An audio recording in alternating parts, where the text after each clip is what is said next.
Successfully crafted a stone axe. Obtained a simple stone axe. Seeing the notification appear, the man finally breathed a sigh of relief. It took him 2 whole hours to make a simple stone axe, and his hands were almost bleeding from the effort. 2 hours earlier, the game had become a reality. 6 billion people worldwide were randomly deployed to unknown areas, ushering in an era of universal lordship. Starting with only 1 acre of land, all resources must be acquired through hard work. The national chat channel is already overflowing with complaints. This is supposed to be a game? I've been playing for 2 hours and haven't accomplished anything.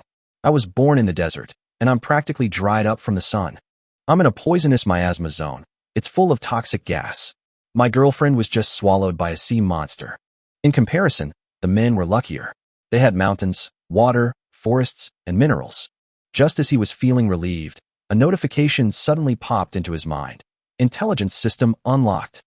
Samsung danger alert. A small group of orcs is approaching from the edge of the forest. Please take cover immediately. Countdown 60. Sumu quickly turned around and disappeared into the bushes. A minute later, 2 orcs slowly appeared. They were over 2 meters tall, and their bodies were crimson red. Captain Leisai, what's this? Otak asked, holding up a small golden jar. I don't know, but you can't eat it. Leisai accepted the gold can with a look of disgust. Sumu hid in the grass, not daring to breathe. Just then, the system notified us again. 2-star danger alert. The earth boar is rapidly approaching. Please remain hidden. The next second, heavy footsteps sounded. A huge, tan-colored wild boar charged out. Leisai's eyes lit up. Otak, stop it. We're getting meat tonight. As soon as he finished speaking, he charged out. With one punch, he sent the wild boar flying. The wild boar crashed into a large tree and died instantly. Sumu was horrified when he saw this. That strength is outrageous.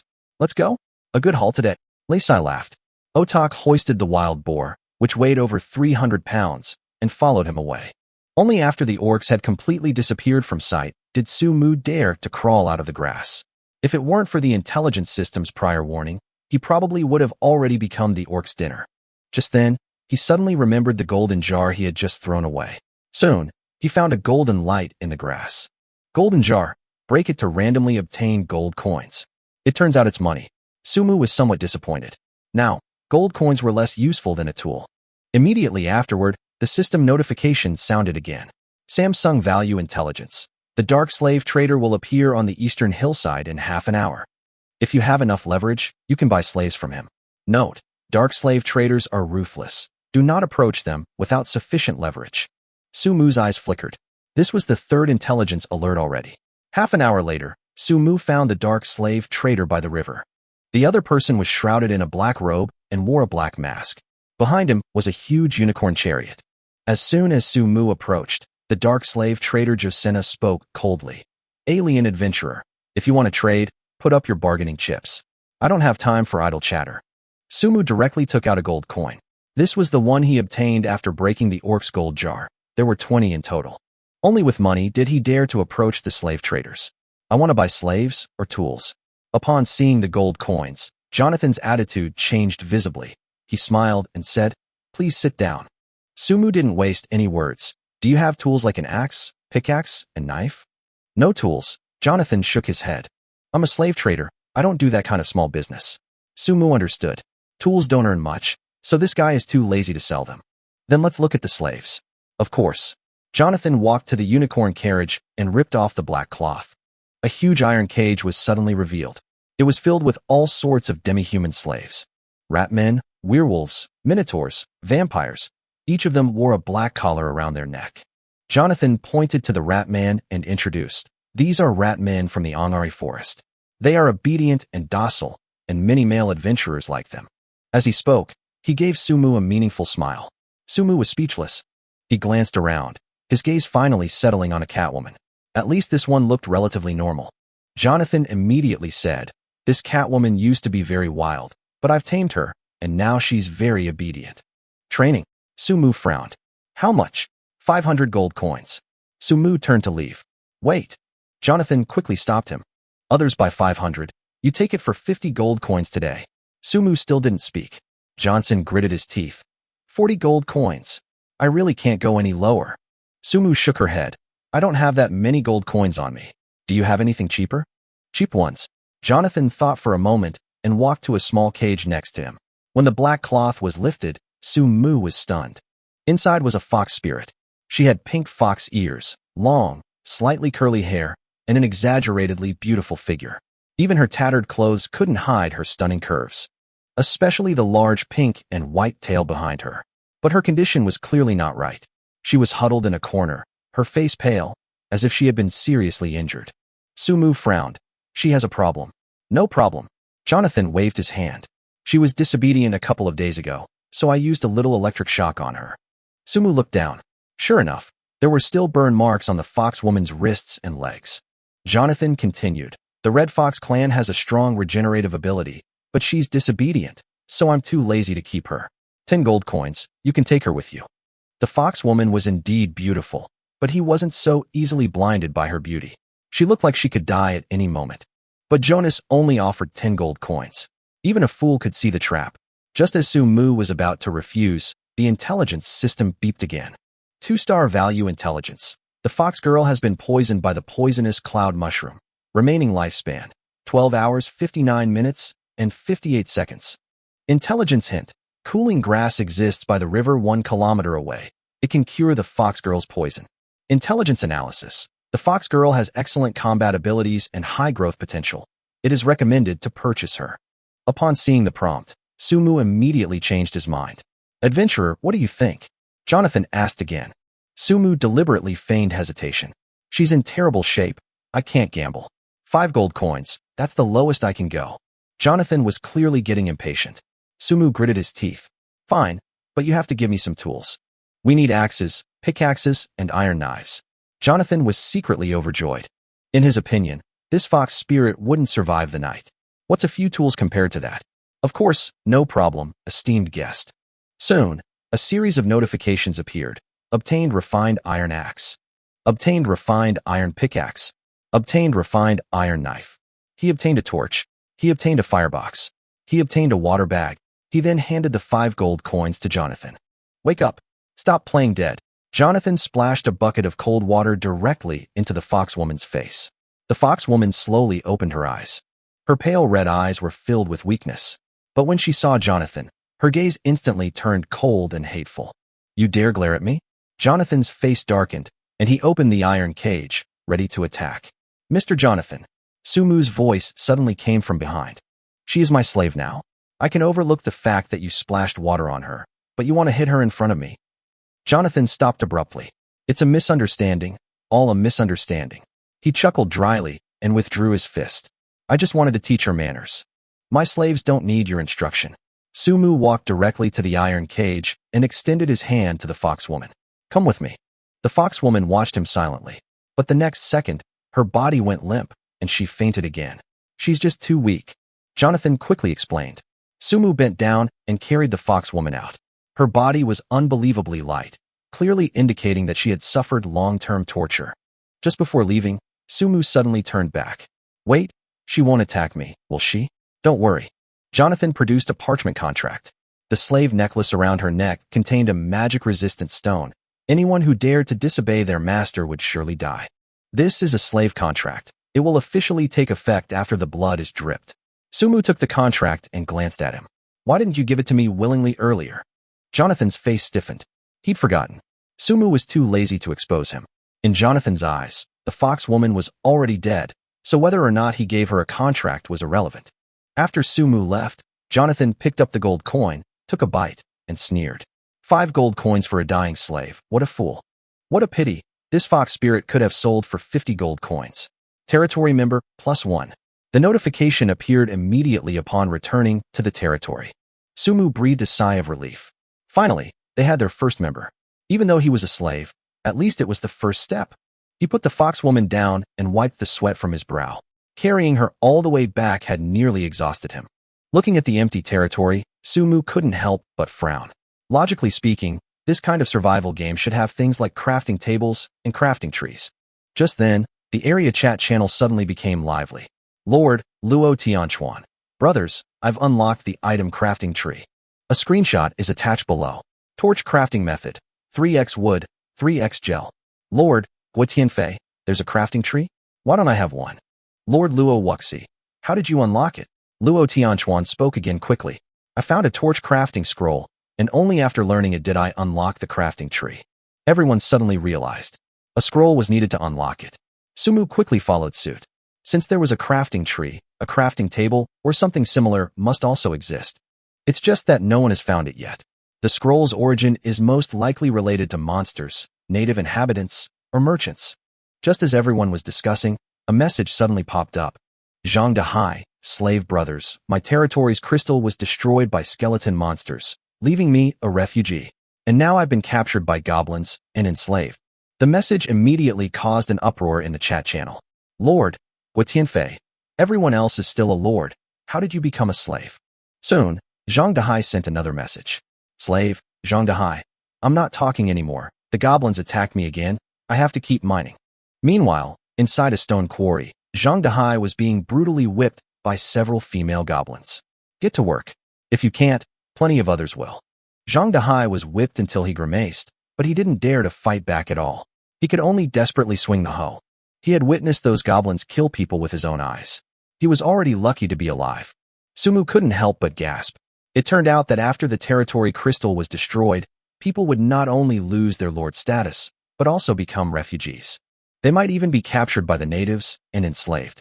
It seems the territory's crystal must be protected. Sumu looked at the prismatic crystal floating not far away. He reached out and touched it. Check territory status. Yes.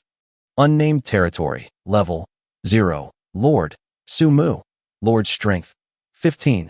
Lord's stamina. 13. Lord's agility. 16. Lord's intelligence. 17. Lord's equipment. Refined iron axe. Refined iron sword. Refined iron pickaxe.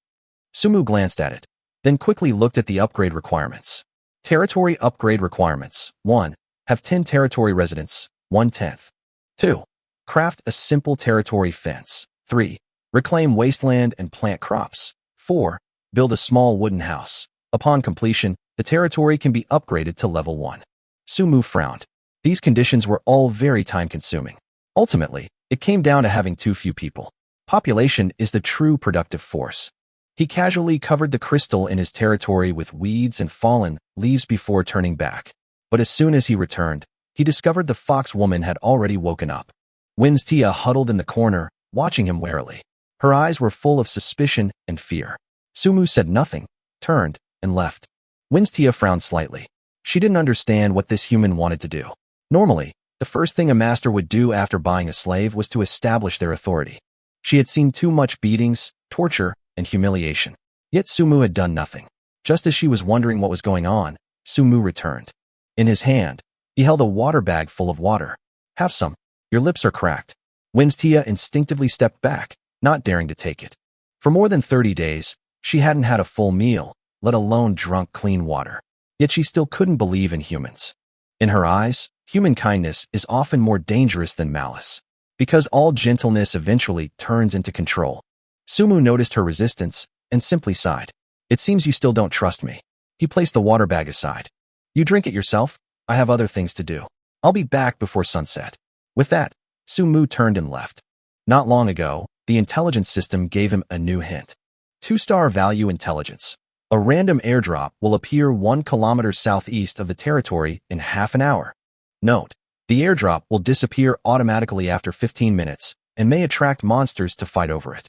Please be prepared. Time is running out. Sumu must act immediately. As for the fox woman, he is not worried about her for the time being. He had already explored the surrounding area, and as long as he didn't get close to the edge of the forest, it was currently safe.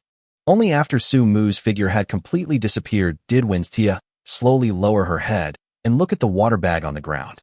Near the small river to the southeast, Sumu finally found the airdrop that the intelligence system had indicated. It was extremely well hidden. Without an intelligence alert, an ordinary person passing by might not even notice. Sumu quickly took the supplies before anyone noticed. Successfully obtained airdrop supplies. Obtained a musket. Received 100 musket bullets. Received a rough iron dagger. Received linen clothing. Received a simple fishing rod. Obtained insight skill scroll. Obtained capture collar X5. Obtained fresh meat chunks X10. Obtained linen backpack. Seeing this pile of supplies, Sumu's eyes lit up. One airdrop had made him instantly rich. The intelligence system was simply outrageous. The only downside was that he hadn't unlocked the crafting scroll for the crafting tree. Sumu quickly stuffed the items into his backpack, preparing to leave immediately. But the next second, a sharp voice suddenly rang out. Despicable humans. Drop the treasure belonging to the great goblin race. Sumu looked up. 2 goblins, all green with sharp teeth and yellow fur, were standing not far away. They held swords and were already in an attack stance. The next second, one of the goblins charged straight at him, but Sumu was faster. His musket opened fire instantly. The goblin was instantly blasted to the ground, half its face blown off. Another goblin screamed, "Damn human! The great goblin race will not let you get away with this." It turned and ran into the forest. Sumu's face darkened, and he immediately gave chase. Letting one escape would have endless consequences. After missing twice, he finally pulled the trigger again. The goblin's leg was blasted off. Human warrior. I was wrong. The goblin collapsed to the ground, begging frantically for mercy. Spare me. I'll praise you every day from now on.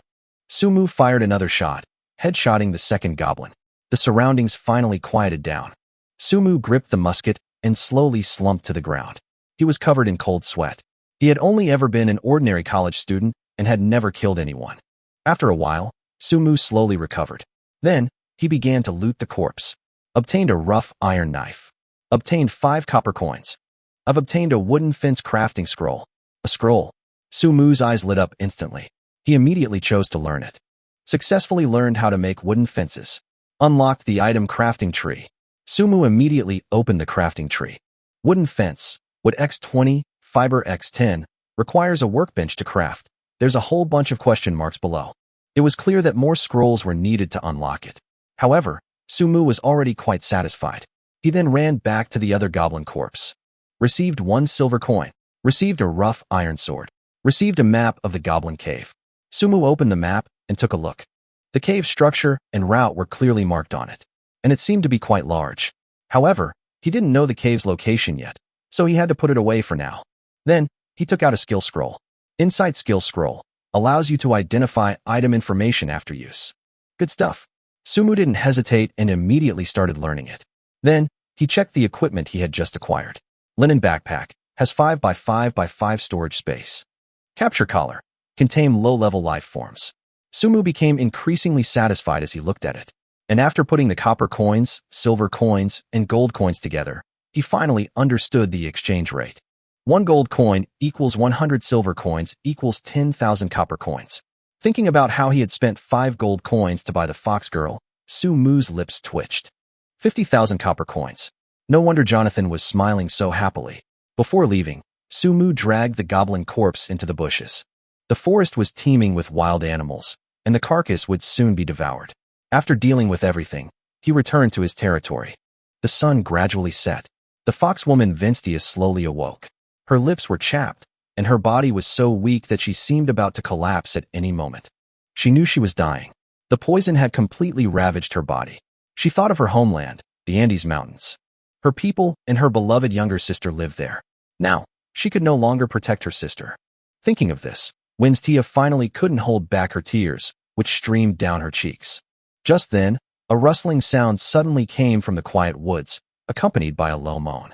Her face turned pale instantly, and she frantically looked around. Soon, a spotted leopard slowly emerged from the darkness. It crouched low, staring intently at her, like it was eyeing prey. 10 meters. 8 meters. 5 meters. Winstia closed her eyes in despair. She didn't want to die, but fate had never given her a choice. Just then, a loud bang suddenly exploded. Winstia trembled in fright. She opened her eyes and saw Sumu standing in front of her, being knocked away by the spotted leopard. What? This beast can't be killed with a single shot. Sumu clutched his backside and scrambled to his feet, wincing in pain. The injured leopard went completely berserk and pounced again. Another shot. This time, the bullet pierced its head. The leopard collapsed to the ground. Obtained iron axe crafting scroll. Obtained leather X10. Obtained teeth X10. Obtained copper coins X20. After packing his things, Sumu went straight to Winstia. Are you alright? Winstia simply shook her head gently. Sumu didn't mind and simply took out wood and a firebox to light the campfire. The fire quickly grew bright. Is it warmer now? He said something and then started processing the fresh meat again. He then used wood to build a simple triangular shelter next to it. Before long, A small shelter that could barely keep out the wind and rain was completed. Although it was simple, it was better than being in the open. After finishing her work, Sumu suddenly noticed that her water bag was still full. You didn't drink a drop? Winstia subconsciously licked her chapped lips. She was thirsty, but she dared not. Seeing this, Sumu immediately opened the water bag and took a sip himself. Then he handed it back to her. It's not poisonous. Winstia remained silent and didn't answer. Sumu's face suddenly darkened. You're someone I bought with all my savings. If you don't drink it, believe me, I'll pry your mouth open and force it down your throat, he said, taking a deliberate step forward. Winstia was clearly startled. She hurriedly took the water back and took a big gulp. She had barely finished her drink when she noticed Sumu watching her, suppressing a laugh. Not bad, quite obedient. Sumu nodded in satisfaction. Then he asked, by the way, my name is Sumu, what's yours? The fox woman remained silent for a while. Vinsha. Her voice was a little hoarse, but still very pleasant to hear. Winstia, nice name. Sumu smiled. But the next second, Winstia suddenly said, you've been tricked. What do you mean? Sumu asked while grilling the meat. I've been poisoned. I won't live much longer.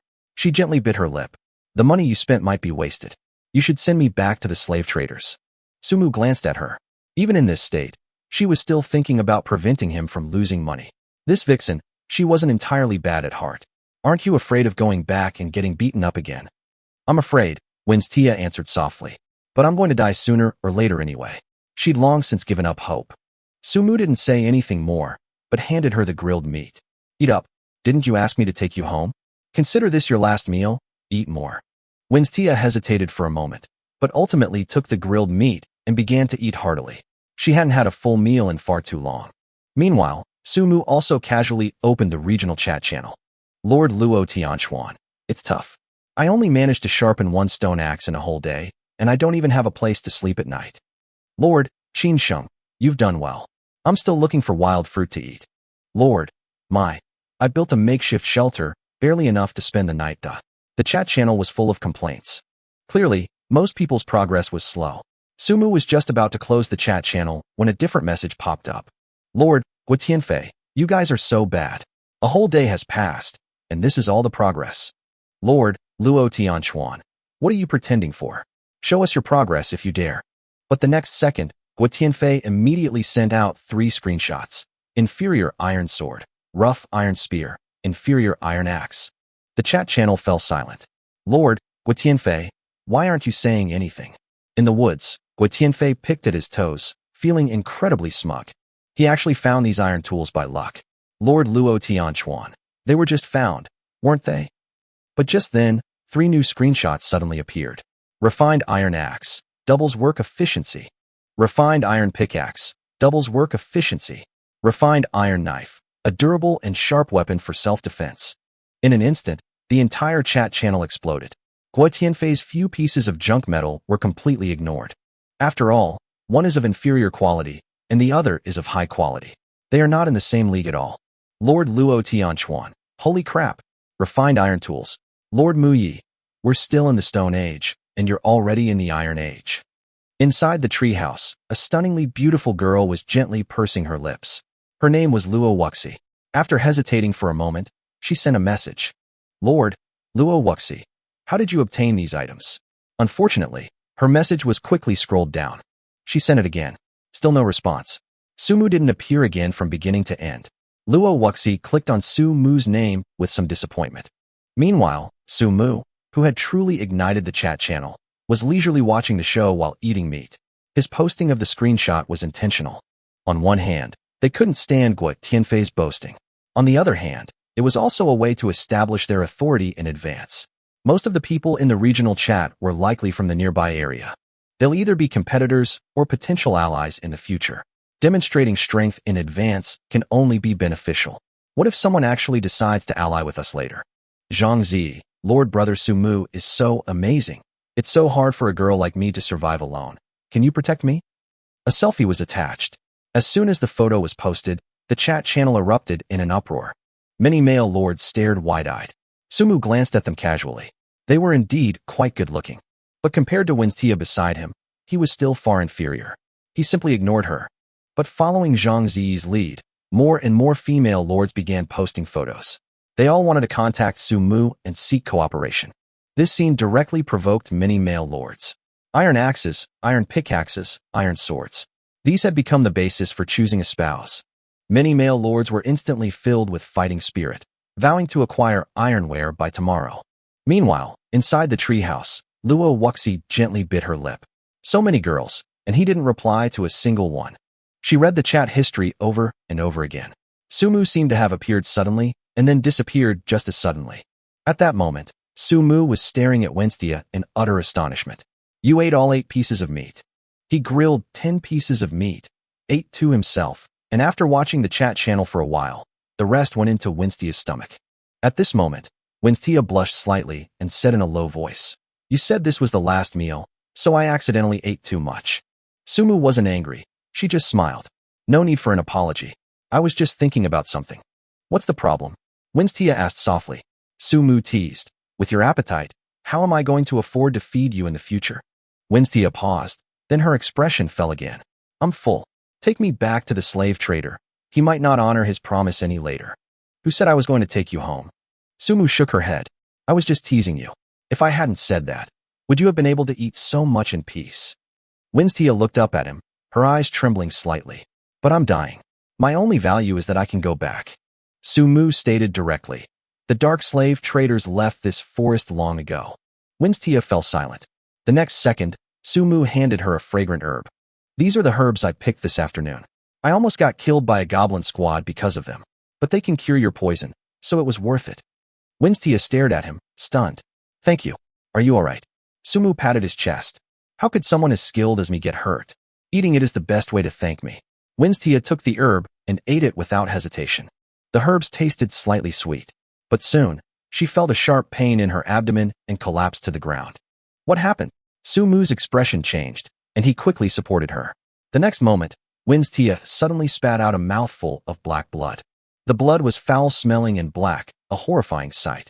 Yet she weakly said, after vomiting, I feel much better. My body feels cool. It seems the poison is dissipating. Really? Really, she's just a little weak. Sumu breathed a sigh of relief and carried her directly into the shelter. The shelter was too rudimentary. There wasn't even a bed, and the floor was hard and cold. He thought for a moment and said, You rest first, I'll be right back. Winstia nodded gently. Soon after, overcome by weakness, she fell into a deep sleep. In her daze, she seemed to dream that Sumu laid out the ground for her with dry grass and leaves, wiped her sweat with a damp cloth, and fed her very sweet water.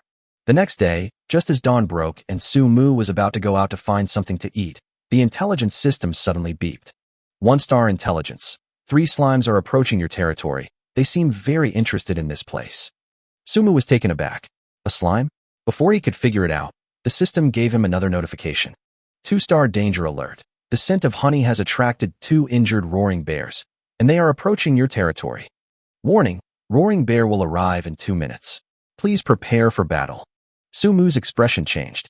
Slimes were one thing, but why were there 2 bears too? He immediately ran to the big tree outside the territory and quickly climbed up. 2 minutes later, before the bear appeared, 3 tiny, jelly-like creatures hopped over. 2 large and 1 small. Sumu immediately used insight. Slime, water elemental can change shape, difficult to kill.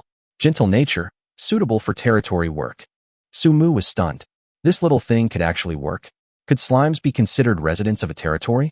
As he was thinking, heavy footsteps suddenly came from the forest. 2 large brown bears, each nearly 4 meters tall, rushed out. Roaring bear, a giant beast living on the outskirts of the Miluo forest. It loves honey, is gluttonous, possesses some magic, and is quite powerful in combat, but appears to be injured. The 2 roaring bears had barely appeared when their target wasn't Sumu's territory. They headed straight for the 3 slimes. The 2 larger slimes were fiercely protecting the smallest one. Could these 3 little ones really be completely powerless? Hiding in the tree, Sumu muttered to himself as he raised his musket and quietly aimed it at the roaring bear's head. It was still dark in the forest before dawn, and the roaring bear didn't notice him at all. One of the roaring bears suddenly raised its paw and slammed it down on the slime.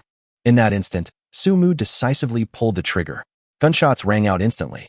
Sumu fired 3 shots in quick succession, all hitting the roaring bear precisely in the head. The enormous bear head was instantly smashed into a bloody mess, and its massive body crashed to the ground. The other roaring bear immediately went berserk. It slapped the tree trunk, causing the entire tree to shake violently and almost throwing Sumu off. Sumu gripped the tree trunk tightly, just about to reload, when the next second, a gust of wind suddenly burst from the roaring bear's body and charged straight at him. Holy crap, magic! Sumu was so scared that he jumped down from the tree, rolling away to avoid it. But as soon as he landed, he felt a heavy pressure coming from behind him. Looking back, the roaring bear had already rushed up behind him, raised its paw high, and slammed it down. He had no chance to dodge this attack. Are you alright? Winstia appeared beside Sumu at some point, her expression tense. You did this. Sumu instantly realized. I've temporarily charmed it. Winstia nodded gently. She was still sleeping when she was awakened by the gunshot. When she came out, she saw Sumu being attacked and rushed over without thinking.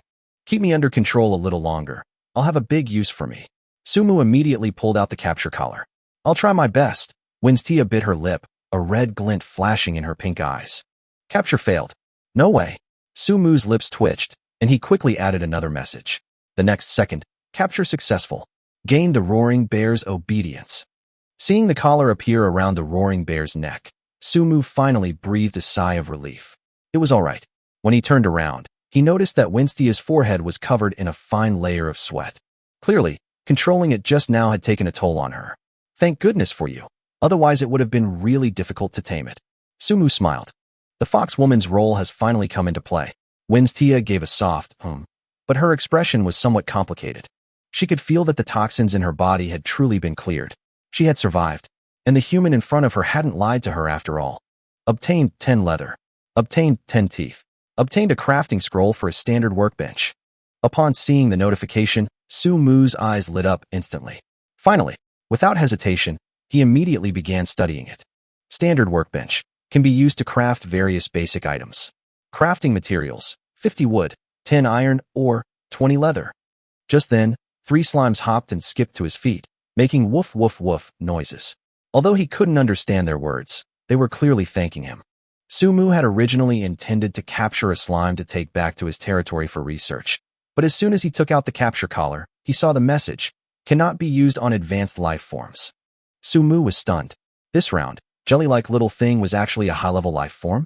Remembering the previous alert from the intelligence system, Sumu simply asked, do you want to come back to the territory with me? After saying that, he turned around and led the way. The roaring bear followed behind, while the 3 slimes were clearly a little scared, sticking close to Sumu as they hopped all the way back to their territory. Members +3. A notification sounded.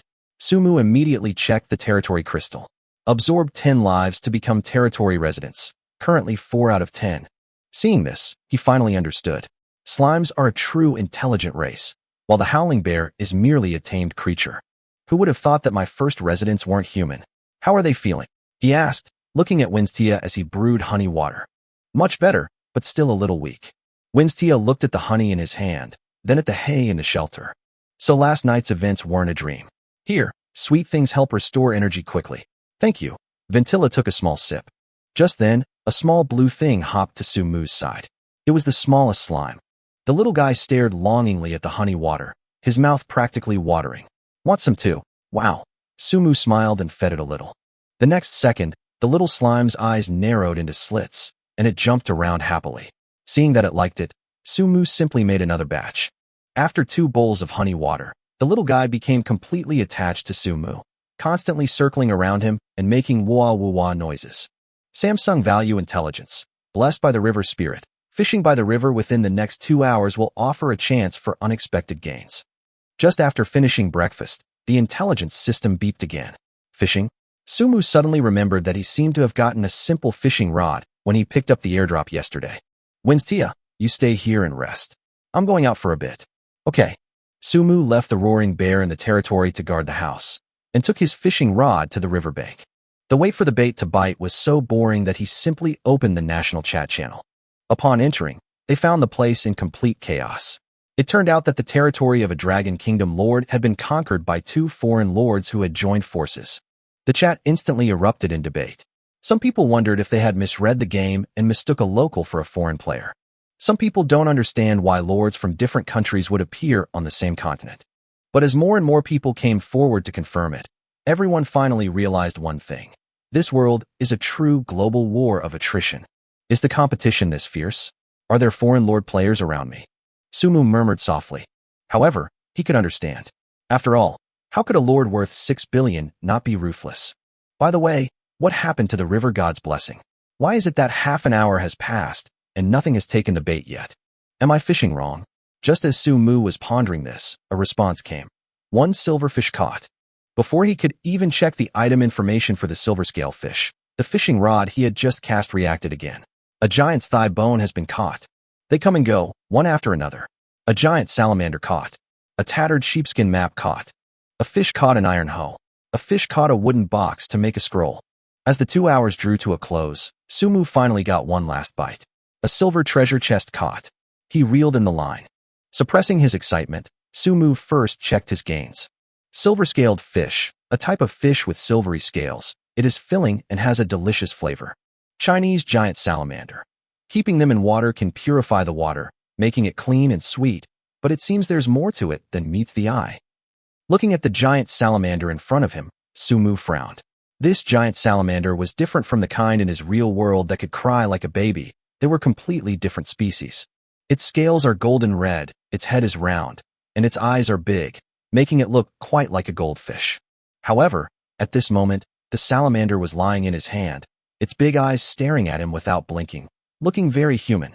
Moreover, Sumu noticed that the giant salamander, which he had caught about an hour ago, was still alive, while the silverfish was already dead. It can survive out of water for so long.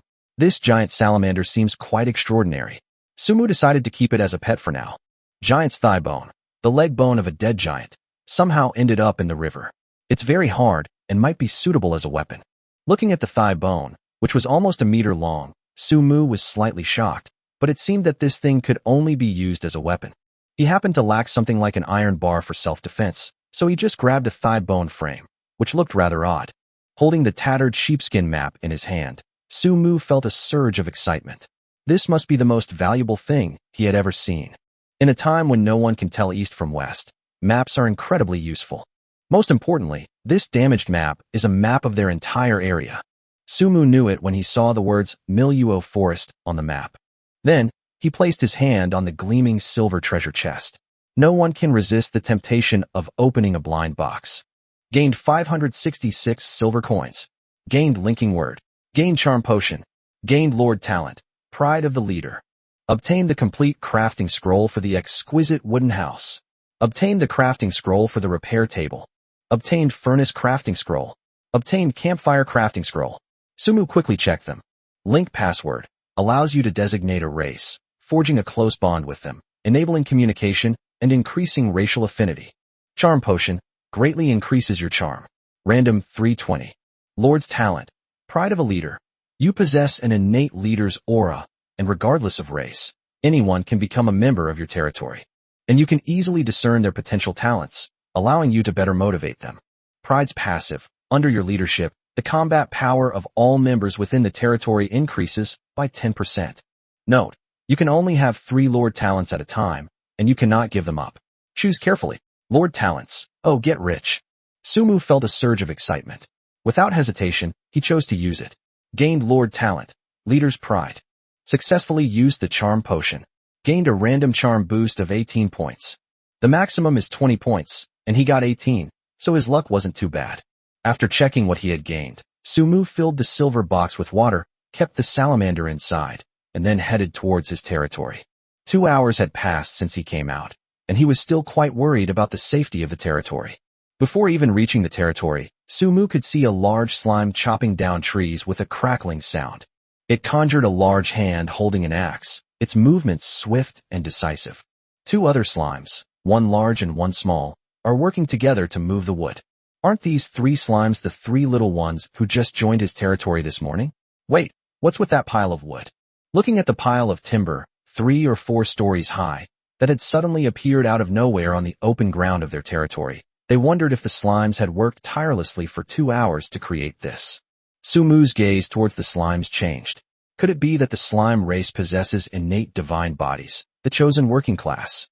3 slimes are already this efficient. What if there were 30 or 3,000? Su Mu's eyes practically lit up. The little slime was the first to see Su Mu return, and it hopped and skipped towards him. The little guy wants to get a sticker already? Su Mu smiled and stroked its soft body. The next moment, a notification appeared before her eyes. Water, slime. Female, age, 6 months. Workability. Handcraft LV3, irrigation LV2. Maximum level is 6. Special talent tags. Workaholic, praise me, loves to act cute. Wait, is this my lord's talent ability? Su Mu seemed to understand something. He had stroked the little slime before, and this hadn't happened. Therefore, this must be the ability granted to him by Pride of the Leader, which allows him to easily perceive the potential talents of the members within his territory. Overjoyed, Su Mu quickly checked the descriptions of each label. Handmade, made, or produced manually. Irrigation, an ability that affects agricultural irrigation. In other words, besides being strong in manual labor, slimes can also irrigate agriculture? Chapter 11 Master? May I touch your hand? Workaholic. Work speed increases by 20%. Work endurance increases by 30%. Praise me.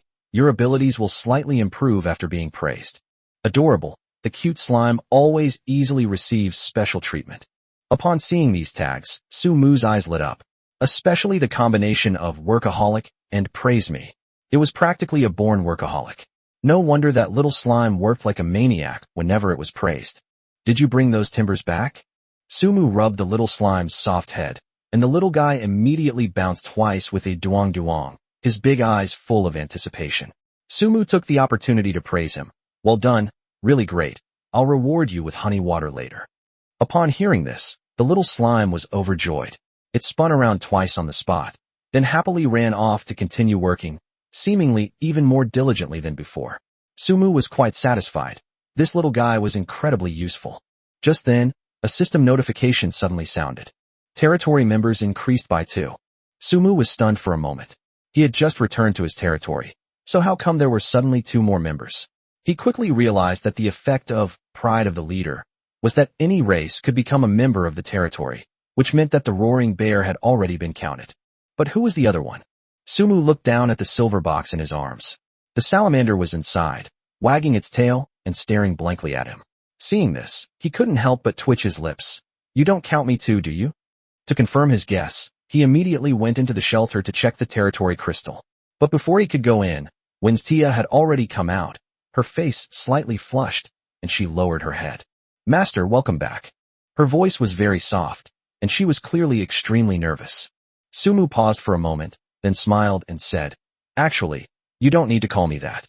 You can just call me by my name. I'm more used to being with friends. As soon as she finished speaking, Winstia raised her head seriously and said, No, I want to call you Master. Su Mu was immediately at a loss.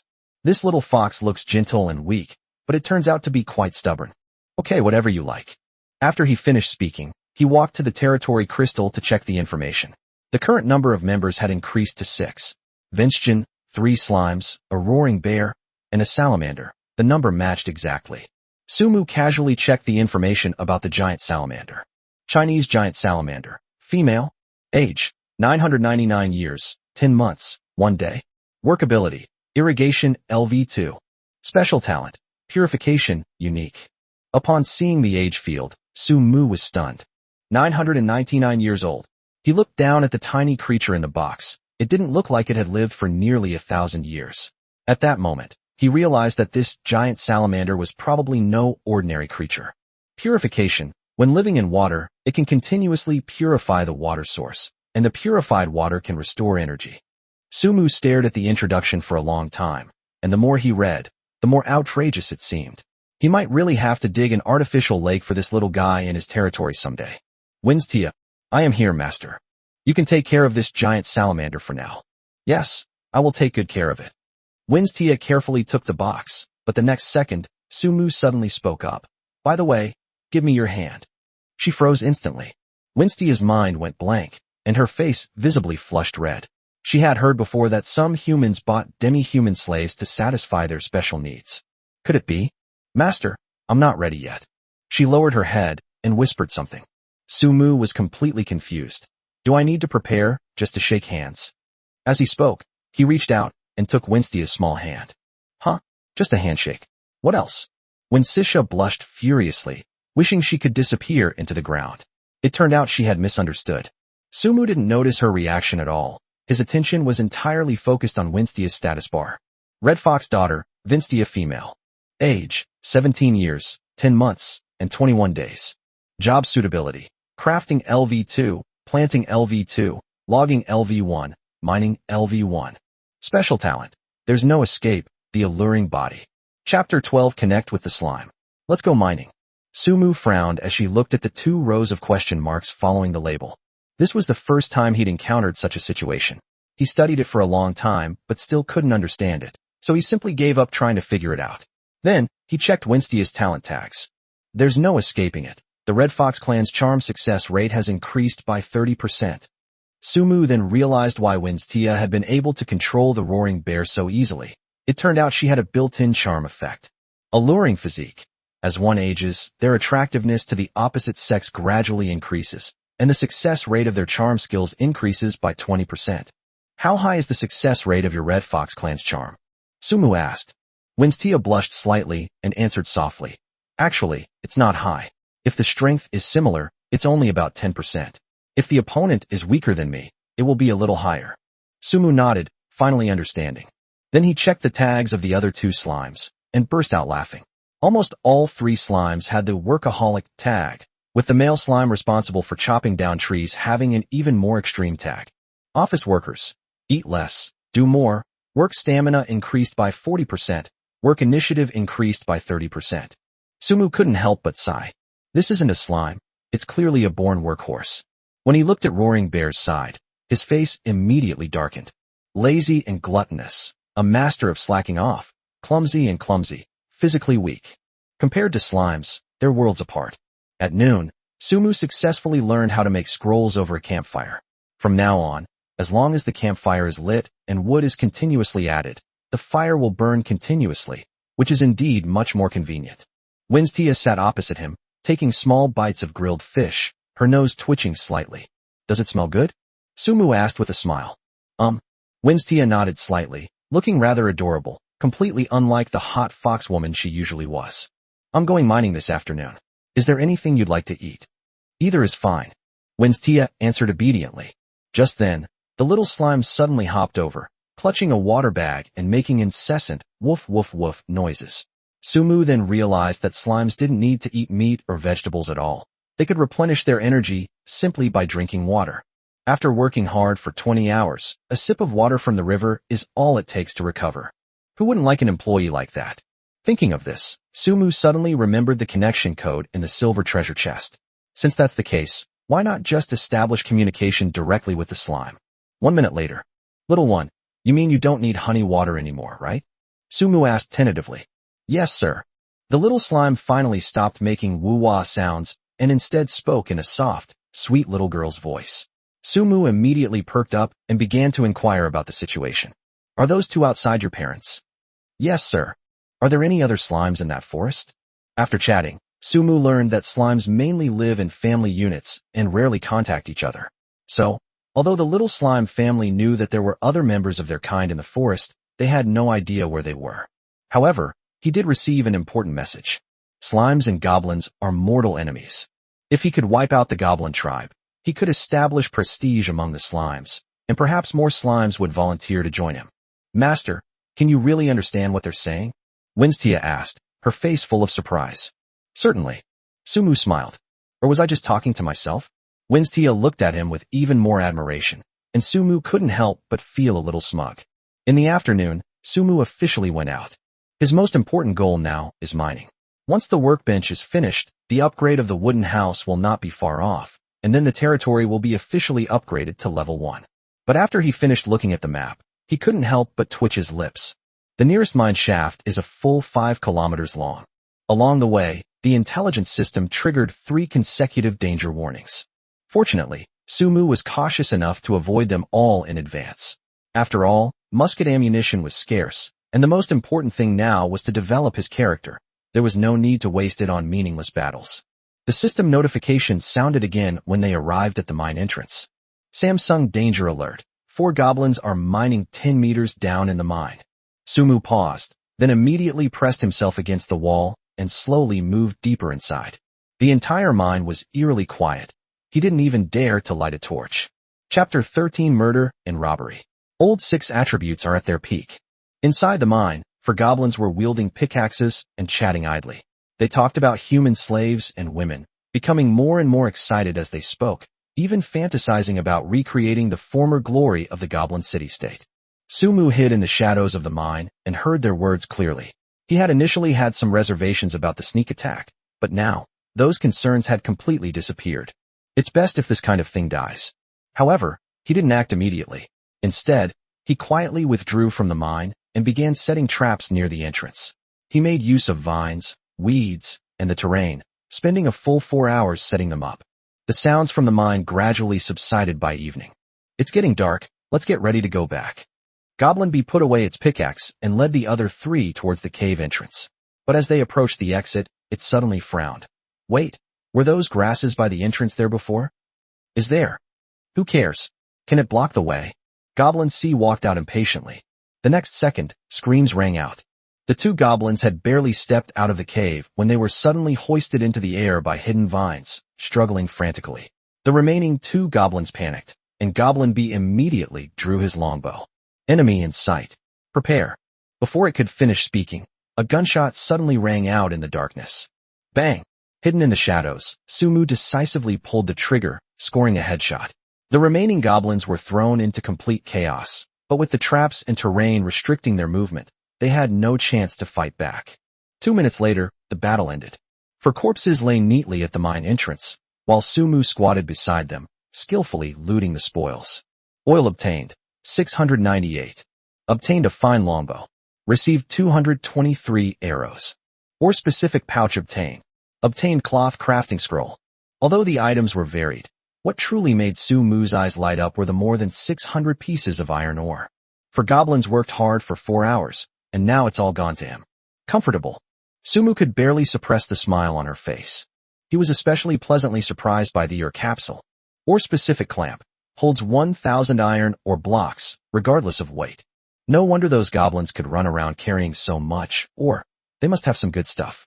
After quickly disposing of the body, Sumu left the mine. But no sooner had he left than another group of goblins entered the mine. Meanwhile, on his way back to his territory, Sumu spotted 2 antlered deer drinking water by the river. Antelope, a common wild animal in forests, with relatively weak aggression. Knowing that there wasn't much leather in the territory and not much meat to eat tonight, Sumu decisively took out his longbow. However, what he didn't know was that behind a large tree not far away, 2 blonde, blue-eyed foreign men had been observing him for a long time. Dude, I have a feeling that territory belongs to him.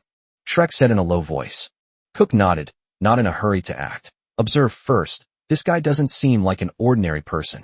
Just as he was speaking, Sumu had already shot an arrow, which accurately pierced the neck of the antlered deer, the movement clean and without the slightest hesitation.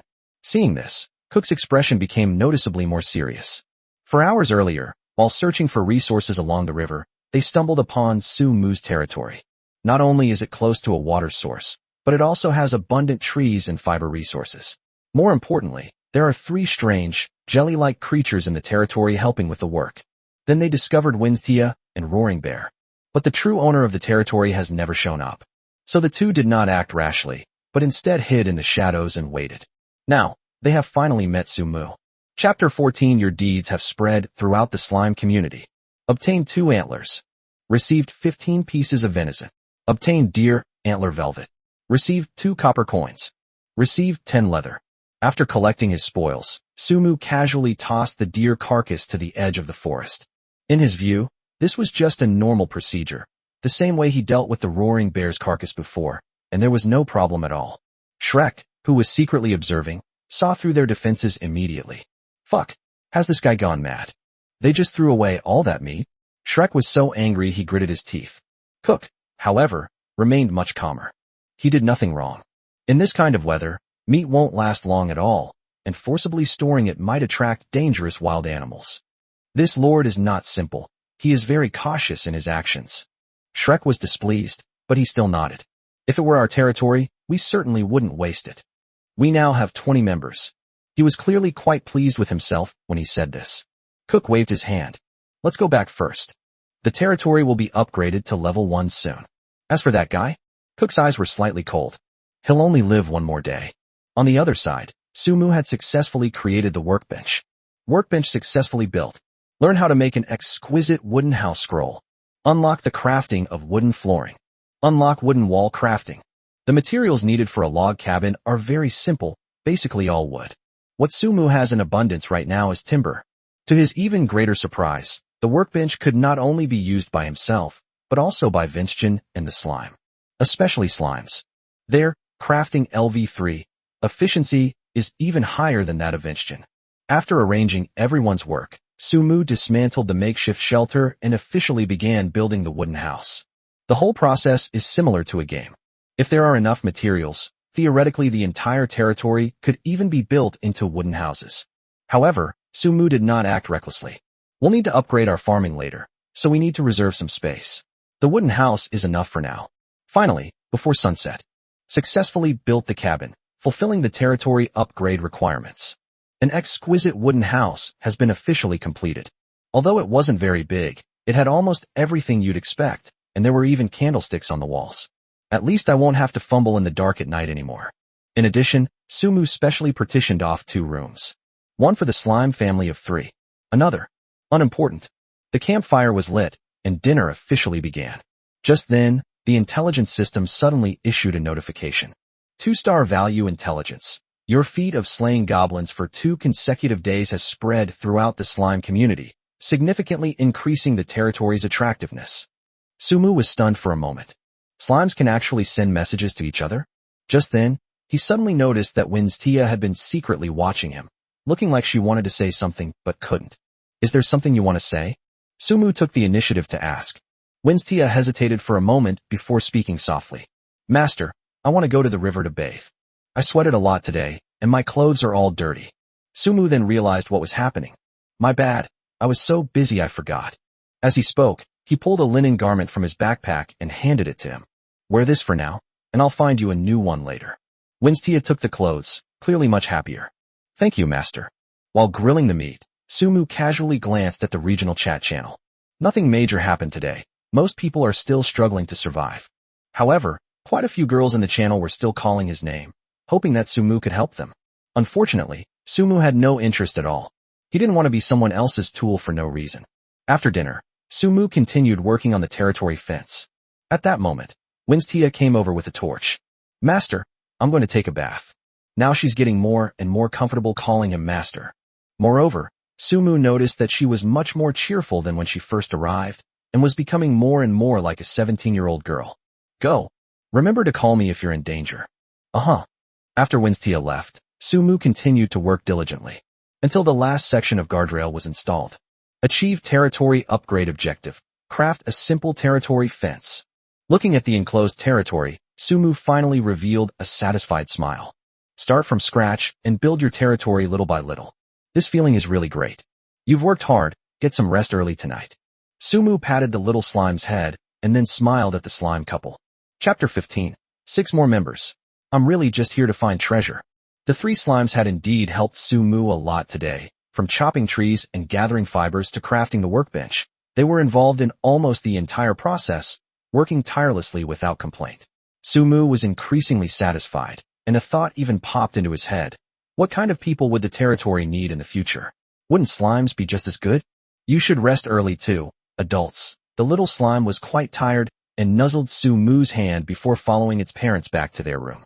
Sumu had just exchanged a few words with the roaring bear when he suddenly caught sight of several orange-yellow flames flickering about 20 meters away. He initially thought they were will-o'-the-wisps, but he quickly realized they were actually 6 fire elemental slimes.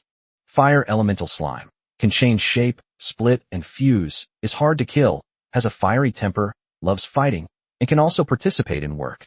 Territory members increased by 6. Territory upgrade requirements met. Sumu was completely stunned. It turned out that the slimes, who had been mentioned in the intelligence report as joining the fold, had actually come to him of their own accord. The leader, a fire slime, spoke up. My lord, 3 generations of our family are willing to serve you. Welcome to the team. Sumu reached out and patted it, and the information appeared. Fire slime male. Age, 6 years. Work ability, manual labor LV3, fire starting LV3. Special talents: Battle Maniac, Master's Heart, Flame Body. Sumu was even more satisfied after reviewing them. Their fire-starting ability was perfect for use with the furnace, and they would definitely be useful for refining fine iron later. Most of the other fire slimes also had good tags, except for one that was labeled gluttonous and lazy, which he quietly added to his watch list. Just then, the intelligence system beeped again. 2-star value information. A random silver treasure chest will appear on the riverbank directly ahead in 5 minutes. Please collect it as soon as possible. Note: the treasure chest will disappear automatically if not picked up within 2 minutes. Time was limited, so Sumu didn't think twice and immediately rushed towards the river. But just as he reached the shallows, a cry of alarm pierced the night. Winstia was soaking in the river, frantically trying to hide herself in the water. But the water was too shallow, and the more she tried to hide, the more embarrassed she became, her cheeks and neck instantly turning bright red. Master, what brings you here? Sumu coughed awkwardly and quickly looked away. Would you believe me if I said I came here to search for treasure? Winstia lowered her head, her voice so soft it was almost inaudible. I believe you. As soon as he finished speaking, the silver treasure chest appeared out of thin air by the river. Sumu immediately pointed at it. Look, I really did come here to find treasure. Even after seeing the treasure chest, Winstia's blush didn't fade. Sumu waved his hand. You continue, don't worry about me. But she couldn't continue, and could only stay in the water with a flushed face. Sumu crouched down and opened the treasure chest. Obtained wheat seeds. You've obtained tomato seeds.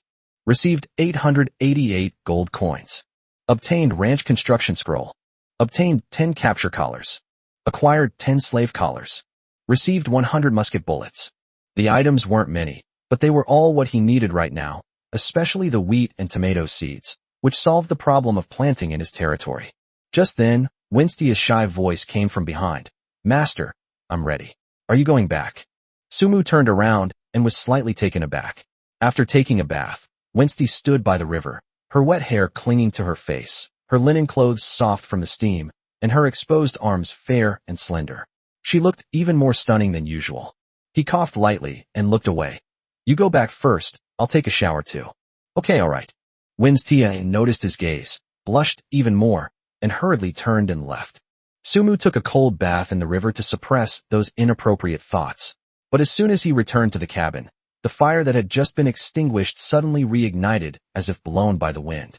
Chapter 16: Surprise Attack. Fierce Counterattack. Winstonia, what are you doing? As soon as Sumu returned to his room, he saw Winstia hunched over against the wall. His voice was trembling slightly, and Winstia was startled, quickly turning around with her face turning bright red. Master, why are you back so soon? Boys shower faster, of course. Sumu rubbed his forehead. What are you doing? Winstia pouted, looking aggrieved. My tail is uncomfortable. There's no opening in the back of this dress, so my tail has been pressed down. I wanted to tear a hole to let it out, but then my owner suddenly came back. Sumu then understood, so he took out a small dagger and cut a slit in the back of her clothes. Winstia nodded, blushing, and her tail was finally revealed. The fluffy feel made Sumu take another look. Just ask me for help with these kinds of things in the future. Sumu coughed lightly, pretending to be casual. Okay, sure. Winstia obediently agreed, but her face turned even redder. She didn't tell Sumu that the tales of Red Fox Clan women could not be touched by men other than those they recognized. Alright, get some rest. Sumu interrupted the ambiguous atmosphere. You'll be sharing a room with me tonight, and there are 2 beds available. Is that alright? No problem. Winstia nodded gently. In the dead of night, the territory was quiet. Goblin Rek led Captain Aidon to the vicinity and whispered, Captain, this is it. I discovered humans and demi-humans were active here before. Aidon, clad in leather armor, was considerably taller than an average goblin. After observing for a moment, he said coldly, not far from the mine, Cress and his 3 companions were most likely ambushed and killed by the humans here. Upon hearing the word musket, Rick was clearly frightened. Then what do we do? What are you afraid of? Aidon glared at it. I brought 12 brothers, and it was a night raid. Do you think I'm afraid of a human? Then, Aidon divided the goblins into 4 groups to surround the territory from the east, west, south, and north. He himself led a 4-man squad to advance from the front, intending to sneak in and deal with Sumu first. As they approached the territory, Rick suddenly noticed the roaring bear lying at the entrance and whispered a warning. Captain, there's a big bear up ahead. Aidon lowered his voice. It's just a clumsy bear. Be careful not to disturb it. Take care of the humans inside first. But they didn't notice that the goblins behind them were falling silently into the darkness, their eyes glazed over. Rick quickly realized something was wrong and exclaimed in panic, Captain, where are the people behind us? Aidon whirled around, about to yell at it, but found all its minions were gone. Before it could react, a burst of fire erupted to its right, followed instantly by the goblin's scream. Captain, it's a fire elemental slime. Damn it, how could there be those guys? No sooner had Aiden finished speaking than a gunshot rang out. Rake was instantly blown off in the head, his dark green blood splattering all over Aiden's face. Damn humans. Aidon immediately spotted Sumu holding a musket not far away. Winstia immediately warned, Master, be careful. This goblin is no ordinary creature. No sooner had he finished speaking than Aidon suddenly crouched and leaped forward, instantly closing in on Sumu. Its spear hurled through the air with terrifying speed. Careful! Winstia tackled Sumu to the ground, her spear plunging deep into the earth, a third of the shaft embedded. Sumu's scalp tingled. If he had been a fraction slower, he would have been the one pinned to the ground. Missing his first attack, Aidon lunged again, his large hand grabbing straight for Sumu's head. A pink light flashed in Winstia's eyes, and Sumu immediately understood her meaning. He raised his musket, aimed it at Aidon's head, and pulled the trigger sharply. The enemy attack came suddenly and ended quickly. Once the battle was completely over, the 13 goblin corpses were neatly laid out on the ground. Some had died from arrows, some from being burned, and some from being shot by muskets. Sumu let out a long breath. With an intelligence network in place, trying to launch a sneak attack against him is still too naive. I'll definitely be the first to level up in Chapter 17. A little earlier in time, after saying goodnight to Sumu, Winstia quickly fell asleep. However, due to her past experiences, she had always been a light sleeper. Suddenly, the wooden bed creaked, and she immediately woke up. The room was dark, but she could make out Sumu's face by the moonlight. Just as she was about to speak, Sumu raised his hand and covered her mouth, lowering his voice to say, There's an enemy attack. Don't make a sound. I need your help. Winstia paused briefly, then quickly followed. Only after everything was over did she recall the scene, her cheeks flushing again. She could only try to start a conversation. Master, how did you know they would come tonight? Since he couldn't reveal the details of the intelligence system, Sumu casually explained, I killed their people in the mine earlier, and the goblins definitely won't let me go, so I guess they would come tonight. I see, Master is very clever. Winstia had no doubts. Sumu turned to look at the roaring bear, his anger flaring up instantly. He slapped the bear on the head and hissed, I told you to keep watch at night, and you slept like a log? The roaring bear whimpered pitifully, and Sumu patted it again. Still feeling wronged? Tonight, you're punished to bury all the goblin corpses. If you don't do it well, you'll eat roasted bear paws tomorrow. Upon hearing roasted bear paws, the roaring bear immediately nodded obediently. Winstia shrank back. She hadn't expected Sumu, who usually seemed so gentle, to be so intimidating when he got angry. Thankfully, he wasn't angry at her. After dealing with the goblin's corpse, Sumu led Winstia back to the cabin. After sitting down, he still asked, Did I scare you when I woke you up? No. Winstia gently shook her head. Thank you for your hard work tonight. I'm so glad you were here. The attack was easily resolved, and Winstia's charm certainly played a crucial role. Hearing the praise, a faint smile appeared on her face, and even her previously erect fox ears softened. Sumu's heart stirred, and he almost reached out to touch it. But remembering that he had touched its tail not long ago, he refrained. The next day, the regional chat channel became lively early in the morning. Lord Luo Tianchuan. 2 days. My Iron Age has finally begun. He directly posted screenshots of rough iron axes, rough hoes, and rough iron picks, immediately drawing gasps of surprise. Not long after, Muyi also followed suit, posting screenshots of ironware, instantly igniting the atmosphere in the channel. Lord Qin Sheng. Good heavens, nobody was chatting yesterday. Turns out they were all secretly farming. Luckily I'm not stupid either. In another 2 days my territory should be upgraded. Someone immediately asked about the recruitment method, but Qin Sheng poured cold water on it. Lord Qin Sheng, are you stupid? Who would tell you such crucial information? Everyone wants to be the first to upgrade their territory, maybe even get a first upgrade bonus. The moment those words were spoken, the channel exploded. Lord Luo Wuxi, really? There's a reward for the first level up? Before Qin Sheng could answer, a familiar name popped up. Slave Zhang Dahai. There should be. I saw a lot of people discussing it on the World Channel yesterday. Since this world's mechanics are like a game, the first-time reward will definitely be substantial. Lord Qin Sheng. Brother Dahai, your intelligence is quite good. Once my territory is upgraded, I'll recruit troops and go to the goblin lair to rescue you. Slave Zhang Dahai. Then you'd better hurry up. Meanwhile, in a goblin lair, Zhang Dahai lay sprawled on his bed, looking utterly dejected. Not far away, a round, green female goblin sat on a stone chair, staring at him with a chilling intensity. Zhang Dahai felt he had lost 10 pounds in just one day since arriving here. In the chat, several lords were still arguing about who would be the first to level up. Lord Luo Tianquan. In that case, I'll put in my best effort. I'll be the first to level up. Lord Qin Sheng. Don't even try, the reward is mine. Lord Mai. To be honest, I was just hiding my true abilities before. First place is definitely mine. Just as everyone was arguing heatedly, a message suddenly appeared. Lord Guo Tianfei, stop arguing. The first lord to upgrade their territory will definitely not be a lord from our Dragon Kingdom. It's from abroad. Chapter 18 System-wide Announcement. Lord Su Mu of the Dragon Kingdom. Guo Tianfei suddenly appeared in the regional chat channel. Stop daydreaming. The first to upgrade their territory will definitely be foreigners. The moment those words were spoken, the channel erupted in chaos. Many people remember Guo Tianfei. He was the one who showed off his rough iron tools before, only to be humiliated by Su Mu on the spot. Now, after being quiet for 2 days, he's jumping out again to stir up trouble, and naturally, people aren't going to tolerate him. Mu Yi, are you from China? Why are you so servile? Qin Sheng, who says foreigners have to upgrade first? It's already the era of lords, and you're still kneeling? The channel was filled with sarcastic remarks, which made Guo Tianfei's face turn red with anger, but he quickly sneered again. You guys don't know anything. Those foreign lords have already started to unite and develop, which is much better than you bunch of useless wimps who only know how to talk big. I've heard that Lord Shrek from America will soon be upgrading his territory. After saying that, he immediately showed a screenshot. In the screenshot, Shrek showed off his territory's progress in the world chat. He had completed 3 of the 4 upgrade requirements. Only the final planting task remained. He had even prepared the corn seeds. In other words, as long as the seeds are planted, they can upgrade at any time. The channel suddenly became much quieter.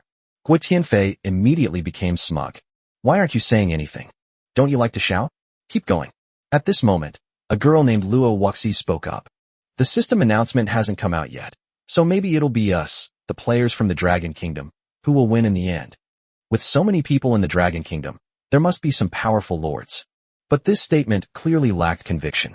After all, Shrek posted the screenshot 20 minutes ago, and it looked like he was about to successfully level up. Mu Yi, unless a miracle happens. Guo Tianfei. Haha, there are still some people who can see reality clearly. Mu Yi was so angry that he threw the axe on the ground. If a Chinese player wins first place, he'll accept the defeat gracefully. But if a foreigner steals the first level reward, he'll be resentful for a year. Just then, a voice suddenly rang in the ears of all the lords. Notice, notice, notice. System-wide announcement. System-wide announcement.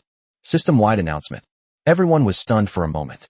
Mu Ye's face also darkened. He subconsciously thought that Shrek Academy had successfully upgraded. But the next second, he was completely stunned. Congratulations to Lord Su Mu of the Dragon Kingdom for successfully upgrading his territory to level 1. Congratulations to Lord Su Mu of the Dragon Kingdom for successfully upgrading his territory to level 1. Congratulations to Lord Su Mu of the Dragon Kingdom for successfully upgrading his territory to level 1. The system announcement played a full 10 times in a row. Simultaneous broadcast in all countries and all languages. At this moment, countless lords were in complete uproar. Holy crap. It really is a player from China. Su Mu? It's him again. But it's not over yet. Congratulations to Lord Su Mu of the Dragon Kingdom for receiving the system's unique territory upgrade reward. Congratulations to Lord Su Mu of the Dragon Kingdom for receiving the system's unique territory upgrade reward. The announcement stunned the entire world. The only reward? In other words, only the first person to upgrade their territory receives the reward? Immediately afterwards, a second announcement was issued. Congratulations to the player Shrek from the beautiful country for successfully upgrading their territory to level 1. But this time, the announcement was only broadcast once. Moreover, there were no reward notifications. The difference in treatment between the two sides is immediately apparent. The most ridiculous thing is that the system announcement hasn't ended yet. With 2 lords having successfully upgraded their territories, some system functions are now officially available. All new features will be released and explained gradually in half an hour. The era of lords will become increasingly brutal. All lords, please develop your forces as quickly as possible. On the other side, Shrek was so angry that he smashed the seed on the ground. Shit. Who exactly is this Su Mu? Just 1 minute left.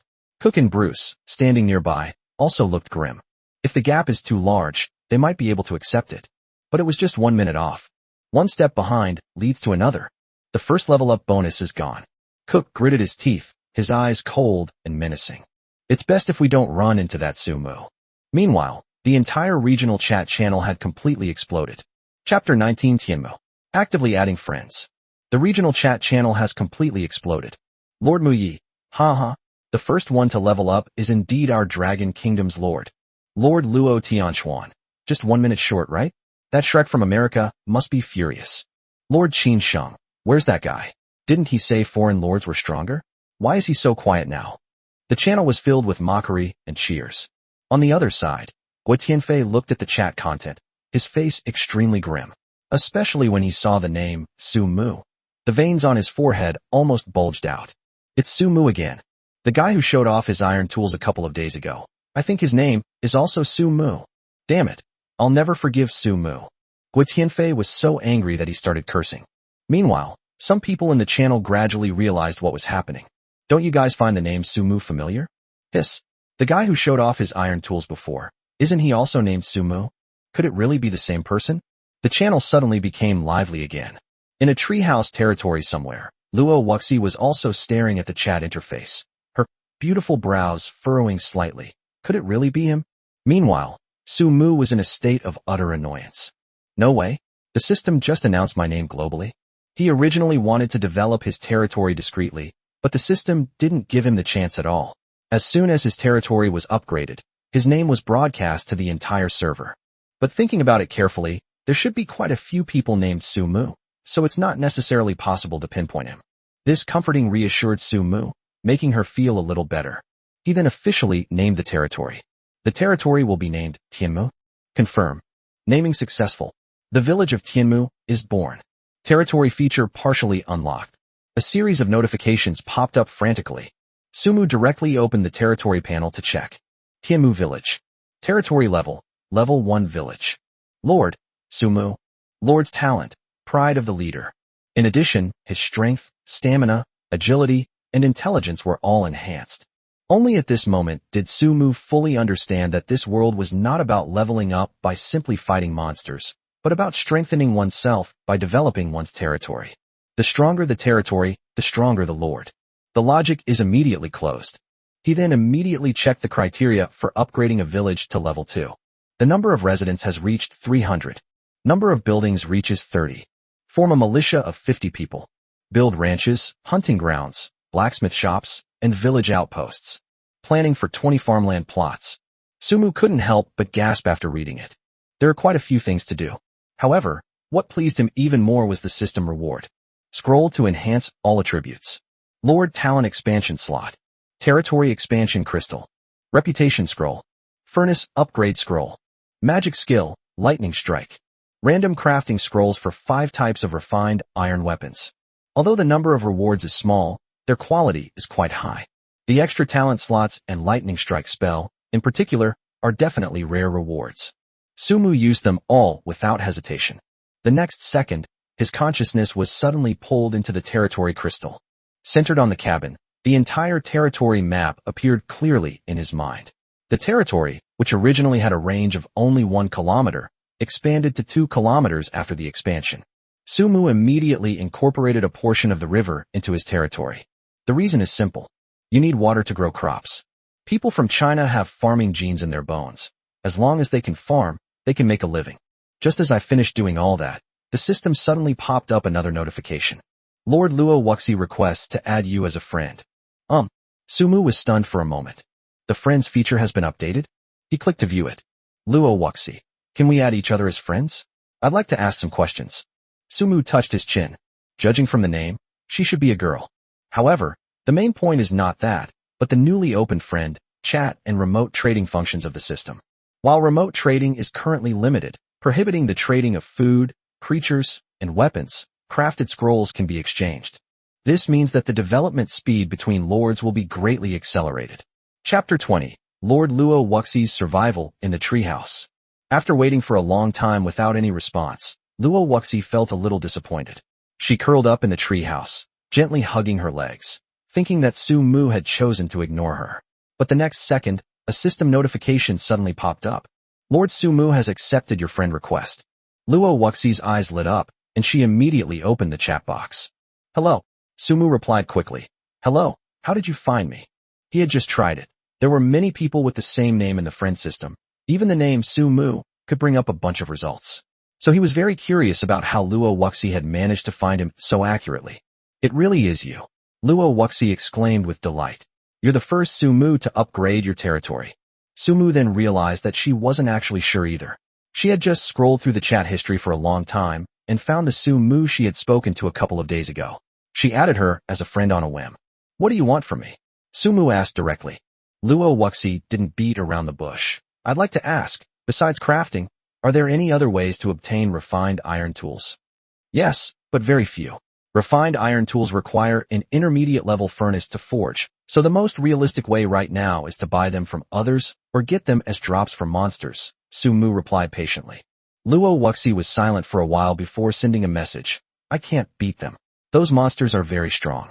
I don't have any refined iron weapons, so I can't break through their defenses at all. Su Mu frowned and asked if there were any weaker monsters around. Luo Wuxi quickly explained that she was born in a cluster of tree houses in a giant tree, with passageways connecting the tree houses, like a kingdom suspended in the trees. She survived in this kind of place, surrounded by monsters like tree spirits, flower spirits, and bird people, where one wrong move could lead to death. What are the conditions for upgrading your territory? Su Mu asked. Luo Wuxi sent a screenshot. After reading it, Su Mu realized that her upgrade conditions were completely different from his own. Apart from recruiting members, almost all of them required killing monsters. Just as the two were chatting, a system-wide announcement suddenly sounded.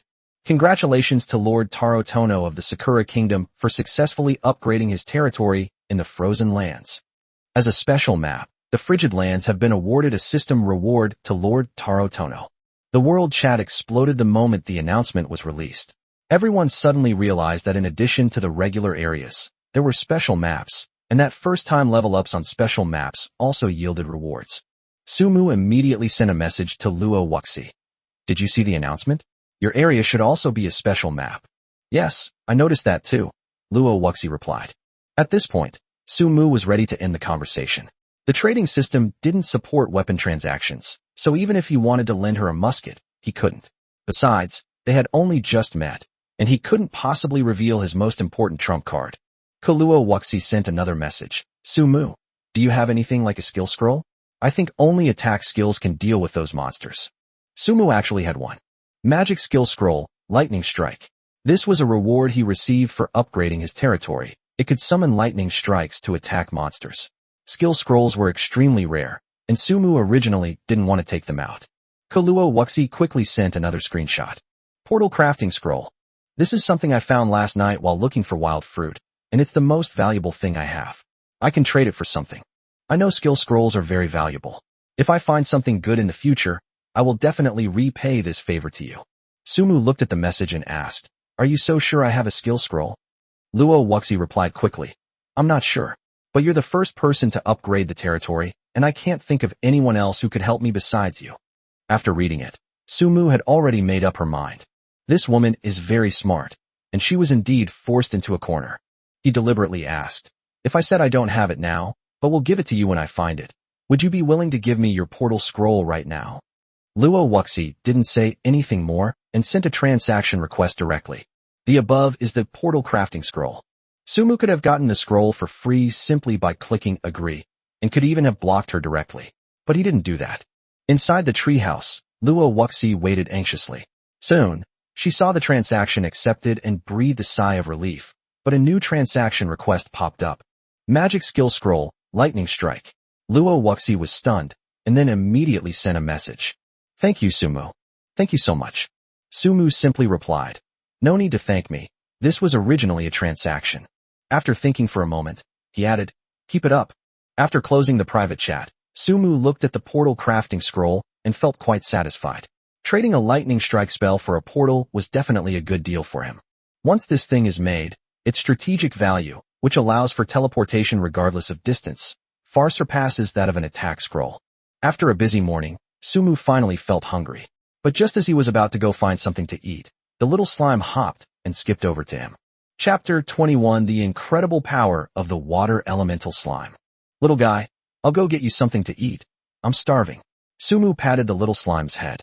Unexpectedly, the little guy immediately rummaged through his body, tore off a jelly-like thing, and handed it to him. "Master, I have food. You can have it." Sumu was stunned. "You want me to eat this?" The little slime nodded seriously. Sumu was about to refuse, but remembering the exquisitely delicious description in the insight spell, he forced himself to take a bite. His eyes lit up as soon as he took a bite. It tasted really good, and he quickly felt very full. But when he thought about how the little slime had ripped it off right in front of him, Sumu waved his hand and said, "I'm full. Don't do that again." "Master, am I not tasty?" the little slime asked, looking aggrieved. Sumu was both amused and exasperated, and could only rub its head. "No, I don't want to hurt you." The little slime then explained that every 3 or 4 days, a ball of water spirit would be generated in the body of a water elemental slime. Eating it would keep them from being hungry for several days, and it would not harm them. Upon hearing this, Sumu's expression changed instantly.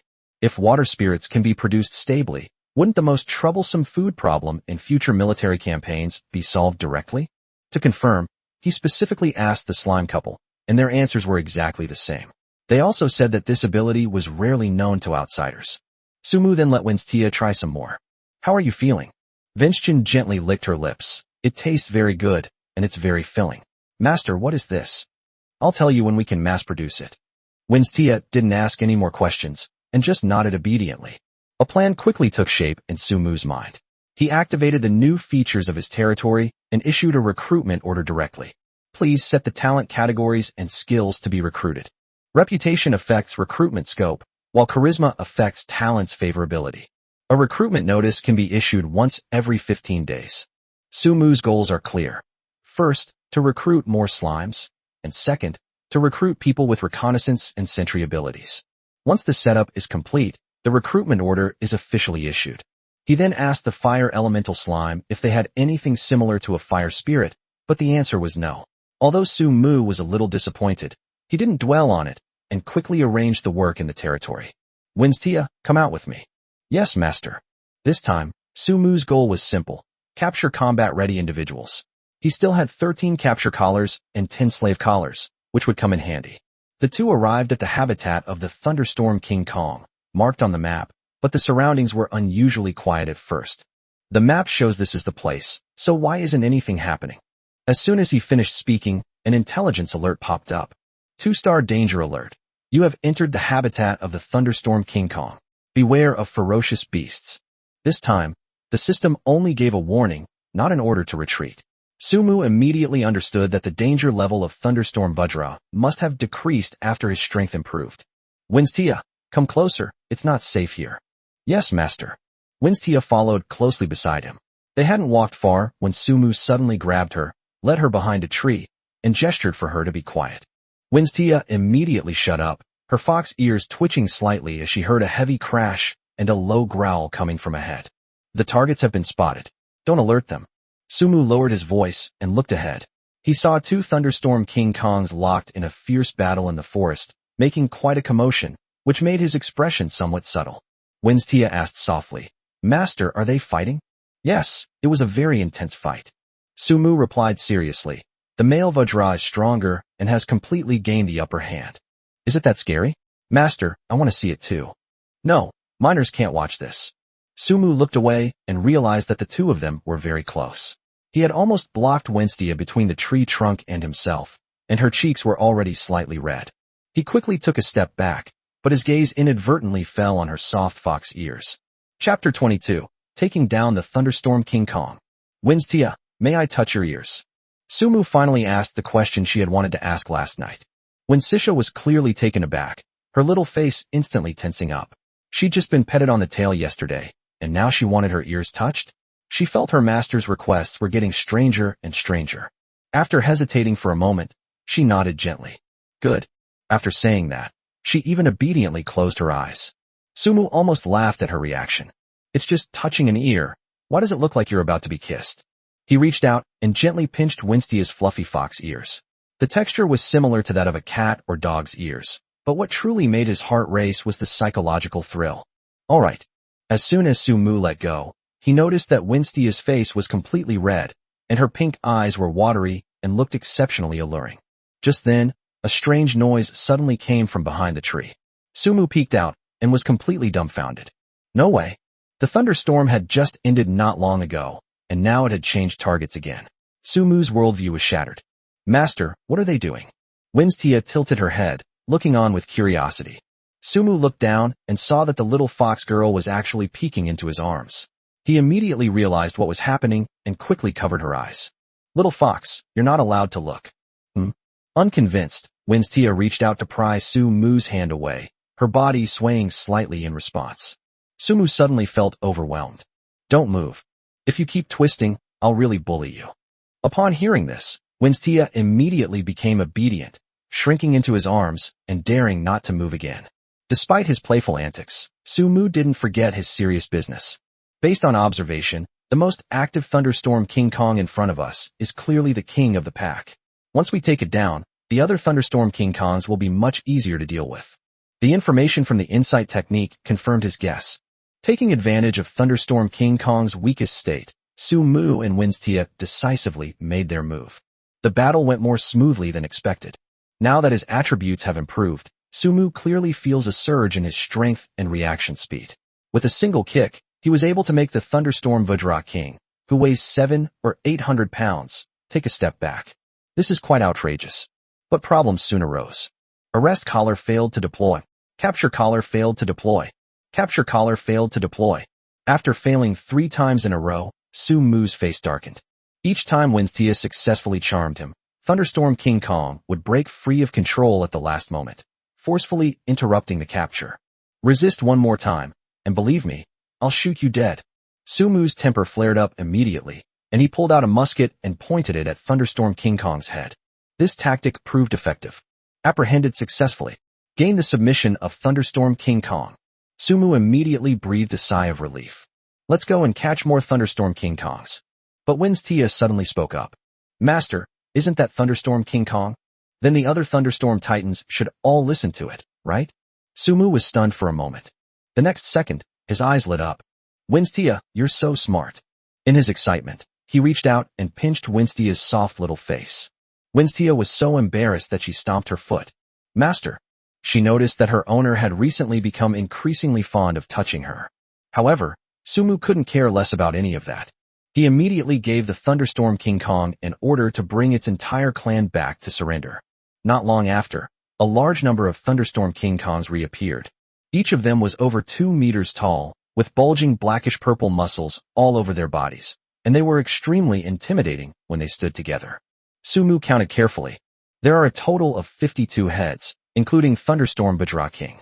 Although the other Thunderstorm Titans were not entirely obedient to him, it was enough as long as the king was willing to obey.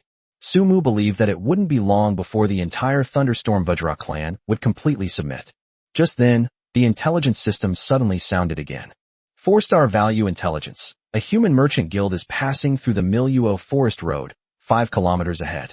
Their carriages are carrying creatures nurtured by the Tree of Life. Chapter 23 Robbery. The Unreasonable Sumu. 4-star value intelligence. A human merchant guild is passing through the Miluo Forest Road, 5 kilometers ahead. Their carriages are carrying creatures nurtured by the Tree of Life. Intelligence alert. The Cloud Dragon Merchant Guild is a notorious ruthless guild in Tianlong City. They made their fortune by plundering other races and selling their slaves. Sometimes they even double-cross other merchant guilds. Second intelligence tip. The guards of the Cloud Dragon Merchant Guild are currently engaged in a fierce battle with the Orcish forces led by Otak. You might be able to make a fortune on this trip. Orcs will never be slaves. Filthy humans, release my people. Otherwise, I, Otak, will twist your head off as a sacrifice. The orc Otak raised his giant axe high, his eyes blazing with fury, blocking the path of the Cloud Dragon Merchant Guild like a god of death. At this moment, he was covered in blood, and his exposed upper body muscles bore numerous wounds. But this did not diminish his imposing presence in the slightest. Instead, it added a touch of terrifying solemnity. Behind Otak were wounded orc warriors lying on the ground. Clearly, a fierce and earth-shattering battle has already taken place here. Compared to the orcs, the situation on the Yunlong Merchant Guild's side wasn't much better. Their casualties were equally heavy. The only one still standing is Victor, the strongest human swordsman in the guild. However, he also suffered many injuries. A few days ago, Victor accepted a secret mission from the Yunlong Merchant Guild. He will personally deliver this batch of goods, along with the treasures on the carriage, to Tianlong City. Originally, with Victor's strength, this mission should have been no problem at all. Unexpectedly, they were attacked twice in succession in Miluo Forest Road. The last battle hadn't ended long ago, and the personnel hadn't fully recovered from their injuries when they were ambushed by the orcs this time. The battle was so fierce. After a moment of silence, Victor stared at the orc and spoke.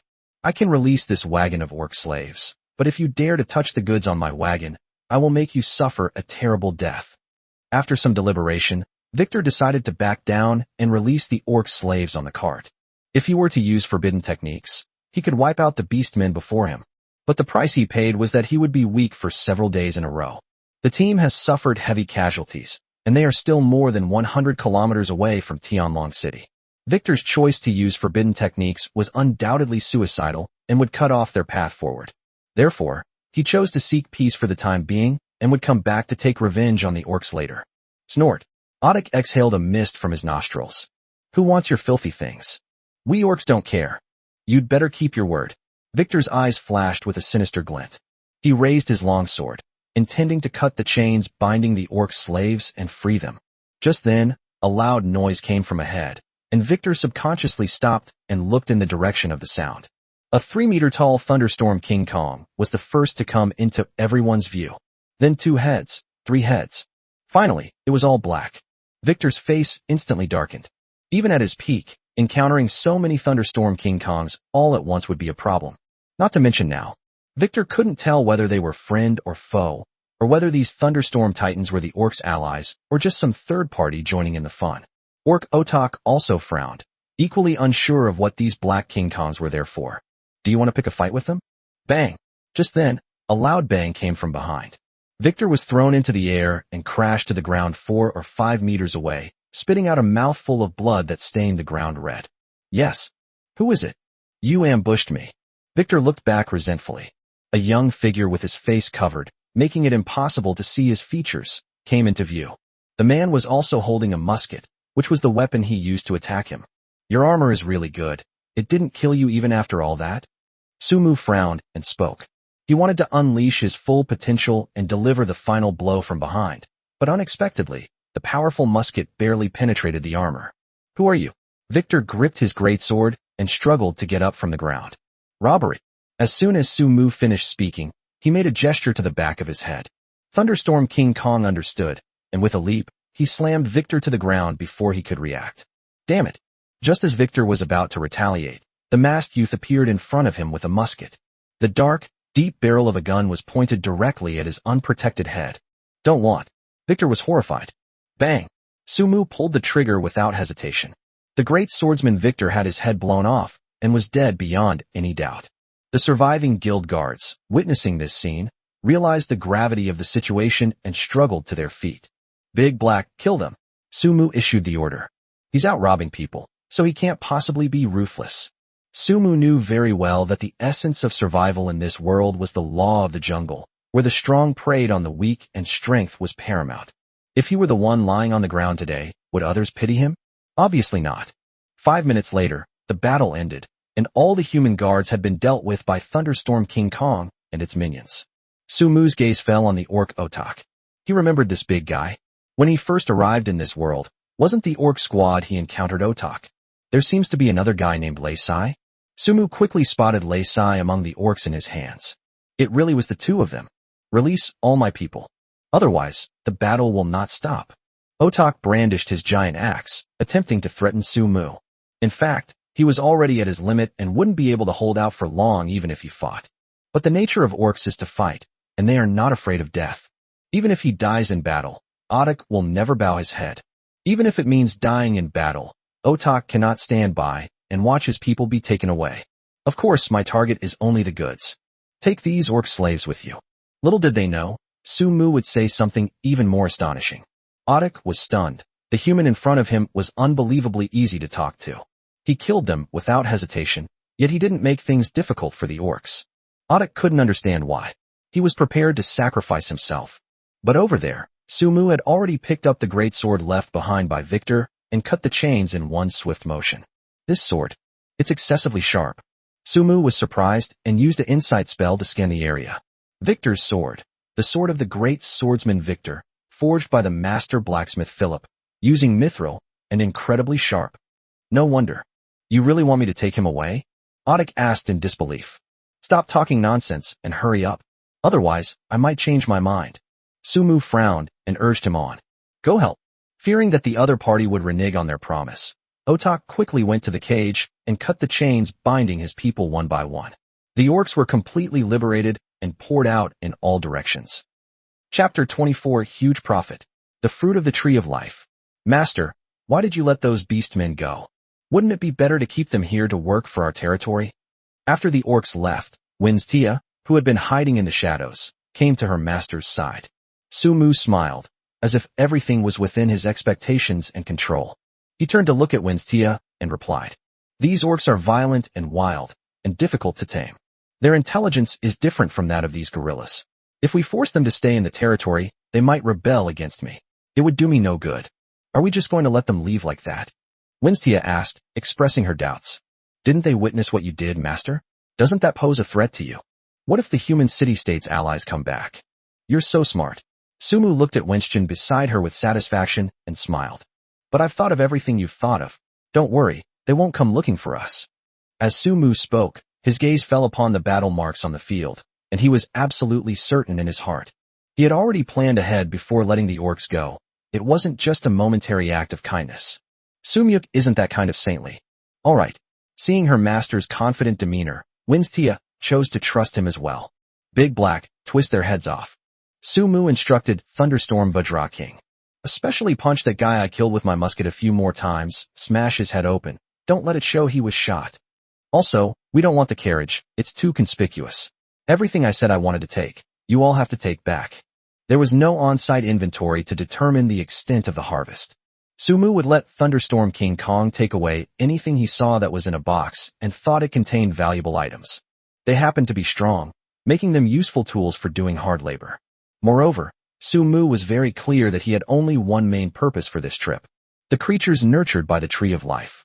This is the real highlight, the entity that was singled out by the intelligence system. Soon, Sumu was found, right in the very center of the carriage. However, he was stunned when he saw the creatures conceived by the so-called Tree of Life. It was a dark green fruit, entangled and wrapped by various vines. The fruit is very large, about 1.5 meters tall and 1.8 meters wide. It was flashing with red light, as if some kind of life was rhythmically pulsating within it. Very strange. The fruit of life. The Tree of Life bears only one fruit every 1,000 years, containing the seeds of life, which appears to be born soon. It turns out it wasn't born yet. Little one, from now on I'm family. Come home with me. From now on, we'll eat the best and drink the most delicious food. On a whim, Sumu disregarded whether the creatures inside could understand him or not, and reached out to touch the vines. Little did he know that the vines had small thorns, and 2 drops of blood flowed from Sumu's fingers, dripping onto the fruit of life. Master, are you alright? Winstia happened to see this and asked her with concern. It's alright, let's get ready to go back. Sumu didn't seem to notice anything amiss. He waved his hand and returned to his territory. By the time the inventory of the goods looted by the Chamber of Commerce was completed, it was already evening. I learned a lot this time. There were many weapons and tools, all made of fine iron. Various seeds, flour, fruits, and other grains are available. Moreover, Sumu also discovered 10 sets of armor. The armor is probably the same as the one Victor is wearing. It has a shiny finish and looks like it offers good protection. Without saying a word, Sumu arranged a set for himself first. Not only that, he also found a lot of men's and women's clothing, fabrics and other daily necessities in the goods. These are exactly what the territory needs right now. Winstia was probably happiest when she saw the clothes. After all, that way she can change things up more often. Sumu naturally wouldn't stop her. After all, things that are stolen are meant to be used. In addition, Sumu also scavenged 2,193 gold coins. This was undoubtedly a windfall for him. His only slight disappointment was that he didn't find anything of greater value. Something like a scroll. However, Sumu was not a greedy person, and he was already very satisfied with what he had gained. This is easy to understand. It explains why the Yunlong Chamber of Commerce's transport team wasn't as strong as expected. Aside from the creatures born from the Tree of Life, there aren't many valuable things on it. They're mostly just daily necessities. Master, it's almost evening. Are you still going out? Winstia, carrying a box, went over and asked. She saw her master, clad in armor, directing the Thunderstorm King Kong clan as they moved out of the territory. Yes. I have to go out to take care of something important, so I may be back later. Sumu glanced at the box that Winstia was holding, which contained giant salamanders. It seems she just came back from changing the water at the river.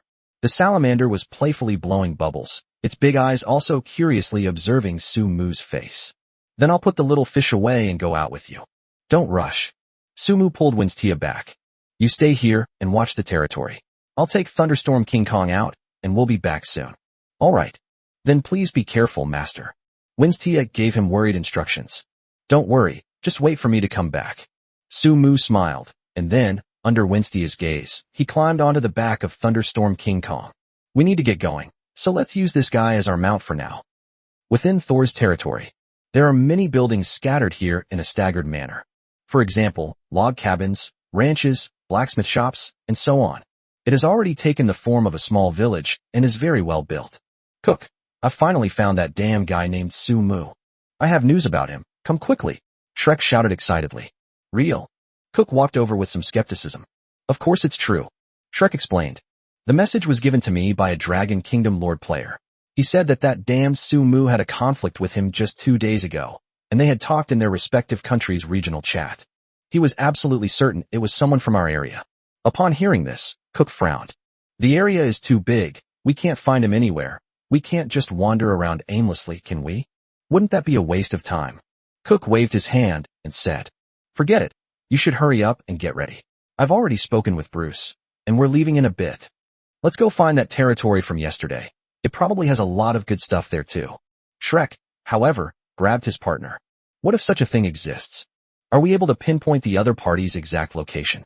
After Shrek finished speaking, he revealed the item in his hand. Cook took it and glanced at it. Declaration of War symbol. Allows you to designate a Lord player to declare war on their territory. After declaring war, the precise location of the enemy's territory is known. Winky face. A system-wide announcement will be made after the declaration of war. The outcome of the battle after the declaration of war will be announced to the entire system. Where did you get this? Cook asked. If Shrek had such a good thing, he couldn't possibly not know about it. Of course it was given to me by that Dragon Kingdom Lord player. He'd love for us to kill that bastard Sumu and avenge him. Shrek's face showed cunning and greed as he continued. How about it? Shall we go for it? That bastard probably got a lot of good stuff from the system rewards. We need to hurry, or we'll lose everything. Cook pondered for a moment, then gritted his teeth and said, Let's do it. I'll go talk to Bruce. Good. Chapter 25 System-Wide Announcement. Declaration of War. As evening approached, the sun was about to set. After a long day of hard work, the lords stayed in their territories, ready to enjoy the delicious food they had prepared themselves. System-Wide Announcement. System-Wide Announcement. The system announcement sounded once again, and the lords listened with curiosity. They wondered if it was another lord from a special map who had successfully upgraded his territory and received a reward. System-Wide Announcement. The territory of Thor's Village, represented by Lord Shrek, declares war on the territory of Skybeam Village, represented by Lord Sumu. From the day the war was declared, Thunder God Village and Skybeam Village fought to the death until a victor emerged and successfully occupied the other's crystal territory. Furthermore, the location of each other's territories will be visible in real time between the two territories. The outcome of this match will be announced system-wide. Since this is the first declaration of war between territories, the victor will receive system rewards. The announcement caused an uproar among all the lords. After all, anyone who pays attention to the system announcements will know what the names Sumu and Shrek represent. They were among the first players to successfully advance to level 1 lords. Is this the start of a fight? In an instant, the lord players flooded into the world chat channel.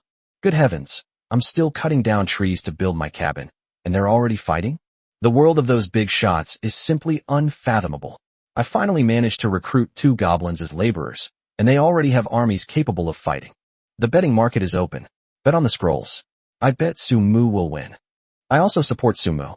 After all, he was the first to level up and receive the system reward. Yes, I also support Sumu. A group of people who followed suit and supported Sumu stood up, but their views were quickly refuted. Although I'm from China, when it comes to betting on scrolls, I'm definitely on the foreigner's side. That's what I said too. I saw Shrek say in the chat today that they have 40 lizard men under their command who can crush rocks. Yes, I saw the chat screenshots too. They were awesome. The lizard men were incredibly powerful, and their equipment was top-notch. But Sumu will get a reward. Rewards are nothing. When it comes to actual warfare, it all comes down to how tough the army and its troops are, and how powerful their weapons are. The system's rewards will definitely be territory-related items, not rewards for territory members. I agree with the comment above. I'm on Shrek Academy's side this time. Indeed, Shrek and his group must have the confidence and strength to openly declare war. Perhaps the lizardmen are only one part of their power. As everyone's opinions swirled, Sumu's approval rating plummeted, while Shrek Academy's and their teammates' approval rating soared. In the end, it reached an astonishing 19 hours, 81 minutes. The regional chat is just as exciting as the world chat channel. Lord Luo Tianchuan, wow. The first and second place teams have already declared war. Whose side are you on? Lord Mu Yi. Nonsense. The people of the Dragon Kingdom will definitely support the people of the Dragon Kingdom. Sumu will win. Crush them. Lord Qin Sheng. Didn't you guys see the world chat? I heard Shrek's territory has lizard men helping them, and they're quite powerful. Lord Mu Yi. Let him be strong. The breeze still caresses the mountain. Let him be arrogant. The bright moon still shines on the great river. I blindly support Sumu. It seems Brother Mu Yi is a fan of Sumu. Lord Mu Yi, of course. Sumu is someone who has brought honor to our Dragon Kingdom. Upon seeing this chat, Guo Tianfei, who was in the territory, curled his lips into a cold smile. And you call it the Dragon Kingdom? This is the era of lords now. The Dragon Kingdom is a thing of the past. Just watch, see how that Sumu dies. When the time comes, I'll jump out and give you idiots a good laugh. Fans, huh? Heh. After his 2 previous setbacks, Guo Tianfei has matured. He now knows to lie low first, and then sees the best opportunity to deliver a fatal blow to the enemy. In fact, Guo Tianfei didn't know whether Sumu, who had offended him a few days ago, was the first Sumu to upgrade his territory. He merely glanced at the analyses of the various lords in the regional chat and concluded that it was highly likely to be the same person. But whether it was the same person or not, Guo Tianfei wasn't worried at all. He had originally gone there for 2 purposes. One way is to get close to and befriend Shrek and his friends. The other one is retaliation. The reason Guo Tianfei wanted to befriend Shrek was because, during their conversation, he learned that Shrek was from their region. With such a powerful figure so close, given his personality, it's impossible for him not to try his best to hold on tight. Guo Tianfei happened to open a treasure chest in the wild and got a declaration of war token, which further solidified his idea. If I can help Shrek and his friends, that would be great. If I can't, at least I'm their friend. It must be said that Guo Tianfei didn't learn how to upgrade his territory, but he certainly learned a lot about scheming. At the same time, in the territory inside the treehouse, Luo Wuxi, covered in dirt, frowned slightly. She just returned from slaying demons today. After a day of hard work, she has completed 1/3 of her mission. This is a huge step forward. All of this is thanks to the lightning strike technique that Sumu gave her. Although to some extent, she traded the scrolls made using the portal. But in her heart, she always felt that she still owed Sumu a favor. Because skill scrolls are really precious, and the lightning strike spell is really powerful. Could it be that he lost this battle because of the lightning strike spell? Luo Wuxi bit her lip lightly, her tone filled with worry. After thinking about it, she still opened her friend's list. On Thunderstorm King Kong's shoulder, Sumu wore a cold smile. Declare war. Great. I was just looking for you guys, and here you are. Big Black, go to your right. We'll be at our destination soon. Oh ho. Thunderstorm Vajra King responded and obediently changed direction. Soon, the Vajra army disappeared into the night. Cook, Bruce, did you hear the system announcement? We get a reward for beating them. That's awesome. Haha. Shrek felt an unprecedented sense of exhilaration. As a naturally warlike people, he has always wished for war every day and wanted to start Season 3 as soon as possible. Therefore, the existence of the era of lords was exactly what he wanted. He felt perfectly suited to live in this kind of world. Have you heard that? Let's quickly check where that guy's territory is and see if it's really in our vicinity. Good. As the owner of the territory, Shrek has the right to access information. After taking a closer look, his brows quickly furrowed. What's wrong?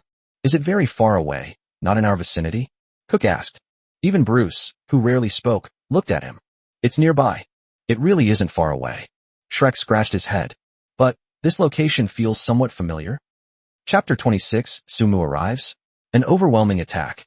Cook's expression gradually became quite interesting as he looked at the map screenshot sent by Shrek. Shit, this is the territory we visited yesterday. Have you forgotten? This river flows all the way west, and there's only one territory there. Shrek's face flashed with surprise, but after carefully examining the map for a few moments, he quickly became excited again. Isn't this perfect? We were originally planning to take him down. I can't forget the beautiful demi-humans in his territory. Their figures and looks were simply irresistible. Shrek's expression gradually turned lewd. Thinking of the beautiful female demi-human with the big tail, and then looking at the ugly lizard men in his territory, he was filled with lust. Bruce, go gather the lizard men. We're ready to go. Let's take advantage of the night when they're off guard and catch them off guard. Cook was extremely excited. Why is it so inspiring?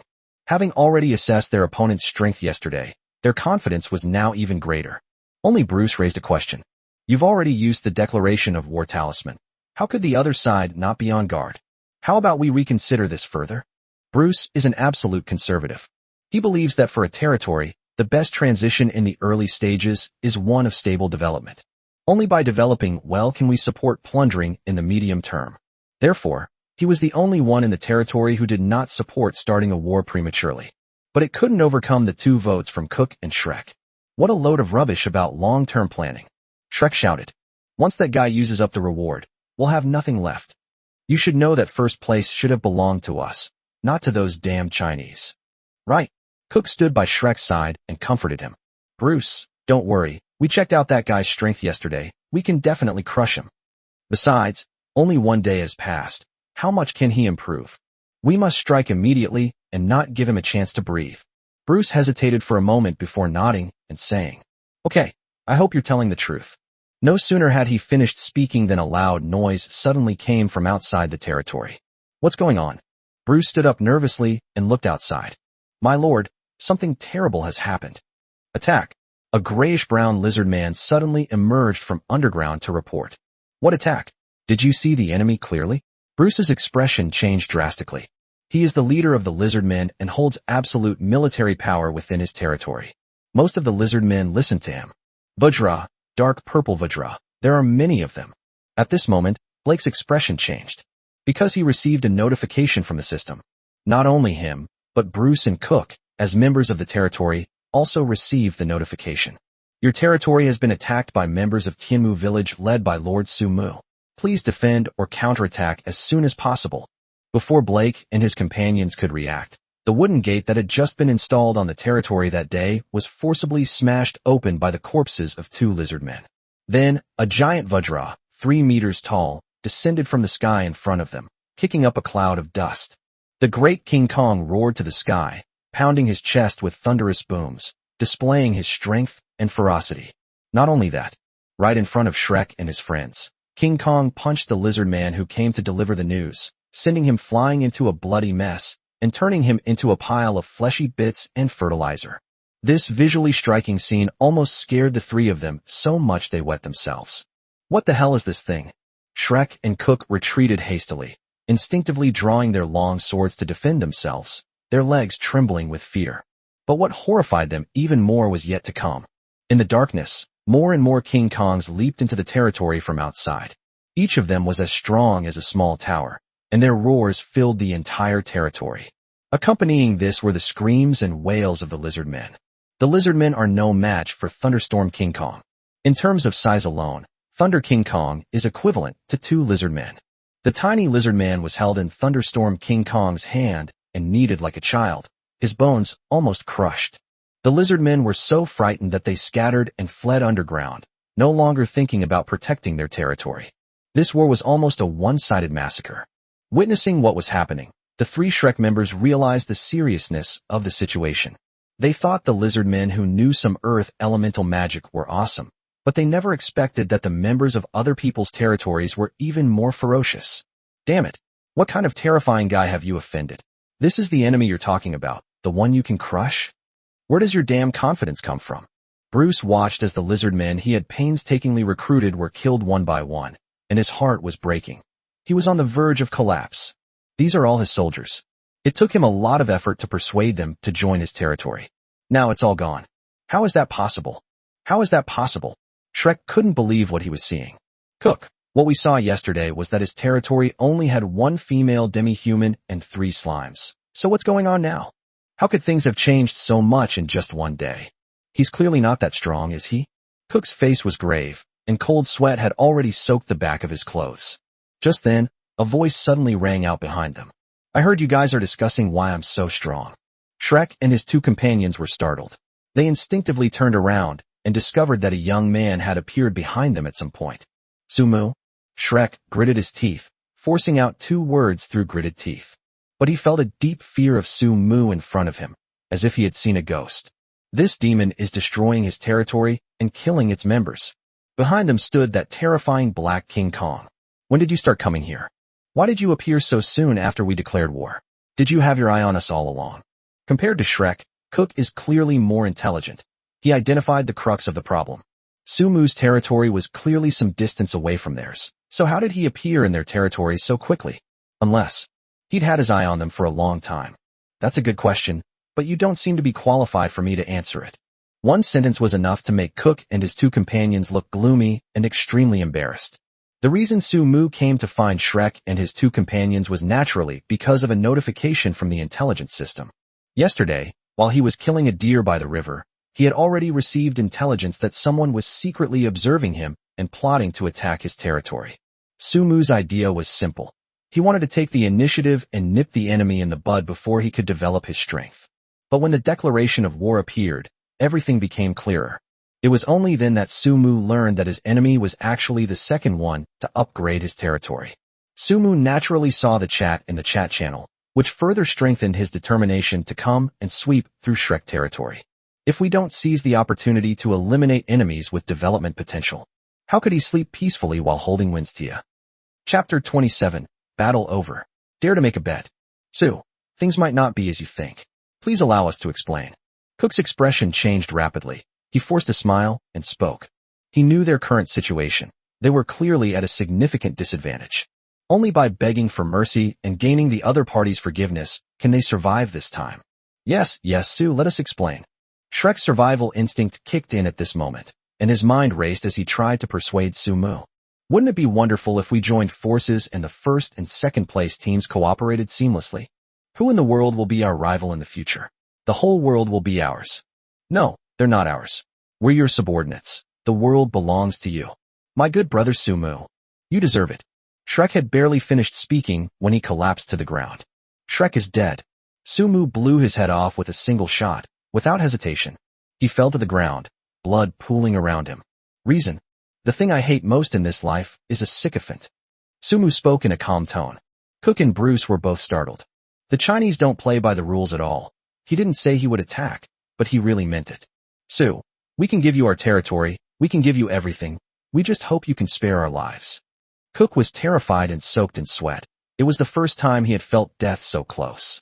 He tried to use a consultative tone. We hope you will have mercy and let us go. God will bless you. Before Cook could finish speaking, he collapsed next to Shrek's corpse. I hate God. Sumu pointed the dark muzzle of his gun at Bruce. Having survived for so many days in the territory era, Sumu's mindset has undergone a complete transformation. He no longer felt any psychological burden when it came to killing. I possess the talent of a lord, and I am absolutely valuable to you. I can help you develop your territory. Bruce swallowed hard and spoke with difficulty. The heart of the lizard men. As long as I possess this lord's talent, all the lizard men in this world will be drawn to me, and I will be able to communicate with them with ease. Sumu neither spoke nor fired a shot. He simply watched Bruce quietly. The lizard men are very valuable. They may not have been powerful in battle, but their talent lies in finding iron ore. All sorts of valuable iron ore. Bruce knew that every word he spoke now was a fight for his survival. He must do everything in his power to demonstrate his value. The lizard men have found me a tin iron mine, and I can give you the location unconditionally. And with me by your side, your territory will never run out of various ores and rare metals. I promise. Sumu suddenly put down the musket in his hand. Seeing his actions, Bruce's anxiety finally subsided. He secretly rejoiced that he had a trump card up his sleeve. Otherwise he would have followed in the footsteps of Shrek and Cook, those two unlucky guys. But the next moment, Bruce felt a sharp pain in his throat, and before he could even reach up to touch it, blood gushed out like a fountain. He fell to the ground. It has some value, but not much. Sumu muttered something to himself. Rather than keeping a time bomb by your side, it's better to just kill him. He wasn't interested in foreign slaves, but he might consider it if they were beautiful women. The chat on the World Channel remains lively. The lords were all eating melons with their dinner. Sumu and Shrek's support ratio has changed from 19 hours 81 minutes to 3 hours 97 minutes. Out of 100 people, only 3 believe that Sumu could win this battle. Is anyone willing to make a bet? I'll offer a skill scroll, and I bet Shrek Academy will win. The speaker was a lord from the land of cherry blossoms named Kakawa Amasaka, who also provided a screenshot. Skill scroll, Heavenly Fire Blaze. Summons a fireball to rain down from the sky, delivering a devastating blow. A simple introduction, yet it made countless lords feel the power of the skill. Seriously? You're using such a powerful skill as a bet? Yeah, judging from the description, it's an area of effect skill. It's definitely one of a kind at this stage. Can't you see he's just bragging? Everyone knows Shrek Academy has a better chance of winning now, so who would still bet against him? There are still some sensible people. Exactly. You can tell the country is right just by looking at the name. Shameless. He just wants you to be jealous. He's disgusting. Everyone started criticizing Shikakawa Amasaka. Ignorant commoners, I genuinely want to make a bet, okay? Stop making malicious assumptions about me. Kashiwa Kansaka retorted. Why didn't you come out sooner? Now everyone's been discussing it for so long, and you're only just showing your face. By then, everyone's already bet. Who's going to play with you anymore? Well said. Does that guy who ripped through the steel plate think everyone's an idiot? Exactly. No one would be stupid enough to bet with you like that. But then, a chat message suddenly appeared in everyone's view. I'll bet you. Want to? Upon closer inspection, the lords recognized her as a female lord from the Dragon Kingdom named Luo Wuxi. Her comment stood out so much in the chat that everyone could see it immediately. What wouldn't I dare to do? I couldn't be happier. I just don't know what you can offer. As soon as Shikawa finished speaking in the Ganban dialect, Luo Wuxi had already posted a screenshot. Undead Summoning Scroll. Summons a servant from the undead army to fight alongside you. Disappears upon death. Can. Luo Wuxi stepped forward to take the bet, because she couldn't stand the players in the chat channel's lack of confidence in Sumu. In her opinion, Sumu had helped her, was a very good person, and was also very capable. She supports him unconditionally. At this moment, she desperately hoped that Sumu could prove everyone wrong. Although Luo Wuxi herself was unsure whether Sumu could win this battle, but she still made that choice, taking a gamble against others. In Luo Wuxi's opinion, attitude is often more important than the result. Absolutely. Upon seeing the summoning scroll, Kashiwa Amasaka was also excited.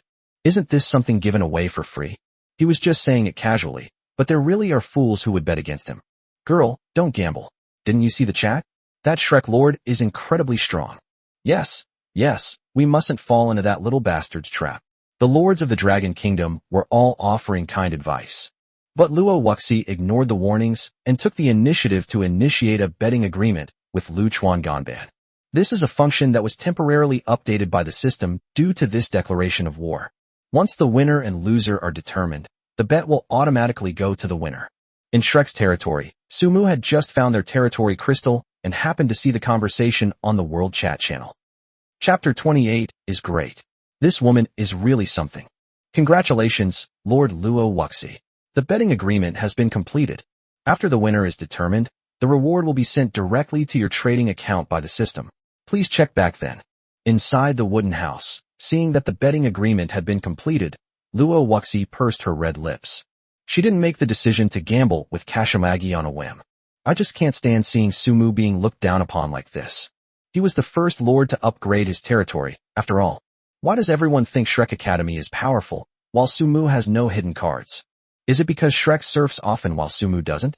Seeing everyone mocking and looking down on Sumu, Luo Wuxi really wanted to get back at him and prove him right. At the same time, she also hoped that Sumu would be safe and sound in this war. Luo Wuxi glanced at her friend's messages. They were still unread.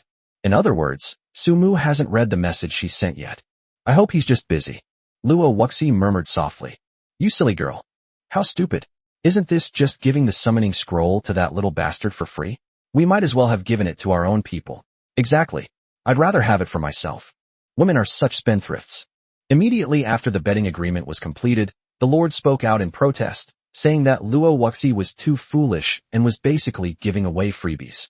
But just then, system-wide announcement. The system announcement has reappeared. System-wide announcement. Lord Sumu has successfully breached Lord Shrek's territory and occupied it. Lord Sumu has successfully breached Lord Shrek's territory and occupied it. The 7 or 8 system-wide announcements in a row stunned all the lords who were still chatting. Seriously? The game's already decided. Really? I thought I'd have to wait 10 days or so. How come it's like this after only an hour? Are you guys stupid? Is time the important thing? The important thing is that Sumu is the winner. It's Sumu. It's Sumu. It's Sumu. I'll say it 3 times because it's important. That's right. The lords were all shocked to realize that the winner was Sumu, who had never been favored. It's Sumu, who's been criticized by everyone. It's Sumu, whose approval rating is only 3%. Does this mean Shrek, with his massive army of lizard men, was wiped out? Holy crap. How fierce must Sumu be to take down Shrek Academy? Absolutely incredible. First place is first place. Second place can never try to take advantage of you. I knew it. Sumu was the first to upgrade his territory. How could he not have a backup plan? Now he's proven wrong, hasn't he? What I hate most in this world is hindsight. Compared to the shocked statements of the other lords, Sumu found the system's prompts more pleasant to hear. Congratulations to Lord Sumu on your victory in the first declaration of war. Lord Sumu will receive a declaration of war gift pack from the system. Please check and claim it. So comfortable. Getting a reward for fighting? There's nothing more satisfying than this. Congratulations, Lord. You have now conquered the enemy territory. Ownership of this territory now belongs to you. Do I need to change the name of my territory?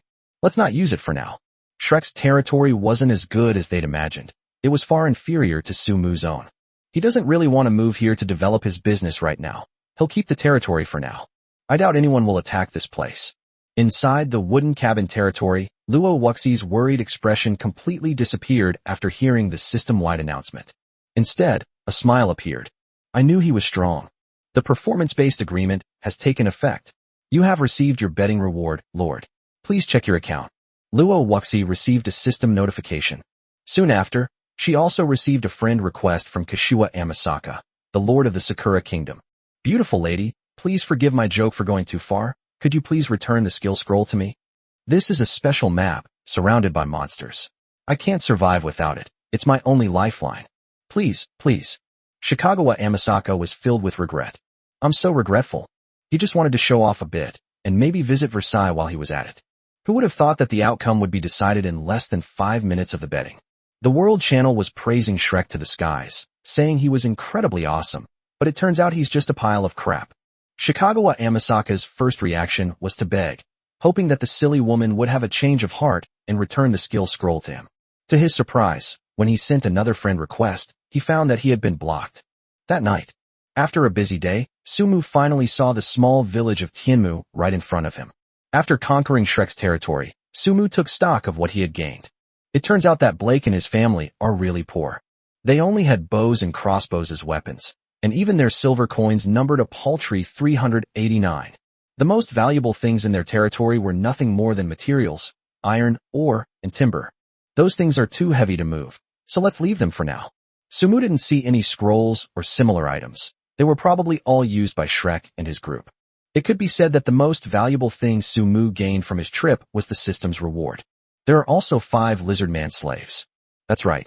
Sumu used slave collars to turn the lizardmen into his slaves. He was drawn to their mineral-finding abilities, thanks to Bruce for informing him. Otherwise, the lizardmen wouldn't be able to enslave anyone. Declaration of War Symbol 2. Reputation Amulet. Grants 500 reputation upon use. Territory Shield. Envelopes the territory, protecting it from all attacks for 3 hours. Mechanical Watchtower Construction Scroll. Learning this scroll will unlock watchtower construction, allowing you to build mechanical watchtowers that are higher level than ordinary watchtowers. Trap Crafting Scroll. Unlocks trap crafting after learning this. There wasn't much, but it was still a decent amount. Of course, Sumu studied the watchtowers in particular and concluded that they were the most valuable at present. Ordinary watchtowers only allow people to stand on them for passive defense and to keep watch. This watchtower was designed to prevent enemy incursions from below, while also allowing for manual firing from above, equipped with crossbows. It's much more advanced than a typical sentry tower. Of course, Sumu didn't manage to make it, and he didn't know how effective it would be. Sumu used everything he could, and put away the rest first. Luo Wuxi sent me a message.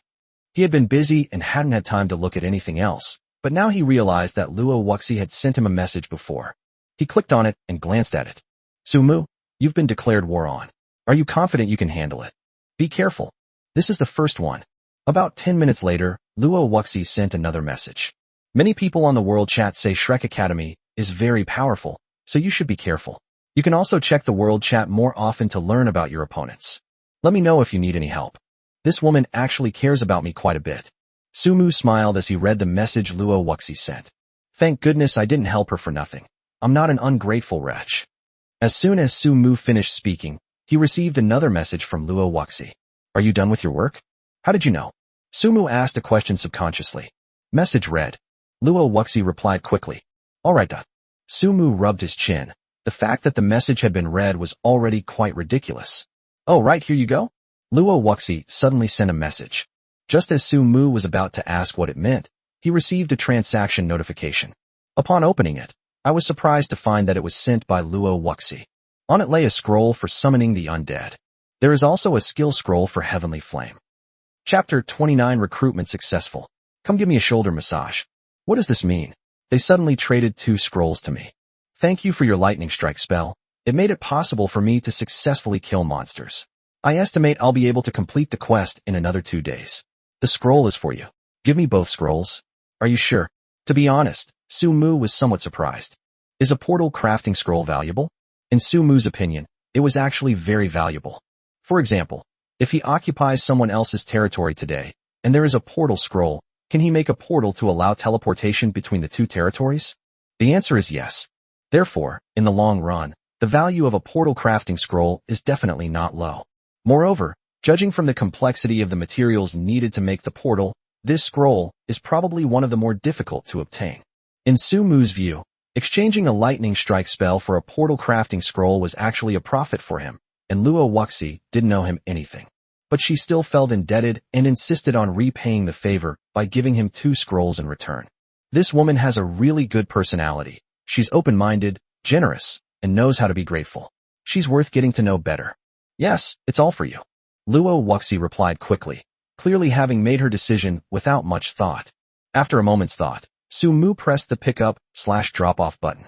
However, he only took the undead summoning scroll. He returned the Heavenly Fire Radiant skill scroll. How? Luo Wuxi quickly sent a message. You can use it for now. I'm not that lacking in skills. There are many monsters around you. Having this skill might make clearing them faster. Try to upgrade your territory as soon as possible. There might be other lords eyeing your territory with covetous intent. If a woman can do this much, Sumu, as a man, naturally can't lose his composure. Luo Wuxi was silent for a moment before sending a message. I'll keep this for now, and share it with you later when I get some good loot from killing monsters. Okay. After ending his chat with Luo Wuxi, Sumu returned to his territory. As soon as he reached the door, he saw Winstia sitting by the campfire, her little face propped up by her hand, dozing off. The little fox is waiting for me to come back. Sumu murmured softly, a smile unconsciously appearing on her face. Sumu is an orphan. He grew up in an orphanage and rarely experienced the feeling of someone leaving a light on for you, someone worrying about you, or someone waiting for you to come home. For the first time now, it has been embodied in Winstia. She's waiting for him to come home. Sumu felt a warm glow in his heart. He walked closer, squatted down, and quietly gazed at Winstia. She was wearing new clothes today, a white tulle skirt and pants, and she had a faint, pleasant fragrance. Her long eyelashes fluttered in the dim light of the flames, and a glistening tear at the corner of her mouth seemed about to fall at any moment. This makes her look even cuter and more charming. Sumu reached out and tapped her nose. Winstia did not react immediately. Sumu poked it again. Seemingly sensing something, Winstia suddenly opened her eyes and came to her senses. "Owner, you're back." She spoke with delight, a smile spreading across her face. "If you're sleepy, go to sleep first. Why are you waiting for me at the door?" Sumu casually flicked her nose and said, "My master hasn't come back yet. How can I sleep?" Winstia pouted, but secretly thought to herself, "My owner touched my nose. Before, I touched its tail and ears, and now I'm touching its nose. The master is getting more and more. All right, go inside and rest." Sumu interrupted Winstia's rambling thoughts. "Okay," Winstia responded, then seemed to realize something. "By the way, master, a group of slimes came tonight and have joined our territory." "Oh, how many?" The recruitment took effect so quickly? Sumu was also a little surprised. "There are 126 in total, including 51 fire elemental slimes, 53 water elemental slimes, and 22 wood elemental slimes." Winstia pouted, thought for a moment, and then answered, "Wood element. Following this trend, will slimes also have earth element, gold element, and so on? And what about them? Where did you put them?" "There's no cabin in the territory yet, so I'll let them find a place to rest around here first, and we'll decide what to do when you come back, master." "Good job, well done." Sumu praised Winstia. "Let's wait until tomorrow. Let's try to build the cabin into a dormitory-like structure so that the slimes have a place to live. I think the same way as my master." "Winstia, aren't you sleepy?"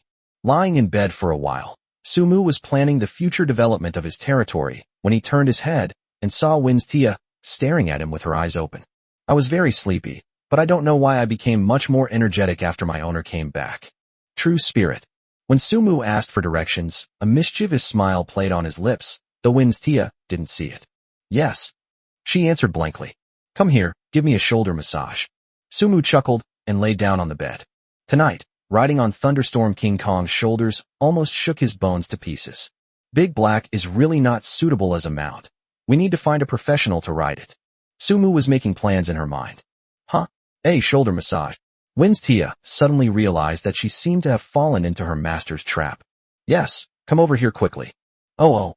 Winstia obediently got into her master's bed, but her face quickly turned red. Master, why are you taking off your clothes?"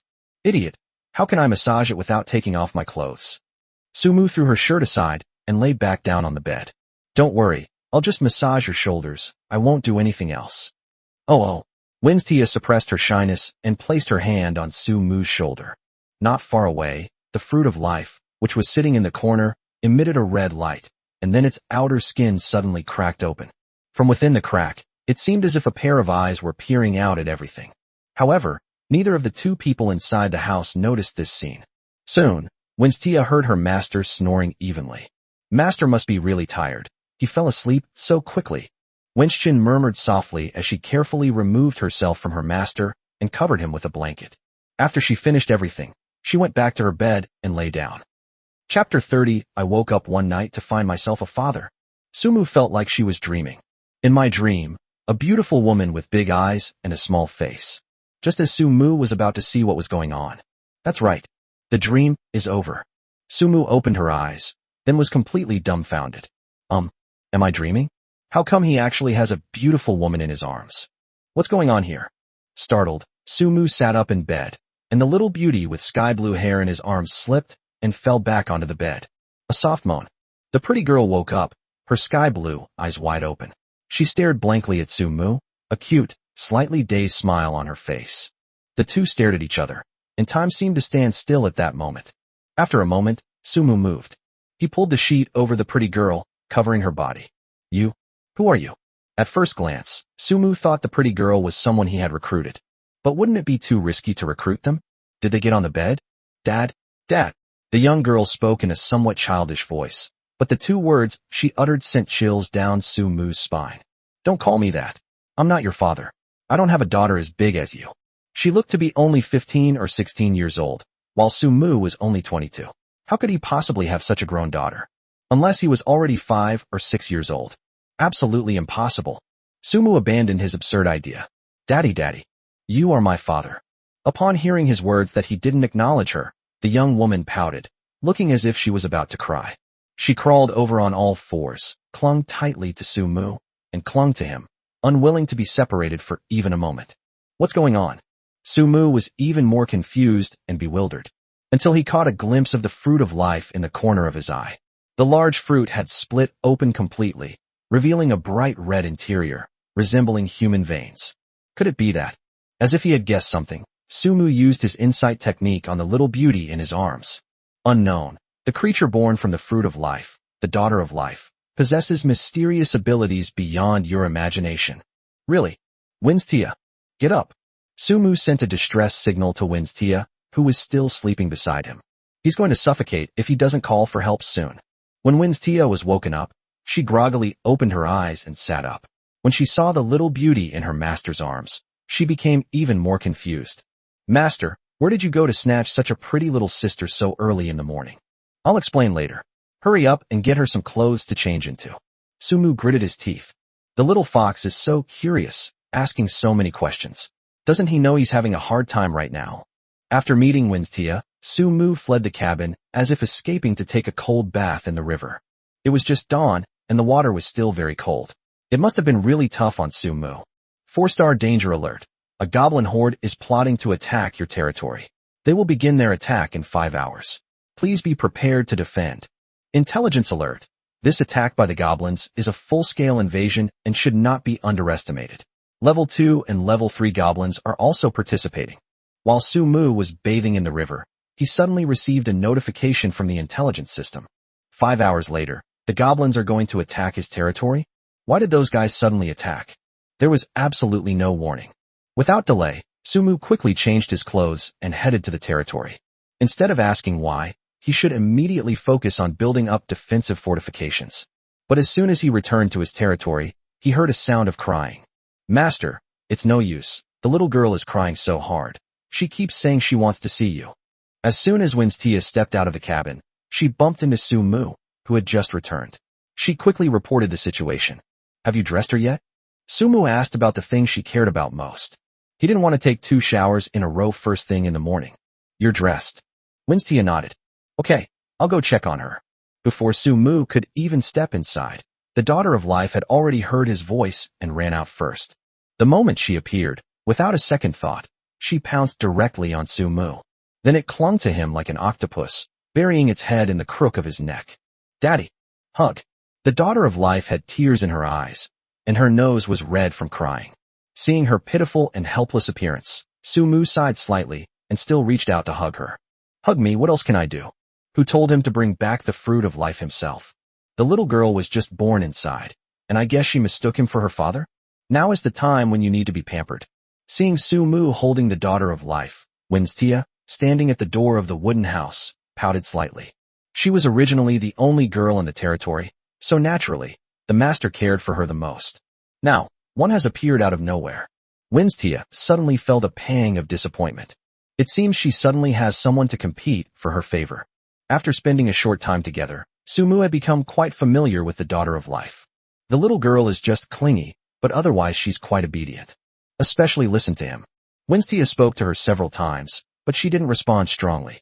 But Sumu always answered every question.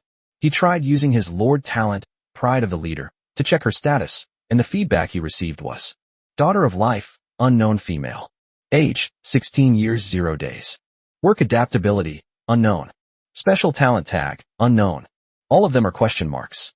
I don't know if it's because the daughter of life was just born from the fruit of life. However, Sumu still received a piece of information. That is, the age of the daughter of life is 16. In other words, she stayed inside the fruit for 16 years. Little girl, don't call me dad anymore, understand?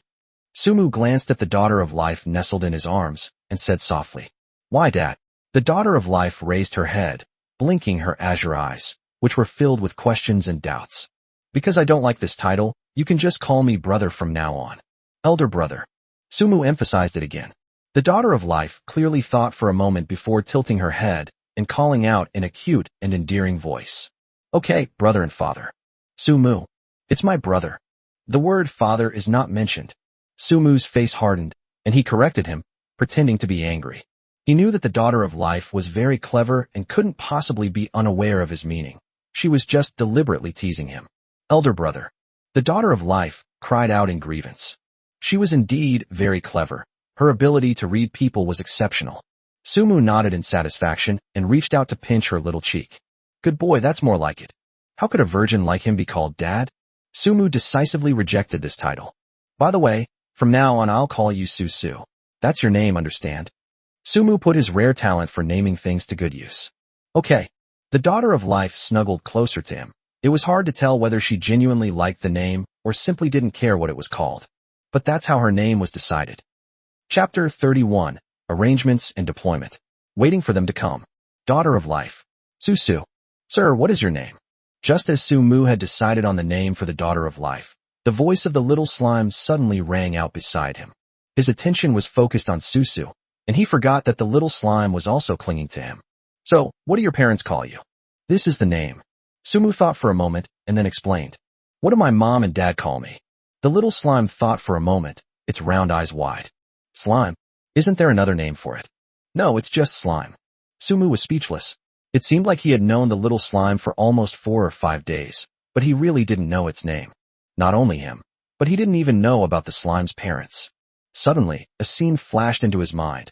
A group of slimes shouting slime, slime. The scene was absolutely stunning. From now on, I'll call you EE. It'll be simple and give you a proper name. After thinking for a moment, Sumu used one of his few talents in naming things. Yes, sir, the little slime nodded in agreement. From its excited tone, you can tell that it is very happy to have a name. Winstia, do you know about the goblin hierarchy? Like level 2 or 3, or something like that? Knowing that the goblins were about to attack the territory, Sumu decided to find out more about the situation as soon as possible. Level 2 or 3 goblins. Winstia pouted and nodded, saying, Master, I know a little bit. The goblin captain who attacked us that night, the one who jumped really far, was a level 2 goblin. It has already evolved once, and its physical attributes are much stronger than those of an ordinary goblin. Winstia patiently explained. Level 3 goblins are an improvement on level 2. In addition to their physical attributes, they can also cast spells. They're also smarter and harder to deal with. Goblins can evolve. This was the first time Sumu had heard of such a statement. After all, he didn't know much about this world. That's right. Even slimes have the potential to evolve, but compared to goblins, the chance of a slime evolving is 1 in 1,000, while the chance of a goblin evolving is 20 or 30%. This is a case of different races becoming stronger. Winstia seems to know a lot. Just like our Red Fox clan, we can also grow stronger, but we need to undergo the baptism of battle and seize opportunities. It can be said that every life has infinite possibilities. Sumu nodded. He roughly understood what Winstia meant. Nestled in Sumu's arms, Susu didn't speak. She simply hugged his neck quietly, blinking her innocent big eyes as if absorbing new knowledge. Go and call your tribe over to assemble. I have work to assign. Sumu gave an instruction.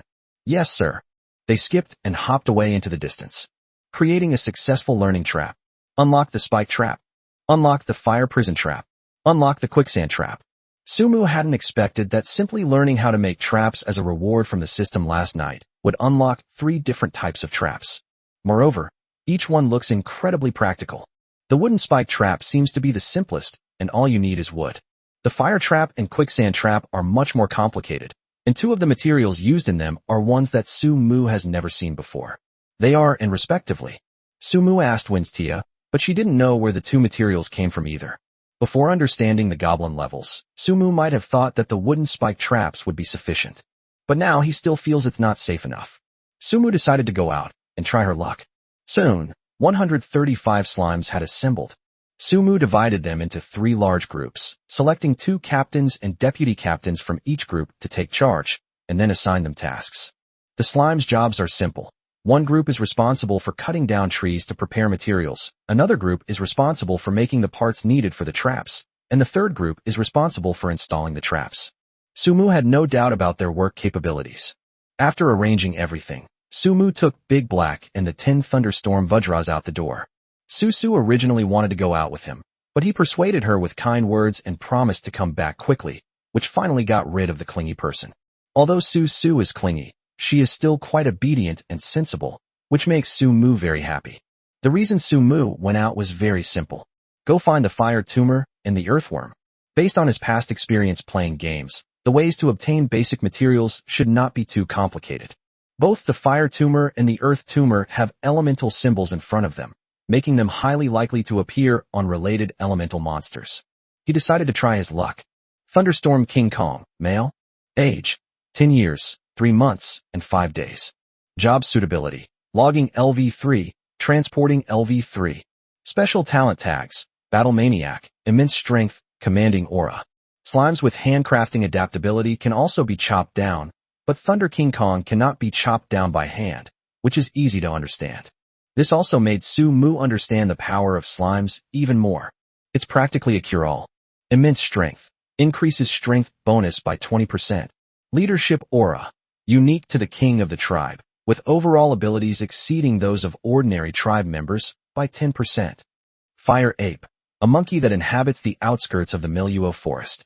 It knows a little fire elemental magic, but not much. Sumu arrived at the nearest gathering place of fire elemental monsters. For the fire apes, Thunder King Kong is definitely their ancestor. Monkey meat obtain. Obtain the pelt. After killing a fire ape, Sumu did not obtain the fire tumor he wanted. Could my estimate be wrong? Sumu refused to believe it and ordered Thunderstorm King Kong to command his tribesmen to continue hunting fire apes. Sure enough, the sheer number of them worked wonders. Obtain the fireball. Obtain the fireball.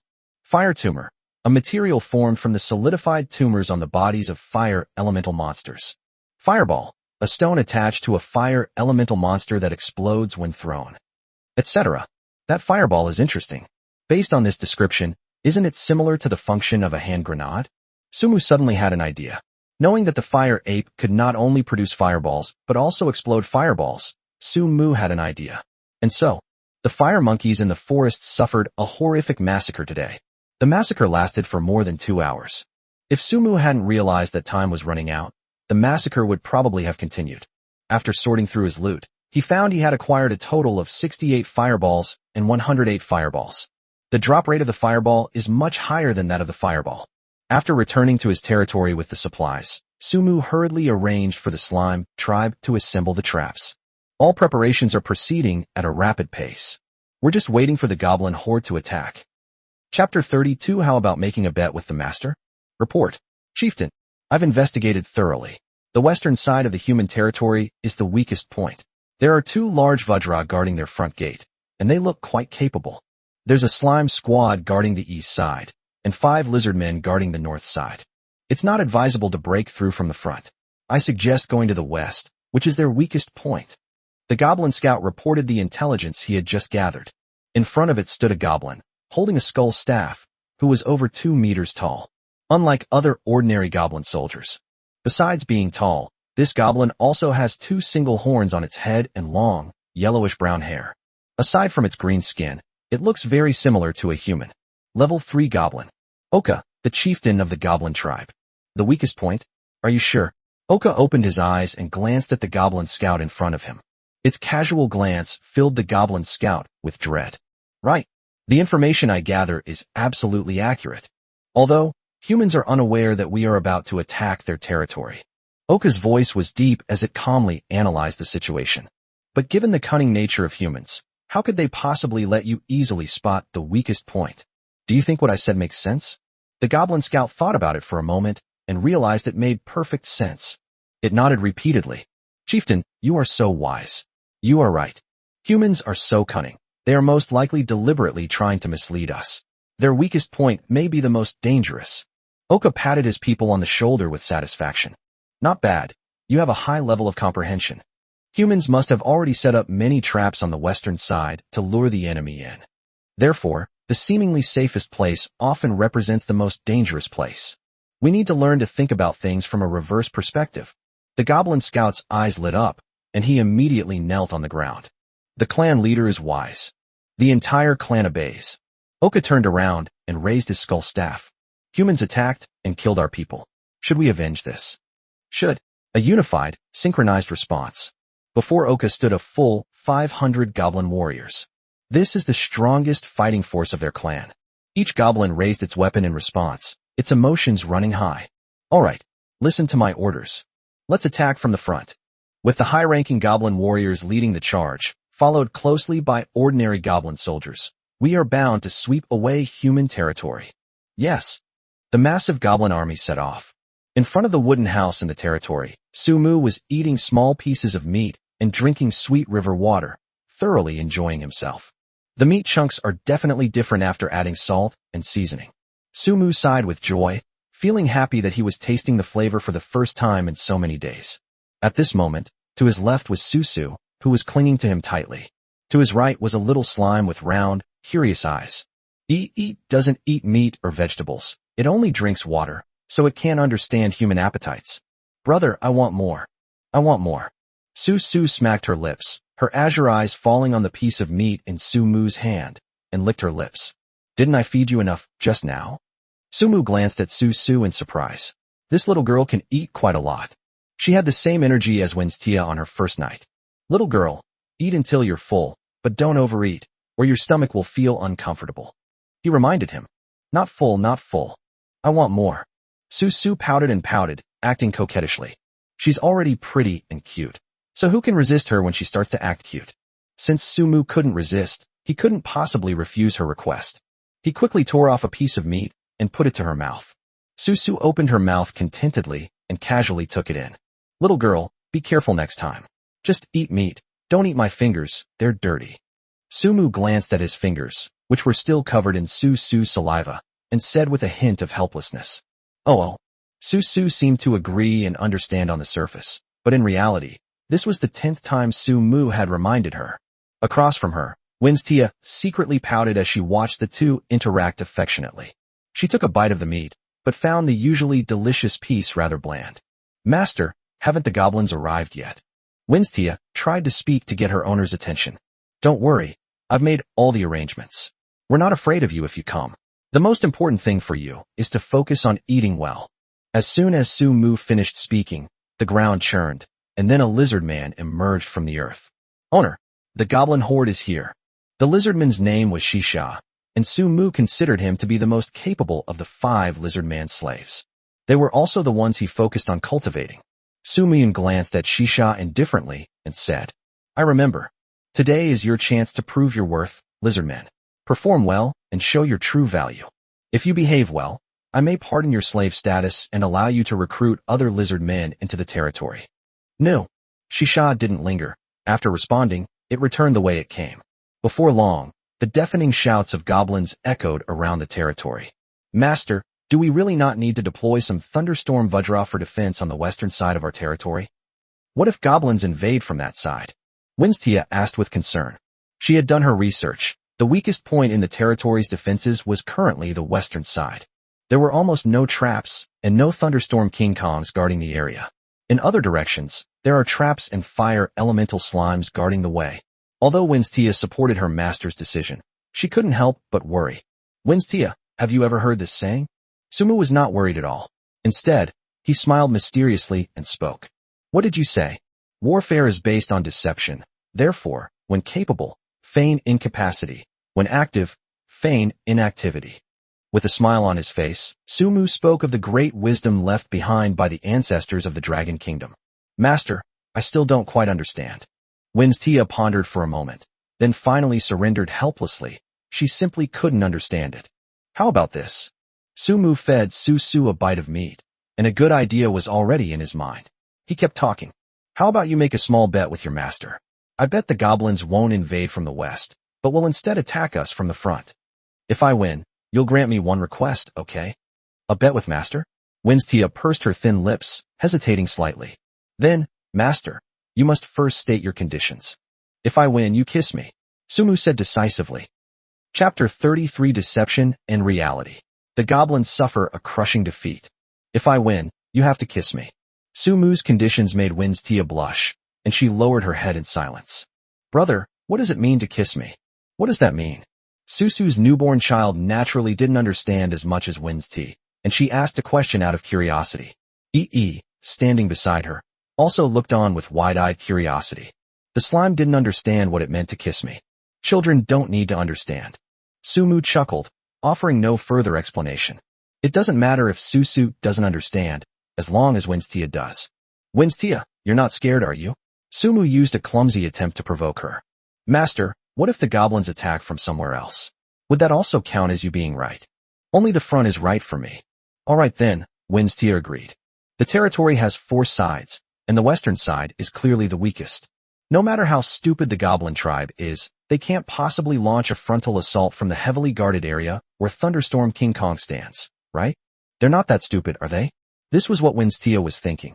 She still felt she had a high chance of winning. But soon, she regretted it. Because goblin tribes are really stupid. Just as her owner had predicted, they attacked from the front. The goblin warriors who charged ahead were already trapped in the fire prison, and their painful howls came from their mouths, reaching Winstia's ears. Don't panic. The roar of Goblin Chief Oka echoed. All tribes, listen to my command.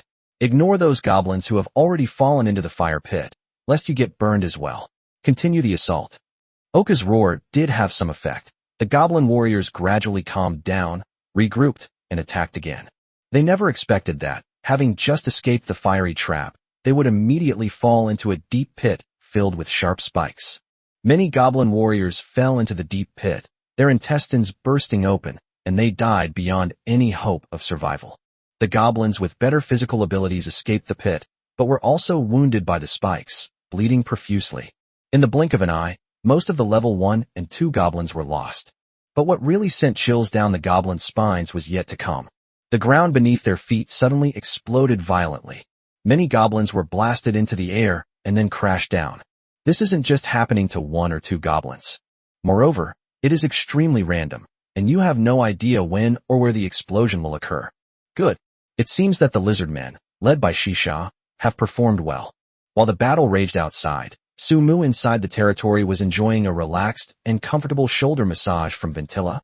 Finally, he didn't forget to take a moment to offer a few words of praise. The underground explosion, which resembled stepping on a landmine, was naturally prearranged by Sumu.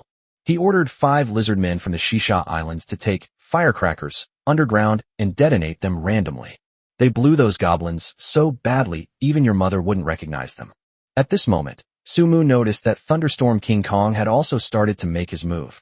With a furious roar, the Thunderstorm King Kong clan, which had been lying in ambush in the forest, launched their attack from all directions. This sudden change threw the goblin horde into complete disarray. Goblin Chief Oka finally made his move. It held its staff high, its earthen yellow magical light coalescing within it. The next second, the earth cracked, and sand and stones flew everywhere. What a spectacular scene. Seeing this, Sumu raised an eyebrow slightly. I never knew goblins with magical abilities were so awesome. What a pity. The goblin chieftain's power has waned. No matter how powerful he is, he can't stop the goblin race's decline.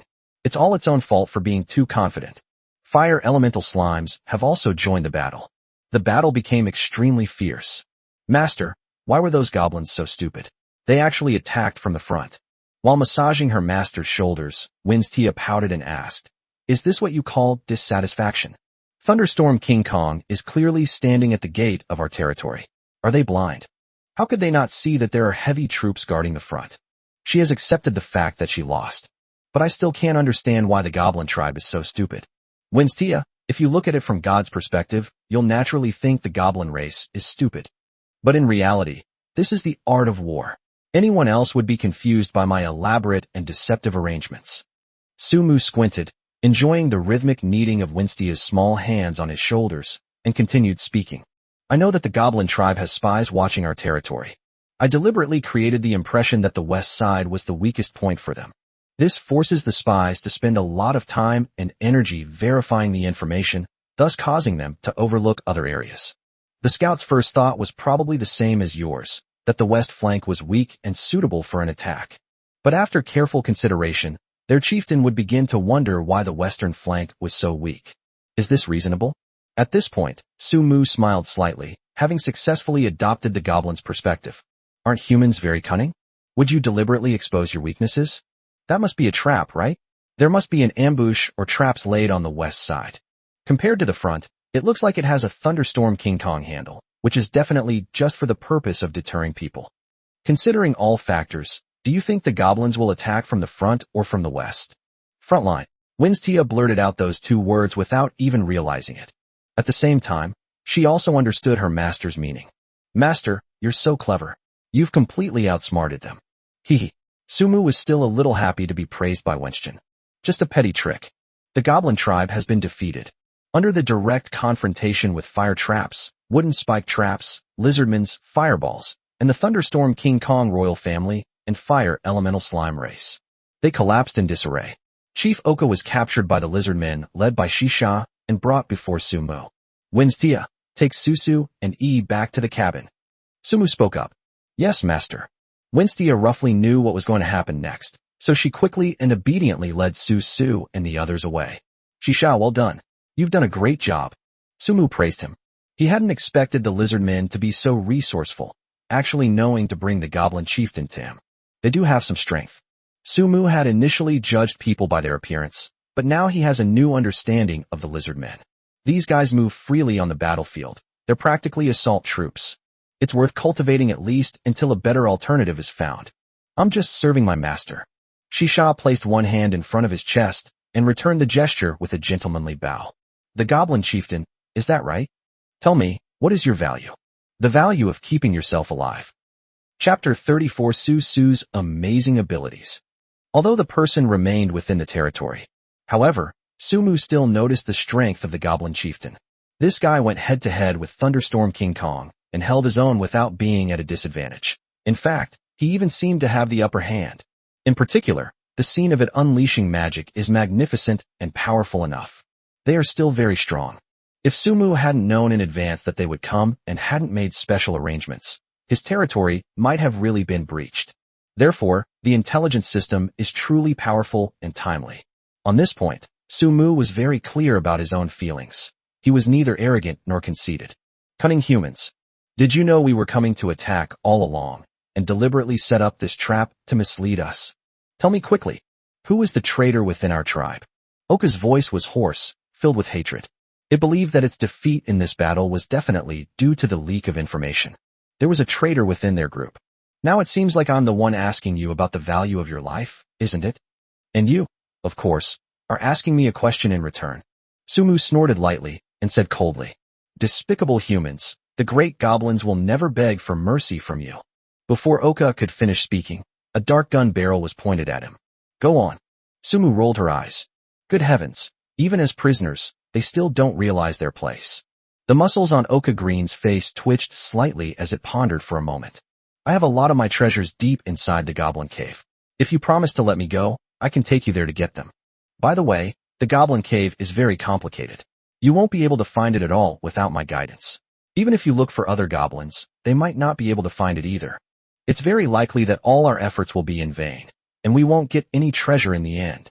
No sooner had Oka finished speaking than the sound of muskets rang out. Fearing that the goblin chieftain's hide was too thick, Sumu rewarded it with 2 shots. I hate people who don't know their place in the world. They even tried to threaten me in this situation. Snort. With a cold snort, Sumu stood up from the wooden stool and looked around. Shisha, bury it. Yes. Shisha accepted the order and, along with his companions, drove away on Oka's corpse. Sumu's move was swift and decisive. This was something he had planned from the beginning. The goblin chieftain's fate was sealed the moment he had Vinchin bring Susu into the cabin. It was very simple for him to do it. Defeated prisoners of war, especially their leaders and kings, these ranks do not truly exist. Another is to establish authority within the territory. Besides the lizard men, many slimes also witnessed him shooting the goblin chieftain. Slimes and goblins are inherently enemies. Sumu's move undoubtedly established his prestige and authority among the people. It is still very necessary. Just as Sumu had expected, his actions had already spread throughout the territory in a short period of time. Post-war cleanup. The goblins that were destined to die were dead, and those that survived were mostly seriously injured, so Sumu simply sent them on their way. If there are slimes in your territory, don't expect a large number of goblins to exist there. If things aren't handled properly, public sentiment could easily become chaotic. Sumu understood this point. Moreover, compared to the lush green goblins, the colorful slimes are clearly better. Goblin loot isn't very valuable. It's mostly just weapons and leather armor. Sumu put it away for the time being. Roaring Bear, how did you get injured too? You didn't go to steal honey, did you? Sumu, who was about to visit the wounded, stopped and glanced at the Roaring Bear in front of the wooden house. When they were fighting and working, not a single one of these big guys could be seen, and they came back with injuries. To be honest, it's no wonder Sumu suspected it was stealing honey. A woo. The roaring bear whimpered twice in grievance, then lay down on the ground and stopped talking. From its expression and movements, Sumu could see nothing but grievance.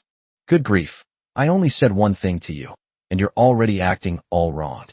Sumu stepped forward and examined it closely, discovering that the roaring bear's front paw had been injured by a knife. The wound was nearly 30 centimeters long, and fresh blood was gushing out. So you really were injured in a fight. It seems I really wronged you. Sumu frowned slightly, feeling a bit of a headache. The reason, of course, is that many of their members were injured in the battle with the goblins. Among them, 15 fire elemental slimes and 23 thunderstorm gorillas were injured to varying degrees. Sumu currently has no medicine, let alone any related treatment. Therefore, he was very troubled by the injury. Let me stop the bleeding and bandage it first. If it gets too bad, I'll give you a couple of stitches. Seeing that the roaring bear was seriously injured, Sumu also felt compassion. He was, after all, the first gatekeeper of his territory. So what if it has 4 negative labels? The roaring bear still has some sentimental value, right?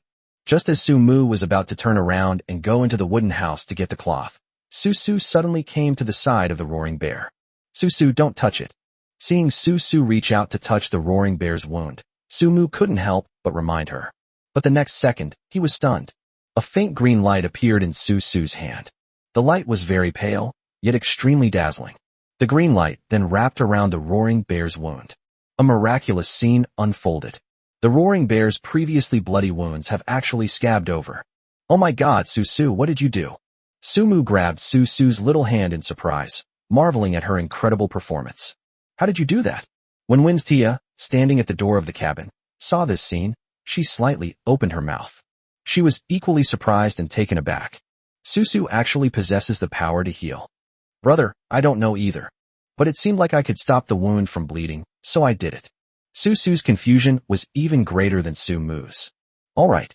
Can you also stop other people's wounds from bleeding? Sumu was a little excited about Susu's sudden display of amazing abilities. It should be okay, right?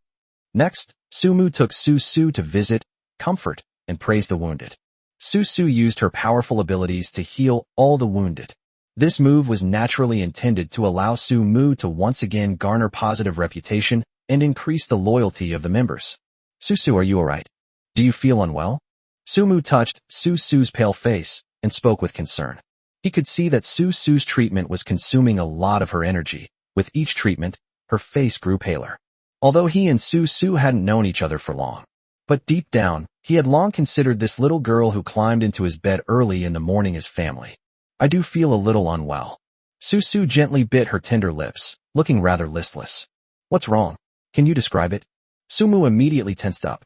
Yeah, I feel so hungry, my stomach is empty. I really want to eat meat. Seeing her brother's concerned expression, Susu suddenly touched her belly, smiled sweetly, and looked adorably innocent. At that moment, a gurgling sound rang out in perfect unison. Is that all? Are you feeling alright otherwise? Sumu wiped the cold sweat from his forehead.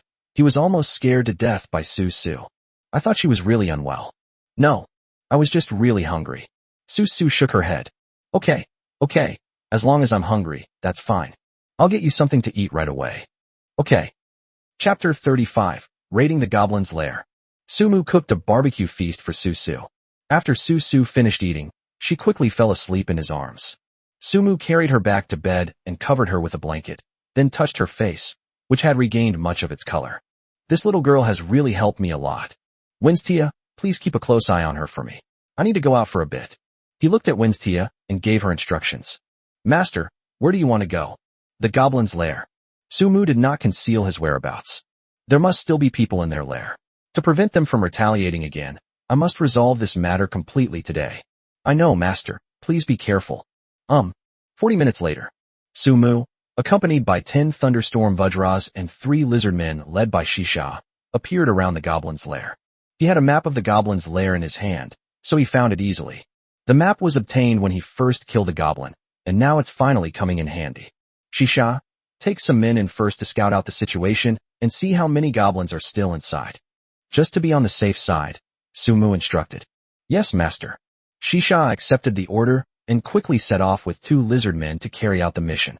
15 minutes later, they returned. Master, there are about 20 goblins inside.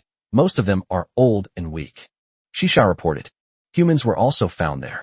At present, there is nothing that can threaten us. Okay, let's get ready to go in. Sumu waved his hand, preparing to attack. Trust those you employ, and don't employ those you don't trust.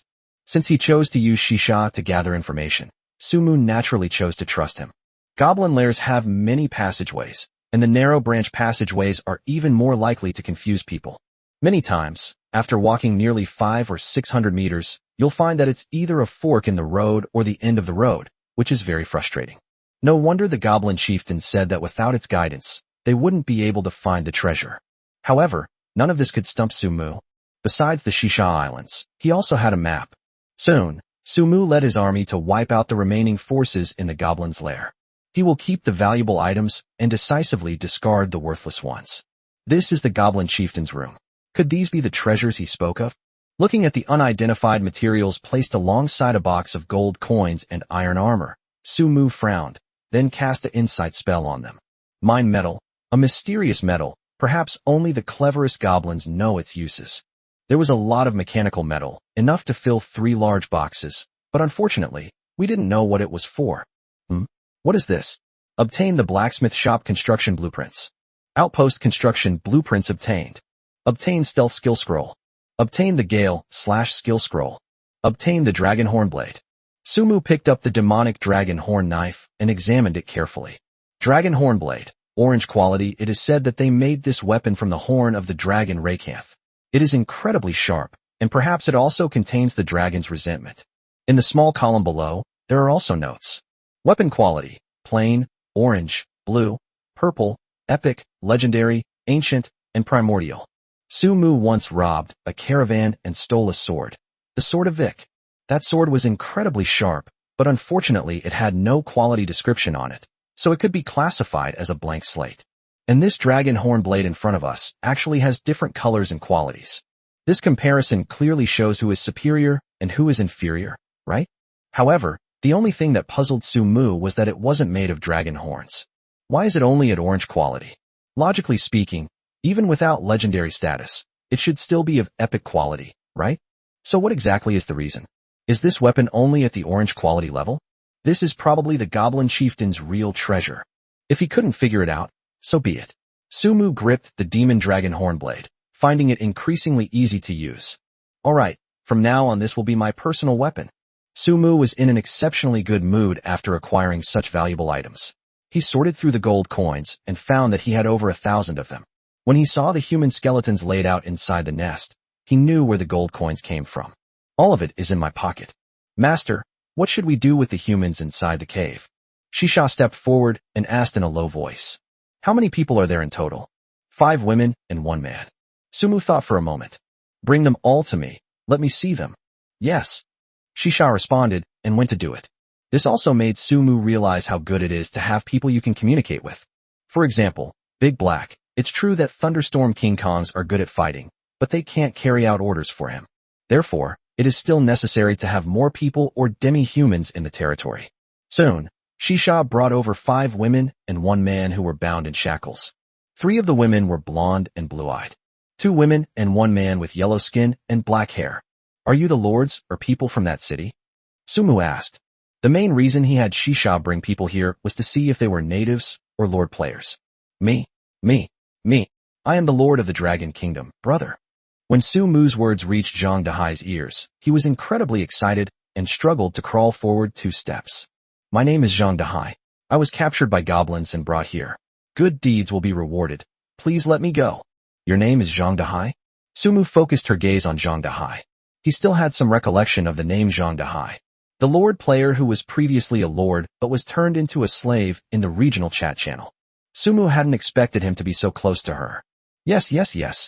I am Zhang Dahai. Bro, did you see my message in the area chat? Zhang Dahai was quite clever. He immediately guessed that Sumu might have seen his posts in the chat channel. I guess so. Sumu smiled. What a character. That's great. Brother, let's hurry up and get out of here. Otherwise the goblins will come back and we'll be in trouble. Zhang Dahai hurriedly spoke up. I don't know what happened today, but a lot of goblins went out and haven't come back yet. This might be why you had the opportunity to sneak in. Anyway, Let's get out of here first and then talk about it. Zhang Dehai was thrilled. Over these many days, he has experienced the ups and downs of life.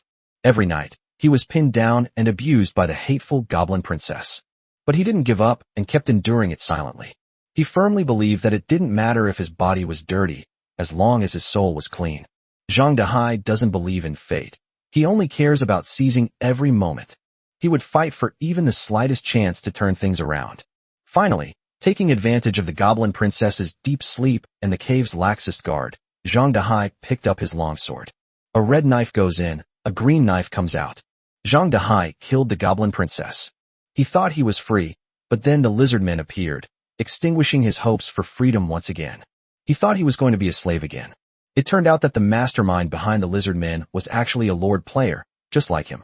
Zhang Dehai's emotions fluctuated, but at least he saw a glimmer of hope. Therefore, he was afraid that the goblin tribe might suddenly return, and he wanted Su Mu to leave quickly. Don't worry, they're not coming back. As Su Mu spoke, she turned her gaze to the two black-haired women behind Zhang Dehai. Where are you two? What is your identity? Chapter 36 The Second Choice. Incorporation. Don't worry, they're not coming back. This statement contained a tremendous amount of information, and even Zhang Dehai, a smart man, felt alarmed upon hearing it. Those goblins. Could it be that they offended this big shot and were subsequently eliminated? Is it true or false? Who is this person, so incredibly awesome? I remember there were quite a few goblins, right? As Zhang Dehai pondered this to himself, the way he looked at Su Mu underwent a significant change. He secretly wondered about the other person's background. My name is He Ling, and I am a lord player from the Dragon Kingdom. I am Zhou Yuqi, and I am also a Chinese. The two women each answered Su Mu's question. When were you arrested and brought here? Su Mu continued to ask. To be honest, He Ling and Zhou Yuqi both look quite young. Especially He Ling, who is only about 25 or 26 years old. If it were a foreigner, Su Mu would have killed him without hesitation. But since he was from China, he wasn't that heartless. If the two women are of decent character, he might consider helping them out. I was captured yesterday. The goblins stormed into my territory, destroyed my territory crystal, and kidnapped me here without saying a word.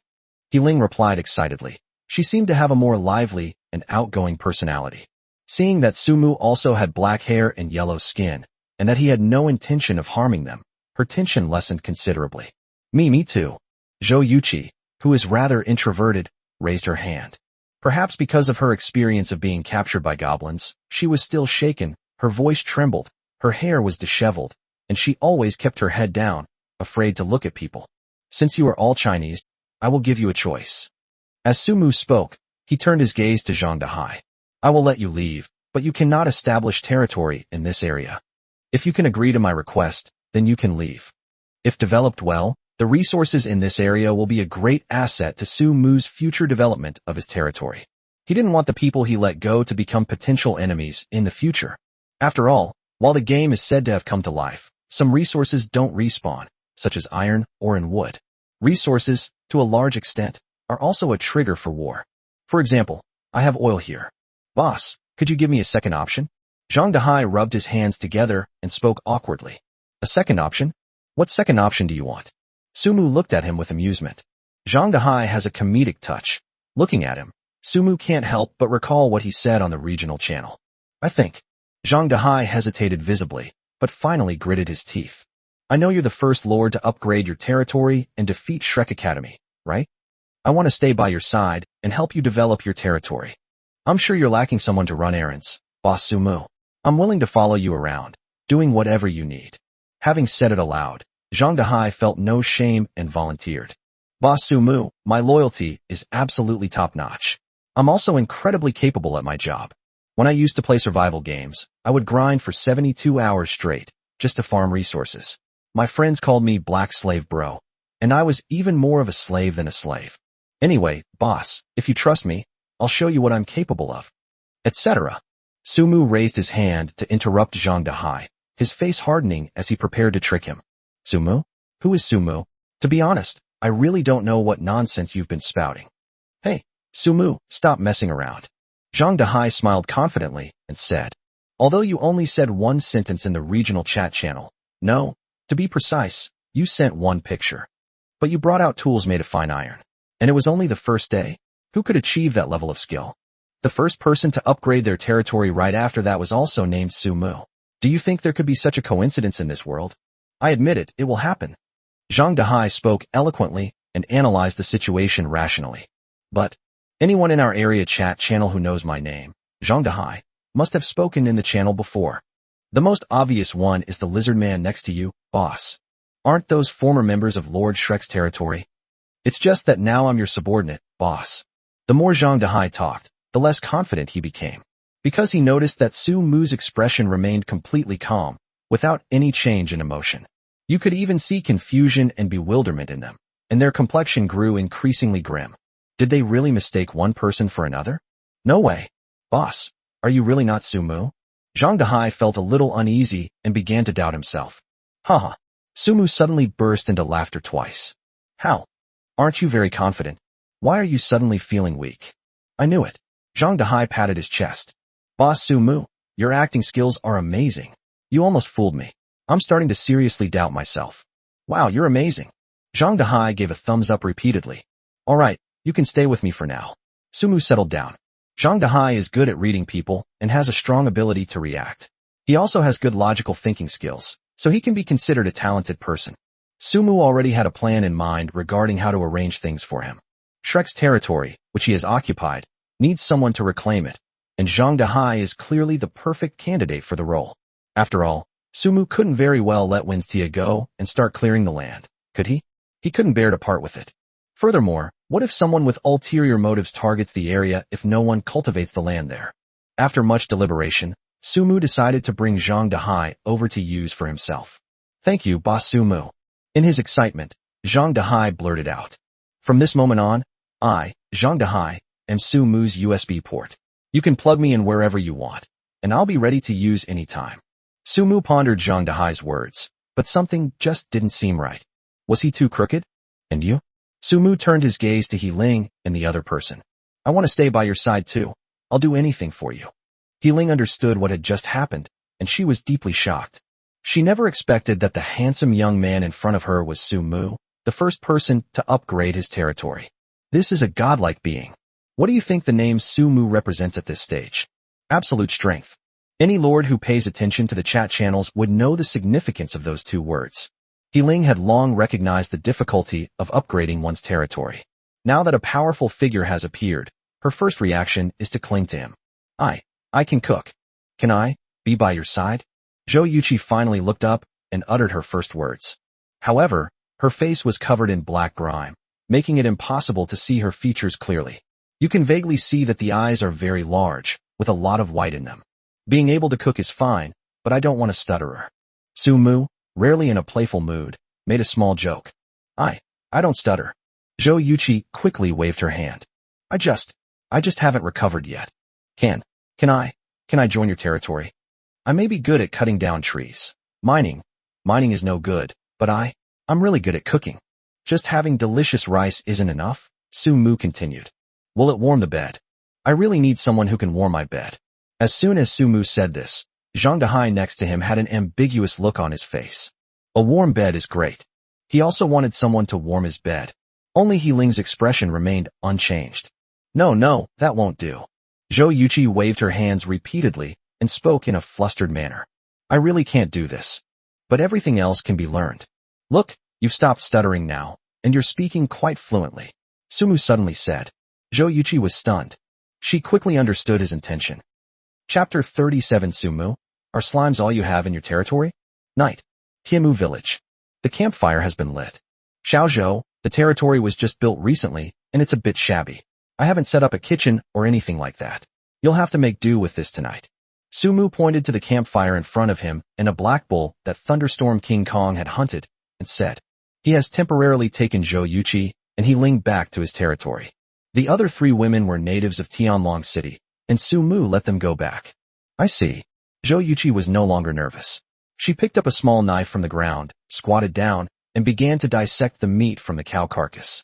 Su Mu noticed that her technique was very clean and efficient, and she did look like someone who cooked often. Moreover, when she returned, Zhou Yuqi had already washed her face by the river, and now her appearance was fully revealed. She's a pretty and sweet-looking girl. He looks to be in his early 20s, youthful and energetic, probably a college student. Boss Sumu, if you're going to call your leader shabby, then it really is Versailles. Zhang Dehai looked around and continued. Whose territory is that big right now? The log cabins are arranged in a rather pleasing, staggered pattern. It's already perfectly taking shape as a small village. He Ling, who was standing next to her, nodded in agreement. In fact, Zhang Dehai was absolutely right. Sumu only noticed after he returned that many wooden houses had appeared out of nowhere in his territory. It looks more like a village than when he left. It is estimated that the Winstia organization built the slime during the time he was away. Still far from it, Sumu replied casually. Compared to other lords, this is already ridiculously awesome. Zhang Dehai suddenly thought of something. By the way, Sumu, are most of the members in your territory slimes? Or are there many Vajras? He noticed it as soon as he entered the territory. The most abundant creatures in Boss Sumu's territory are slimes. There's also a blackish-purple King Kong. He didn't see a single human being. There's no one around? Then wouldn't you be unbearably lonely every night, boss? At this point, Zhang Dehai grinned. Boss, bringing the three of us back was absolutely the right thing to do. With us here, you'll never be lonely in the future. Just as Zhang Dehai finished speaking, the door of the wooden house behind him was suddenly pushed open. Brother, a sweet voice rang out. The next moment, a beautiful figure, under the gaze of the three, threw herself into Sumu's arms. Brother, I miss you so much. Su buried her beautiful, porcelain doll-like face in the crook of Sumu's neck. With a sweet smile on her face, she sat on Sumu's lap without any hesitation, her hands tightly wrapped around his waist. You're lying. When I got back, you were still sleeping. How could you possibly miss me? Sumu smiled and wrapped her arms around Su's waist, afraid that she might fall off if she didn't sit properly. I'm not lying. That's what I want. Su shook her slender, pinkish-white feet in protest, her body twisting and turning in defiance. Strangely enough, Su has never worn shoes since she was born, yet her feet have always remained clean. It was as if some invisible force was separating her body from the filth. Sumu was most afraid of Su's move, so he quickly surrendered and grabbed her swaying little foot. Okay, let me think about it. Stop joking, I misunderstood you. Su, who had won, let out a smug laugh and then fell silent. Zhang Dehai and the other two, who were watching the interaction between the two, had different expressions. Zhou Yuqi quickly turned her face away and continued her work. Healing pursed her lips slightly. Zhang Dehai, on the other hand, was filled with envy. Sigh, it turns out I was just being presumptuous. I thought Boss Sumu really had no one around him, but it turns out he was keeping a mistress hidden away. I don't have a mistress hidden away, Sumu explained with a smile. Su was sleeping when I got back, and I didn't have the heart to wake her up. I understand. No need for explanation, I understand. Don't even mention that Boss Sumu couldn't bear it. Even Zhang Dehai wouldn't be able to bear it if he were in his shoes. Thinking to himself, he glanced at Su and looked her over. Beautiful. It's so beautiful and gorgeous. Zhang Dehai felt that Su in Boss Sumu's arms was unrealistically beautiful, like a fairy or elf from a TV series. He couldn't help but ask, Boss, is she a native? Not human. Yes, that's right. Sumu responded, not wanting to explain too much about Su's matter. Wow, impressive, Boss Sumu. With her by your side, your territory will never be lonely, even if no one else is around. Before Zhang Dehai could finish speaking, the wooden cabin door was pushed open again. He stared wide-eyed, speechless for a moment, because a tall, alluring, and beautiful figure appeared at the door of the wooden house. She's pretty enough, but what's even more striking are her ears and that big, wagging tail. Every unique characteristic that distinguishes him from humans is greatly stimulating Zhang Dehai's every nerve. Depend on. Zhang Dehai couldn't help but swear. Big boss. Your territory even has the ultimate dream of men, animal-eared girls. Animal-eared girls, the ultimate dream for men. Anyone who's ever been exposed to anime or played games knows that everyone loves kemonomy, animal-eared girls. There's simply no way to resist it. Wah! Tears of envy welled up in Zhang Dehai's eyes. You really can't compare people. Zhang Dehai started out as a slave, being repeatedly violated by a goblin princess who was as fat as a pig for 2 days and 2 nights. Then look at Sumu, who not only received rewards for his first level up, but also lived a perfect life in his territory, surrounded by beautiful women, which made countless men envious. Zhang Dehai felt that his young heart had been greatly hurt. It hurts. Zhou Yuqi also noticed the commotion. She turned her head and glanced at it, her eyes showing amazement, before returning to her work. Master. Winstia glanced at Zhang Dahai and the other two, then obediently sat down next to her master. Little did she know that her use of the word master would deliver another devastating blow to Zhang Dahai's psyche. No way. This beautiful, sexy, and alluring beast-eared girl is actually a slave. Oh my god. Obedient and docile, a slave who will do anything his master asks.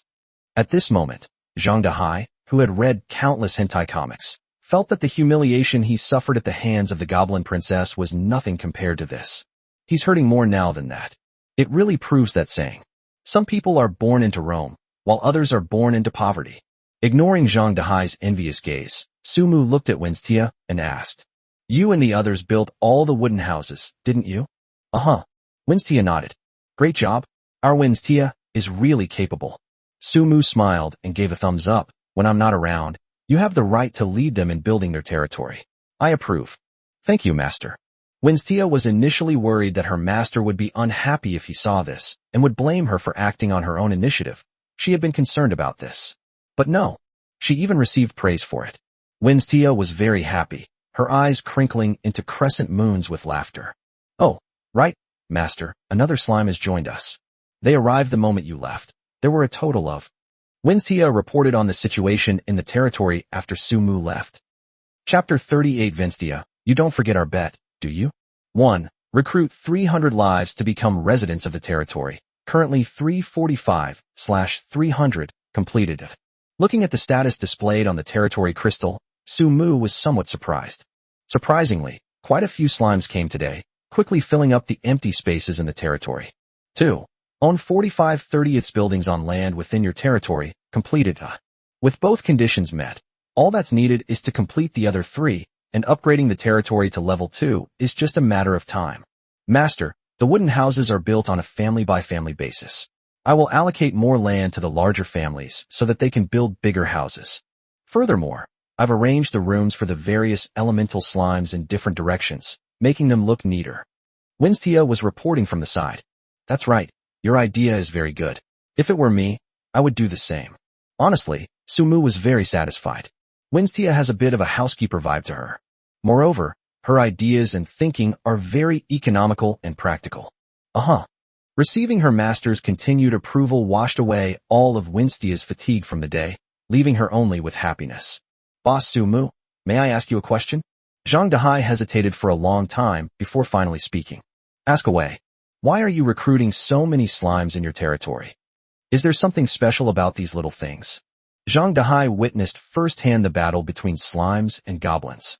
The slime was completely overwhelmed and unable to fight back. These little creatures are so weak in combat. Why did Boss Sumu recruit them? They even designated a portion of their territory for them to reside in permanently. Honestly, Zhang Dahai couldn't understand it at all. He Ling, who was standing next to her, was also very curious. She looked at Sumu, wanting to get an answer. Sumu smiled mysteriously. Zhang Dahai and his friends, of course, couldn't understand the benefits of slimes. Water element slimes only need to drink water, fire element slimes eat fire, and wood element slimes gnaw on tree sap. The slime worked hard all day, but the Sumu territory suffered no losses. How could a boss not love an employee like that? Of course, Sumu wouldn't reveal these things for the time being. He casually remarked, "Because I once gained the ability to communicate with slimes, and these little guys are quite cute, so I'll recruit some to play with." Zhang Dahai was also a shrewd man. He knew that Sumu, or rather, they didn't trust him that much, and it was normal that they didn't want to make certain things clear. He didn't press for an explanation. Can it even communicate with slimes? That's amazing. These little guys can only make woo-woo-woo noises, right? Just then, a small blue figure appeared. It came to Sumu's side with a duong-duong. "Sir, you're back after you've eaten?" Sumu smiled and reached out to touch Yi's round belly. "Yes, sir." Yi tucked her little belly in, making it easier for Sumu to caress her. "Sit next to me for a while." Okay. They all sat down next to Sumu. "See? I really can communicate with them, right?" Sumu looked at Zhang Dahai and the other person. Sharp. Zhang Dahai had nothing to say. From his perspective, the slime was making woo-wah noises. But Sumu is indeed able to communicate across species with slimes. "Xiaozhou, not bad. The meat you grilled is really delicious." Sumu gave it a thumbs up. Zhou Yuqi's cooking skills are indeed excellent. The roasted meat is crispy on the outside and tender and juicy on the inside. Compared to Su Mu's cooking skills, she is clearly far superior. You could tell from how greasy everyone's mouths were while they were eating. Leaving aside Zhang Dehai and He Ling. After all, it's hard to say whether they've had a proper meal in the past few days. They must be starving ghosts reincarnated. Susu and Winstia's feedback was also very positive. Especially Winstia, except for the first day when she ate rather wildly. She was usually very gentle and ladylike. I was unusually unladylike tonight. This shows that Zhou Yuqi's cooking skills are definitely not a problem. Thank you for the compliment.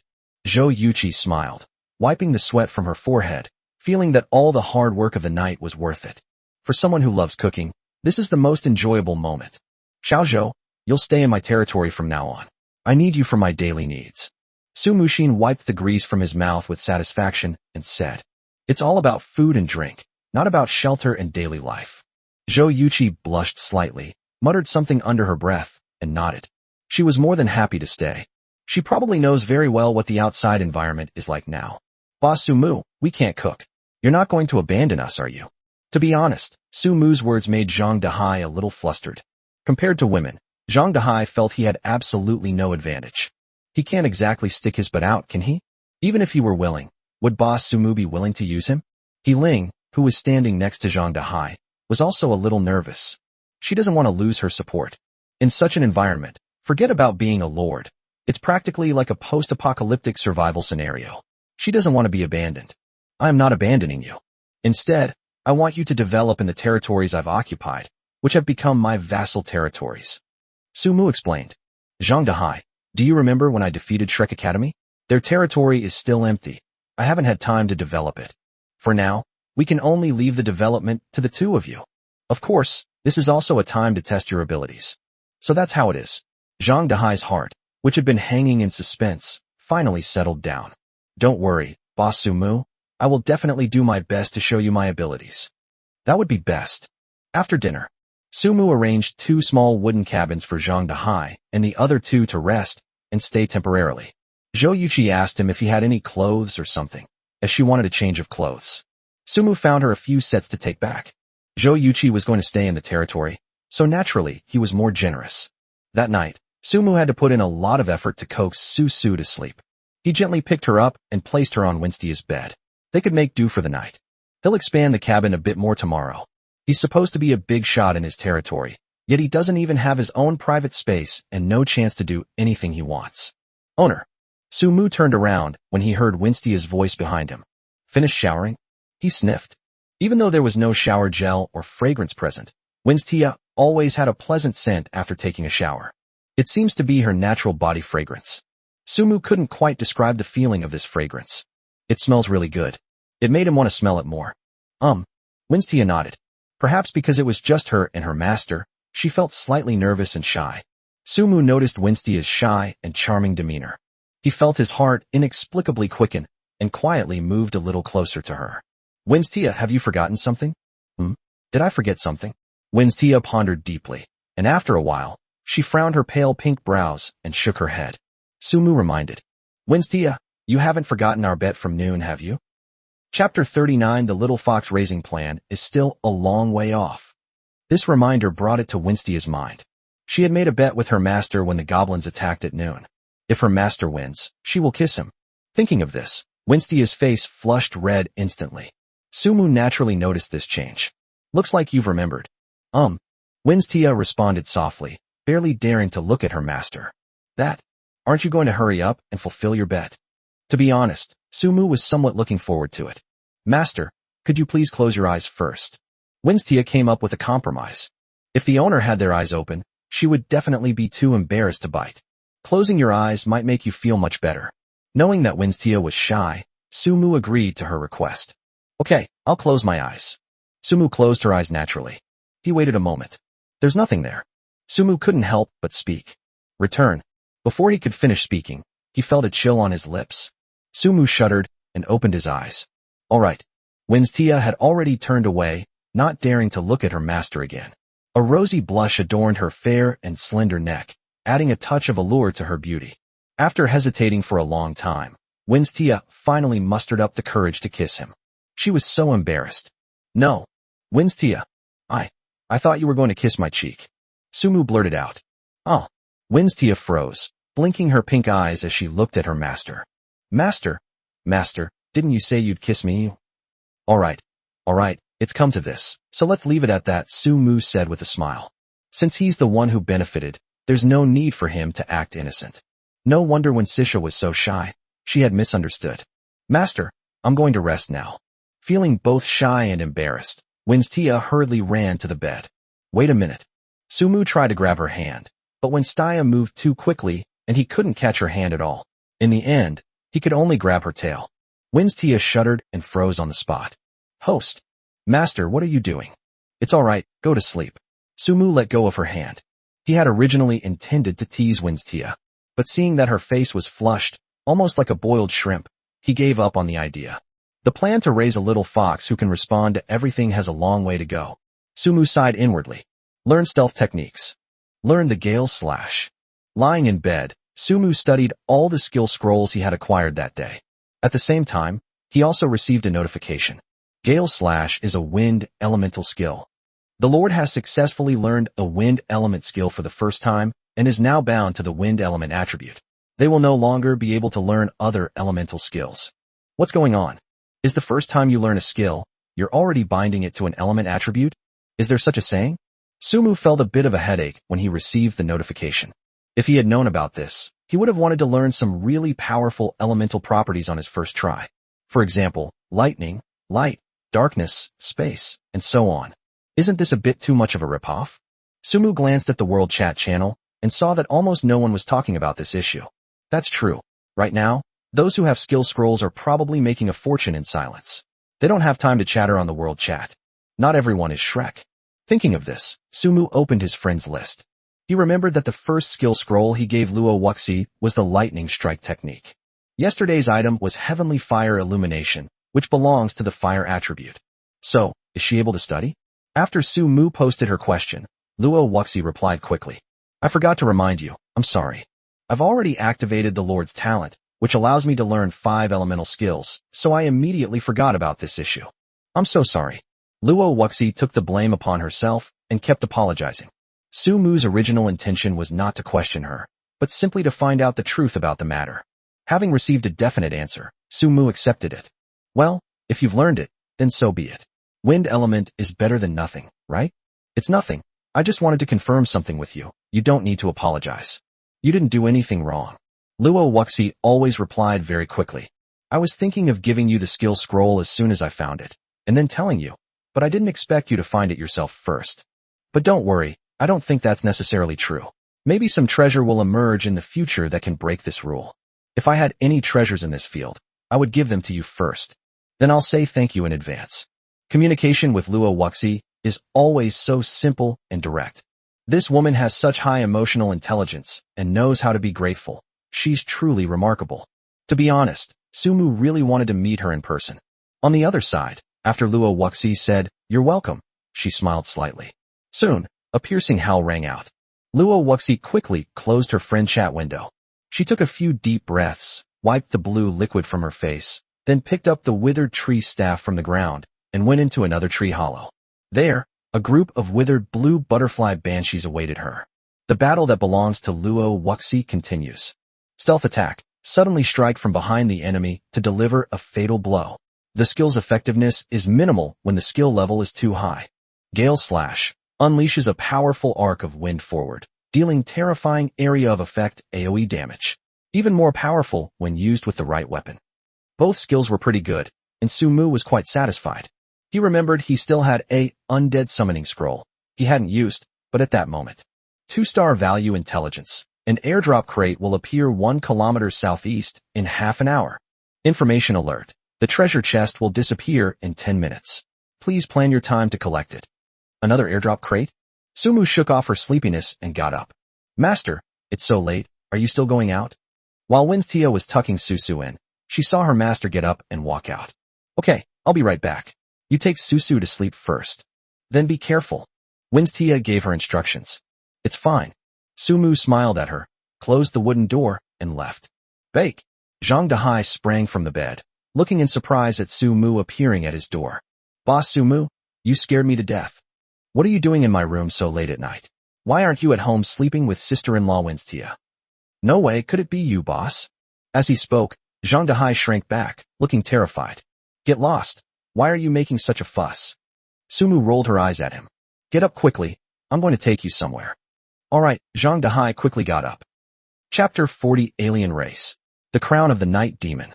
Boss Su-mu, why did you drag me to such a deserted place so late at night? Isn't it too late to try out field combat? The monsters are probably all asleep. Holding a torch, Zhang Dehai looked around at his surroundings, feeling a little flustered, and couldn't help but speak. You'll find out soon enough. Su-mu glanced at the notification from the intelligence system, but didn't offer any further explanation. This is it, let's wait. 2 minutes later, by the light of the moon, Zhang Dehai suddenly saw a box appear from the sky, and then slowly fall. He was surprised. He suddenly understood why Boss Su-mu had asked him to come out so late at night. The airdrop has landed successfully. Su-mu quickly went forward to check. Boss Su-mu, isn't this what they often talk about in the chat channel, the random airdrop treasure chest? Zhang Dehai followed, and asked in a low voice. During the 2 nights Zhang Dehai was ravaged by the Goblin Princess, he passed the time by browsing the world chat channel. He also heard a lot of interesting stories from them. And airdrop crates are one of them. Many lords have said that the appearance of these airdrop chests is highly random. Many people are incredibly lucky to encounter this once and find something good inside. Yes, it's an airdrop crate. Su-mu did not hide anything. He explained. I brought you out here so you could broaden your horizons. This world is highly random. You might find a treasure chest in the wild, or encounter an airdrop. Don't let this opportunity slip away. And let me tell you, you must pick up the airdrop as soon as you see it, otherwise it will disappear. Huh? It can disappear? Zhang Dehai asked in surprise. He really didn't know about this, and no one on the world chat channel had mentioned it. Right. Remember, it will disappear in about 15 minutes. If you see any airdrop chests in that territory later, remember to pick them up as soon as possible. Zhang Dehai nodded heavily, feeling a surge of gratitude and excitement. The fact that Su-mu was willing to share this news with him means that Su-mu still holds a place in his heart. Zhang Dehai secretly vowed to make a name for himself. There's only one thing this time. The airdrop crate has been opened. But Su-mu didn't find many things like last time. Instead, he only found one thing, which he picked up and glanced at the description. The crown of the Nightshade. With it, you are the absolute king of the Nightshade race. They will obey you, worship you as their king, and forever follow in your footsteps. Below is a brief introduction to the Nightshade clan. Nightshades are a strange race born of darkness and active in the shadows. They feed on the negative energy and dreams of animals. It is an energy-like entity. Legend has it that the demon race originated from the Nightshade race, who in folklore represent absolute evil. It was considered an omen of bad luck by the common people. They are even more infamous than the demons. Su-mu also saw a line of small print on it. Once the crown of the night demons is worn, it cannot be removed. As their king, you must bear the karma of your race. Looking at the black crown that emitted a misty aura, Su-mu hesitated for the first time regarding a treasure. Where? Or not? Zhang Dehai, standing beside him, also fixed his gaze on the Nightshade crown. He couldn't see any description, but he felt that the black crown had a kind of inexplicable power that made him feel uneasy. That's right, it's heart palpitations. At least, Zhang Dehai would feel involuntarily afraid when he looked at it. Boss Su-mu, what is this? Why is my heart beating so fast when I look at it? I'm so scared. Zhang Dehai frowned as he spoke, touching his chest. His heart was beating as fast as if he had just run 5 kilometers. Are you scared when you look at it? Su-mu glanced at him. Seriously, if you don't believe me, touch my chest. As Zhang Dehai spoke, he rubbed his face, his expression clearly saying, if you don't believe me, just touch it. This guy? Su-mu rolled her eyes at him. There's no need to touch him anymore, but his feelings are completely different from Zhang Dehai's. Looking at the crown of night, Su-mu felt no fear, but rather a profound and ancient sense of loneliness. There's a subtle, yet endearing, sense of familiarity about it. Su-mu didn't know why he felt this way, but it's just so mysterious. Unexplainable. I'm wearing it. It was under this different feeling that Su-mu put the night demon crown on his head. A miraculous scene unfolded. The moment the crown touched the ground, it instantly transformed into plumes of thick black smoke that shot into the sky. It then immediately vanished into all directions, as if it had never existed. What's going on?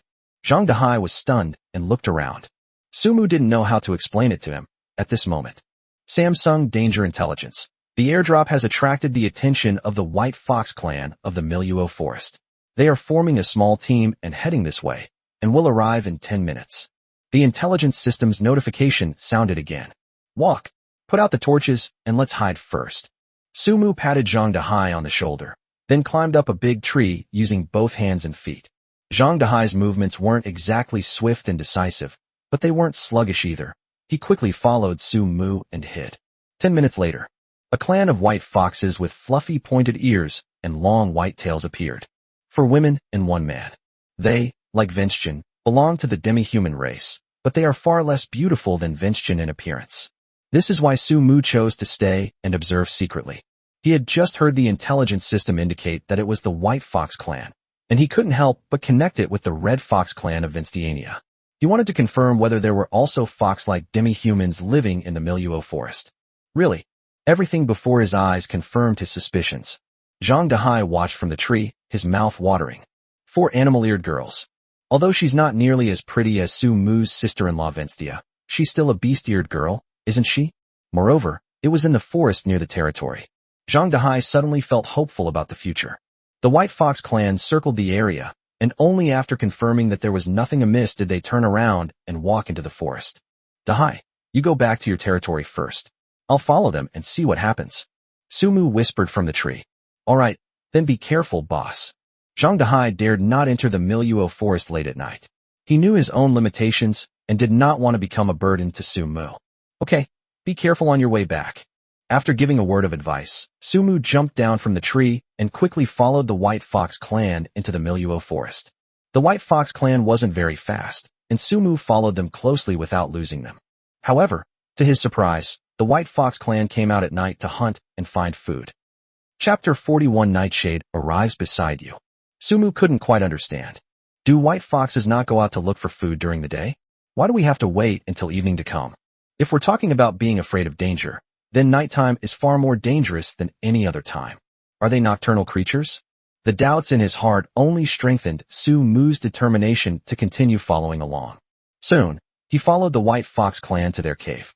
It was a cave, with a withered tree above it for cover. Without careful searching, you would never discover that a cave is hidden under the dead tree. After carefully observing their surroundings, the white foxes burrowed into their burrows. Sumu followed them all the way because he wanted to make contact with the White Fox clan and see if he could turn them into laborers for his territory. But the White Fox clan was extremely cautious throughout their journey. Sumu knew that the more cautious a race was, the stronger its defenses would be. If he were to appear before them like this, it would likely cause panic and lead to him being surrounded and attacked. After careful consideration, Sumu decided to temporarily abandon the idea of making contact. He planned to go back and ask Winstia if she knew anything about the White Fox clan. They're all foxes, they must know something, right? On the way back, Sumu felt something was off. He occasionally felt as if a cold wind was swirling around him. It felt like there were many eyes watching him, which made him uneasy. But Sumu stopped and looked around. There was no one around him. Could it be from walking too many dark roads at night? Sumu muttered to himself. He was now walking in the Miluo forest, surrounded only by moonlight filtering through the trees. In areas with denser trees, one has to rely entirely on their own eyesight. Suddenly, Sumu saw 2 dark figures appear not far ahead. But when he blinked to try and see clearly again, the shadow had vanished. What's going on? Are you seeing things? Even though Sumu was incredibly bold, he felt a chill run down his spine. Could it be that weird? He didn't pass by any cemeteries or anything like that. Hiss! Suddenly, Sumu gasped and took 2 steps back. It turned out that the dark figure from before had somehow appeared beside him. But this time it's not 2. Instead, before Sumu could count them all, the shadowy figures all knelt on the ground and spoke. Welcome, Your Majesty. Their voices are genderless, seemingly coming from the void, and are extremely ethereal. At that moment, Sumu roughly understood. It turned out that his Nightshade crown had come into play, gathering all the Nightshade race members within the Miluo forest. He didn't expect it to work so quickly. Moreover, these night elves really do look a bit eerie. They are formless, existing only as shadows. If they are hidden in the darkness, you will not be able to find them at all. Get up quickly, let's leave together first. After figuring out what had happened, Sumu felt much more at ease. Soon, A group of dark figures followed him back to Tianmu village. Territory members increased by 40. You come here. Sumu waved to one of his closest night elves. Yes, your majesty. Nightshade, snored none. Age, 398 years, 5 months, and 108 days. Work adaptability, none. Special talent tags, stalker, unique, keen sense of smell, combat expert. The lack of adaptability to the job was something Sumu hadn't expected. Stalkers, hidden in the darkness, difficult to detect, they are the guardians of the night, a unique talent of the Nightbringer race. A keen sense of smell, able to detect danger and react instantly. Combat expert, with it by your side, your combat power will increase by 10%. The first 2 talents allowed Sumu to quickly find the right role for Nightshade. Aren't these guys the best sentinels for the territory at night? With them on guard at night, the safety of the territory is greatly guaranteed to a certain extent. Although Sumu has an intelligence system, he can receive intelligence when danger comes. But one must be strong to forge iron. What if the system malfunctions one day and doesn't send him a message? Or perhaps as he grows stronger, the intelligence system with a low risk factor will stop alerting him? Therefore, the appearance of Nightshade is simply perfect for the current position of guarding the territory.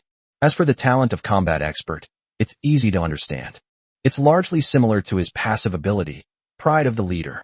Sumu's passive ability, Pride, increases the combat power of all members within his territory by 10% when he leads the battle. This effect was already evident when he attacked Shrek's territory. That's absolutely amazing. Thunderstorm King Kong was like it was on steroids, relentlessly hammering the lizard man. It's late at night. Regarding the Nightshade clan, Sumu knew that what he saw now was only the surface. To truly understand this race, we must first get to know them. After temporarily arranging for them to keep watch, Sumu returned to his cabin. Aren't you asleep yet? As soon as Sumu pushed open the door, he met Wenstia's gaze. I went to sleep. Wenstia pretended to yawn, turned over and hugged Susu, closed her eyes, and was about to go to sleep. Fool. Sumu sighed softly.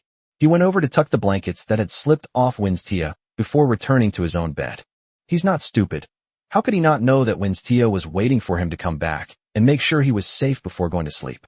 He figured that if he came back any later, she would have already gone out to look for him. The little fox is quite considerate. With a sigh in his heart, Sumu gradually drifted off to sleep. The next day, in her sleep, Sumu felt a heavy weight on her body, as if something was pressing down on her. He opened his eyes and looked. Good heavens. Susu's entire upper body was pressing down on him. I don't know when the little girl ran over. Her delicate white hands gripped Sumu's clothes tightly, her head resting against his chest, a glistening tear hanging from the corner of her mouth. Sleeping so soundly. From a top-down perspective, a sliver of spring light was squeezed out. Sumu quickly looked away. Why is he afraid to sleep in the same bed with Susu?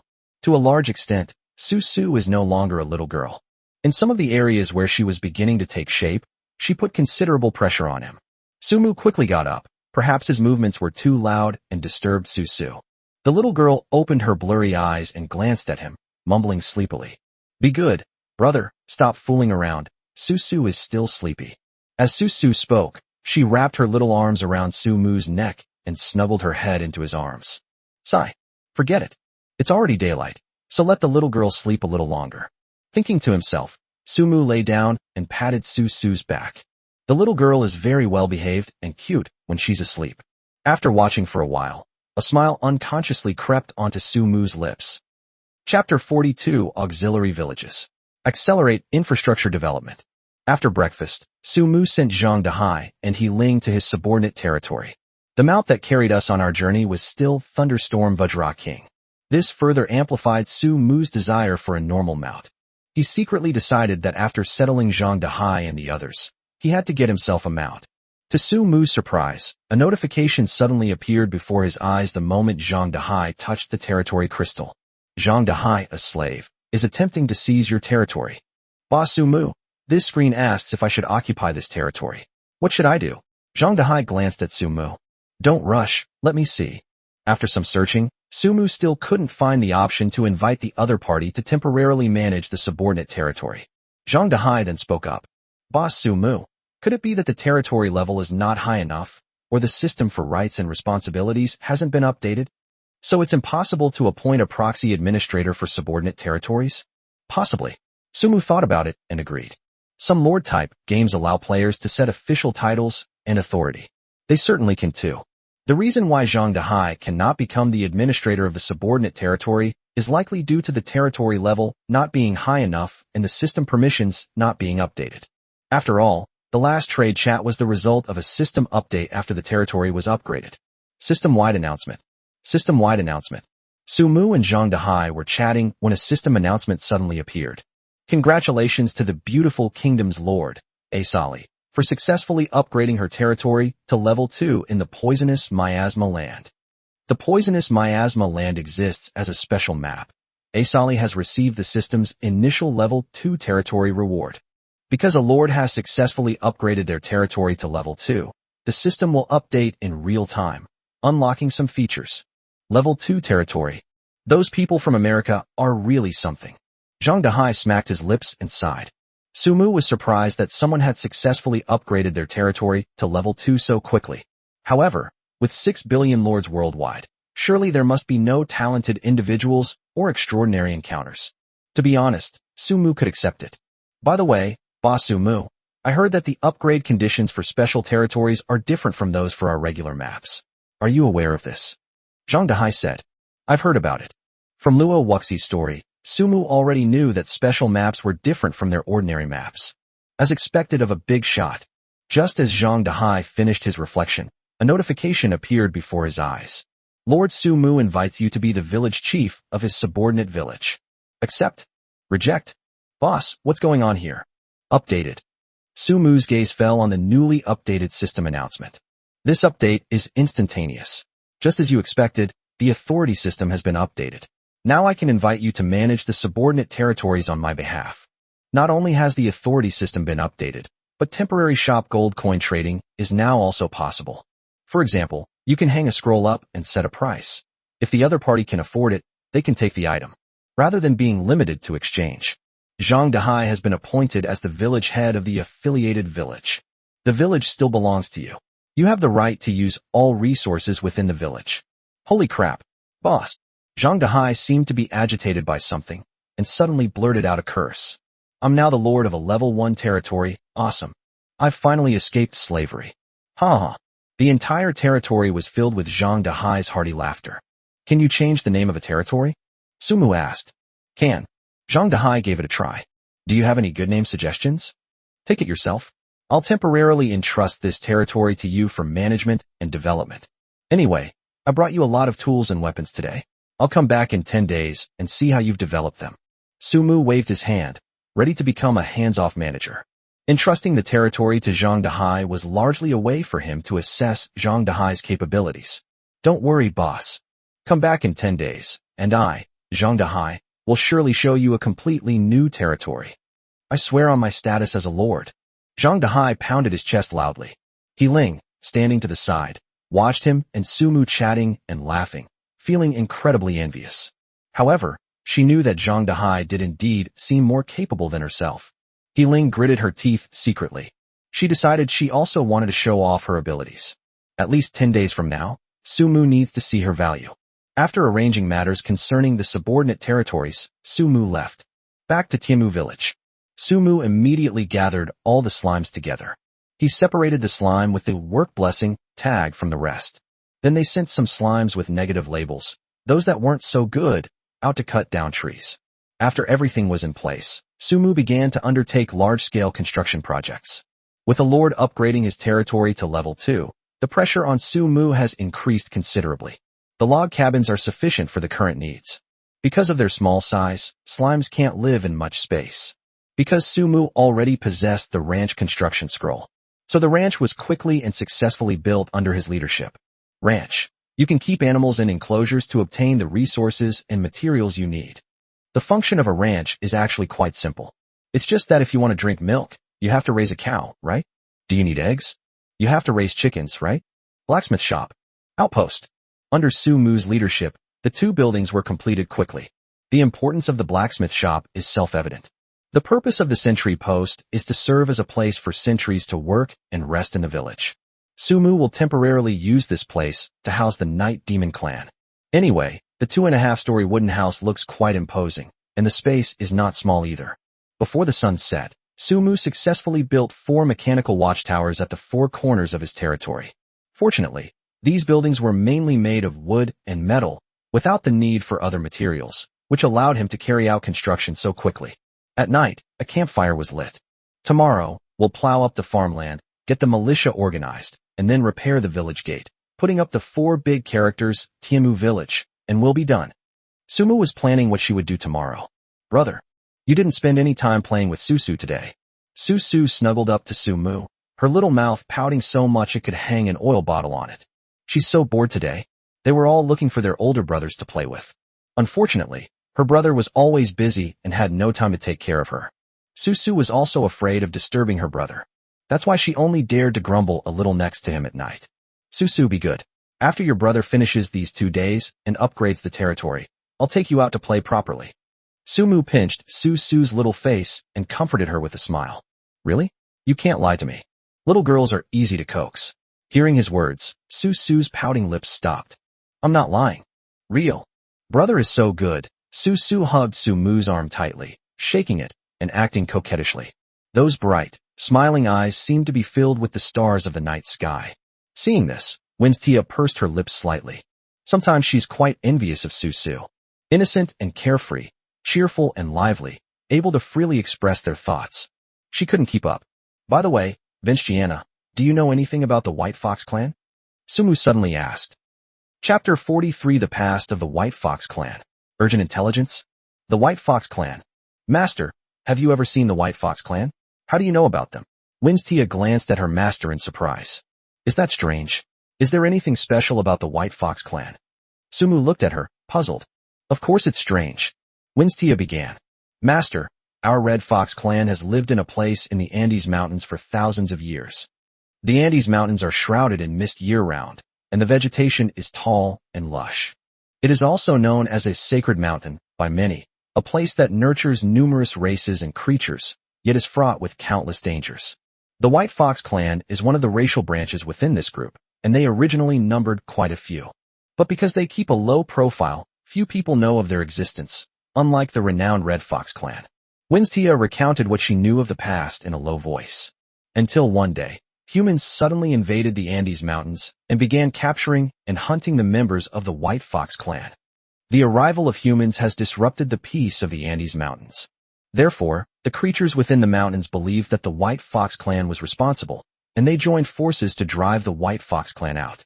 This happened 100 years ago. No one mentions the White Fox clan anymore, and almost no one knows they exist. I only heard about it from the elders of the clan, so I was really surprised when you suddenly mentioned the White Fox clan, Master.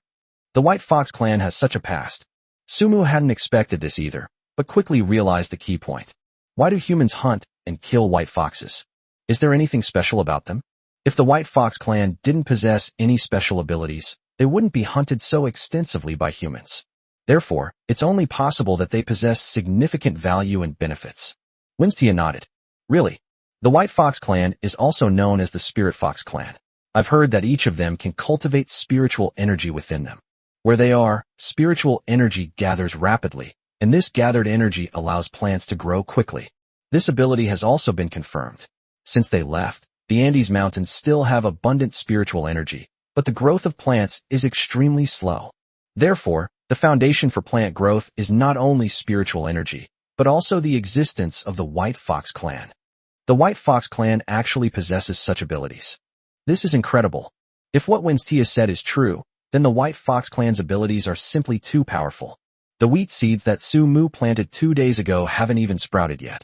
This means that farming in this world cannot be accelerated at all, unlike in games where crops grow on their own over time. Instead, it truly needs a growth cycle and requires careful care and nurturing. For example, weeding and watering. But what if the White Fox clan were to join? Does this mean plants can grow quickly? Winstia, there are white foxes in the Miluo forest. Sumu suddenly spoke. Huh? Really? Winstia's surprise deepened. Really, I went out last night and I saw them. Sumu suddenly became agitated. By the way, Vinciana, if it were you, could you persuade the White Fox clan to join our territory? Just think about it. If they joined us, wouldn't the crops we planted in our territory grow much faster? I really need their abilities. Winstia paused for a moment, then shook her head awkwardly. I'm sorry, Master. I'm afraid I can't. They might resent me. Well, Sumu was taken aback by this unexpected answer. Were you, the Red Fox clan, among those who drove them out of the Andes Mountains 100 years ago? He probably guessed something. Yes. Winstia did not hide anything. Our Red Fox clan is born with combat abilities, and we are the ones who fight the most against humans in the Andes Mountains. The White Fox clan caused us to lose many of our own kind, so at that time our chieftain led the way in driving them out. Upon hearing this, Sumu was completely bewildered. I originally thought that the Red Fox clan was just involved, which would leave them room to maneuver. But I never expected it to be the ringleader. This is a difficult problem. The White Fox clan are indeed precious treasures. But with Wintia around, they probably will never be able to join Sumu's territory. After all, in a true sense, the White Fox clan and the Red Fox clan may be enemies. I'm sorry, Master. Sensing the change in her master's mood, Winstia also became much more subdued. Suddenly, as if she had made a major decision, her gaze hardened, and she spoke. Master, perhaps I have a way to win the favor of the White Fox clan, and thus have them join your territory. Oh, what method? Sumu looked at her curiously. Is the little fox really that clever? Have you come up with a good idea? Hand me over to them. Winstia slowly began to explain her method. Perhaps they hate the Red Fox clan, but if you hand me over to them, Master, you will be able to. Before she could finish speaking, Sumu slapped her without hesitation, interrupting her. Are you stupid? The slap on the head wasn't very hard, but Winstia still felt a little pain. But more than the pain, she was completely bewildered. Winstia, don't say things like that again. Sumu's expression was serious, as if she was angry. This made Su, who was sitting next to him, feel a little scared, and she unconsciously shrank her neck. Brother, Su is very well behaved. This is what Su really thinks. She is smart enough to know how to avoid risks. Although you are merely a lowly slave by my side. But nothing in my heart can compare to you. The White Fox clan's abilities are powerful, and perhaps important, but none of them can compare to the place you, Vinsha, hold in my heart. Do you understand? Sumu spoke each word with unwavering resolve. He stared at Winstia, speaking in the fiercest tone, yet with the softest words. From now on, don't say things like, sacrifice yourself in front of me. I don't like hearing it. I, Sumu, am not very capable, but I also don't need to sacrifice you to gain any benefit. Do you understand? Sumu's words left Winstia completely stunned. Every word he said echoed in her ears, striking her heart again and again. Winstia felt a lump in her throat, and her eyes suddenly welled up with tears. Did you understand? Sumu's voice rang out again. Understood, Master. Winstia bowed her head in response. That's more like it. Sumu smiled and reached out his hand, openly reaching for Winstia's head. She didn't hide, letting its master's hand stroke its ears. Urgent intelligence alert. Urgent intelligence alert. Chapter 44 The Demon Race Invades. Did I accidentally open a dungeon? Urgent, uncertain intelligence alert. The aura of the Nightshade clan has attracted the attention of the Demon clan. They may soon appear in your territory. The notification sounded several times in quick succession, a situation Sumu was facing for the first time. Is there also the possibility of uncertain emergency intelligence? What does this uncertainty mean? Just then, a sudden gust of wind arose from the sky. A strange, eerie wind. Then, something shocking happened to Sumu. Suddenly, a silvery white light burst forth from the black night sky. The light transformed into a 1,000-meter wide chasm running from south to north, splitting the sky in two and tearing it apart. The sky has cracked open. Incredibly bizarre. After about 30 seconds of silence, a sound came from the crack, followed by a series of black figures flying out of it. Birdmen with black wings, faces as pale as paper, and all dressed in black soft armor. While Sumu was startled, she cast an insight spell. Moon Demon Warrior. Ikas the Moon Demons are a branch of the demon race, fond of war. Ikas is a valiant Moon Demon Warrior. Seeing the Moon Demon Warriors gathering ever larger in the sky, even someone as composed as Sumu felt a chill run down his spine. There are too many. There are nearly 1,000 Moon Demon Warriors. Owner. Winstia stood up anxiously, looking up at the sky. She was more mature and her perception was stronger, so she knew that the visitors from the sky had no good intentions. Furthermore, they are difficult to deal with. For a moment, Winstia was filled with worry. She was more worried about her master's safety than herself. The younger Susu had no idea what was happening. She leaned against her brother, stunned, her mouth agape in astonishment at the sheer number of birdmen in the sky. The main theme is naivety and cuteness. What's going on? Zhou Yuqi is preparing dinner in the newly renovated kitchen. She was clearly also attracted by the strange noise outside. She had just poked her head out of the window when she was instantly terrified by what she saw, and the fried meat in her hand fell to the ground. System-wide announcement. System-wide announcement. A system announcement suddenly sounded. The lords, who had just sat down to rest after a busy day, received the announcement. Has someone upgraded their territory to level 2 again? This was the first reaction in the minds of all the lords. After all, upgrading a territory to level 1 is no longer a rare occurrence, and the system won't issue an announcement. Call. Luo Wuxi let out a soft cry and leaned against the wall of the treehouse, wiping the blue-green blood from her face. The fighting is over for today. Finally, she only needs one more day to upgrade her territory. Moreover, this upgrade is a 2-level upgrade. Upon receiving the system-wide announcement, Luo Wuxi subconsciously began to pay attention. The battle for territory between humans and demons has begun. Princess Yulilao of the Moon Demon Clan, leading over 1,000 Moon Demon warriors, invades the territory of Lord Su Mu of the Dragon Kingdom, Tianmu Village. The demon race is powerful and tyrannical. Humanity must unite and fight together against their invasion to preserve the spark of humanity. From this moment forward, all lords are welcome to voluntarily travel to Tianmu Village to participate in the war against the demons. After the war ends, you will receive system rewards based on your contributions. The announcement of this system caused an uproar among lords worldwide. Su Mu herself was also completely bewildered. Does this mean he opened a copy? All lords can participate in the battle, which will definitely be a huge dungeon in the later stages. But this is the early stage. Everyone's territory has just been established, and there aren't many members yet. How can they participate in the war? Even if you wanted to join the war, you couldn't find a place to do so, could you? Actually, it's not that the system overestimated the current level of lord players. Instead, it was Su Mu, a level 20 player, who unwittingly opened a dungeon that belonged to level 80 players. The system also expressed its helplessness. Su Mu herself was a little flustered.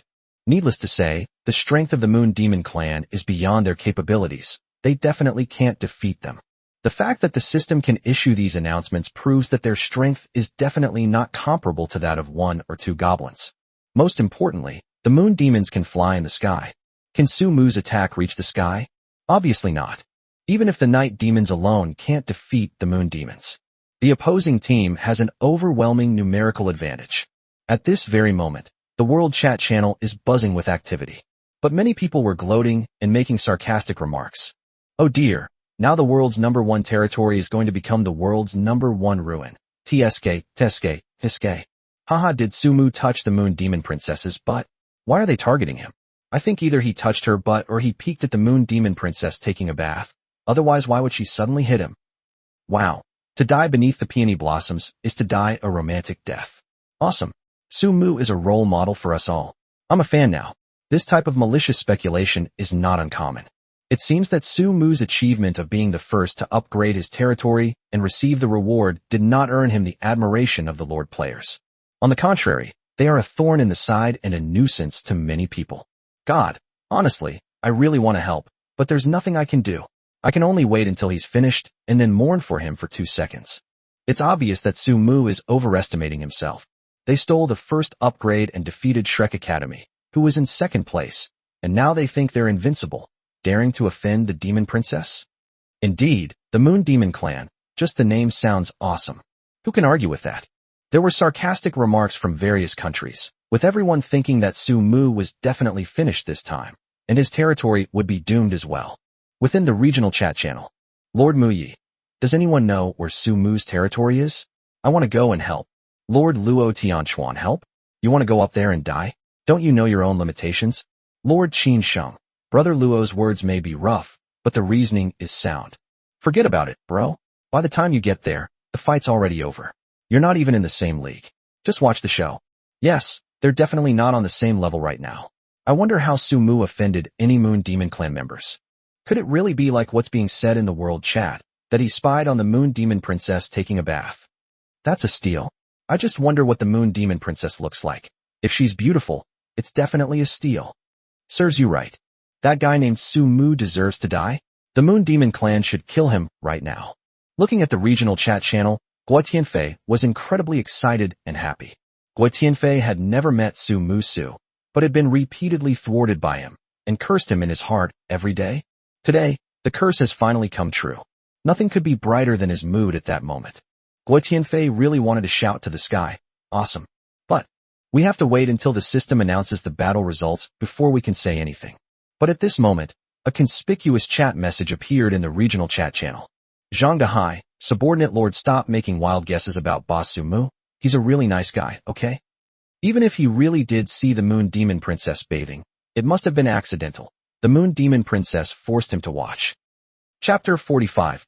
Princess Yuliloa of the Moon Demon Clan. Subordinate Lord, Zhang Dahai.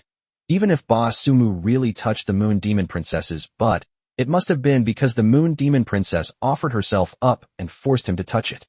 Zhang Dahai's too brainless fan remarks completely threw the lords in the regional chat into chaos. You even forced him to touch you. Why don't you just say, forced him to touch you? Haha, this guy's awesome. He's even mastered punctuation. The lords all started to tease him. But they quickly realized what was happening. Wait a minute, isn't this the right time to argue about this? Lord Mu Yi. Dahai, when did you escape your slave status? What's this about being a subordinate lord now? Yeah, weren't you a slave just a couple of days ago? How come your status has changed today?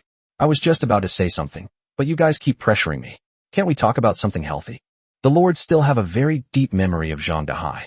After all, he's the #1 slave in the regional chat channel. The man who claims to have been favored by the Goblin Princess. Zhang Dahai, subordinate lord, of course. It was Boss Su Mu who saved me from this misery, and now I'm following him. What's going on? The lords were immediately intrigued and began asking Zhang Dahai about the reason. They seemed to have completely forgotten about Su Mu being invaded. And at this very moment, Su Mu finally met the Moon Demon Princess that the system had mentioned. Yuliluo, that stunningly beautiful figure, tall and aloof, hovering above the black sky with the moon as a backdrop. Among the male Moon Demon warriors, her height was indeed not the most outstanding, but their aura is the strongest. As soon as she appeared, she was enveloped in a mysterious aura, like a deity. All the Moon Demon warriors consciously moved hundreds of meters away, maintaining an absolute distance from her. At the same time, the previously noisy Moon Demon warriors fell silent instantly. He bowed his head respectfully, awaiting her instructions. Su Mu had no doubt. As soon as Yuliloa gives the order, the dark mass of moon demons will immediately destroy his territory. Su Mu looked up at the sky. His gaze met Yuliloa's for a fleeting moment. Her deep blue eyes were like a gemstone. Absolutely gorgeous. But looking good comes at a price.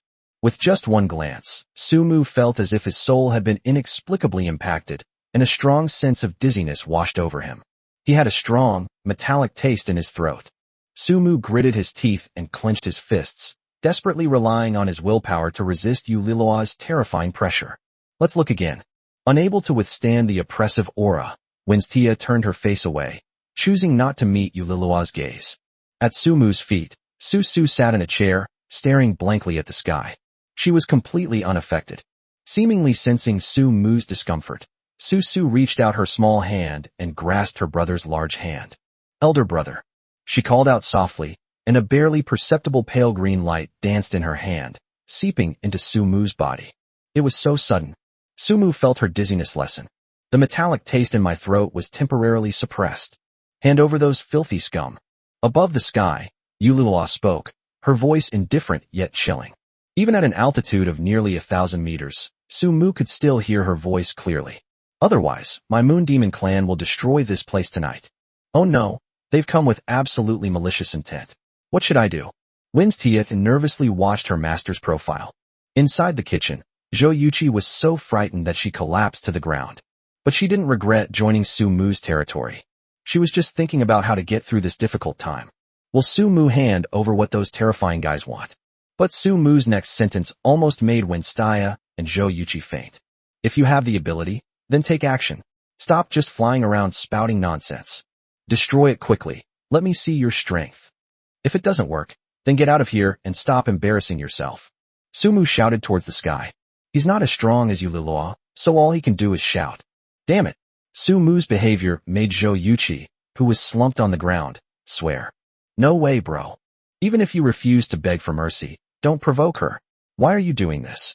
Don't you want to leave your body intact? Zhou Yuqi felt a chill run down her spine, and wanted to cry but couldn't. She just wanted to live a peaceful and safe life as a cook, occasionally researching culinary delights. Little did they know that their little wish hadn't even begun, yet it seemed like it was already about to end. Winstia also looked astonished and confused. But out of trust in her master, she always felt there was a reason. Court death. Yulilua's voice remained icy, revealing neither joy nor anger. She raised her slender, fair hand, and a dazzling silver light gathered at her fingertips. Instant cast. The ball of light crashed down towards Sumu below, its target straight at him. Its speed and power were astonishing. Owner. Winstia rushed to Sumu's side immediately, intending to push him away.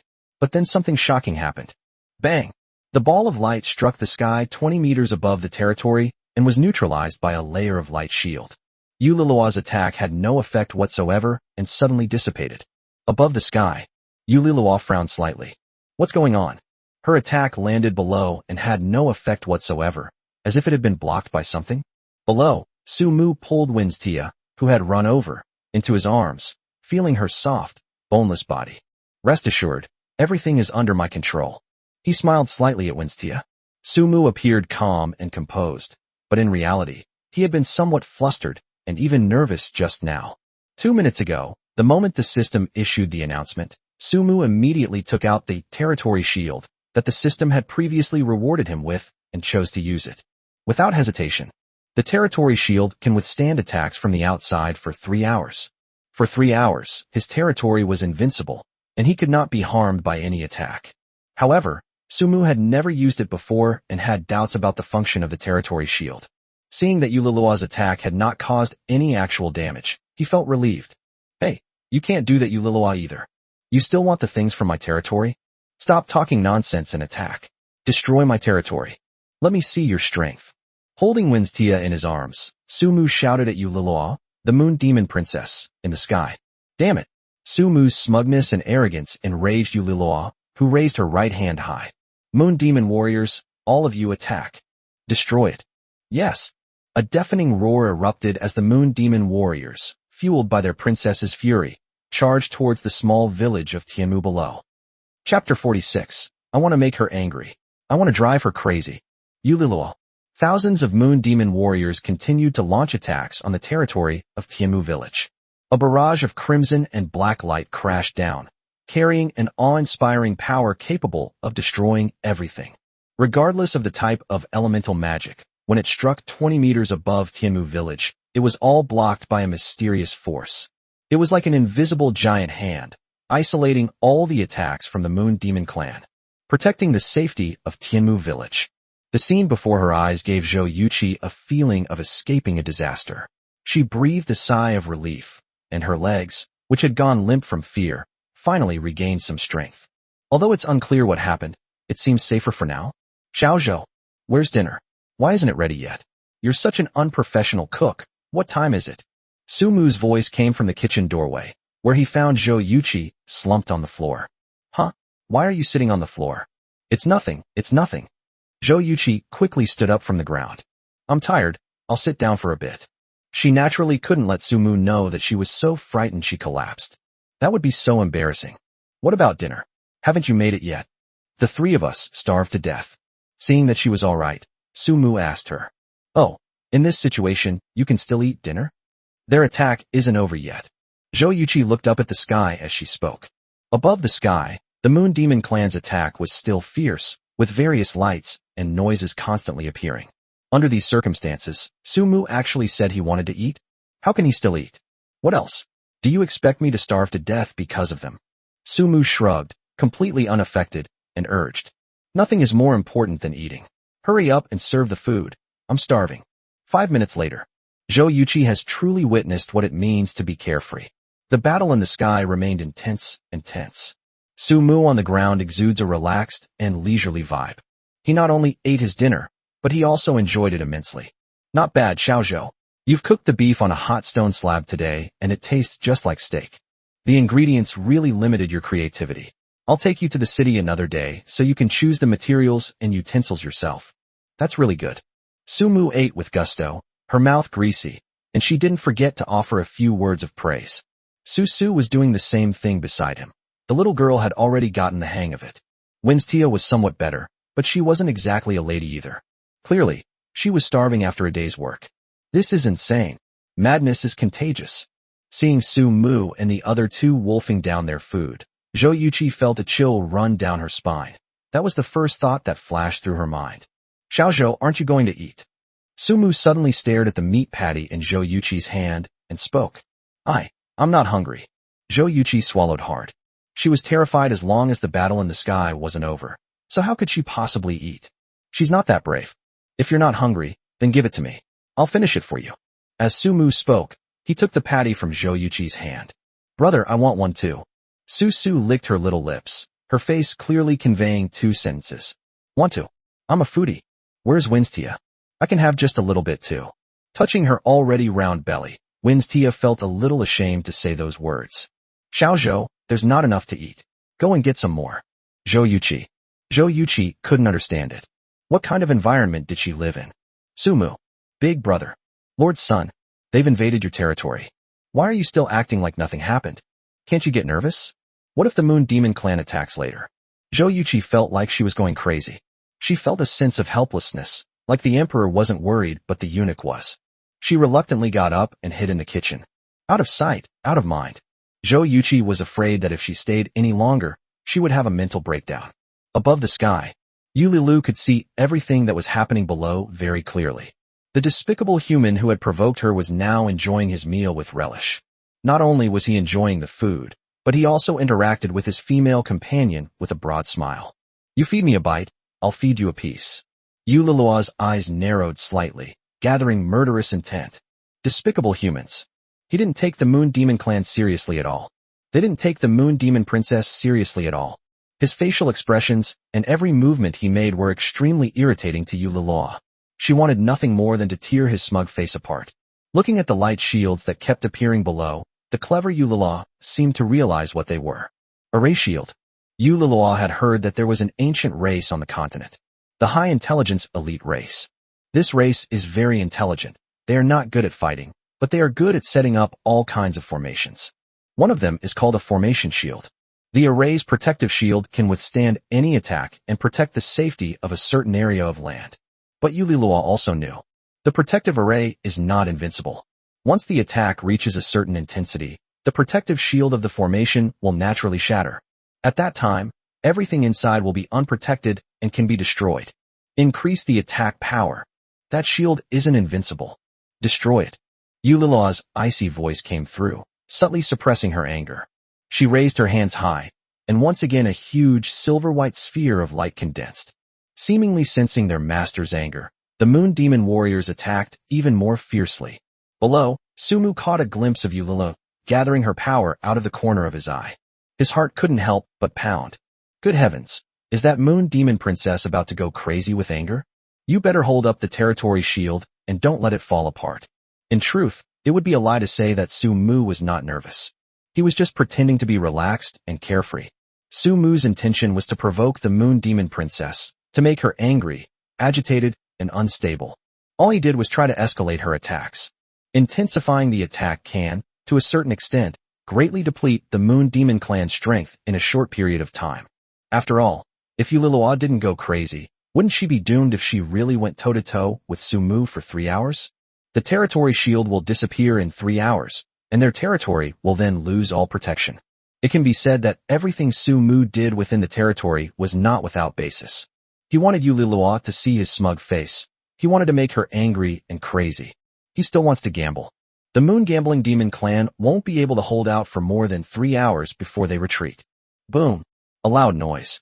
Yu Lilua's attack slammed into the territory's protective shield, creating ripples and vibrations.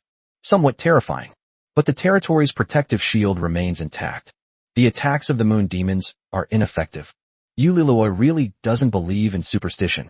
She gathered her strength once more, this time even stronger and more powerful than before. Chapter 47 Shocking. Su Mu actually held off the Moon Demon clan single-handedly? Lord's World Chat Channel. What's going on? More than 2 hours have passed. Why hasn't the system announced that Su Mu's territory has been destroyed and he's been killed? That's exactly what I was thinking. It shouldn't take the demons that long to conquer a small territory, right? Why hasn't the system sent a notification that the battle has ended? Yeah, why does it feel so strange? The lords all expressed their incomprehension.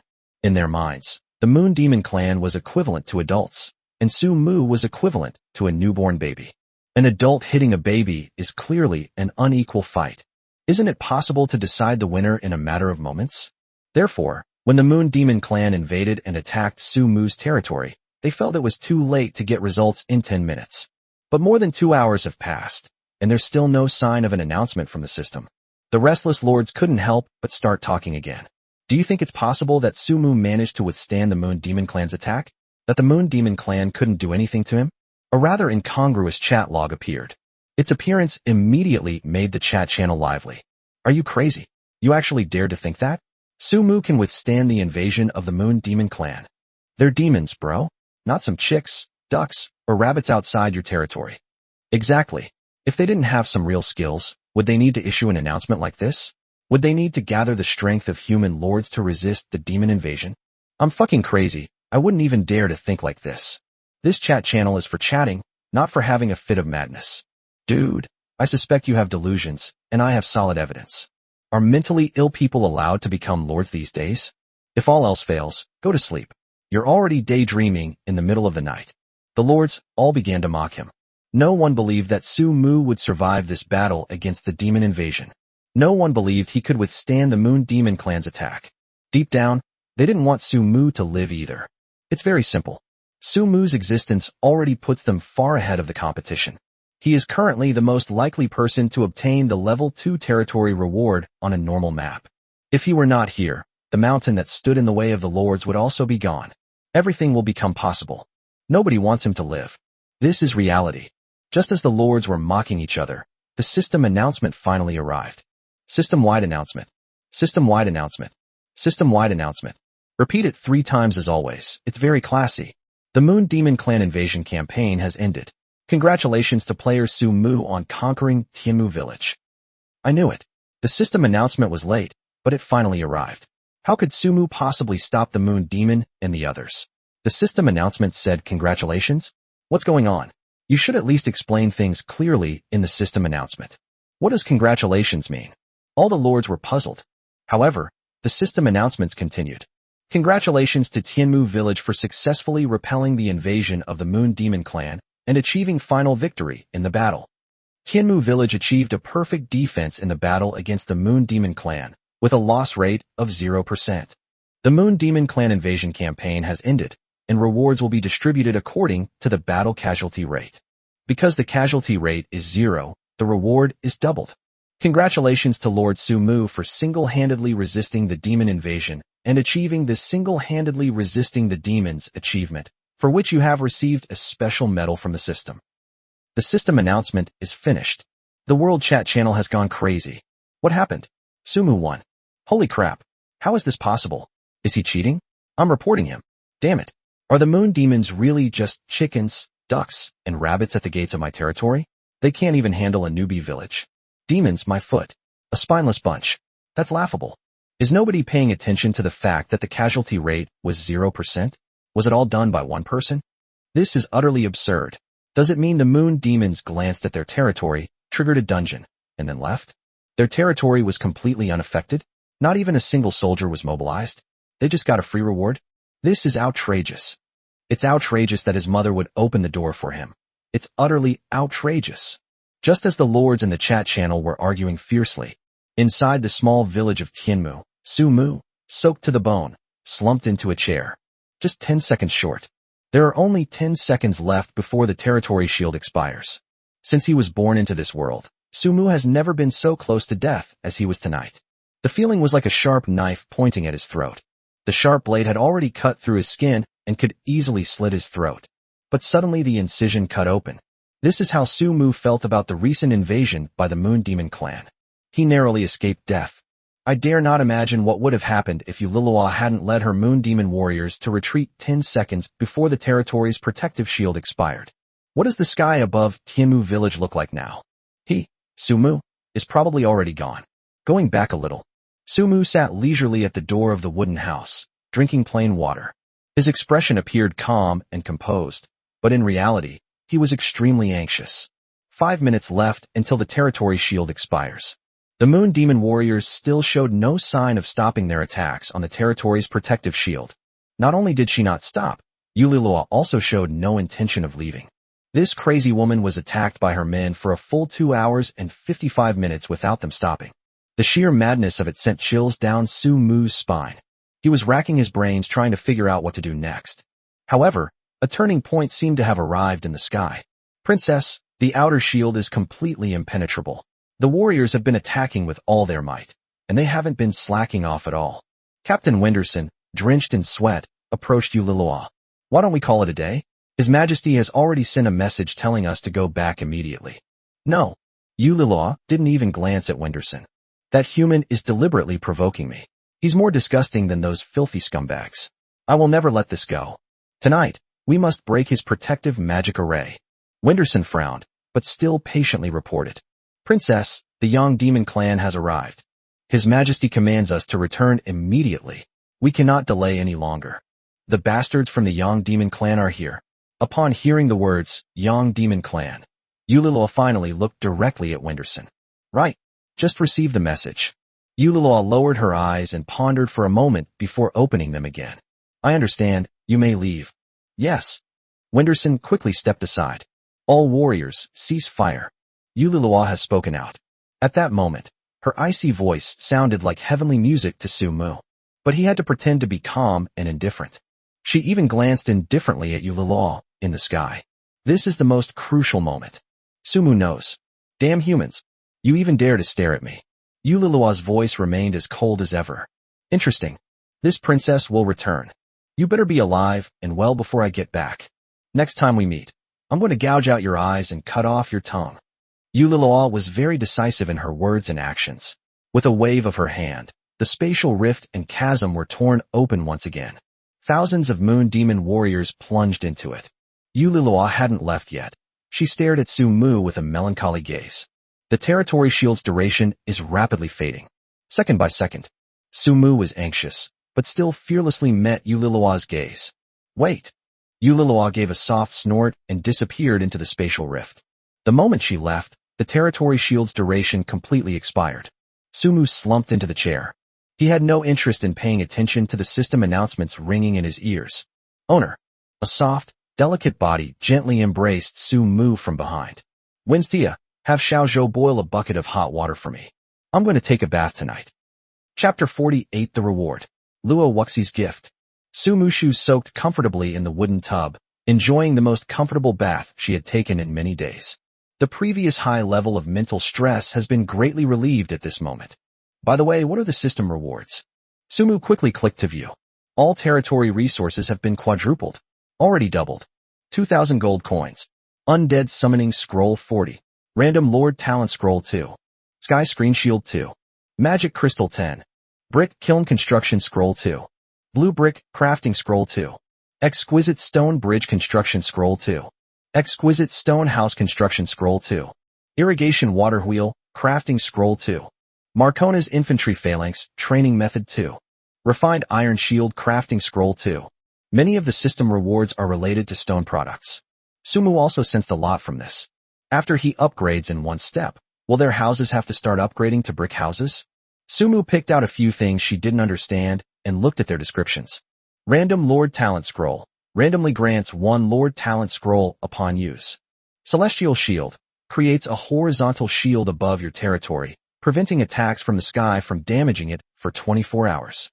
Attacks from the sky can't do any damage? Does that mean ground-based attacks can cause damage? So what is the purpose of this protective canopy? To be honest, Su Mu didn't understand it at first. Magic Crystal, a mysterious and difficult-to-obtain material. Upon seeing the words, Magic Crystal, Su Mu felt a sense of familiarity. He seemed familiar with him somewhere before. Oh right. Su Mu glanced at the materials needed to create his teleportation portal. 10 magic crystals, 10 extraterrestrial crystals, 5 magic runes, 20 Loki slates. Really? Su Mu was somewhat excited. He had collected a quarter of the materials needed for the teleportation portal. Marcona's Infantry Phalanx Training Method. General Marco Napoleon was one of the greatest military strategists in human history. He left behind Marco's Infantry Phalanx, which could perfectly withstand cavalry charges. This was the method of proper training. This should be a technical training scroll. Sumu currently doesn't even have infantry, let alone the ability to deal with cavalry. Let's take it one step at a time. After all, it's just a small village. Oh right, there's also a medal for fighting the demons alone. But what's its use? Medal for fighting against the demon clan. A medal specially awarded to heroes who fight against the demon clan. Wearing this medal grants a 15% increase to territory reputation, a 10% increase to demon hatred, and a boost to the favorability of hostile demon factions towards the territory. Territory reputation unlocks at territory level 2. Sumu can't see the effect of this medal yet. He can only leave it to time. In summary, we gained a lot. It was all for nothing that he worked so hard acting all night, only to be resented by Yulala. Looking at his friend's chat, Sumu realized that both of his friends had sent him messages a long time ago. Zhang Dehai kept asking if anything was wrong and if he needed any help. Sumu had already replied to him, so there was nothing more to say. Zhang Dehai still has a conscience. He knows how to care about him. There's another one, which is Luo Wuxi's. She was also the first to send a message when the moon demons attacked. Sumu, what's going on with the moon demon clan's attack? Can you handle this? How are you? I traded you some items. Take a look and see if you can use them. Is someone fighting? Why haven't I received any replies? Be careful. Wishing you all the best. After the battle with the moon demon clan ended, Luo Wuxi was the first to send a message of concern. Thank goodness you're alright. That's amazing. How did you manage to resist the moon demon clan? To be honest, Sumu felt that her relationship with Luo Wuxi was more like that of an online friend. These are still netizens I'm not very familiar with. But every time she showed him concern, he felt as if they were old friends. It warms the heart. Especially after seeing the things Luo Wuxi had traded to him in such a straightforward and direct manner. Sumu felt that this person was definitely worth getting to know better. The things Luo Wuxi sent. Medium Undead Summoning Scroll 3. Increases the chance to summon higher-level warriors from the undead army. Undead Summoning Scroll 5. Wind Dragon Technique. Summons a terrifying hurricane to clear away enemies in front. These are all very useful combat troops. Especially the Necromancy Summoning Scrolls. Luo Wuxi estimated that she had given him everything she possessed. Is this about scrolls? Obviously not. It's a profound expression of affection and help. Thank you. The matter has been perfectly resolved. Thank you so much for your help. I don't need any of it, so I'll return it to you for now. Sumu's message had barely been sent when Luo Wuxi replied. Was this woman waiting for his reply all along? Take these things, I don't need them right now. Consider it a token of my gratitude. Thank you? That's too much thanks. These are all good things. It's not difficult, really. I get undead summoning scrolls almost every day. Is it possible to get undead summoning scrolls every day? What kind of territory is this? It's so comfortable. Sumu expressed her envy. You really don't need it? Don't you need to summon some helpers? Don't you have plenty of monsters where you are? Because there are so many monsters, I have plenty of helpers. Luo Wuxi replied again. Besides, an army of the undead sounds terrifying. Do you think that's suitable for a girl like me? So Luo Wuxi didn't want the undead army because it was scary? Women, I really don't understand them. For Sumu, the scroll of the dead was indeed a good thing, because the system had rewarded him with quite a bit. Add Luo Wuxi's to the mix, and we can form an undead squad. Since you put it that way, I won't be coy. Here, take this. After thinking it over, Sumu traded the random Lord Talent scroll to Luo Wuxi. Not long. Wow. This is the real gem. You're really giving it to me? Words have a life of their own. You can tell that Luo Wuxi is really happy and excited. Really, consider it an exchange. Sumu didn't want to owe too many favors, and based on Luo Wuxi's performance, she deserved them. Thank you. By the way, how did you drive away the demons? Luo Wuxi voiced her curiosity. Seeing that everything was all right, Sumu chatted with her for a while longer. At this very moment, outside the door, Winstia carried a bucket of hot water, her pretty face flushed. While her master was taking a bath, Winstia, as a lowly slave, knew she had to do something. For example, adding some hot water for the owner. But she hesitated at the door for a long time and still couldn't muster the courage to go inside. She was afraid. What if she saw her master's naked body? How awkward and romantic would that atmosphere be? Therefore, Winstia hesitated for a long time. Finally, she bit her lip and pushed open the door. Chapter 49 Summoning the Undead Army. Ghost Skeleton Knights. Smack. The wooden door was pushed open, and Sumu, who had just finished chatting with Luo Wuxi, turned his head and saw that it belonged to Winstia.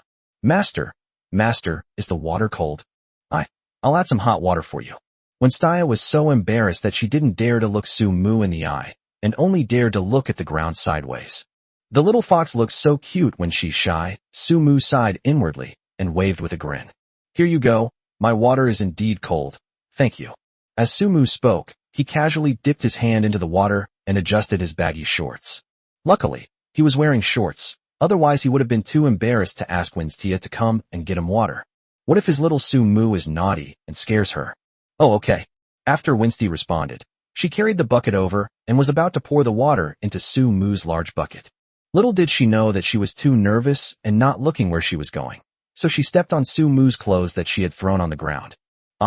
With a gasp, the bucket of water slipped from Winstia's hands, splashing hot water onto her feet, scalding her so much that she jumped forward involuntarily. With that jump, she landed directly on Su Mu's shoulder. Are you alright?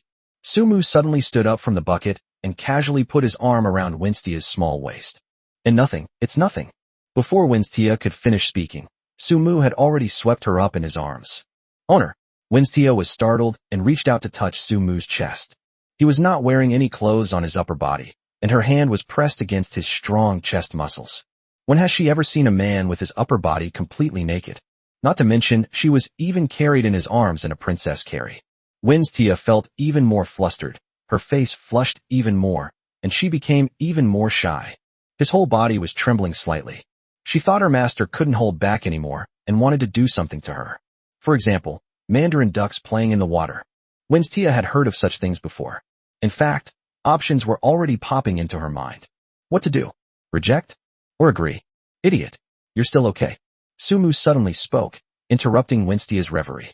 Look, your feet are all red from the burn. What if they get blisters? He tenderly poured cold water from the bucket onto Winstia's legs, patting them repeatedly to try and lower the temperature of her skin. Winstia's calves are beautiful, fair, and incredibly supple. Most importantly, it is straight and slender, making it irresistible and something you can't help but want to hold and play with. But at this moment, Su Mu had no ulterior motives. His only concern was whether she had been burned. Only then did Winstia understand. It turned out that the owner had picked her up to check if her feet were burned. I thought. Winstia felt both shy and guilty. She actually imagined her kind master as a lecherous wolf who couldn't control his desires. What was she thinking? For this, Winstia silently cursed herself several times in her heart. You can soak your feet in it. The water's cold anyway. Su Mu placed Winstia in the water, then ran out of the bucket himself. Wait here, I'll get some colder water for you to soak in. As he spoke, he grabbed the bucket and went out before he even had time to put on his clothes. Watching his anxious back, Winstia felt a warm feeling in her heart. Winstia felt she was being too dramatic. She had hesitated so much and was shy even when she went into a room to bring hot water. They were all slaves. These were things they were supposed to do. There was nothing wrong with it to begin with. And look at the care her owner shows her. And then there were the things he said to her tonight because of the White Fox clan. All things considered, Winstia felt that she was far inferior to her master.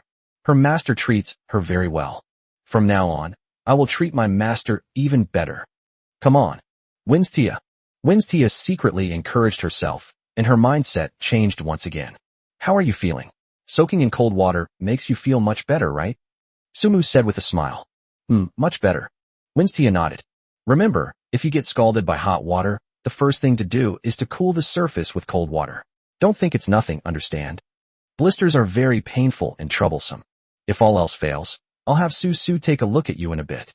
Listening to Su Mu's incessant chatter beside her, Winstia didn't find it annoying at all. The corners of her mouth unconsciously turned up slightly. Okay, master.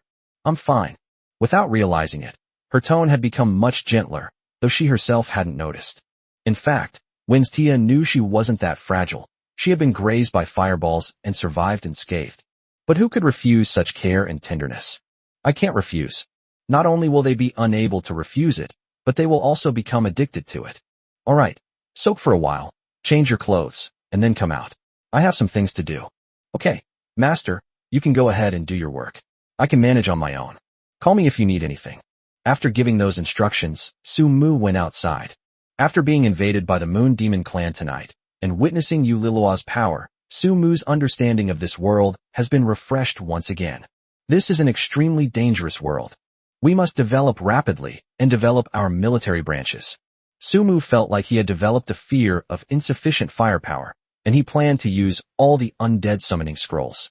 Are you sure you want to use the undead summoning scroll? Confirm. As Sumu spoke, the scroll in his hand disappeared, and strange purplish-black array patterns began to appear on the ground. Without any prompting, Sumu had already spotted the pale skeleton standing in the center of the array. A insight technique was used to strike. Skeleton soldier. A regular skeleton soldier in the undead army, but it seems to be missing a weapon. Disappears upon death. Use it again. This time, a skeleton holding a withered tree staff and wearing a tattered black mage's hat was summoned. Skeleton mage. A magically corrupted undead skeleton. It is the most skilled at chanting among the undead army, but is extremely fragile. Disappears upon death. Summon again. Skeleton archers. Skilled skeleton soldiers who excel at archery. They are agile and a nightmare for melee enemies, but seem to lack weapons. Disappears upon death. Sumu used all 46 necromancy summoning scrolls he possessed. He discovered that ordinary necromancer scrolls seem to only be able to summon these 3 types of undead. His current team consists of 25 skeleton soldiers, 11 skeleton archers, and 10 skeleton mages. Among them, the skeleton soldiers and skeleton archers are unarmed and need to be equipped by themselves. Only skeleton mages are equipped with weapons. Are you sure you want to use a medium-level undead summoning scroll? Confirm. This time, the complexity of the summoning runes is significantly higher than that of ordinary scrolls. Soon, a tall skeleton riding a skeletal warhorse and wielding a long-handled scythe appeared before them. The skeleton was several sizes larger than ordinary skeleton soldiers, and its deep, crimson eyes shone through its helmet, giving it a somewhat terrifying appearance. It was clad in heavy, bright silver armor, and its warhorse was also armored, making it look majestic. Moreover, the horse's forehooves were wreathed in a dark purple, ghostly fire, which was very cool. Ghost Skeleton Knight. They are devout followers of the undead god. Beware of their charge and scythe, which will curse and tear you apart. Disappears upon death. This is the undead army I've always dreamed of. Looking at the ghostly skeleton knight, Sumu was extremely satisfied. Sure enough, the medium-grade scrolls were far inferior to the ordinary ones. Continue the summoning. Another ghostly skeleton knight. Finally, when Sumu was drawing the last medium-level summoning scroll, he saw an unfamiliar face. A skeletal figure, enveloped in green light, without feet, floated in the air like smoke. Skeletons are supposed to be eyeless, but this one had a strange pair of fleshy eyes, and it held a small scythe in one hand and a tattered book in the other. Chapter 52nd Lord Talent. Purgatory Hot Spring. Hello, my new owner. The green skeleton spoke. It was the first of all those skeletons to open its mouth. This surprised Sumu greatly. The green skeleton appeared in a flash and floated to Sumu's ear, its voice cold and drawn out. It was as if it came from the depths of hell, sending chills down one's spine. Believe in my master. With me here, the power of the curse will tear your enemies apart. Your undead army desperately needs me, Mordrenza. One day, you will be incredibly grateful that you summoned me out of that damned darkness. Hee hee. Accompanied by eerie laughter, the green skeleton floated in the air once more, silently watching Sumu. A technique of insight. Mordrenza, the Hell Shaman. Unique Mordrenza was once a revered shaman priest in the tribe. He has healed many people, but because of his outstanding abilities, he was targeted and cursed by the Lord of Hell, and became one of his thousands of servants. Mordrenza possesses a cursed power. This curse weakens your enemies and makes your undead army even more formidable. Completely disappears upon death. Only, who understands the value of this? Sumu dared to say that being able to summon Mordrenza was absolutely a miracle achieved in a single pull. After all, this guy seems to require a higher-level undead summoning scroll to appear. Mordrenza, from now on, you will temporarily lead this undead army. Sumu pointed to the group of nearly 50 undead next to him and said, I am willing to serve you, my master. Mordrenza bowed gracefully in a gentlemanly manner. Your judgment is much better than that shitty idiot Salahika's. Heh. Saraheki, who is that? Sumu couldn't help but ask. Shoo. Mordrenza suddenly made a shushing gesture, looked around, and whispered, My master. Let's not talk about him anymore. He's an ominous guy. Sumu. Good grief. Weren't you the one who brought it up first? Hell Shaman, Mordrenza male. Age, long ago. Job adaptability, handling LV4. Special talent tags, ghostly form, ignores gravity, malicious curse. LV for carrying capacity. Doesn't this mean that Madarenza is very suitable to work part-time as a porter? Ghostly form. A ghostly body that can move freely, ignoring all obstacles. Ignore gravity. A powerful ability to manipulate objects, reducing the weight of items within a 10-meter radius by 50%. With just one glance, Sumu was certain of the incredible power of this gravity-defying device. Mining is not the most difficult thing right now. The most difficult part is transporting the overweight ore into the territory. But now that we have Madrenza's ability, can one trip be reduced to 2? At this point, the part-time positions within the Madarenza territory have been determined. Vicious Curse. Upon reaching extreme rage, abilities increase by 500%, then death occurs. Sumu. This vicious curse is difficult to judge. Afterwards, Sumu glanced at the status bars of the other undead skeletons. There was nothing particularly special about their job adaptability. Aside from the talent tag, skeleton physique, the rest are all related to battle maniac. There are also some negative tags, but not many overall. It's passable. Furthermore, some skeleton archers possess the Eagle Eye trait. Eagle Eye trait. Critical hit chance increased by 15%, weakness shot accuracy increased by 10%. This is absolutely the potential talent that a genius archer must possess. Sumu had made up his mind. He would later assemble a super skeleton archer team, all of whom possessed the Eagle Eye trait. It all depends on how many undead summoning scrolls there are. If all else fails, try to get more of Luo Wuxi involved and exchange more with her. Skeleton physique. Calcium-rich constitution, requires no dietary support. Daily sun exposure and photosynthesis are sufficient. This skeleton physique is something all skeletons have, which is pretty awesome. Are you sure you want to use the Lord's Talent random scroll? Sure. Congratulations on obtaining the Lord Talent scroll. Infernal Hot Spring. Purgatory Hot Spring? What is it? Infernal Hot Spring. If there are undead members in your territory, they can be resurrected without taking damage after death. Each resurrection grants a 0.5% strength boost, limited to 10 deaths for the same undead unit per day. Upon seeing this Lord's Talent, Sumu chose to learn it without hesitation. For him right now, the Hellfire Hot Springs are absolutely invincible. Sumu had already planned to build an undead army to get through the early stages, and the arrival of the Lord's Talent further solidified his resolve. After all, compared to human armies, these skeletons have no emotions and are easy to control, making them practically perfect. The only downside is that he's a bit dim-witted, and his combat power isn't exactly off the charts. But now that we have the Infernal Hot Spring Lord Talent, we can just level them up and make up for their shortcomings. Tonight was extremely thrilling, but thankfully, it was also very rewarding. Sumu sighed. The benefits and risks are indeed directly proportional. Brother. Baby. After arranging the undead army, Sumu had just entered the wooden house when Susu clung to him, mumbling incoherently. She could barely keep her eyes open, but she still clung to him, wanting him to hold her. I'm so sleepy I can barely keep my eyes open. Why aren't you going to sleep yet? Sumu hugged her in his arms and touched her little face. The little girl has such great skin, so smooth and supple, like a peeled egg. Susu wants to sleep while hugging her brother. Being alone is so lonely. I'm scared. Susu murmured and snuggled closer to him. Okay, I'll hold you forever. Go to sleep now. Sumu patted Susu's back like she was coaxing a child. The little girl's dependence made him feel an unprecedented sense of responsibility. Okay. Susu held Sumu in her arms, her breathing gradually becoming even. Owner. Wentia pushed open the door and entered. When she saw this scene, her movements immediately became quieter. It's okay, Susu is asleep. As Sumu spoke, he picked her up and placed her on the bed next to him. Master, will those demons come back to fight again today? Should we move to another place? Wentia said softly. What? Are you scared? Sumu, who had tucked Susu in, looked up at her. No. I was afraid you'd get hurt, Master. Wensisha bit her lower lip. Although I don't know what power the Master used to stop them tonight. But this power is certainly not permanent, otherwise you wouldn't be so worried, Master. Within the territory, Wentia saw things most clearly and understood the demon's power best. Compared to Susu's naivety and lack of worldly experience, she is clearly more mature. And I understand even more how hard it is for my master. Especially after the demons left. Master, you slumped into your chair. I know you must have been under tremendous pressure. I felt sorry for you. That's why I couldn't help but hug you from behind. Taking advantage of the opportune moment, Wentia spoke her mind. Chapter 51 Ventila's Encouragement. Sumu would never forget Winstia's hug.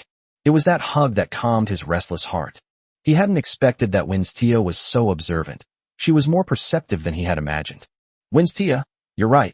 That power isn't lasting. We were in real danger tonight. We almost faced death.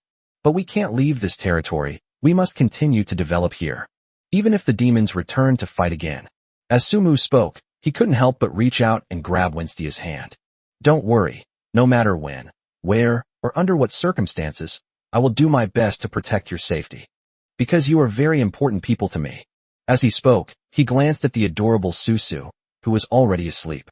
As the only man in the territory, Sumu felt the burden on his shoulders growing heavier and heavier.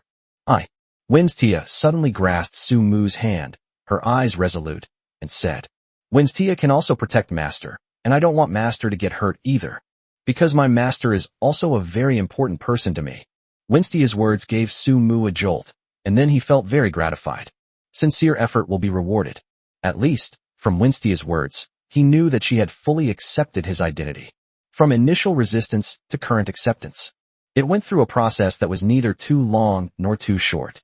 His bond with Winstia has grown stronger and stronger.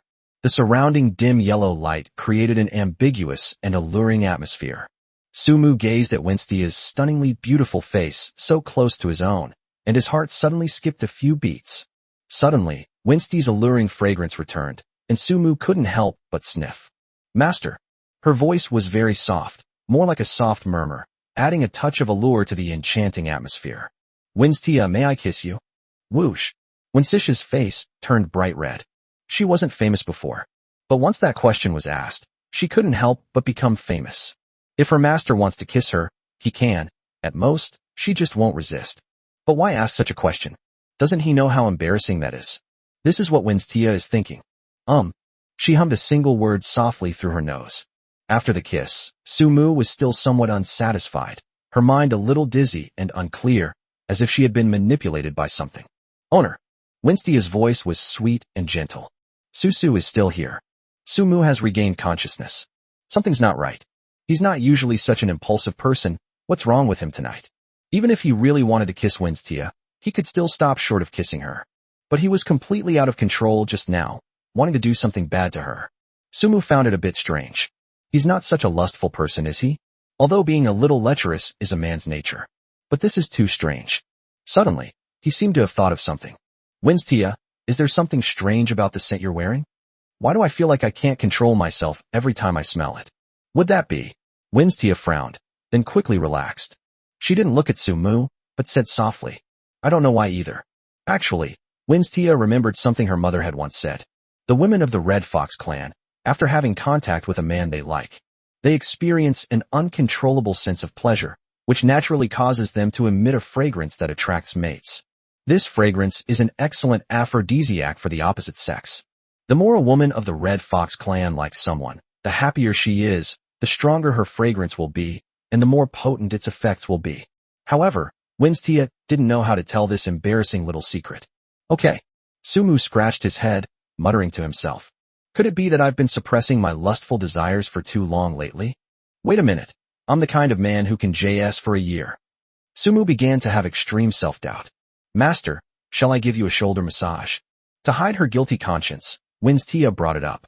Oh. Then I shall accept it without hesitation. When Winstia offered to massage his shoulders, Sumu simply couldn't find a reason to refuse.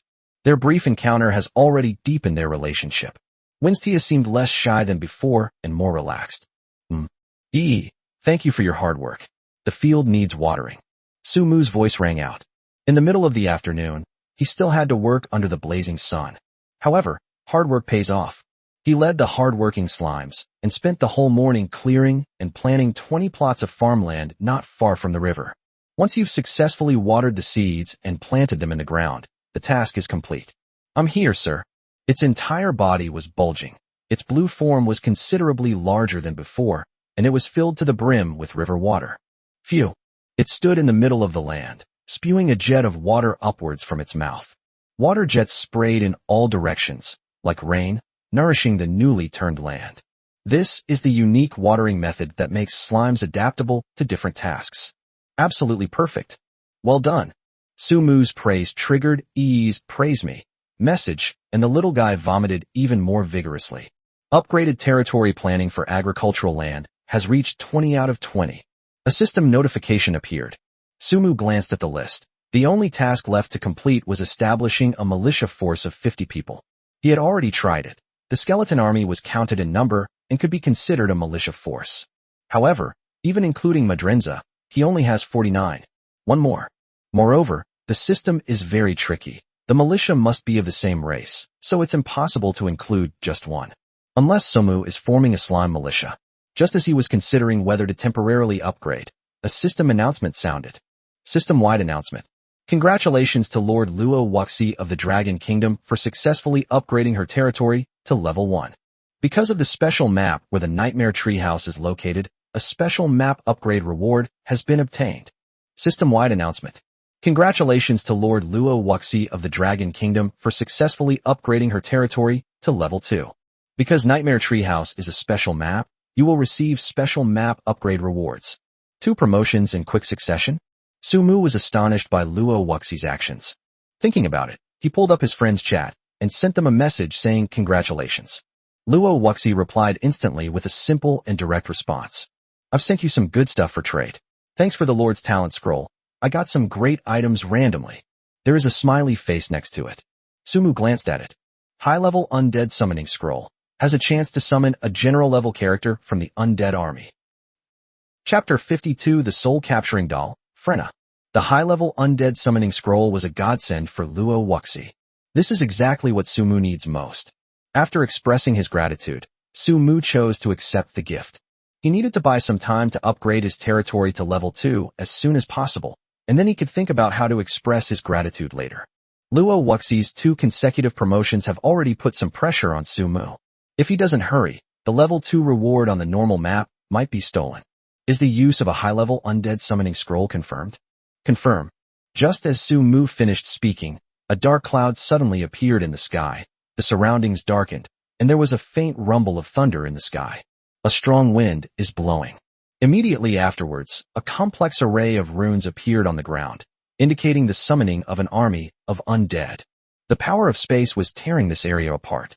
Sir, the little slime was clearly afraid of this scene, and it clung to Sumu's leg. It's okay, don't be afraid. Sumu crouched down and hugged it to prevent the little guy from being blown away by the strong wind.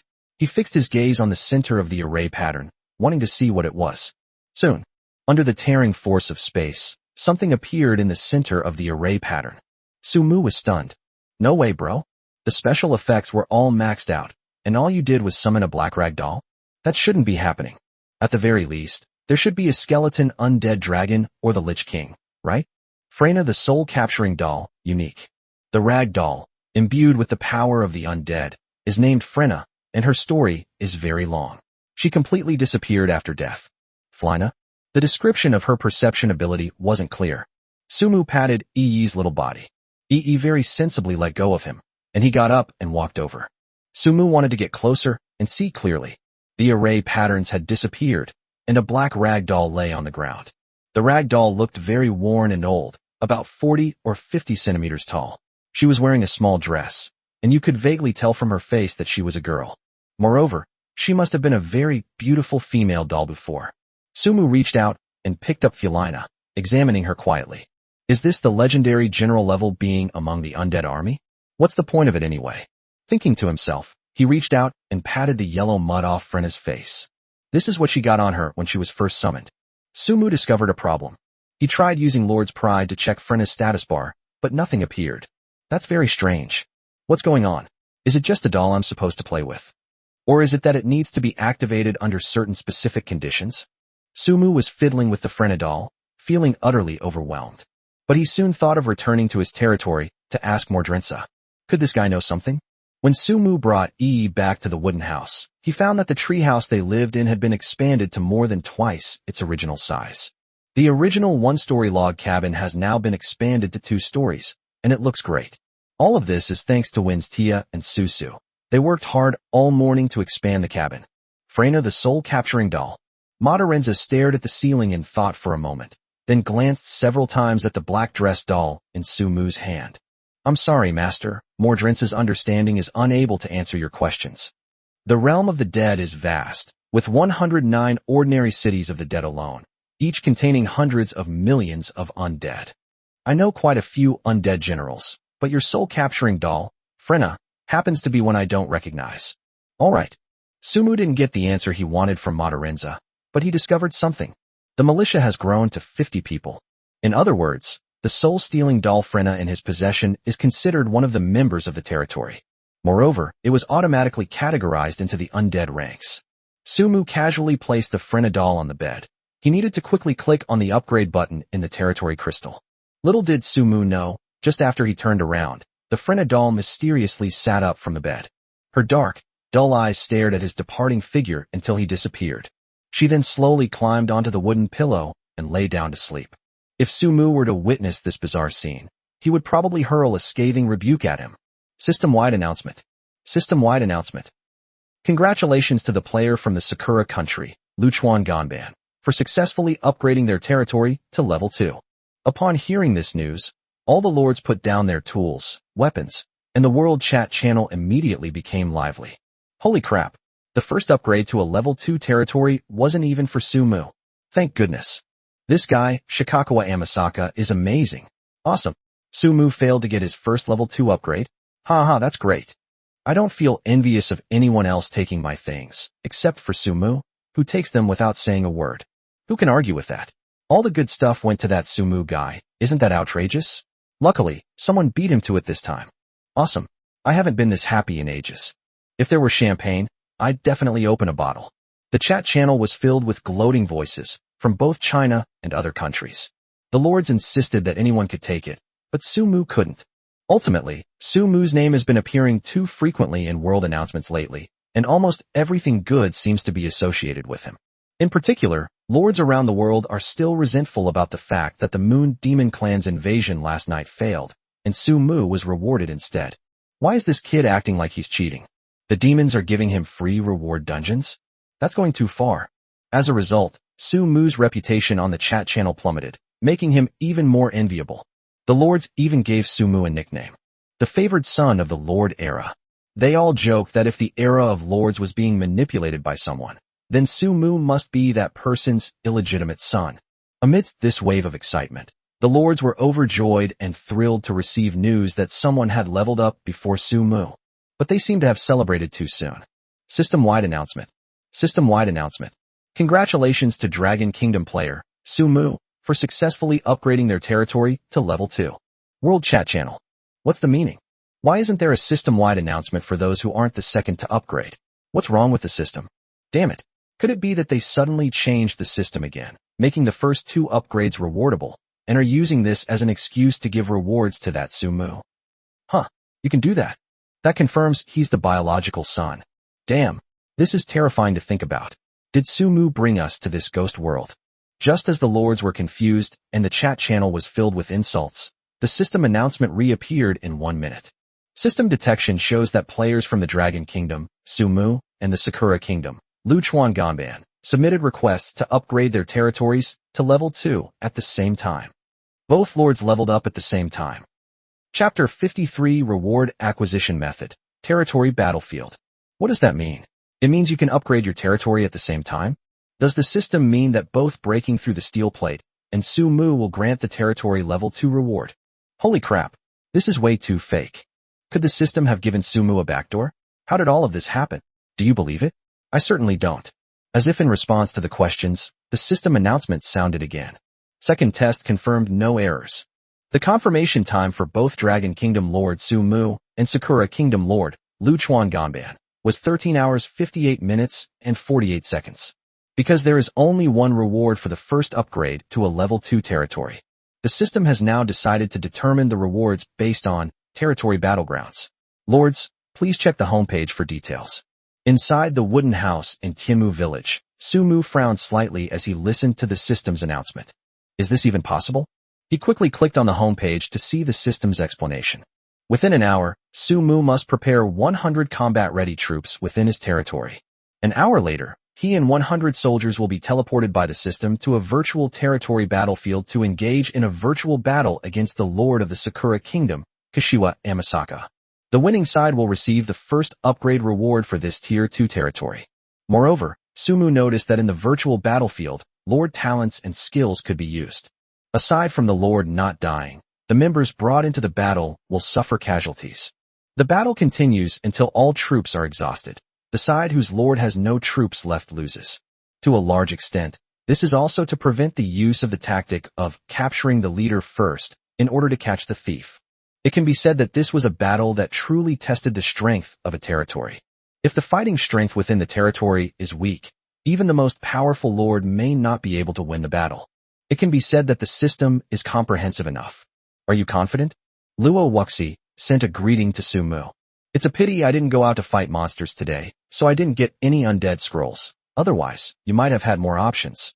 Haha, the high-level undead scroll you just gave me was already amazing, okay? I'm not that greedy. Although the soul-capturing doll, Florina, didn't know what was going on, Sumu didn't have time to dwell on it right now. Don't worry, it's safe. Come on. Luo Wuxi also sent a smiley face. After stopping the chat, Sumu went to prepare. System-wide announcement. To accelerate the development of the Lord's territories. This virtual battle will feature a winner prediction contest. Lords who predict the winning side will receive a Lord's gift pack. Gift pack rewards are random. The World Chat channel erupted once again as soon as the system message was sent out. A prize for guessing? Guys, it's a Lord's gift pack. So how do we choose? Who should we pick? Brothers, the voting machine is out. Should we vote for Luchuan Ganban or Sumu? I think we should choose Sumu. After all, he was the favored son during the Lord era. Yeah, Sumu just finished off the Moon Demon Clan yesterday. He might have a lot of hidden cards up his sleeve. If you hadn't mentioned it, I would have chosen Sumu. Now that you have, I want to choose Lu Chuanjian. I understand now. Sumu must have expended a lot of energy resisting the Moon Demon Clan's invasion last night, right? By the way, does anyone know about that guy who supposedly penetrates through steel plates? I've never heard of him before. Where did this amazing guy come from? Just as the lords were frantically discussing who to vote for, a lord from the Korean peninsula named Han Jisheng suddenly appeared. Just between you two, Shikagawa Amasaka's territory is nearby, and he's incredibly powerful.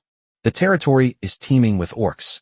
Each one is as strong as an ox, and can take down a goblin with a single punch. No one around our territory is afraid of him. There was a brief silence in the channel after the message was sent. Is it true? No picture, no proof. Brother, you don't want us to defect to Luchuan Ganban while you secretly defect to Sumu, do you? That would be so mean. Yeah, that would be so mean of you. Faced with the doubts of the crowd, Han Jisheng directly posted a screenshot showing his own vote for Shikagawa Amasaka. See, I voted for Shikagawa Amasaka. He has absolute talent. Furthermore, he possesses skills, having unlocked the Lord's talent, and wields a long-barreled bronze spear. It's incredibly powerful. Han Jisheng's tone was quite arrogant. If you hadn't only questioned me and not insulted me, I wouldn't have shared so much with you. Trust me, you won't regret it. Vote for Shikagawa Amagaka. After Han Jisheng said that, the lords who originally wanted to vote for Sumu began to waver. But some people are still worried. Brother from South Korea, you must be a real powerhouse. I'm curious what the territory of Shikagawa Amagaka looks like. Do you have any screenshots? Han Ji-sung Appa, good brother, can you take a screenshot and let me see it? I want to see the orcs in the Luchuan Ganban territory. Yeah, Jisei Appa is so close to Shikagawa Amasaka-san. He must have seen what he looks like when he's fighting, right? I'm so curious, Appa. You're so capable. You must have a way, right? Under the flattery and praise of the lords, Han Jisheng became a little conceited. Of course I have what you're talking about, but it's nothing special. As he spoke, he sent several screenshots in succession. One is the territory of Shikagawa Amasaka. The wooden houses in the Amagaka territory of Shikagawa are very tall and have a well-organized layout. From a distance, they already look like a perfect village. More importantly, his territory was guarded by orcs who were over 2 meters tall. Those orcs were all strong and fierce-looking, creating a tremendous sense of intimidation. The screenshot below shows the back view of Shikagawa Amasaka himself in battle. Kakashiwa Amasaka raised his hands high, and a huge fireball condensed in his palms, making him appear like a fire elemental mage. So cool. It looks incredibly powerful. Who knows who's stronger, the lizard man or the orc? One of the lords raised a question. He wanted to estimate Su Mu's strength by referring to the strength of Shrek Academy at that time. Isn't that obvious? I've seen lizard men and orcs. I feel like an orc could cripple a lizard man. Indeed, Lizardmen are about evenly matched with goblins. They're just difficult for us to deal with. But against orcs, they're complete pushovers. Alright, I suddenly remembered, isn't Shikawa Kensaka the guy who participated in the Shrek vs. Sumo battle bet in the chat channel a while ago? Is it him? It seems like the name is the same. I remember making a bet with a female lord back then, right? What Shikagawa Amasaka pulled out seemed to be a skill scroll. Damn, I remember now. There was that amazing stuff a few days ago. It's absolutely incredible for cutting through steel plates. Vote for it. I vote for him. Vote for him. Vote for him. Chapter 54, Just Charge in Blindly. What made Han Jisheng frown was that, under his influence and after a series of analyses by the other lords, the vote count between Su Mu and Lu Chuan Ganban stopped at the very last moment, and it was 22%, 78%. 22% is Su Mu. 78% are from Shikagawa and Amagaka. Although the price of the rice in Lu Chuan Ganban was 3 times higher, the clever Han Jisheng still sensed something was wrong. What's going on? Didn't I analyze it so much with you guys? I even posted screenshots. Why does Su Mu still have such a high approval rating? Han Jisheng felt like he had been tricked. With all the APA comments, Su Mu's approval rating should be at least below 5 to be reasonable, right? Why is it that as many as 22% of cases still occur? The lords in the chat channel were praising him to the skies. So why didn't they trust his judgment when they voted? Are you guys stupid? Huh. Shikagawa and Amagaka will definitely win. Han Jisheng rolled his eyes and couldn't help but complain, feeling that his young heart had been betrayed. I'm really annoyed. I don't understand either. What's going on? Su Mu's approval rating is still quite high. Is there some new gossip circulating? I don't know, but I voted for Shikagawa and Amagaka. Me too. I support Shikagawa Amagaka. At this moment, a lord from the Dragon Kingdom named Mu Yi stepped forward. For those who like kimchi, I don't understand why Su Mu's approval rating is only 22%. Just a heads up, our dragon country once had 1/5 of the world's population. As Mu Yi stepped forward, more and more lords of the Dragon Kingdom followed suit and spoke up. Damn it. Don't you guys even look where you're hitting? The Lord of the Dragon Kingdom is facing off against the Lord of the Sakura Kingdom. Do you really think our Lord of the Dragon Kingdom would support the Japanese instead of his own people? Exactly. Su Mu should beat the guy who threw the steel plate to death. What's a half-orc? Fuck him to death. Damn it. Slap those people who threw the steel plate in the face. The chat messages became increasingly intense and excited. Our Dragon Kingdom Lord only occasionally makes sarcastic remarks about Su Mu in the chat channel. If a real war breaks out, we'll definitely support him. What do you guys think? Exactly. Those who can't distinguish right from wrong in matters of principle are unworthy of being called human. We might need to think twice before attacking other countries, but attacking Japan is a no-brainer. Just close our eyes and attack our own people. So what if Su Mu loses? I'll bet everything and forego the reward. So what? I'll blindly support Su Mu. I'll support our Dragon Kingdom's Lord. Support Su Mu. Support the Lord of the Dragon Kingdom. Support Su Mu. Support the Lord of the Dragon Kingdom. More and more lords of the Dragon Kingdom posted this message, and it quickly went viral, with everyone following the same pattern. Looking at the orderly queue in the World Chat channel, Han Jisheng's face instantly darkened, and he couldn't utter a single word for a long time. However, system-wide announcement. Thumbs up. Lord Su Mu of the Dragon Kingdom and Lord Kensaka of the Sakura Kingdom, please prepare to teleport. The system will automatically announce the winner the moment the match is decided. Kashiwa Kensaka was completely unaware of what was happening in the World Chat channel. All he wanted to do right now was prepare for battle. You Chinese from the Dragon Kingdom, named Su Mu, are you ready? Wait until I show you what absolute power really is. Snort. With a cold snort, Shikagawa Amasaka chose to accept the teleportation. He couldn't hold back any longer. Last time, because of Su Mu, he lost a skill scroll for the Heavenly Fire Blaze. This time, Shikagawa Amasaka is determined to thoroughly torture Su Mu. Get the interest back from him. Accept teleportation. In the small village of Tianmu, Su Mu had already made preparations. As space tore apart, when Su Mu opened his eyes again, he found himself on a patch of yellow mud. The surrounding area was a vast desert, with no trees for cover and no rocks or other natural features. Neither side had any terrain advantage, and their main strategy was to fight if they disagreed. Behind Su Mu were 20 fire elemental slimes responsible for providing fire support and attack. Each of them carries the same label. They are all absolute fighters and warmongers. Next came the Vanguard group, led by Thunderstorm King Kong. Sumu carefully selected all the Thunderstorm King Kongs with potential talents, such as Battle Maniac, Great Strength, and Battle Expert. They are all the elite of the elite. It's safe to say that negative labels will absolutely not appear in Sumu's team. A total of 10 Thunderstorm King Kongs were selected. Behind Thunderstorm King Kong was a uniform undead army. Except for the soul-stealing Dolphrena, all the undead have been mobilized. The skeleton soldiers are equipped with long swords and spears, which Sumu randomly assigned. The weapons and equipment in his territory were all scavenged from goblins. He basically used whatever he had. What he valued was not the skeleton soldier's combat abilities, but rather his own talent as the Lord of the Infernal Hot Springs. As long as this talent exists, the undead can be resurrected 10 times, which is an absolute bug. It can be said that Sumu had meticulously calculated everything. The last group was all Nightshade. Nightshade's combat ability is not weak to begin with, and it will be even stronger with the added potential talent tag. Bringing them out is naturally for backup. It can be said that Sumu thought a lot, calculated every possible scenario, and considered all sorts of situations. Soon, Sumu noticed that the Sakura Kingdom lord named Shikawa Amasaka had also teleported over. Kakawa Amasaka wasn't very tall, and he appeared cunning and treacherous. Behind him was a perfectly orderly legion of orcs. Compared to Sumu's cobbled-together ragtag army, the troops on Luchuan Ganban's side were more like a well-trained regular army. Haha. Looking at the motley crew of fighters behind Sumu, Kakawa Amasaka couldn't help but burst into laughter. His tone was full of disdain. Sumuzang, is this the strength you have after your first promotion to level 1 territory? The people behind you are really ridiculous. You even brought out slimes. Kakagawa Amasaka kept talking. I'm very curious. How did you manage to withstand the Moon Demon Clan's attack with your strength?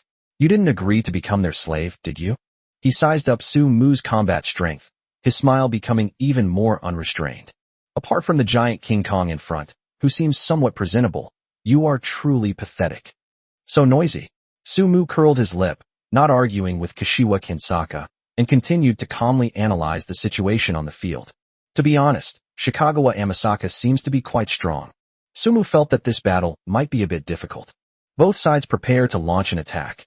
Following the system announcement, the orcs on the Shikagawa Amasaka side launched the first attack. The roars of the orcs shook the earth.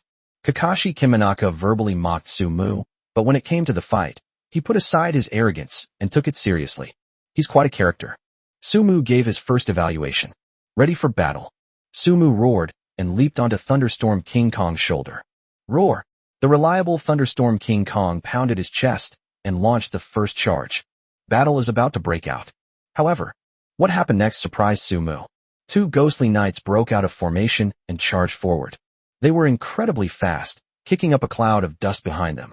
The skeletal horse trod on eerie purple flames, its imposing presence unstoppable. What is that?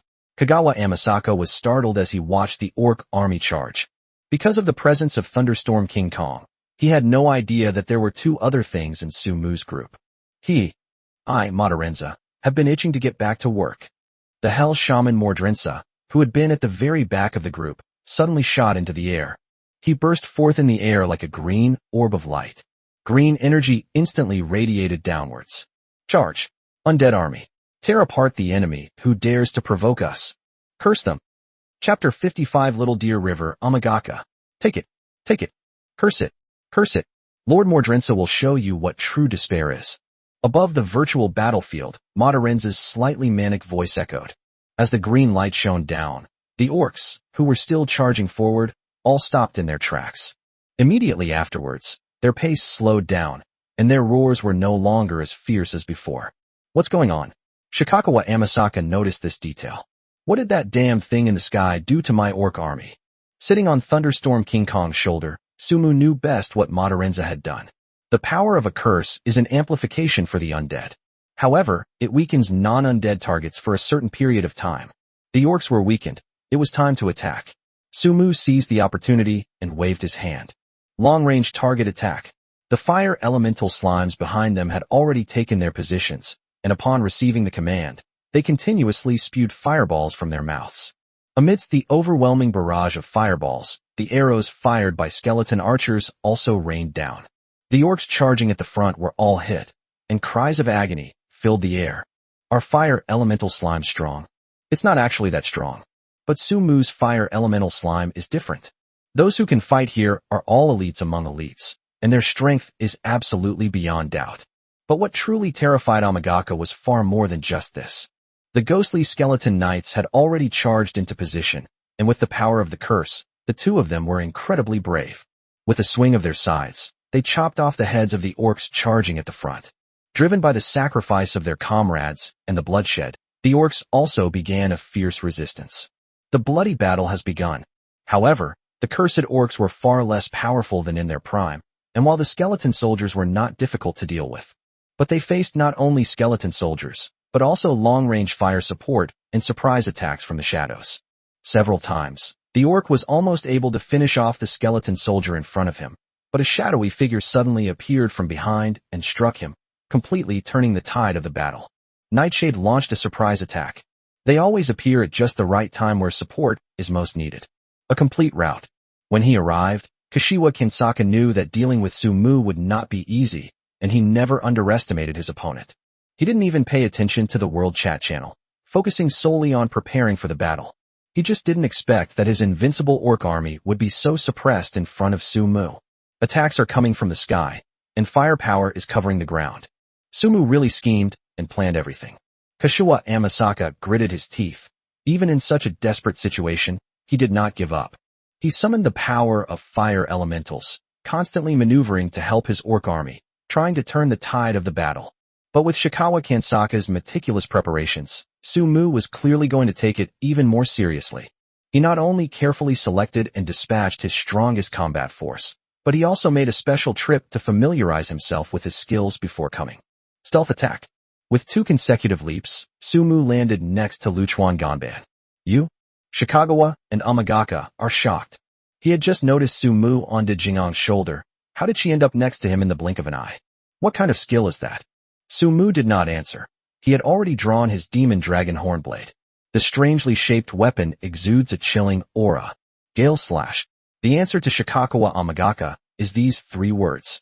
A gale, about 5 meters long, accompanied by a sonic boom, hurtled forward. Shikagawa Amasaka's eyes widened in terror. The fierce winds have arrived. Congratulations to Lord Sumu of the Dragon Kingdom for his victory in the territory battlefield.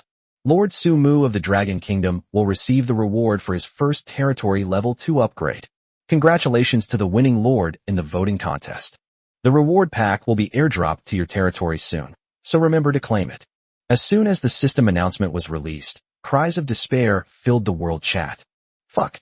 Where's Han Jisheng? Get out here. Is this the inevitable victory in Shikawa and Amagaka you promised? What a load of shit. I told you I'd support Sumu, but Han Jisheng swayed me to vote for Luchuan Ganban. Me too. If it weren't for that kid, I would have supported Sumu long ago. He's the one who can drive away the demons.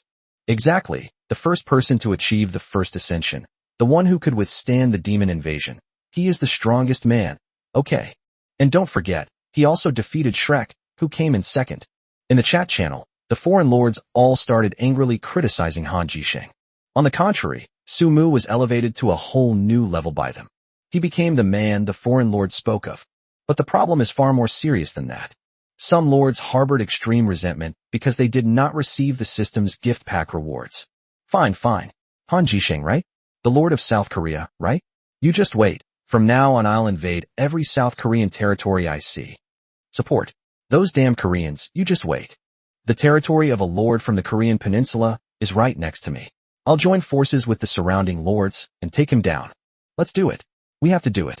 As he watched the messages flashing by in the chat channel, Han Jisheng's expression changed rapidly, eventually turning into one of panic. He never imagined that his casual internet surfing would unleash a hidden war instance on the lords of his own country. Han Jisheng grew increasingly frightened the more he thought about it. No way. I have to go back to Shikagawa and Amagaka. Han Jisheng got up and left his territory. However, at this moment, the celebration belongs to the lords of the Dragon Kingdom. Damn, Sumu is awesome. We are the champions. Little Deer River, Little Sakura Country Lord, conquered. Can he not win? So many of our Dragon Kingdom lords support him. He has to win. That's right. When you're happy, shouldn't you thank that lord named Muyi? If he hadn't voiced his support for Sumu and our own lord in the national chat channel, Would we be so united? Yes, yes, we have to thank Muyi. He took the lead, otherwise I would still be hesitant. Thanks, Mai. Thank you so much. The power of the demonic dragon hornblade combined with the gale slash is terrifying. Sumu clicked his tongue. He was still replaying in his mind the scene of how he had just split Shikagawa Amasaka in two. That's incredible. In Sumu's eyes, the skill Ganglanjan, has the potential for growth, because it can increase its strength according to the strength of the weapon. When Sumu used the Ganglan slash with an ordinary longsword, its power was less than half that of the demon dragon hornblade. However, with the demon dragon hornblade, he could instantly kill Shikagawa Amasaka, giving his opponent no chance to react. Sumu felt like he had struck gold. This was a powerful skill that could be affected by the quality of the weapon. Received a system reward gift pack. Successfully upgraded to Tier 2 territory. Chapter 56 Tiemu Tribe. Conditions for achieving Level 3 territory. Without rushing to see what rewards he had received, Sumu's hand landed on the territory crystal. Tiemu Tribe. Territory attribute. Level 2 tribe. Lord. Sumu. Lord's talents. Pride of the leader. Infernal hot spring. Lord's strength. 78. Leader's strength. 76. Lord's agility. 79. Lord's wisdom. 80. Lord's skills. Insight. Stealth. Gale slash. Wind dragon. Lord's equipment. Musket. Refined longbow. Dragon hornblade. Lord's charisma. 40. The village was upgraded to the name of a tribe. In addition, Sumu's overall attributes have been greatly improved, almost doubling. It seems that becoming stronger is largely inseparable from upgrading one's territory level. However, its charm did not increase at all. It seems that this can only be improved through external forces. Territory upgrade tips. 1. Recruit 3,000 lives to become residents of the territory, currently 435/3000, incomplete. 2. You have 45 150th buildings on land within your territory, incomplete. 3. Increase the army size to 5450 and develop a training method, detailing the 3 types of troops, incomplete. 4. Roads have been laid within the territory, and the ability to build bridges has been acquired, incomplete. 5. Successfully tasted the joy of a bountiful harvest from the well-planned farmland, incomplete. 6. The territory has basic medical facilities and basic living facilities, incomplete. 7. Wherever the banners point, nothing can stand in their way. Design a territory flag and plant it within your territory to demonstrate your sovereignty. Incomplete. Completing the above conditions will upgrade your territory to level 3, unlocking corresponding features. The conditions for this upgrade were largely the same as the last one, but what surprised Sumu was the design of the flag. To be honest, the infrastructure in Sumu's territory is still not very good. The roads weren't planned in place. The idea was that if someone walked on them a lot, the roads would appear. These things definitely need careful consideration. We need to figure out how to design them. Gain Territory Reputation Scroll. Grants 1,000 territory reputation upon use. Territory reputation affects the reputation of the territory. The higher the territory's reputation, the higher its visibility. Personal reputation affects talent recruitment in your territory, and territory reputation affects occupancy rates in the later stages of the game. Obtain a scroll that increases all attributes by 20 points. Obtain Territory Expansion Crystal. Obtain Territory Member Medical Ability Training Scroll 5. After use, it will selectively train members' medical abilities and skills, providing protection for the territory. Gain a Domestication Collar of 50. This collar can be used to capture animals and domesticate them as livestock, providing sustainable development for your territory.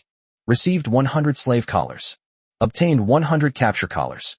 Detected races of Slime, Lizard Man, Undead, Thunderstorm King Kong, Roaring Bear, Red Fox, and Plant Spirit among members of the Lord's territory.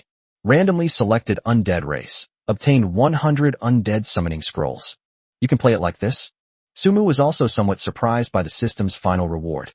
Does Plant Spirit refer to Susu?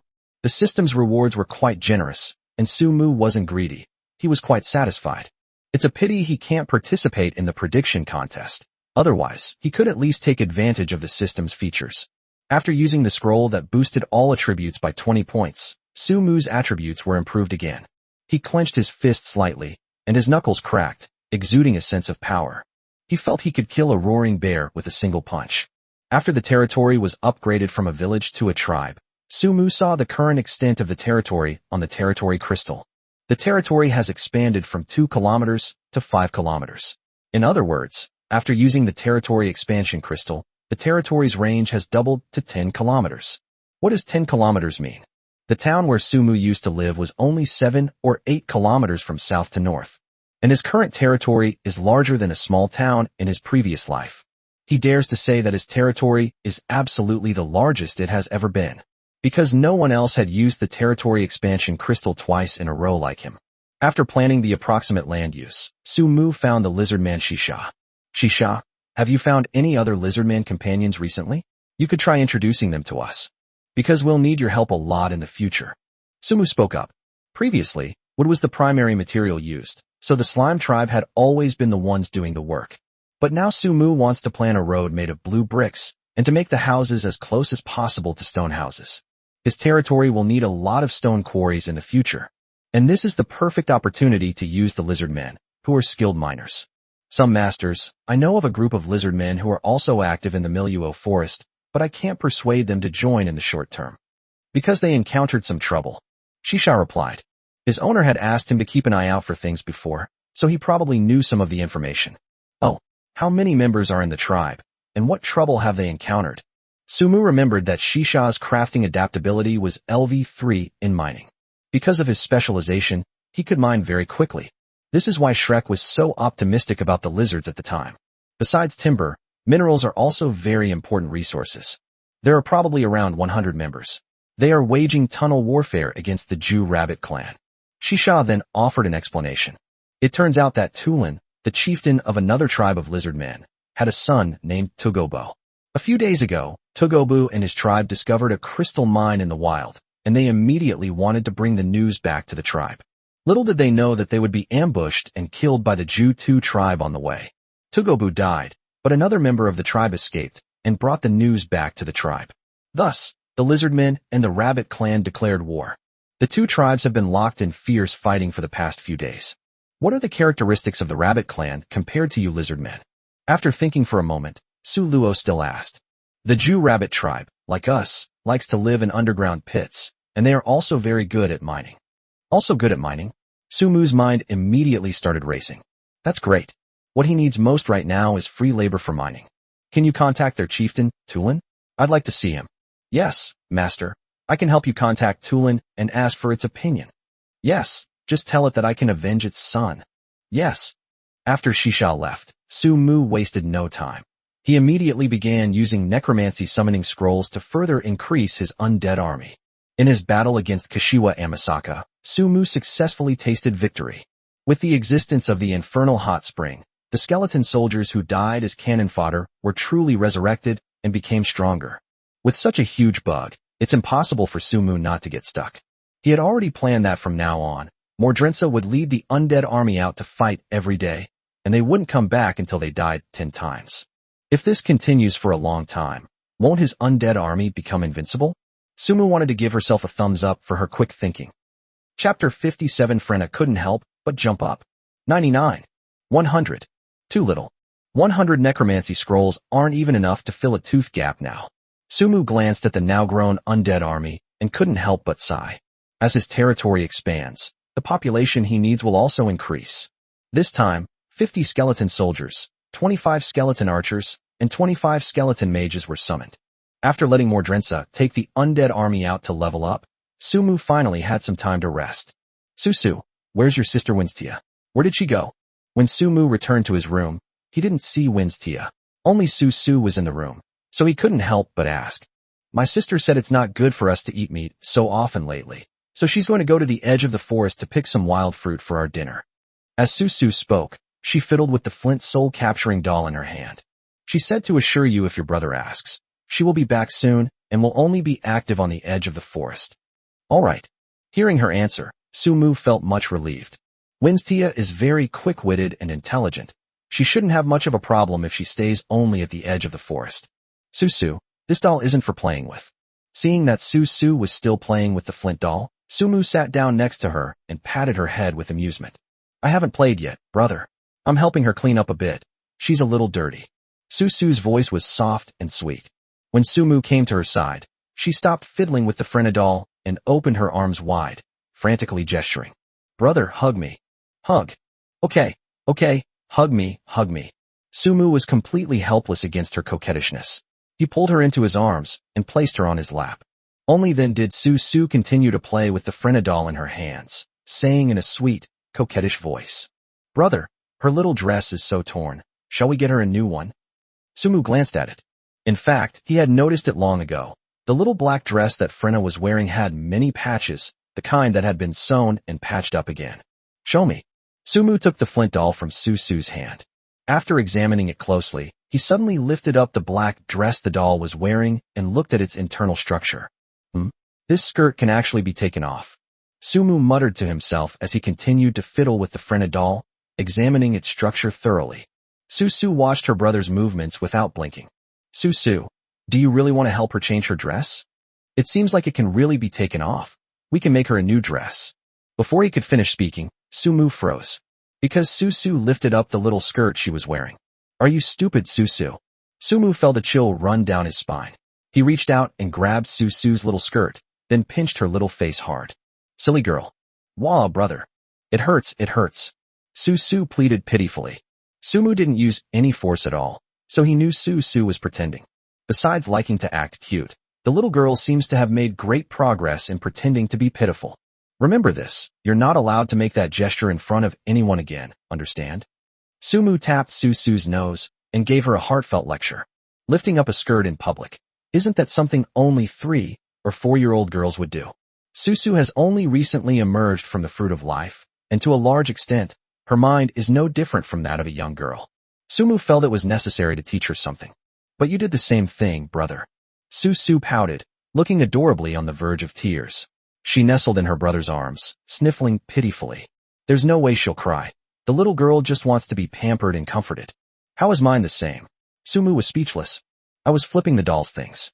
"You can flip the doll's things all you want without any problem, but you're different, you know." As Sumu spoke, in order to enhance Su's memory, he repeatedly lifted the black dress on the Frena doll and then put it down again. This was repeated several times. Dolls won't expose themselves, but people will. Sumu tried to make Su understand this matter. But Su clearly didn't understand. "Huh? What?" "Because you're a young girl. Doing this is very inelegant, and it's easy to accidentally expose yourself, and people outside will see everything, you know? Dolls won't have any worries about accidental exposure. Anyway, you're a young girl. You need to know how to protect yourself. So you can't do that kind of thing outside anymore, or your brother will get angry."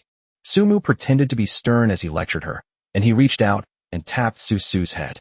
"Little girl, do you know?" "Okay."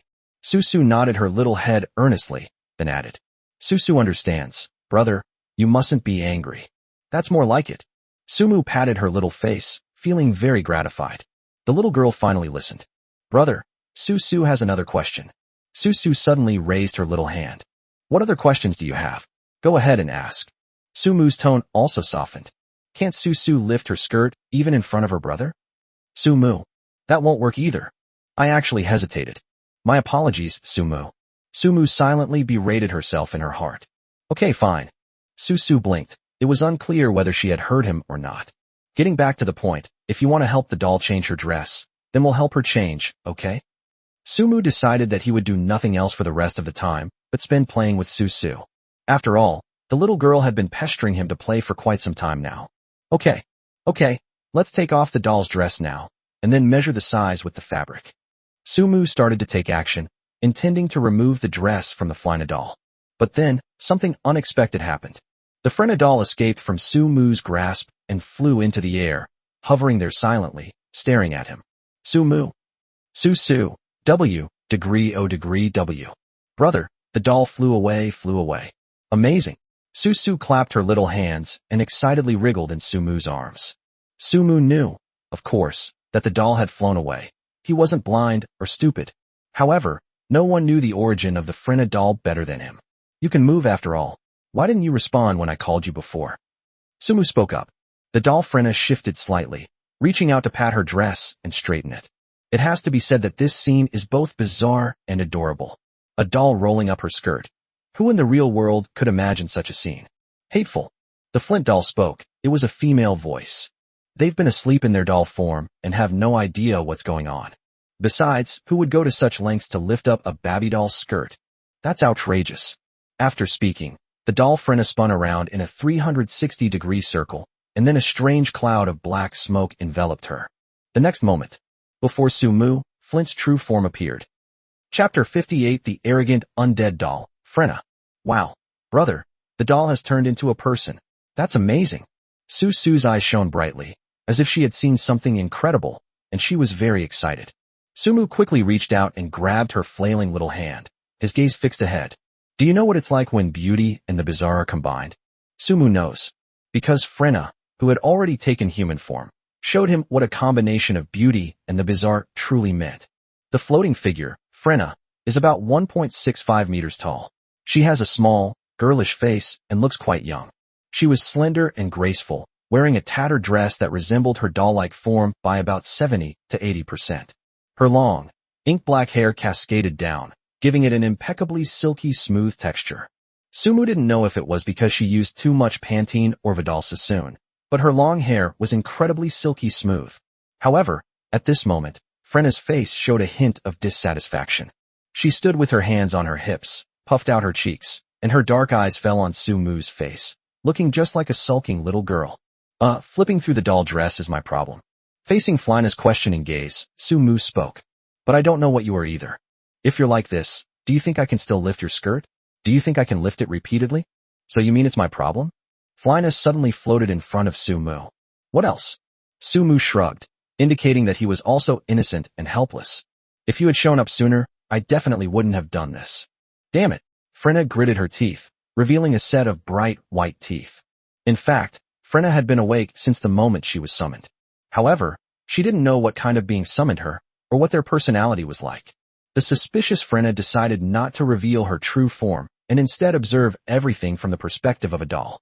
She had already planned to hide for 7 to 15 days before reappearing in her true form to face her current master. Little did she know that her skirt would be lifted up right away. There's nothing wrong with having your skirt lifted, and Frenna can accept it. After all, it's just a doll. What's there to see? What she couldn't accept was that not only was the doll's dress being repeatedly lifted up, but her despicable owner also stared at the doll intently for a while. She was acutely aware of all of this. She was stared at relentlessly, her skirt was lifted up wildly, and it all felt like it was being done to her real body, not just to a doll. She has a sense of shame. But she endured all of this. To everyone's surprise, her owner eventually wanted to take off the doll's dress. Flina couldn't stand it anymore. What's the difference between this and taking off her clothes in front of her? No difference. Therefore, she exposed herself prematurely. That's why she didn't know how to refute Sumu's words.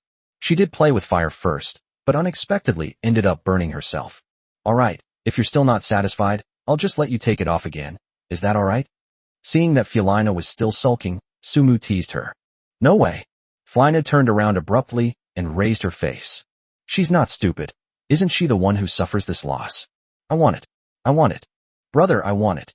At this moment, Susu frantically raised her little hand, showing her great support. Before Sumu could even speak, she reached out to undo his belt. Little girl, are you crazy? Sumu quickly pressed down on Susu's hand. Is Susu really a reckless girl? He was joking. Even if Frenna were willing, he wouldn't do that. To his amusement and exasperation, Susu actually took it seriously. She seemed to find it very fun. No way. Why not? At most, they'll just ask my brother to take it off again. Susu's sweet voice rang out, carrying a hint of childlike innocence. Sumu. That won't do either. Hateful. That wicked Susu. She keeps ruining my Sumu Dao heart. Humph.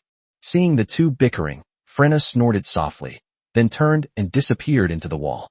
After personally educating Susu for a while, Sumu turned around and found that Felina was nowhere to be seen. He knew she couldn't have gone far. The undead he summoned with his own hands all had a subtle connection to him. For example, the moment Matarenza appeared, she called him Master, which illustrates this point.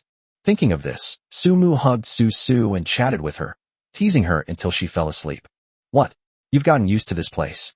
When Sumu saw Florina again, it was 3 hours later. She was sitting on a chair in front of the cabin, lost in thought. Yeah, I walked around a few times. Flina responded. Did you see Matarenza? Sumu asked curiously. Frenna wandered around for a while. She must have run into Matarenza by now, right? I saw him. Indeed. You are all undead, so you should communicate more amicably. Sumu said casually. I have already had a friendly conversation with it.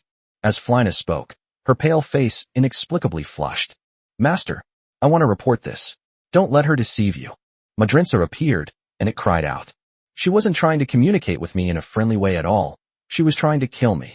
Before Mordrinsa could finish speaking, Frenna blasted it away with a dark purple ball of light. Seeing this, Sumu instantly understood what Madarenza was complaining about. It seems that Frenna is incredibly strong. He defeated Mordinza in one move. Owner, look at this. This is how she treats me. How can this be called friendly? This is absolutely outrageous. No, undead. Because of the infernal hot springs, Mordrinsa reappeared, but its complaints gradually subsided. After all, Frenna over there had already condensed her own energy ball. It feared that if it said another word, the energy could blast it at any moment. Stop, Frenna. Sumu frowned and said sternly. I'm right in front of you, and you want to hit Mordrinsa in front of me? She hadn't realized it at first, but now Sumu could see it clearly. As the supreme being of the territory, he certainly couldn't allow anything disharmonious to happen before his eyes. Flina's face suddenly puffed up like a balloon, and she glared at Madarenza several times, seemingly very dissatisfied with it. Their dissatisfaction was written all over their faces. In the end, she withdrew her energy, gave a soft hum, and turned her now-recovered face away. Thank you, Master, for standing up for me. Seeing this, Madarenza quickly flew behind Sumu and flattered him. Master is wise. It provoked us first, so we did the right thing. A voice suddenly sounded behind Sumu. He turned his head and saw that it was Zhou Yuqi's voice. What's the meaning? Chapter 59 Tailoring Genius. Max Level Tailor. Brother Su, it was one of your men who provoked this man first. Zhou Yuqi glanced at Flina and continued. It provoked the younger sister first, and then they started fighting. Zhou Yuqi walked over and told her what she had witnessed. It turns out that not long ago, Frenna encountered Mordrinsa's undead army while touring her territory. They were all undead, but Mordrinsa was now the leader of the legion, and it couldn't help but run up to Frenna and gloat for a while. Then the two undead started fighting without saying a word. As expected, Madarenza was no match for them and was utterly defeated. That was the second time I was instantly defeated. Madarenza, this is the whole story, isn't it? Sumu glanced sideways at Madarenza. Without Zhou Yuqi's explanation, he would have been completely unaware of what had happened. The key point is that Frenna herself doesn't say anything or explain, so he knows even less. I almost wronged her. Madarenza's eyes darted around, and the skull grinned awkwardly. Then you made the right move. Madarenza's reaction was obvious, and Sumu made his judgment. Hey! Upon hearing his words, Frenna's lips curved into a slight smile, and she raised her pointed chin slightly. However, Flina, you also made mistakes. Sumu continued. If it's just a simple argument, you don't need to go to such lengths, you know? You are all from the same territory, so you must live in harmony and unity. Sumu finally felt the pressure from the leader. We must not only resist external conflicts, but also put in the effort to resolve internal conflicts. I didn't mean to kill. Flina's gaze finally landed on Sumu's face. It was too weak, so I only used one attack. Sumu. Madrinsa. There's no way to refute it. Madrinsa really couldn't refute it. It couldn't believe that it, a hellish shaman, could be defeated by a mere little undead girl. That's really a blow to the undead. It is now very curious about Frenna's origins. Forget it. Anything like this can't happen in our territory again. Did you understand, Madrenza? Sumu spoke up. The most important thing for a territory is internal unity. Sumu didn't want any troublemakers to appear. Yes, my respected master. Madrenza bowed very politely. Sumu's gaze fell on Fulina again. I see. Flina responded accordingly. Sumu was fairly satisfied with the performance of the two undead, and the minor conflict was temporarily resolved. By the way, I have a question. Frenna suddenly spoke up. What's the problem? Why can that guy come back to life after dying? And what about those skeleton soldiers? What did you do to them? This is a fact that Frenna observed. After she instantly killed Madarenza, her first thought was that she had messed up. What should I do? But when she had a headache, she found Madarenza standing in front of her again. That guy came back to life. By then, even Frenna was stunned. The dead cannot be resurrected unless there are special conditions. Frenna was well aware of this, so she was very curious about what the reason was. You want to know? Yes. Frenna's expression was unusually serious. She was very interested in this question. Then give me your hand, Sumu said, making her request. Frenna hesitated for a moment, but in the end she simply extended her hand. Sumu didn't stand on ceremony and grabbed it. Of course, he wasn't doing it to take advantage of others, nor was he such a beastly person as to not even spare the dead. Soul-stealing doll, Frina female. Age, long ago. Work adaptability, Taylor LV6. Special talent tags, ghostly form, born out of time, ominous body, master's hand, etc. Taylor LV6? This. Sumu remembered that the highest level of job adaptability was LV6. That means Frina is a max-level tailor? That's awesome. Sumu's eyes gradually began to light up as he looked at Frina. Since Tia and Susu came into her life, no one knows what Sumu's regrets are every day. But he knows best. Black stockings. Maid outfit. Sexual stimulants, you know? Sumu couldn't even imagine the scene. Tia, with her long tail, dressed in a maid outfit, black stockings, and, well, you know. Hiss. Just thinking about it in my mind makes me excited and thrilled. No man could possibly resist her. These things were not found in the clothing of the indigenous people of that era. But now that Sumu has Frina, with her maxed-out tailoring ability, everything will be a reality in the near future. Frina naturally noticed Sumu's gleaming eyes. She trembled, thinking he was about to do something to her. She leaned back tactically, trying to struggle away, etc. Sumu didn't let go of her hand because he hadn't finished reading yet. Born without patches. A cursed ghost doll. The more patches on the doll, the stronger the curse, and the stronger the doll itself.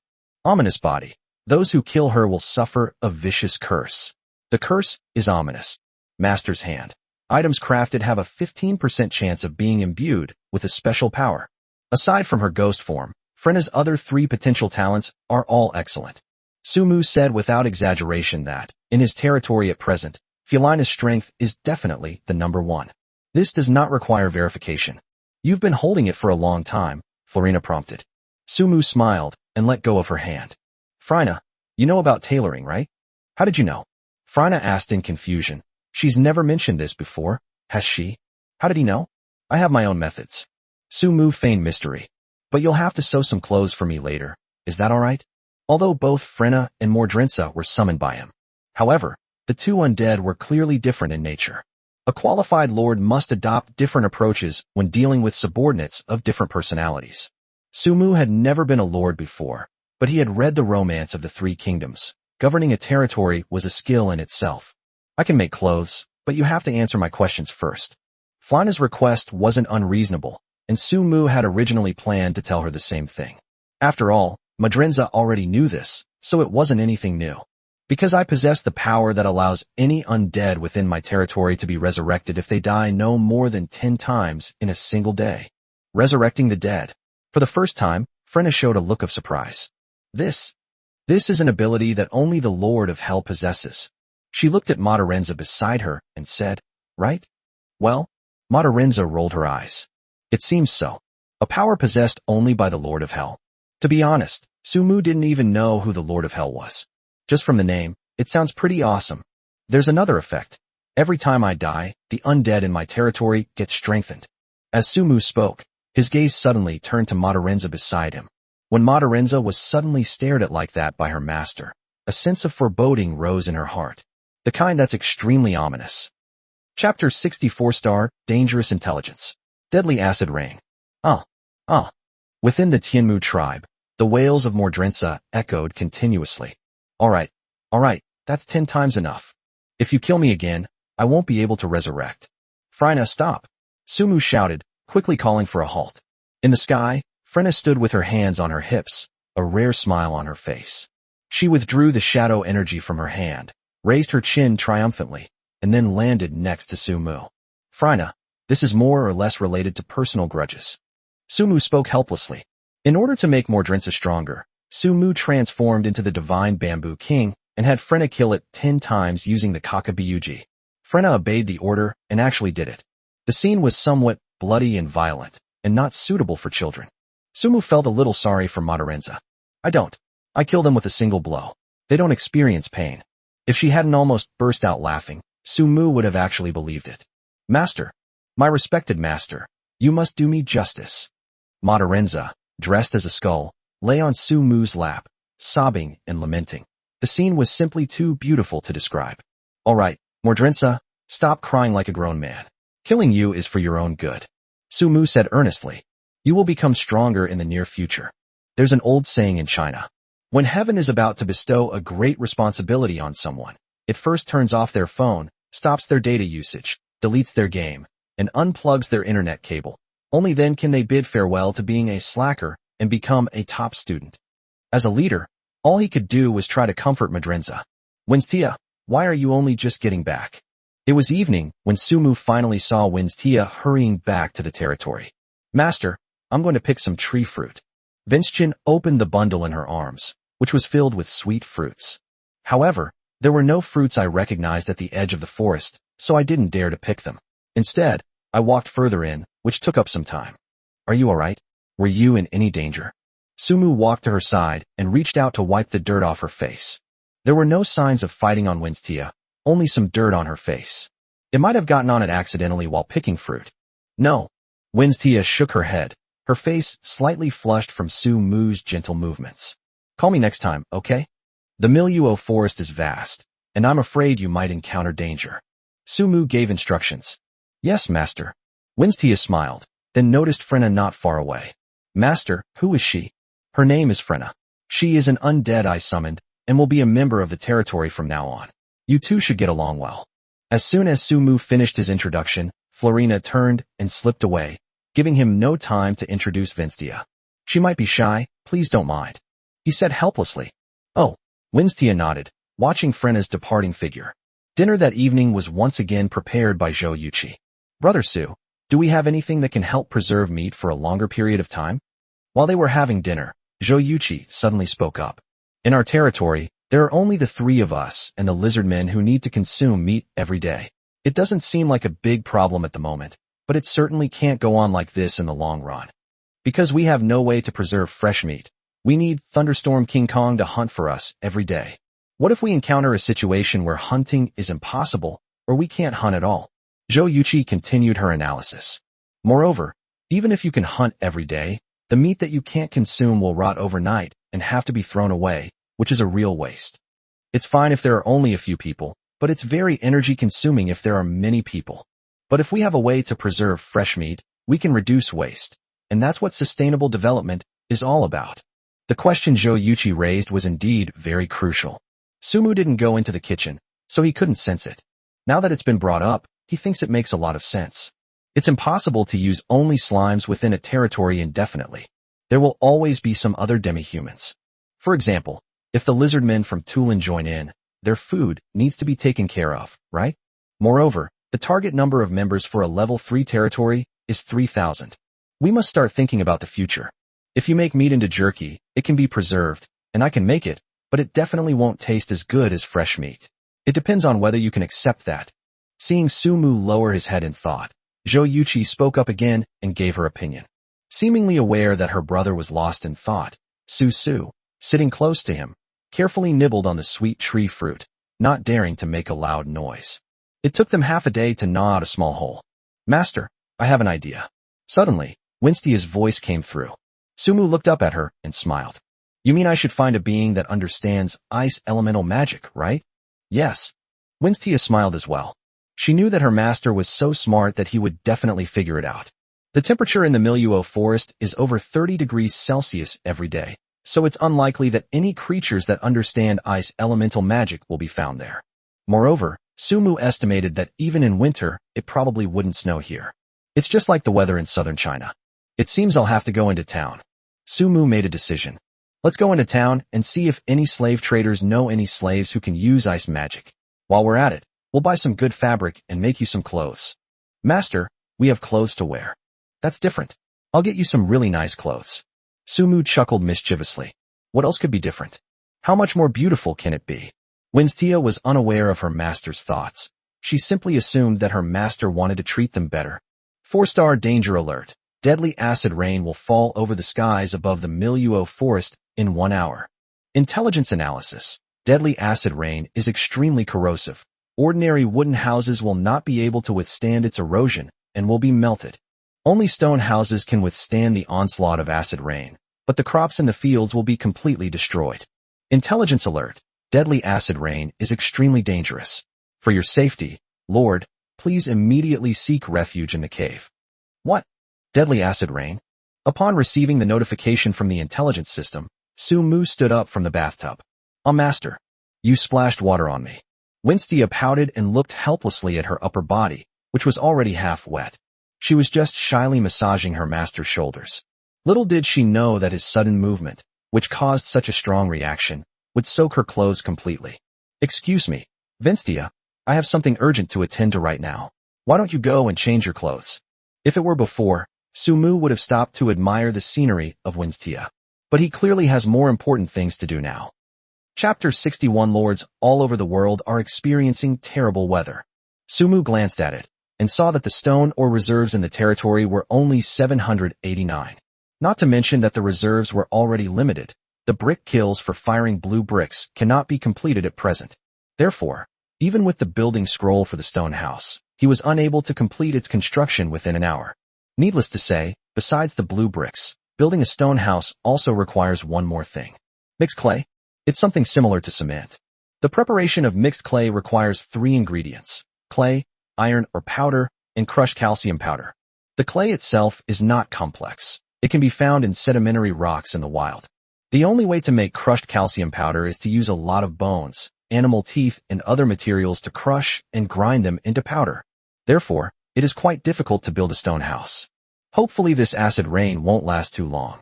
Su-mu took out the sky barrier that the system had previously rewarded him with.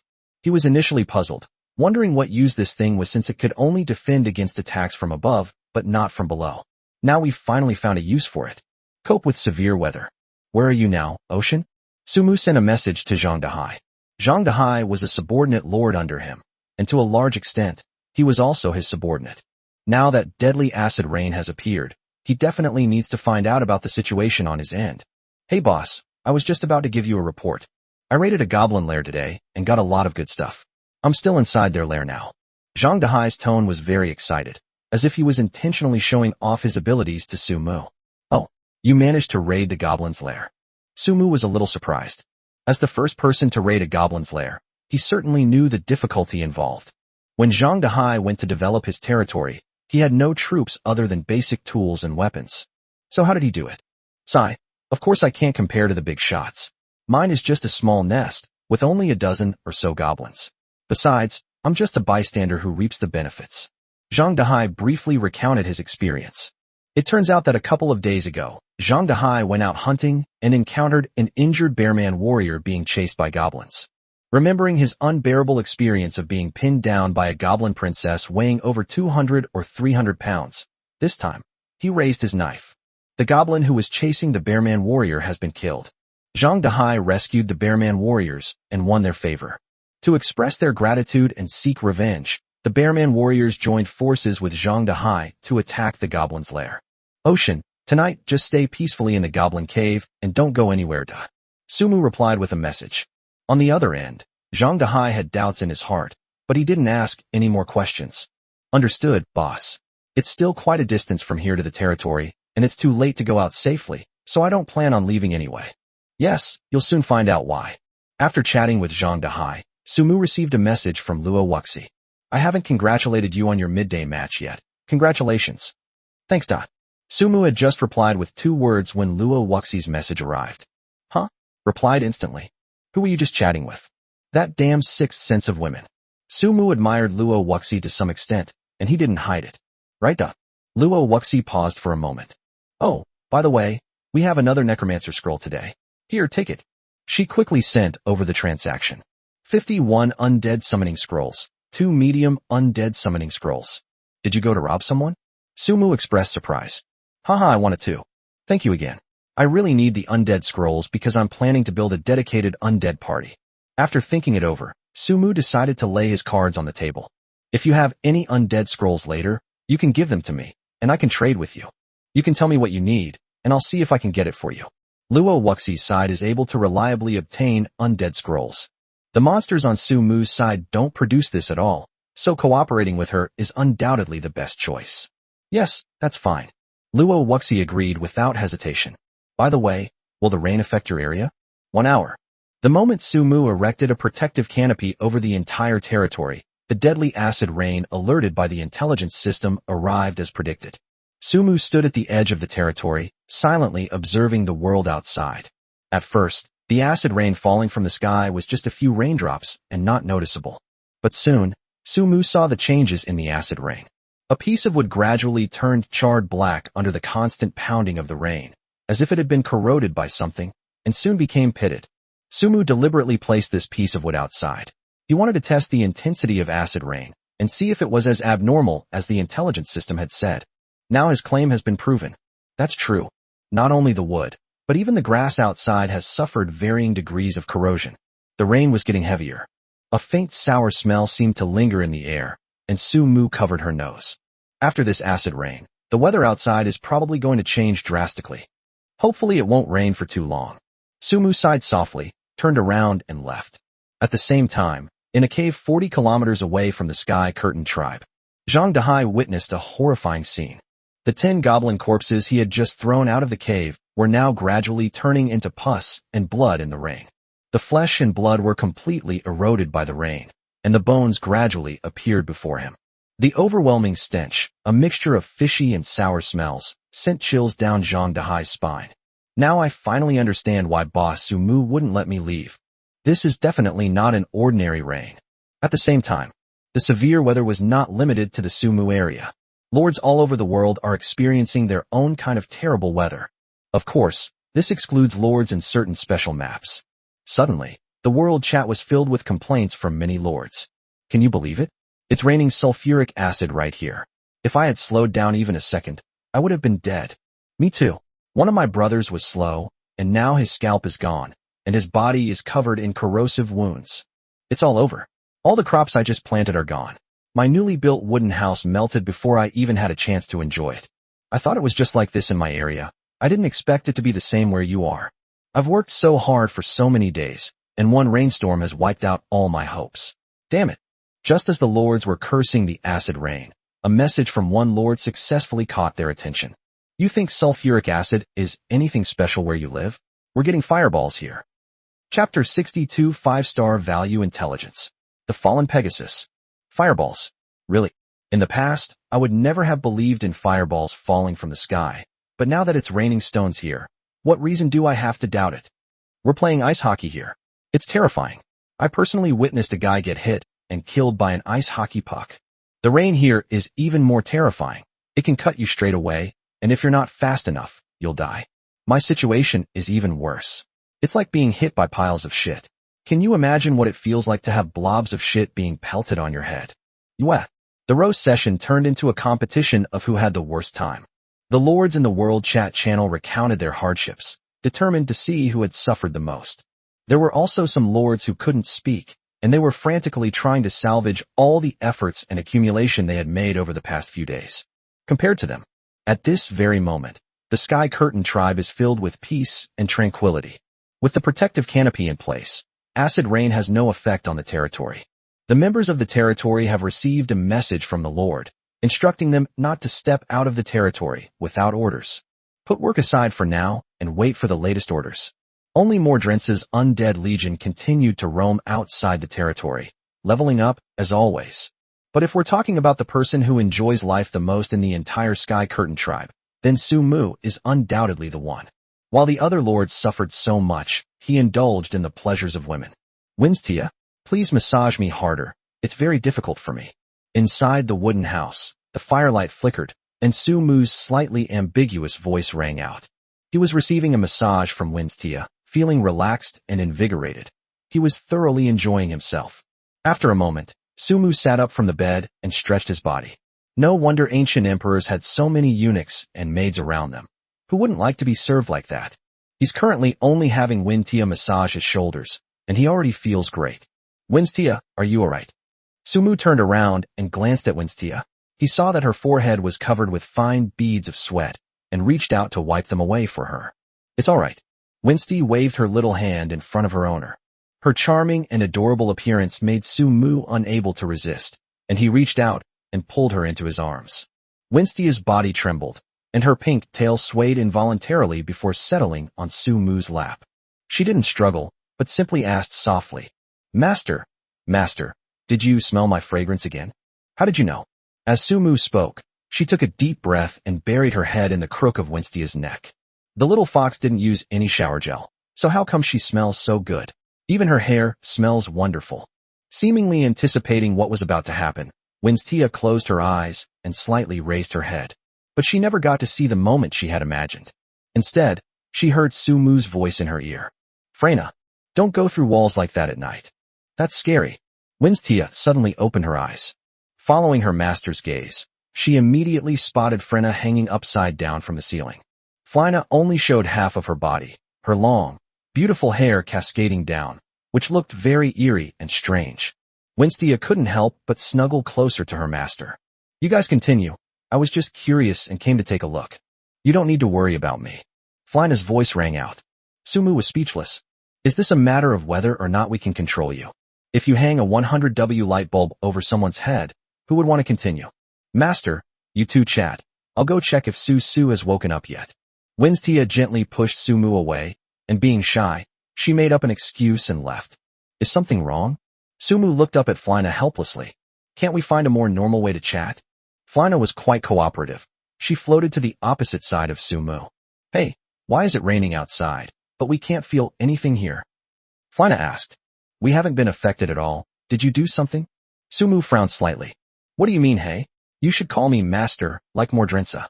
Sumu noticed that Freyna had spent an afternoon in the territory and had quite a few interactions with him. But I've never called him that even once. This hello further fueled Sumu's determination to properly discipline her. You want me to call you master? Fine. Unless Madrinsa and the girl from earlier are not allowed to call you that. Freyna raised her chin. I don't want to share a form of address with others. Snort. It's just a name, so what's the point of sharing it or not? If you don't call me, I won't answer your question. Sumu made her stance clear. Then I won't ask. Freyna puffed out her cheeks, and then in a puff of black smoke, she transformed back into her doll form and landed on the bed. I'm so dizzy. Sumu sighed. It seems the task of training him is arduous and has a long way to go. There's no rush. We still have plenty of time to spend with Freyna. Thinking of this, Sumu picked up the doll of Fulina, patted his face, and then placed it next to his pillow. 5-star value intelligence. A sky shuttle silver feathered steed will appear at the southeastern-most edge of your territory.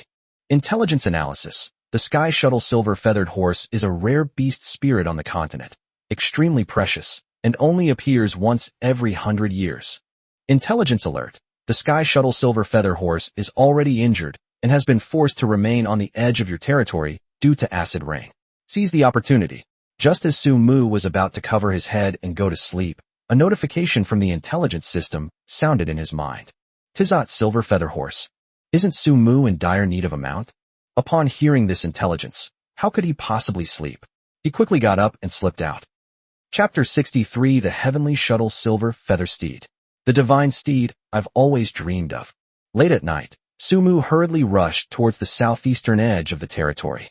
He didn't want to make a big fuss and disturb the sky shuttle silver feather horse, so he didn't bother the thunderstorm Vajra King who was already resting and chose to travel on his own. Therefore, he had to walk faster. After all, it's 5-star value intelligence. So far, the highest value intelligence Sumu has encountered is only 4 stars. Does this 5-star rating indicate that it is more valuable now? Sumu was afraid that if he left too late, the heavenly shuttle silver feather horse would be gone forever. Soon, before even reaching their destination, Sumiyuan saw the sky shuttle silver feather horse that the intelligence system had mentioned. There's no way to miss it. The target is too obvious. What kind of horse was it? It lay down on the ground, its entire body white, its snow-white skin shimmering with a silvery light, making it incredibly conspicuous in the darkness. Its mane is flowing and graceful, and its eyes are large and bright, making it extremely majestic. Moreover, unlike ordinary horses, it has a pair of small wings on its back, which makes it seem like it can fly. The horse is a good horse. Sumu fell in love with it at first sight. The only regret is that this sky shuttle silver feather horse is a foal. Judging from its current physique, Sumu is probably only about 6 months old. It's completely insufficient to meet the riding requirements. But it doesn't matter if I'm not satisfied. Sumu fell in love with the sky shuttle silver feather horse the moment he saw it. It's okay if you can't ride it now. You'll be able to ride it gradually once you've trained it properly. Sumu can wait a year or 2. After all, who would give up the chance to own a winged Pegasus? We must get it. Sumu cautiously approached, But he didn't expect the Sky Shuttle Silver Feather Horse to be so alert. It turned its head and discovered the human trying to get close to it. The silver-feathered steed struggled to its feet, its silver eyes fixed warily on the direction where Su-mu was. Su-mu then noticed the wound on its abdomen. It's very deep. Moreover, it looks like knife wounds. There are several of them. Furthermore, the Tianhua Silver Feather Horse also bears the marks of acid rain scorching its body, with several scorch marks clearly visible. It seems that this acid rain is all about equality for all living beings. You're injured. Don't move. Shall I take you back to my house to get treated? Little pony, I can make you feel less pain. Su-mu tried her best to make her voice sound soft. He tried to persuade the silver-feathered steed to grant it permission to approach.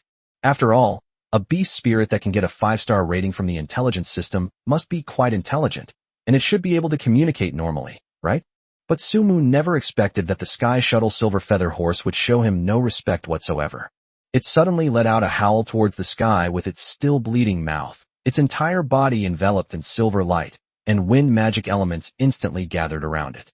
A terrifying gust of wind, 10 meters long, exploded towards Su-mu. Lightning fast. Su-mu's gaze sharpened. He remained calm under pressure and used his stealth technique on a tree not far away. In the blink of an eye, the gale attack arrived. Where Su-mu had just been, an entire grove of trees had been cleanly snapped in two by the gale. Not only that, wherever the attack struck, even the grass on the ground was ripped up by the fierce wind. Terrifying. Not far away, Su-mu, who witnessed this scene, secretly swallowed. If he hadn't dodged it, those plots of land and trees would have been his fate. It can be said that Su-mu successfully dodged the fatal blow from the Sky Shuttle Silver Feather Horse entirely through his calm handling of the situation. Fortunately, I was prepared and knew that this trip wouldn't be so easy to handle. Su-mu couldn't help but mutter a complaint. The intelligence system indicated that the Sky Shuttle Silver Feather Horse was injured, but it was unexpected that it still possessed such terrifying strength. Fortunately, he was quick-witted enough. In fact, Su-mu learned the technique of using stealth attacks on trees to successfully evade attacks during his battle with Kashiwa Ganban. It was precisely because he had used it before that he was able to use it so smoothly to dodge attacks. It can be said that Su-mu's actions were extremely bold. If an ordinary person were to use stealth techniques, the most they would think of is attacking. No one could think of using offensive techniques to dodge enemy attacks like Su-mu. That's truly bold and imaginative. Over there, seeing that its attack had missed, the silver-feathered steed once again gathered the aura of wind elemental magic, preparing for the next round of attacks. Su-mu's gaze sharpened slightly as he took out his demon dragon hornblade. It seems that today's battle is inevitable. The Sky Shuttle Silver Feather Horse's attack came again. This time it was even faster than the last. Su-mu once again unleashed his stealth attack technique. However, unlike before, this time he was advancing while dodging, rather than retreating. Su-mu dodged the attacks while rapidly closing in. He had already decided that he would approach the Sky Shuttle Silver Feather Horse, ride it, and take control of it. Unfortunately, the Tizot Silver Feather Horse's intelligence is ridiculously high. It seemed to have discerned Su-mu's intentions, attacking while simultaneously increasing the distance between them. As a master of wind elemental magic, it also seems to have its own unique footwork and movement techniques. For a moment, Su-mu was unable to get completely close. Even the Tizot Silver Feather Horse couldn't create a very large distance. The man and the horse were constantly pulling and wearing each other down. As expected of a beast spirit with 5-star intelligence value, it's still so awesome even when it's injured. Su-mu gritted her teeth inwardly. His ability to unleash stealth requires him to expend energy, and even with his high intelligence, he can't withstand such a drain. But Su-mu persisted, because he realized that the Sky Shuttle Silver Feather Horse was also about to give up. As long as he could get close, Su-mu was confident he could take down the injured creature. But then, something unexpected happened. A figure appeared out of nowhere in the sky. It's Frena. Frena conjured a dark purple orb of light out of thin air and hurled it at the Sky Shuttle Silver Feather Horse. Boom! Dust flying. The Sky Shuttle Silver Feather Horse, which was still attacking, was completely blasted away and rolled several times on the ground before landing. Just as Su-mu was worried that it might have been blasted to death, the unyielding Sky Shuttle Silver Feather Horse struggled to stand up again. It proudly raised its head and screeched towards Frena in the sky. It was as if it was questioning her about why she had attacked her. Provoked, Frena suddenly floated in front of Su-mu, ready to attack again. Frena, go easy on it, don't kill it. Sumu shouted his instructions. He certainly didn't want Frenna to say something like that again. It was too weak, so I only used one attack. Boom. This time, the Sky Shuttle Silver Feather Horse, which had been knocked away by Frenna, was unable to stand up again. Sumu had already used up nearly 90% of its strength. Now, after being attacked twice in a row by Frenna, it can no longer hold on. Sumu quickly ran to the Sky Shuttle Silver Feather Horse's side and checked its breath. After checking it several times, Sumu breathed a sigh of relief. Fine. He didn't die? Chapter 64 The Delicious Little Cake That Fell into the Toilet. Flyna, weren't you in the cabin? How did you end up here with me? After confirming that the Sky Shuttle Silver Feather Horse was not dead, Sumu turned to look at Flyna in the sky. I wasn't with you. I was just strolling around. Flyna turned her face away haughtily, then ignored Sumu and flew off into the night.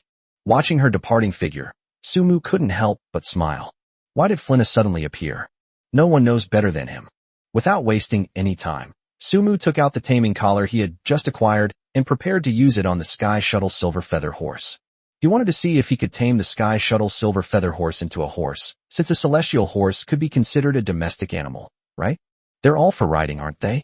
Tempering failed, unable to achieve low intelligence taming of advanced life forms. No. Sumu was somewhat surprised, but he was not discouraged and continued to take out the capture collar. The arrest failed.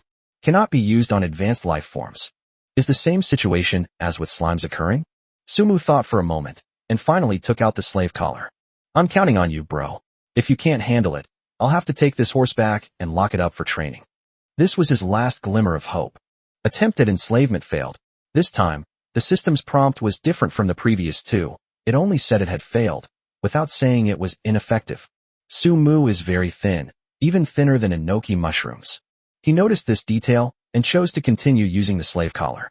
Attempt at enslavement failed. Attempt at enslavement failed. 10 times in a row. Sumu's meticulousness was finally confirmed. Successful enslavement. It really works. But isn't this Sky Shuttle Silver Feather Horse some kind of beast spirit?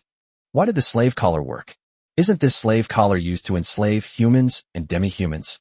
Confused and unable to figure it out, Sumu noticed Mordrensa, who had just resurrected, out of the corner of his eye.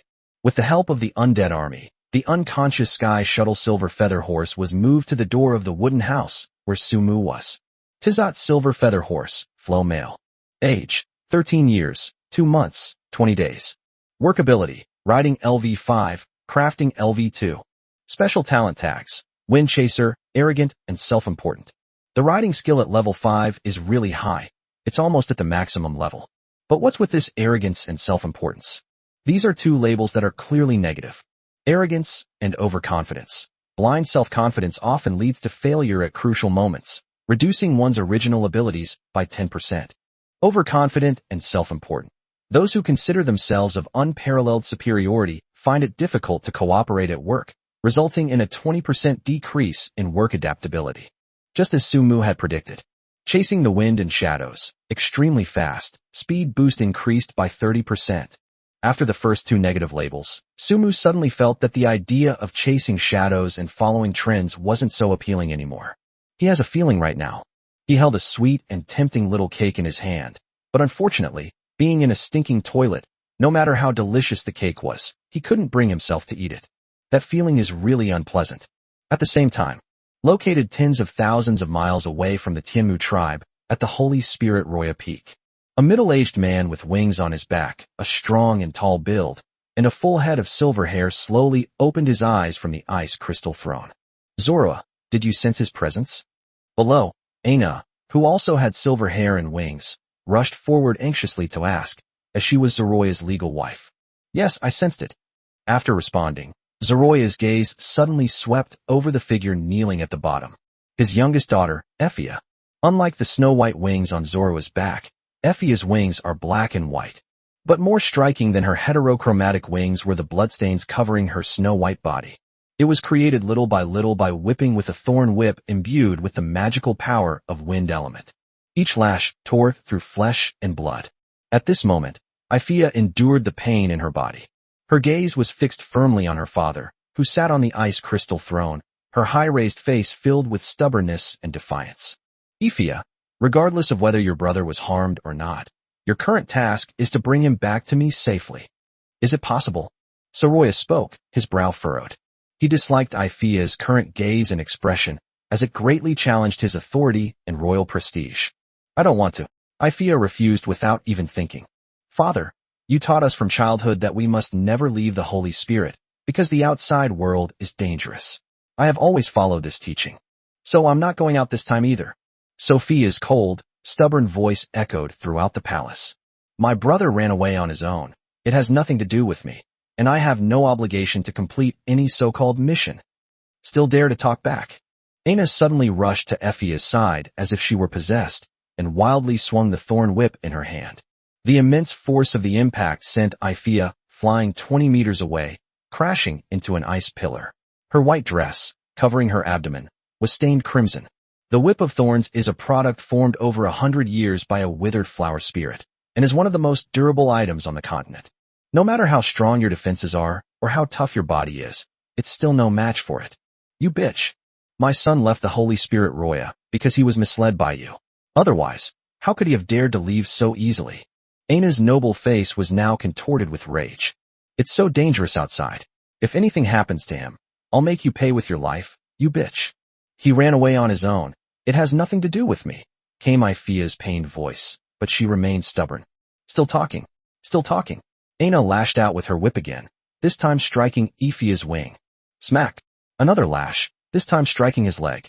Smack. Slap. Slap. The sound of whipping continued. Throughout the entire ordeal, Zoroya remained silent, observing everything in quiet contemplation. Mother, no. Suddenly, a snow-white figure rushed out from the side. Ignoring the danger, she caught the blood-soaked Ifia and shielded her with her body. Please, mother. Stop hitting your sister. Milo, get out of the way. Seeing her daughter lying on top of that bitch Effia, Aina temporarily stopped, afraid of hurting her. But her face was still extremely pale, and she was even angrier. Mother, please don't hit my sister. I'm willing to go out and find my brother. Malor turned to look at her father on the throne. Father, I can take my sister's place in finding my brother. Please let me go and don't punish my sister. Okay. Soraya nodded in agreement without the slightest hesitation. Zoroya, you're crazy. Aina was startled. She was about to say something when Zoroya raised his hand to interrupt her. I'll go. I will go and find him. Ifia opened her eyes and looked weakly at her father, who sat on the throne with a cold expression, her eyes filled with disappointment and pain. It was she who said those words. Chapter 65 After the Acid Rain. The Polluted River. Brother is so amazing. Susu's excited voice came through. Susu, your brother is tired, can you take a rest? But Susu hasn't had enough fun yet. Susu's voice rang out. She was still very considerate. But if you're tired, we can rest. Susu is so good. Sumu gave a compliment. Not far away, Winstia looked at Susu, who was riding on her master's shoulders, and a smile appeared on her face. She enjoys the relaxed, joyful, and warm atmosphere of the game. Winstia, do you want to come and join us? Susu was told to go into the cabin to change her clothes. Sumu had just sat down when he noticed Winstia's gaze and couldn't help but speak up. No, I'm so heavy, master. You'll get very tired. As she spoke, Winstia took out a cloth from her bosom and reached out to wipe the sweat from Sumu's forehead. Her movements were gentle, meticulous, and thorough.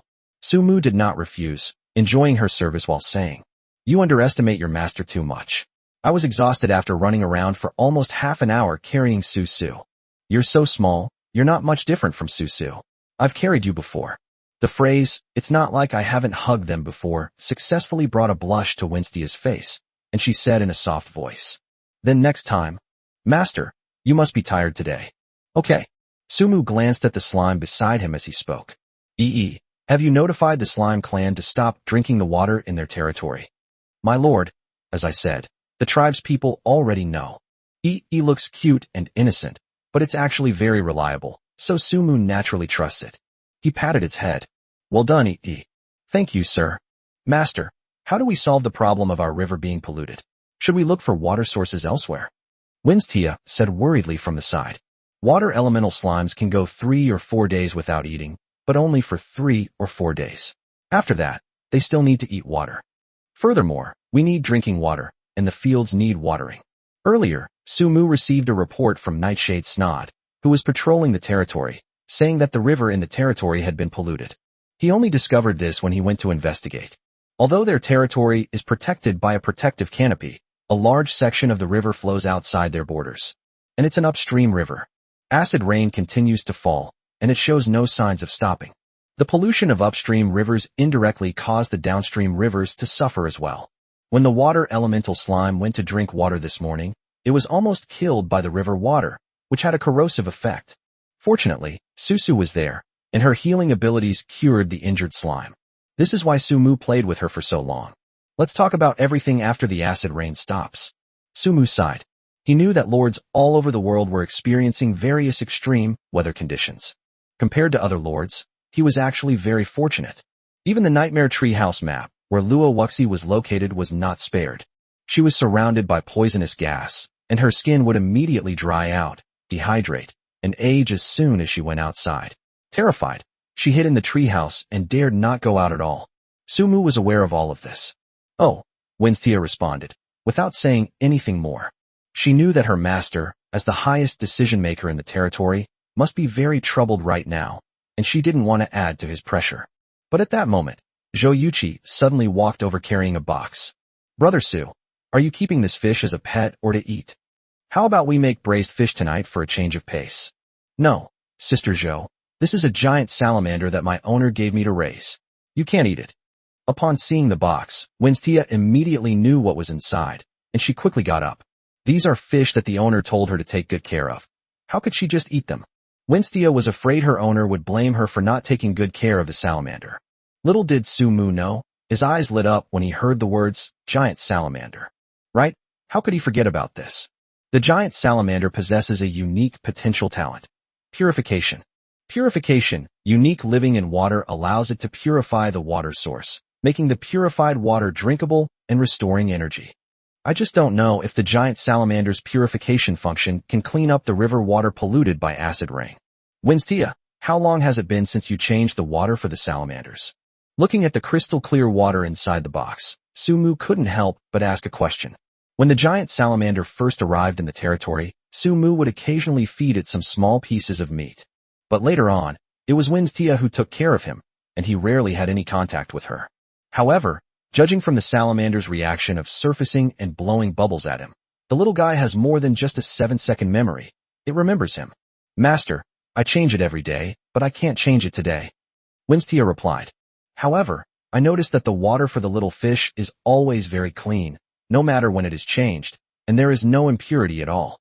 If you hadn't told me to take good care of it, I wouldn't have bothered to replace it. At this point, Winstia stuck out her pink tongue shyly. I accidentally blurted out my true feelings. Is that so? Sumu held the box and looked at it for a long time. Suddenly, he reached into the box, scooped up some water, and took a sip. Winstia. Zhou Yuqi was stunned. No way, Brother Su. Although our territory is short of water right now, I stored 2 buckets in the kitchen yesterday. You don't need to be so thirsty, do you? This is fish tank water, it has poop in it. As Zhou Yuqi spoke, she turned around, intending to get Sumu some water. Little did they know, Sumu's mouth was now filled with a sweet and icy taste. But compared to the stimulation on her taste buds, Sumu was incredibly excited and thrilled. Winstia, let's go. Perhaps I found a solution to the water pollution problem. As soon as Sumu arrived at the riverbank, he received a report from Nightshade Snowed. The acid rain outside the territory has stopped. The acid rain that lasted for a full 19 hours has stopped. Little fish, is there any way? Can you purify this corrosive river water? Sumu held the giant salamander in her hands, her gaze fixed on the deep green river water. He felt that the giant salamander must be quite intelligent. After all, its status bar showed that it has lived for 999 years. The giant salamander gave its own answer. It broke free from Sumu's grasp and fell into the river. Owner, Winstia crouched down. Bite down. Little fish, if you can't handle it, just bite the hook and I'll pull you up. Sumu took out his fishing rod, ready to salvage the situation at any moment. Chapter 66, Nothing happened in the Miluo forest. Is it related to the White Fox clan? Splash. Thump. The giant salamander is fine. Not only was it unharmed, it even frolicked around in the corrosive river a few times before disappearing from Sumu's sight in a flash. Master, little fish is gone. Winstia felt inexplicably sad. After all, she had raised the fish for quite some time and had developed a deep affection for them. It's okay, it will come back. Sumu patted Winstia's head. To be honest, he didn't know if the giant salamander would come back, and what he said was just to comfort Winstia. But judging from the current situation, the giant salamander is able to purify acidic rivers. The river needs it. Sumu also needs it to purify the river. The giant salamander can swim freely in corrosive river water without any problems, making its identity increasingly mysterious. According to the latest news from Snowed, a herd of cattle and horses has appeared in the western part of the territory. Because of acid rain, they wandered into their territory. When Sumu first heard it, his first reaction was that it must be a herd of cows and horses. When he arrived at the edge of the territory, he was stunned. That's right, they're cattle and horses. Snowed was right. Cattle and horses. The female has a horse's face and a cow's body, produces abundant milk, and is a relatively common wild animal, often domesticated as livestock. Cattle and horses. Those with cattle faces and horse bodies are males. Their meat is delicious and elastic. They are relatively common wild animals and are often domesticated. This is the feedback from the insight technique applied to cattle and horses. To be honest, the combination of these two elements creates a strangely endearing and simple charm. After observing them for a while, Sumu understood why they had come to his territory after the acid rain stopped. Eat grass. 19 hours of acid rain severely damaged the vegetation outside. The land was scorched black, with not a trace of grass to be seen. The cattle and horses found their way here in search of food. Winstia, cooperate with me. I will tame them. Sumu spoke up. He couldn't possibly refuse livestock that were delivered right to his doorstep. His ranch is already built, and he's just waiting for them to move in. Yes, master. Teamwork makes the work easier. With Winstia's help, Sumu successfully tamed 45 cattle and horses. Master, look. Winstia wiped the sweat from her brow and pointed ahead. Sumu looked in the direction she was pointing, and a huge dense forest soon came into view. It's the Miluo forest. Unbeknownst to them, Sumu and his companions had already reached a point not far from the entrance to the Miluo forest. Another 700 or 800 meters ahead is the Miluo forest. Sumu considered many things when setting the boundaries of his territory. The reason he chose to locate it on the outskirts of the Miluo forest was that, besides being close to the forest and rich in resources, it also had another advantage. Backed by the Miluo forest, it can be easily defended and difficult to attack, thus reversing the embarrassing situation of being surrounded by enemies on all sides. The Miluo forest is fraught with danger. It would be impossible for an ordinary army to cross through the forest and attack its territory without considerable strength. But at this moment, what Sumu thought of when he looked at the Miluo forest was not these things, but rather, it rained acid all night last night, and the vegetation around the territory has been damaged to varying degrees. But the trees and vegetation in the Miluo forest don't seem to have been greatly affected. Sumu spoke with some surprise.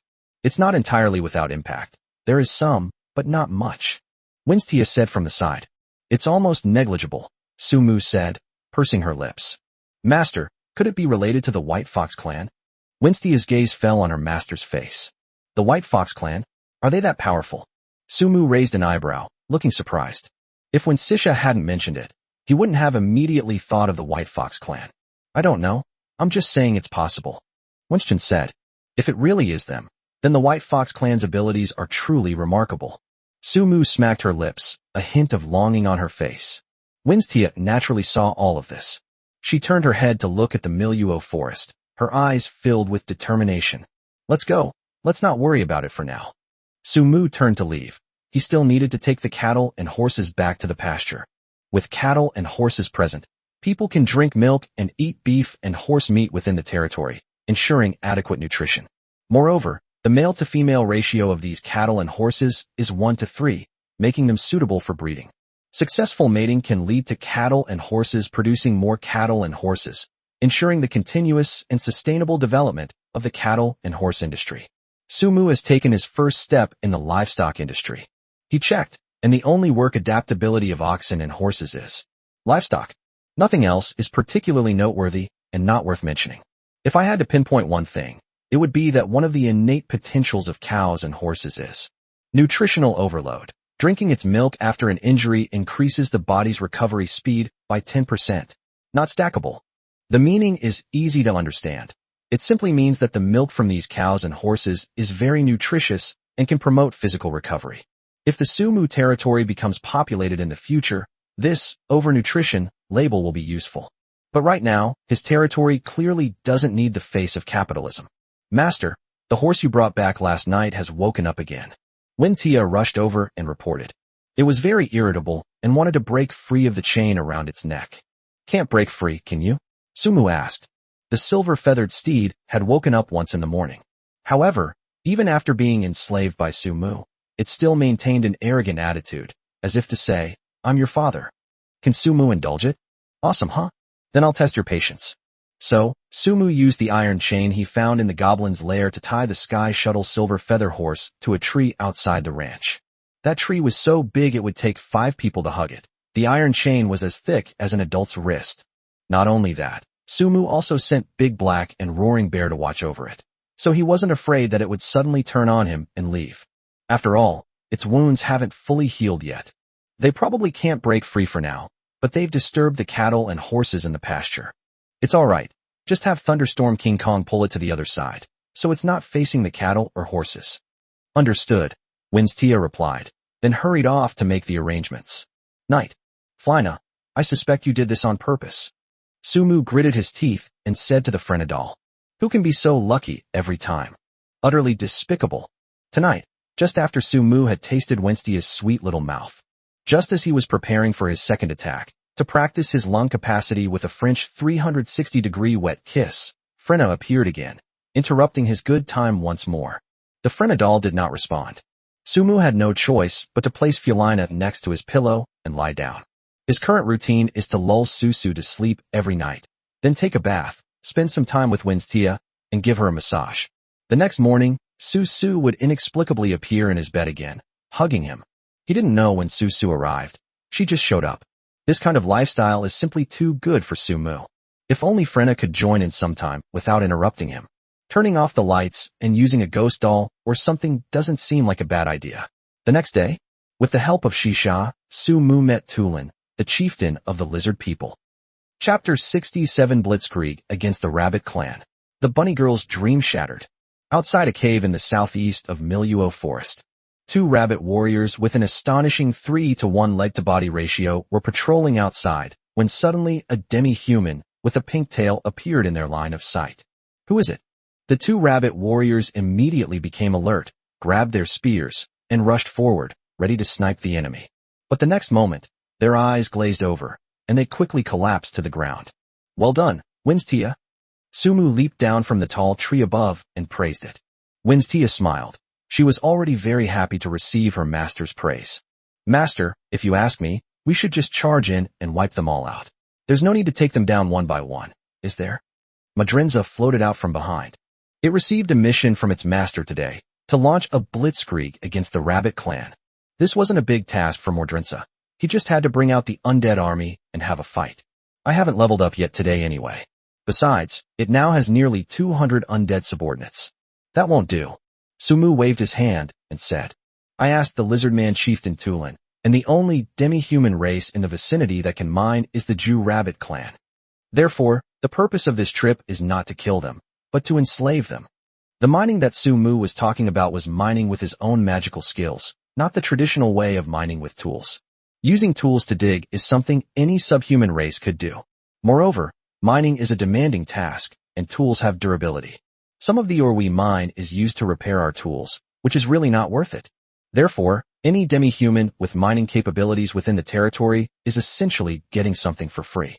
There's absolutely no need to worry about the tools. Without further ado, Sumu took out the enslavement collar and began enslaving the Jew 2 tribe warrior in front of him. The Jew 2 tribe warriors are not a high-ranking race. They are not as powerful as the Sky Shuttle Silver Feather horses, so they are easy to enslave. Behind them, the lizardman chieftain Tulin saw this scene, but didn't say much. Before coming here, it had already made an agreement with Sumu. As long as Sumu could help it take revenge, it would lead its people to join his territory, mining and doing favors for him. Of course, there are other ways to take revenge than just killing the other person. Slavery is one of them. It was only after Sumu used all his silver tongue that he managed to persuade Tulin. This old guy originally intended to slaughter the entire Jew Rabbit Clan. In the end, he was persuaded by Sumu. Seeing the entire Jew 2 tribe become slaves and be enslaved, Tulin thought about it carefully and also felt that it was a kind of revenge. So, They hit it off immediately, and it appeared here with Sumu's group, gradually deeper into the cave. Along the way, we encountered almost no major dangers.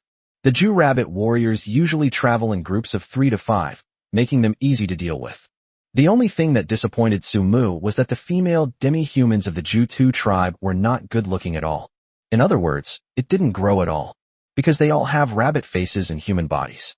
However, the women of the Ju-2 tribe do have very good figures, especially their long legs, with well-proportioned and slender muscle lines. Any one of them is a representative of legs that you can admire for years. It's not impossible to be caught off guard, but Sumu is clearly not that kind of person. The rabbit tribe's lair was far less complex than the goblins. After spending most of the day trying, the invading Sumu was finally discovered. Chief Saliki of the Jew Rabbit clan found him with the remaining 20 or 30 Jew Rabbit clan warriors. Cunning humans. Our clan has no grudge against you, so why are you harming my people? Siri's voice was filled with suppressed anger, and her scarlet rabbit eyes were fixed on Sumu. Give me a reason. First of all, I did not harm your people. I just wanted them to shine in their rightful places. Sumu spoke up. Rather than letting them fight and kill with you, it's better for them to fight in the mine. To them, I am their mentor. Secondly, it was the lizard man Tulin who sent me. Sumu snatched the bamboo shoots. This immediately exposed Tulin, causing the muscles on Tulin's face to twitch as he followed behind. I knew it. Saliki didn't understand any of Sumu's previous words, but she understood the last sentence. You humans don't target us for no reason. It really was you. Turlin, you damned bastard. Are you going to hide in the back like a coward? Sylvie spotted Turin huddled at the back of the group. Your Jew rabbit tribe provoked us first, so you won't allow us to take revenge? Turin stepped forward. Nonsense. That crystal mine was first discovered by our rabbit clan. You lizard men are thieves. You stole the crystal mine that we worked so hard to mine. We only caught a thief, and this thief even killed 2 of my people. How do you plan to settle this score? Sylvie pointed at Turin and argued vehemently. My son discovered the crystal mine. How did it become your discovery? Tulin was equally adamant. Furthermore, it was your Ju-2 tribe that killed my son. Your people are no match for my son. This is my reason for revenge.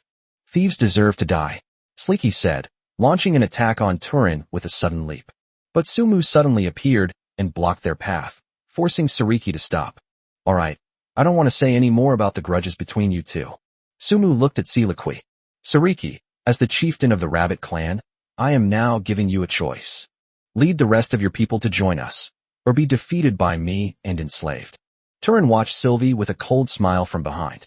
Having traveled this far, it has gained a general understanding of the strength of the humans before it.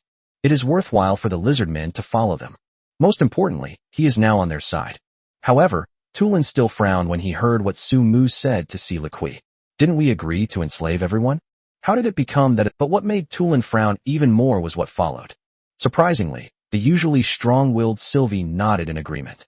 I am willing to lead my people to join you. No conditions whatsoever. Upon hearing her answer, Sumu's lips curled up slightly. Siri is a wise chieftain.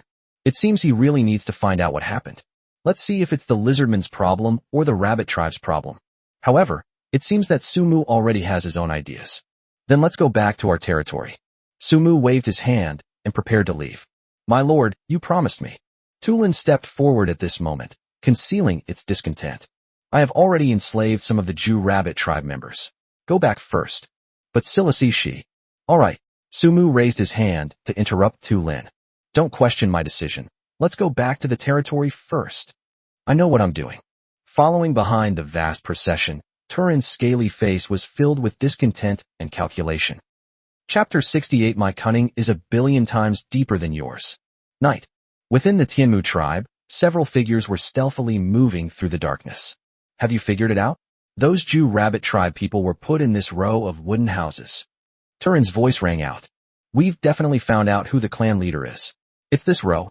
The chieftain of the rabbit clan, Siri, lives alone in a small wooden house, just like you. Allah whispered to him. Humph. Tulin glanced at the cabin's furnishings and snorted coldly, his eyes flashing with anger. Damn Sumu. Arranging for these rabbit tribes to live in houses exactly like ours is clearly a sign of looking down on us lizard men. You look down on me, Tulin.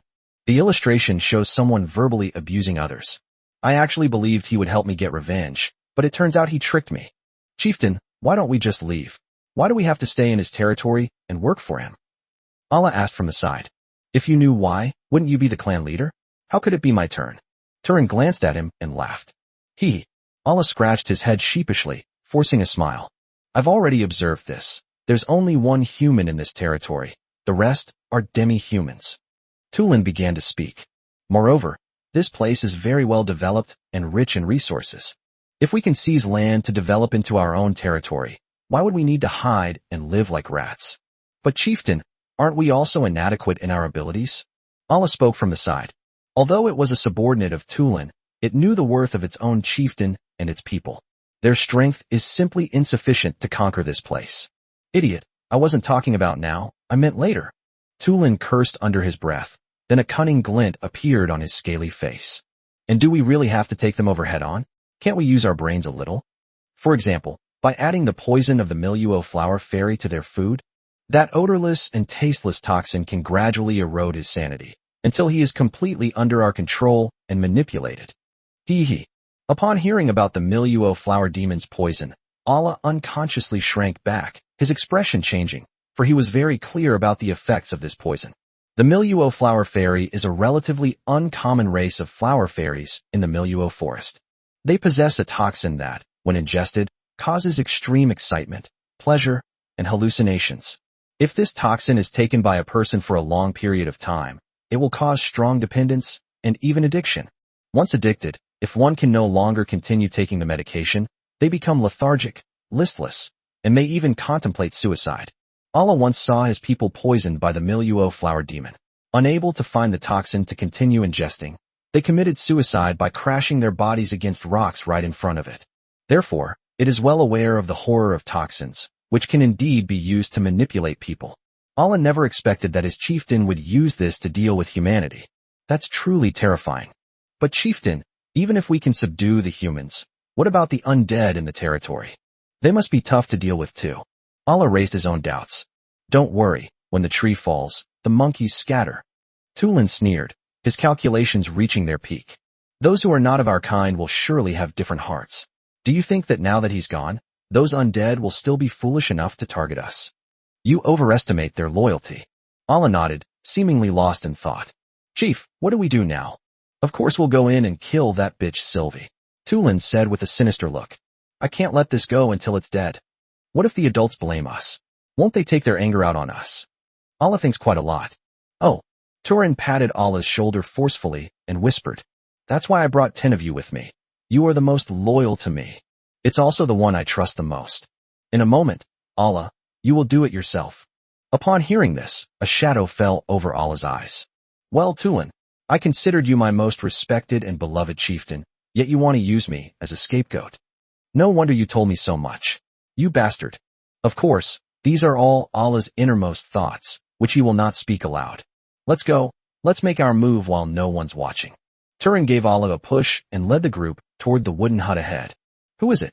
Hearing the noise, Sleeky quickly lit the torches on the wall with her firebox, and 11 lizard men, led by Tulin, came into view. What do you want? Sylvie's expression changed, and she shouted sharply. What do you think we can do? Tulin sneered. Sariki, your people killed my son. I can't appease my hatred without taking your life. You will die here tonight. You dare? Saliki's voice wasn't quiet, but she remained calm, attempting to attract the attention of the surrounding Jew-rabbit tribesmen with her loud voice. The Lord said that we should live in peace, put aside our grudges, and not fight. You dare to disobey. Aren't you afraid that the Lord will blame you? Afraid? Of course I'm scared. Tulin's gaze grew increasingly sinister. But the dead don't lie. The mouth is on the body of the living, so we can say whatever we want. Attack together, kill it. As Tulin spoke, he charged forward, eager to be the first to trample Sylvie under his feet. To its surprise, none of its subordinates moved. They were all watching it. Sylvie expressed her surprise at this move. What happened? Are the lizard men fighting amongst themselves? What's going on with you guys? Tulin's face darkened, and he said, I told you all to attack together, didn't you understand? Not a single lizard man answered it, nor did any of them move. Ho Tulin. Sylvie added fuel to the fire at just the right moment. It seems you really are incompetent. Even your subordinates don't want to follow your orders. Allah, what's going on? Tulin looked at his most loyal subordinate. But at that moment, A voice rang out from outside the door. Let me tell you what happened. Sumu walked in from outside the wooden house, accompanied by Mordrinsa, Nightshade Snod, and the lizard man Shisha. The moment Tu Lin saw Sumu, his expression changed drastically, and his heart sank. It had a bad feeling, a very ominous premonition. Seemingly realizing something, Tu Lin gathered earth elemental magic around himself, and was about to burrow underground to escape. But Snod already sensed it. With a flash, Turin collapsed to the ground, spitting blood. Who are you? Turin stared in horror at the shadowy figure of Snod. It had never seen anything so bizarre and powerful. Shisha, Allah, arrest Turin. Ignoring Tu Lin's question, Sumu gave the following instructions. And while we're at it, gather all the lizard men and rabbit-like creatures together for a meeting. Yes. Chapter 69 Kill Tulin. Establish authority. Wandering merchant appears. You're something else, Allah. You betrayed me. Looking at Allah, who was close to the Sumu faction, Turin seemed to understand something. It was betrayed. Its original plans, including finding Sylvie tonight, have been completely betrayed by Allah to that damned human. You traitor. Even though Tulin was bound, he continued to argue relentlessly. It stared intently at Allah, who had betrayed it, wishing it could tear it apart. Allah turns a blind eye. All right. Tulin, you don't need to call me anymore. At this moment, Sumu spoke. It is not Allah who betrayed you, but your selfishness and tyranny that have long aroused the dissatisfaction of all your people. Allah and the other reptilians simply yearn for a peaceful and stable life. Sumu's words were firm and resonant, reaching the ears of everyone present.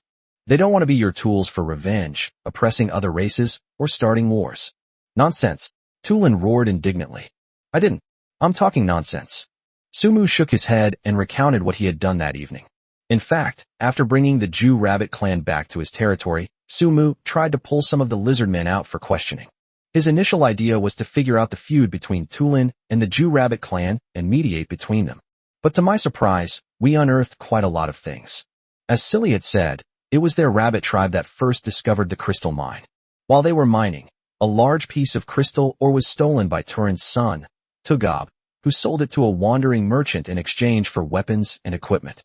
The first time they stole from the crystal mine, the rabbit clan tolerated it and didn't cause trouble for the lizard men. They simply strengthened the defenses and guards inside the crystal mine. Having tasted success, Tugobu wanted to steal a second time. This time they got caught. During his rebellion, Tujabu also killed 2 unsuspecting Jew tribe warriors. Why do we say that we were caught off guard? Because Siri had given orders for the warriors to capture it but not kill it, so as to avoid accumulating greater hatred between the 2 races. Tujabu used this to kill 2 Jew tribe warriors. Unable to bear it any longer, Silichi killed Tugobo. The claim that the lizard men went back to complain is completely untrue. The theft was carried out by Tugab alone. Tulin knew very well what his son was doing and how he had gotten himself into such a deadly predicament. Because it was not Tugobu who coveted the crystal mine, but Tulin. Tulin was a war-loving chieftain who frequently traded weapons with wandering merchants. Under its leadership, the original 800 or 900 lizardmen race has dwindled to less than 150. In just 2 short years as chieftain, Tulin has tormented his tribe to this extent. Its existence had long aroused the dissatisfaction of the tribe. When Sumu summoned the lizardmen for questioning, the first thing he found was Allah. Allah is also the cousin of the West Sands, and they are related by blood. At that moment, Allah immediately revealed his true feelings, pointing out the harm that Thulin had done as chieftain over the past 2 years. The existence of Allah and Shisha gave the other lizard people a sense of security, so they complained about Turin.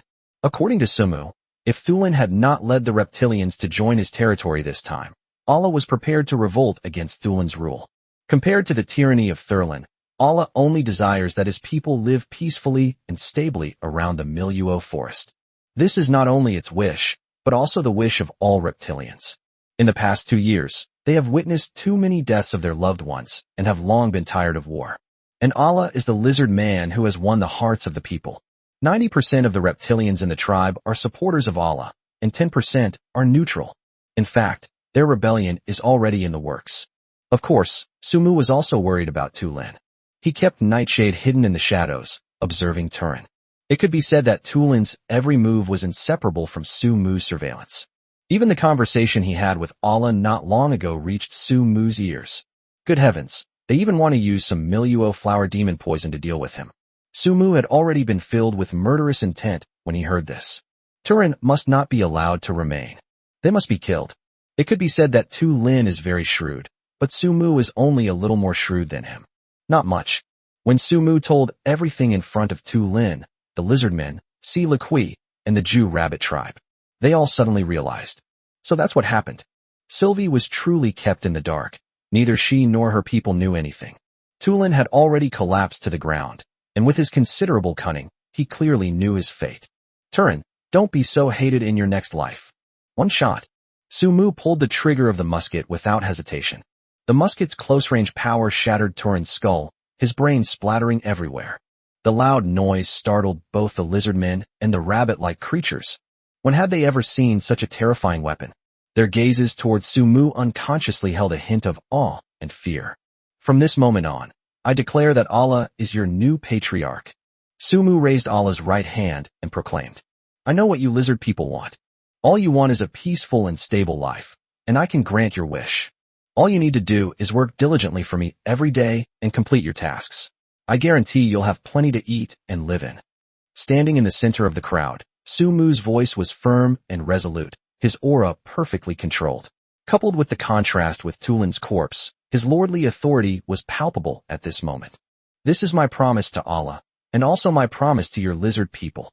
Long live the Lord. Allah shouted first. Long live the Lord. Allah's supporters echoed in unison. Long live the Lord. Long live Allah Chief. In an instant, the shouts in this small space were deafening. This is all a testament to the lizard people's unity. The rabbit tribe, led by Saliki, seemed somewhat out of place.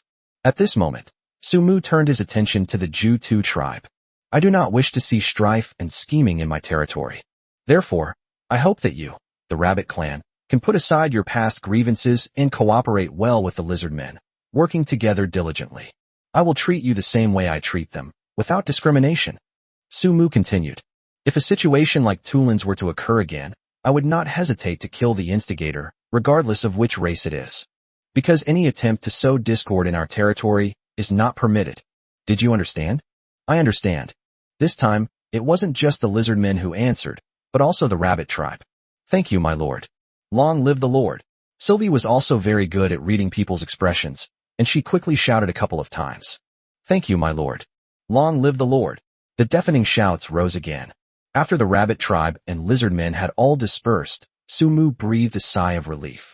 Being a leader is tiring to a certain extent. Not only must you maintain a commanding presence, but you must also pay close attention to the actions of your subordinates and public opinion at all times. After all, his territory is no longer what it used to be. It's growing ever stronger. The number will increase in the future. Sumu also realized that there was an increasing need for rules, regulations, and laws within the territory to govern them. Clear reward and punishment rules will be more conducive to the healthy development of the territory. And what he's doing tonight is precisely that effort. Samsung Value Intelligence. A wandering merchant will pass by the entrance to the Miluo forest in the northwest in 1 hour. Information tip. If you have enough money, you can try trading with wandering merchants. They are said to sell you many good items. Chapter 70. The Golden Blueprint. Unlock new knowledge. Miluo Forest. The entrance is located in the northwest direction. The night was dark, and the wind was howling. Owner. Why? Why did you bring me here so late at night? Winstia's slightly nervous and shy voice rang out. At this very moment, she was being pinned against a tree by her master, the two of them no more than a hand's width apart. The master breathed slightly, and her face was covered in his warm breath, adding a touch of romantic ambiguity. These past 2 nights, because Flina would occasionally run through the walls, Sumu and Winstiana had to sneak around to kiss. Now, out in the wild, without Frena's interference, the two seemed to be free. However, in the shadows unseen by them, a pair of eyes silently watched everything that was happening. Humph. A soft hum. Vincia, from now on you'll stay by my side obediently, okay? Sumu's voice rang out, easily audible in the quiet environment. Yes, master. Winstia responded softly. Suddenly, Sumu patted her shoulder. Let's go. Our target for tonight has been found. It was only then that Winstia realized that her master hadn't just brought her here on a whim to play around and kiss. But there really is something going on. Hello, adventurer from another race. I am Kazir, a famous wandering merchant from the continent. Are you blocking my way to make a deal with me? The wandering merchant, carrying a huge bag on his back, spoke up. His gaze fell on Su-mu and Wins-tia, scrutinizing them closely with wariness. But soon, his expression relaxed. Su-mu naturally noticed this detail. Kezier's transformation can only mean that he is very strong and confident. Come to think of it, how could a merchant who can roam all over the mainland not have some strength? Mr. Kezier, I've heard so much about you. May I see the goods you have? Of course. Kezier stroked his beard and smiled. However, I just left Tianlong City and don't have many goods left, so I might not be able to find what you want. As he spoke, Kezier sat down on the ground, took out a square cloth, and began to lay out his goods little by little on the ground. Seeing this, Su-mu quickly pulled Wins-tia down to squat down. Golden Musket Design Blueprint. With this blueprint, even a blacksmith apprentice can forge an epic quality musket without the involvement of a master craftsman. 10 times more powerful than a regular musket. Golden Iron Axe Design. With this design, even a blacksmith apprentice can forge an epic quality iron axe without the involvement of a master craftsman. Chopping speed is 10 times faster than with a regular iron axe. Su-mu roughly knew that the best quality iron axe at present was made of refined iron, which was also the one he initially obtained from the dark slave trader. Unexpectedly, the quality of the iron axe could also reach the epic level. That's awesome. Mr. Kezier, don't you have anything ordinary on you? Su-mu couldn't help but ask a question. He remembered that the lizard-man chieftain Tulin had bought weapons from wandering merchants. He didn't see them either. They were mostly blueprints and materials. Adventurer, there are many wandering merchants on the continent. My shelves, Keziel's, have never contained ordinary goods. When Kezier said this, his tone was full of pride. So that's it. This wandering merchant is not the same as that wandering merchant. No wonder it triggered the intelligence systems alert. Su-mu continued watching. Golden Blue Brick Upgrade Scroll. This blueprint can improve the quality of blue bricks, allowing your buildings to achieve epic level quality without the need for a sane architect. 10 times harder than ordinary blue bricks. Requires blue brick crafting to be unlocked before use. Golden Cloth Armor Design Blueprint. With this blueprint, even a tailoring apprentice can create epic quality cloth armor without the involvement of a holy arbiter. Defense is 10 times stronger than ordinary cloth armor. Su-mu glanced at it and saw a lot of golden weapon design blueprints, as well as some potions and the like. To be honest, this was the first time he had ever heard of such a thing. I've truly unlocked new knowledge. For a moment, Su-mu was slightly shocked. Mr. Kezel, may I ask what colors and qualities are available for the drawings? Su-mu raised his own question. Of course, I'd be happy to answer your questions, adventurer. Chapter 71 Griffin. The value of the teleportation portal. Kezier patiently explained. Blueprints are generally available in 4 colors: green, blue, purple, and gold, with gold being the most prized. If you happen to have a master of life skills in your life, then blueprints are meaningless to you. However, there are very few true masters of life on the mainland who can be called saints, and ordinary people may never have the chance to come into contact with them in their entire lives. Then my blueprints are a treasure to you. Then why can't I see the design drawings in other colors? Su-mu pressed. I'm very sorry, the design drawings in other colors have all been sold out due to their price. Maybe I'll have some with me next time we meet. How much are these gold design drawings? Su-mu was a little hesitant when she asked the question. These things look like they're things he can't afford right now. Really? When Keziel announced the price, Su-mu gave up hope. The blueprint for a golden musket is priced at a whopping 100,000 gold coins. Keep in mind, these are musket blueprints, not rocket blueprints. Outrageously expensive. After asking around, Su-mu found that the cheapest option was the golden green brick upgrade scroll, which only required 20,000 gold coins. Adventurer, I only have 1 golden brick upgrade scroll left. You can buy it if you need it. Kezier began. Furthermore, I can tell you very frankly that the divine builders on the mainland who can create golden blue brick upgrade scrolls have already retired to the mountains. This thing might become a collector's item in the future, and even I, Keziel, won't be able to get my hands on it. Kezier's attitude was quite sincere, and Su-mu couldn't see the cunning businessman's air about him. Although unscrupulous merchants don't wear their cunning on their faces, there are still things to consider in a person's appearance. Compared to the former dark slave trader Josena, Keziel exudes more of a refined and easygoing gentleman. Moreover, Su-mu gleaned an important piece of information from his words. Mr. Keziel, what kind of divine architect created these golden design drawings? Su-mu asked. Certainly. Kezier nodded. Besides them, No one on the mainland has this capability. Sumu raised an eyebrow. These words were chilling to think about. Does the fact that Kiziel has these scrolls mean that he knows many top-tier artisans in the life professions? No wonder he became a wandering merchant, traveling from place to place. Sumu gritted his teeth. Mr. Kiziel, I want this golden blue brick upgrade scroll. But, as your new customer, could you offer me some kind of discount? In the past, Sumu might have felt the pinch and wouldn't have considered upgrading the blue bricks. But after experiencing the severe weather caused by acid rain, he clearly understood the significance of upgrading the blue bricks to gold. It's 10 times harder than ordinary blue bricks. That means the defense is 10 times stronger. Will we still be afraid when we encounter stronger acid rain, or severe weather such as falling rocks or ice? To put it another way, if he builds city walls with blue bricks to surround his territory in the future, who can easily break through his territory during a territory war? Don't underestimate the 10x increase in defense. If a single brick is like this, what if the walls of his territory were 10 bricks thick? I'm sorry, adventurer, my prices are transparent. Many people who have bought from me know this. I never raise or lower prices arbitrarily. Therefore, I cannot agree to your request. I cannot set a precedent. On the other end, Kazir refused without hesitation. Just as Sumu was feeling disappointed, Kiziel spoke again. However, I feel that you are a kind and sincere person, adventurer. I wonder if you need a mount. As he spoke, his gaze fell upon Winstia beside him. He had clearly noticed her demi-human identity long ago, and was probably aware of the relationship between the two. I can give you a mount as a gift. This is fate between us, and has nothing to do with anything else. Kezir continued. This mount was injured recently, and hasn't fully recovered, so I can't take good care of it while I'm carrying it. I think you, adventurer, can definitely take good care of it for me. Of course, Mr. Kezel, I'm happy to take care of it for you. There were no discounts, but a free mount was included, which Sumu thought was pretty good, so he quickly agreed. Besides, even if the Sky Shuttle Silver Feather Horse were to be tempered, its physique would still make it unsuitable for riding.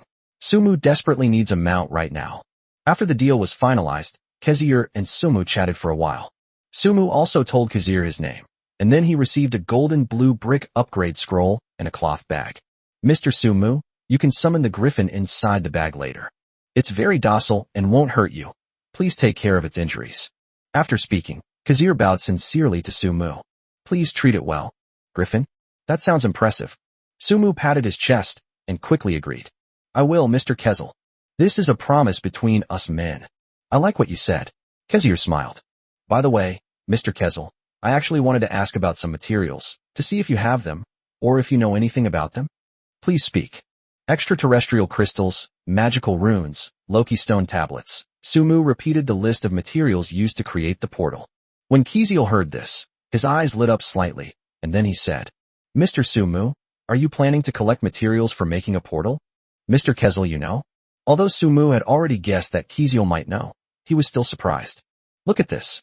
Kezir took out a scroll and handed it to Sumu for a glance. Portal crafting scroll. It was exactly the same as what Sumu obtained. Mr. Kezel, how much do you want for this? Kezir held up 5 fingers. 50,000 gold coins. Sumu tried to say something. Kezir shook his head. 500,000 gold coins. Sumu asked hesitantly. It's 500 million gold coins, Mr. Sumu, Kezir said with a smile. Sumu was startled. No way. 500 million. Teleportation scrolls are incredibly precious. If they could be made, people and objects could be transported across vast distances. Only a few countries on the continent have teleportation scrolls in their main cities. Kezir continued to explain. If this were taken to an auction house, it might fetch 1 billion gold coins. If it weren't for the extreme difficulty in obtaining the materials for the portal and the immense complexity of its creation, its scroll might even fetch 5 billion gold coins. Mr. Sumu, you actually possess such a treasure. That's incredible. Sumu. With Kiziel's explanation, Sumu finally understood the value of the portal creation scroll. He made a huge profit by exchanging his lightning strike technique with Luo Wuxi back then. He made so much money, he was raking in the cash.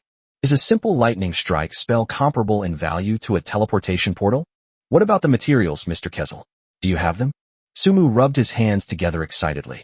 He probably can't afford it, but he can make a reservation in advance, right? I'm sorry, I used to have it, but I don't anymore. However, if Mr. Sumu wants it, I can help you find it. Perfect. Next time I come back, I can also see the griffins. Chapter 72, One Stack of Buffs. An absolutely top-tier mount. The wandering merchant Kazir is gone. Before leaving, he promised that he would come back to see the griffin again. From then on, Su-Mu's teleportation portal materials were finally secured. However, making money has become something he urgently needs to pursue now. After meeting Kazir tonight, Su-Mu felt an urgent need for money for the first time. Back in the cabin, Su-Mu opened the cloth bag and summoned the griffin inside. Standing approximately 3 meters tall, it has a yellow lion's body, a white eagle's head, and a lithe, muscular physique. Its talons gleamed coldly, and it had a pair of enormous eagle wings on its back. It looks incredibly powerful. However, the griffin now lay quietly on the ground with its eyes closed. It had claw marks and wounds of varying degrees on its body, as if it had fought with a terrible monster. Although the wounds had been treated with medicine, they were still shocking to behold. No wonder Kezir wanted to keep it. It was indeed seriously injured and needed to rest for a while. Su-Mu used an insight spell. Griffin, possessing superb hunting skills, it is the little overlord of the sky, capable of flying in any weather conditions. The only downside is that it has a large appetite and doesn't last very long. Su-Mu glanced at the cloth bag in his hand that had once contained the griffin. Mount storage space. Inside is a small space where your mount can temporarily become active. This space is exclusive to griffins and cannot be used by other beasts. Such a good thing exists? Su-Mu was a little surprised, and he quickly put it away. Griffin, female.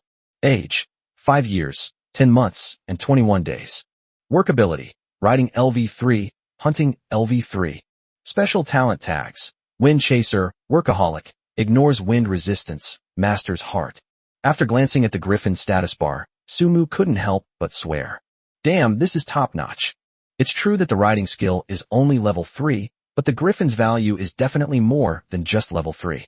If Su-Mu remembers correctly, the wind-chasing shadows talent tag is also present on the Sky Shuttle Silver Feather Horse, and its effect is chasing the wind and shadows, extremely fast, speed boost increased by 30%. Let's look again.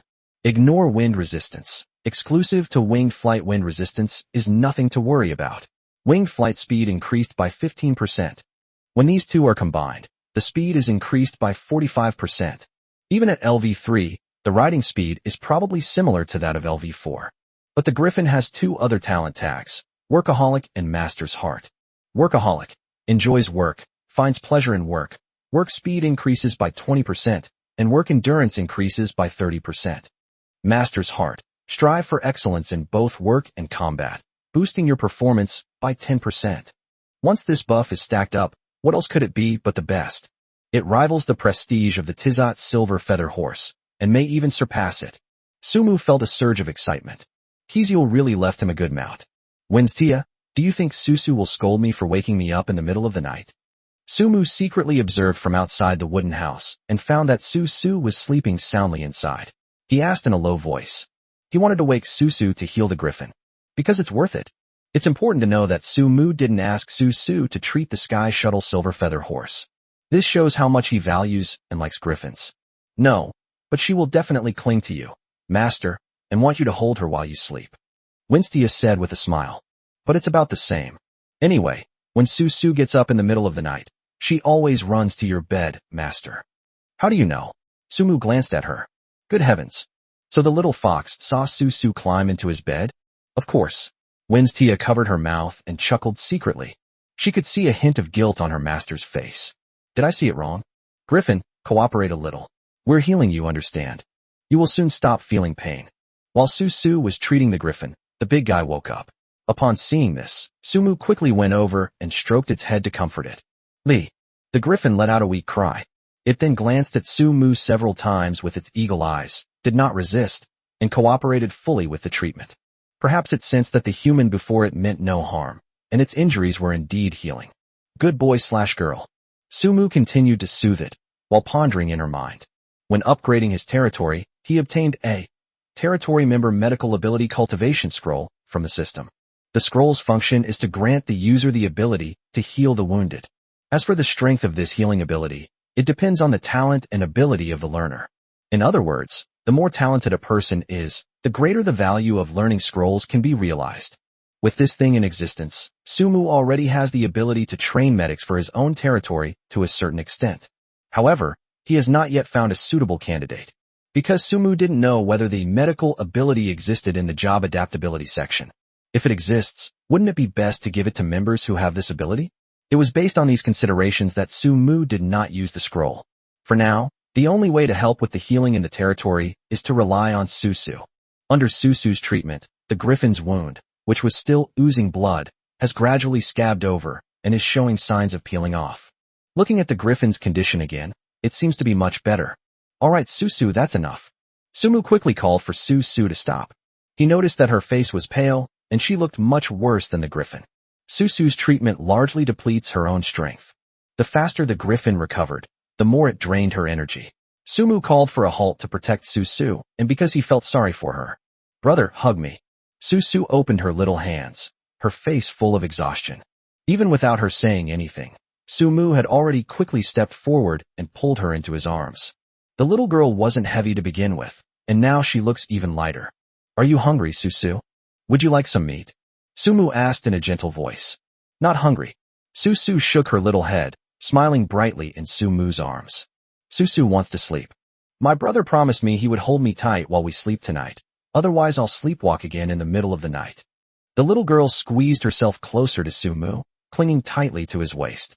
Upon hearing the word sleepwalking, Sumu smiled. Susu had asked Sumu before. She said that every night when she went to sleep, Sumu would hold her and lull her to sleep, and Sumu would also sleep with her. But why is it that Sumu is always gone when she wakes up in the middle of the night? At that time, Sumu jokingly replied, That's because Susu was sleepwalking. You went to sleep in another bed by yourself, so don't blame your brother. Sumu was surprised that Susu had remembered this all along, and had even specifically reminded her to hold her tight today. The little girl is so cute. Okay. Sleep, sleep, sleep. Brother will hold you while you sleep. Sumu patted the griffin's body as he spoke. Get some rest. I'll need your help to go to town tomorrow. Lee. Chapter 73 Water Source Restored. Heading to Tianlong City. The next day, when Sumu got up, he checked the griffin's injuries and found that it had fully recovered and there were no major problems. All of this is thanks to Susu. The little girl is indeed very skilled at treating external injuries and is trustworthy. Master. Winstia's voice rang out, and she jogged towards Sumu.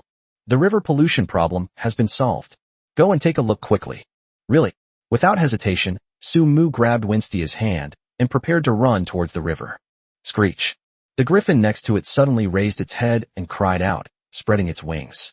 Sumutsai finally realized what was happening. Yes, he could ride a griffin there and try out what it feels like to soar through the sky. With the griffin's help, Sumu easily climbed onto its back. Winstia, come up here too. Sumu extended her hand. Oh. Winstia responded without refusing. The griffin is huge enough to comfortably seat 2 or 3 people, let alone Winstia. Winstia, you need to sit in front of me so I can hold you tighter. What if you fall off? Flying in the air is no joke. Sumu began to speak. I understand, master. Originally intending to sit in the back, Winstia obediently sat in front of her master and was embraced by him. Seeing her meek and obedient demeanor, Sumu suddenly had a thought. No, it's still not safe. I'm not entirely comfortable with you, Winstia. Why don't you turn around and face me? This way, you can hold me, and I can hold you. I think this is the most reasonable way. Master, is this really necessary? Winstia wasn't shy at first. When they embraced face to face, she couldn't help but feel shy. The two not only locked eyes, but their bodies were also pressed tightly together. As the griffin took to the sky, some friction and collisions were inevitable. Thinking about all this made Winstia blush. If this really happens, I'm very worried about your safety. Sumu's face was full of sincerity, as if the sentence was written all over his face. Winstia, I'm just worried about you. What bad intentions could your master possibly have? Right? Okay, alright. Winstia nodded in agreement. She didn't want to disobey her master and spoil his mood. Good girl. Sumu chuckled and hugged Winstia's waist from the front. With the beauty in his arms, he felt his chest soften. The griffin soared into the sky, the violent jolting causing Winstia to instinctively huddle closer to her master. The griffin landed on the riverbank, and Sumu quickly jumped down. He didn't have time to spend some time with Winstia. He noticed a large number of water elemental slimes gathered by the river. They had come to drink. They haven't eaten for more than 2 days, which is even affecting the storage of timber resources in their territory. However, judging from the slime's hesitant behavior and not daring to drink the water, The previous incident of water poisoning has left a considerable shadow in their minds. That's normal, since the only flaw of the water elemental slime is that it's a bit timid. Sumu glanced at it and saw that the originally greenish river water had returned to its previous clarity. Over the past 2 days, Sumu has been watching the chat on the World Chat channel, and he knows that rivers in many places have been polluted. The Lord's access to water has become the primary issue to be addressed in each region. Many lords also died due to the severe weather. It can be said that all sorts of situations are happening all over the world right now, and lords are all overcoming the hardships they encounter. Even Luo Wuxi hasn't contacted him for 2 days. Sumu didn't know if she had encountered any danger. He planned that if Luo Wuxi didn't contact him tonight, he would try to reach out to her himself. In contrast to the miserable fates of other lords, Sumu's territory continued to develop steadily. Now, even the water problem seems to have been solved. What are you doing? Seeing the little slimes bending down and reaching into the river, Sumu interrupted them. Sir, I'm about to get a drink of water. Turned around and answered. Everyone is speculating whether the river has returned to normal, and they are afraid to drink the water normally. I'll go and test it for everyone. So you wanted to lead by example, huh? Sumu smiled. Seeing Yi's cautious manner, he wondered what it was up to. Yes, sir. Then I'll go with you. Sumu said, squatting down as well. Let's test whether this river water is drinkable. Owner. Winstia called out anxiously from the side. The river's color is normal, that's for sure. No one had ever tried drinking the first sip of water before, and Winstia couldn't help but worry when she saw that her master was going to be the first to try it. However, Winstia did not stop her. She knew that if a territory wanted to unite and increase the loyalty of its members, the Lord often needed to take the lead and set an example. If their owner doesn't dare to drink the first sip of water, the slimes probably won't say anything, but who knows what they might be thinking. And Winstia's thoughts were exactly what Sumu was thinking. He knew very well that as a lord, if he wanted his subordinates to truly obey him, he had to demonstrate his attitude and personal charisma. Why haven't the slime tribe gone down to the river to drink water yet? Isn't it precisely because no one dares to step forward and take the lead? As the lord, Sumu must be the first to take the lead. Thinking of this, he quickly scooped up a few mouthfuls of river water and drank them, and followed suit. Just like the one I drank before, it's sweet and refreshing. The effects of acid rain have truly disappeared. Everyone, you can drink water now without worry. Our water supply has been restored to normal. There are no problems at all. Sumu stood up and shouted. With him leading the way, the slimes behind him leaped joyfully into the river. Winstia, are the rabbit tribe and the lizard men all at work? Yes. They went to the mine together. That's good. Sumu nodded. After the stone ore is dug out, I'll trouble you to take Big Black and the others, along with Matarenza, to haul it back. With Matarenza there, the iron ore won't be so heavy, and it'll be easy to haul back. I'll get a few wooden carts later. That might make things much better. Master, where are you going? Winstia seemed to have guessed something from her master's words. Yes. I'm going to the nearest Tianlong city to buy some things and see if there are any slaves who know ice elemental magic. Sumu said, after I leave, the territory will be temporarily under your management. I will leave Frenna in the territory. There shouldn't be any major danger. Sumu trusted Flint's abilities. As long as no overly strong opponent appeared, there shouldn't be any problems. Master, why don't you take Frenna with you? She's so strong. She can definitely protect you on the journey. Winstia said, I'm afraid you'll be in danger, Master. To be honest, Sumu was only thinking about his territory and hadn't really considered his own safety. However, he believed that with the intelligence system in place, his own safety should not be a problem. Don't worry, I'll be fine. I'll just be out for a short while, and I'll be right back. I'm more worried about the safety of the territory and you all, so Freyna should stay. Chapter 74 Imperial Knights. The Spirit of Chivalry. Seeing that she couldn't persuade her master, Winstia tried another approach. What about Susu? Will Master take Susu with him? With Susu around, she should be able to help if we encounter any danger. No, I'll try to go and come back quickly. That's why I coaxed Susu to take a nap. If he took Susu along, the little girl would definitely pester him to go here and there, and Sumu, being soft-hearted, couldn't bear to refuse her.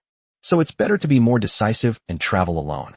But Master, aren't you afraid that Susu will scold you when she wakes up from her nap if you leave like this? Winstia was still worried about her master going out alone and tried to persuade him to stay. If Susu wakes up and doesn't see her owner, she'll cry her eyes out. Then you'll have to play your role as the older sister, Winstia. Sumu smiled. He had naturally seen through Winstia's little scheme. Don't worry, just tell Susu I'll buy her some delicious food. As he spoke, he had already arrived beside the griffin. Master, please be careful and stay safe. Remember to eat and rest on time. We'll be good. Perhaps unable to bring herself to say the word, good boy, Winstia suddenly changed her mind. We'll be waiting for you to come back. Like a young wife seeing her husband off on a long journey, Winstia gently gave him her instructions. I see. The griffin soared into the sky. I hope my owner will be safe and sound and not encounter any danger. Winstia clasped her hands together and prayed silently. Soon after, when the griffins could no longer be seen in the sky, she turned her gaze to the Miluo forest. Sumu checked the map and found that the nearest town to Miluo forest was Tianlong City. Therefore, his destination was Tianlong City. Just as he had predicted, the griffin was indeed a top-quality mount. With various buffs stacked on top of each other, its flight speed is simply astonishing. The only thing that could stop the griffin's speed was not the wind or weather, but Sumu's sudden activation of the intelligence system. There are still many dangers in the sky. Every now and then, the intelligence system will send out a 3-star danger alert, a 4-star danger alert, and so on. It all boils down to the appearance of powerful, flying monsters ahead. Under normal circumstances, if Samsung issued a dangerous intelligence report, Sumu would consider going to the trouble. But now that he's alone abroad, he's decided to keep a low profile and just let it go. 4-star danger warning. A young phoenix is flying ahead and will encounter you in this airspace in 5 minutes. Please leave as soon as possible. Not again. Sumu patted the griffin, preparing to land, but it seemed the intelligence system wasn't going to let him off the hook. Samsung Danger Intelligence. A fierce battle is underway between human players below, and you are highly likely to be caught in the crossfire. No way. Chicken sandwiched between 2 legs?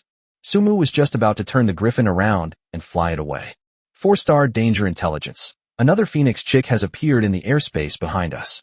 It seems to be a pair with the phoenix chick in front. Sumu. Chicken sandwiched on 3 sides? What to do? I need help urgently. After hesitating for 10 seconds, Sumu decisively chose to let the griffin fall downwards. Kotaru, as a knight symbolizing light. How dare you collude with other countries and betray our Dragon Roar Empire? You deserve to die? You deserve to die. Holding a silver sword and wearing shimmering mithril armor, the Imperial Knight Gabong roared angrily. You are unworthy of the title of knight. You have failed the Dragon Roar Empire in nurturing you. Blood trickled from the corner of his mouth, and combined with the angry expression on his face, he looked somewhat ferocious and terrifying, exuding an astonishing aura. Around Gabong lay numerous corpses, some human, some of mounts, and some of his pets, lying scattered about. The bloodstains and horrifying wounds on the ground testified to how astonishing and terrifying the battle that had just taken place. 20 meters ahead of Gabong was Kotaru, clad in iron armor. Behind Kotaru stood a group of knights wielding long swords, each bearing the marks of battle. But they still have the advantage in numbers. There were a full 130 people. In contrast to Kotaru, almost all of Gabong's companions had fallen, except for one figure dressed in a black robe who remained standing unharmed. Gabong, you've done your best. Why don't you just surrender? Unmoved by the insults, Kotaru lowered his eyes and said, Join us, and maybe I can spare your life. No matter how you look at it, it's not easy for the Empire to cultivate a supreme knight, am I right? Pa, you're talking nonsense. Gabong spat on the ground. Immediately, he sheathed his long sword and pulled out the heavy sword weighing over 300 pounds from his back. The great sword slammed to the ground with a dull thud, and Gabong stared at Kotaru with disdain. I am a knight of the Empire. I am not a clown like you, a traitor. Grenfell gripped the heavy sword with both hands, his expression becoming solemn and resolute. He declared loudly, I was born and raised in the Empire, and I have known what chivalry is since I was 6 years old. Humility, honor, courage, compassion. Gabong recited the chivalrous spirit he had memorized, word by word, and everyone present heard it clearly. Loyalty, sacrifice, fearlessness, protection. I, Gabong, am not merely a supreme knight, but a knight of the Empire. If you wish to harm Her Highness today, you will have to step over my dead body. As soon as he finished speaking, Gabong roared, and a silver light flashed in his hand gripping the great sword. The ground beneath his feet began to crack in all directions. Centered around Gabong, an invisible energy is rapidly gathering. Madman, this guy's trying to cripple himself, daring to activate the knight's restriction? The knights behind Kaguru were discussing among themselves, each with a solemn expression on their face. Is that the knight restriction that only existed from the time of the Supreme Knight? It said that activating that restriction results in either death or serious injury. Who can argue with that? He'll only briefly boost his strength before exploding and dying. It seems Gabong is prepared to die. Is it worth it? For that decaying empire? What a foolishly loyal idiot. Idiot. Kaguru's expression gradually became serious. He could tell too that Gabong was risking his life. Fight them to the death. Gabong, what are you doing? Stop right there. Listening to the discussions of the crowd, Serena, dressed in a black robe at the back, finally understood what Gabong was doing. Her expression changed drastically, and she took a sudden step forward, trying to stop Gabong. But a huge cyclone had already formed around Gabong. The cyclone was incredibly fierce, directly blowing off the black robe that Serena was wearing on her head, revealing a stunningly beautiful face. Serena majored in magic, so how could a mage's physique possibly withstand this fierce cyclone? No matter how hard she tried, she couldn't get any closer to Gabong. Instead, she was eventually blown away by the cyclone and fell to the ground. She could only watch in despair as Gabong had already activated the restriction. Chapter 75 The Empire's Youngest Mage. TSK. What a beautiful and mature woman. Behind a tree in the distance, Sumu smacked his lips, admiring Serena's beautiful face. If it were someone else, their focus would likely be on Gabong and the imminent battle. Sumu, however, was different. His attention was on Serena's face. This damn feeling of relaxation. Sumu's main approach was to remain aloof and enjoy watching the drama unfold. In his words, what's so interesting about old men fighting? It's really better to look at beautiful women. Serena's looks are very pleasing to the eye. 4-star value intelligence. Princess Serena of the Dragon Roar Empire is in danger ahead. If you lend a helping hand now, you might gain something. The intelligence system's notification sounded in Sumu's mind at just the right moment. System, stop messing around. For a fight of this scale, you expect me to lend a helping hand in exchange for something in return? The key is that even if there's a reward, you have to be alive to enjoy it. Pooh. Wait, system, are you trying to switch hosts? Let alone a princess. Even if it were an empress, I, Sumu, would never make a move. The answer is simple. I value my life. The other side has over 100 people. Hundreds of people. So what if Serena is beautiful? My little Winstia, isn't Susu pretty? Let's leave Flint out of the count for now. As Sumu was lost in thought, another commotion arose ahead. Princess, please leave this place immediately. Gabong's firm voice rang out. His veins bulged all over his body, his eyes filled with bloodshot veins within a few dozen seconds, and his face turned purple. This is a side effect of the sudden increase in power. Gabong activated the knight's restriction, and the uncontrollable power within his body was enough to make him explode. Run! Ah! With a deafening roar, Gabong pulled the heavy sword from the ground and raised it high. He flashed forward like a ghost. Prepare for battle. Kotaru calmly issued commands, and the knights behind him collectively assumed an offensive stance. Kill! With a swing of his greatsword, Gabong sent one of the knights flying through the air, only coming to a stop after smashing a giant tree in half. Seeing this, Kotaru's expression changed, and he shouted. Collectively reduce the distance between each other and adopt a defensive posture. The restriction will only last for 5 minutes. Gabong is already at his limit. Just hold on. Kotaru calmly analyzed the situation. Yes. The knights roared and quickly closed the distance between themselves and their teammates, assuming a defensive stance. Boom. Bang. Ah. Knight's holy light. Cross/. Gabong's roar shook the heavens. Earth-shattering. At this moment, he was like a god of death, and every time he swung his great sword, he could reap a life. Wails rose from all sides. Clang. Dragon strike. Clang. The sounds of violent collisions continued to ring out. Silver light flashed in the center of the arena, and violent energy surged wildly. The battle was extremely fierce. This left Sumu, watching from afar, speechless. Fortunately, he didn't impulsively listen to the system. This is a truly deadly battle. Sumu had a very clear understanding of himself. He wasn't stupid, and there was no need for him to risk his life for a stranger. Your Highness, you are protected by my Imperial Knight, Alts Gaban. Don't even think about hurting her. With a roar, Gabong's greatsword slipped from his hand. The greatsword is the knight's primary weapon and, more importantly, the knight's glory. The knight always remembered that no matter when or where, He must never let the great sword fall from his hands. Even if your arm is cut off, you must not abandon the glory that belongs to you. But if one day the great sword, a symbol of knightly glory, falls from the sky, it will surely signify the end of an era for knights. Sure enough, the next moment, Gabong's tall body crashed heavily to the ground. Even in his final moments, he was still murmuring, "Princess, hurry up, walk, walk," until there was absolutely no sound. What a pity, such a loyal person. Sigh. Seeing this scene from behind a tree in the distance, Sumu also sighed slightly. Sumu was truly shocked by Gabong's loyalty. But the reality is that whenever Gabong chooses to activate a restriction, he is destined to never return. The reason he dared to make this choice is that he wanted to do everything in his power to protect what he wanted to protect. He lived his life to uphold his beliefs as a knight. Sumu expressed his admiration. But the problem is, Gabong is dead, and there are still about 30 or 40 people on the other side. The knight in the lead, what's his name, Kotaru, is not dead either. The princess is in grave danger. Sumu shook his head, feeling even more regretful about Gabong's sacrifice. Sumu could understand why Serena didn't take advantage of the fight to escape. After all, the ground was littered with the corpses of mounts. There was nothing left to ride, so Serena couldn't go very far even if she wanted to. Of course, there might be other reasons he is unaware of. As they were talking, Serena had already stood up from the ground. "Princess Serena, surrender now and stop resisting." Kotaru stepped forward, wiping the blood from Gabong's face, and pointed his sword at Serena. "For Gabong's sake, I promise I won't hurt you. Just come with me to the Netherworld Empire." "What if I don't agree?" Serena's voice rang out, with a hint of suppressed anger in it. Her gaze fell on Kotaru, cold and distant. "If you don't agree, then please forgive me." Kotaru began. "I will personally tie you up, Princess Serena, and take you back to the Underworld Empire." His voice continued.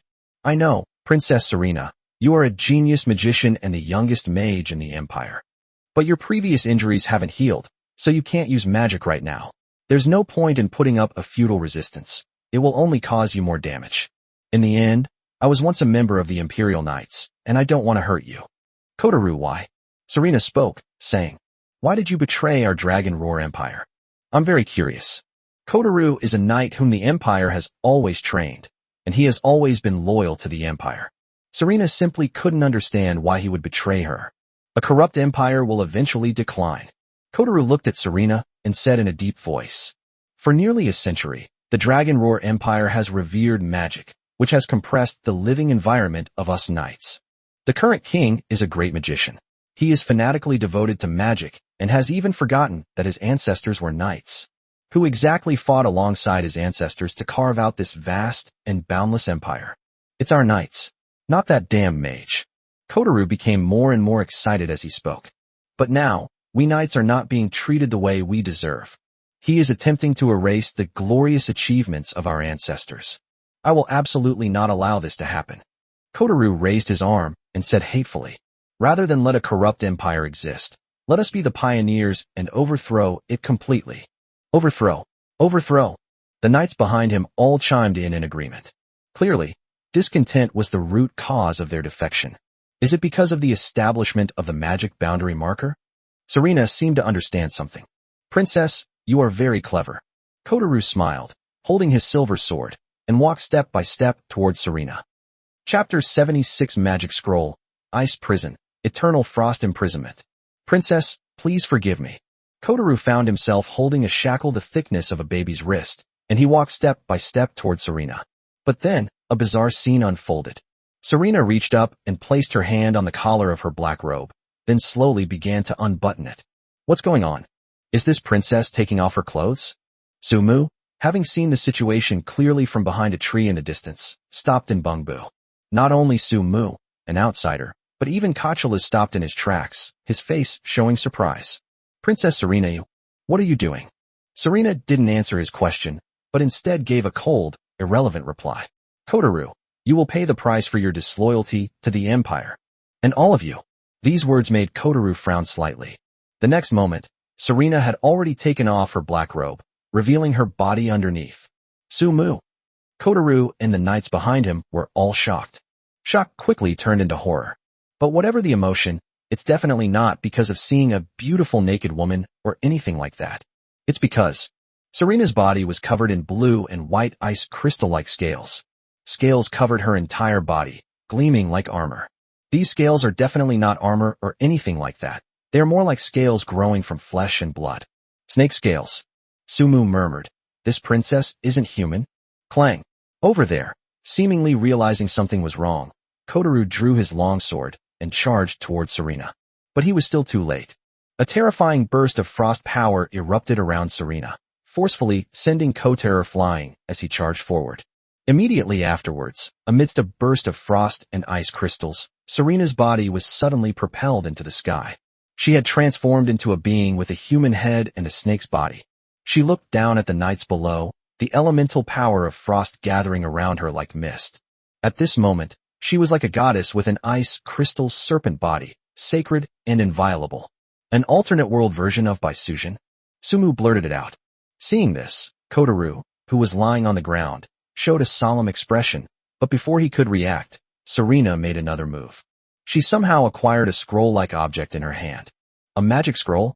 Kotaru blurted out, forcefully using his great sword to prop himself up, and shouted, Brothers, launch an attack. We absolutely cannot allow her to use the power of the magic scroll. Charge. With a shout, Kotaru's long sword gleamed silver as he unleashed the knight's most classic move. Cross-shaped Iajutsu. Rush. The knights behind drew their swords and charged forward, determined to stop Serena. But it seems their reaction time was too late. Or perhaps it's because of Serena. She simply doesn't need spellcasting time. She opened her arms, facing the sky, and whispered a prayer-like murmur. Ice prison. Frost and cold will forever entangle us. In an instant, the temperature in this area, which was above 36 degrees Celsius, plummeted to 0 degrees Celsius. The power of frost spread wildly across the ground in all directions, centered on Serena. Frost and mist are rising. Sumu couldn't see what was happening ahead at all.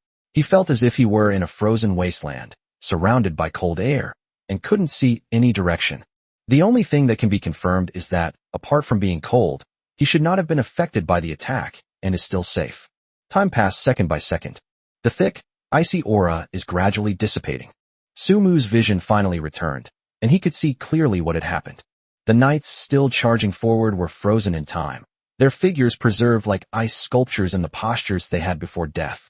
Looking at Serena again, she had already returned to human form and was now lying prone on the ground, her face as white as snow. It looked like it would break at the slightest touch. Serena's gaze was fixed on what was ahead, as if she were searching for something. Suddenly, her gaze sharpened, and despair was etched onto her beautiful face. Princess Serena, you truly deserve to be called the youngest genius mage in the Dragon Roar Empire. To be able to kill nearly 40 silver knights in one move, TSK, you've certainly got some skills. A familiar voice rang out. It was Kotaru's. He emerged from behind a nearby tree, his face covered in frost, still panting heavily. Clearly, he had used all his strength to defend against the attack. I finally understand why the king is paying more and more attention to magic. Kotaru continued. But it's a pity. Today, the one who laughs last will be me, Kotaru. Glory belongs to us knights. Serena didn't speak. The despair on her face said it all. Kotaru was right. Her previous injuries hadn't healed, so she couldn't use her magical abilities. She had just forcibly revealed her snake form and, with the help of the only magic scroll, managed to unleash ice elemental magic by channeling her physical power.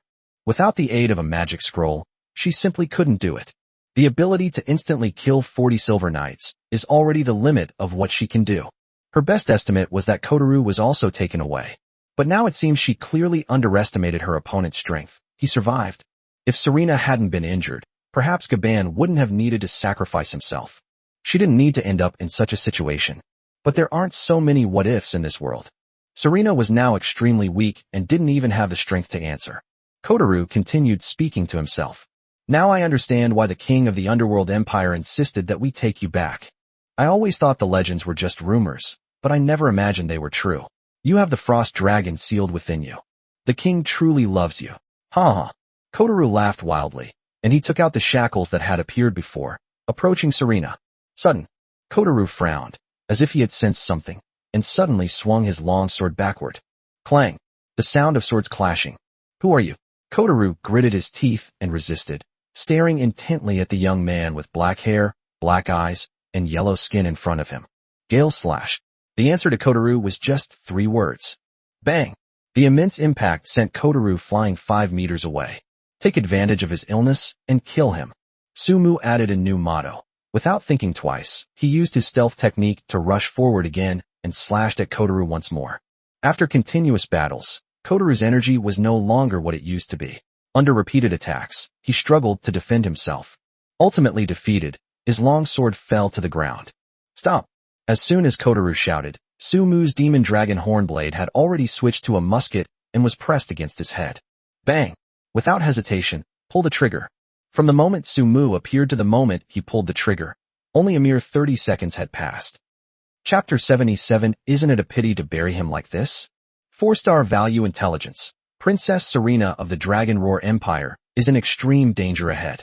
She seems to possess the bloodline of the Frost Dragon and holds a significant secret. If you lend a helping hand now and save her from danger, you might greatly gain her favor and trust. Intelligence analysis. The Frost Dragon exists in ancient times and is the king of the icy world. They are extremely rare and contain a rich amount of ice elemental power.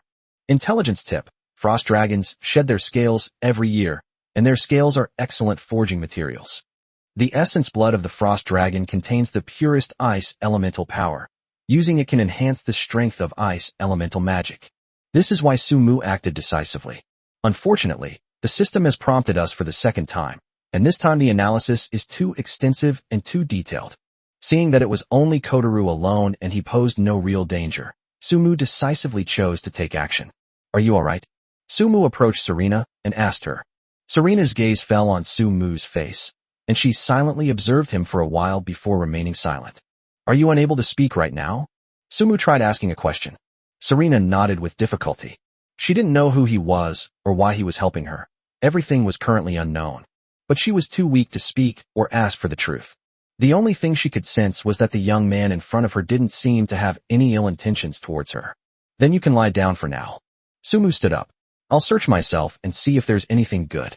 He muttered to himself as he approached the body of the recently murdered Kotaru and began searching him. Sumu is a thrifty and hardworking man who would never waste any opportunity to make money. However, he was a little disappointed. Kotaru didn't have any storage rings or anything like that on him. Sumu searched his entire body and found only 503 gold coins, 23 silver coins, and 10 copper coins. I don't know if other things were lost or what, but there's nothing at all. Sumu was speechless that an imperial knight was this poor. However, Kotaru's sword is quite good.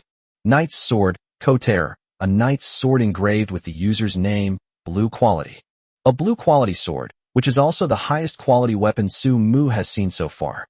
However, the sword was very long, and he didn't find it easy to use. He didn't like it that much and just tossed it into his backpack. Sumu got up and scanned the surroundings. Some corpses were frozen, while others were not. Those frozen solid obviously wouldn't have a chance to be searched. Sumu estimated that if he exerted any force, those ice sculptures would shatter into pieces. Those that weren't frozen can be searched. Even the thinnest mosquito leg is still meat. With this in mind, Sumu busied himself in the arena. Seeing this, Serena, who was lying prone on the ground, raised her eyebrows in surprise. She can't speak. If she could speak, she would want to tell the young man that their advanced troops had already taken away the valuables. After searching around, no other results were found, but Sumu had an extra 1,003 gold coins, 592 silver coins, and 366 copper coins.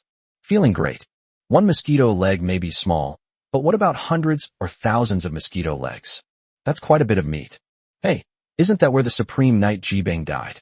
Sumu muttered something to himself, then pushed aside the frost and snow to examine what lay beneath. Really, just as he suspected, below lay the already dead Gabon. His body wasn't frozen, but his blood had congealed. Serena, who was not far away, also noticed this scene. She knew that the young man was currently examining the body of Gabon. Serena frowned, her eyes slightly unfriendly. Serena doesn't care about the others. But Gabon sacrificed himself for her, and she didn't want to see his body unable to rest in peace after his death. Serena's brow furrowed more and more.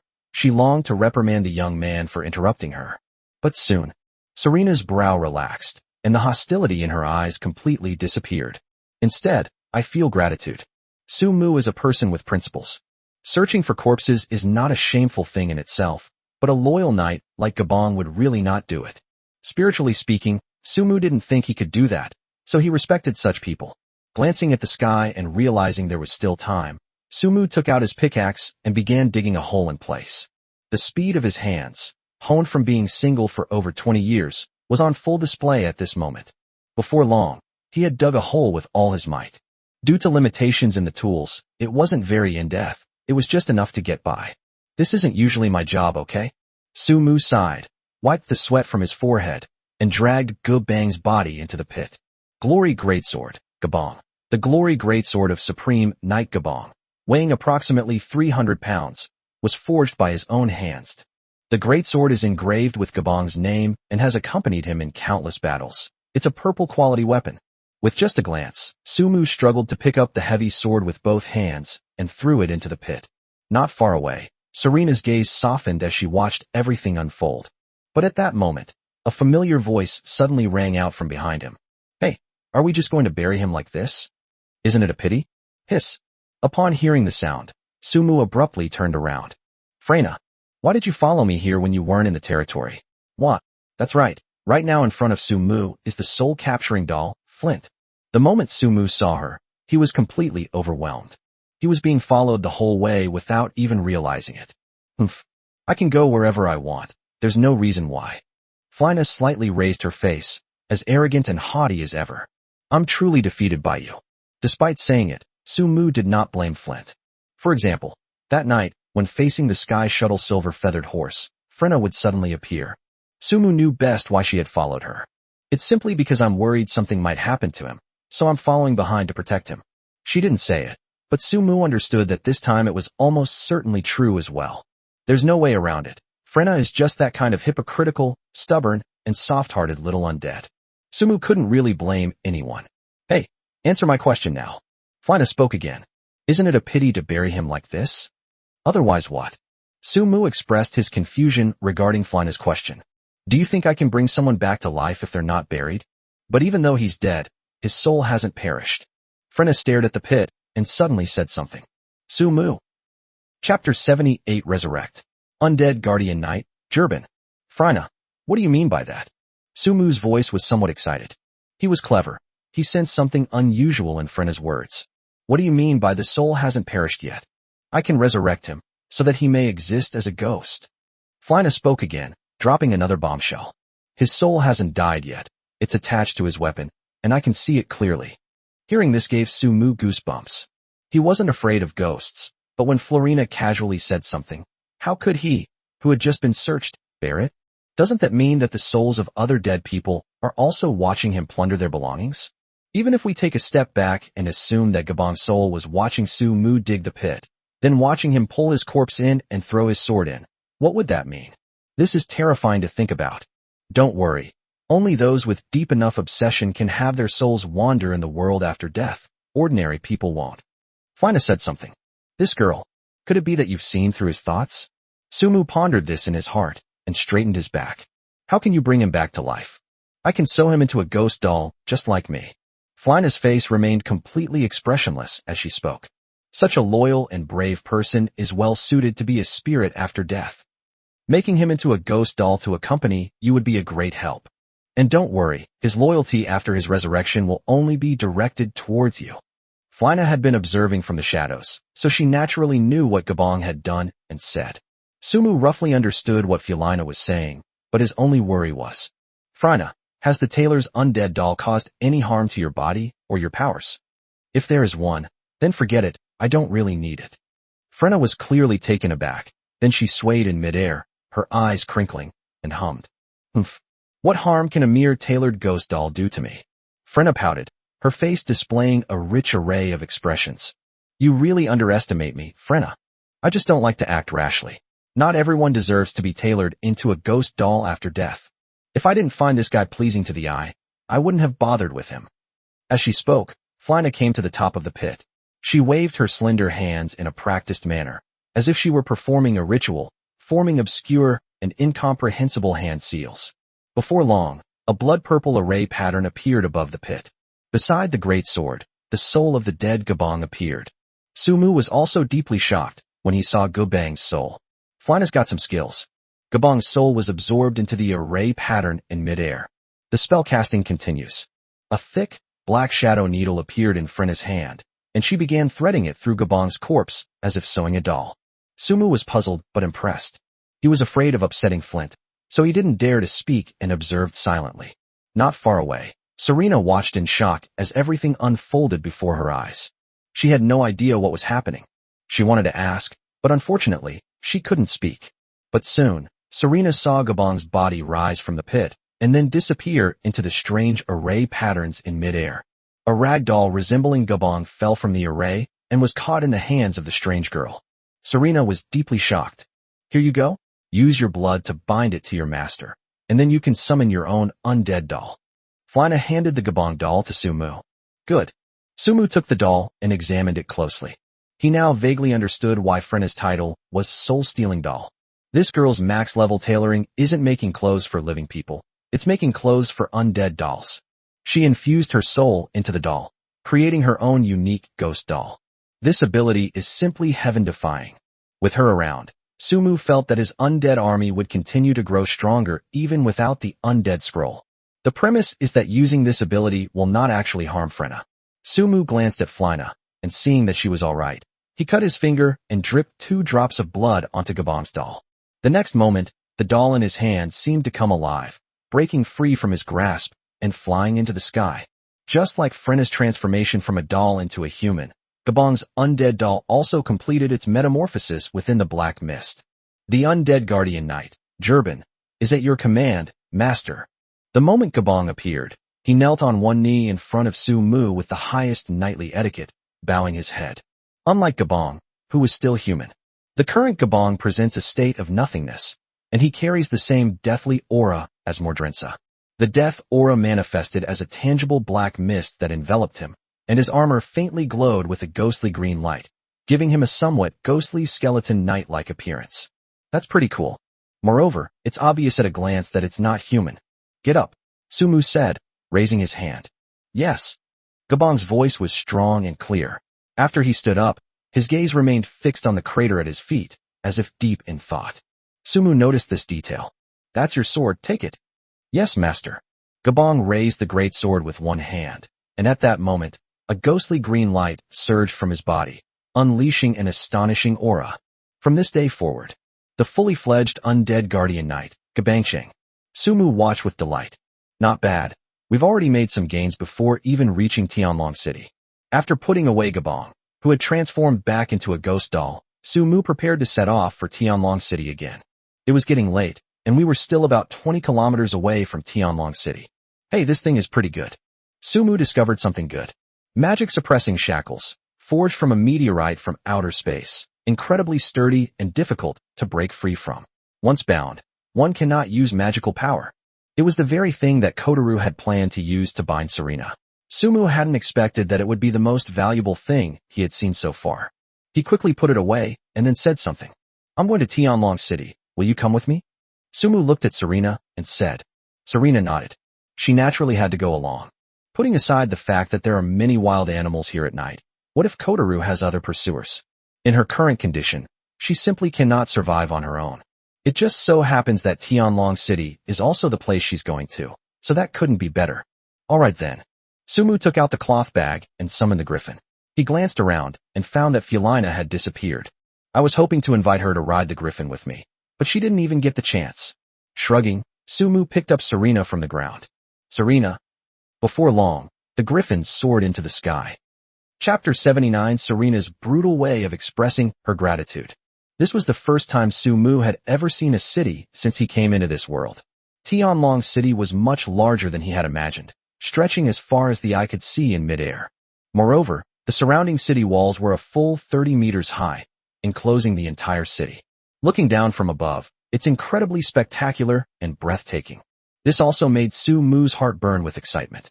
He decided that once he returned to his territory, he must work hard and strive to quickly build his territory up to be like that as well.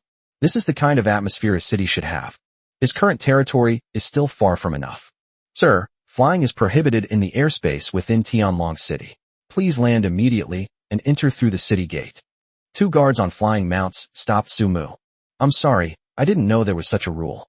Since it was his first time visiting someone else's main city, Sumu naturally wanted to keep a low profile. He patted the griffin and descended. Seeing him descend on his own initiative, the two guards said nothing more and turned to leave. Can you walk now? As they prepared to enter Tianlong City, Sumu glanced at Serena, who was sitting on a griffin, and asked her a question. Not yet, Serena replied in a muffled voice. She has barely recovered about 10% of her original health. She can barely walk, let alone move her hands. All right. Sumu didn't say much, and picked Serena up from the griffin. While still on the griffin's back, Serena had recovered somewhat, and was able to communicate with him. The two also had a brief exchange. On the other hand, Serena did not react with embarrassment when Sumu lifted her off the griffin. Her expression was relatively calm. Just now, on the griffin, Sumu was holding her the whole time he was riding. She was in front, he was behind, and the two kept touching each other along the way, maintaining a very ambiguous posture. Although Serena had never had such contact with boys before, she had never been a boy before. However, due to her ice elemental magic, she was naturally rather indifferent and aloof. Besides, the robe she's wearing now was put on for her by Sumu. Compared to all of that, a hug was enough for her to accept it in her heart. After putting the griffin away, Sumu carried Serena on his back and headed into the city. There were many people coming and going at the city gate, and quite a few demi-humans could be seen, but they were all slaves, carrying goods. Among them were also tall orc figures. They were bound in heavy shackles, whipped and driven by humans wielding iron whips. This is the law of survival on this continent, the strong rule. Sumu didn't have much to say about him. He carried Serena on his back along the main road of Tianlong City, his eyes darting around, observing everything. Before coming, Sumu asked Zhou Yuqi to make a list for him, to see what daily necessities the territory needed, and he would try to buy them. Now he's naturally keeping an eye out for the shops around him, so it'll be convenient when he goes out to buy things later. Mr. Sumu, there's a hotel over there. Could you please take me there first? I'm a little tired and want to rest for a bit. Serena's voice sounded from behind, and Sumu turned his head to look at her. Please. Serena's face was slightly flushed, and Sumu assumed she was feeling unwell. Okay, I understand. Yes, thank you very much. Serena's rosy complexion was certainly not due to any physical discomfort. It was because Sumu was carrying him on his back. Initially, when Sumu carried her through the air, she didn't feel much. She simply felt that the contact between the two was a bit too intimate. Furthermore, Sumu's behavior on the griffin was always very gentlemanly. All his actions were limited to supporting her and preventing her from falling from the air. It was perfectly normal contact. That's why Serena wasn't being pretentious. She genuinely felt she could accept it. But now, the situation is completely different when Sumu is carrying him. Serena lacked the strength to support herself, so she could only passively lean against Sumu. This caused her body to constantly press against and collide with his. Serena was very clear about the sensations her body was sending. But that's not all that's deadly. She could still clearly feel his hand on her buttocks. When he lifted her up, it felt as if someone was actually touching her. Taking everything into account, having been raised with royal education since childhood, this caused her, who was usually reserved and aloof, to finally break down and become shy. Unaware of what Serena was thinking, Sumu had just entered the hotel when the waiter greeted him. Hello, sir. I'm Henry. It's a pleasure to serve you. Are you looking for a hotel or a meal? Henry's gaze fell on Serena on Sumu's back as he spoke. With just one glance, a look of amazement flashed in his eyes. As a hotel waiter, Henry had seen far more guests than he had ever seen. But the woman's beauty still amazed him. This is enough to illustrate the extent of Serena's beauty. Henry glanced at it a few times, then reluctantly looked away. Yes, please book 2 rooms for me. Sumu's attention wasn't on Henry. He was observing his surroundings. 2 rooms. Henry tried to confirm that he still thought the two were in a romantic relationship. It doesn't seem so now, does it? Yes, 2 rooms. This way, sir/madam. Henry gestured for him to proceed. After entering the room, Sumu instructed Henry to bring some food over. He hadn't eaten anything all day and was starving. As Sumu placed Serena on the bed and sat down to take a sip of water, Serena spoke up. Mr. Sumu, thank you so much for saving me. It's nothing, just a small favor. You already thanked me when you were in heaven. Sumu smiled. But then, Serena moved her fingers with difficulty, which was the limit of what she could do at the moment. Soon, a dark purple card floated in front of Sumu. Mr. Sumu, This is a purple crystal card. You can exchange it for 100,000 gold coins at any bank. Consider it payment for saving me, etc. Is there 100,000 gold coins in this black card in front of you? Serena gave it to him as payment for saving her. Hiss. Sumu gasped. Princess Serena is such a rich woman. Sumu was a money grubber, and he was genuinely tempted. However, as a good young person in the 21st century, if someone gives you a big red envelope, shouldn't you at least reciprocate? Therefore, Sumu reached out and took the amethyst card, his brows furrowing slightly, his expression serious, and looked at Serena, saying, Princess Serena, you know I saved you because I have a kind heart. It was an act of selflessness. Serena was taken aback. She hadn't expected Mr. Sumu to say such a thing. Seeing his serious expression, she suddenly realized something after thinking about it carefully. Serena panicked a little, realizing the inappropriateness of her behavior. She quickly interrupted Sumu and tried to salvage the situation. No, Mr. Sumu, please don't misunderstand. The debt of gratitude for saving my life is as heavy as a mountain. Certainly, cold, hard gold coins cannot express Serena's deepest thanks. Chapter 80 Legendary Knight? Legendary Mage. Serena spoke urgently, explaining, I don't have any valuable gifts on me, and the only thing I can offer is gold coins. I hope you won't mind, Mr. Sumu. I truly didn't mean to insult you with dirty money or anything like that. I know your soul is very noble, sir. He was bewildered. What's going on? He was just going to be polite. Why is Serena in such a hurry to explain a whole bunch of things? And the filthy money? Sumu wished she would bury him in money. A noble soul? Is Princess Serena an anime/manga fan? Why does she talk in such a childish and shinibu way? As Sumu was lost in thought, he suddenly found another amethyst card appear in front of him. Mr. Sumu, there are 500,000 gold coins in this card. I was wrong just now. How can a mere 100,000 gold coins express my gratitude? Serena continued. I hope you don't mind my rudeness just now. After you receive the money, Mr. Sumu, you can go to the auction house and see if there are any treasures you like. Consider it a gift from me, Serena. Sumu. No, he was just being polite. You just give me 5 times more. She truly lives up to her title as the princess of the empire. Or, should we exchange another polite greeting? Of course, this was just wishful thinking. Sumu's skin wasn't thick enough to be that thick. His actions just now were truly unintentional. It just seems he was misunderstood. Sigh, these days you can't even be polite. It's really something. Princess Serena, since you are so kind and eager, I cannot refuse. Why? Sumu sighed.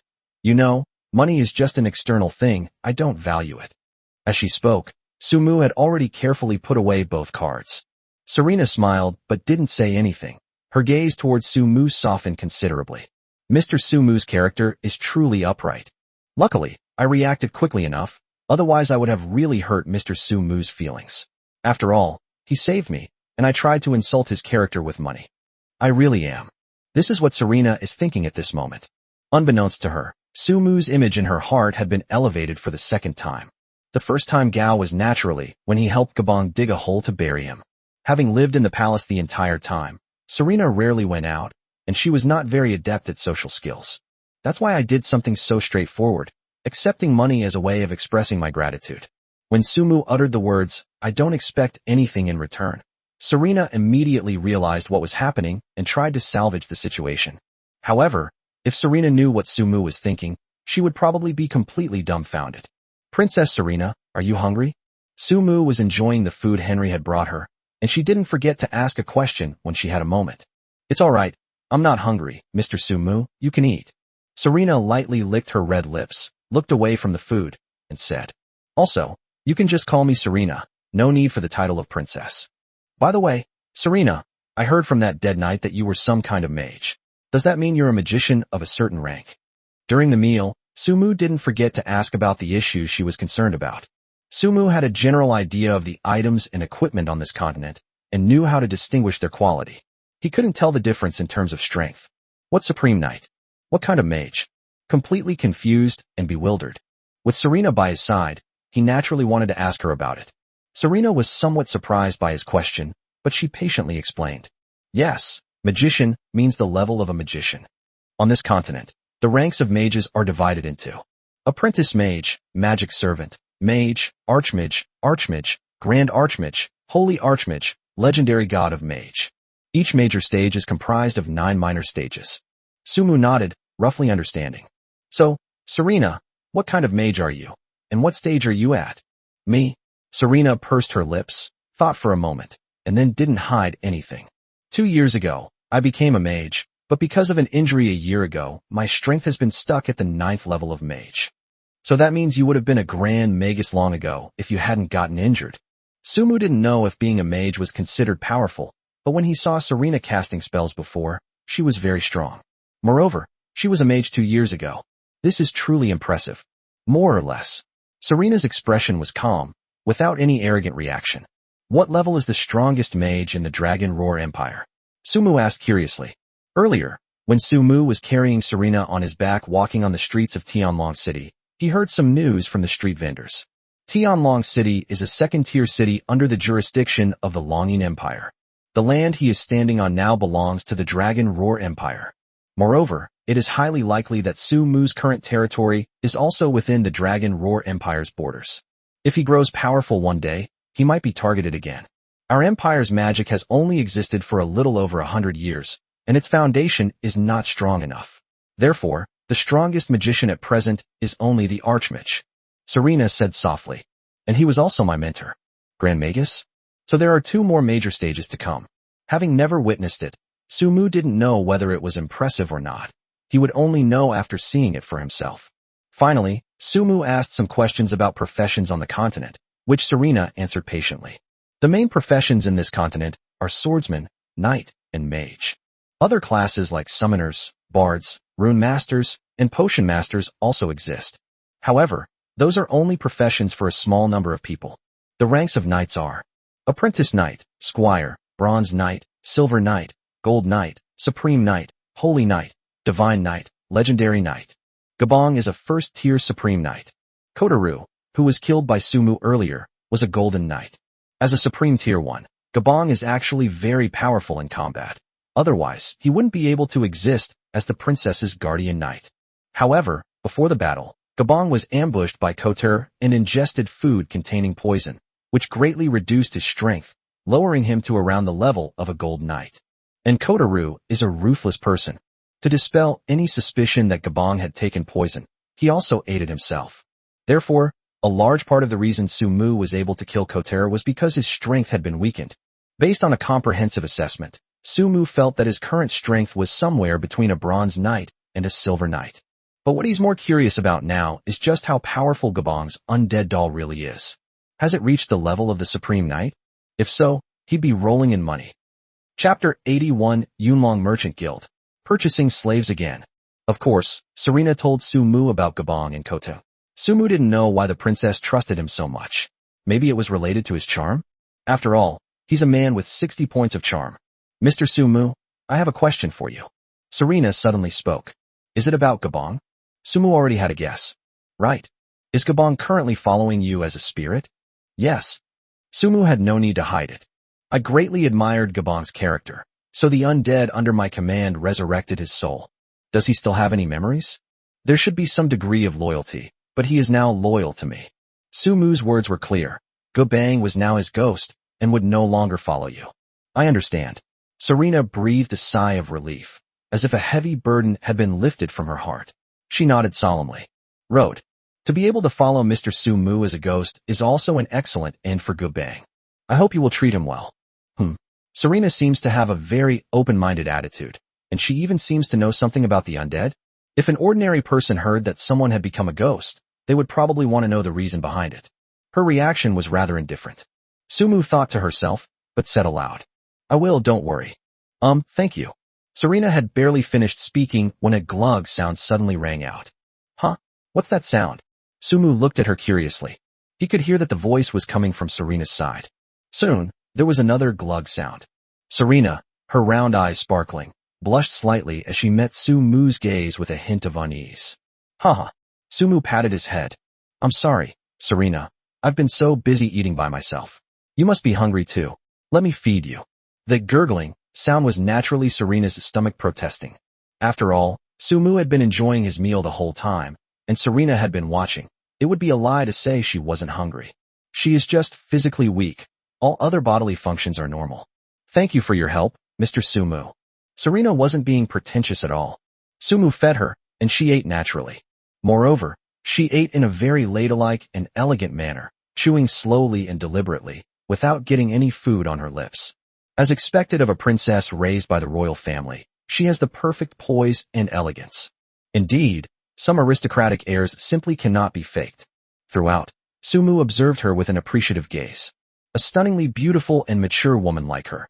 You'd be lucky not to see her. Putting everything else aside, seeing more of this can improve your mood. After finishing their meal, Sumu gave Serena some instructions and then prepared to leave. Sir, are you going out? Sumu met Henry, the hotel's waiter, at the bottom of the stairs. Yes, I'll buy some things. Sumu gave a perfunctory reply. Sir, you can tell me what you want to buy? I'm very familiar with the area and can accurately find the most cost-effective shops for you. No need. I'll just buy some small things and be right back. Sumu gave a casual reply. Henry was too attentive. He couldn't help but frown at their attentiveness. In the past, what he hated most when he went shopping was the sales pitches, let alone someone like Henry. Take care, sir. Henry was quite adept at reading people, and he quickly stepped aside. After losing sight of Sumu's retreating figure, Henry let out a heavy snort and turned into a nearby room with a gloomy expression. Sumu has not forgotten his mission. He came out to buy what the territory needed. Sumu purchased all the items on the list prepared by Zhou. Now that he has the money Serena gave him, he doesn't feel bad spending it at all. Moreover, prices in Tianlong City are really not high. Especially when it comes to purchasing daily necessities, the price is calculated in silver and copper coins. From small items like rice, flour, pots, pans, chopsticks, seeds, and seasonings. From fabrics, carpets, mattresses, to decorative furniture needed for the cabin, Sumu finished purchasing everything an hour and a half later. He arrived at the entrance of the Chamber of Commerce, which the cloth shop owner had mentioned. Yunlong Chamber of Commerce? Looking at the plaque hanging overhead, Sumu frowned, pondering. Isn't this the same unscrupulous business guild I robbed before? Could it be such a coincidence? Sumu had inquired with the cloth merchant beforehand, and found that there was only one place in the entire Tianlong city where slaves were sold. This is the place right in front of him. He just didn't expect it to be the territory of the Yunlong Chamber of Commerce. Hello, sir. I'm Kaisen, a receptionist from the Yunlong Chamber of Commerce. Is there anything I can help you with? A tall woman with a very hot figure, wearing a long strapless dress, walked over. I want to buy slaves. As soon as Sumu finished speaking, a group of people dressed in armor and fully armed suddenly emerged from the house next door and marched out in orderly formation. Excuse me, sir, please wait a moment. Kaisen swayed her hips as she approached the leader and whispered, What's the situation now? Things are starting to look promising. Our main force will depart tonight. Brinson, who was leading the group, spoke, his voice suppressed but still quite loud. It was the orcs who did it. We'll set off tonight, try to teach them a lesson, and get our things back. Sumu could hear it from a short distance away, but he pretended not to. And what about the other thing? Has it been confirmed? Kaisen continued to ask in a low voice. Brinson nodded, but didn't specify what it was. Then be careful, we'll be waiting for your triumphant return. Kaisen said, moving aside. The large group, led by Brinson, filed out. Hundreds of people. Sir, you just said you need to buy slaves, right? Do you have any requests? Kaisen returned to Sumu's side, her beautiful face beaming with smiles, and her rich fragrance wafting into Sumu's nose. I need slaves who understand ice elemental magic. Sumu thought for a moment, then continued. And goblin slaves? Do you have any? The reason Sumu thought of goblins was because of something he obtained when he raided a goblin's lair. Ohmic metal. The description above states that only goblins know the uses of intelligent metals. A look of surprise flashed across Kaisen's face, and after a moment she covered her red lips and laughed. Excuse me, sir, we would never dare sell slaves like goblins. I don't believe any chamber of commerce would dare to sell goblins. However, if you want slaves who understand ice elemental magic, then it's a very fortunate coincidence that our merchant guild just had some in stock a couple of days ago. Nowhere would anyone dare to sell goblin slaves. Is it because those guys are too smart? Sumu didn't quite understand, but he wisely refrained from asking further questions. Then take me there, I want to see what kind of slave it is. Okay, please. Chapter 82, The Ice Spirit Cat, Clan Lowly Girl. Following Kaisen, Sumu arrived at the outside of the dungeon where the Yunlong Chamber of Commerce imprisoned slaves. The smell here is a bit unpleasant, Mr. Nesser, please bear with it. Kaisen, who was walking at the front, turned around and smiled, saying in a charming voice, Yes, I understand. Sumu nodded, indicating that he understood.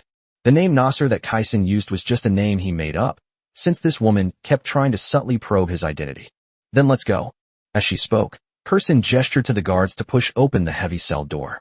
A foul stench hit him, and Sumu frowned slightly. The dungeon was in a terrible state, with filthy water, soil, skeletons, and rats everywhere. Each cell held demi-human slaves chained in shackles. Some cowered in the corners, some clung tightly to the iron cage doors, and some, upon hearing the noise, quickly crawled out and peered out. But no matter which one, their eyes were filled with longing, because they knew that a customer had arrived. This is their only chance to leave this damned place alive. Sir, choose me. I'll do anything for you. A female demi-human of the Silver Wolf clan frantically shook the cell door, trying to attract Sumu's attention. Me too. I can do anything. I can learn anything I don't know.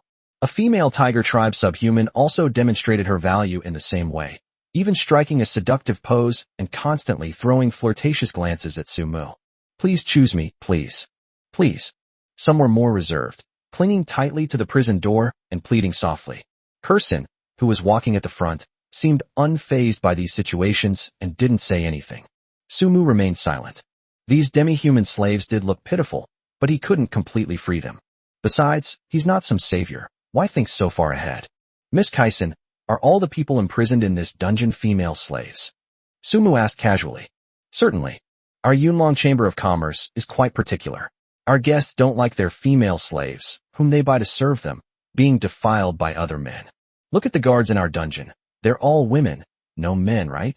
Kaisen's voice came through, perfectly clear in the confined space. Sumu hadn't noticed until she pointed it out, but now that she saw it, it was true. From the entrance onwards, all the guards inside the dungeon were women. Of course, there are a few exceptional guests who just like that type, and we naturally make arrangements for them. Mr. Nesser wouldn't be that kind of person, would he? Kaisen suddenly turned to look at Sumu and said something. Hee. Sumu responded with a fake smile, without saying anything. Just kidding. He's not an element plus NTR, okay? Normal men shouldn't be like this. Hee. Seeing this, Kaisen continued to sway her serpentine waist and lead the way. We're here, Mr. Nesser, this is it. The ice elemental slaves you need are locked up inside. When she arrived at a cell, Kaisen stopped in her tracks. Sumu glanced inside. At first glance, he didn't see anyone there. On the second glance, I finally spotted a petite figure in the shadows of the corner. Hey little girl, come out and greet the guests, don't cower in the corner. Kaisen pounded on the cell door with her hand. I've told you so many times, hiding like this will lead to no future or opportunity. You need to learn from them and know how to please your future master. This is the only hope for survival, you know? There was no response. Instead, the small body in the corner curled up even tighter. What a timid girl. Kaisen shook her head, then took a bunch of keys from the guard, opened the cell door, and went inside. Come out with me right now. Someone wants to buy you back. Kaisen tugged at the figure inside. No, don't. I don't want to. She looked thin, but seemed quite strong, and Kaisen couldn't pull her out for a while. Finally, seeing this, the two female guards had no choice but to go in and help carry her to Sumu. I'm sorry to keep you waiting, Mr. Nesser. This girl has only been here a short time and is too timid. Kelly smiled apologetically, then snapped. Quickly look up and let the guests see what you look like. No, don't, came the hesitant reply. Sumu could tell from the voice that the person was not very old. Not only is she young, but she is also petite. She has long blue hair that reaches down to her waist. He was wearing tattered prison clothes, and because he was looking down, his face was not clearly visible, but his skin was quite fair. I just can't do anything with you. Kelly personally stepped forward and pinched her cheek, instantly revealing a youthful, cute, and slightly chubby face to Sumu. This is a demi-human girl from the Mylokia Snow Mountain, a race called the Ice Cat Clan. Her name is Tao Yao, and she knows ice elemental magic. Moreover, it is said that she was previously a servant under a nobleman, and is familiar with the procedures for serving her master. In terms of overall quality and manners, she is superior to other slaves. Kelly spoke up from the side. Sumu's gaze remained fixed on Tao Yao, scrutinizing her. It must be said, this Ice Cat Clan girl is truly beautiful and adorable. Especially her jewel-like blue eyes, which seemed to hold the stars within them, shone brightly. Coupled with the panicked and frightened expression on her face, she gives off a heart-wrenchingly pitiful feeling, making you unable to bear being even slightly harsh with her. No wonder Kelly was quite polite to her. I guess they were moved by her brokenness. Not only that, Sumu also noticed that Tao Yao looked like a little girl. But her figure is anything but Lolita-like. Tao Yao seemed very shy. Or perhaps it was because of her experiences these past few days that she became timid. Her gaze kept shifting, and she dared not look directly at Sumu. Needless to say, I made eye contact with him. Sumu also noticed that Tao Yao's blue cat tail had tucked into a circle behind her. It's kind of inexplicably cute. To be honest, Sumu was very satisfied and liked it very much. But as a mature customer, even if you really like something, you can't just act like you like it. Only in this way can we firmly grasp the initiative. Therefore, Sumu frowned immediately and looked away. Miss Kaisen, is there only one slave who looks like a little girl? Don't you have any older people here? Kaisen smiled and said ambiguously. Mr. Ness, isn't Peach Blossom big enough? Is there anything else you're not satisfied with? Hearing this, Tao Yao, who was being held down by the guards, blushed slightly. It's just that the lighting was bad, so nobody noticed. Miss Kaisen, don't joke around. I'm a respectable person. Sumu sighed, slightly displeased. I mean maturity. Chapter 83 Master. Master hit me. I'm sorry, Mr. Nesser, but our guild only has one person, Tao Yao, who knows ice elemental magic. Kaisen began to speak. And you only require that I know ice elemental magic, so you don't have any other requirements, right? For you, Mr. Nesser, sexiness and maturity are just external things. The most important thing is that you need her magic, don't you think? Sumu feigned reluctance and remained silent for a moment, finally sighing. How much did she cost? It must be said that Sumu's acting skills are very good. She perfectly portrays a customer's compromise and helplessness. If she were in modern times, she would definitely be an Oscar winner. Sure enough, Kaisen hesitated for a moment before speaking. 10,000 gold coins. How many? Sumu thought he had misheard. 10,000 gold coins. Kaisen repeated a sentence. Sumu's face darkened. This isn't acting, it's genuinely dark. He only spent 5 gold coins when he bought Winstia. He originally thought that the dark slave traders were already dark enough. I never expected the Yunlong Chamber of Commerce to be even more shady.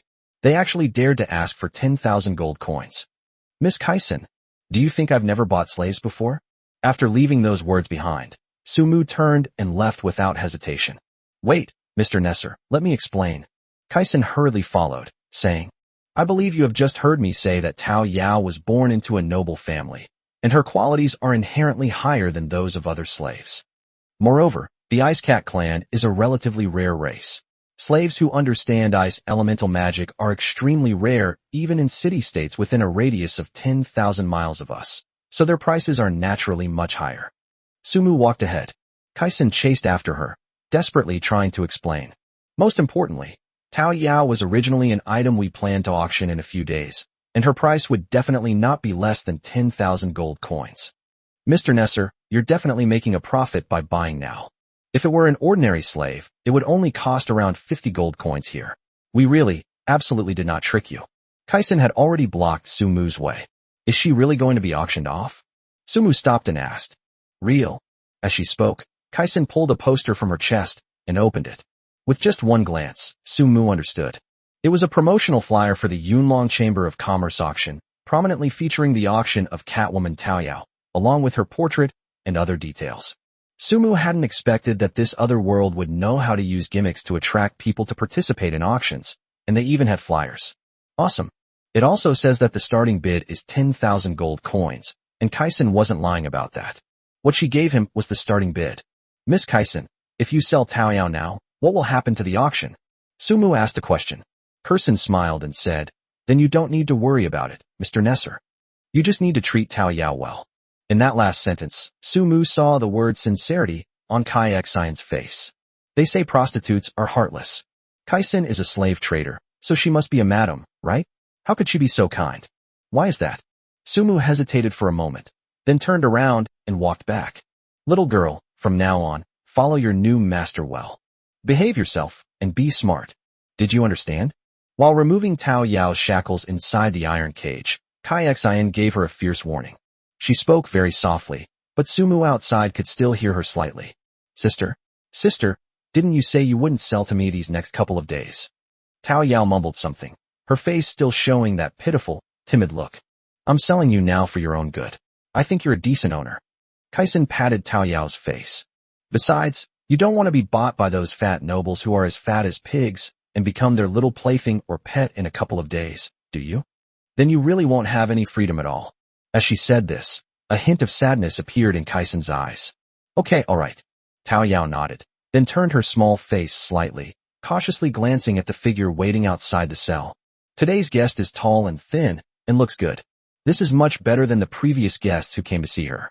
In recent days, Tao Yao has seen many guests come in to see the slaves. This one is probably the most handsome and tallest today. Moreover, compared to others, Tao Yao didn't see anything about his behavior that would make her feel disgusted during their brief interaction. Mr. Nesser, she is now in your care. As Kaisen spoke, she handed Sumu a leash attached to Tao Yao's neck. Sumu was taken aback. No way. Is this how you play it? Do you really think they're kittens or puppies? They even put a rope around it. Unaware of Sumu's expression, Kai Xian took out another rattan cane and stuffed it into Tao Yao's hand. Mr. Nesser, the bill can be settled now. From now on, she belongs to you. Inside the hotel, Sumu brought Tao Yao back here. The leash around Tao Yao's neck had been removed the moment she left the dungeon. Are you afraid of me?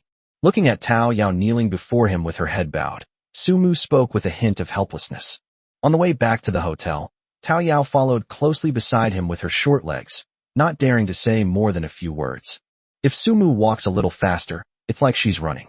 To accommodate her, he deliberately slowed down his pace. It can be said that Sumu was gentle enough. Unexpectedly, Tao Yao still seemed to be afraid of him. As soon as she entered the hotel room, she immediately knelt down in front of him. No, don't be afraid. Tao Yao shook her head frantically as she answered, her light blue hair almost flying off. Look up. Sumu deliberately made his tone more serious and stiff. Oh. Tao Yao's little body trembled slightly, and she obediently raised her head, blinking her eyes as she looked at Sumu. Her face was so cute and innocent. Sumu noticed that Tao Yao didn't have many dirt marks on her body, and she didn't look like she had been abused. Compared to her, Winstia's situation back then was far worse. It seems that Kaisen is not a bad woman. Just as Sumu was lost in thought, Tao Yao finally spoke up. She raised the rattan cane she had been holding and offered it to Sumu. Host. Master hit me. Sumu. Tao Yao said this because she had seen too many slaves being beaten by their masters. Almost every day, something like this happens in the dungeon. Tao Yao knew that this was a necessary means for the master to make the slaves obey him, to make them fear him from the bottom of their hearts, and to establish the master's authority. This is a process that every slave who is bought has to go through. Chapter 84: The Hotel Waiter with Malice. Sumu never expected this. One day, he was asked by a cute little girl to hit him with a rattan cane. This scene is now unfolding right before his eyes. Tell me, why did you make me hit you? Seeing that Tao Yao was about to lower her head again, Sumu quickly whispered a warning. Look up at me and say that. Oh. Tao Yao quickly looked up, her grip on the vine tightening in her hand. Sister Kaisen once said that slaves would be beaten by their masters after being bought. On one hand, it's to show off the master's power, and on the other hand, it's to please the master. Sister Kaisen also said that if you take the initiative, you won't get beaten up so badly. So you offered to let me hit you with the rattan cane? Sumu finally understood. He then asked why Kaisen, that woman, had given Tao Yao a rattan cane in the end. So that's why? Well, not entirely, Tao Yao said timidly. I've seen many people start whipping slaves right there in the dungeon. But, since you didn't bring it up yourself, Sister Kaisen was probably worried about me, so she told me to be more proactive after I got back. If you take the initiative, Master Kaisen won't hit you so hard. Tao Yao is really naive. She blurts out everything at once. Sumu was still puzzled. Earlier, Kaisen was talking to Tao Yao about a bunch of things, and he was curious about what they were. Is this all there is to relationships? You keep calling her Sister Kaisen. Isn't it because of her that you became a slave? Isn't she a bad person? Sumu probed. No.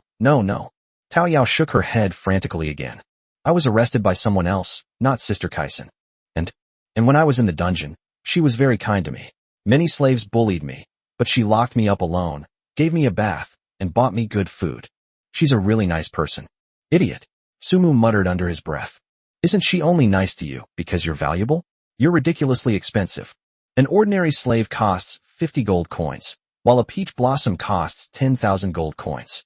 How many times more is that? It's a real gem. Is that so? Tao Yao blinked her jewel-like eyes, then quickly shook her head vigorously. That's not right either. Sister Kaisen is actually quite good. She didn't mistreat the other slaves, and... All right. Sumu interrupted her. Give me the rattan cane. Oh, hearing this, Tao Yao shrank her neck, obediently handed over the rattan cane, and then obediently closed her eyes, waiting to be whipped by her master. Seeing this, Sumu smiled. To be honest, he was initially a little heartbroken about losing 10,000 gold coins, but now he doesn't feel the pain anymore. Because Peach Blossom is so interesting. Open your eyes. Who gave you permission to close them? Sumu spoke. Oh. Tao Yao obediently opened her eyes and looked at Sumu. She pursed her pink lips, as if she had something to say. Say what you want to say. Sumu realized it. Owner, could you be gentler? Tao Yao is afraid of pain. After thinking for a moment, Tao Yao finally spoke her mind. But at this moment, Sumu had already raised the rattan cane in his hand, and it was about to sweep across Tao Yao. Tao Yao almost instinctively closed her eyes again, but remembering what her master had just said, she dared not close them, and could only watch helplessly as the vine struck her. She didn't try to hide. She just stood there foolishly. But contrary to Tao Yao's expectations of being torn apart, the vine only gently landed on her before being picked up again. Does it hurt? Sumu asked, amused. He certainly wouldn't actually hit her. He was just putting on a show to see Tao Yao's reaction. I didn't expect her to be so cute and adorable. It doesn't hurt. Tao Yao shook her head. It doesn't hurt, right? Then I'll keep hitting you. Until it hurts. Sumu made a move to raise the rattan cane. Ouch, ouch, ouch. Tao Yao hurriedly reached out and grabbed Sumu. She stared at him longingly. It hurts. The little girl is so cute. Sumu chuckled to herself, then broke the vine in her hand and threw it aside. Since it hurts, I won't hit you anymore. Huh. Tao Yao was stunned. She couldn't believe that the task of being beaten by her master was already complete. Master, you really won't hit me anymore? She asked, still in disbelief. Then let me ask you, why did I hit you? Sumu asked. Tao Yao tilted her head back and thought for a moment. Obey orders? You're right about that, Sumu nodded. However, the ultimate purpose of hitting you is to make you obedient. So tell me, will you listen to me from now on? Listen, Tao Yao nodded vigorously and said earnestly. Sister Kelly said that slaves and servants are similar and both have to be obedient. I was very obedient when I was a servant, so I should listen to my master now. Then if you listen to me, why would I hit you? Sumu retorted. Huh. Tao Yao suddenly realized, and her jewel-like eyes lit up. By the way, who was your master when you were a servant? I have no master. I am a servant by your side, Mississippi. You are my first master. 4-star value intelligence. A space scroll merchant has come downstairs at your inn. He seems to be in some trouble. Intelligence tip. The space scroll merchant specializes in selling scroll-type items. He has many valuable items. You might be able to trade with him. Tao Yao, go and take a bath and change into some clean clothes. I'll be right back after I go out for a bit. I'll buy you some good food when I come back. Upon receiving the notification from the intelligence system, Sumu had no choice but to stop teasing the little slave. There's plenty of time. There's no need to rush. Understood, master. Tao Yao obediently agreed. Because he needed to find the space merchant, Sumu didn't know how long it would take him to return. He could only knock on Serena's door before leaving to inquire about her current situation. Only after learning that she was alright and needed no help did Sumu go downstairs. Just as Sumu's figure disappeared, Henry, the hotel waiter, came out from the room next door. Following behind him was a man dressed in fine clothes. Henry, how are the plans for tonight? Mr. Pudong, don't worry, there will be absolutely no problem. Henry turned around and said with a smile. This isn't the first time we've worked together, don't you trust me? I'll definitely get her for you tonight. Are you sure you're not from Tianlong City? And not some noble or anything like that? Absolutely. He's a foreigner from somewhere else, with no powerful backing. Henry patted his chest and assured him. Alright, you'll definitely get your share of the benefits once it's done. As Pudong spoke, he pulled a brocade pouch from his pocket, which contained heavy gold coins. Thank you, Mr. Pudong. Henry smiled, took it, and quickly stuffed it into his arms. Chapter 85. I'll introduce my apprentice to you. Night. In the pub downstairs from the hotel. Come on, let's make some wheat juice. Cheers. Peter warmly embraced Sumu's shoulders, his face beaming with a joyful smile. I'd like to raise a glass to Uncle Pete. Sumu downed the large beer in his hand in one gulp, his face already turning red from the continuous flow of beer. Not long ago, after receiving a notification from the intelligence system, he went downstairs to find the so-called space scroll merchant, who is now drinking with him. Peter. When I first met Peter, he was clashing with patrolling guards outside the tavern. Of course, Pitin was the one who got beaten up on the ground. He looked like a down-on-his-luck old man, completely lacking the prestige of a scroll merchant. Seeing this, Sumu couldn't bear it and could only step forward to persuade them. In the end, he used his money power to calm the guards down and prevent the situation from escalating. It was precisely because of his actions that he won over Peterson. Peter insisted on dragging him to the pub to have a few glasses of wheat juice with him. And that's how this scene came about. Oh, right, young man, I forgot to ask your name. What's your name? Peter peeled 2 peanuts and tossed them into his mouth, then suddenly remembered the important question. Uncle Pete, you can just call me Nesser. After thinking for a moment, Sumu decided to continue using his alias. Little did he know, upon hearing the name, Peter paused for a moment, then wrapped his arms around Sumu's neck with an ambiguous expression, his breath reeking of alcohol. Ness. What a great name. Haha, I love it. Nesser, little brother, haha. Patern laughed heartily, attracting the attention of many bounty hunters and mercenaries in the tavern. Sumu looked completely bewildered. No, what's wrong with his name? Just as Sumu was wondering what was going on, Peter suddenly leaned closer to him and whispered in a drunken, hazy voice. Nesser, look at that woman over there. What do you think of her figure and how hot she is? Do you like it? Sumu glanced at it. Pitin was referring to a sexy woman wearing a tight leather outfit that accentuated her figure. It's just that the woman's figure was too exaggerated, like those foreign female models whose butts were bigger than pig butts, which was really not Sumu's type. I don't like it, it's too old, Sumu said honestly. That's why you're young and naive, Patern said, shaking his head with a meaningful lecture. That's not old, that's mature. Mature women are juicy, those are just teenage girls. Pitin let out a burp. Young girls can't compare, married women are better, more interesting. Sumu. If he hadn't already confirmed Peter's identity with his insight spell, he certainly wouldn't have believed that such an unconventional person was a scroll seller. What a pity, there's too much excess fat on his legs. He's far behind my apprentice. Speaking of his apprentice, Peter leaned in and hugged Sumu's neck again. By the way, Nesser, you're a nice guy?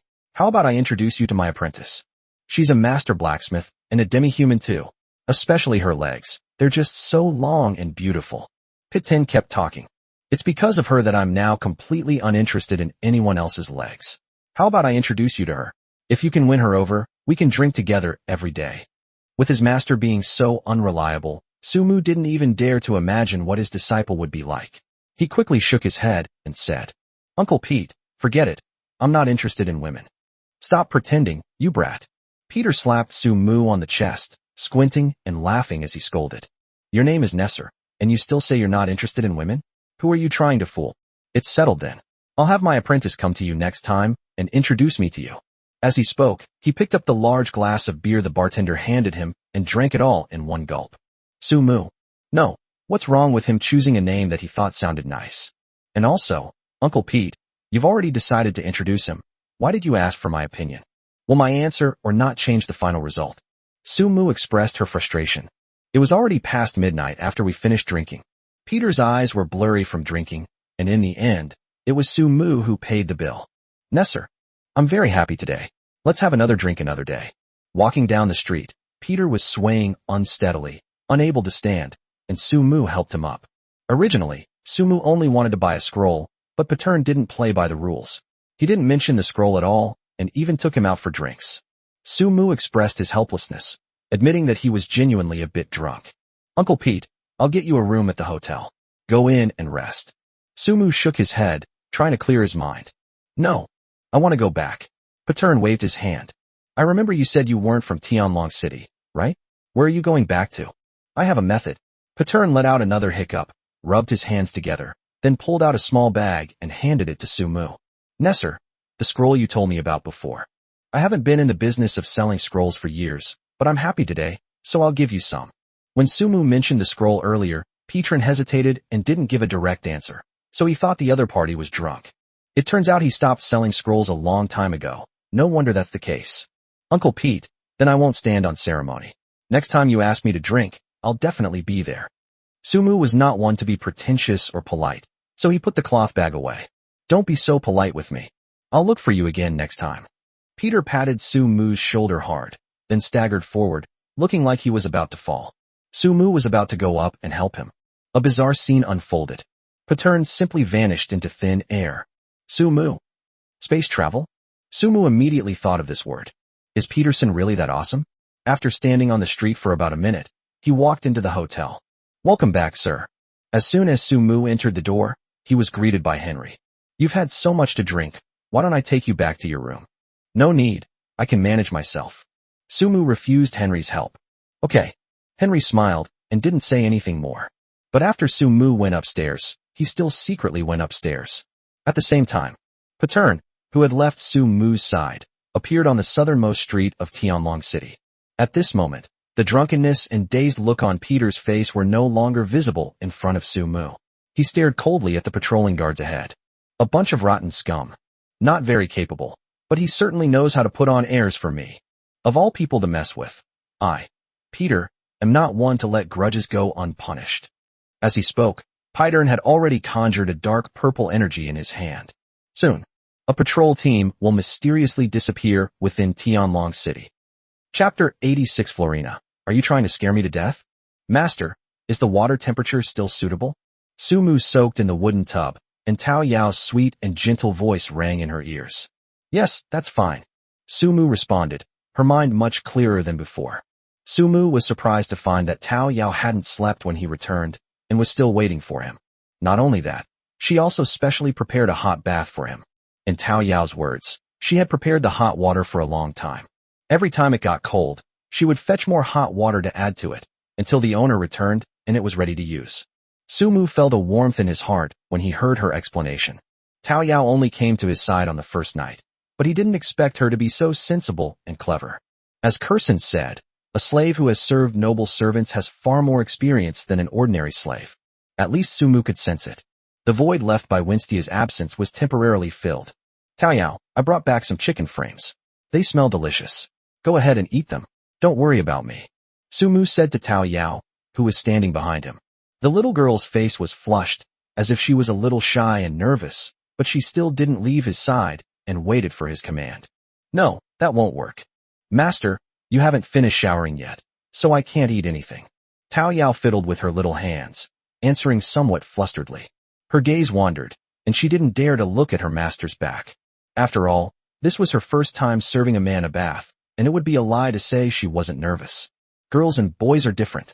During the time Sumu was away, Tao Yao had already prepared herself mentally. Even so, she still felt she hadn't performed well, fearing her owner would be unhappy and scold her. Go eat. I told you to go. That's an order. Sumu spoke up. Tao Yao hesitated for a moment. Oh. Then, Master, if you need anything, just call me immediately. Okay. Wow, the chicken carcass my owner brought back looks so delicious.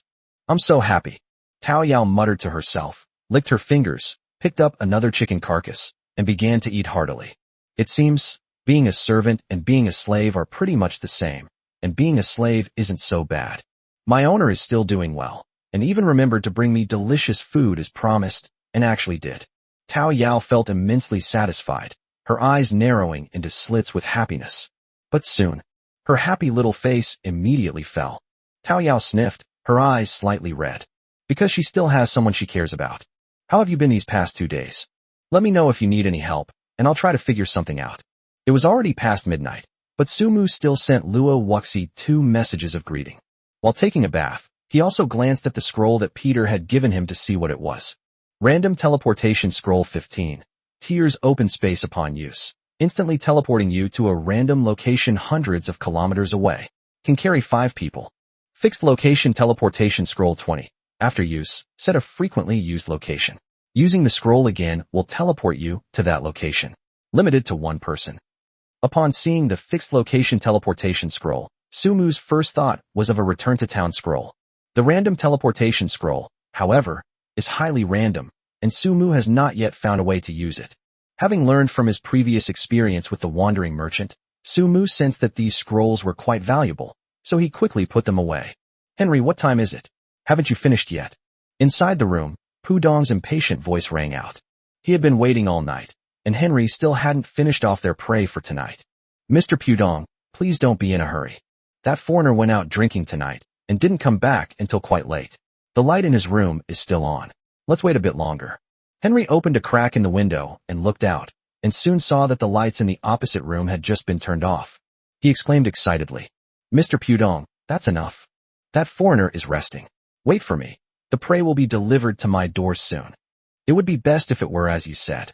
Pudong glanced outside, then a smile appeared on his face. "Don't worry, Mr. Pudong. I've got everything covered." Henry smiled slyly, his eyes full of calculation. For 5 years, Henry had been working diligently as an errand boy at the hotel. His monthly wage was only 1 silver coin, so little that it was not enough to support his family of 15. But since meeting the wealthy young master of the Pudong City Lord's mansion 2 years ago, Henry's life has improved. Pudong is rich and powerful, but he's generally not a good person, except for his womanizing. Henry had no money or power. He was good at nothing except money. Therefore, Henry set his sights on Pudong.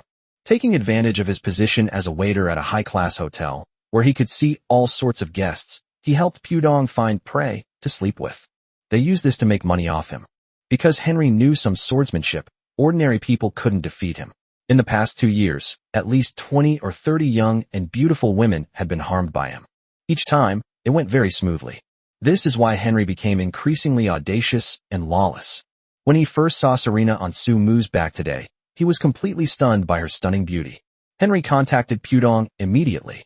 Pudong had been away on a mission for a month and hadn't been with a woman. He had just returned to the city lord's mansion today, and the two hit it off immediately. Henry crouched down, secretly observing Su Mu from outside her room. He's so drunk, he probably doesn't need sleeping powder. That stuff costs 2 gold coins a shot. It's ridiculously expensive. Henry muttered to himself before walking past Su Mu's door. When Henry encountered female guests with male companions, he would usually use sleeping gas to knock out the male companions before making a move on the female guest's room. But today, because he saw that Su Mu had been drinking, he didn't bother to waste his time and money on him. Yes, I'd rather spend that time bringing Mr. Pudong more good things. Maybe if he's happy, he'll reward me even more. Henry, lost in thought, took out a golden, pestle-like object. This is the upgraded version that the shopkeeper sold him when he went to the black market to buy sleeping pills a few days ago. Unlike the colorless and odorless sleeping gas of the past that could put people to sleep all night, this sleeping gas is a little milder. But most importantly, this one contains aphrodisiac effects. Moreover, it is said that the effect is so strong that it cannot be cured without touching a man. Henry put on a wet mask and then shoved the sleeping powder into Serena's room window. Hiss. Frina, are you trying to scare me to death? Could you please let me know in advance next time you're going to appear? Before Su Mu could confirm whether Tao Yao was asleep, he turned around and saw Fu Lingna behind him. He was almost scared out of his wits by her. Chapter 87. A Wrathful Kill of Henry. The transformation completed. Snap. It was the sound of a door being pushed open. Hee, I didn't expect it to go so smoothly. Henry tiptoed in and soon saw Serena lying in the room.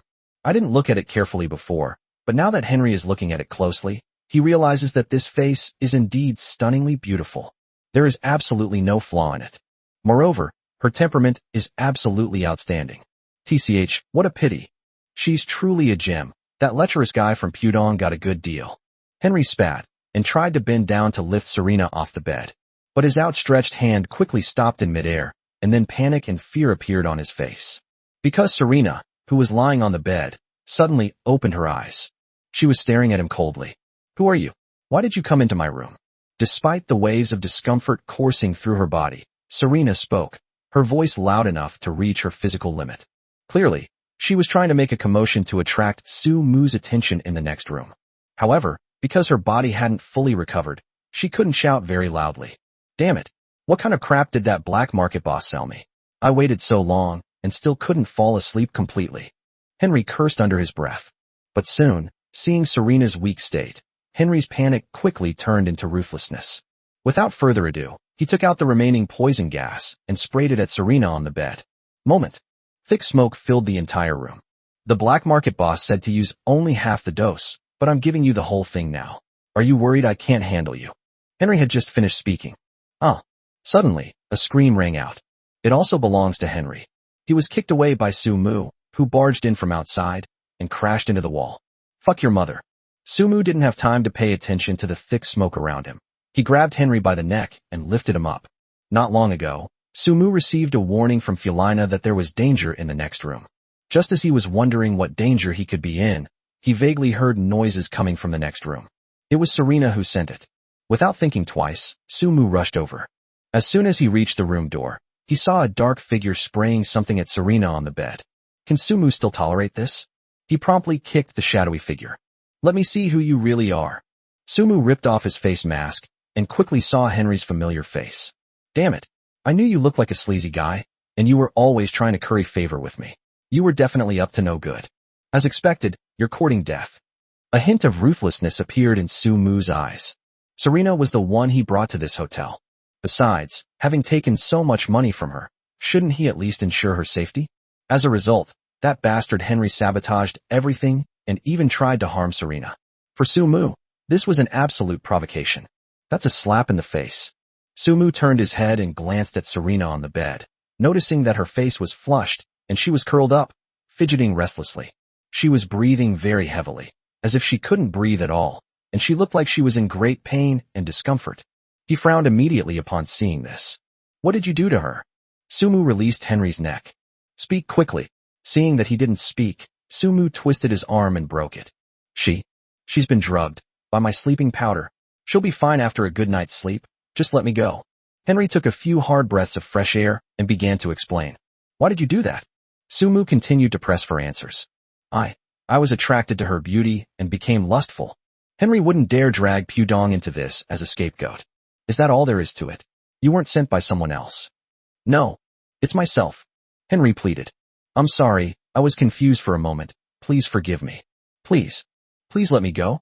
I won't do it again. I really won't. Let you go.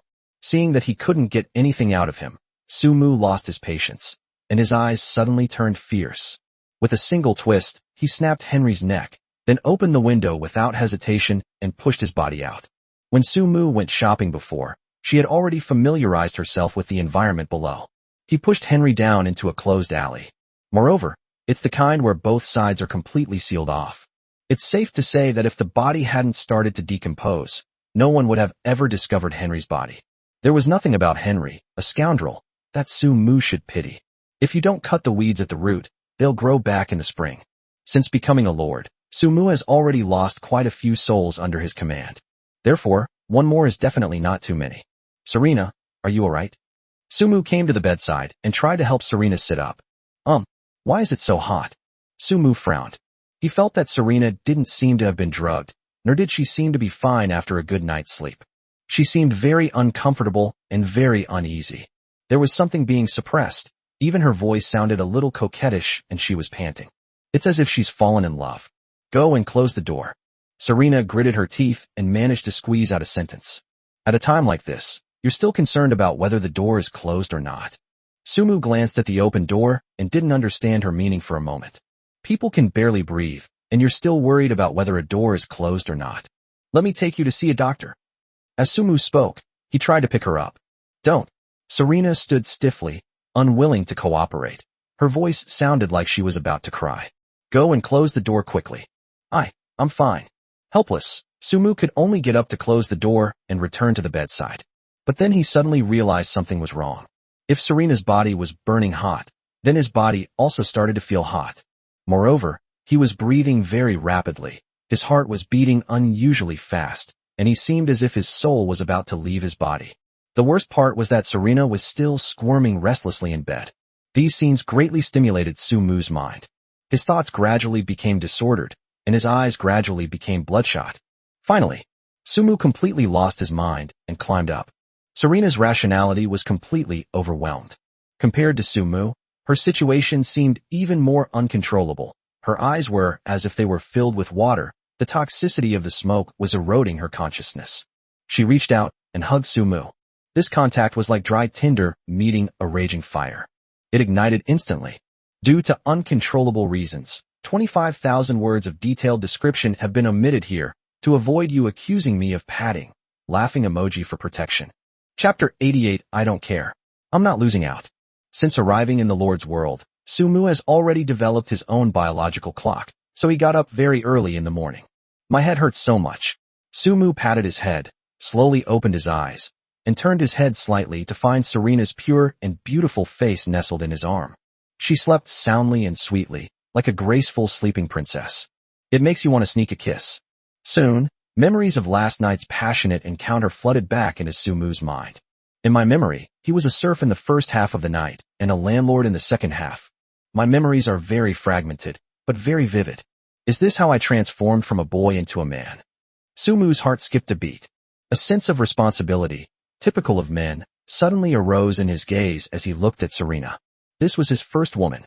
Shouldn't we take full responsibility no matter what? Even though they had only known each other for less than a day, Sumu found Serena increasingly pleasing to the eye. I don't know why. Moreover, it's not because Serena is pretty. Sumu isn't that superficial. It's a kind of gentle liking that arises from the heart. Unconsciously, Sumu smiled as he looked at Serena's sleeping posture. Smack! Serena suddenly smacked her lips and gently turned her body, as if searching for a more comfortable sleeping position. The way she smacked her lips had a strangely cute quality, and in Sumu's eyes, it had an even more inexplicable charm. It's like your long-time, indifferent goddess suddenly smiling at you. The destructive power of that is unimaginable. So cute. Sumu's smile widened, and he couldn't resist leaning down to kiss Serena. That's exactly what woke Serena up.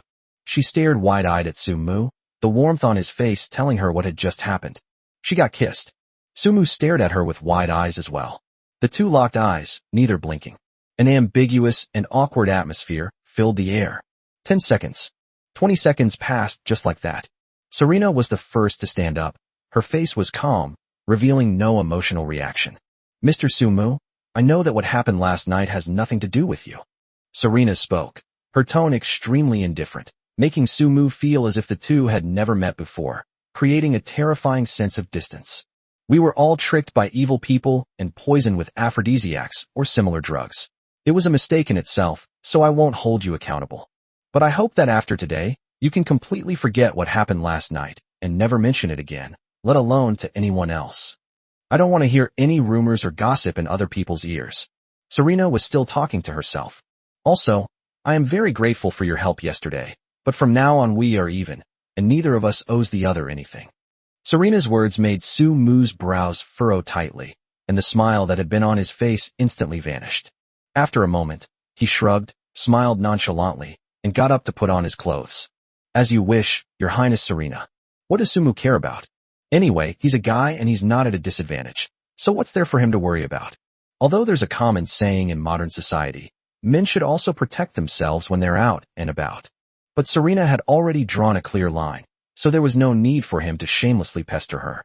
While he was thinking, Sumu had already dressed and was about to leave when he said, Your Highness, I hope you will be lucky in the future and find a Prince Charming who is worthy of you. After speaking, Sumu pushed open the door and went out.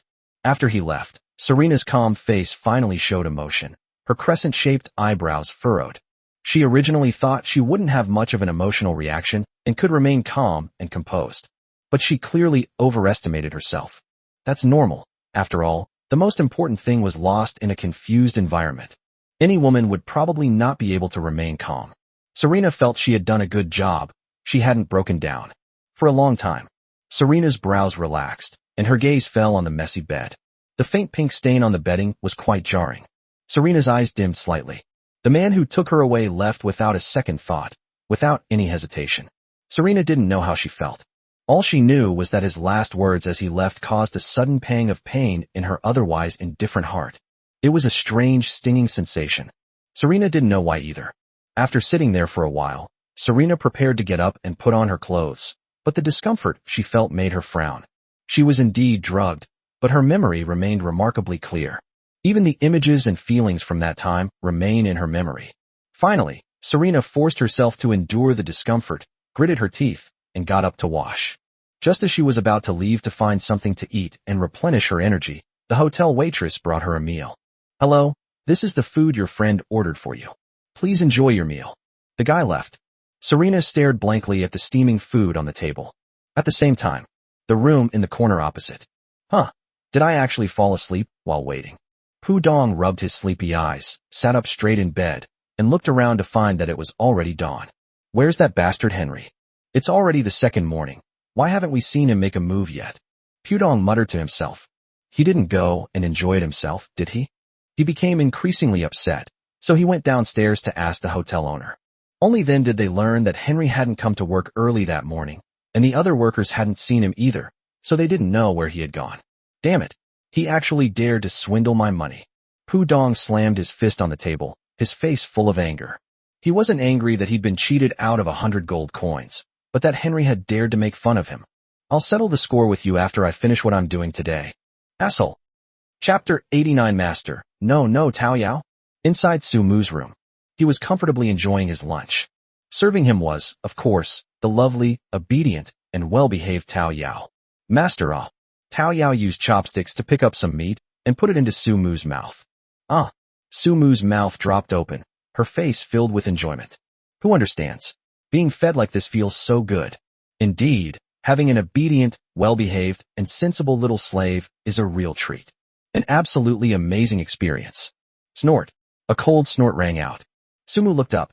Flina was floating in midair, her legs crossed, her face puffed up into a ball shape. Frina, even though you can enjoy the food, there's no need for you to look so resentful. You're making it sound like I've done something to wrong you. Sumu spoke. Tell me what you can eat, and I'll help you find some. It's not about food. Frina rolled her eyes, and then said, I saw the dirty things you did last night. Snort. Last night, after reporting the news, Felina did not see Su Mu return for a long time. So she went through the wall to take a peek next door. You won't believe it until you see it, and what you find will terrify even the dead. The sight of the two figures entwined passionately on the bed made her blush instantly. In all her time as an undead, Frina had never encountered anything like this before. She was so scared that she ran away immediately. But later, she couldn't resist her curiosity and took another look. And then she ran away blushing again. No way. Flina's words initially surprised Su Mu, but he couldn't help but tease her. You're so perverted, Frina. I never imagined you had such a hobby. It's one thing for you to sneak peeks at me and Vinstia kissing, but you actually enjoy spying on me doing that kind of thing. As Su Mu spoke, his expression suddenly turned serious. However, I need to explain to you. That's not called dirty. That's called communication between souls, you understand? It is one of the most primitive and effective ways for people to strengthen their connections with each other. Nonsense. Leaving those words behind, Frina transformed into a wisp of black smoke and vanished from Su Mu's side. Haha. Seeing Flina blush, Su Mu let out a hearty laugh. Master, what did you do last night? Didn't you go to sleep right after taking a shower? Tao Yao scooped up a spoonful of rice and fed it to Su Mu, but still couldn't help asking the question that had been bothering her. I went to catch a thief last night. Su Mu ate it in one bite and laughed. You were sleeping like a little pig, so I didn't wake you up. When Su Mu returned from Serena's place, Tao Yao was still fast asleep. To some extent, she had no idea that he had already spent the night in passion last night. Oh, is that so? Tao Yao's face suddenly flushed with guilt. I'm sorry, Master. I've been too tired lately, so I've been sleeping very soundly. It won't happen again, I promise. Tao Yao hurriedly put down her chopsticks and bowed repeatedly to Su Mu. When she was a servant, she spent most of her time by her master's side, except for sleeping at night. There's no such thing as sleeping in late. So, when Su Mu told her that she slept in late, Tao Yao panicked. Master, please don't send me back. You don't want Tao Yao. Tao Yao nervously grabbed Su Mu's hand. Tao Yao was raised in a noble family from a young age. She is very simple-minded and easily satisfied. Although the time spent together was short, she felt that the owner in front of her was very nice. They bought her back at a high price, but they didn't hit her, scold her, or bully her. They didn't make her do anything she didn't want to do. Besides, he would even bring her back delicious food when he went out. That's absolutely wonderful. She was afraid her owner would dislike her for sleeping in late. I'm also afraid that my hard-won little happiness will disappear because of sleeping in late. It was precisely because she cared that she panicked so much. Are you stupid? Su Mu grasped Tao Yao's small hand in return. He hadn't expected that his unintentional remark would frighten her so much. You're so well-behaved and obedient. How could I possibly not want you? Don't overthink it. But, Tao Yao slept in late? I'm sorry, Master. I haven't done what I'm supposed to do properly. Peach Blossom's large, jewel-like eyes filled with tears. The more she thought about it, the more heartbroken and guilty she felt. They didn't even do their own job properly. How dare she sleep in late? Okay. You're not allowed to cry. Su Mu quickly pulled her onto his lap, hugged her small body, and comforted her. I didn't say you can't sleep in. Don't even mention sleeping in a little. Our Tao Yao is so obedient and well-behaved. I would allow her to sleep in every day. So you're not allowed to cry. I won't send you back, and I won't abandon you, understand? Tao Yao is such a well-behaved and beautiful little slave with an amazing figure. Sumu is too busy doting on her to possibly not want her. That little girl is worrying for nothing. She just loves to overthink things. However, this also reflects her lack of security. Really? Tao Yao blinked, still lacking confidence. Real. Come on, pinky promise. You know what pinky promise means, right? Holding Tao Yao's soft, delicate body, Sumu reached out his hand. No. Tao Yao quickly extended her little finger, and her panic and unease were gradually calmed down. After lunch, to celebrate Tao Yao's arrival and to soothe her anxious little heart, Sumu took her away from the hotel and onto the street. Tao Yao, let's go shopping. We'll buy some things you want to eat and do, and I'll also buy you a couple of outfits that fit. Then we'll leave Tianlong City, okay? Sumu spoke up. Having been away from his territory for only a day, he was already eager to return. He missed Venstia, Susu, and his territory. Huh? Are we leaving Tianlong City so soon? Tao Yao was a little surprised. Yes, I'll take you to my home. There's a younger sister there who's about your age. I bet you two will get along well. Tao Yao was silent for a moment. What? You don't want to come back with me? Tao Yao had told him not to leave her before, so why is the little girl hesitating now that it's about leaving Tianlong City with him? No. Tao Yao hurriedly waved her hand. I want to go back to my master's house with him. That's good. Sumu didn't think much of it. Let's try to finish shopping quickly and leave. At the same time, inside the hotel, Serena stood at the door of Sumu's room for a while before finally mustering up her courage and knocking on his door. She had already decided to leave, but before leaving, she felt she should say goodbye. Receiving no response, Serena pushed open Sumu's room door. It was completely empty inside. Have they left? Serena murmured softly. Suddenly, a feeling of loss enveloped her. Fine. She turned around and walked out. Chapter 90, The Fallen Empire. Peach Blossom's Abnormalities. Hey, have you heard? The princess, who had been wanted by the city lord's mansion for a long time, actually walked right into their trap this afternoon.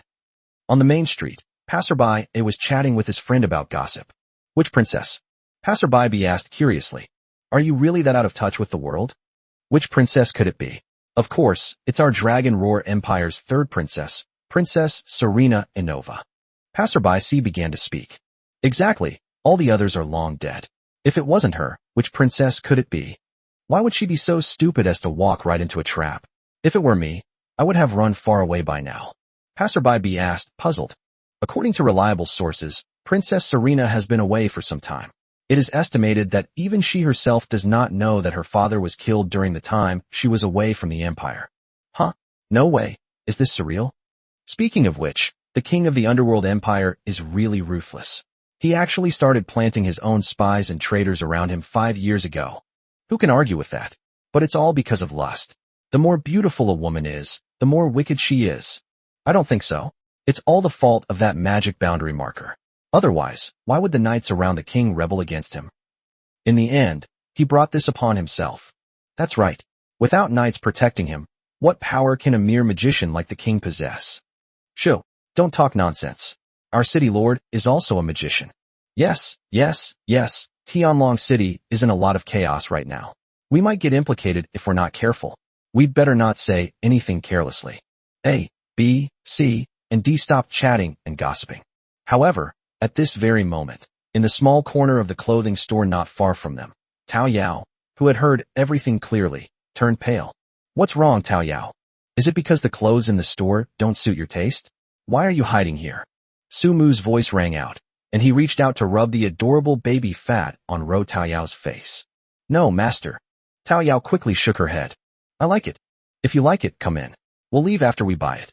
Oh, Tao Yao answered absent-mindedly. After buying the clothes, Sumu took Tao Yao back to the hotel. He was preparing to check out and leave Tianlong City. It's almost evening now, and the gates of Tianlong City will close later, making it difficult to leave. After thinking it over, Sumu decided to knock on Serena's door before leaving. Although Serena may not like him very much now, but they were husband and wife for a day after all. Let's say goodbye gracefully. No response was received. Sumu frowned and pushed open Serena's room door. The house is empty. Moreover, the room had been cleaned and the beds had been replaced with new ones, indicating that the person had been away for some time. Heh. Sumu gave a self-deprecating smile, then shrugged and closed the door behind him. Let's leave Tao Yao and head home. Oh, Tao Yao responded and ran to his side. What's wrong with you? Sumu was perceptive and noticed that Tao Yao looked preoccupied. This has been happening ever since I left the clothing store. At first, Sumu thought he was just being overly sensitive. After all, Tao Yao was quite happy when she went shopping with him and bought delicious things for Su. Her smile never stopped. But now it seems that it wasn't that he was being overly sensitive, but rather that there really was something going on. Tao Yao didn't speak. She seemed to be struggling with her thoughts. Sumu sat down in the chair and took her little hand in his. You're not really reluctant to leave Tianlong City, are you? If it's true, just tell me. No, master. Tao Yao raised her little face. Her eyes filled with tears.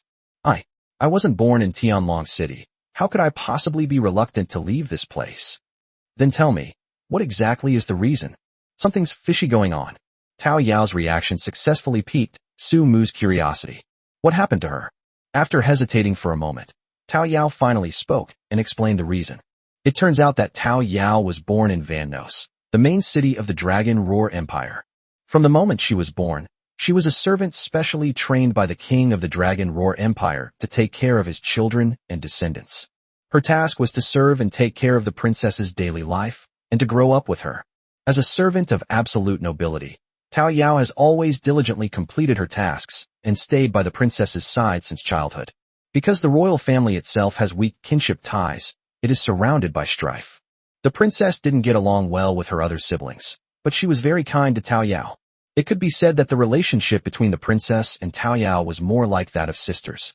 They grew up together, shared their secrets, ate delicious food together, and grew and matured together.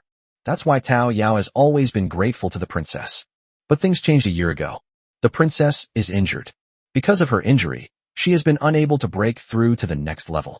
In addition, the king's doting led to the princess being ostracized and looked down upon by her other siblings. To avoid putting her father in a difficult position, the princess embarked on a journey to find a cure for her injuries. And that's why she and Tao Yao broke up.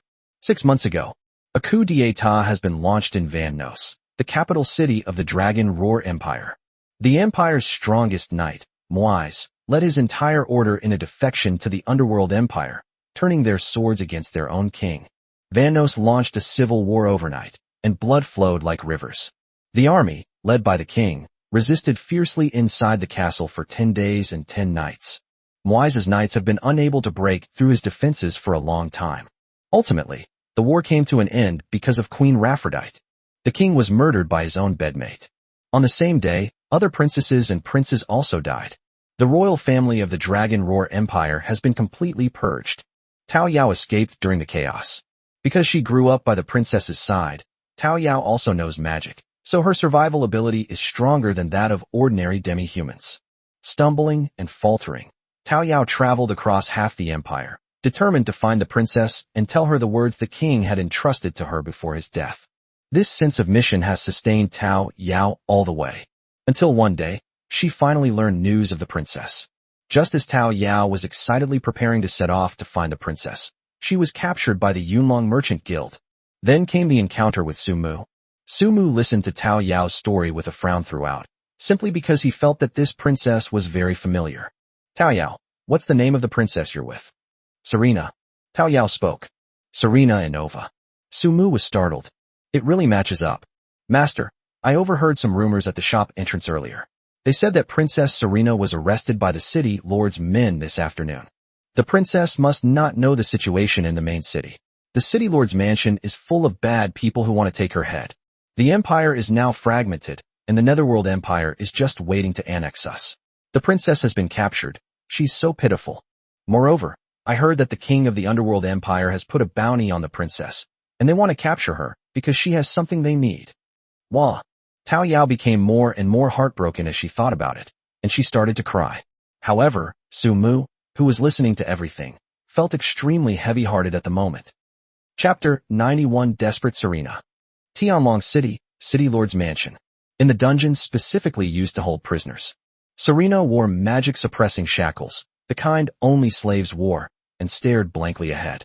Half a day ago, Serena came to the City Lord's Mansion specifically to seek help. Lord Andrew Nova of Tianlong City is the king of the Dragon Roar Empire, and was personally appointed Earl by her father. Serena has met him several times. Therefore, she wasn't too wary of Andrew and just came. To Serena's utter surprise, when she met Andrew, he immediately ordered the guards to arrest her and take her to the prison.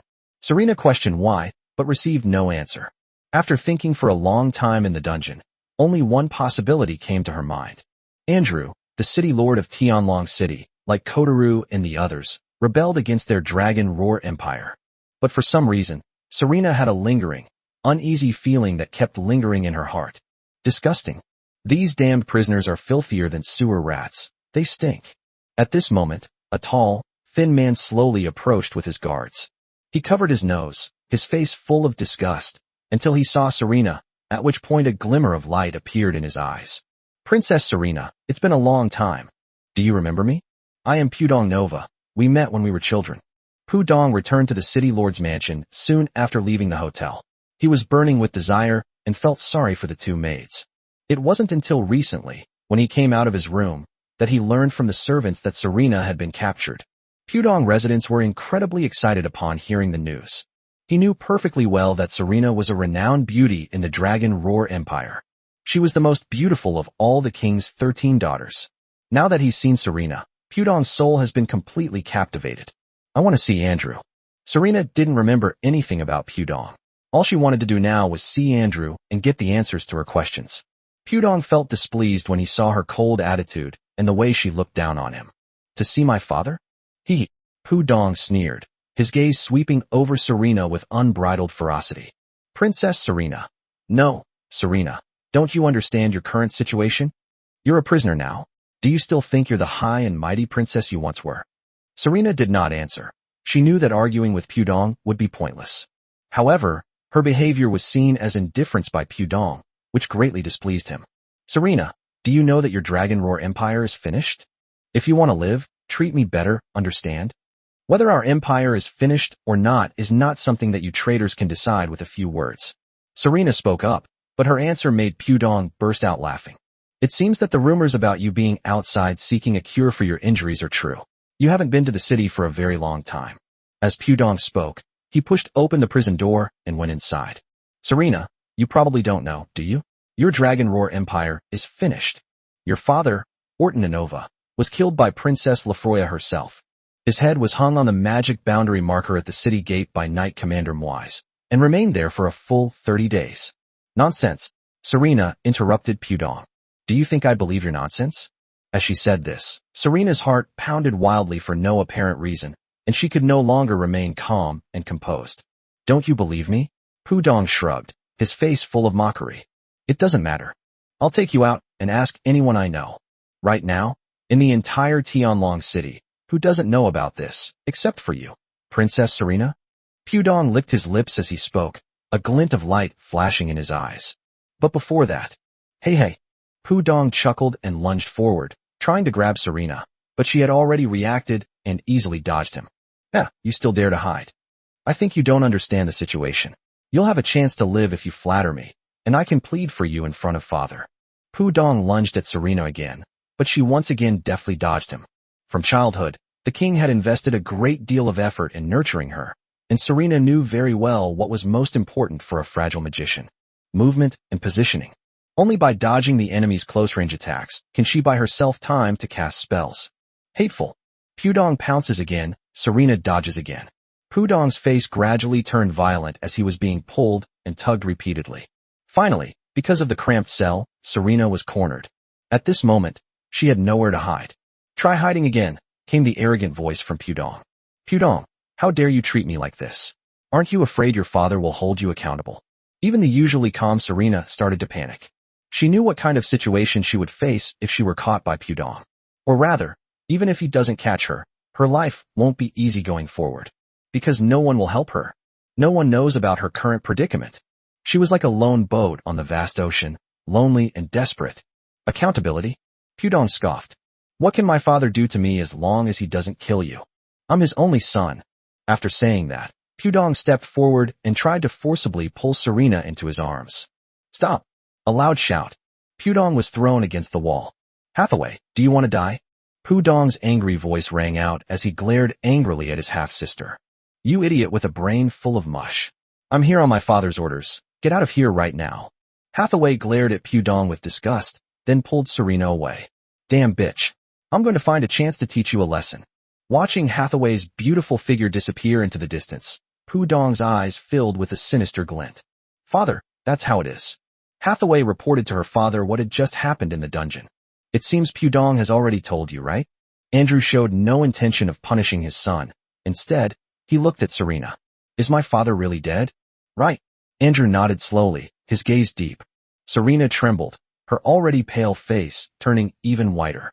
If Pudong's statement is only 10% credible, then Andrew's is at least 70% or 80%. After all, she used to call Andrew uncle. He had no grounds to lie to her about such a thing. At this moment, despair enveloped Serena. She never imagined that such a huge change would occur in the capital during her absence. Her father. He's dead. Chapter 92. You dare touch my woman. The situation within the Dragon Roar Empire is currently in great turmoil.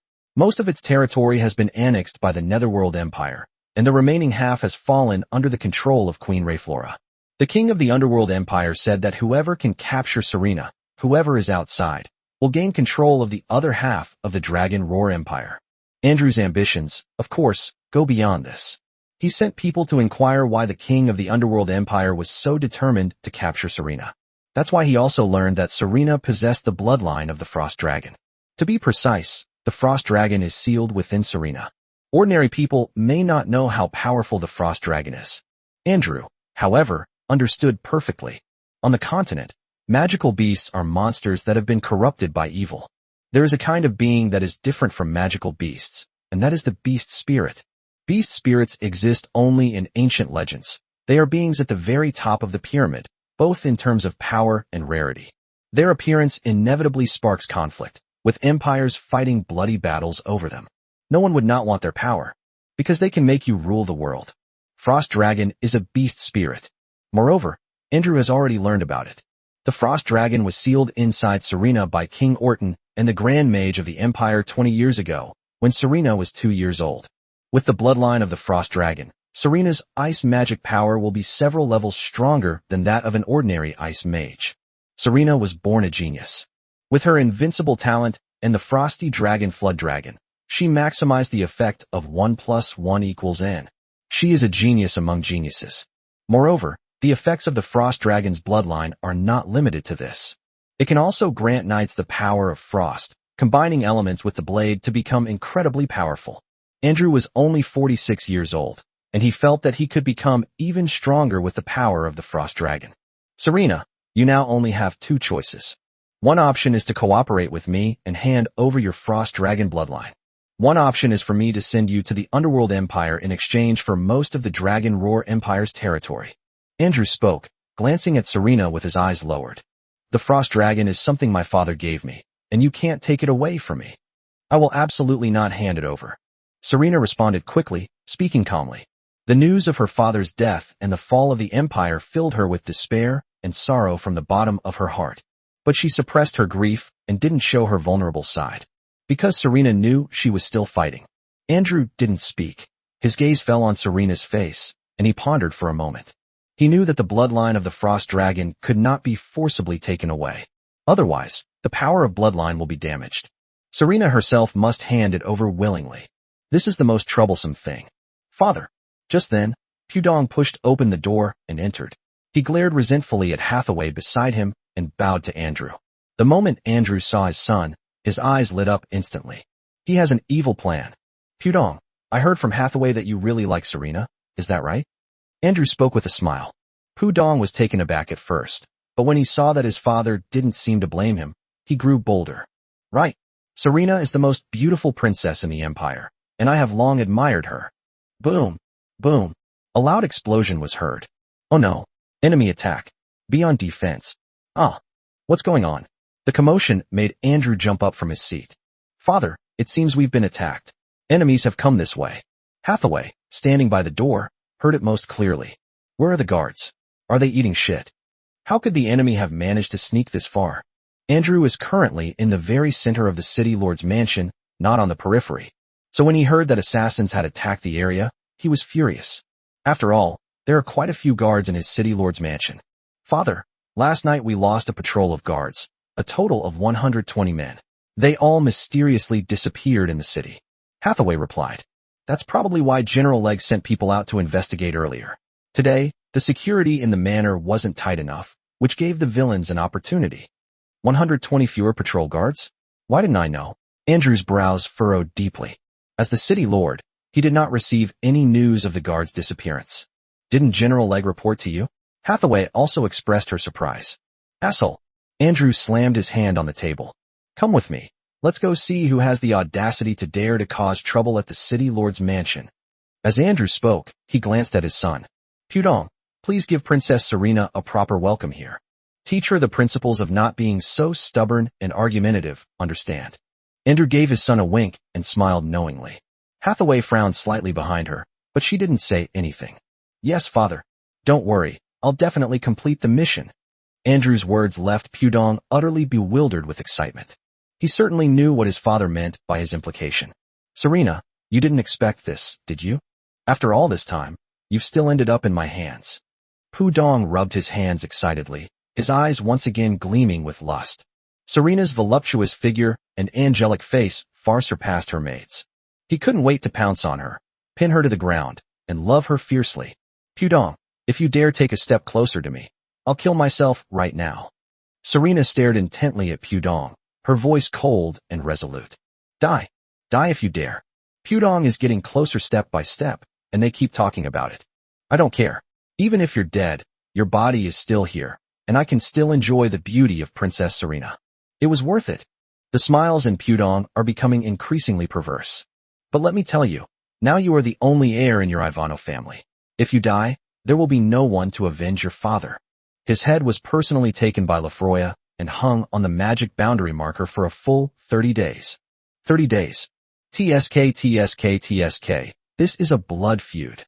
Serena was startled. Pudong's words deeply stung her heart, and she clenched her slender hands tightly together. Haha. Seeing Serena's reaction, Pudong laughed triumphantly. He believed he had Serena's heart in his grasp. Pudong suddenly reached out his hand towards Serena's chest.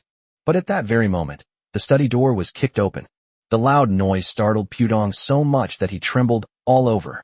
Serena was so startled by the sudden appearance of the figure that she froze on the spot, her eyes wide open, staring intently at the figure that appeared in the doorway.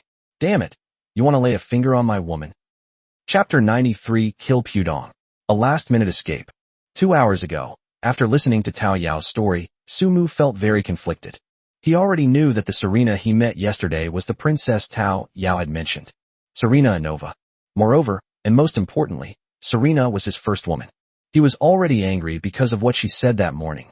Upon learning of Serena's family troubles and current situation, the anger that had been building up inside him dissipated.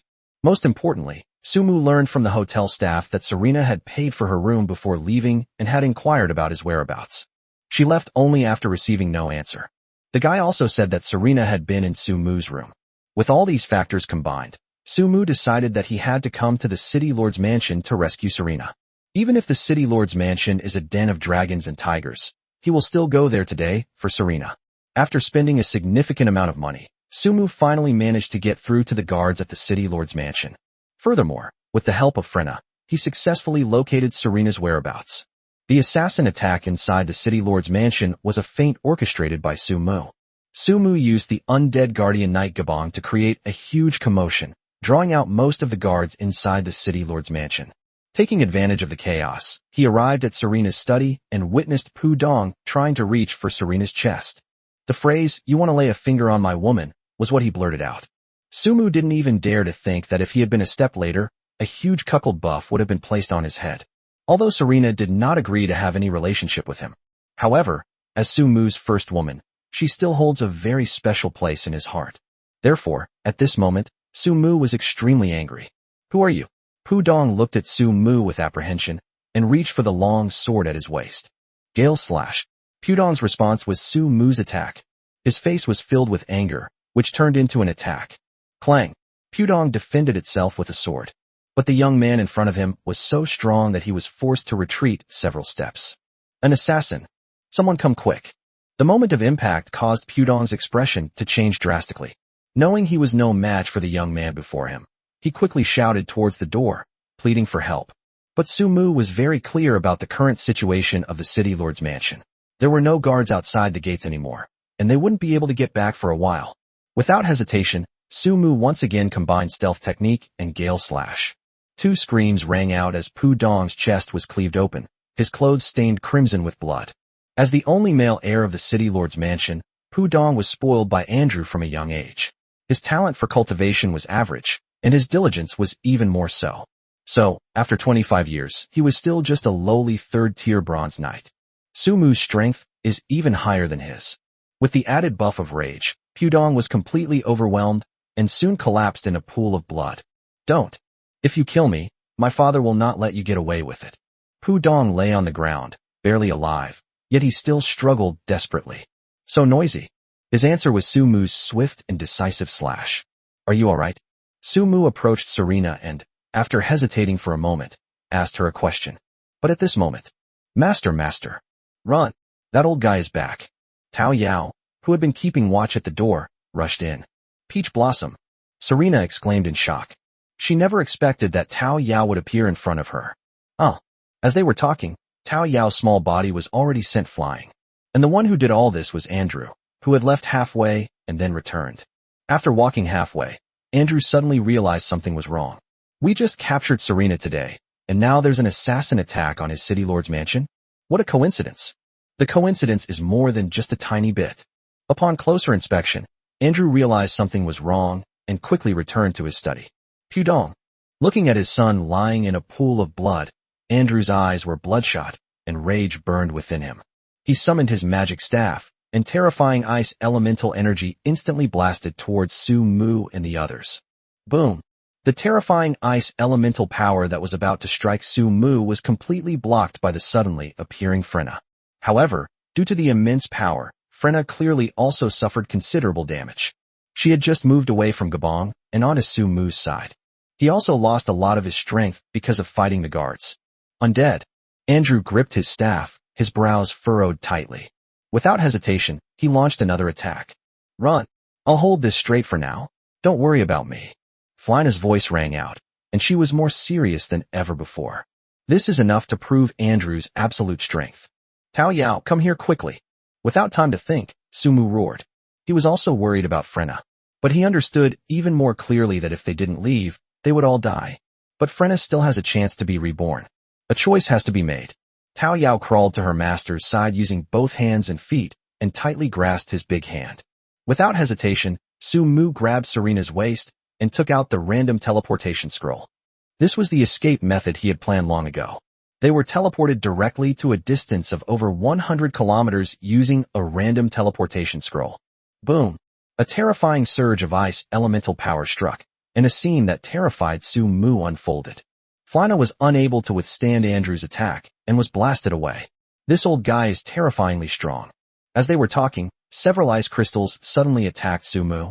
The cunning Andrew began to change his target, feeling that Su Mu was easier to control. At the same time, Su Mu also crushed the random teleportation scroll in his hand. Dark purple light flickered. With a crisp, plop sound, he, Tao Yao, and Serena disappeared from the spot. Hateful. He actually has a spatial scroll on him. Andrew, being well informed, immediately recognized what Su Mu was using. Enraged, Andrew turned his attention to Flint. The entire City Lord's mansion was filled with violent ice elemental energy. The City Lord's mansion, which was under the scorching summer sun, was covered in frost, as if it were below freezing. Flina also turned into frost and vanished into the air. Chapter 94: The Abyss of Rifts. A profound emotional impact. Torn apart by spatial forces, Su Mu and the others were randomly teleported 100 miles away. Are you alright? Su Mu struggled to his feet, took out a torch, lit it, and the dark environment brightened up. Before he could even get a good look at his surroundings, he looked at Tao Yao and Serena beneath him and asked them with concern. From the moment they were teleported, they maintained their current posture, and their landing has not changed at all. I'm fine. Serena straightened up and gave Su Mu a complicated look. Not long ago, faced with the fall of the empire and the death of her father, Serena's heart was already filled with despair. Even so, she still had to endure coercion from Andrew and Pu Dong.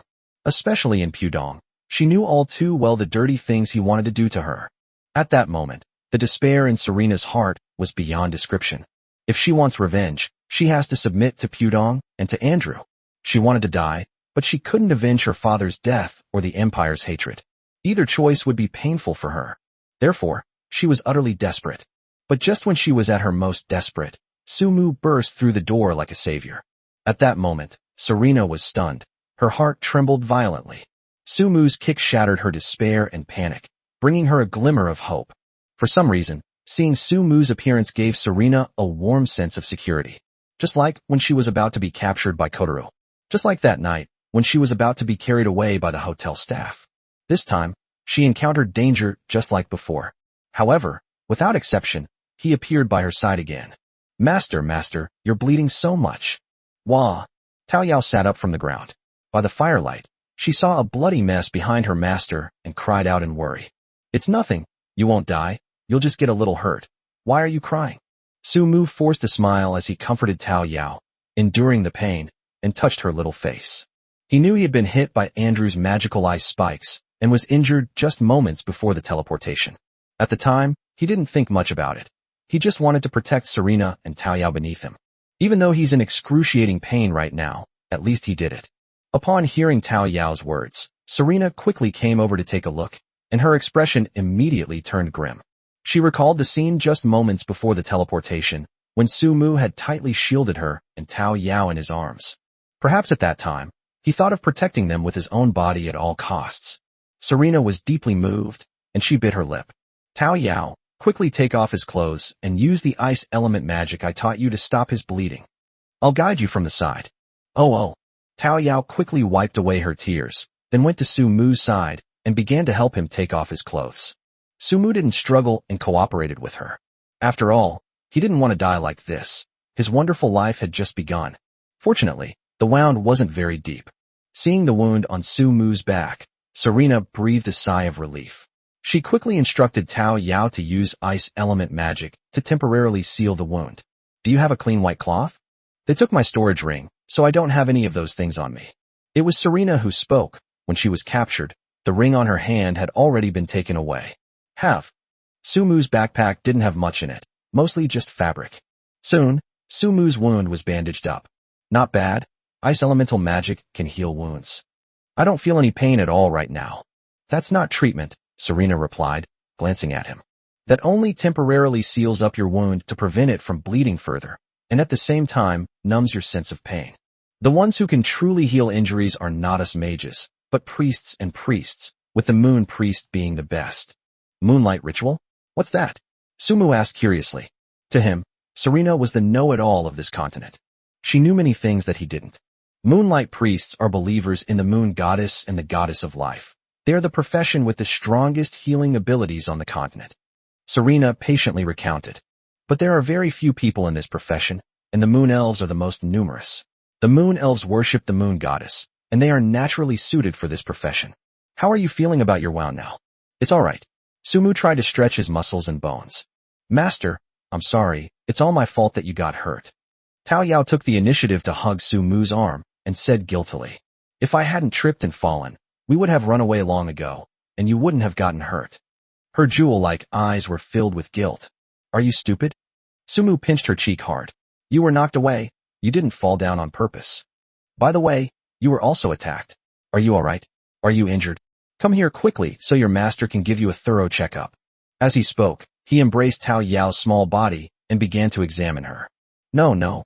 Compared to my master, I am no match for him. Tao Yao blushed. Under the princess's gaze, she felt her master's hands groping and examining her all over, and her shame instantly surged. Serena pursed her lips slightly, choosing to temporarily look away and observe her surroundings. She had been so worried about Sumu's injuries that she hadn't been able to see clearly where they were. Sheer cliffs on both sides. There was no greenery around, and the ground was covered in black soil, as if it had been scorched. It was eerily quiet. How could it be here? Serena unconsciously stood up and murmured something under her breath. Do you know where this is?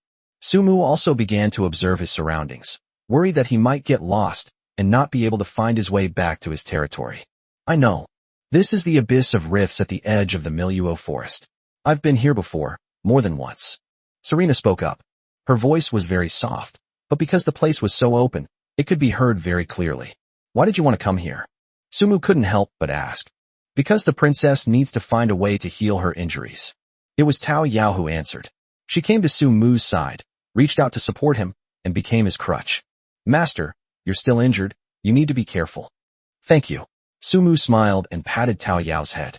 His injuries weren't serious, and he was sure he could walk, run, and jump without any problems, but he was happy that Tao Yao cared about him so much. Tao Yao is right. The reason I've come here so many times is to find a way to heal my injuries. Serena thought for a moment, then continued. A year ago, when I was cultivating, I suffered a backlash from my own elemental magic, resulting in accumulated injuries that have prevented me from making any further progress. My mentor found in ancient texts that I must use the purest fire elemental energy to channel it in order to heal. Chapter 95. You can even find an airdrop here. So my mentor embarked on the search, and I set off soon after. After searching all the way, I finally learned that beings with the purest fire elemental energy live in the abyss of rifts. Its name is Holy Flame Blazing Spirit. As Serena spoke, a look of regret and pity appeared on her face. Unfortunately, despite my many visits, I have never been able to find any trace of the Holy Flame Blazing Spirit. It was precisely because I stayed in the wild for so long that I didn't receive many messages and was unaware of many things that had happened. Princess, have you heard about it? Tao Yao suddenly abandoned Sumu and came to Serena's side, hugging her. The clever and perceptive girl guessed something from the princess's words. Serena nodded. By the way, Tao Yao, how did Mr. Sumu become your master? What happened between you two? Princess, it's like this, please listen to me. Tao Yao hugged Serena and slowly recounted her journey. Knowing they needed space to chat, Sumu didn't join them, but instead wandered off to the side by herself. This rift was as quiet as a graveyard, completely empty. I wonder if Flynna has been resurrected in the territory.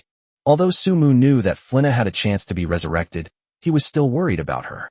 After all, no one likes the taste of death, and the dead are no exception to some extent.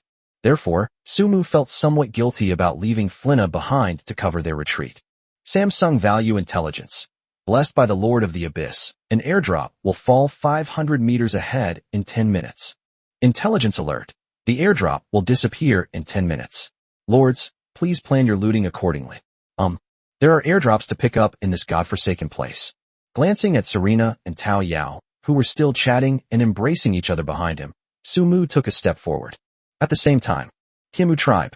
Flynna was resurrected here, and as soon as she appeared, she was caught by Susu, who was sitting on a chair by the door. Sister Flynna, you're back. Where's my brother? Where's my brother?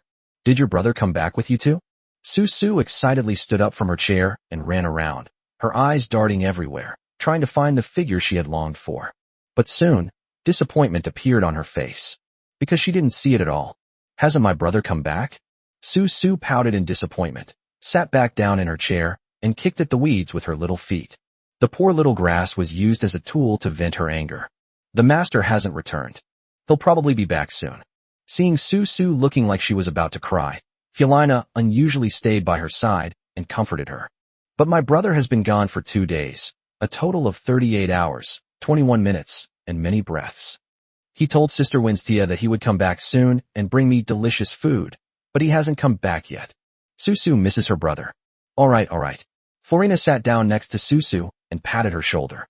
Your master did bring you a lot of delicious food, but a small accident happened. Please wait a little longer. He may be back tomorrow. As she spoke, Flynna looked around and, not seeing Winstia, asked, By the way, what about your older sister? Sister Winstia is just like brother, a bad guy.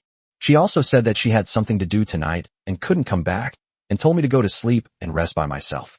Like a child, Susu poured out her heart to Flynna with a pitiful expression. Where did she go? Flynna asked. I don't know, maybe it went into the forest. Susu thought for a moment, then tilted her head and said, Inside the forest? Flynna floated into the air, gazing thoughtfully at the distant Miluo forest. Sister Flynna, will you sleep with me tonight? Susu is scared to sleep alone. Flynna. Tianlong City. Outside the city lord's mansion, Henry's body lay before Andrew. Sir, this is Henry, the innkeeper's waiter. I heard that he was in close contact with our young master yesterday, and the young master has been staying at the inn. The guards under his command reported the information they had just gathered. All right. Andrew's face darkened. and he raised his hand to interrupt his subordinate's report.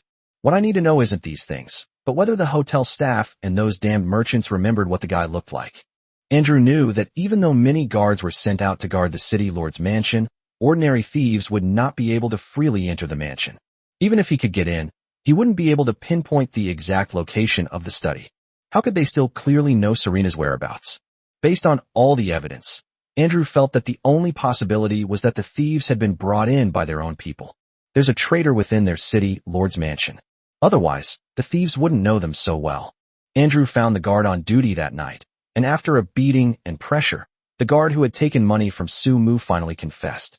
Following the clues, Andrew found the thief who killed his son and rescued Serena.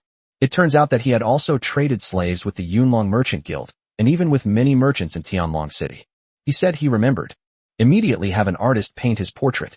I'm issuing a warrant for his arrest throughout the city, to everyone. Andrew gave the order. Yes. That must be the city lord of Tianlong City, right? How majestic. At this moment, on the third floor of the hotel, Guo Tianfei pursed his lips, his gaze fixed on Andrew, who was directing the guards below, his eyes filled with envy. The natives are awesome. I just wonder when my territory will reach that level. I'm so damn envious. Anyway, I'm going to get some rest tonight, and buy some supplies tomorrow to prepare to go back to my territory and continue developing. Guo Tianfei returned to the bedside, and fell asleep immediately. Princess, your master is actually a very nice person. As soon as he heard you were in danger, he immediately prepared to rescue you. Although Tao Yao doesn't know how the princess knows the master, she can tell that the master really cares about you. He panicked when he heard that you had been taken to the city lord's mansion. Besides, it was his idea to go and rescue you. Tao Yao never asked him to do it. Tao Yao's voice rang out as she showered Su-mu with praise in front of Serena, showering him with compliments. Master is also very clever and capable. He knows how to bribe the people in the city lord's mansion and then use a feint to distract the guards in order to rescue you, princess. As she listened to Tao Yao's account, Serena couldn't help but recall the scene of Su-mu's furious killing of Pu Dong. Chapter 96, Serena's Vulnerable Side. Serena remembers it clearly. At that time, Pu Dong wanted to touch her breasts, which happened to be the moment Su-mu kicked the door open and entered. He must have seen it at the time, which is why he was so angry. By the way, Serena suddenly remembered a detail. A barely perceptible blush appeared on her indifferent face. She remembered that Su-mu was shouting something at the time. You want to lay a hand on my woman? Serena was lost in thought when suddenly, achoo! The sound of a sneeze reached us before Su-murin even arrived. Tao Yao, stop praising me. I could hear what you were saying from a mile away, and I kept sneezing. No way, master. Did you hear what Tao Yao said? Tao Yao's face flushed red instantly. She didn't expect that her owner would hear her praising so enthusiastically. What do you think? This place is quite spacious. Su-mu smiled and walked up to the two of them. He quickly noticed that Serena's shackles were still on. Let me cut your shackles. Su-mu spoke up. Good. Serena responded, then added. The magic-suppressing shackles aren't so easy to break. It's best to have Tao Yao freeze them first. Okay. Su-mu didn't try to be brave, but instead gestured to Tao Yao beside him. Tao Yao also cooperated by unleashing her ice elemental magic. During the passive healing process, Su-mu had her back to Tao Yao and couldn't see how she used magic. Now, upon closer inspection, he realized that Tao Yao's ice elemental magic was actually quite skillful. The little girl has the air of an ice elemental mage. She's quite imposing. Alright. With Tao Yao's help, Su-mu easily broke the shackles on Serena's body. After hesitating for a moment, Serena was about to say thank you when Su-mu cut her off first. I just patrolled the area and found no danger or trace of monsters. Let's take a break. Let's try to leave here by tomorrow morning. Okay, master. Tao Yao quickly got up and came to Su-mu's side. Master, you are injured and it is inconvenient for you to sit down. Let me help you sit down, and I will also apply some magic to your wounds to reduce the pain. Thank you for your hard work, Tao Yao. It's no trouble at all, master. You don't need to say these things to me. This is what Tao Yao should do. As Tao Yao spoke, her small hand landed on Su-mu's back, giving him a gentle massage. Okay. Under the cover of magical energy, Su-mu's wound, which had just started to ache, went numb again. Looking at the two people getting along harmoniously and chatting happily behind her, Serena suddenly felt a sense of loneliness. She felt like she couldn't fit in. Even Tao Yao, who had lived by her side since childhood, was the same. She seemed unable to integrate into Tao Yao's circle either. She was more like an outsider. Although she had just chatted with Tao Yao for a long time, it was no different from before. But at this moment, an indescribable sense of loneliness lingered in Serena's heart. Tao Yao is no longer her servant. She was Su Mu's slave. She will definitely stay by his side from now on. But what about her? What should she do next? Serena's eyes dimmed. She found a quiet corner to lie down and prepared to close her eyes and rest. But a quiet environment is the easiest place for people to overthink. The more Serena tried to close her eyes and rest, the less she could fall asleep. Her usual aloof and calm demeanor, and her incredibly rational and composed attitude when faced with problems, seemed to have been disrupted by her experiences over the past 2 days. Suddenly, Serena felt a sense of confusion. I feel incredibly lost. She is still injured and cannot use magic, and there are no knights like Gabong to protect her. She seemed to have suddenly lost her bearings. Without help, how can she find the holy flame spirit to heal her injuries? Then she'll gather her strength to avenge her father? All these problems were like a stone weighing on Serena's heart, making it almost impossible for her to breathe. Serena did not cry upon learning of the Empire's fall. She didn't cry when she learned that her father had died, and that he had died a terrible death. But at this moment, as a barrage of emotions and worries overwhelmed her, a tear slid down Serena's cheek. From childhood to adulthood, Serena has always been a very strong person, even if practicing magic is tiring. Even though practicing dodging techniques was exhausting, and she fell countless times while doing so. Even when she faced exclusion from her siblings, she always faced it with strength and never showed her vulnerable side. But this time, she couldn't be strong anymore. Serena knew that from this moment on, she would have no one to rely on anymore. Her beloved father is dead. What are you doing? Just as Serena was lost in her own emotions, Su Mu's voice suddenly rang out behind her. Then a large hand landed on her shoulder and patted her gently. Serena trembled. She dared not respond, much less turn around, because she didn't want anyone to see her like this, and if she opened her mouth, it would only reveal that she was crying. But Serena never expected that Su Mu would not play by the rules at all. He suddenly lay down on his side opposite her, staring at her intently. This moment is just like the morning when the two of them looked at each other. You cried. I don't. Serena suddenly went from lying on her side to lying on her back. Of course it is. I saw it clearly. Su Mu, supporting himself on one arm, gazed at Serena once more. She was crying her eyes out but still wouldn't admit it. This woman is truly strong-willed. Actually, while interacting with Tao Yao, Su Mu was also paying attention to Serena, because he knew perfectly well that Serena already knew what had happened in his family. Such a huge change is something that no one can easily accept, no matter who it happens to. Although Serena seems quite strong. However, no matter how strong a person is, there will always be a vulnerable side. No sooner had Tao Yao fallen asleep than Su Mu turned his head and saw Serena curled up, trembling slightly. He went closer and saw that she was crying silently. In that instant, Su Mu was filled with heartache. Serena was, after all, his wife for a day. In the morning, her tone was indeed rather unpleasant, but Su Mu had long since stopped paying attention to it. Feeling watched, Serena quickly wiped away the tears on her face, then immediately turned away. But the next moment, she felt a pair of strong arms hug her from behind. She was held tightly in his arms. Serena's first reaction was to struggle, but soon she heard Su Mu's gentle voice in her ear. Hey, I'm injured. With just one sentence, Serena stopped struggling. Chapter 97, should we start training them now? Su Mu hugged Serena from behind, and the two remained silent for a long time. Serena's emotions had stabilized, and she wiped away her tears. Serena, after tomorrow, come back to my territory with me. In the darkness, Su Mu softly extended an invitation. I have a developing tribe. It may not be strong enough now, but it will definitely be very strong in the future. Come back with me, and I will do my utmost to avenge your father and the Dragon Roar Empire. Moreover, I'll take care of everything you need to treat your injuries. I'll find it for you. Su Mu continued speaking. From now on, I'll be your support. The strongest support. I won't let you feel lonely. Su Mu could feel that Serena's body trembled noticeably when he said those words. I'll always be there for you.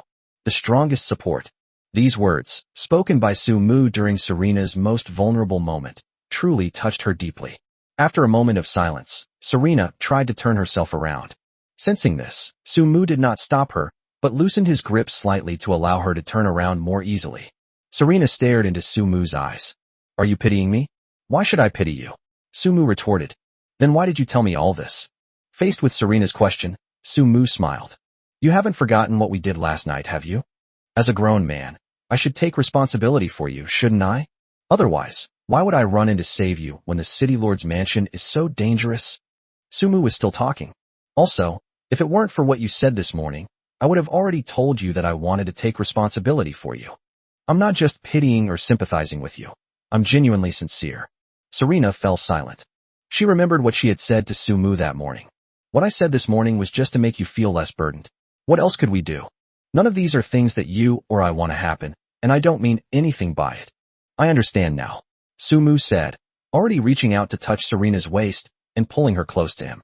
So, come back to my territory with me, and together we'll work hard to avenge you. Serena knew perfectly well what those words meant. If she nods, wouldn't that mean she's agreeing to be Sumu's partner in the future?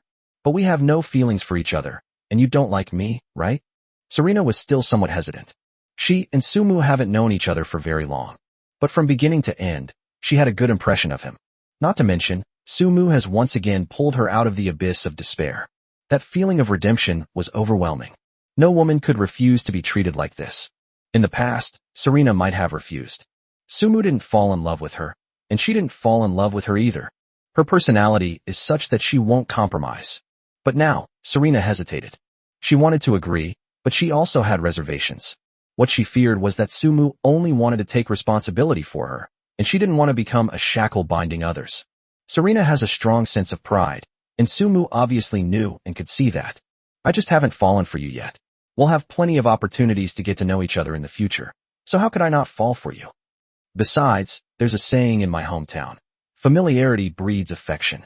As long as time goes on, feelings will naturally develop, won't they? Love develops over time. This was the first time Serena had heard those words.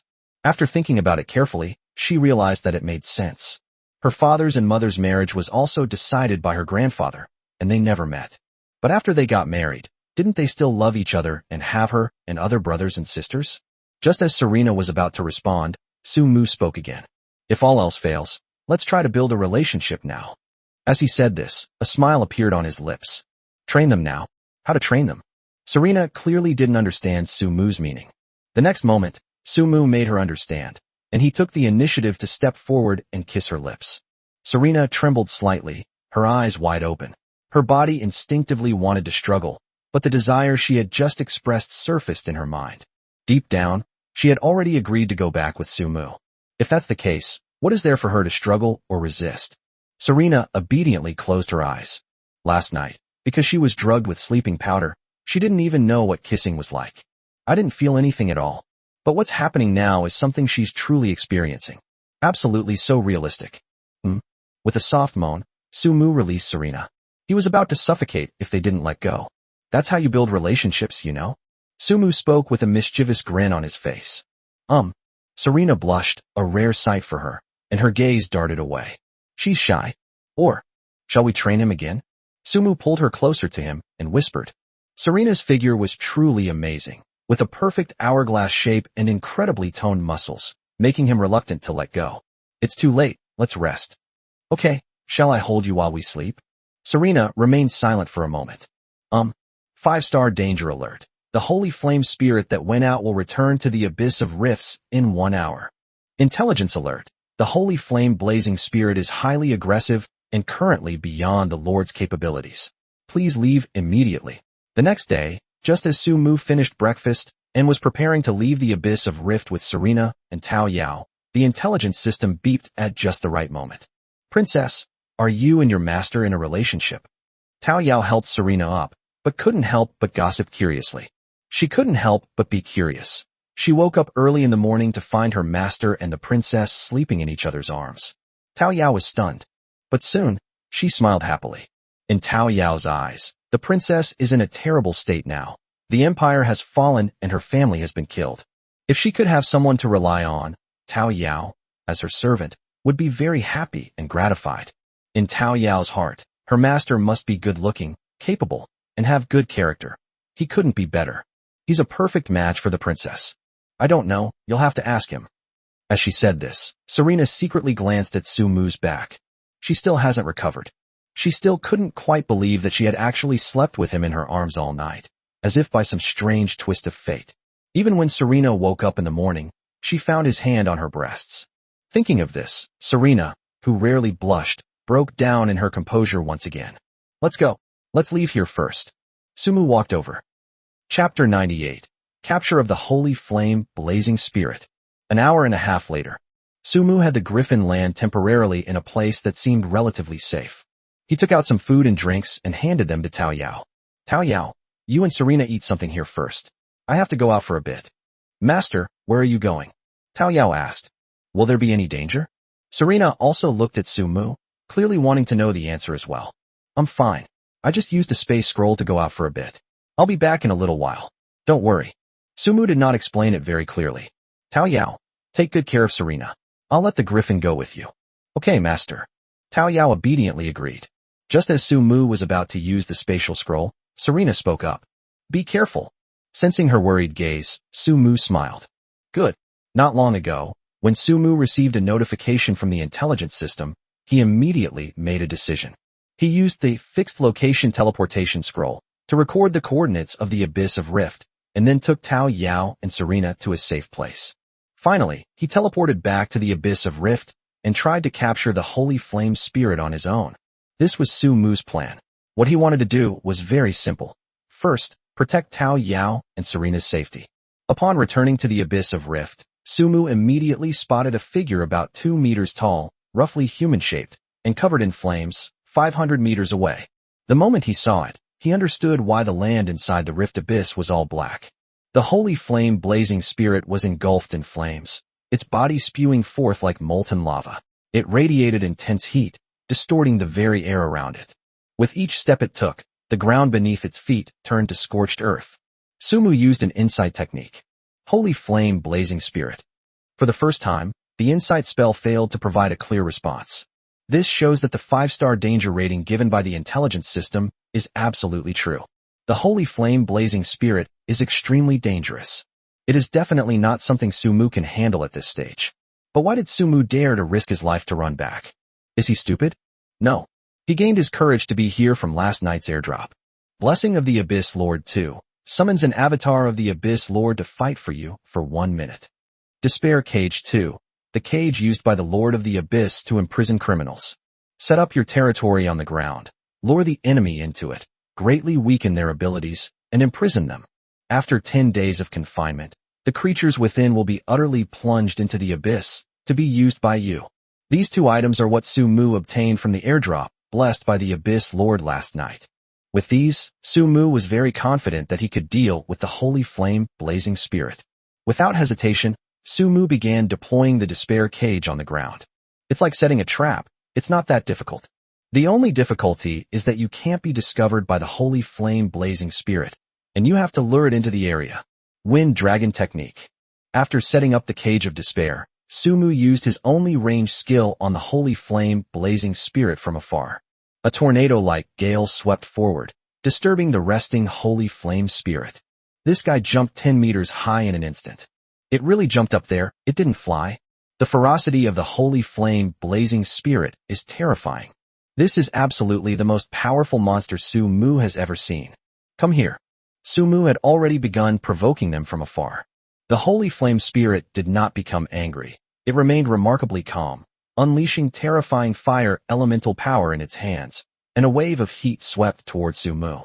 The speed and ferocity of the attack surprised Sumu greatly. He used his stealth technique almost instantly, but he was still affected by the heat wave, and parts of his clothes were scorched. He also fell down in a very embarrassing way. The Holy Flame Blazing Spirit is terrifying beyond belief. After just one clash, Sumu knew he couldn't lure the Holy Flame Blazing Spirit into the Cage of Despair through mere attacks. The Holy Flame Spirit is too fast, and its attacks are too fierce. He simply couldn't dodge every attack. Is it possible that the only way is to use the blessing of the Lord of the Abyss, to summon the Lord of the Abyss to fight for him? As Sumu pondered, the Holy Flame Blazing Spirit's attack struck again. This time, Sumu had no chance to dodge at all. Boom! A deafening roar erupted. Sumu was blasted away. The smoke and dust have cleared. Sumu closed his eyes and lay motionless on the ground. He was covered in rubble, his clothes were mostly torn, and his wounds had reopened last night, from which blood was seeping out. From a distance, he looks as if he's dead. 10 seconds have passed. 20 seconds. 1 minute. After observing for a long time, the holy flame blazing spirit leaped 3 times in succession, easily reaching a distance of over 100 meters, and landed beside Sumu. Sumu, who had been lying on the ground like a dead man, suddenly opened his eyes. He used his hands and feet to launch another stealth attack. Realizing it had been tricked, the holy flame blazing spirit was enraged. The flames on its body instantly surged, and the blaze at least doubled in size. It unleashed a fiery fist phantom towards that wretched human. But 4 illusory cages suddenly rose from the ground, completely enveloping the holy flame blazing spirit within them. Boom! The giant phantom of a fiery fist slammed into the cage, but caused no real damage. Outside the cage, Sumu, despite his disheveled appearance, wore a satisfied smile. It seems that playing dead is still somewhat effective. The holy flame spirit's attack did not hit Sumu head-on, but instead struck the ground in front of him, sending him flying into the range of the cage of despair. Sumu simply used a counter-strategy, attempting to lure the holy flame blazing spirit into the cage. Fortunately, Sumu made the right bet. Playing dead successfully lowered the holy flame blazing spirit's guard, and he fell for the trick. Manhwa Forest. Outside the tree hollow where the White Fox clan lived, Winstia stood wearily by the trees, patiently waiting for something. She had been waiting here all night. She didn't sleep a wink all night, because deep down, she desperately wanted to fulfill her master's wish. For this reason, she has been working hard these past few days. Soon after, a figure emerged from the tree hollow. She was extremely beautiful, and apart from her appearance, her physical structure was almost identical to that of Winstia. They're all demi-humans. However, Winstia's fur is pink, while hers is white. The current leader of the White Fox clan. Coco, you may leave. Our clan will not join any so-called territory or tribe. Our people have always cherished freedom. Coco spoke up. Are you really not going to reconsider? Do you really want to live a life without seeing the light of day?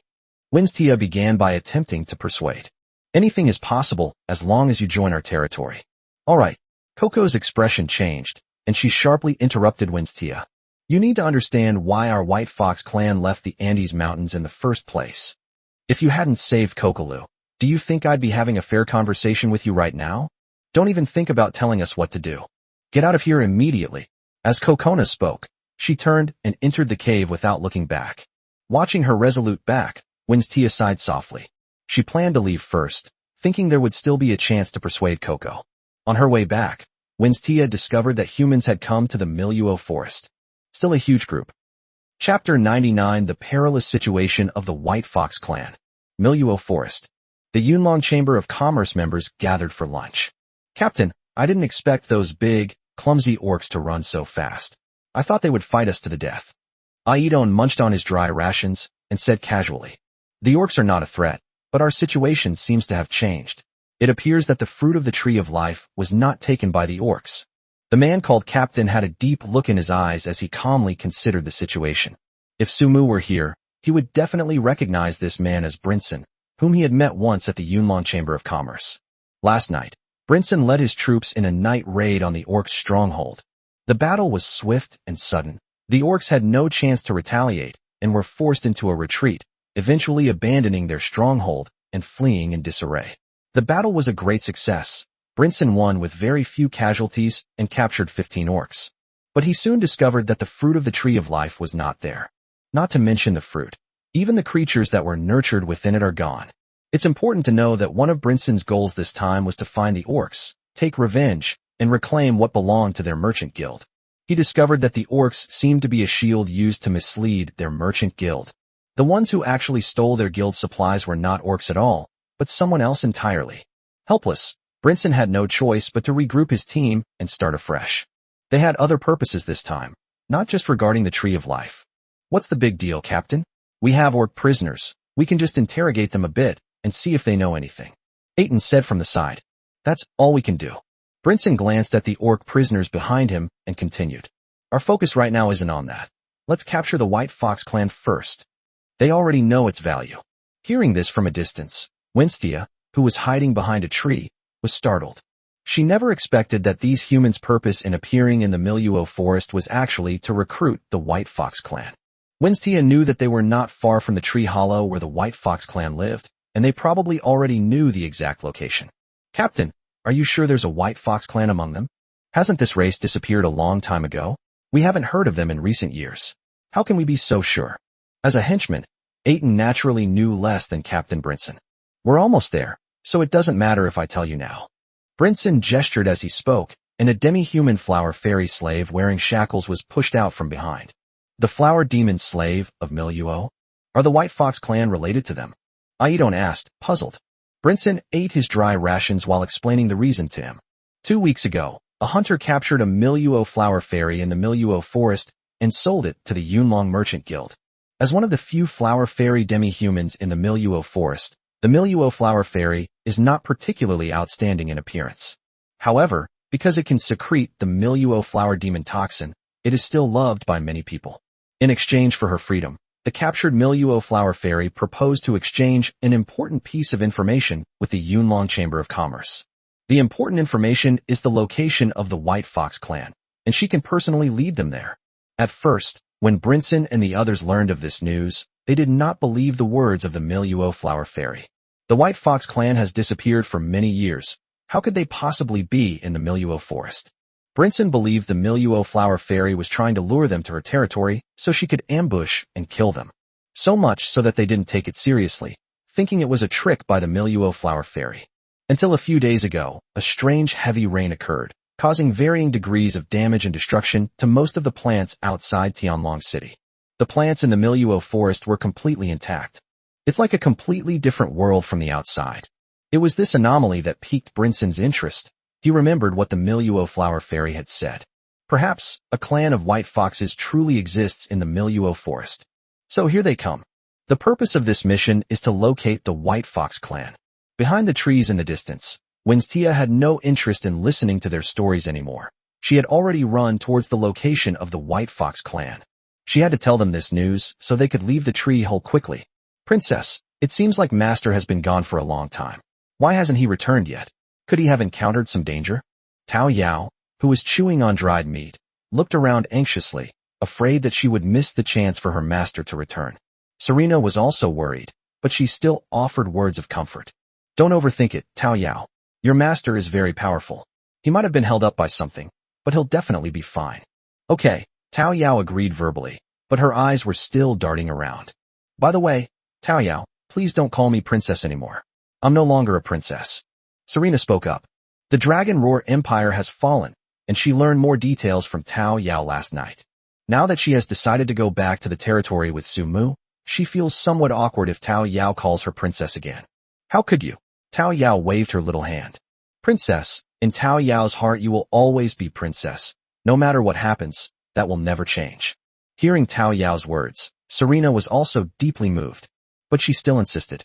Tao Yao, I'm already very happy that you think this way, but let's forget about how you address me. From now on, just call me sister. I'm older than you, so it's just right. Besides, now that you've followed your master, you're no longer my servant, so it's not appropriate for you to call me princess anymore. But, Tao Yao wanted to struggle a little longer, but Serena had already gently taken her little hand. Listen to me, the title of princess will bring us danger, make us targets of those with ulterior motives, and it won't be good for your master either. Tao Yao tilted her head and thought about it, and found that it made sense. Well, alright then, princess. It's my older sister. Serena smiled and corrected her. Okay. Huh. Tao Yao sensed the spatial power beside her and abruptly turned her head. Master, you're back. The moment her master appeared, Tao Yao noticed him. She excitedly got up, but soon her brows furrowed. Serena also stood up abruptly and quickly came to Su Mu's side. Where did you go? Why are you covered in wounds? Even your wounds have been torn open. She frowned, wanting to reach out and check Su Mu's wound, but he grabbed her hand instead. Look what this is. As Su Mu spoke, a smile appeared on his face.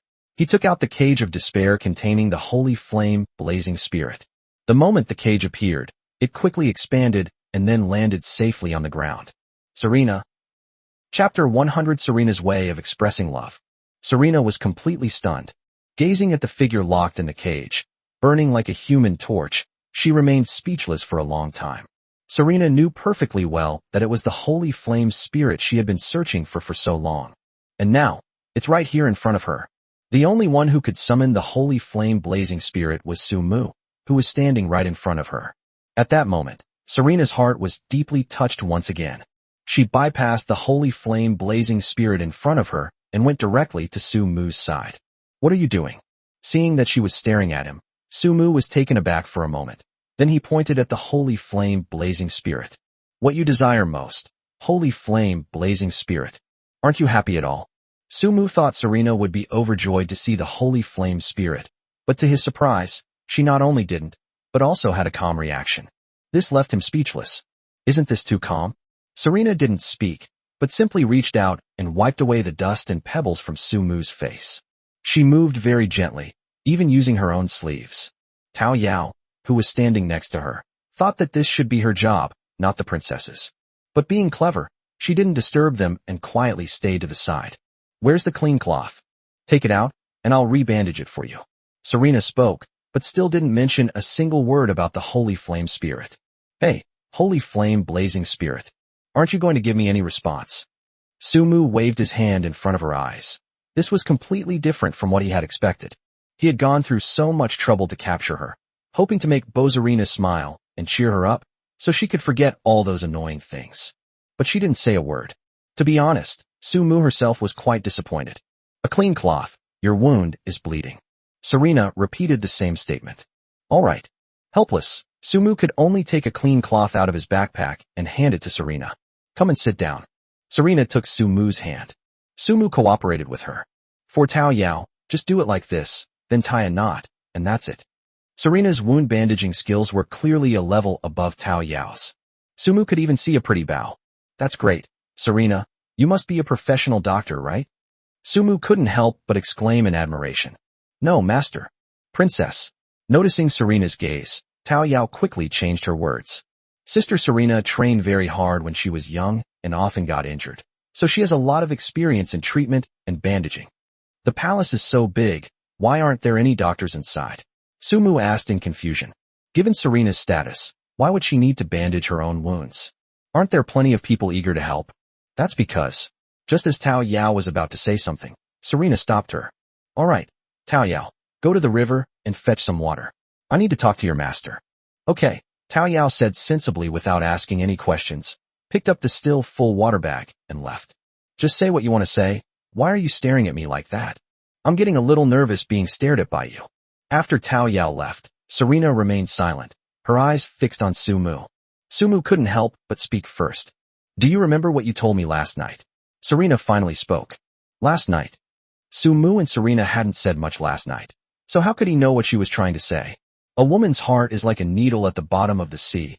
It's impossible to fathom it. I said a lot to you last night, and I remember it all, but I don't know which sentence you want to say. At this moment, Serena bit her lip lightly, and for the first time, she leaned forward and took the initiative to lean into Sumu's arms. Last night, you said you would be my support, my strongest support. Serena's voice rang out, her tone gentler than Sumu had ever felt before. And without the coldness and distance, it's like the winter sun, making you feel warm. But what were you doing just now? The holy flame blazing spirit is a being that even I wouldn't dare to face alone. What if something happens to you if you just run over there like this? Serena spoke, meeting Sumu's gaze. You just promised to stand up for me, and you're already thinking of going back on your word? You said you wouldn't let me feel lonely. I have already lost so much. In that instant, the clever Sumu understood why Serena hadn't shown joy or excitement upon seeing the holy flame spirit.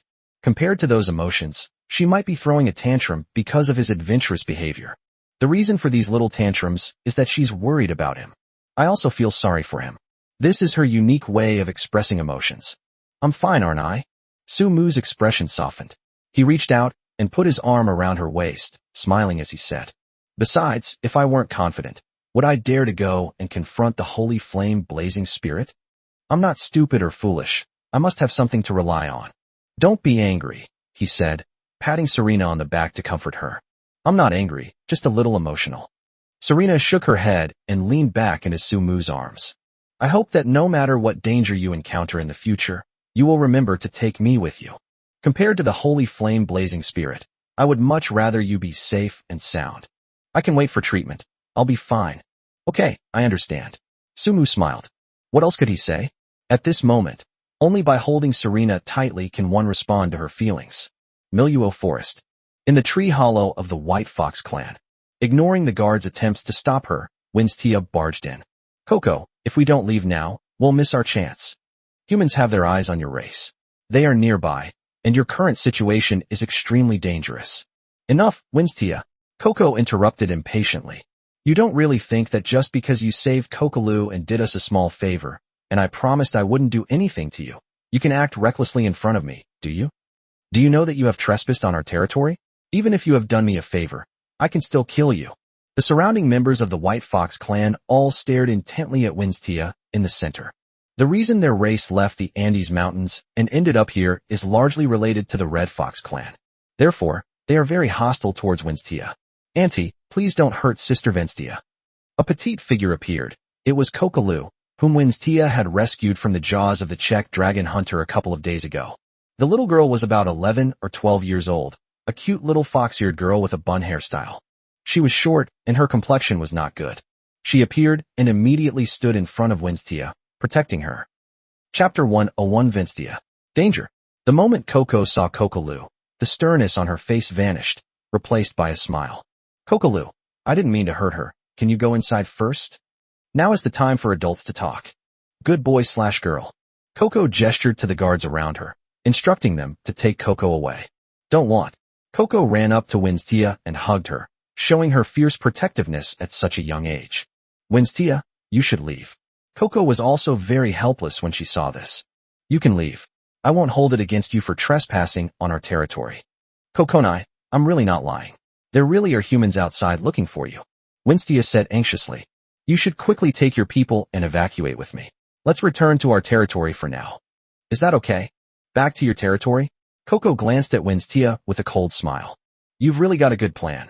If we go to your territory, will we even be able to get out? Winstia realized that her words had offended Kokona, so she tried to salvage the situation by saying, Then you won't go to my territory. You just need to leave here. A flower spirit from Miluo knows your whereabouts and has already informed humans. If you don't believe me, send your people to check. All right. Coco raised her hand again to interrupt. I know, I'll send someone to check. You can go now. Leave this place.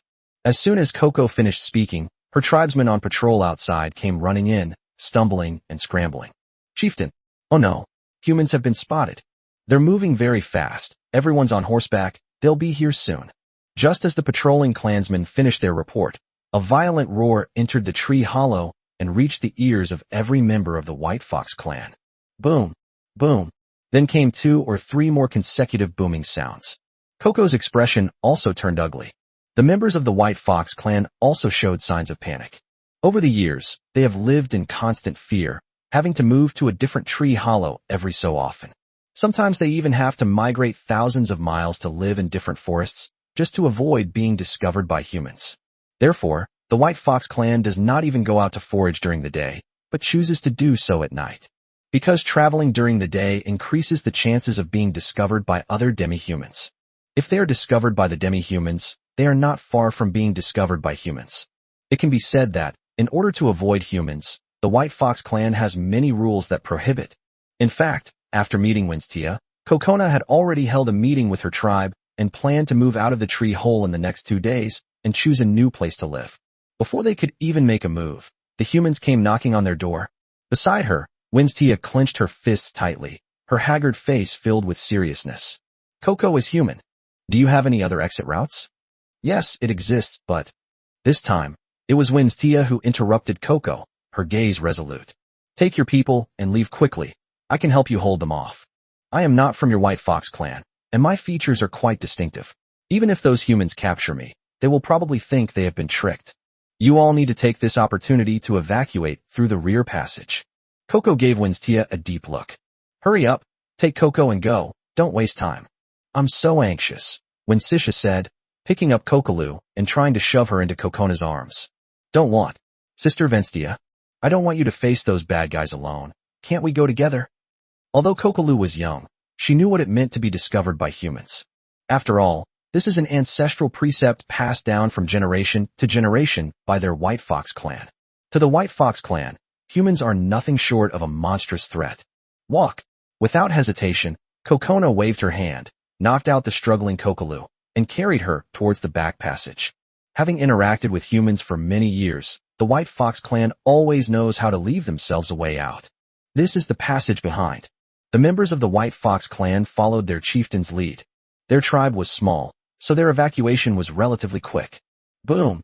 Accompanied by a loud bang. The stone door outside the tree hole was completely blown open. The world inside the tree hollow was completely exposed to the sunlight. Captain, it's open. It's open. There are really a lot of passages inside, and it looks like there are traces of a tribe that once lived here. Aiton's excited voice came through. If they can really find the White Fox clan and bring them all back, they'll make a fortune.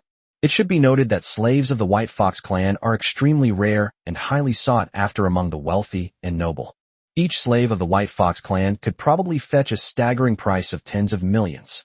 After all, their abilities are extremely valuable. Quick, get in. Don't let them get away. Brinson waved his hand and shouted loudly. The soldiers at the rear filed in and surged into the passage. Bang! A loud bang. The soldiers at the very front were blown to bits. Attack! Be careful! Brinson abruptly raised his hand, stopping the troops behind him from continuing to pour in. Captain, it's her. The sharp-eyed Aiton spotted a pink figure at the doorway. She attacked us. Huh, that's... Brinson frowned. The figure he saw did not match the appearance of the White Fox clan at all.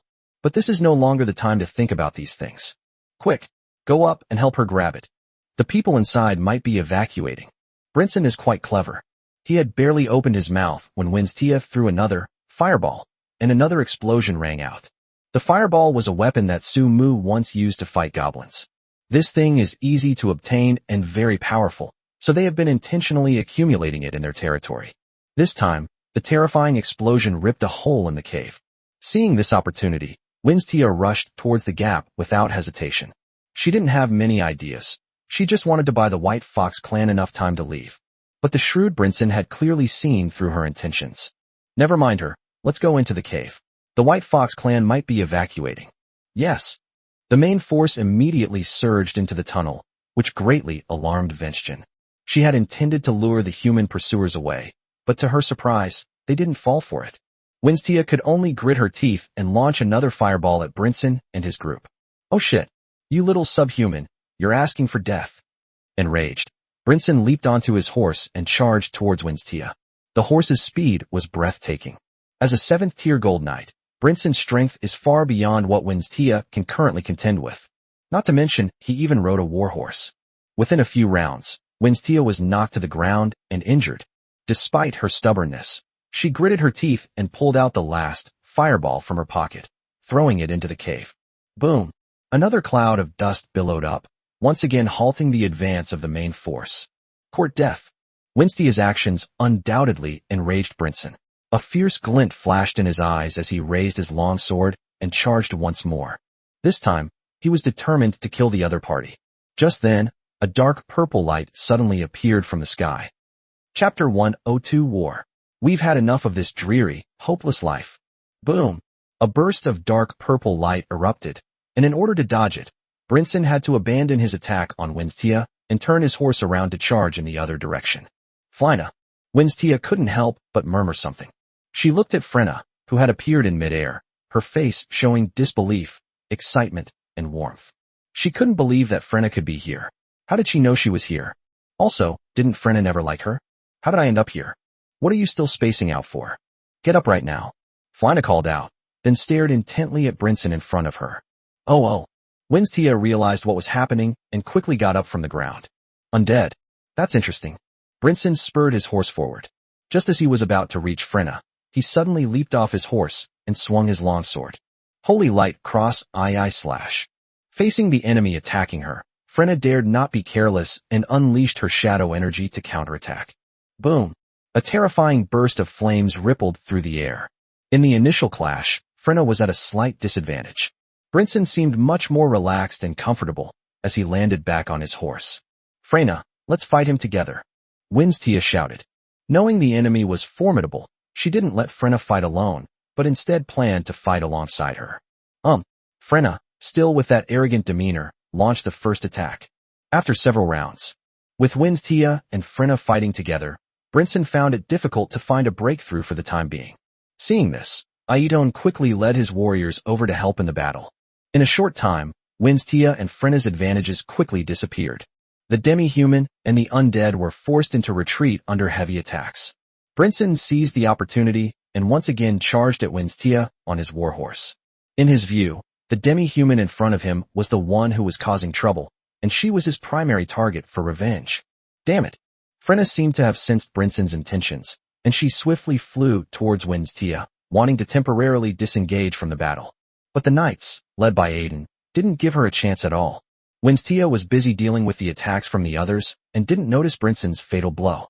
By the time she realized what was happening, it was too late. There was no way to avoid it again. The attack is about to land. Just as Brinson was about to succeed, dozens of vines suddenly sprang out from the surrounding trees, blocking his fatal blow. Who is it again? Brinson was forced to tumble off his horse. Kokonai. Winstia was stunned as she stared at the figure standing not far away. Didn't she let Coco leave? Why is she back again? Not only did she return, but she was also holding Coco in her arms. But soon, Winstia discovered that not only Kokona had returned, but all the other members of the White Fox clan had also returned. Their eyes were all firm, as if they were all ready for battle. What happened? The White Fox clan. Excellent. Brinson beamed with excitement. At this moment, in Brinson's eyes, the nearly 200 members of the White Fox clan were all walking gold coins. Coco, what exactly is the reason for this? Winstia was puzzled. Coco didn't answer. She manipulated the vines and pulled the injured and fallen Winstia to her side. Coco. As if she had guessed something, Winstia called out softly. We've hidden long enough, Winstia.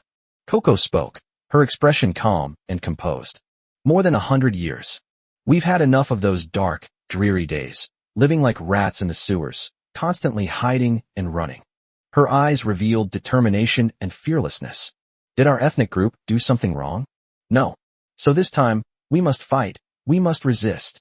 As Coco spoke, she turned her gaze to Winstia. Thank you for everything you've done for our people. Now go. Leave this place, take Coco with you. As she spoke, she placed the sleeping Kokoloo in Winstia's arms. A little earlier in time, during Kokona's retreat with her people, Kokoloo woke up once again.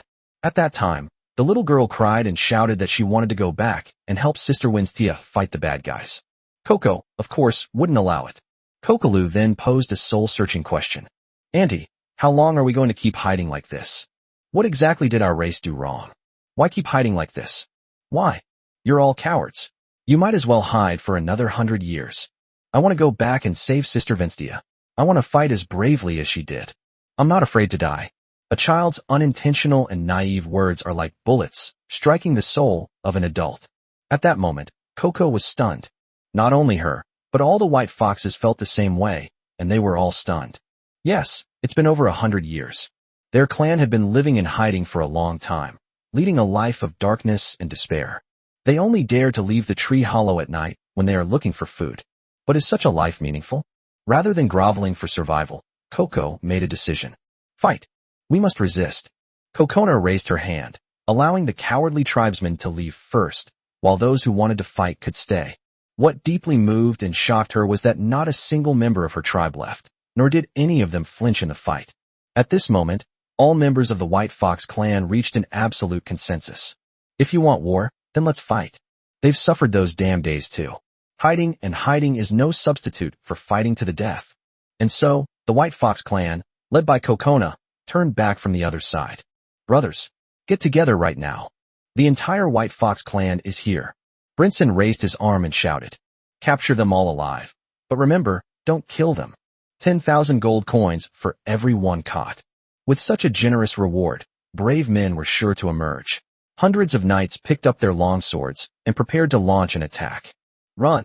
Seeing this, Coco gave Winstia a sharp shove, then ran ahead as fast as she could. Behind them, the members of the White Fox clan followed one after another, without the slightest fear on their faces. War.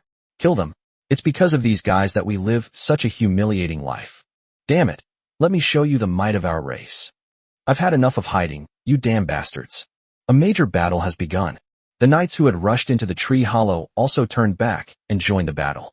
The sky was filled with shimmering silver-white light. Hundreds and thousands of vines fluttered and danced wildly. The roar was deafening. The roar soared straight into the sky. Chapter 103, A Battle That Must Die? Sumu arrives. Kokona's strength should not be underestimated. She faced the strongest Brinson alone and was not at a disadvantage at all.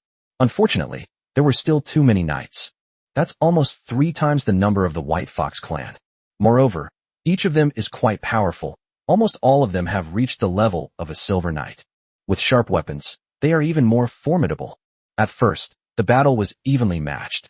But as time went by, the members of the White Fox clan gradually fell into a disadvantageous position. Many of their clan members suffered injuries of varying degrees. If Brinson hadn't given orders not to kill them, but to capture them alive, the casualties would probably have been even greater. But precisely because of this, the White Fox clan fought even more fiercely. They were completely fearless, disregarding life and death. Each of them had made up their minds that they would rather die in battle than become slaves. Never become a slave. It was with this determination to fight to the death that the battle became extremely intense. "Captain, what do we do?" Aiton roared. "Those White Foxes captured us, but we didn't dare kill them. They just kept fighting us like madmen. If this continues, the brothers will be harassed to death." "I see."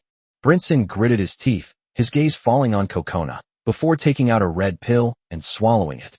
These are specially formulated enhancement pills prepared by a pharmacist, which can boost his strength to the next level in a short period of time. To catch the thief, you must first catch the king. Brinson planned to capture Kokona first. In just 10 seconds, Brinson's aura had risen from that of a golden knight to that of a supreme knight. Lion's Iaijutsu. The rising attack of the cross II slash. The enormous phantom lion charged toward Kokona in the distance. Kokona manipulates countless vines to fight back. But how could she possibly stop Brinson, who had made such a qualitative leap? The countless vines turned into tiny, shredded pieces beneath the lion's phantom image. Coco's body was thrown back and crashed under a large tree. Bright red blood slid down the corner of her mouth. "Kokonai." Unstia appeared out of nowhere and ran to her side. "Why haven't you left yet?" Coco frowned as she looked at her. "Didn't I tell you to take Coco with you? Why aren't you leaving yet?" "Don't rush," Winstia said, patting her gently. "I've already had my friend take Coco away. I'm going to fight alongside you." As she spoke, Winstia stood up again, her entire body bursting forth with a crimson light. The light instantly enveloped her body. Vinchen's foxtail had grown incredibly thick, as if she were preparing some terrifying forbidden technique. Coco's eyes trembled, and her pupils suddenly dilated. As a member of the Andes Mountains, Kokona also knows about the Red Fox clan. She realized that Winstia was trying to forcefully break the power restriction and transform into her true form as a red fox. Kokona knew very well that with Winstia's current strength, forcibly breaking the power restriction would indeed greatly enhance her power. But there is only one such outcome. Die. And without exception. Because every time the Red Fox clan transforms into its true form, it needs to lose one of its tails. Winstia's current strength is only enough to develop a tail. Once it's severed, she's gone. Winstia's terrifying determination touched Kokona, who stepped forward and grabbed her, forcibly interrupting the spellcasting. "Stop, Winstia. My race should be protected by me, not you. Have you two finished speaking?" Brinson had appeared before them unnoticed, carrying a heavy sword, a sinister smile on his face. He looked at them like lambs to the slaughter. This immense power at that moment was Brinson's source of confidence. This time, Coco stepped forward abruptly, shielding Winstia behind her. "If anyone has to die, it should be me. It wasn't you." As Coco was speaking, her whole body was enveloped in a bright green light.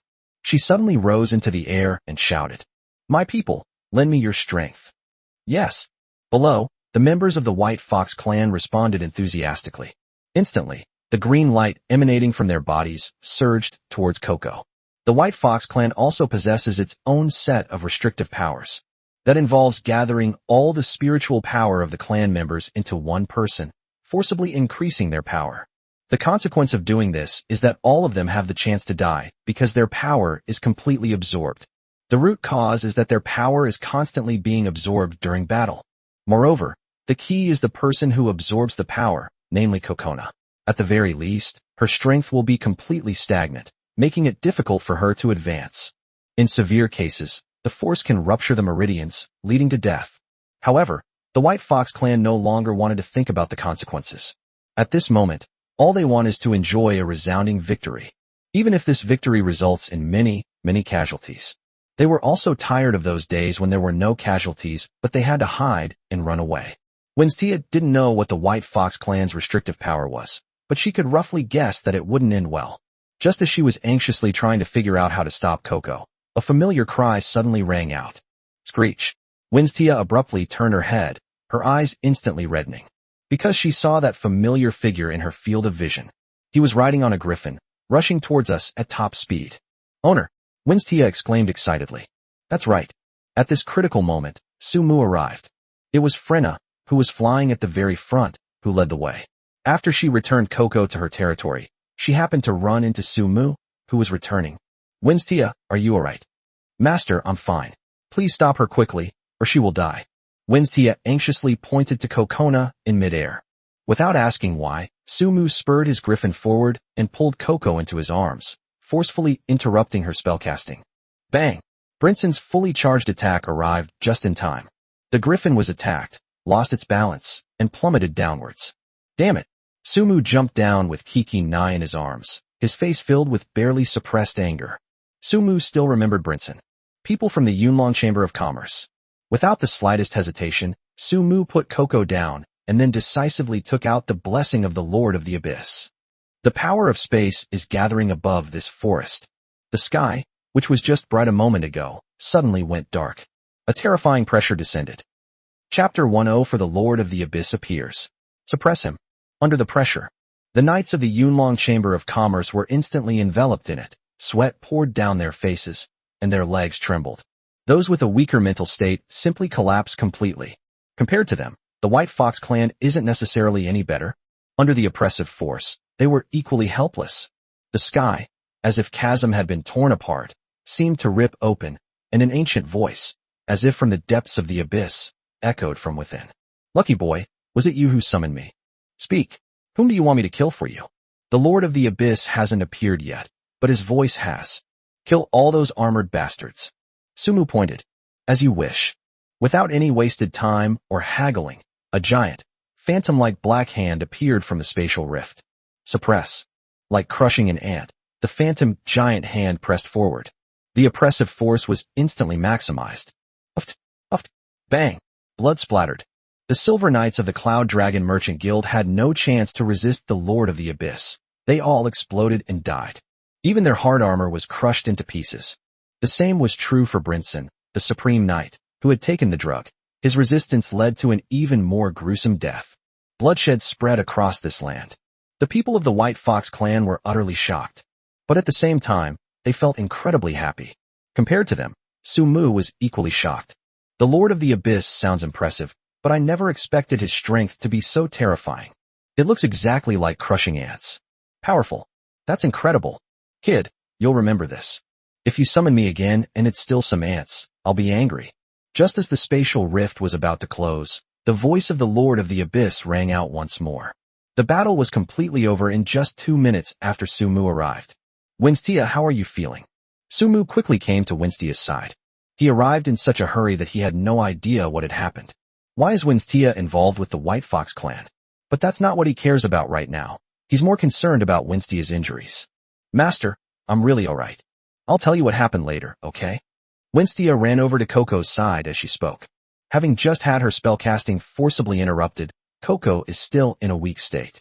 If she hadn't been supported by her clansmen, she probably wouldn't have been able to stand up at all. Sumu's gaze fell on Coco Nai. The situation was so critical that he didn't have time to observe carefully. Now it seems that the beautiful woman being helped is the patriarch of the White Fox clan, right? I think it was also called something like Coco. Sumu vaguely heard Winstia address her. Kokonai, your people are all injured. Why don't you go back to our territory to treat your injuries first? Winstia began to speak, but then suddenly realized her mistake and changed her words. If you don't wanna, that's fine too. You can take your people and leave first, and then come back to the territory to find me. I will safely bring Kokula back to you. Winstia realized that the thing Kokona disliked most was the idea of joining a territory. She had just been worried about the White Fox clan's injuries, and subconsciously sent them back to their territory. Fearing she might be offended, she had to change her mind at the last minute. However, Coco did not answer her question directly. Winstia, is he the landowner you speak of? Coco looked at Sumu behind her. Sumu happened to be looking at her at the same time. When he saw her looking at him, He smiled and raised an eyebrow in response. Coco was completely stunned. Frivolous, flirtatious, yet powerful humans. This was her first impression of Sumu. But Sumu's appearance ended the battle in less than 2 minutes, and his terrifying strength made Coco and I have some thoughts about him. Previously, they were unwilling to join any faction because of their innate pride and yearning for freedom. But after this battle, Coco has a new idea. Yes, he is my master, and also the master of this territory. When Winstia invited Coco to join the territory, she had already told her about the general layout of the territory. Therefore, she doesn't need to explain much now. Winstia, I accept your previous suggestion. Coco suddenly said something. Winstia paused, then seemed to realize something, and a bright smile bloomed on her face. That's great, Coco. Master will definitely not let you down. No one understood the meaning of those words better than Winstia. Coco agreed to join their territory. You wait here. I'll tell the master the good news first. Winstia skipped and hopped over to Sumu, reporting. The joy she felt at that moment made her forget the pain of the battle. Kimu tribe. Sumu had only been gone for 2 days, but he hadn't expected such a big change when he returned. The wooden house he used to live in has been turned into a stone house. Moreover, the original wooden houses were gradually replaced with stone houses. The lawn, which originally had no path, is now showing the beginnings of a path, having been cultivated and planned out. All that's left is to pave it with blue bricks and turn it into a bluestone path. Not only that, the recruitment was successful again, and even more slimes joined the territory. At this moment, Sumu's territory has 1,523 members. All of this is thanks to Winstia. Alright, Winstia, take a break. You don't need to report anymore. I can see everything. Sumu was holding Winstia's small hand, carefully examining her injuries. When Sumu first returned, he wanted Su to treat Winstia's injuries. However, she politely declined, saying that she had suffered a minor injury and was not in a hurry, and asked Su to treat the members of the White Fox clan first. Sumu could only let her stubbornness go her way. After all, the White Fox clan members did suffer quite a few injuries. Serena sat on a chair with Tao Yao nearby, saying nothing. But the corner of her eye betrayed her. She appeared to be admiring the scenery of the territory, but in reality, her eyes were constantly fixed on Sumu and Winstia out of the corner of her eye. Especially the hands they were holding. Oh my goodness! My respected master, you finally returned. Just then, Madarenza, who had led the team out to haul stone, returned. She was incredibly excited to see Sumu. My esteemed master, I have been working diligently and conscientiously while you were away. When can I finally get some rest? The necromancer is getting tired. I haven't been able to properly level up the team these past few days. Madrinza poured out her grievances. Actually, he was a little panicked because of the appearance of the undead knight, Jibum. This is a leader with an even more commanding presence than him. Especially today, under Flynna's arrangement, Gabong led the team out to level up, and it was responsible for leading the team to mine. Madarenza was afraid that if he kept mining for too long, his position would be in jeopardy. Don't worry, just save up some or for me. Your position will always be reserved for you, and it won't change. Sumu smiled. Could he not see through Madarenza's little scheme? When he first learned from Frenna about the Battle of the White Fox clan, he immediately thought of leading his undead army into the fray. Little did they know that Gabong had led the team out to level up. Left with no other choice, Sumu had to ride the griffin there himself. Of course I believe my master. Having received the promise, Madrenza went off to plunder the mines. Master, what should we do with them? At that moment, Vinchin pointed to the group of orc prisoners behind her. There was also the Miluo flower fairy slave who exposed the location of the White Fox clan. Chapter 105. This family would fall apart without Winstier. Looking at the 15 orc slaves in front of him, Sumu already knew what to do with them. But Sumu really didn't know what to do with the Miluo flower fairy. For a moment, he fell into deep thought. My lord, a group of orcs has gathered at the gate of the territory. They are clamoring to see you, and the leader is an orc chieftain named Laisai. The lizard people of Shisha have appeared. Its main responsibility now is to patrol and set up traps around its territory, so it receives a lot of information immediately. So fast. Sumu glanced at Winstia, somewhat hesitant. Master, you can go now. Don't worry about me. Su will come out soon, and I'll have her treat me a little. The astute Winstia had already seen through his intentions. Okay, I'll be right back. Sumu reached out and patted Winstia's little hand, smiled at her, and then summoned the griffin. Shisha, take these orc slaves to the gate.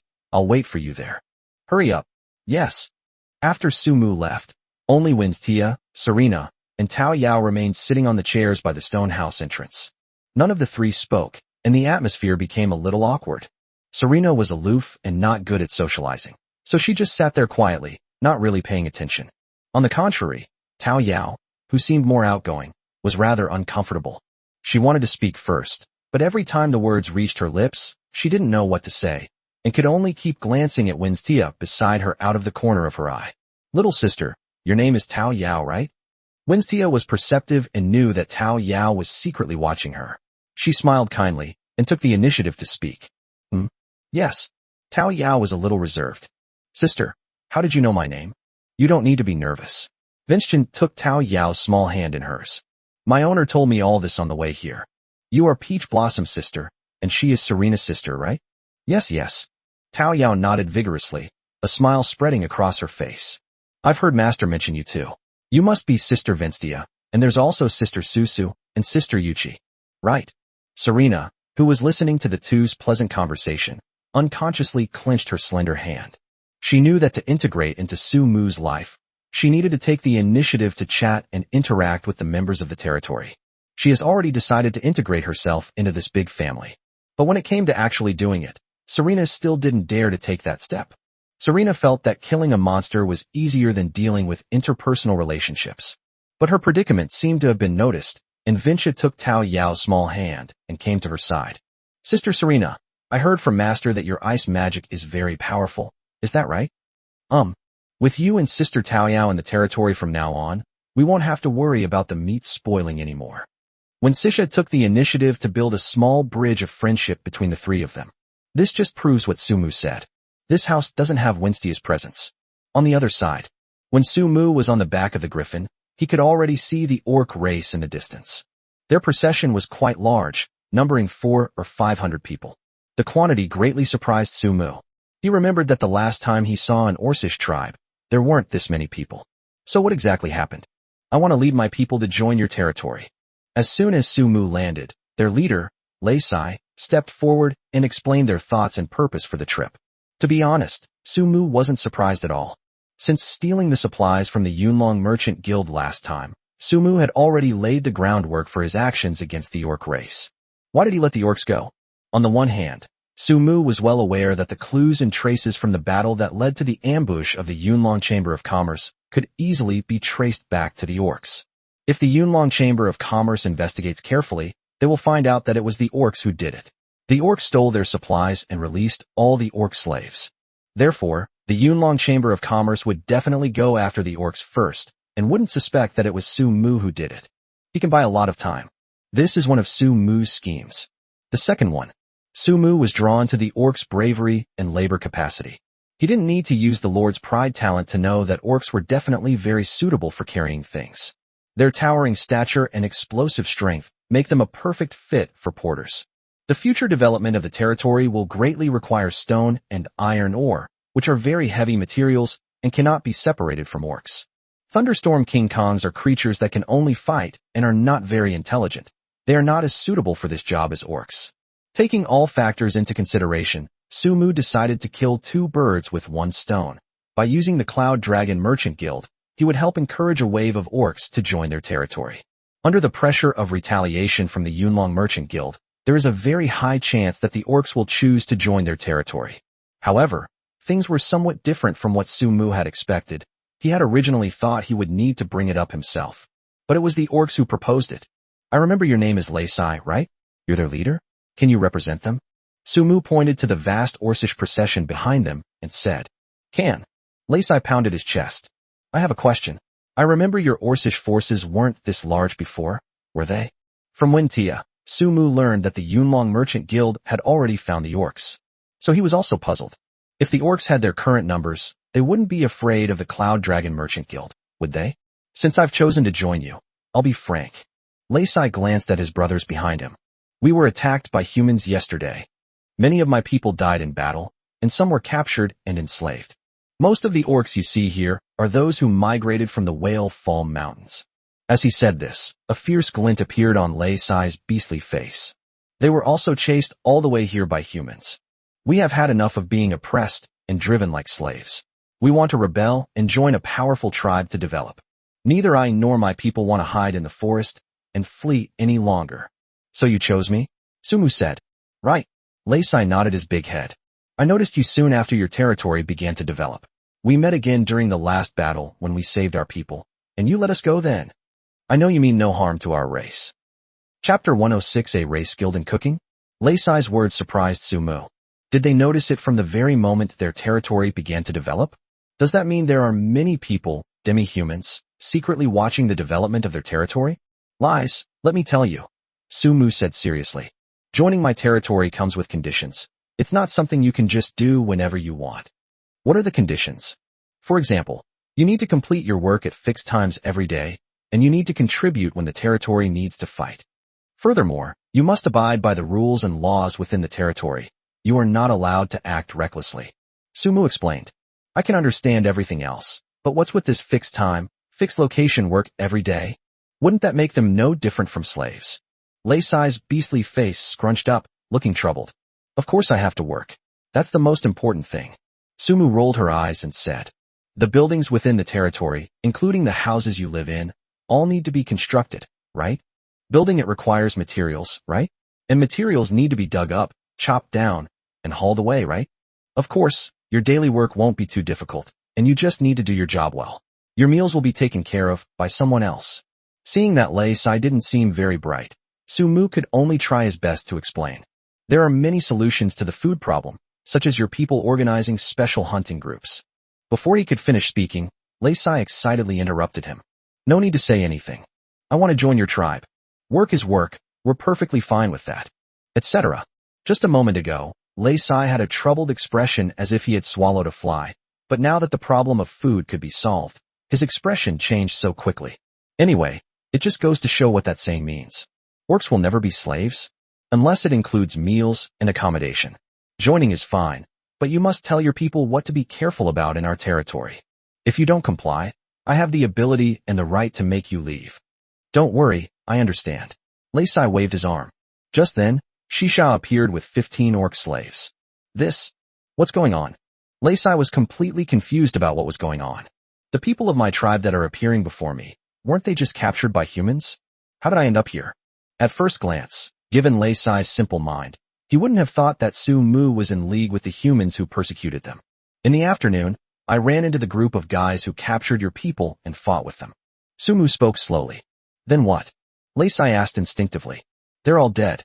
Your people were also rescued by me on purpose. Sumu spoke these two sentences very skillfully. His statement, they are all dead, reveals his depth and strength. The word specially further solidified his towering image in the mind of the orc spirit Leisai. Show a little kindness, but don't forget to give a warning. This is the art of rulership. Thanks. A few glints of determination and gratitude flashed in Leisai's bronze bell-like eyes. After dealing with the orcs, Sumu rode his griffin back to his stone house. The downside of having a large territory is that you need a mount just to go out. Brother. As soon as Sumu landed, Susu rushed into his arms, burying her little head in his chest. Okay, that's enough, let go now. I'm sweating, it's dirty. Besides, aren't you embarrassed with so many older women watching you? Sumu chuckled and patted Susu's little bottom affectionately. The little girl has been clinging to him for quite some time now, and he actually enjoys it. No. I'm not shy at all. Susu struggled, unwilling to leave Sumu's arms. Brother isn't dirty at all. I miss him so much. The little girl raised her face, her eyes gazing intently at Sumu. Susu has been gone from her brother for 59 hours, 35 minutes, and many breaths. Wah! I don't want to let go. As Susu spoke, she wrapped her legs around Sumu's waist like an octopus, clinging tightly to him. Good heavens. 59 hours and 35 minutes? Susu, did you count on your little fingers? So precise. Sumu found it both funny and touching. Remembering that he had left without telling Susu that day, Sumu didn't push her away again, treating it as a 100-pound weight training exercise. As Sumu walked over, he realized that the atmosphere between Serena, Winstia, and Tao Yao was no longer as awkward as before. He knew it must be Winstia's doing. After all, he was quite familiar with their personalities. By the way, where was that Miluo flower fairy placed? As soon as Sumu sat down, not seeing the Miluo flower fairy slave, he subconsciously asked. I had her taken to the nearby cabin and locked up. Master, have you decided what to do with her? Then I'll go and bring her out. Winstia was about to get up when she spoke. No, I haven't decided yet. Let's keep it locked up for now. By the way, has Yuchi prepared the meal? Sumu couldn't help but ask. Not yet. Today there were more White Fox clan members eating, so Sister Yuchi's workload has increased a lot. Luckily, the slime is helping out, otherwise I don't know when it would have taken her forever. Vincia replied. Serena nodded in agreement. She felt that Winstia was very knowledgeable about the territory, and she wanted to learn from her. Winstia, do you know of any races of demi-humans who have a talent for cooking? Sumu asked casually. With the growing population in the territory, the problem of feeding people also needs to be solved. They are still a tribe, and there is no family-style eating style. They mainly eat from a large pot. This is also to save ingredients and eliminate waste, especially the newly joined orcs, who joined precisely because of the problem of food. This shows that solving the problem of food is crucial for many races. I don't know, Master. When Sisha looked confused. Cooking is something anyone with hands can do, right? As long as you can help with chores, it shouldn't be too difficult, right? Sumu thought about it and agreed. He must be possessed. It's all because of the Lord's pride talent. Make him think of the work adaptability of a race when he sees it. Cook. There shouldn't be any races that excel at this, right? I know that there is a race that may have this talent. Serena, who had been silent until now, suddenly spoke up. There really is such a race. Sumu was surprised. He had just said it casually, but it actually happened? Chapter 107, The Ernie Tribe. Little Kokolu. It really exists. Serena nodded and said. The Ernie people, also known as the tree spirits, are distributed throughout the continent, with the largest concentration in the Romanis Mountains. The tree spirits of the Ernie tribe are not good at fighting. They are only good at working. Because of their exceptional love of peace and kind nature, the neutral governments of various federations have included them in treaties stipulating that they must never be hunted or sold into slavery. It can be said that the Ernie people are one of the few demi-humans whose hunting is prohibited. As long as the neutral government exists, no country will dare to act against their will. And over the years, it has been proven that the Ernie people do exist. Serena continued telling Sumu. Among them are many holy chefs and holy healers, covering nearly 30% of the entire continent. You should know that the entire Ernie race's population is only 100,000th of the human population on the continent. This ratio is terrifying. Sumu understood what Serena was saying. It is simply that the Ernie people, with a very small population, have achieved a level in this field that the human race could not reach. 1 in 10,000 people can become a master chef. Therefore, out of 10,000 Ernists, 100 could become the holy chef. That's roughly the idea. But Sumu was more concerned about Serena's mention of a neutral government and the so-called treaty. Could it be that this world, like their Blue Star Dragon Kingdom, has member states like NATO and the EU?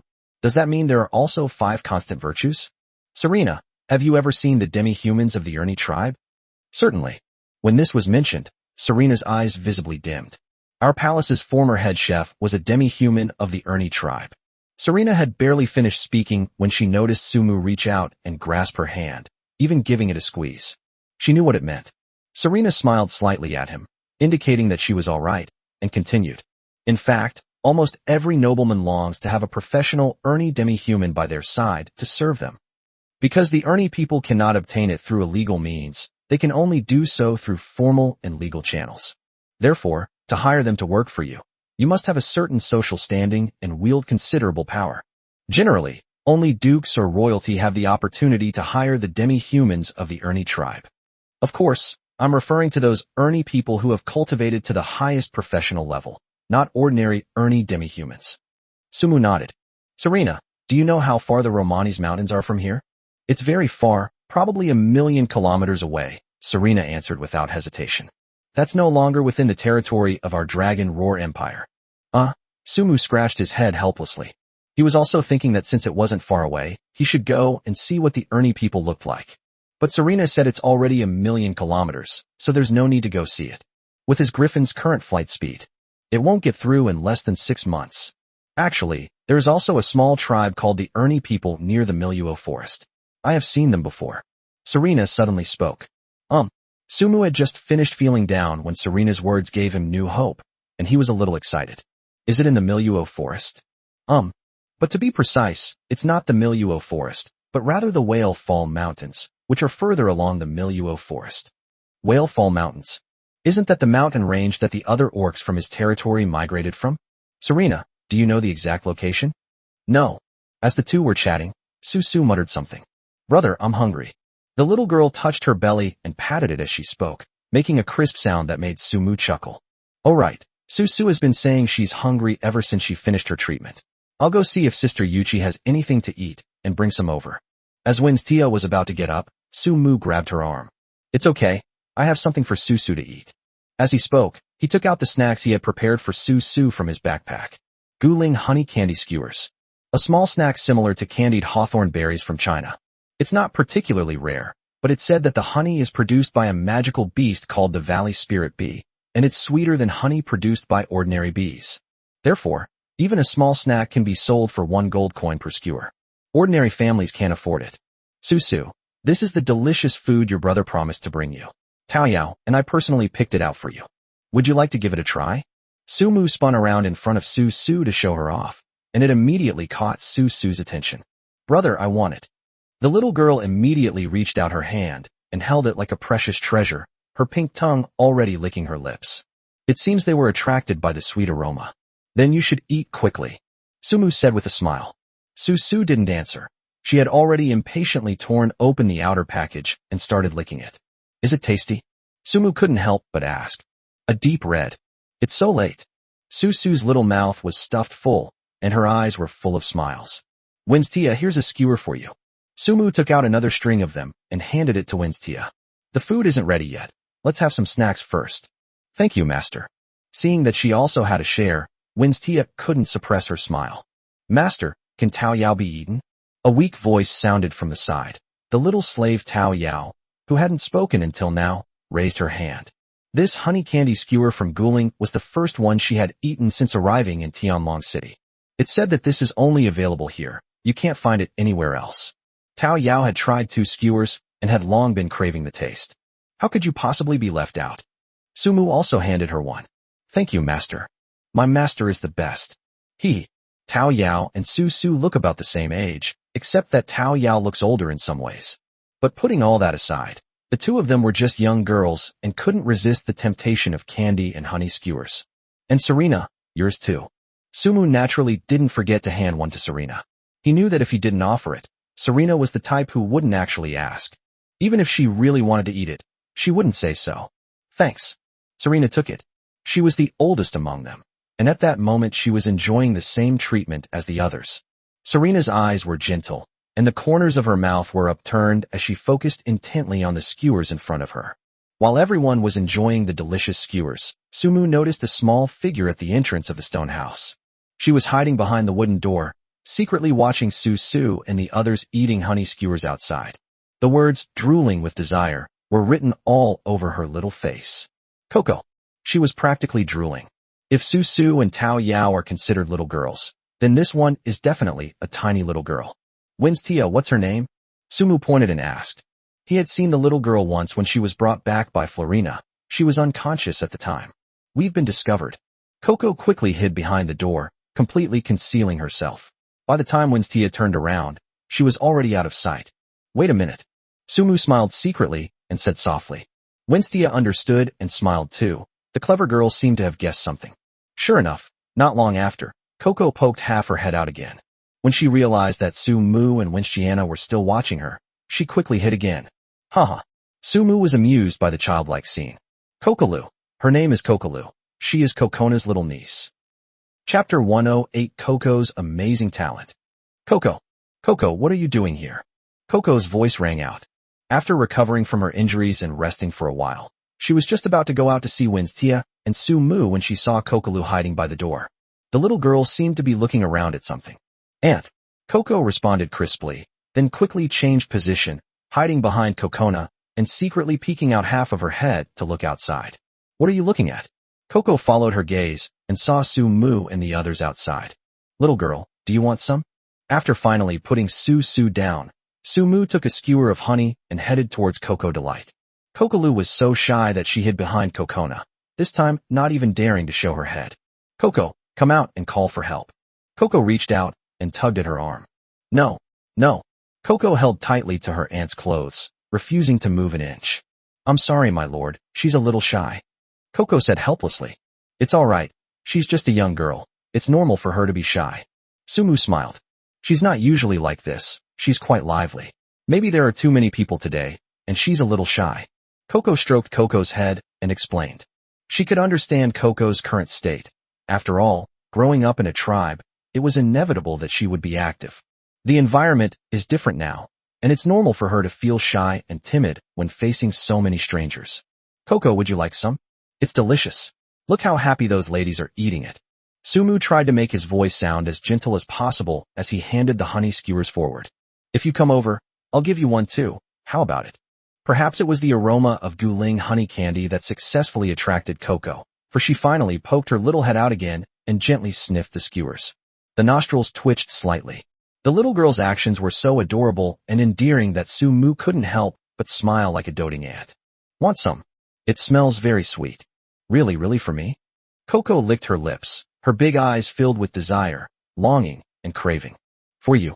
Sumu reached out and grabbed her, then stuffed the honey skewers into her hand. Eat. With her hand being held, Coco initially wanted to struggle, but looking at the honey skewers in front of her, she simply couldn't resist and could only accept the favor, letting her little hand be held. Before Sumu's eyes appeared Coco's status bar. White Fox Clan, Kokolu female. Age, 12 years, 8 months, and 26 days. Job suitability, crafting LV1, logging LV1, seeding LV3, healing LV6. Special talent tags, spiritual body, healing sacred heart, meticulous cultivation. Medical LV6? Wow, that's impressive. Sumu quickly took another look. Spiritual body, a talent exclusive to the White Fox Clan, a level above others. It allows spiritual energy to accumulate around the body, enabling plants to grow rapidly. The more white foxes there are, the faster the plants grow. The accumulated spiritual energy can improve the surrounding environment. Is there something even higher up? Does this mean that Kokolu's spiritual body talent is stronger than that of other members of the White Fox Clan? Healing Sacred Heart, a natural healer, capable of a 100% amplification when using healing magic. It seems to have other uses as well, but these are currently unknown. Cultivated with care. Plants she carefully cultivates have a 10% chance of giving birth to a new life. What does it mean to have a 10% chance of giving birth to a living being? Does it mean giving life to plants and then turning them into plant spirits? This ability is incredible. Sumu's eyes lit up when he looked at Coco. Aside from her level 6 medical skills, this little girl's other talents are all in a class of their own. My lord, have you been holding Coco's hand for a long time? Seeing Sumu holding Coco Lu's little hand with a lewd smile on his face, Coco Lu unconsciously frowned. She couldn't help but offer a reminder. Coco herself felt nothing, and even if she did, she wouldn't feel anything. She was currently immersed in the sweet aroma of the honey skewers. Okay. Sumu withdrew his hand, and then looked at Coco. Miss Coco, could I have your hand? His words startled Coco. What's going on? He was just touching Coco's little hand with a lewd smile, and now he's asking her for her hand? For a fleeting moment, Coco truly believed she had fallen into a wolf's den. This lord doesn't seem to have some kind of quirk, does he? Just as Coco was about to refuse, she found that her hand had already been taken. Coco. White Fox Clan, Coco female. Age, 178 years, 2 months, and 6 days. Job suitability, crafting LV2, logging LV2, seeding LV3, healing LV5. Special talent tags, spiritual body, master's heart, commanding aura. Spiritual body, a unique talent of the White Fox Clan, allowing spiritual energy to accumulate around them, enabling plants to grow rapidly.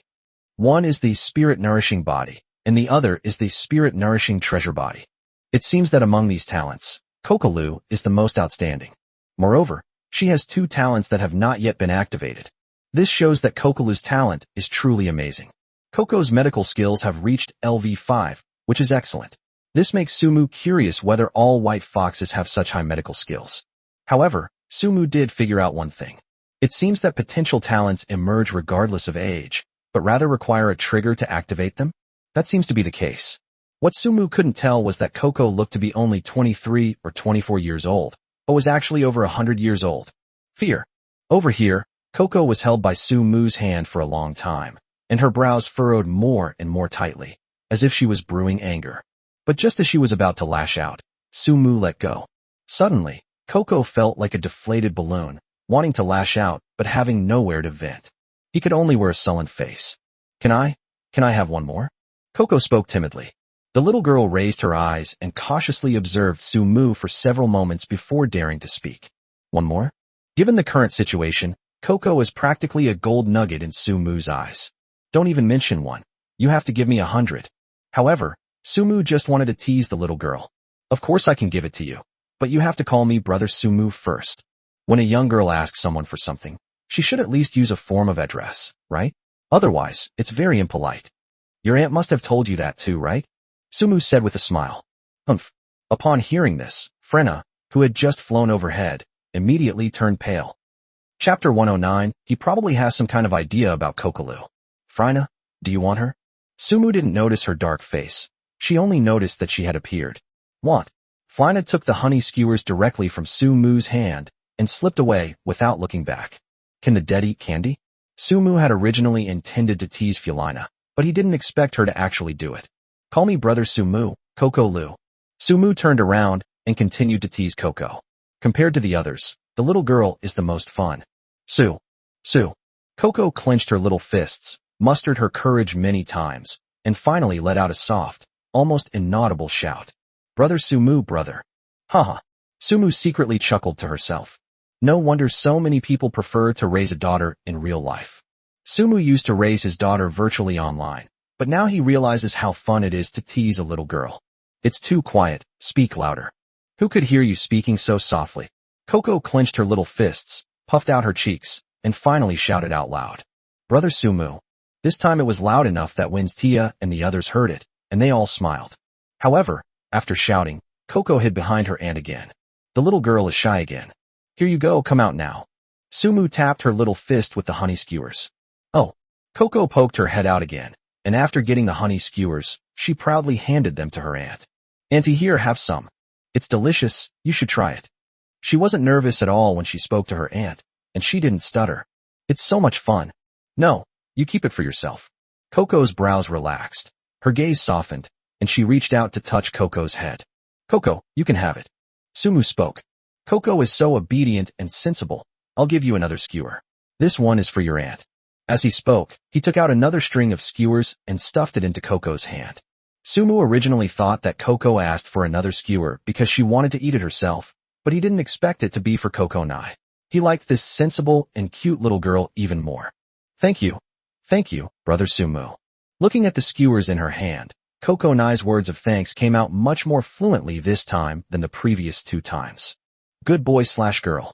Sumu was thinking of striking while the iron was hot and reached out to pat the little girl's head, but she dodged him. It seems she's still somewhat afraid of herself. Sumu wasn't in a hurry about this. There was plenty of time. During the meal, Coco, as the patriarch of the White Fox clan, naturally sat down with Coco and Sumu. Everyone sat in a circle, and the territory was more lively than ever before. Coco, come sit here with me. I'll give you my steak. It's seasoned and tastes really good. There are also fresh river shrimp, which are very nutritious. Sumu extended an invitation to Coco Lu with a smile. Are you going? Coco turned her head and glanced at her little niece. For so long, Kokona and her people haven't had a proper meal. Tonight's dinner was arguably the most lavish meal she had ever had in a century. Seeing the joy on the faces of her people, Coco felt equally satisfied. She was still wondering if her decision was the right one. But now, she feels a little more at ease. At least for this moment, her people are living better and happier lives than ever before. No, thank you. Coco glanced timidly in Sumu's direction and politely declined. All right.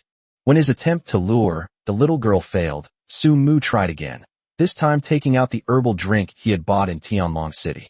Susu, you've eaten so much. Aren't you tired of it? Would you like some drinks? Brother, what's the drink? Susu asked curiously. It's a very delicious and sweet sparkling water. Sumu answered patiently. Then I want it. Susu reached out and took it, then her eyes lit up after taking a sip. Glug glug.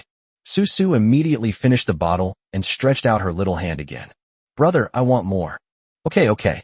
This was exactly the effect Sumu wanted, so he took out another bottle and handed it to Susu.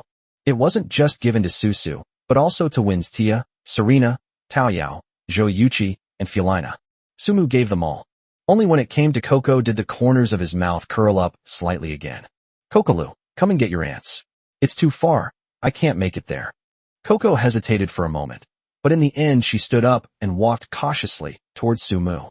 Take this to your aunt. Oh. Coco happily took it and gave it to her aunt. Then, when the aunt returned to Sumu's side, she looked at him with expectant eyes. You want one too? Sumu smiled. Coco rubbed her little hands together. Sit next to me, and I'll give you 2 bottles to drink. Sumu said, taking Coco's hand. Come on. Coco hesitated, but after looking at the herbal drinks in everyone's hands, she finally gave in and obediently sat down next to Sumu. Coco didn't say anything about it. But what happened next was completely unexpected by Coco. Sumu is so good to Coco. He shared everything with Coco, not just drinks, but anything delicious. Basically, I let the little girl try everything. After the meal, Coco's tummy was so full she could hardly contain herself. Sumu thoughtfully took out a strip of cloth and wiped Coco's greasy mouth. This gentle gesture left Wen's Tia, Taoyao, and Serena all stunned. What exactly is going on? Does this mean Sumu likes children? The only one who wasn't stunned was Su, simply because she was also pestering Sumu to wipe her mouth. Sumu wiped it too. I wasn't gentle enough. I rubbed it a bit too hard, and Su cried out in pain. Thanks. Coco replied in a muffled voice. You should say thank you, brother Sumu. Sumu smiled and corrected him. Thank you, brother Sumu. After the series of interactions just now, Coco Lu is finally not so shy anymore. Good girl. Sumu reached out and touched Coco's head again. The little girl clearly flinched, but in the end she gave up struggling and let Sumu's hand land on her hair. Only on the hair. I can't even touch the ear. All of this made Coco feel uneasy. No way. Does the Lord perhaps have some kind of fetish? He doesn't have those kinds of feelings for Cocoloo, does he? Why is he so nice to Coco? Coco's thoughts are chilling. The more I think about it, the more worried I become. But she noticed that there was no extra emotion in Sumu's eyes, which was why she continued to let Coco Lu interact with him without worry. After finishing her meal, Sumu secretly checked the status bars of the other members of the White Fox clan. Chapter 110. Is this the prelude to being kept by a rich woman? After looking around, Sumu realized that not everyone's medical skills could reach level 5. Some White Foxes don't have this, and some are only at level 1 or 2, which are quite ordinary. It can be said that Cocoloo and Kokona have the most outstanding talents. Sumu casually glanced at the Undead Guardian Knight, Gabong. Undead Guardian Knight doll, Gabong male. Age, long ago. Work adaptability, none. Special talent tags, unwavering loyalty, guardianship of duty, unyielding shield, self-sacrifice. Utterly loyal, 100% loyalty forever. Absolutely no possibility of betrayal. Guardian duty. With him by your side, your defense will be increased by 20%. Applies to armor. Hiss. Upon seeing this, Sumu gasped. This ability to protect is quite strong. This means that as long as Gabong is by his side, he will still get a 20% boost when he wears ancient-level equipment in the future. That's terrifying. Upon careful consideration, Sumu discovered that this talent was terrifyingly powerful in its later stages. Strong shield. When it transforms into a doll, and you carry it with you, it can withstand a fatal blow. Still incredibly strong. Imagine if Sumu had Gabang by his side, and encountered a legendary knight or something similar. He could directly withstand the opponent's fatal blow. Don't underestimate this. Many times, life and death hang in the balance in a single blow. Sacrifice yourself. Sacrifice yourself to activate a 200% boost. Death will result upon use. Even after seeing this, Sumu still found it terrifyingly powerful. But then he suddenly remembered the ominous body on Frena's body. Frina, in the battle at the City Lord's mansion that day, were you killed in the end? Sumu found Fiolina and asked her about it. Yes, what's wrong? Flina remained aloof as ever. Sumu noticed that she was still holding the honey skewers and herbal drink he had given her. I haven't tried it yet. Sorry. Next time, I won't let you stay behind to cover our retreat. Sumu spoke solemnly. TCH, boring. I thought you were going to say something, but it's nothing. Flina raised her proud face. I can be resurrected anyway, so what does it matter? Humph. She let out a soft hum and drifted away, no longer trying to entangle with Sumu. Watching her departing figure, Sumu smiled slightly. Flina is actually quite innocent at heart, just a bit arrogant. Moreover, Sumu remembered her ominous body talent. Ominous body. Those who kill her will suffer a vicious curse. An ominous curse. So, did Andrew, the lord of Tianlong City, encounter some kind of curse? Night. Sitting in the bathtub, a place he hadn't used in a long time, Sumu tilted his head back, enjoying Winstia's services. These past few days, Sumu hasn't received any bathing or massage services from Winstia. Master, why are you sitting like that? Won't it be uncomfortable to keep your neck tilted back like that? Winstia blushed. It was simply because Sumu's head was tilted back that his gaze would naturally fall on a certain spot. She's not some clueless idiot. Even so, she didn't dodge. Tao Yao had just offered to help Sumu take a bath, but was refused. Sumu specifically requested Winstia. Therefore, in Winstia's heart, she was still very happy. Besides, it's not like I haven't been touched before. Thinking of this, Winstia's face turned even redder. There are more and more people in the territory now, especially women. Winstia felt that the relationship between Sumu and Serena was not simple. A woman's intuition is very accurate. She sensed something was off about the way Serena was looking at Sumu. But the clever Winstia didn't ask any questions. If the master wants to talk, he will. If he doesn't want to, then so be it. How could it be uncomfortable? It's very comfortable, okay? Sumu chuckled mischievously. Winstia, can you see your feet when you look down? Owner. Winstia was so embarrassed that she stomped her foot in embarrassment. She glanced down and instantly understood what her master meant. She gave him a charming sidelong look. You've become bad. Haha. Winstia's stomp was spot on. It perfectly captured Sumu's heart. Master, do you really like children? Winstia suddenly asked. Why do you say that? Because you treat Kokolu very well, master. You seem to like her a lot. Everyone saw the interaction between Sumu and Coco today. Not only Winstia, but Serena and the others also felt this way. However, she had the opportunity to bring it up. I like it. How could anyone not like such an adorable little girl? Sumu didn't think much of it and answered casually. Oh, Winstia responded, but then blushed again, as if something had occurred to her. She naturally had no idea that Sumu was trying to build a good relationship with Coco Lu. This little girl is a gem. Just as Sumu was thinking about how to tease Winstia, his long-dormant chat with his friend suddenly rang. Sumu quickly checked, but he was soon disappointed. It turned out to be Zhang Dehai's. What's the matter? Knock. Boss Sumu, you seem quite disappointed. Zhang Dehai's news surprised Sumu. Well, kid, you can even read minds? You could see his disappointment even from this distance? Speak quickly. Boss, you should come and take a look at my territory tomorrow. 10 days have passed already? I see. Okay, boss. Just as Sumu finished chatting with Zhang Dehai, the friend chat notification sounded again. He subconsciously thought it was Zhang Dehai who hadn't finished saying something, but when he looked, it was Luo Wuxi's. After so many days, has she finally responded? I'm currently trapped in a secret realm and can't get out. I'm constantly in combat and unable to contact the outside world. Sorry. I'm fine, don't worry. For all. It turns out they were trapped in a secret realm and unable to contact each other. Sumutsai was wondering why Luo Wuxi hadn't contacted him for so long. However, he quickly realized that the existence of secret realms in this world was a mystery. This is a new discovery. I'm glad you're alright. Finda. Oh, and I have a surprise for you.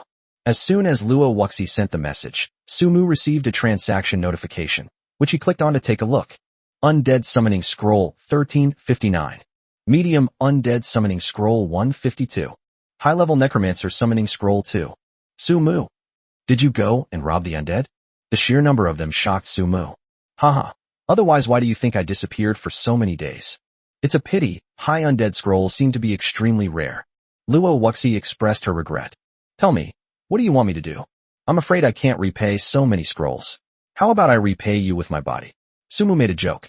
On the other end, Luo Wuxi naturally knew he was joking. She typed out a line of text. I don't think it's impossible. How about I take care of you? Sumu. 4-star value intelligence. Chapter 111 is here. The Rain God's Blessing. 4-star value intelligence. Blessed by the Rain God.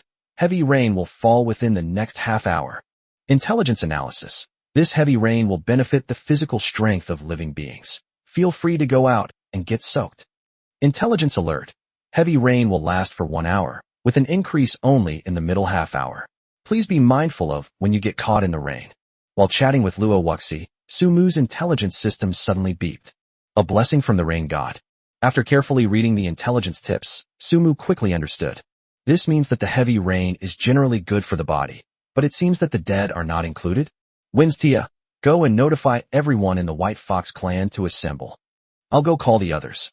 Sumu suddenly stood up from the bathtub and said, Master, has someone attacked us? Seeing Sumu's strong reaction, Winstia said with concern, No, it's just a collection. I'll explain it to you later. Sumu finished dressing and left. Coco, Master said that you will have all the members of your White Fox clan gather in a little while. Winstia relayed the message to Kokona. So late. Has it been attacked by the enemy? Coco tensed up instantly. The Master didn't say what happened, so there must be something to announce. Okay, I understand. Coco nodded, and seeing Winstia about to turn and leave, she quickly called out to her. Winstia, wait. What's wrong? Winstia glanced back at her. Thank you for today. Coco slowly began to speak. Thank you for standing up for our people in their time of crisis and buying us time to leave. Winstia smiled in response.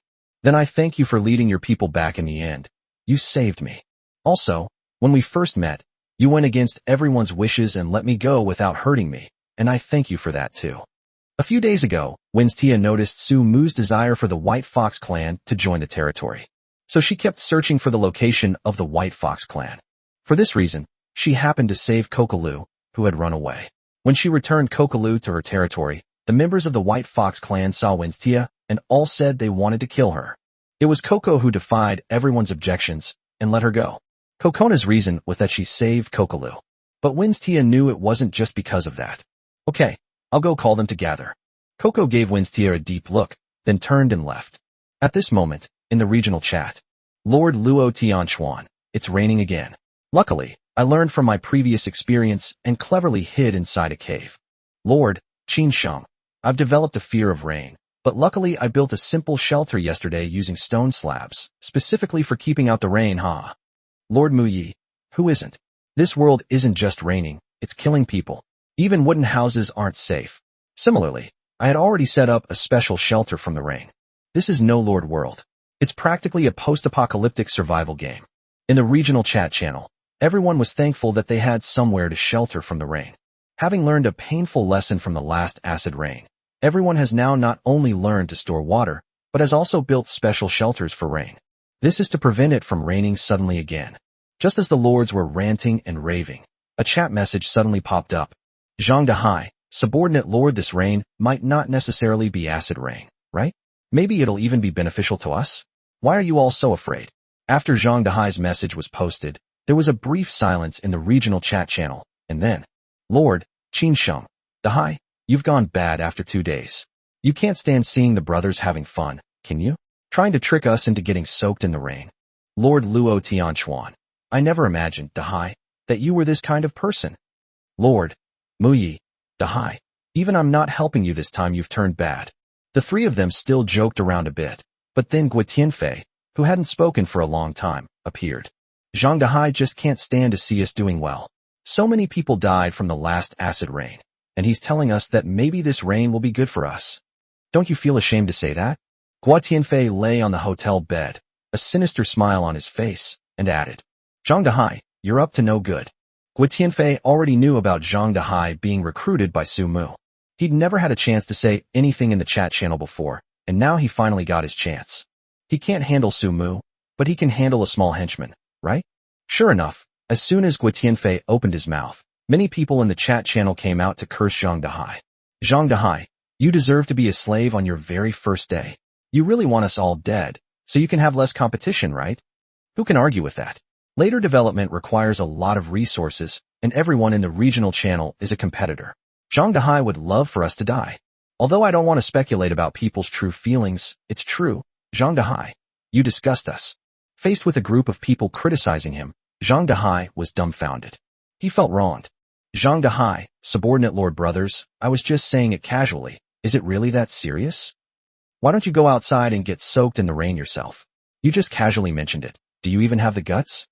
Exactly. If you don't have the guts, what are you even saying? You idiot. Idiot. Zhang Dahai, subordinate lord, fine, insult me, but don't escalate it to personal attacks. Zhang Dahai felt even more aggrieved. Seeing everyone's comments, Gua Tianfei was overjoyed, and he fanned the flames. Zhang Dahai, what are you complaining about? Didn't you want to harm all of us? Go stand in the rain and take a screenshot. After following Sumu, Do you no longer recognize yourself? Yeah, if you're so tough, go get soaked yourself. What the hell are you talking about if you don't get wet? People are still hurling insults. Zhang Dehai was also angered. He gritted his teeth. Let's get soaked. I'll go to the forest right now and show you. Just wait for the screenshots. He had already boasted about it, but Zhang Dehai hesitated for 10 seconds before rushing into the rain, until a message appeared in his friend's chat. Sumu. Dehai, go rush in and get soaked in the rain right now. It'll do you good, trust me.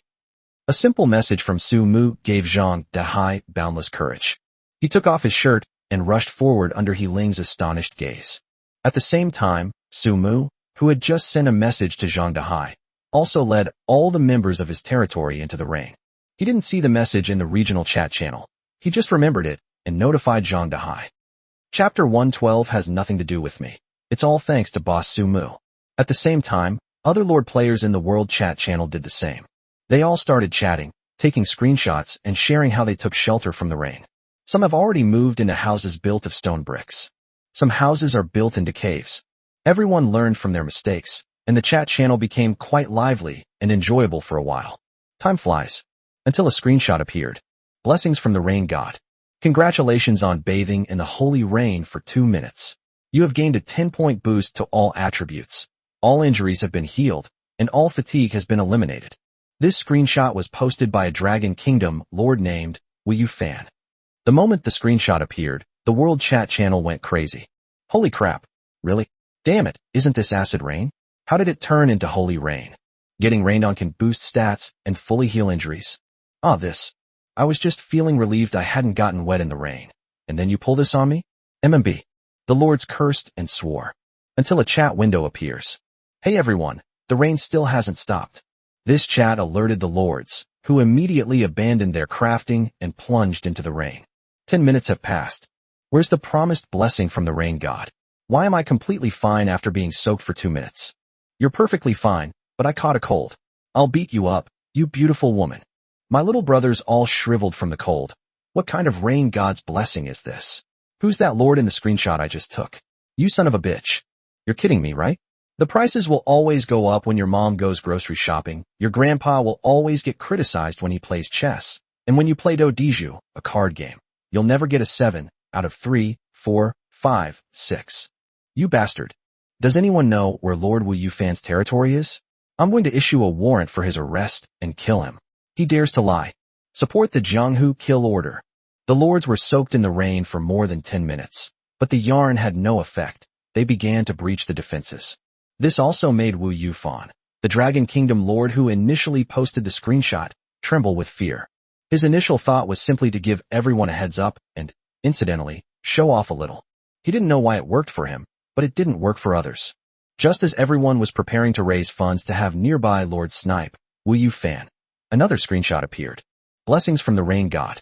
Congratulations on bathing in the holy rain for 5 minutes. You have gained a 15-point boost to all attributes.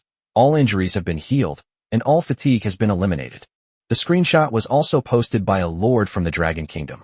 He himself said that he originally didn't want to release it, and just wanted to make a fortune quietly, but seeing that everyone was wishing for Wu Yufan, he couldn't stand it and made a special clarification. Furthermore, the lord explained that the effect might only be noticeable during a certain phase of rain, since he was no longer receiving any boost from rain now. Upon hearing this, the lords in the World Chat channel broke down in anger. They beat their chests and stamped their feet, all fuming at themselves for not going out in the rain earlier. Why not seize the opportunity to brag on the channel? But many more lords were complaining. Is this system? All the protective measures they painstakingly implemented were immediately put into hiding as soon as it started to rain. Now you're telling them that getting rained on not only doesn't do any harm, but it can actually boost their attributes? Next time it rains, should they get soaked or hide? In an instant, the lords shifted their focus, all cursing the system for being a ripoff. Is this how you play it? A bad rain, a good rain, right? So you've all learned how to use smoke bombs now, huh? But what's even more disarming is the chat area channel. Lord Mai, everyone saw the World Chat channel, right? What do you want to say? Lord Qin Sheng, no way. Dehai really guessed right? Really? Lord Luo Tianchuan. Getting rained on can actually boost overall attributes, and it even specifically targets a certain time of day to have an effect? That's ridiculous. Exactly, who knows? If it doesn't work, Are we supposed to keep raining on it forever? The randomness is too high. It's disgusting. Don't worry, Zhang Dehai hasn't said anything for so long, so he probably didn't get caught in the rain himself. He was just joking around. Lord, Gui Tianfei. Right, anyone can talk big. Zhang Dehai was just clueless. When Gui Tianfei typed those words, he was already sweating profusely. He was so afraid that everyone would focus their anger on him, so he decided to complain about Zhang Dehai again to divert everyone's attention. However, Zhang Dehai was a very vengeful person. He kept an eye on the chat channel and wasn't going to tolerate Gui Tianfei. Blessings from the rain god. Congratulations on bathing in the holy rain for 30 minutes. All your attributes have been boosted by 50 points. All injuries have been healed, and all fatigue has been eliminated. Bathed in the holy rain, you will permanently reduce the damage from fire elemental magic by 10%. Bathed in the full holy rain, water elemental magic damage is permanently increased by 10%. Water elemental magic has not been unlocked by the Lord. It will be restored after unlocking. Lord Muyi. Lord Luo Tianchuan. Lord Qin Sheng. Zhang Dehai arrogantly typed out his words. Hey Gui Tianfei, I've been putting up with you for ages, huh? What's your name? Shout again. In front of the screen, Gui Tianfei was furious. But he could only shrink back and dared not retort. He knew that if he danced wildly now, people would probably target him. Gui Tianfei didn't want his newly established territory to be attacked by angry lords. But at this moment, his resentment and anger towards Zhang Dehai intensified again, and he even directed it at Su Mu. Just then, a hotel employee knocked on the door. What is that? Gui Tianfei shouted impatiently. Guest, there is a wanted notice. Our city lord has distributed it to every guest. I'm sorry to bother you. Seeing that the waiter was very nice, Gui Tianfei opened the door. A warrant for arrest? Gui Tianfei picked up the paper. On the other side, Zhang Dehai's screenshot made the lords in the chat channel extremely envious. Lord Qin Sheng, Dehai, your luck is incredible. You bet right on everything. Lord Muyi. Exactly, we were just teasing you. We were being narrow-minded. Who can argue with that? Oh, what a pity. Wow, that's amazing. A 50-point increase in stats. I remember even a level 2 lord wouldn't get this much. Brother Dehai, next time something like this happens, could you please let us know? Brother Dehai, I want to have your babies. Where's your territory? Can I come find you? I'm a 36E, you know, and I'm really fierce. Just as the lords were praising Zhang Dehai for his brilliance, his insightful thinking, his strategic vision, and his willingness to offer themselves to him, Zhang Dehai silently typed out a message. Actually, this has nothing to do with me. It's all thanks to Boss Su Mu. Chapter 113, Su Su's Nirvana, A Song of Life. Lord Muyi, what's going on?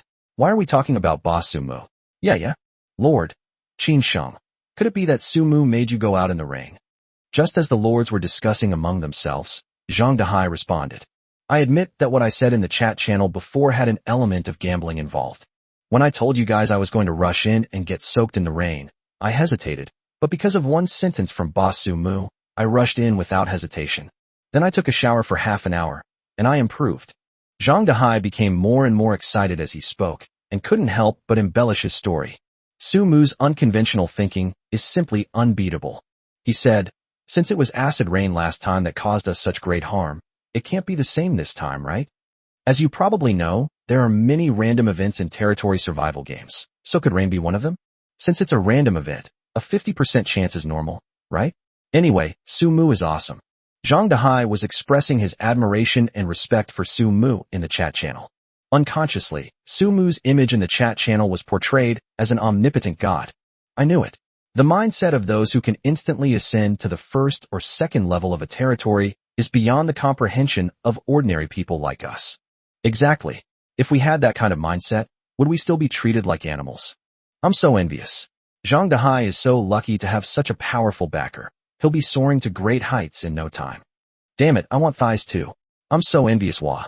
Does anyone know where Su Mu's territory is? I want to marry him, and I want to have a bunch of his babies. Why the hell couldn't you have a human baby? Why did you have to have a monkey? However, even Su Mu himself was unaware that his reputation in the regional chat channel had risen once again. He even became known as Boss Su Mu, or God Su, in everyone's eyes. Su Mu didn't have time to pay attention to any of that, because his gaze was still fixed on Su Su in midair. Su Mu was enjoying the rain with the members of his territory when suddenly something unusual happened to Su Su. who was also getting soaked. First, a soft green light emanated from her body, and then she suddenly rose into the air and floated quietly. The rain was still pouring down. Susu hovered in midair like a goddess, her whole body emitting green light, which surprised all the members of the territory. Of course, Sumu was also surprised. However, seeing that it wasn't a bad thing, he didn't disturb it until the rain stopped. A notification sound rang in Su Mushin's mind. The blessing of the rain god. The ode of the goddess of life. Congratulations on bathing in holy rain for 30 minutes and receiving the blessing of the goddess of life. All attributes gain a 100-point bonus. All injuries are fully healed, and all fatigue is eliminated. Bathe in the full holy rain and receive the praise of the goddess of life. Fire elemental magic will permanently reduce the damage you take by 15%. Water elemental magic damage permanently increased by 15%. Feel the hymn of the goddess of life, and your vitality will become even more vigorous. Water elemental magic not unlocked by the Lord will be restored after unlocking. Sumu believed that all of this was due to the blessing of the rain god. It wasn't until he asked Zhang Dahai for a screenshot of his attribute improvement for comparison that Sumu noticed the difference. Both of them had been fully bathed in the heavy rain for 30 minutes, but Zhang Dahai's improvement was far less than his. Sumu was very clever. He immediately noticed the difference. A hymn to the goddess of life. It is highly likely that the ode to the goddess of life appeared because of Susu. After all, didn't Susu have a name when she was born, which was daughter of life? In other words, the rain god's blessing awakened the energy within Susu. Susu has been reborn. This hymn of the goddess of life is the amplification she bestows. To verify this, Sumu even checked his own status. Timu tribe. Territory attribute. Level 2 tribe. Lord. Sumu. Lord's talents. Pride of the leader. Infernal hot spring. Lord's strength. 198. Leader's strength. 196.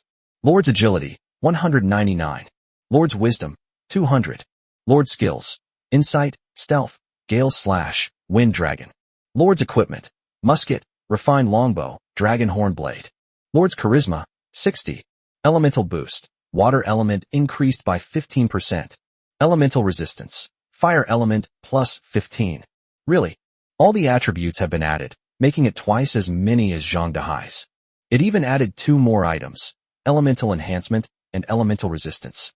However, the charm isn't there. It hasn't been enhanced. Serena, Vinstia, how are you feeling? Sumu asked. Master, I feel so energetic.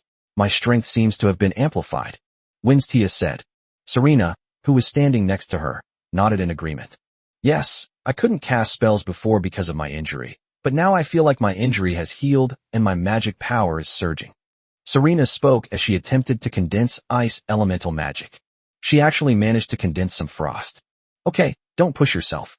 You haven't fully recovered yet. Sumu quickly stopped her. Serena's injuries mainly require the help of the Holy Flame Spirit. She hasn't officially entered the healing phase yet, but it would have been better if they hadn't stopped it. Once they did, Sumu's eyes widened in disbelief. When he was caught in the rain, he was so focused on Su that he didn't have time to think much. Now, every woman he could see behind him was soaked, their clothes clinging to their bodies. Sumu almost had a nosebleed from looking at him. The Yin energy is too strong. Sumu said with difficulty. All right, I'll wait here for Susu to land. You all go inside. Oh.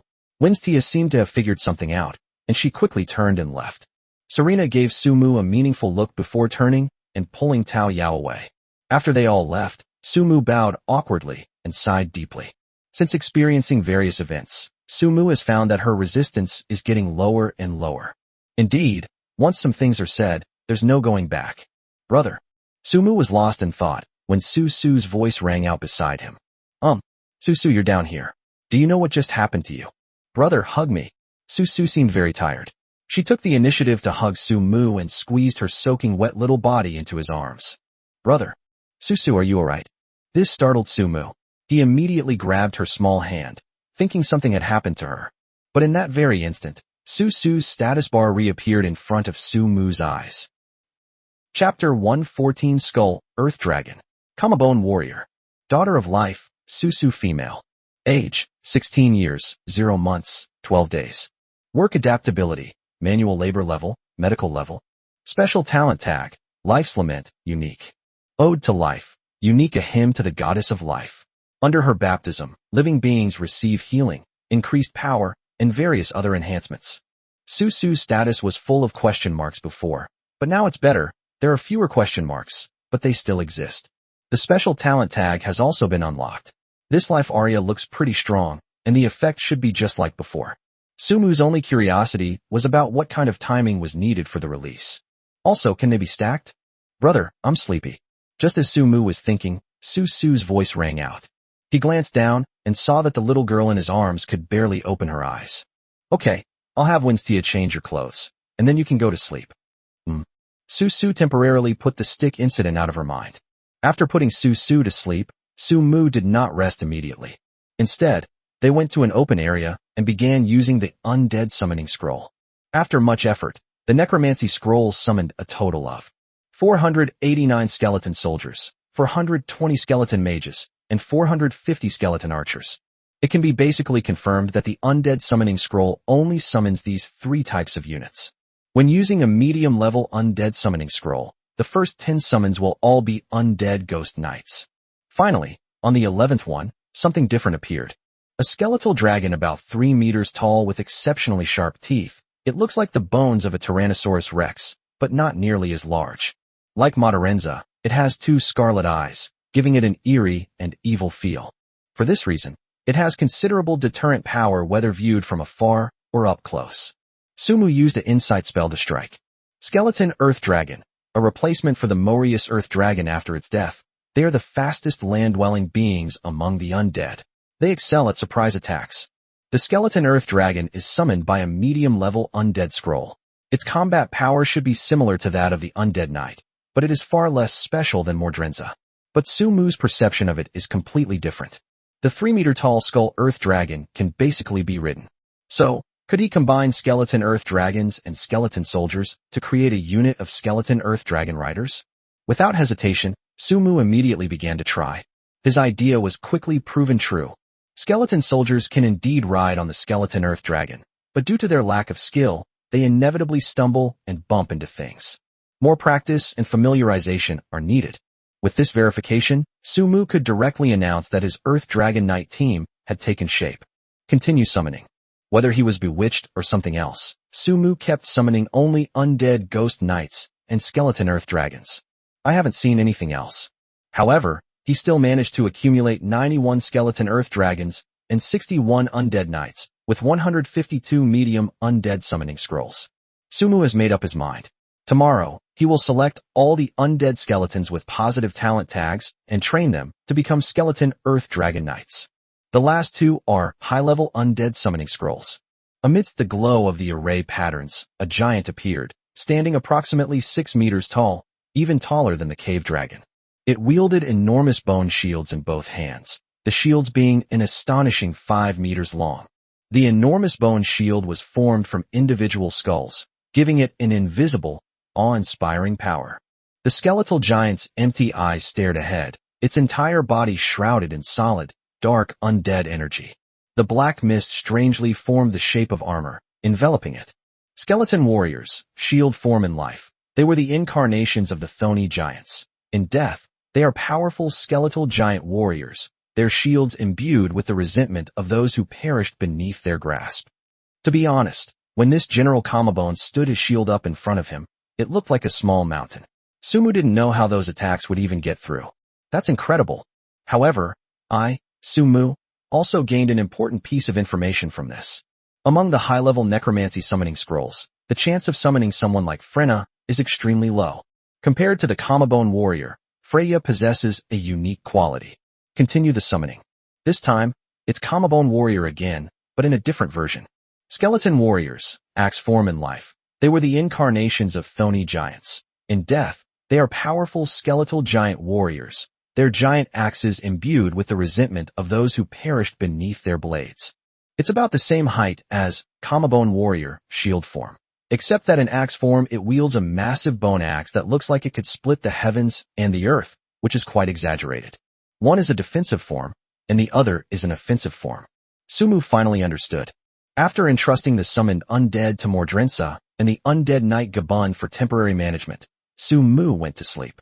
But as he passed Serena's room, He saw a fire still burning inside, and he couldn't resist peeking inside. Are you done with work? Serena's voice came through the door, and she noticed Sumu outside. Aren't you going to sleep yet? Sumu pushed open the door and entered. Ready.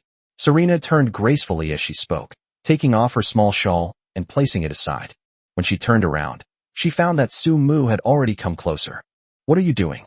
Serena was startled. She had already been pulled into Sumu's arms. I was thinking, aren't we supposed to be building a relationship? Shouldn't we spend more time together tonight? Otherwise, how can feelings develop? Sumu's mischievous smile made Serena immediately understand his intentions.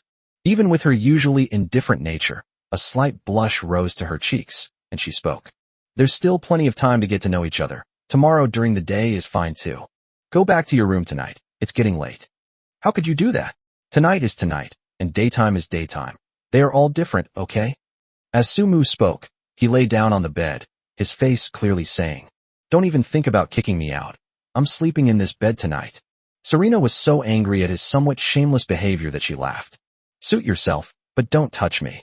The fire died down, and Serena lay down on the innermost floor. Soon, she found her waist was being wrapped around, and she could hear Sumu's voice in her ear. I'll just give you a hug, I definitely won't move around. Seeing that he had already said that, Serena didn't know what else to say. But soon, she found that Sumu pressed himself against her and hugged her. Hey, nothing more was said that night. Chapter 115 Assigning Tasks.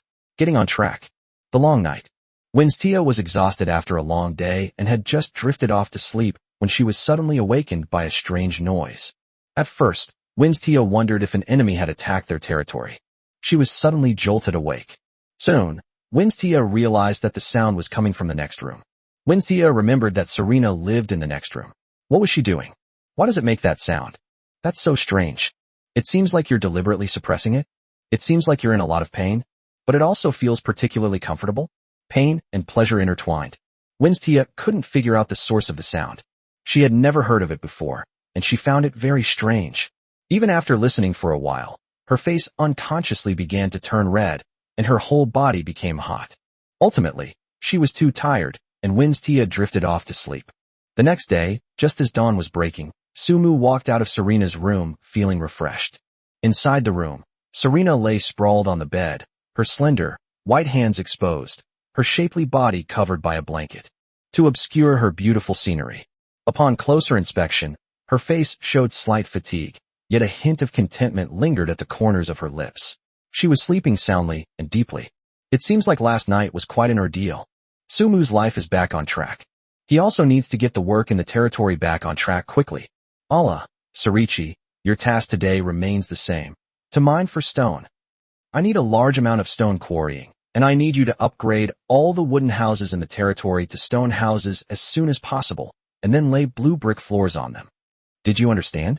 Sumu issued orders with a serious expression. I understand. The lizardmen and the rabbit tribes, led by Allah and Sarichi, responded. Understand and get to work. With a wave of his hand, Sumu firmly grasped the aura of a tribal chief. Yes. Within the territory, the advanced teams for mining filed out one after another. Shisha, I have a new task for you today. I need tin iron ore. You need to find me the locations of large quantities of tin iron ore. Can you do that? Sumu hadn't forgotten the water spirit that would condense on the water elemental slime every 5 days. This thing, whether in the future or at the present stage, is absolutely crucial for ensuring the supply of food and resources in the territory. Sumu wanted to use tin iron ore to make canned goods to preserve the water spirit soul. You should know that there are currently a whopping 500 water elemental slimes in the territory. It would be such a waste not to use this large amount of water spirit essence. Yes, sir. Shisha was very decisive. She simply turned around and left.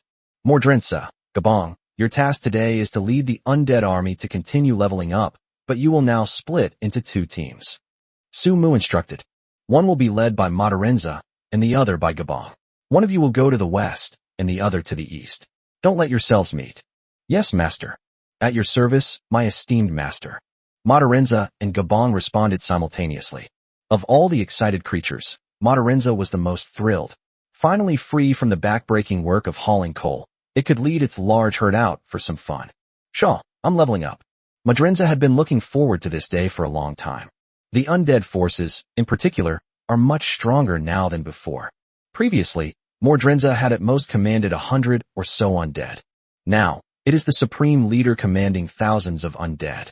The sense of pride is off the charts. However, Mordrenza was both surprised, fearful, and delighted by the 2 extra giant skeletons of the Bone Warrior. What's shocking is that the master summoned such terrifying undead. What it fears is that the Kamabone Warrior is incredibly powerful, and it is currently no match for him. The good thing is, so what if Kamabone Warrior is so awesome? Mordrenza is the true leader of the undead army. Also, starting today, you will have missions. Sumu continued to give instructions. As the number of members in the territory increases, when you go out to level up, please help hunt and bring back some meat. Starting today, the territory needs to stockpile a large amount of meat, understand? After you've finished hunting, hand over the game directly to the orc captain, Rese. He'll send someone to help carry it back. Understand? Yes, master. Gabong remained silent. Don't worry, master. I, Lord Mordrenza, will take care of everything. Also, don't take the Colossus Warrior and the Skull Earth Dragon out. They're too conspicuous and obvious. Sumu offered a reminder. Yes. After explaining things to Mordrenza and Gabong, Sumu found the orc captain, Rese. From the moment he joined their tribe, Leisai no longer held the title of chief. Sumu was the true chief of the tribe, the sole leader. Rese, your Orcish race's task today is to carry back the mined ore. We don't have any good tools right now, just a wooden cart we scavenged from the goblins last time. Don't worry, I'll have the slime make a few more wooden carts in the next couple of days, which will make it much easier for you to transport heavy objects. Sumu explained. Also, I've handed the hunting over to the undead. You and your people just need to coordinate and bring the prey back. Yes, my lord. Leisai scratched his head for a moment, then said, Sir, I have a suggestion that could significantly increase the speed at which we transport goods. Yesterday, Leisai gave the orcs a brief overview of what they needed to do after joining the territory and received a lot of positive feedback. One of the suggestions he found particularly advantageous. And so, he remembered it all along, and now he wanted to find an opportunity to say it. Tell me your suggestions. There is a kind of giant horned ant in the forest. They are not ordinary ants, but giant ants that are almost as tall as you, my lord. They are very powerful and can pull weights hundreds of times their own body weight, making them ideal for hauling goods. Leisai explained. If we can capture them and put them on a wooden cart of suitable size, transporting or will be no problem at all. Reese, your suggestion only makes things easier for yourselves. Sumu stared at Leisai and said softly, You haven't made things convenient for me at all. I still have to tame some giant horned ants. What use are you to me then? To be honest, Sumu disliked members who, upon entering the territory, immediately sought out various ways to slack off. If that's the case with Leisai, he might as well just get out of here. Leisai wasn't stupid. Even he, with his bluntness, could tell that the lord was angry. He hurriedly explained, My lord, you have misunderstood. We orcs can tame the giant horned ants, but it will take us some time to do it.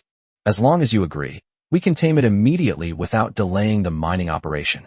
After hearing Leisai's explanation, Sumu's expression improved considerably. The orc was just offering advice. He wasn't trying to slack off. Since you can tame them, I allow it. That's great. Leisai was overjoyed. Chapter 116, The Giant Salamander Returns.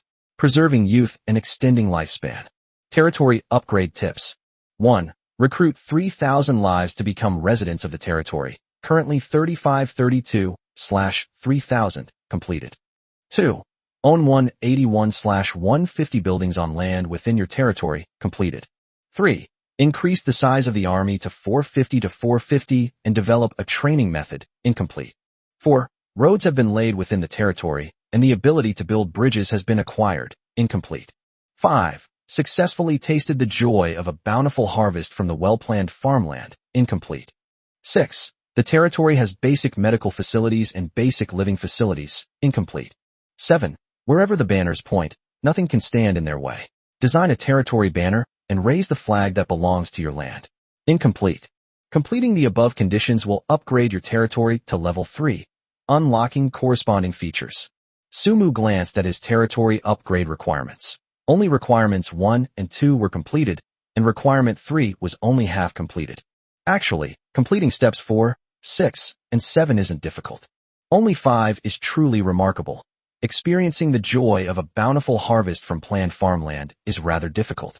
Because planting and harvesting takes time. It's impossible to complete without this process. The process is time. System-wide announcement. System-wide announcement. Congratulations to Lord Luo Wuxi of the Dragon Kingdom for successfully upgrading her territory to level 3. As a special map lord, you will receive a reward for your first level 3 territory upgrade. Sumu. Sumu was just thinking that it would take time for the lords in their ordinary maps to upgrade their territories to level 3, but he didn't expect to hear about Luo Wuxi's upgrade in the blink of an eye. And how many days have passed? This woman seems to have a lot of great fortune. Congratulations. Sumu quickly sent a message. Thank you. I'm back to fighting monsters. Stay tuned for my good news. Luo Wuxi replied very quickly. She seems quite busy. Her nightmare treehouse map is always either in battle or in the middle of a battle. Sumu understood the meaning behind her reply. It was nothing more than staring at her necromancer scroll. Damn it, it really feels like I'm being kept by someone. Sumu smiled bitterly. My lord, I have something to report to you. A voice sounded behind him. Sumu turned around and saw that it was Coco Nai. Coco was following behind her. The little girl wasn't so shy anymore after eating his food yesterday. But after waking up, it seemed that all the feelings from yesterday were completely gone. She hid behind her aunt again, peeking out her little head to look at Sumu. Hey little girl, did you sleep well last night? Sumu Chow waved to Coco and greeted her with a smile. Coco responded softly, then hid behind her aunt. Is there anything you need to report? Only then did Sumu look at Coco. Yesterday's rain made my people younger and more energetic. Coco said. What's the meaning? Sumu frowned slightly, not quite understanding. Grandma Haifu, come out. Coco called out to the back. Yes, chieftain. Soon, a member of the White Fox clan came out. Coco, are all the White Foxes in your clan so good at preserving their youth? You're over 100 years old, but you look like a human in their 20s. Your clan member is already of grandmotherly age, but you look like you're only in your early 40s among humans. Impressive. As Grandma Haifu slowly walked over, Sumu couldn't help but sigh. Coco was slightly taken aback by Sumu's words, then let out a soft exclamation. My lord, how do you know how old I am? Well, Sumu, quick-witted, immediately adopted a sophisticated demeanor. As the lord of a territory, I naturally have my own methods. Okay. Coco was a little doubtful, but didn't say anything more. My lord, Grandma Haifu is actually 900 years old.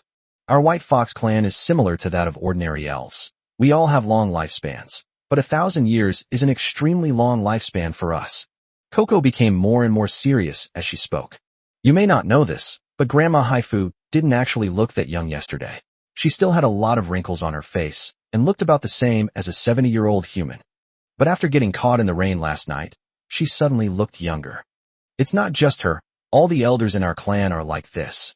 Only the young members of the White Fox clan were not included. Coco continued. Last night's rain was at your behest, Lord, so I don't understand why. Could you please answer my question? Kokona received a report from a member of her tribe as soon as she woke up, and she went to check it out. After confirming the situation, she couldn't help but run over to Sumu to find out more. You look younger? Sumu looked Grandma Haifu up and down. To be honest, the only credit he could think of was Susu's. A Song of Life.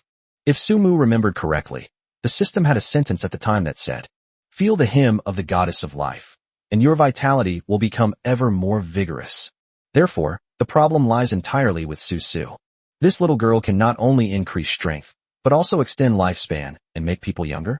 Sumu realized once again how powerful Susu was. Coco Nai, I can't explain too much to you right now. Let's do it later. However, I can assure you that there will be absolutely no negative effects or side effects, so don't worry. Hearing Sumu's assurance, Coco felt much more at ease. The reason she was so anxious to find Sumu was because she was afraid that this power might be harmful to her body and produce terrible side effects. Now that she had received assurances, she felt at ease. I understand. Thank you, my lord. We're all family, don't be so polite. Sumu smiled. Just as he was about to invite Coco to take a look at the fields, Ee, who hadn't appeared for a long time, suddenly bounced over. My lord, little fish is back. Little fish is back. Ee swayed her body with a duong-duong sound, excitedly pulling on Sumu's hand, about to run forward. What little fish? It's the little fish you released into the river, sir. It's back. I just had breakfast by the river, and it came back. Are the little fish being released into the river? The image of the adorable, giant salamander appeared in Sumu's mind. Walk. Let's go take a look. Just as Sumu was about to leave, a timid voice came. Brother Sumu, can I go with you? It's Coco. The little girl's gaze never left from the moment it appeared. It seems she has no immunity to cute creatures like slimes. Okay, come over here. Sumu reached out his hand to her. He was just thinking of taking Kokolu to the fields to do some planting, and she just showed up at his doorstep. He couldn't be happier. Oh. Coco hesitated for a moment, then placed her little hand in Sumu's hand. Behind them, Coco hesitated, wanting to say something but holding back. She always felt that Sumu seemed particularly enthusiastic about Coco. So much so that she was a little worried about the two of them being alone together. After all, Coco is still very young. Chapter 117, The Aftermath of the Rain. Monsters Overrun. Coco, do you still want to eat honey skewers? On the griffin, Sumu looked at Coco sitting in front of her with a maternal smile on her lips. The way the little girl sat obediently in front of him was just too cute and well-behaved, making one want to tease her and play with her. May I? Coco looked back at Sumu, and when she heard about the honey skewers, she couldn't help but lick her lips. Sure. Sumu conjured up a skewer of honey as if by magic. However, you have to promise me one thing. What is it? Coco couldn't take her eyes off the honey skewers. Come with me to the fields later, and we'll plant some small plants while we're at it. Brother Sumu, do you want me to help you speed up the growth of your plants? Coco asked. You can do this? Sumu was surprised, as he remembered that the White Fox clan's abilities were not released voluntarily. Rather, it is the environment in which they live that gradually affects the growth of plants. In other words, if the White Fox clan lives around the farmland, the spiritual energy they accumulate will accelerate the growth of crops. Sumu is planning to build enough houses around the farmland so that the White Fox clan can move there. But what Coco said was different. She seemed to mean that she could actively make crops grow faster. Okay, Coco casually replied. Our race has the ability to make plants grow quickly. I have been special from a young age compared to other members of my race. If I want, I can make them grow faster. My aunt specifically told me not to tell others about my abilities so easily. Could this be the ultimate secret of the spirit-nourishing body? As Sumu was thinking, he noticed that Coco in his arms was not speaking. The little girl covered her mouth, staring at him with a blank, adorable expression. It seems she has realized that she said something she shouldn't have. Haha. Seeing Coco's reaction, Sumu found her even more adorable. Don't worry, your aunt knows you said you wouldn't scold you. At most, Brother Sumu promises you he won't tell your aunt, okay? Okay. Coco stuck out her little tongue and nodded. For you. Sumu gave the honey skewers to Coco. Thanks. Coco said thank you very politely. Before long, they had arrived at the riverbank. Looking down from the high vantage point, Sumu discovered that a battle had taken place by the river. 5 water elemental slimes are battling a giant frog. No, to be precise, it should be bullfrog. A bullfrog that's a meter tall. It's important to know that water elemental slimes are extremely docile beings. They generally don't like to fight unless they are truly forced into a corner. Therefore, this situation must have occurred because the bullfrog made the first move. Sumu used an insight spell. Demonic frog. Blessed by the rain god, the frogs in the river have been corrupted and turned into aggressive monsters. Sir, those are my mom and dad. Suddenly, tugged at Sumu's clothes from behind and called out anxiously. The battle situation below had changed. Surrounded by 5 slimes, the mutated frog gradually gained the upper hand and knocked the slimes away.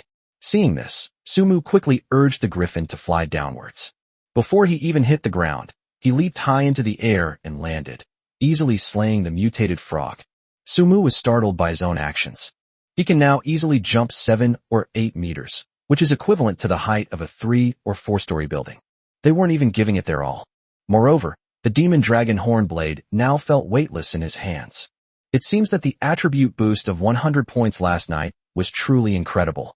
Sumu can now deal with these mutated monsters in an instant, which explains why the intelligence system hasn't given any warnings. Are you alright?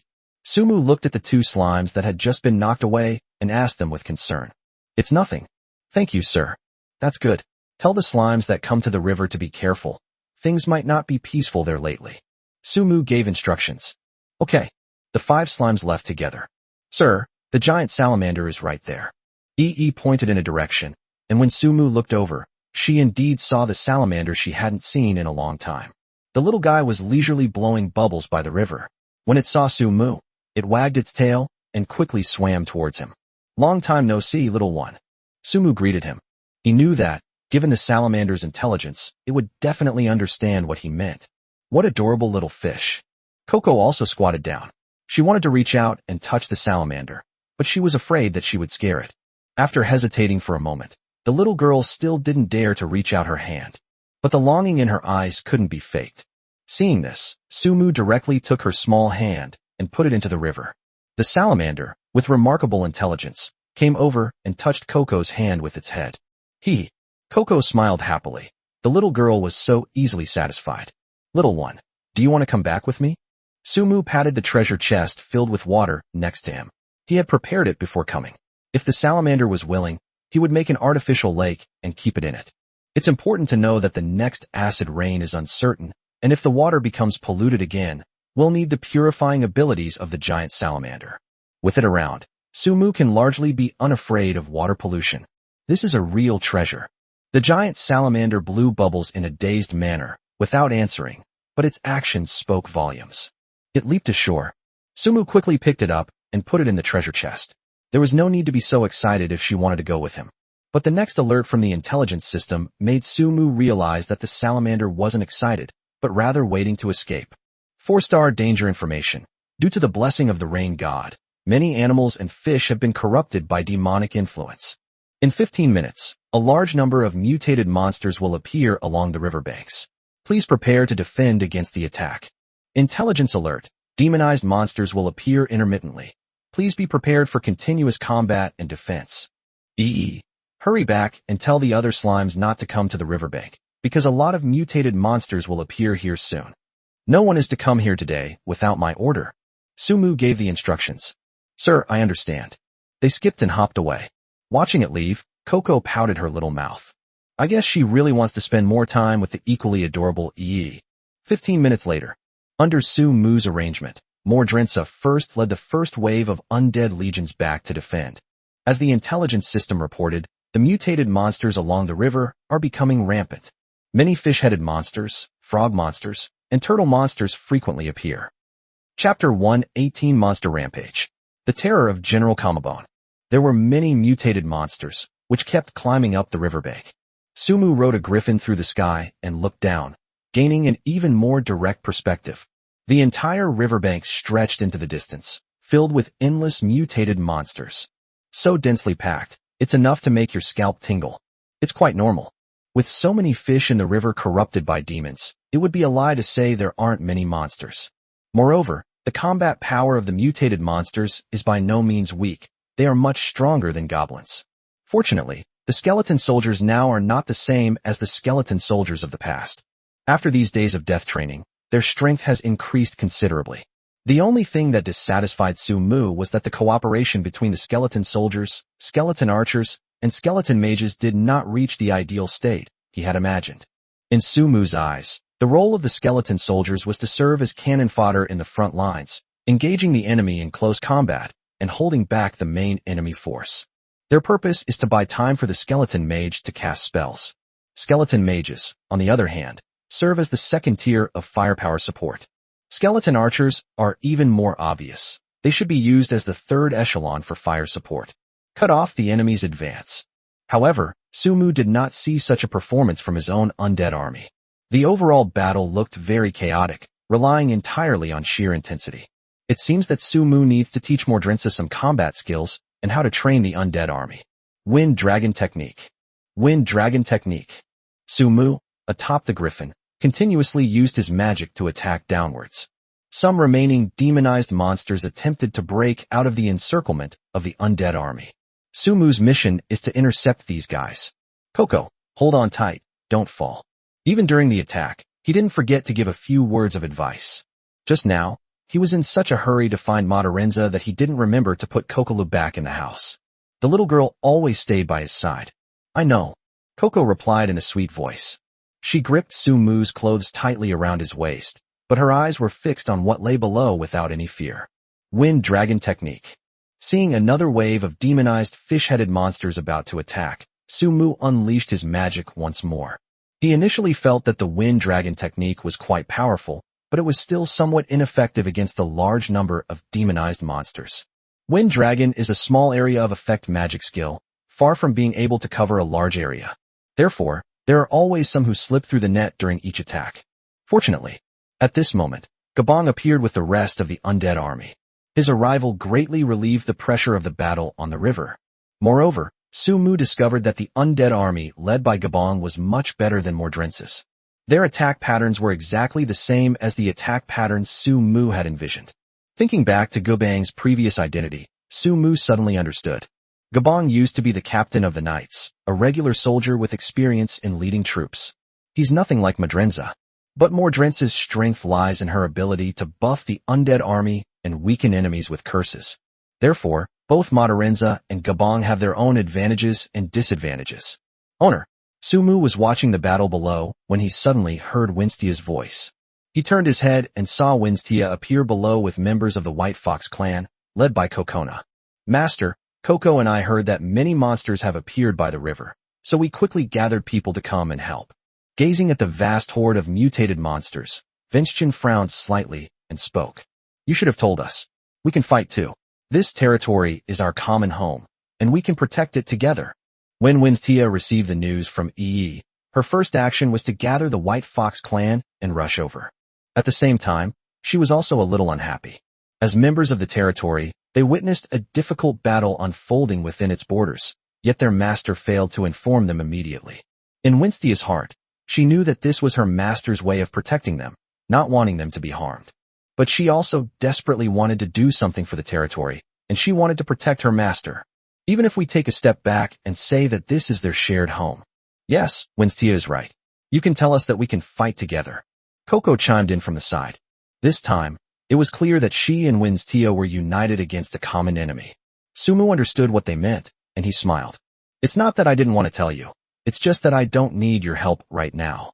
No way. Winstia pointed to the monster ahead. They're almost attacking our territory, master, and you're still being stubborn. My lord, you don't have to do this. Since our clan has chosen to return here with you, it means we have already accepted this place. Coco also chimed in from the side. To a large extent, we are fighting for all of us. When did you two become so united? Sumu asked, both amused and exasperated. Winstia and Coco were exchanging words, their stances unusually firm and consistent. If Sumu hadn't known what had happened between them, she would have assumed they were sisters. Coco and I have always been on the same page when it comes to the right issues. Winstia said. Right. Coco nodded in agreement. Okay. Sumu helplessly shrugged and explained. Actually, I was watching the Undead Legion level up.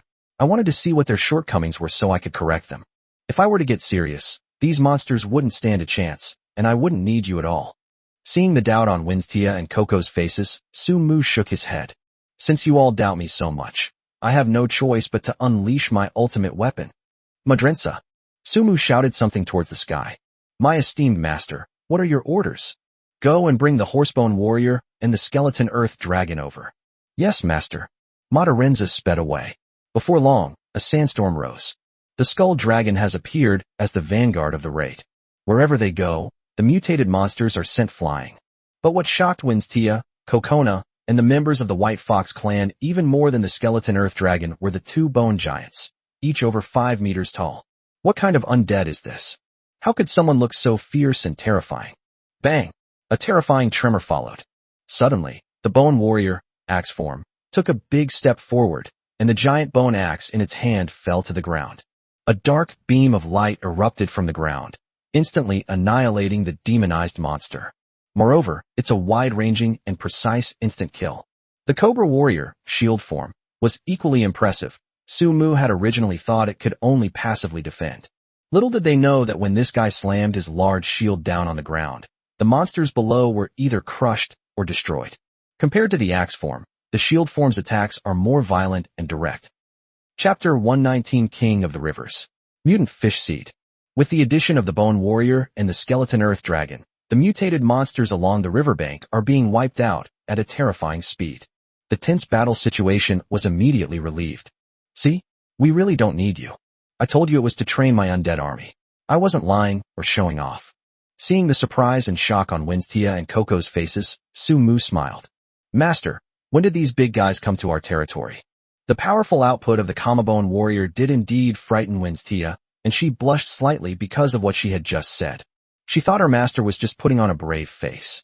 Little did they know that their master already had a clear understanding of the battle situation. Yeah, I didn't see them at all yesterday. Coco also expressed her doubts. If such a powerful being existed, shouldn't Sumu have used that method to eliminate the humans who were strangling them yesterday? He has far more options. Clearly, both Sumu's actions yesterday and today shocked and surprised Coco Nai. At this moment, Coco felt that Sumu was like a mystery. I can't see through it. I'm also curious to see what's hidden within the mystery. She was curious. Of course I have my own methods. Sumu didn't explain, and instead kept everyone in suspense. Alright, Coco, lead your people back and do what you're supposed to do. We don't need you here for now. I understand. Coco gave Sumu a deep look, then looked at Coco in front of him. Kokolu, let's go back with your aunt. It's dangerous here. No, Coco actually chose to refuse. Her choice surprised not only Coco Nai, but also Sumu. Auntie, you should go back. I want to stay with brother Sumu. Sumu. Is Kokolu captivated by his charm? The little girl is finally willing to play with him? Sumu was greatly surprised. After all, he believed that if Kokona asked Kokolu to go back, she definitely wouldn't refuse. Let's go back, it's really dangerous here. If you stay, the Lord will be in a difficult position. Coco spoke up. No problem at all. Sumu doesn't play by the rules at all. Coco, you guys go back. I'll take good care of Kokolu, so don't worry. Coco. When Coco is gone.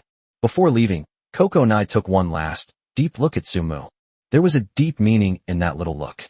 I've only just realized that it's not hard to fool a little girl. The hard part is that she has an aunt who treats her like a thief. Sumu thought to herself. Coco, you really underestimate me. Coco is still a little girl. What could I possibly do to her? What about my Sumu's? What kind of person is she? Damn it. Obtain mutant fish seed. What's this?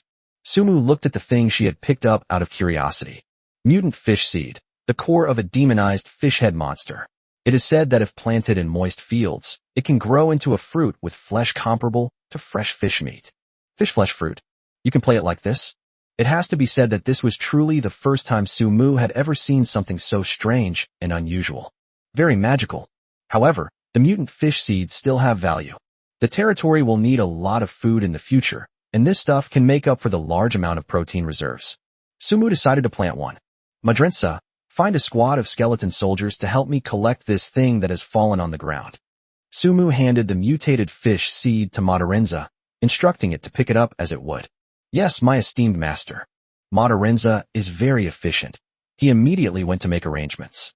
Sumu looked around, but didn't find anything of value. This huge pile of fish-headed monster corpses yields absolutely nothing of value. Sumu was a little disappointed, thinking about how I promised Zhang Dahai today that I would go to his territory. Seeing that General Kamabone was stationed by the river in his territory, he figured there wasn't much of a problem and left. Brother Sumu, where are we going? Aren't you staying to fight? Coco asked in a childish voice in front of Sumu. After spending so much time with her, she finally stopped being as shy and resistant to him as before. Sumu was pleased. No, I'll take you to see another part of our territory. Okay, fine. Coco responded. What? Are you a little disappointed? Sumu discovered something. No. Coco didn't say it, but it was very obvious on her face. The little girl is so young that she doesn't know how to hide her emotions at all. Why is that? Soon, Sumu realized that Kokolu might enjoy watching battle scenes. Believe it or not, it's actually quite possible. Thinking about how her eyes lit up when she saw the battle scene, Sumu felt more and more that her guess was right. Who would have thought Kokolu was a warmonger? Looking at Coco with her long eyelashes and adorable face, Sumu felt that his understanding of her had been refreshed once again. At this very moment, in the World Chat channel, many people are complaining about the sudden monster horde that appeared today. What a disaster. I just woke up this morning to find a horde of mutated monsters. My newly built territory has been completely wiped out. More than 50 wooden houses are all ruins. Who isn't miserable? I was having a sweet dream when suddenly I felt something slippery next to me. I opened my eyes and found it was a fish-headed monster. It gave me a fright. I immediately grabbed some red dates, goji berries, and star anise. 6. Bro, you're really hungry. I'm not just hungry. I worked hard for 15 days, and now everything's back to square one. Everything's gone. Those damned fish-headed monsters. They're beasts. It seems only the lords of the riverside territories are suffering. The inland areas are completely unaffected. No way. Is the dog system targeting the lords who have established territories along our river? Looking at the complaints on the World Chat channel, Sumu frowned, and he couldn't help but worry about his own vassal territories. The onslaught of the mutated monsters had no effect on him at all, because he had withstood it. Fortunately, he worked overtime last night to summon all the undead, which made the situation so easy. But now it seems that it wasn't just his territory that was attacked. Instead, most of the territories along the river were attacked. Sumu really hadn't expected this. So, how is Zhang Dahai doing? His territory is also by the river. Moreover, Zhang Dahai doesn't have the same fighting strength as Sumu. Thinking of this, Sumu couldn't help but become even more worried. Even before others arrived, they had already prepared for the worst. As long as Zhang Dahai survives this wave of monsters, he's making a profit. 5-star danger information, King of the River. Chapter 120 The Spokesperson of the River Lord. 5-star danger information. River King Kaizerin senses that his people are being massacred, and his anger has reached its limit. It will appear near the river in the territory ahead in 3 minutes. Lord, please leave immediately. Intelligence analysis. Kaizerin, the King of Rivers, is the embodiment of rage and ferocity. His previous form was a river serpent that had cultivated itself for 100 years in the Manhwa River. By gaining the favor of the river god, the pheasant transformed into a phoenix. Intelligence alert. Kaizerin's current strength is beyond the capabilities of a lord. As they approached their vassal territory, Sumu suddenly received a notification from the intelligence system. Moreover, it's a 5-star danger alert. This was the highest level of danger alert he had ever encountered so far. Kokolu, there might be danger ahead. Why don't I leave it here and you and the griffin wait for me? I'll come back later. Sumu also has a Blessing of the Lord of the Abyss card, so to a certain extent, he still has some trump cards and confidence. But bringing Coco there was still too risky. If anything happens, Sumu is afraid he won't be able to explain it to Coco. Brother Sumu, I'm not afraid of danger. I want to go with you. Please take me with you. Coco's eyes lit up when she heard the word danger. At this moment, Sumu was certain that the little girl was a born warmonger. It's the kind of thing that's very contradictory. Then you must remember to hold on to me at all times. If there is any danger, I will fly away immediately. Sumu gave instructions. Coco nodded seriously. As if afraid that Sumu wouldn't believe her, she deliberately turned around to face him and grabbed the front of his clothes. Brother Sumu, is this okay? Uh-huh. Upon arriving at the subordinate territory, Sumu discovered a scene that surprised him. In Sumu's mind, Zhang Dahai was definitely not capable of fighting against this wave of monsters. But he realized he had underestimated Zhang Dahai. When Sumu arrived at the riverbank, he saw Zhang Dahai leading hundreds of Bearman warriors in a battle against the monsters. There are many Bearman warriors, probably 700 or 800.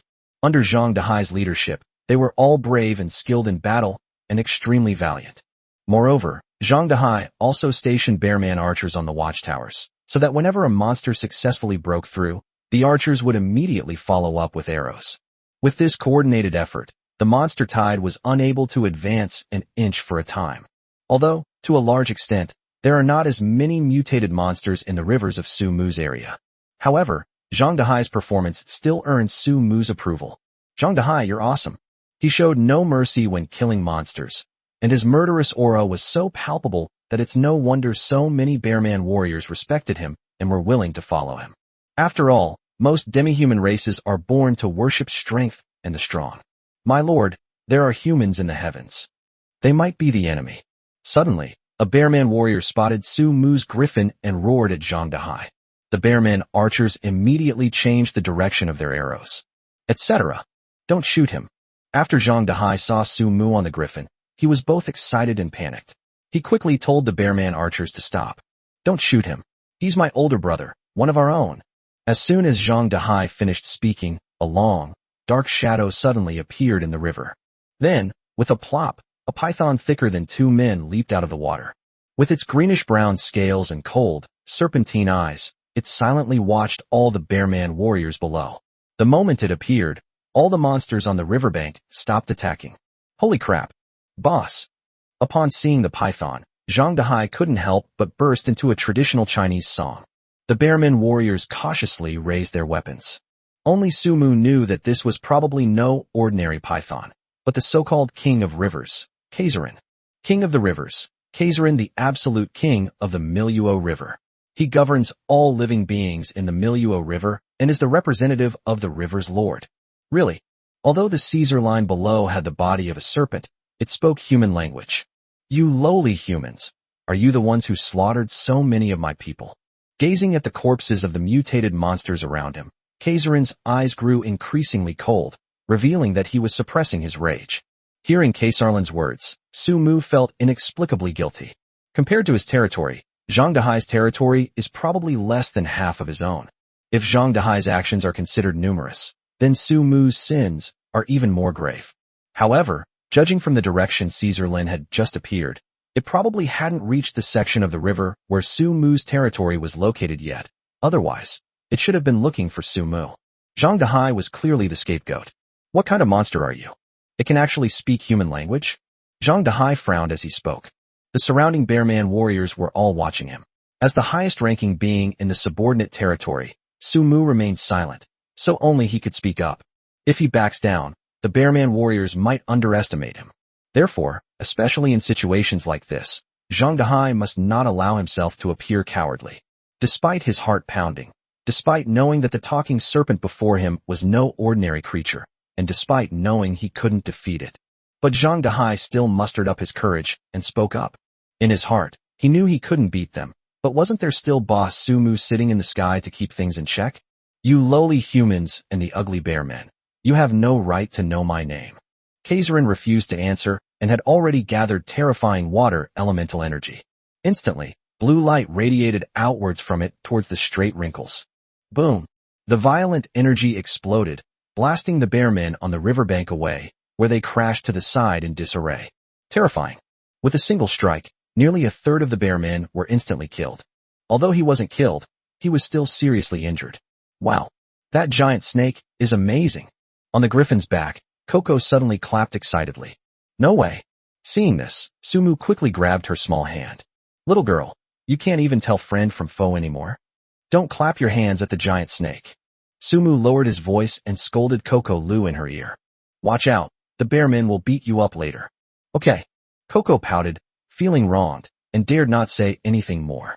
However, Su Mu and his group's action caught the attention of Caesarlin below. Who goes there? You dare to fly over my head when you see me? As Kaiserin unleashed his water elemental magic once more, a large blue sphere, over a meter in diameter, shot towards the sky. Chapter 121 A Descent from the Sky. The heavenly shuttle and the silver-feathered horse split up. Kaiserlin's attack speed was very fast, and it was the classic, unsportsmanlike kind, giving the opponent no time to react at all. By the time Su Mu realized what was happening, it was too late. He immediately grabbed Coco's small body and prepared to jump down. But then something unexpected happened. Coco suddenly waved her hand, and instantly the wood elemental energy beneath her transformed into hundreds of vines, intercepting Kaiserin's water sphere halfway through its journey. Although the vines weren't very strong, they were strong enough to withstand the water sphere for a certain period of time. Battles often happen in mere seconds. This amount of time was enough for Su Mu to steer the griffin to successfully evade the attack. Well done, Coco. Su Mu held the little girl in his arms and couldn't help but praise her.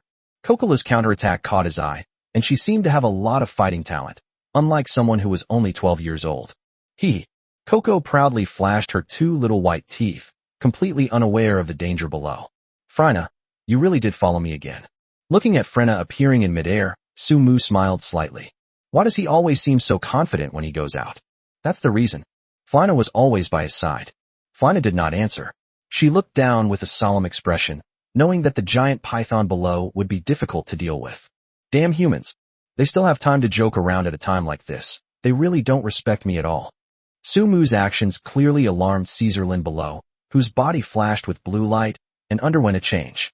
Kaiserin transformed into a snake-tailed monster about 2 meters tall, roughly the size of a human, covered in scales. A blue light blade suddenly appeared in its hand. The next moment, Caesarlin leaped high into the air, heading straight for the griffin in midair.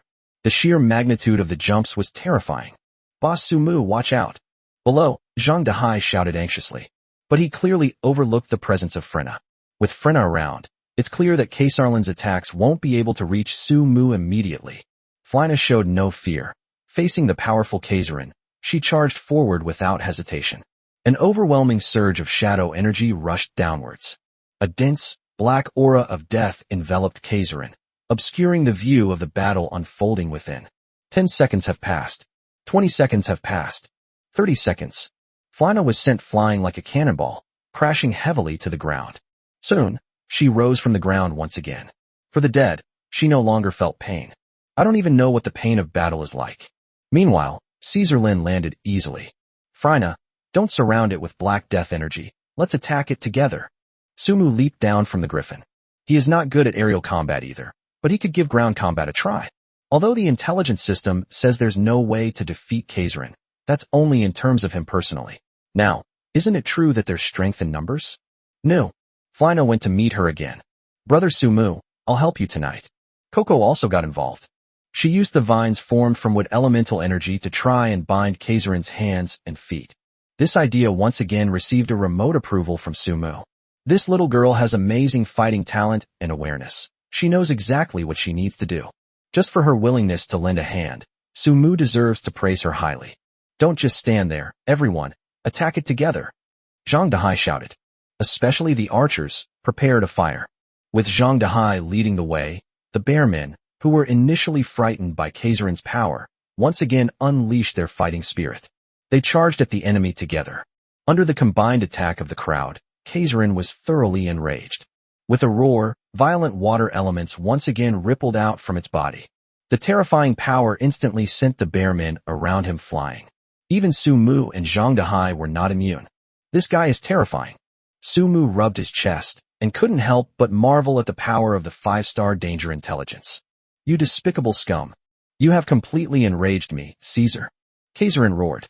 A scene that was both terrifying and disgusting unfolded. Kaiserin suddenly opened his mouth wide, sucking the mutated monsters on the ground into it. Instantly, its body swelled up again. His height also increased from 2 meters to 4 meters. 5 meters. The final measurement was 7 meters. Kaiserin had become a huge, fat giant, much taller than Su Mu's Saddlebone warrior. These seemed to be the limits of the demonized monsters on the ground, not the limits of Kaiserin. After all, it had already absorbed all the mutated monsters on the ground. Sumu never expected that Caesar Lin had such a trick up his sleeve. This is probably its ultimate fighting form. Judging from the sheer power, the water elemental energy within Kaiserin had also reached a point of extreme frenzy. Powerful. Terrifyingly powerful. If Caesar Lin Sumu previously felt he could put up a fight, that he could outnumber the enemy, then. But now, Kaiserin made him feel like giving up. On a certain shovel, this is the difference between a 1-star 5-cost card and a 3-star 5-cost card. You can still fight the former, but you can just surrender to the latter. That's exactly how Sumu feels right now. Actually, it wasn't just Sumu who felt it. Zhang Dehai and the Bearman warriors also sensed it.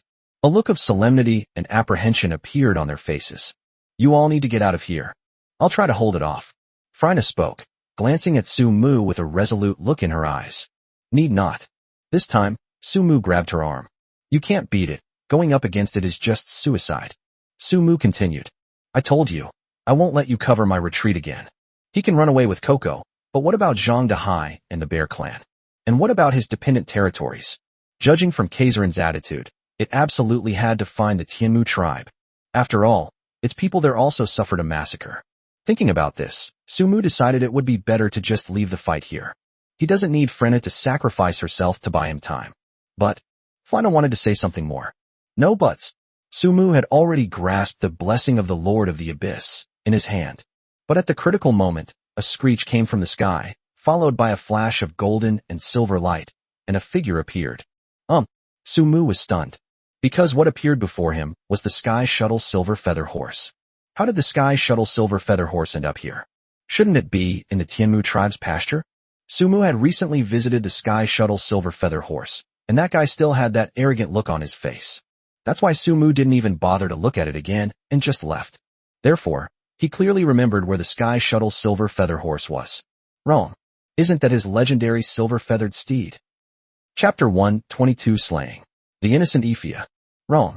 This is not the Sky Shuttle Silver Feather Horse from Sumu Ranch at all.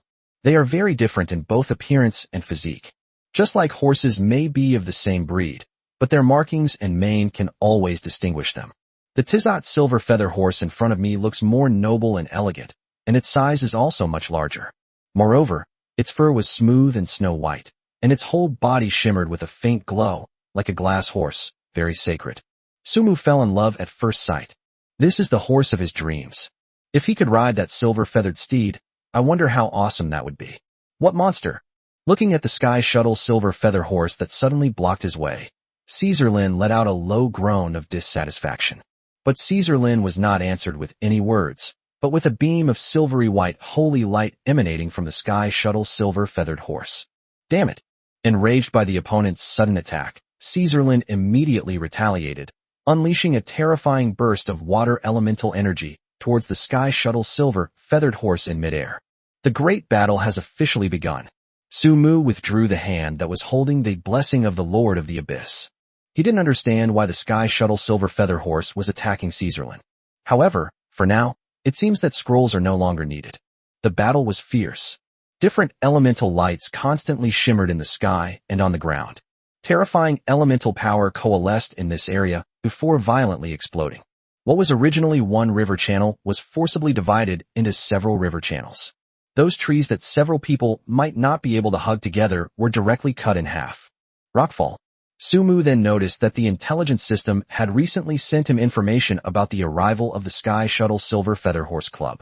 However, he was fighting at the time and didn't have time to notice. For their safety, Sumu quickly led Coco away to a distance, fearing they would be caught in the aftermath of the battle. Zhang Dehai also ordered his Bearman warriors to retreat. 10 minutes later, the great battle has come to an end. Tizot's silver feather horse emerged victorious in the end. Lord of the Rivers, Kaiserin, has been slain. After being killed, it returned to its original form, which was still the large green-brown python. At that moment, the Sky Shuttle silver feather horse descended from the sky, its eyes landing on Sumu, and its nose visibly twitched. Immediately, it walked gracefully and slowly towards Sumu. The feedback that the intelligence system gave to Sumu was not dangerous intelligence, but valuable intelligence. However, this does not mean there is absolutely no danger. Sumu was prepared to react, and he hugged Coco Lu's petite body tightly. Flina seemed to sense it too. She floated down from the sky and came to Sumu's side.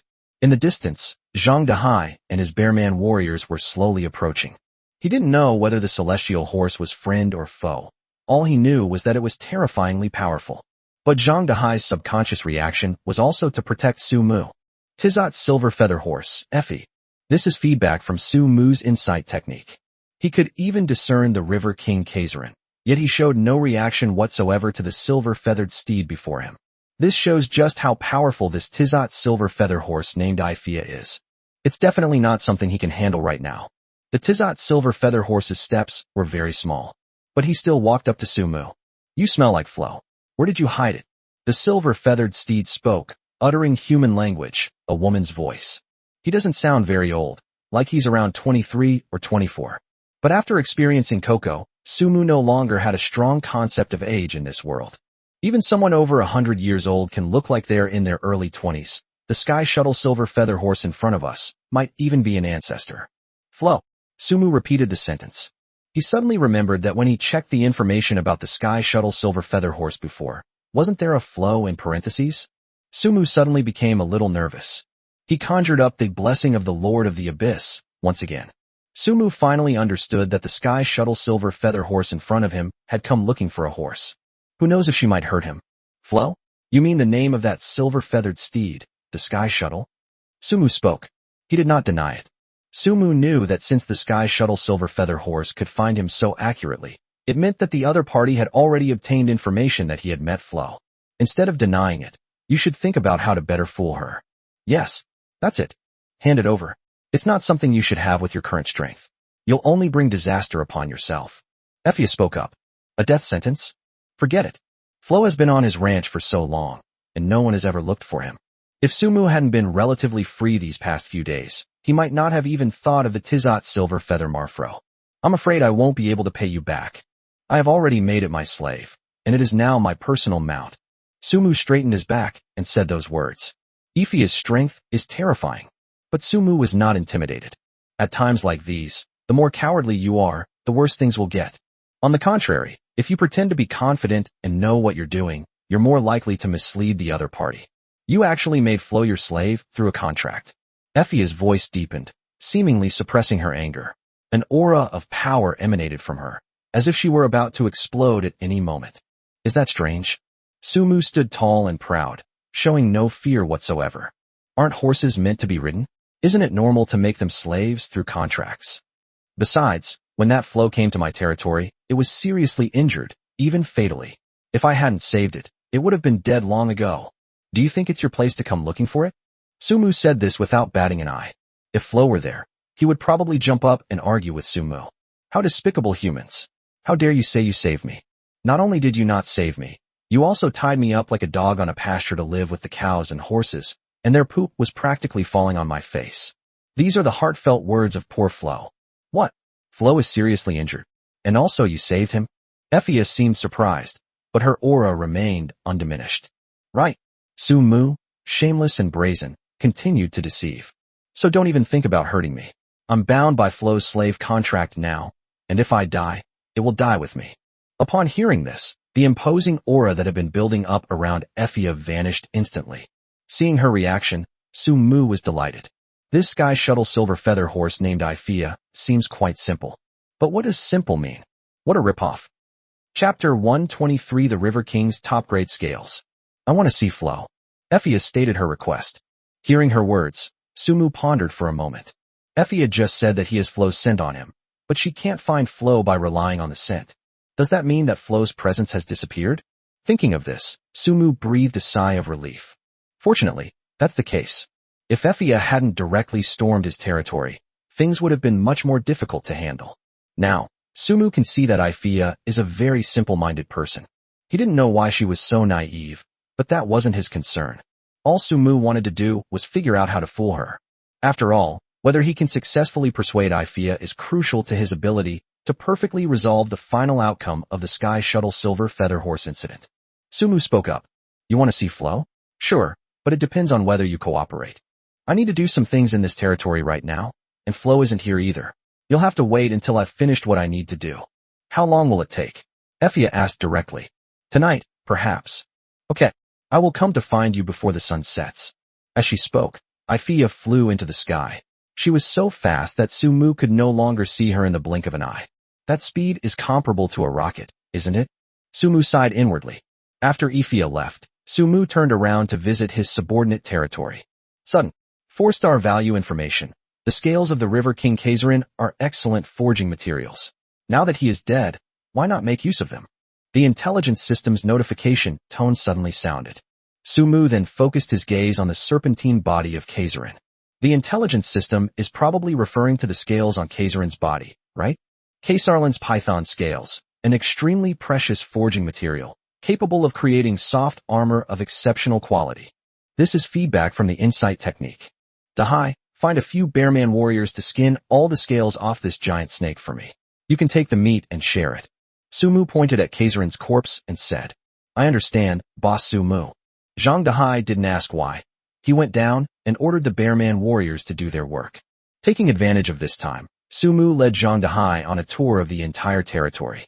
Not long after the last acid rain, most of the territories of the world's lords have suffered varying degrees of damage. Sumu's territory remained intact only because of the protective barrier of the sky. Otherwise, it would have certainly suffered varying degrees of damage. But now, as Sumu walks through the affiliated territory, he discovers that the buildings that were destroyed back then have all been repaired. Moreover, Zhang Dahai also developed his subordinate territories very well. The houses are neatly planned, the roads have been cleared, and all kinds of watchtowers and other structures have been built perfectly. As they walked along, Sumu was very satisfied, so he couldn't help but ask, Dahai, how many Bearman warriors are there in the territory now? Are members of this race currently the only ones in the territory? That's right, Boss Sumu, only Bear Clan warriors. Zhang Dahai followed behind Sumu and reported truthfully. There are a total of 865 Bearman warriors. Including He Ling and me, the territory now has 867 members. There may have been some casualties or injuries in today's battle against the monsters. We haven't taken stock yet, but someone will report to me soon. It's a big deal if a member gets injured. Does the Bear Clan have doctors or anything like that who are specifically responsible for treating injuries? Sumu couldn't help but ask. He knew that as the lord of a territory, ensuring basic living conditions within the territory is crucial for maintaining the cohesion and loyalty of its members. Especially in terms of medical care, if there is no one to treat combat injuries, then where will the soldiers dare to charge forward in the future? Therefore, the wounded must be protected. Secondly, the families of the victims must be comforted. I'd say yes. Zhang Dehai pondered for a moment and said, Boss Sumu, I previously led the Bear clan to wipe out the goblins' second stronghold. At that time, some members were injured, but we used relatively primitive treatment methods. A more primitive treatment method? For example, Zhang Dehai's words successfully piqued Su Mu's curiosity. The Bear men will find some herbs, and then they will bandage the wounds simply, but the healing process takes a long time. Zhang Dehai explained. The Bear people have always lived this way, so there shouldn't be any major problems, right? Hearing his words, Su Mu frowned. Dehai, this won't do. It's good that you're working hard to build up your territory, and I'm very satisfied with that. However, you also need to pay attention to the living conditions of the people in the territory, especially the medical care, you know? Okay. Zhang Dehai scratched his head somewhat awkwardly. By the way, do you know about healing magic? Su Mu asked again. I know a little. Zhang Dehai had mentioned in the World Chat channel that some demi-humans or humans knew healing magic. The existence of healing magic can accelerate wound healing and is more effective in recovering from injuries. From now on, you must improve the medical skills of your team. You should recruit members who know healing magic. Su Mu spoke. You can just waste your recruitment opportunities on these things.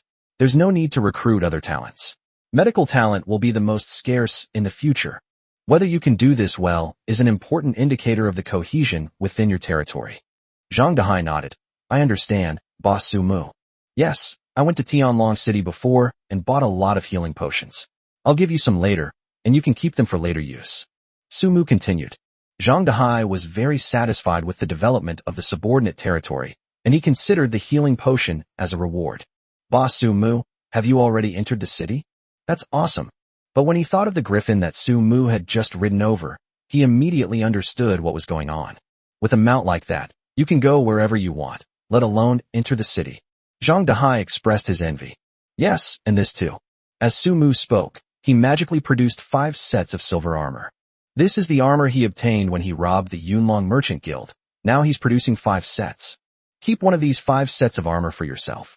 As for the remaining 4, reward whichever Bearman warrior is the most proactive and efficient. Su Mu continued.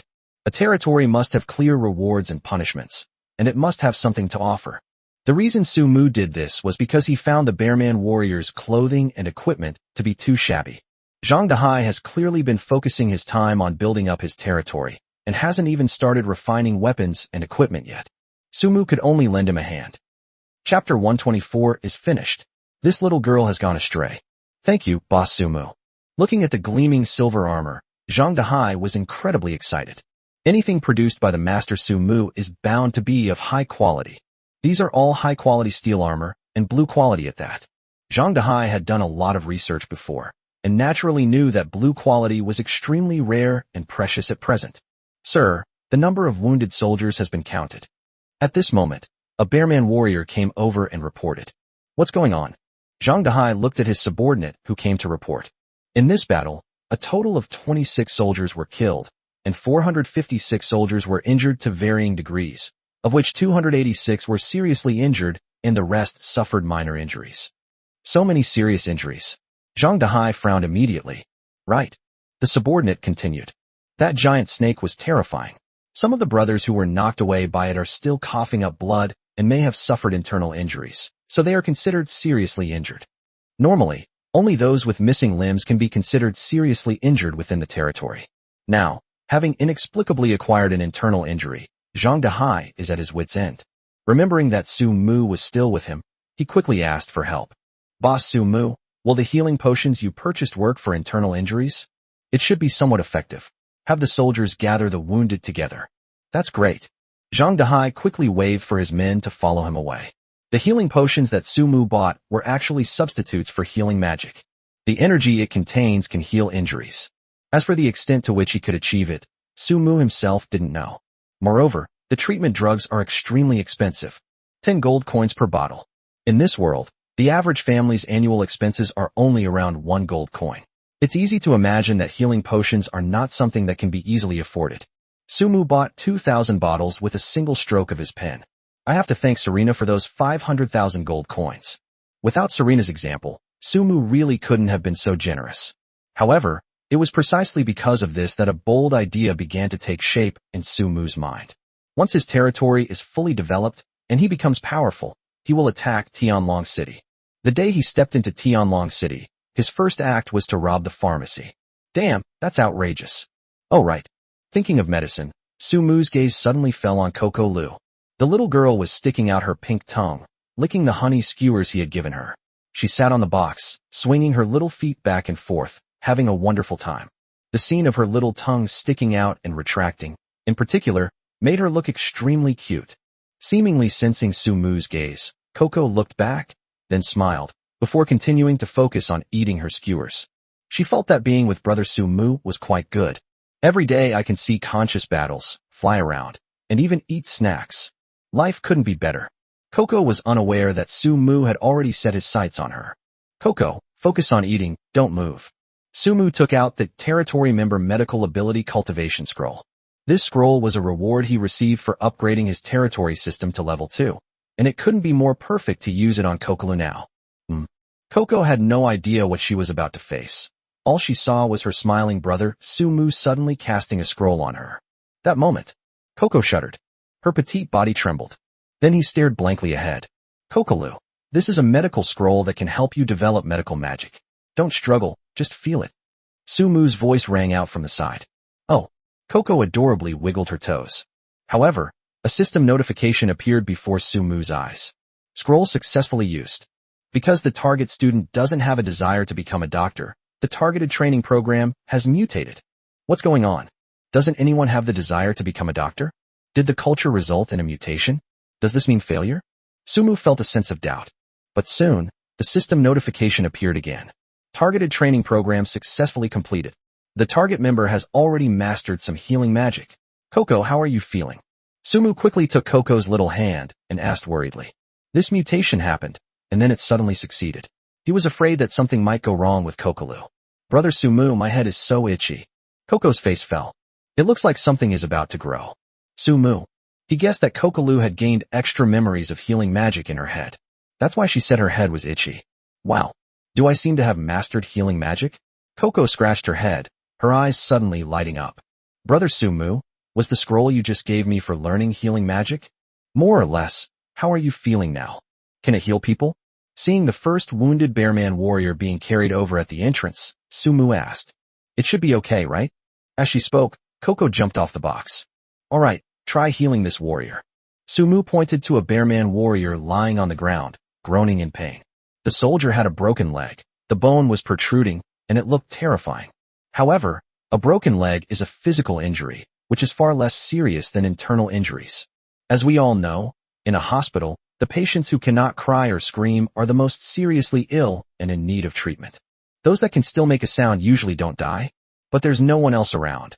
Only this Bearman warrior, so we can only test the waters with him first. Whoa. Kokolu didn't hesitate. A soft green light suddenly gathered in her small hand, looking very sacred. Go ahead.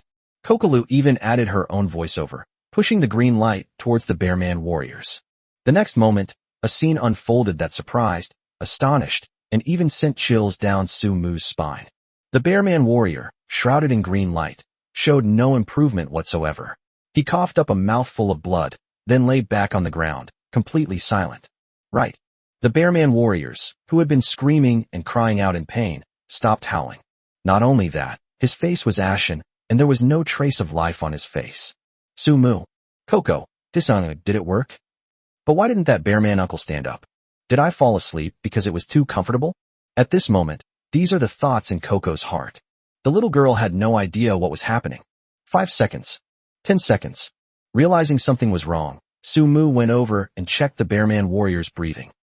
Chapter 125, Awe and Respect. Sumu's guess. It's over. It's really over. The Bearman warrior who was originally just missing a leg is now dead. Even the pulse in his neck stopped. And the reason he died was because of Kokolu's healing magic. Sumu was dumbfounded. Is this still called healing magic? Suddenly, Sumu remembered the mutation mentioned in the system notification. Could it be that? Sumu's gaze towards Coco Lu changed. A scene suddenly flashed into his mind. Coco, hands on her slender hips, cried out sweetly. You bunch of big bad guys dare to bully my brother Sumu. Watch me. Coco, unleash a healing spell, and you'll all die. Snort.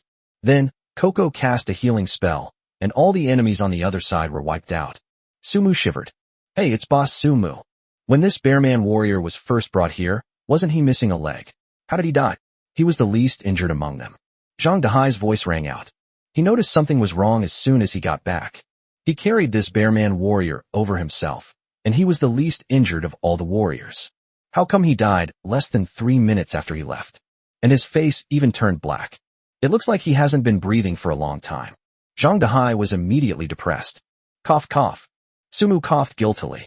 He pulled Kokolu into his arms, then quietly covered her mouth, preventing her from moving. Perhaps this Bearman warrior lost too much blood. Life is so fragile, like the ocean. Sumu said earnestly. Remember this. No matter how well you develop your territory, it's useless. You must prioritize resources for people's livelihood, especially medical care. Did you see that? This Bearman warrior taught you a lesson with his own life. We must respect life. What may seem like a simple injury can often be fatal if every detail is overlooked. After being lectured, Zhang Dahai's face darkened. He squatted down next to the Bearman warrior and covered his unseeing eyes with his hand. Only then did he notice the large pool of blood next door. It seems that, just as Boss Sumu said, he has lost too much blood. Zhang Dahai sighed inwardly, then looked at Sumu. I've learned my lesson, Boss Sumu. It's all my fault. I haven't managed the territory well. I worked hard to build up my territory before, because I wanted you to see my value. I will definitely work harder to improve the problems that exist in my territory in the future. Looking at Zhang Dahai's determined gaze, Sumu reached out and patted him on the shoulder. The fact that you can think this way proves that you are already on the path to becoming a successful and great leader. Keep up the good work. Remember, give this Bearman warrior a proper burial and treat his family well. Sumu then asked, by the way, does he have any other family members? Yes, he has a son. Sumu thought for a moment, then took out a set of silver armor from his backpack. This suit of armor was a personal reward I gave to his son. Please bring it to him for me. No need, Boss Sumu. I'll handle the compensation issue. Zhang Dahai quickly refused. He still had the silver armor that Sumu had given him. He also knew how precious this thing was at this stage. Please don't refuse. This is my personal offer. Every soldier who loses their life in battle or makes a sacrifice due to an accident deserves our respect, not to mention their families. Besides, this Bearman warrior was indeed an accident. Sumu coughed lightly, then couldn't help glancing at Coco in his arms. There's nothing I can do. This little girl caused all this trouble. The little girl is his person. How could he not help clean up her mess? Not only do you have to wipe it, you have to wipe it hard. I understand, Boss Sumu. Zhang Dahai's expression changed. He was filled with respect. His eyes shone with admiration as he looked at Sumu. I, Zhang Dahai, will definitely take Sumu as my role model from now on. I will strive to become a good lord who cares for his subordinates and soldiers, and for the common people. I want to be a good follower of Boss Sumu. Zhang Dahai made a decision in his heart. In fact, Zhang Dahai had already gotten used to this kind of sacrifice. Many of his Bearman warriors died when he led them in battle against the goblins. At that time, not only Zhang Dahai, but even the Bearman race itself had become accustomed to all of this. For them, fighting is their destiny. Since it is fate, then there will be bloodshed and sacrifice. The Bearmen were already used to it. Their lives are worthless. So much so that Zhang Dahai felt the same way, and he had become accustomed to these sacrifices. He might even believe that the life of a Bearman warrior was less valuable than a set of silver armor. But today, Sumu taught Zhang Dahai a lesson through his actions. Even someone as powerful as Sumu cares about the life and death of every single soldier under his command. They will be valued very highly. Just as he said, every soldier who sacrifices his life deserves our respect. These words struck Zhang Dahai deeply, making him realize the gravity of the situation. Yes, if you don't respect the lives and deaths of your soldiers, who will be willing to risk their lives for you in the future? Zhang Dahai felt that he had benefited a lot. All right, Dahai, I'm a bit busy. After giving you the treatment potion, I'll leave. The rest is up to you. I will come to see you again then. Sumu was unaware that she had become Zhang Dahai's role model. His image in his heart was once again elevated. Even the towering Sumu was somewhat bewildered and felt a little uneasy. Okay, don't worry, boss. I'll take care of this territory. Come on. Before leaving, Sumu took the scales from the River King Caesarland. He did not completely leave the territory of the dependent domain. After all, the sun hadn't set by the time he agreed with Effia, and what he wanted to do most right now was to take Kokoloo into the forest to find a monster to test it out. Let's see if her abilities are really as he imagined. Brother Sumu, did I just cause trouble? That bearman uncle seems to have died because of my healing magic? Coco looked somber after leaving the annexed territory. The little girl isn't stupid. She knows she's just caused trouble. Coco, you didn't do it on purpose, did you? Seeing that her expression was not quite right, Sumu squatted down in front of her. Yes, I don't know why this is happening either. Isn't this clearly healing magic? Why did the bearman uncle die when I released him? Coco felt extremely guilty. She had messed things up. Seeing her pouting, 2 tears welled up and slid down her cheeks. Startled, Sumu quickly cupped her face and wiped away her tears. He felt a pang of sympathy, but could only patiently offer his advice. Kokoloo, you don't know what happened just now, so I can understand. You didn't do it on purpose. After all, our Coco is so kind. How could she possibly harm anyone? The reason I brought you here is to find out what's going on. Just then, a goblin covered in oily green fur walked towards them. Sumu pointed at it. Kokoloo, instead of being sad and guilty, you should master the power within you and pay tribute to the sacrifice of the bearman uncle. The bearman uncle can die, but he can't die in vain, right? See that goblin? Use the healing spell you just used on it. Chapter 126 10-Star Poisonous Milk Cocoa.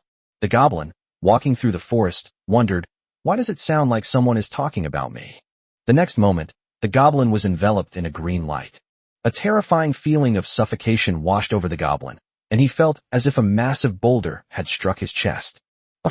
It coughed up a mouthful of blood, then collapsed to the ground, dying instantly.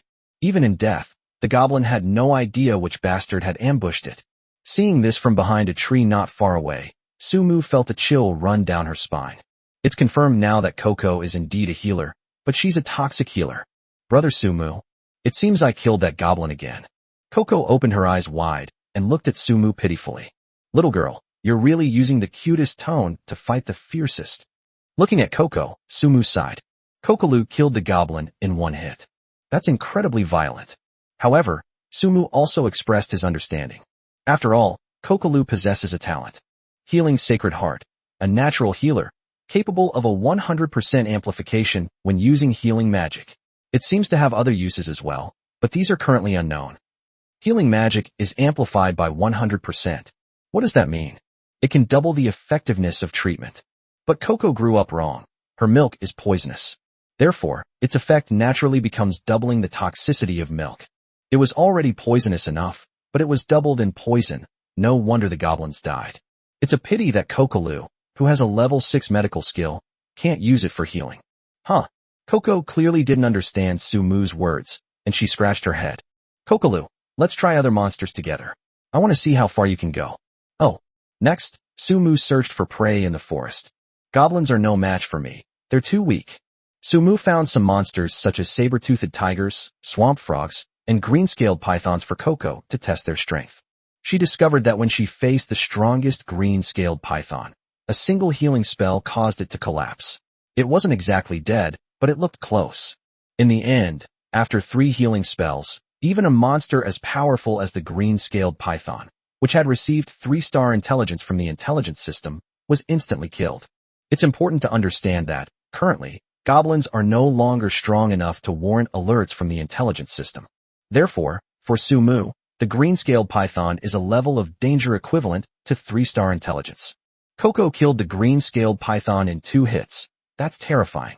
Sumu could say he lost a good healer, but gained a battle-crazed poison healer.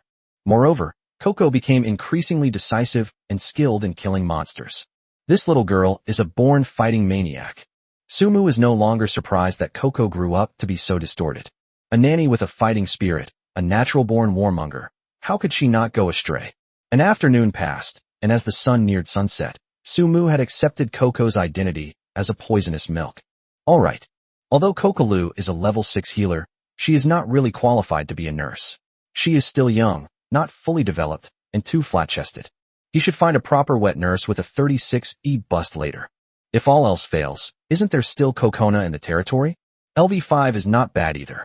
Sumu comforted herself. You've arrived? The Skyspin Silver Feather Horse, Effie, arrived at the entrance of the subordinate territory right on time. Let's go, take me to find Flo. Effie looked like she couldn't wait. Sumu didn't hesitate either. He and Kokolu leaped onto the griffin and flew towards the Tianmu tribe. The Tianmu tribe is peaceful and quiet. The battle by the river is over. Not only was it over, but even the surrounding corpses had been disposed of. It seems the Thunderstorm King Kong clan moved very quickly. After taking a look and finding no problems, Sumu flew towards his stone house. Master, you're back. Tao Yao was the first to meet Sumu. She skipped and hopped as she came to greet me. Master, you're sweating a lot. Shall we prepare some water for you to take a bath? Tao Yao stood with her hands behind her back, looking at her master with anticipation. Wait a minute, I'll take a shower after I finish eating. Oh, Tao Yao responded, a hint of disappointment flashing in her eyes. Tao Yao, take her back to Kokonai. I have something to do at the ranch. Unaware of Tao Yao's disappointment, Sumu handed Coco, who was already asleep in his arms, to Tao Yao. When Coco returned, she was already asleep in Sumu's arms. It's estimated that using healing magic continuously has greatly depleted her stamina, just like Susu. So, as soon as she got on the griffin, the little girl started whining. Oh, don't worry, director. Tao Yao took the cocoa jelly. When's Tia? Sumu called out. The master has arrived. When's Tia, who had just come out of the kitchen, brightened up and smiled. She hurried over, waiting for her master's command. Sumu leaned close to her ear and whispered something in her ear. Did you understand? Oh. Winsty glanced at the sky shuttle silver feathered horse in the distance, seemingly understanding something, and she smiled secretly. Master, don't worry. She gracefully departed. You said you would take him to find Flo. At that moment, Effia walked over. She had just tried to find Flo's scent, but she couldn't sense it at all. Effia guessed that it was very likely related to Flo becoming a slave. After becoming a slave, Flo's aura changed, so she couldn't sense it. The only thing that could be faintly sensed from Sumu was the fading aura. Therefore, Ifia can only find Flo by relying on Sumu now. Don't rush, let's eat first. After we finish eating, I'll take you to see Flo. Sumu sat down in the chair with a nonchalant air. Right now? Is that not possible? Ifia was clearly anxious. But Sumu did not do as she wished. You don't need to eat, but I do need to eat. I'm starving. As Sumu spoke, he picked up a piece of meat steak from the table and began to eat it with gusto. He was still saying, Flo is eating too. So I guess it doesn't want to see you right now. You might as well wait and see. After a moment of silence, Ifia finally gave in and waited quietly to the side. Hey, what's your name? Su Mumming asked the question knowing the answer already. Ifia did not answer Sumu's question. Is this your first time in the human world? Don't you know that when you ask someone for help, you have to cooperate? Sumu smiled slightly, almost revealing her true colors. If you're like this, it's very difficult for me to help you. On the way back, Sumu was already thinking about how to fool Ifia. He had roughly figured it out. Wasn't the Sky Shuttle Silver Feather Horse a beast spirit? Something this high class must exist in a remote, sparsely populated place, right? Does Ifia's naivety mean she has very little or no contact with humans? It's good to have never been in contact with humans. You don't know how treacherous people can be. Therefore, Sumu's first step was to test the waters. Sure enough, he figured it out. Chapter 127 Dream Horse. Serena's sense of crisis. Ifia. My name is Effie. Effia revealed her name. However, it did not explain whether this was its first time in the human world. Ifia? That's a nice name. It sounds lovely. Sumu praised. By the way, are there any other people in your family? How did you get here? Is your place far from here? Sumu was still testing the waters. It's very far. I arrived here by using spatial travel and traveling on my own. After thinking for a moment, Ifia answered. Are your Sky Shuttle Silver Feather Horses beast spirits? Can't you transform into human form? Why do you stay in your current state? Don't you feel tired? To be honest, Sumu had no idea whether the Sky Shuttle Silver Feather Horse could transform into human form. He was just making things up to test the waters. Besides, Flo never transformed into human form. Therefore, Sumu was even more confused. But the naive Ifia was actually fooled by Sumu. She genuinely believed that he knew about her clan's ability to transform into human form. No need, I'll stay like this. Ifia said. You can't do it this way. Sumu, with a smile on her face, enthusiastically made arrangements. In our human world, we value honesty and hospitality. You are a guest and a friend to us. You're being too distant. Why don't you turn back into a human? Sit down, and let's have a good talk. Have a meal together, and then I'll take you to find Flo. Wouldn't that be wonderful? Effie. She hesitated slightly. Before coming here, Ifea had heard that the human world was extremely dangerous, and that humans were even more dangerous than monsters. They must never leave the Holy Spirit. Roa? This is the kind of education Afia received the most. However, Sumu is now saying to her that all visitors are guests, and that the human world values honesty and openness. Ifea was completely confused. At this moment, Zhou appeared. She and the slime served the fragrant noodles, stew, and mixed vegetables to the table one by one, ready to eat. Zhou also glanced curiously at Ifea next to her, because she had just noticed that Sumu was talking to the horse. Zhou expressed great curiosity. Look, everything's been served. This is a special meal I had prepared for you. It would be very disrespectful if you didn't sit down and eat it. Sumu was talking nonsense with a straight face. In our human world, what we dislike most is people who don't give us face. Effia hesitated for a moment, but ultimately took a step forward. I see. A flash of silver light. Under Sumu's gaze, Ifea transformed into a human form. The whole process had a bit of a Sailor Moon transformation feel to it. In the interplay of light and shadow, Sumu could clearly see a shapely figure. The next moment, the appearance of the Ifea alien was revealed. Effie. Stunning beauty.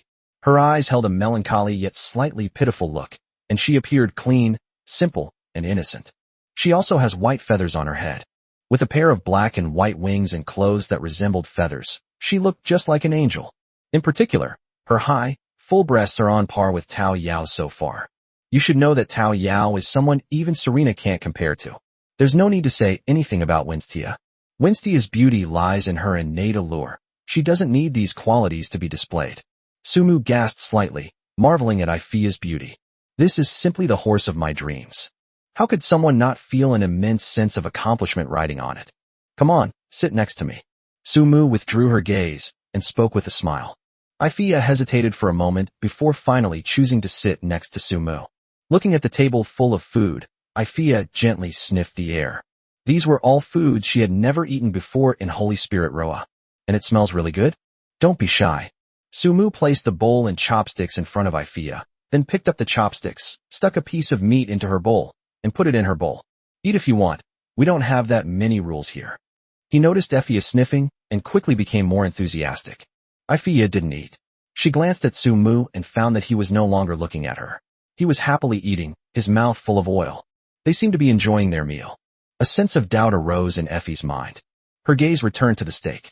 After a short silence, Ifea finally picked up her chopsticks and tried taking a small bite. With just a small bite, Ifea's eyes lit up slightly.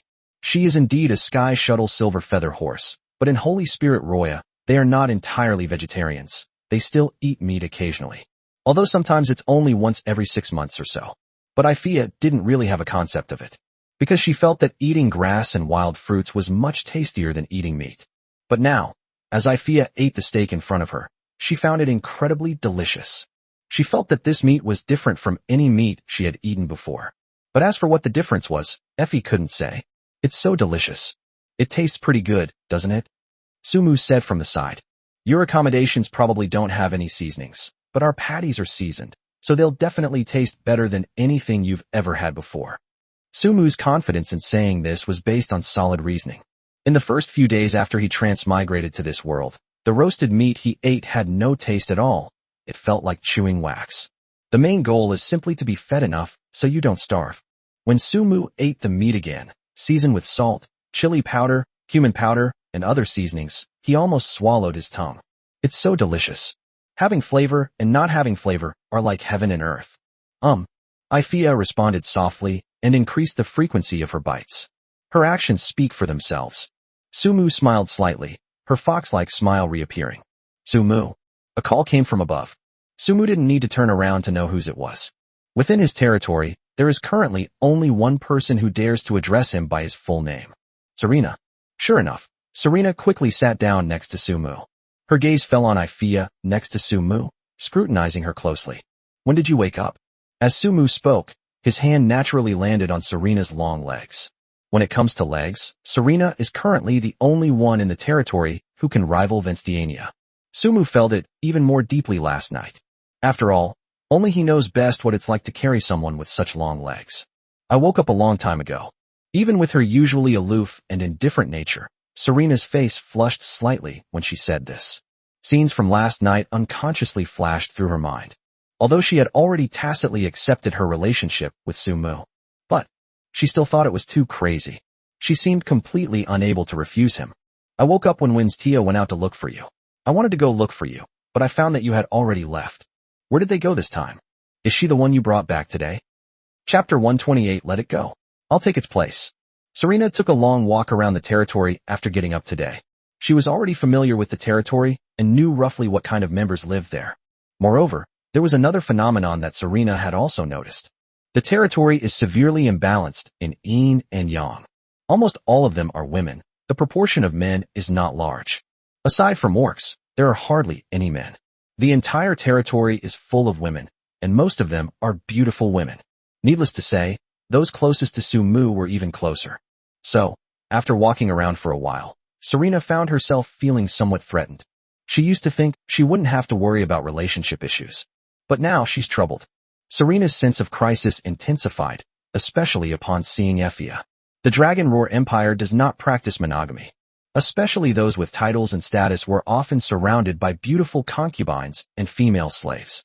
Serena didn't have that concept either. But she still feels a sense of crisis. After all, who doesn't want to be the center of attention? Who doesn't want to be pampered more? Right. Her name is Ifia, from the Sky Shuttle Silver Feather Horse clan. She's a guest I just brought back today. Sumu didn't notice Serena's expression as he casually introduced her. Sky Shuttle Silver Feathered Horse. Serena's eyes opened slightly. She's a beast spirit? Effia was completely absorbed in the food and paid no attention to their conversation. That's right, it's a beast spirit. All right. Serena quietly observed Effia without saying a word. If she is a beast spirit, she can understand why Sumu brought her back. However, many people may never see a beast spirit in their entire lives. But Sumu only went out once and brought back the Sky Shuttle Silver Feather Horse beast spirit. This luck is incredible. Serena didn't go into the ranch to take a look. Otherwise, she would have definitely noticed that there was a Sky Shuttle Silver Feather Horse in the territory. Yes, I'll tell you more about it tonight. Sumu patted Serena's leg, then asked, by the way, how is the Holy Flame Blazing Spirit doing? Has it healed your injuries? I've recovered quite a bit, and I'll be fully recovered by tomorrow. As Serena spoke, a layer of frost gathered on her right hand. Didn't you ask me and Tao Yao to build an ice cellar to store fresh meat? We can start digging now. That's great. I'll arrange for the lizard men to start construction tomorrow. A frozen cellar for storing food was a building that Su Mu had planned to build long ago. When it was time to eat, everyone sat down at the table one after another, and even Coco was holding Coco. The little girl seemed completely drained, clinging to her aunt's arms the whole time. My lord, where did you take Coco today? Why does she look so tired after she came back? Coco's tone was somewhat accusatory. Sumu brought Coco today, and she was worried all day. Coco came back looking exhausted, as if she had been through a lot. It's normal for Coco to be unhappy. Sumu raised an eyebrow at Coco, revealing a smile only the two of them understood, and said, Today I took Coco to visit another of my territories. The journey back was a bit bumpy, so she was probably quite tired. Before Sumu returned, she and Coco Lu had reached an agreement. They should not tell Coco Nai about her poisonous milk incident for the time being. Don't let too many people know for now. You have another subordinate territory. This was the first time Coco had heard this news. Not to mention her, even when Tia wasn't quite sure, she had only vaguely heard about it. Yes, I'll take you there to see it when it's more developed. All right. If the fatigue is due to the bumpy journey, Coco can accept it. By the way, Coco, are you free tonight? Should I come to your room to find you? Or can you come to my room? Sumu suddenly spoke. When he said those words, he could feel the eyes of all the women at the table on him. They were all watching the new member, Effie, before. Now everyone's watching Sumu. Serena, in particular, made the most obvious difference. Why send Coco to his room so late at night? Didn't he say he was coming to see her? This is what Serena was thinking. What are you going to do? Coco was also taken aback. This. How presumptuous of me. He invited a single woman to his room late at night. It's no wonder Coco had wild thoughts. Winstia and the others were all overthinking things. I have some things to discuss with you, so don't overthink it. Coco, how can she not overthink things? I'll come find you. After thinking for a moment, Coco still spoke. After dinner. At Ifia's persistent request, Sumu finally took her to find Flo. As previously arranged, Flo is no longer at the ranch. Instead of being on the ranch, it was placed in a small cabin and was having dinner. However, the chain around its neck remained. Effie met Flo. Flo stared at Effie in shock. It spoke, but its tone was very displeased and disgusted. How did you get here? Are you here to laugh at me? Every cell in Flo's body was resisting Effie. Get out of here. I don't want to see you, you bastard. Sumu frowned secretly as she listened from the side. Flo's mouth is as foul as ever, and his personality is as arrogant and domineering as ever. It's also because the slave collar was of too low a grade and failed to properly restrain this guy. Otherwise, it might not have remained so arrogant after so many days. Get out of here. Bastard. Don't come here to laugh at me. Flo was still yelling and cursing. The reason I've ended up in this state is because of you, you bastard. Get out of here. Hello. Sumu couldn't stand it any longer. He frowned and shouted. If you keep spewing filth, do you believe I'll beat you up and throw you back to the ranch? These words still carried a certain intimidation. Flo trembled all over. Flo hasn't given up these past few days, but that doesn't mean it can accept life on the ranch. That place is filthy. Every day, the dung produced by cattle and horses not only smelled terrible, but also nearly got on its body and face many times. This was simply unbearable for Flo, who was always very clean. In 2 more days at most, it will give in and bow down. Forget about those despicable humans wanting to ride it. It can do whatever it wants. But it was during Flo's most disheartened and lowest point that he suddenly saw Effie. He felt ashamed and was naturally agitated. It was my father and that woman who sent me to find you. Effie spoke, her tone much calmer than Flo's. Oh, does my father know about my situation? Flo listened with some excitement. Then why doesn't he come to find me? So you're here to be called? Effie didn't answer its question. Instead, she looked at Sumu. Please let it go. That won't do. Sumu refused without even thinking. It's my mount now. I have to rely on it when I go out. How can you just let it go like that? Name your condition, Aphia said. No conditions, I just want my mount. Sumu's answer was even more straightforward. Over there, Aphia lowered her head and thought for a moment. When she looked up again, it seemed she had made an important decision. Release it, and I will take its place as your mount. Chapter 129 Complex Relationships. Agreeing to be enslaved. Release it, and I will take its place as your mount. Upon hearing this, Sumu was initially a little excited. But he quickly calmed down. No, would it be okay to just let Flo go? Given this guy's level of bad breath, Sumu would feel uneasy letting him go back to the mountains. What if this guy goes back and brings 100,000 Sky Shuttle Silver Feather horses to wipe out his Tianmu tribe? Even if we assume that the Sky Shuttle Silver Feather horse race doesn't have that many people, it has powerful backers. Even Iphia's strength is enough to give Sumu a headache. The only person he could think of who could be compared to Iphia was Uliloa, the princess of the Moon Demon clan. But if we don't let Flo go, Iphia certainly won't stay either. She might run back and complain. Most importantly, Sumu didn't know what Iphia's identity or existence was within the Sky Shuttle Silver Feather Horse clan. That Flo kept calling her a bastard, and Sumu had absolutely no clue about Iphia's identity. Even if he asks, Iphia's answer might not be true. What are you still hesitating for? She's already agreed to let me stay instead. Why aren't you letting me go right now? Just as Sumu was pondering, Flo's voice rang out. It was incredibly excited to hear that Effie was willing to let it leave. As long as this bastard stays, he can be free and return to the Holy Spirit. When the time comes, it will definitely complain bitterly to its parents. Especially the mother, who loves it so much, will definitely do everything she can to avenge it and make up for all the grievances it suffered. Thinking of this, Flo felt an even stronger urge to leave. He keeps calling you a bastard, and you're going to replace him with yourself? Are you out of your mind? Sumu frowned and said, Who is it to you? Why are you so nice to it? You don't need to worry about it. You just need to agree or disagree. Effia clearly didn't want to answer the question directly. Of course I'm fine with it. You look much better than this guy. Sumu said.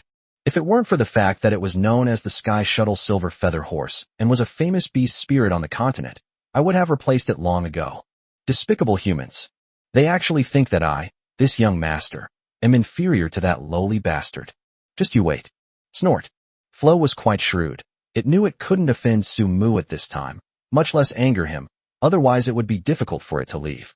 Therefore, it kept all its curses to itself. However, I'm telling you this clearly. Sumu spoke again. I'll release it, but you must wear my slave collar. Can I not wear it? Effia frowned slightly, clearly disliking the title and status of slave. Of course not. Sumu refused outright. Not wearing it is definitely not an option. You might be comfortable without it, but I won't be. You're so strong. What if you suddenly defect or try to kill me? The slave collar is a means of protecting me. If you don't want it, then leave. I won't let you take Flo away. Ifia lowered her head, clearly struggling with her thoughts. Sumu had already silently pinched his blessing of the Lord of the Abyss in his hand. He had made up his mind. If Ifia resisted, he would simply use the scroll to suppress her. No matter how beautiful a horse is, if you can't ride it, you can't ride it.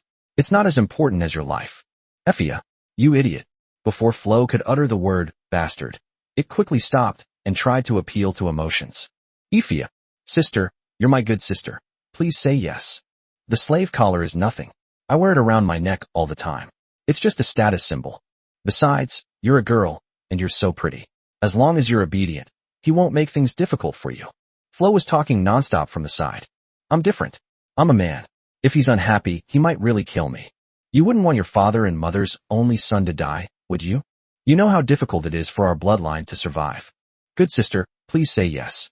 Flo's pleas softened Effie's heart. She clenched her fists and bit her lower lip, as if she was still having a final internal struggle. Sumu noticed, but he didn't say anything, though he was secretly thinking to himself. Is Effie actually Flo's sister? Are you related by blood? But who would call their own sister a bastard? So, what exactly is their relationship? Ifia.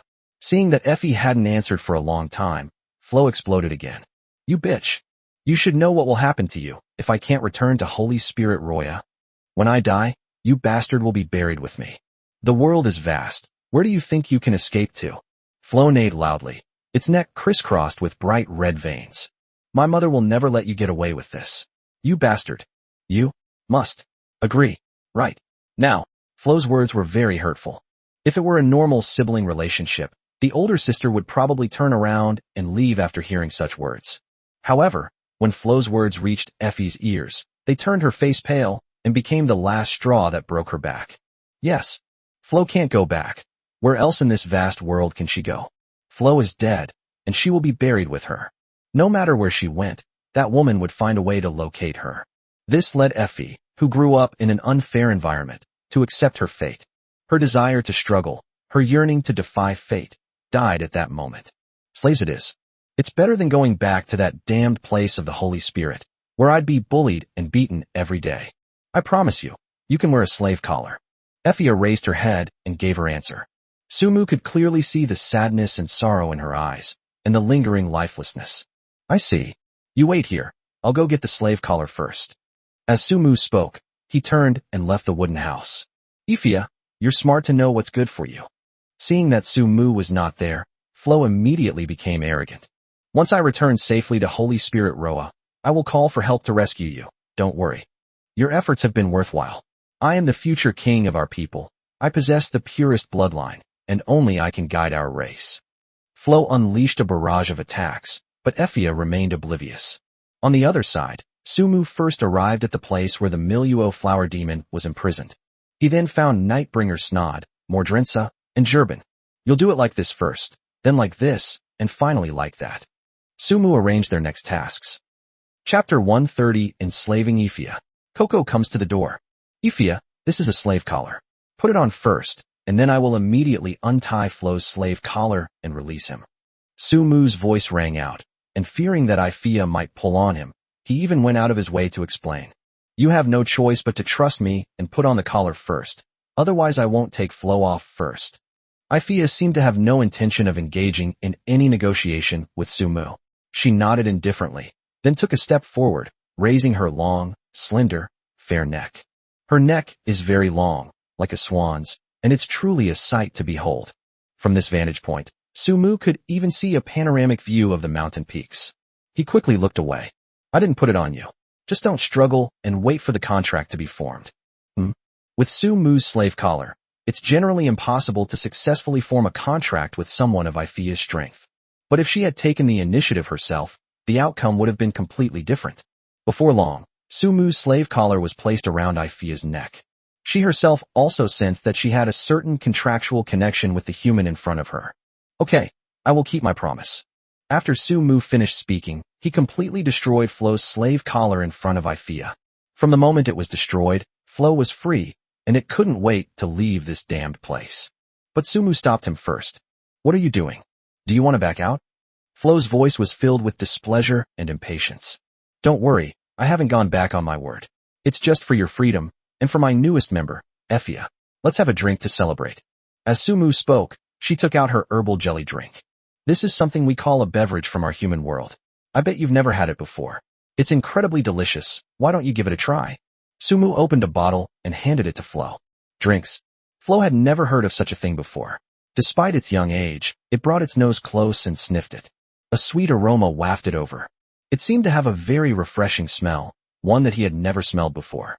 And you, Ifea. Su-mu handed a bottle to Ifea, who had been silent. Let's drink together and celebrate this new life. Su-mu raised the bottle in a gesture. I want the bottle that Ifea is holding. Flo then spoke up. Well, Su-mu was surprised that Flo would make such a request, and he looked at it in astonishment. Is that not allowed? Flo said. Could there be something wrong with my bottle? I don't care, as long as Ifea agrees. Su-mu shrugged.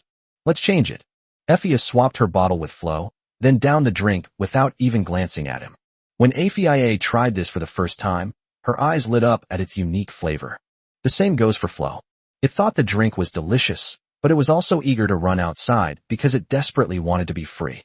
Throughout the entire process, Su-mu did not stop him, but as Flo left, a playful smile appeared on his lips. Ifea, from now on you are a member of our territory. Please take good care of me. Su-mu reached out his hand to Ifea. Ifea looked at him blankly. She clearly didn't understand what he meant. Perhaps her emotions were still stuck on Flo's departure, and she hadn't recovered, feeling completely empty. This is still the handshake etiquette of our human world, which means to express friendliness. All right. Ifea didn't think much about it, nor did she act coy. She simply reached out her hand to Su-mu. Su-mu didn't waste any words. He grabbed it directly. Soon, Ifea's information appeared before his eyes. Tizot Silver Feather Horse, Ifea female. Age, 20 years, 11 months, 25 days. Workability, riding LV5, crafting LV3. Special talent tags, wind chasing shadows, moon chasing void, self-contained space, master's heart. All 4 special talent tags were ones that Su-mu had never seen before. Swift as the wind. Extremely fast. Even the wind can't catch its shadow. Flight speed increased by 60%. With just one glance, Su-mu understood that Wind Chaser was an enhanced version of Wind Chaser. Flo has the Wind Chasing Shadow skill, which only increases flight speed by 30%, while Ifea's increases it by 60%, doubling it. In summary, Ifea is the MA version of Flo. Stepping through the void allows you to walk on the void, pause in midair, and increase flight altitude by 30%. Self-contained. During flight, it forms a small protective shield centered on itself, isolating everything from the outside. It can defend against deadly attacks. Master's Heart. Strive for excellence in both work and combat, boosting performance by 20%. Su-mu remembered there was also a Master's Heart, and the Grandmaster's Heart should be an enhanced version, with the amplification increased by 20%. All things considered, Ifea lives up to Su-mu's forward evaluation. My dream horse. This is the horse he loves, the ideal steed he dreams of. That guy, Flo, has a foul mouth and an arrogant personality. He's just a piece of trash. There is absolutely no comparison between her and Effie. Suddenly, Su-mu found Ifea even more pleasing to the eye. Come on, I'll take you to a place to rest. As Su-mu spoke, he didn't let go of Ifea's hand and led her forward. Ifea seemed to have no concept of holding hands. She let Su-mu hold her hand without resistance. This will be your room from now on. You'll be living across from mine. If there's anything you can't handle, remember to come to me. Just come and knock on the door. Su-mu patiently gave instructions. Oh, and remember not to leave the territory without permission. You know, with it around, I can do anything to you. Su-mu pointed to the collar around Ifea's neck, not forgetting to give her a warning. Ifea responded. Su-mu didn't say anything more and turned to leave. Back in the room, Su-mu was sketching with a charcoal pencil, just coming up with the designs for 2 pairs of stockings, when Coco came knocking on his door. My lord, what brings you here? Coco stood at the door and asked. Come, sit down. Let's have a good talk. Su-mu smiled and brought her a stool. All right. Coco thought for a moment, then sat down. Sumu was somewhat attentive, and his smiling face made Coco feel a little unfamiliar and disturbed. Coco wasn't stupid. She knew he must have some ulterior motive. Could it be related to Coco? Thinking of this, Coco frowned secretly. Could it be that Sumu wants her to hand over Coco to him? Does he like Coco? It's not impossible. From the moment he arrived in the territory, he seemed to have always been very kind to Coco. These past 2 days, he's been feeding Coco delicious treats and trying to coax her with all sorts of treats. I also took Coco out to play all day today. All these signs made Coco somewhat uneasy. The more she thought about it, the more something seemed off. Chapter 131, A Misunderstanding. Sumu is completely bewildered. Coco is still young, and that's good. But if she waits another 2 years, she will be a beautiful young woman. For the White Fox clan, who have long lifespans, adulthood is at 16 years old, which is completely different from the elves who reach adulthood at 200 years old. It's safe to say that Coco will be an adult in 2 or 3 years. She was still developing and had blossomed into a slender young girl at the prime of her youth and was especially likable. Kokona knew from the beginning that humans were particularly fond of the physical structure of demi-humans, as it satisfied their curiosity. Now, she also sees Sumu as that kind of person. However, Sumu, whose inner thoughts were so rich, spoke up, unaware of Coco's inner turmoil. Coco, what do you think of me? Here we go. Upon hearing the prelude to Sumu's speech, Coco immediately frowned. What do you think of me? Is the next sentence. Are you comfortable in trusting Coco to me? Coco Nai had already made up her mind that if Sumu dared to make such an unreasonable request, she would not hesitate to leave her territory immediately. It's all right, not that bad. Coco replied curtly. One sentence she said puzzled Sumu. No, what did he do to offend Coco Nai? Why do you sound so annoyed? Could it be that she threw a tantrum when I asked her to come to my room tonight? Do you trust me? Sumu didn't take it seriously and continued to ask. These words made Coco's brows furrow even more.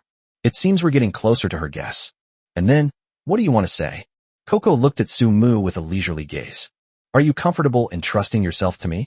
As soon as Sumu finished speaking, Coco stood up abruptly. What are you thinking? There is absolutely no way I will hand Coco over to you. Don't even dream about it. Seeing Sumu's bewildered reaction, Coco paused for a moment, then seemed to realize what was happening. What did you just say? I said, are you really comfortable in trusting yourself to me? Sumu repeated. What does this have to do with Coco? Oh.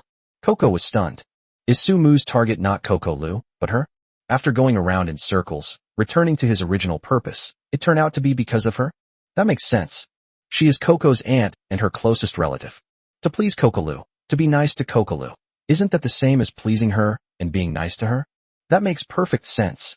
Thinking of this, Coco blushed. She's over 100 years old, but she really hadn't thought about these things.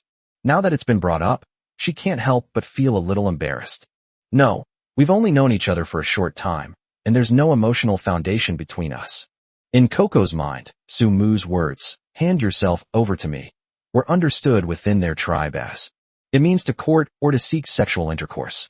That's how their group has always understood this statement. Their way of courting is that simple and direct. If you can go, then go. Therefore, Coco naturally assumed that Sumu meant the same thing. Only, what emotional connection do you need to teach me a medical skill scroll? Sumu was puzzled. This doesn't require an emotional foundation, does it? If it requires an emotional foundation, why wouldn't it be? Coco looked up at him, her face growing even redder. This kind of thing requires an emotional foundation, otherwise, it can't proceed. Besides, she unconsciously scolded. How could someone say something like that after knowing someone for such a short time? You're so shameless. What does this have to do with being thick-skinned? Seeing that Coco's face was becoming increasingly rosy, he couldn't help but frown and reach out to touch her smooth forehead. Why is your face so red? You have a fever? Coco's eyes widened. She quickly stood up and distanced herself from Sumu. You, how did you get involved? No way. I disagree. After Coco finished speaking, she turned to leave, but then she suddenly remembered something and turned back, saying, by the way, you can take Coco out to play in the future, but you are not allowed to take her to fight monsters. I know this girl very well. She's always been a restless soul since she was little. She has a strong fighting talent, but I don't want her to fight. I just want her to live peacefully, so I'm asking you for help. After finishing her sentence, Coco gracefully turned and left, leaving only a lingering fragrance in the air. Sumu was stunned. What the heck? Before he could even state his purpose, Coco refused. Not only did they refuse, they also walked away. Seriously? I just want you to learn a skill. Sumu was helpless. However, he also understood why Kokolu told him not to tell Kokona about her going to battle today and about the poisoned milk. The little girl didn't mean to hide it. It's just that her aunt wouldn't allow her to fight. She was afraid that if she told anyone, she wouldn't be able to have fun with Sumu anymore. Another point is that Koko knew about Kokolu's fighting talent. But she certainly didn't know that she also possessed a talent for medicine. Even more unknown is that her medical talent has mutated by combining with her combat talent, becoming a 10-star poisonous milk, a term used to describe someone who is extremely unlucky or ruthless. I bet Kokona doesn't even know that her medical skills have reached LV5, right? That's normal. The White Fox clan has been living in seclusion for so long that they have long lost any members of their clan who understand medicine. Otherwise, Susu wouldn't have needed to go through the trouble of treating them when they were injured in the battle. Medical work differs from other manual labor. Other manual tasks can be done as long as you have the tools, but medical work requires knowledge of healing magic. Without healing magic, even the highest level is meaningless, unless you were born into a race skilled in healing. Clearly, the White Fox clan does not have any members with healing magic. They are not a race naturally skilled in healing. Anyway, Sumu learned from Koko that she had never been exposed to healing magic and did not know anything about healing. Koko is the same. It seems we should help the little girl keep it a secret for now and find a suitable opportunity to tell Koko the truth. It's just a pity that Koko's LV5 healing skill isn't activated. It's such a waste. No, I have to go see her again tomorrow and try to talk to her.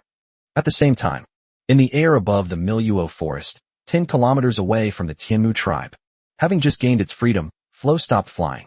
Its whole body was trembling, its vision was blurry, and its consciousness was somewhat disordered. It seems like they've been poisoned. Flo shook his head vigorously, trying desperately to see his surroundings clearly.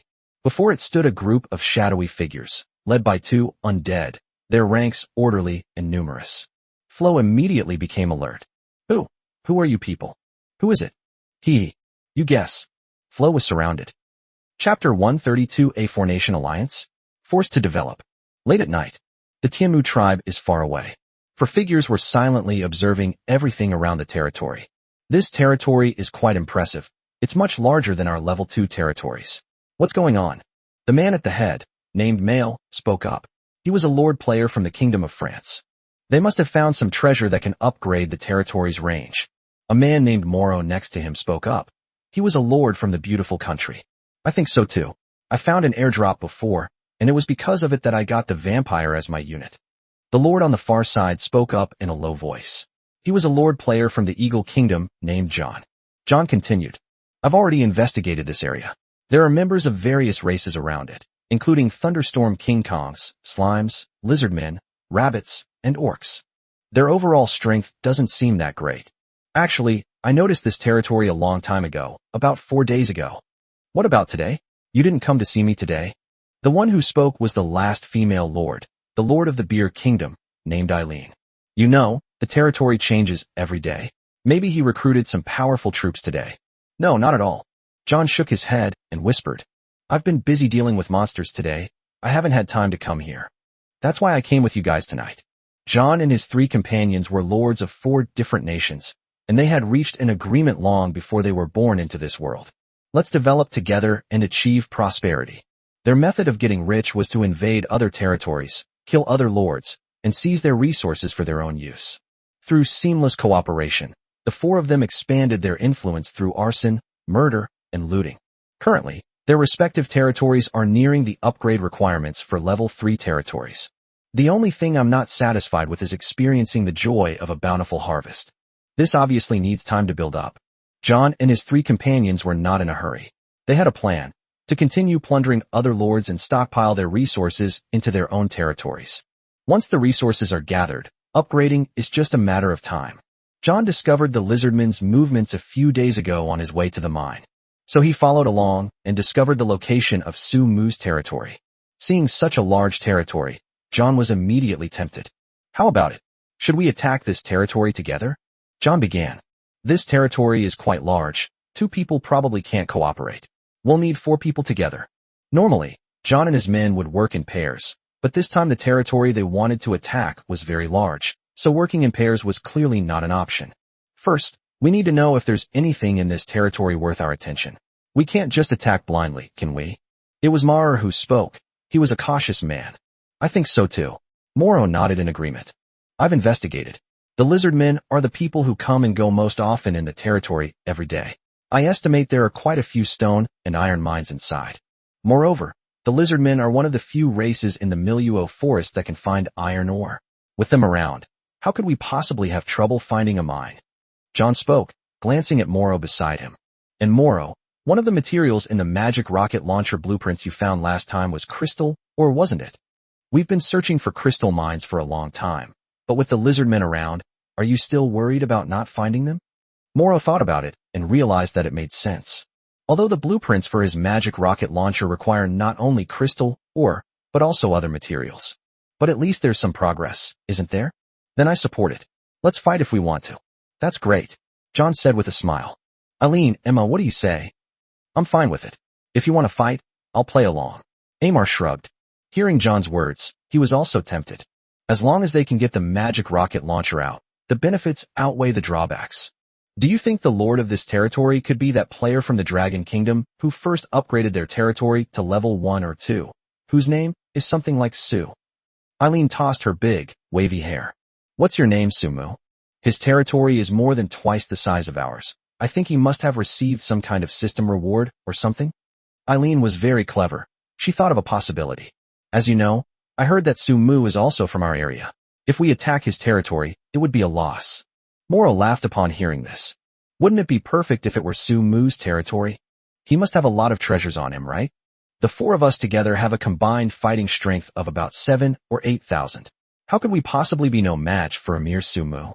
Yes, I think Moro is right. John clapped his hands. If it's Sumu, that would be even better. I'll let him know how powerful my vampire soldiers are.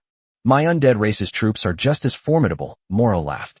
Since that's the case, 3:1, Eileen, you don't need to say anything more, just cooperate with us. As the elder brother, Mael made the final decision. Tomorrow night. Send troops. The next day. Coco, look at these crops, they've all sprouted little shoots. Do you see if there's any way to make them keep growing? After breakfast, Sumu took Coco to the farmland. Coco didn't know what was going on either, but this woman was avoiding him early in the morning. Therefore, Sumu brought Coco out very easily.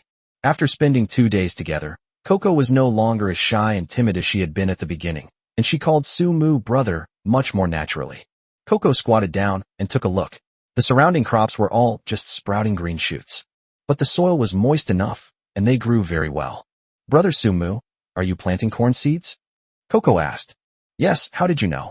Coco Lu can tell what this little sprout is even though it's just started growing. That's quite something, little girl. I can sense it. Coco stood up as she spoke. Brother Sumu, I'll give it a try. However, rapidly accelerating plant growth is largely against the natural laws, so I probably can't make it mature in a day. But it's something I can still grow a little bit from. Matures in a single day? To be honest, Sumu wouldn't even dare to think that way, and he wouldn't have such high expectations for Coco. It's okay, Coco, just do what you want. We'll just let it grow a little longer. Stop when you get tired. I'll have your aunt bring the clansmen here for a visit then. Oh. Chapter 133 Coco's Little Secret. Coco was waving her flowery hand, preparing to circulate her inner energy, when Sumu interrupted her. Kokolu, just use these 2 cornfields to promote growth. Don't use them on other fields. I'm afraid it will be too much of a burden for you. After careful consideration, Sumu decided that he should put all his eggs in one basket. I see. Coco continued to wave her flower-shaped hand gestures as she spoke. Before long, pale green elements began to gather and surround her, then radiate into the cornfield on the ground. Visibly, the tiny corn sprout has changed, growing into a seedling about 5 centimeters long.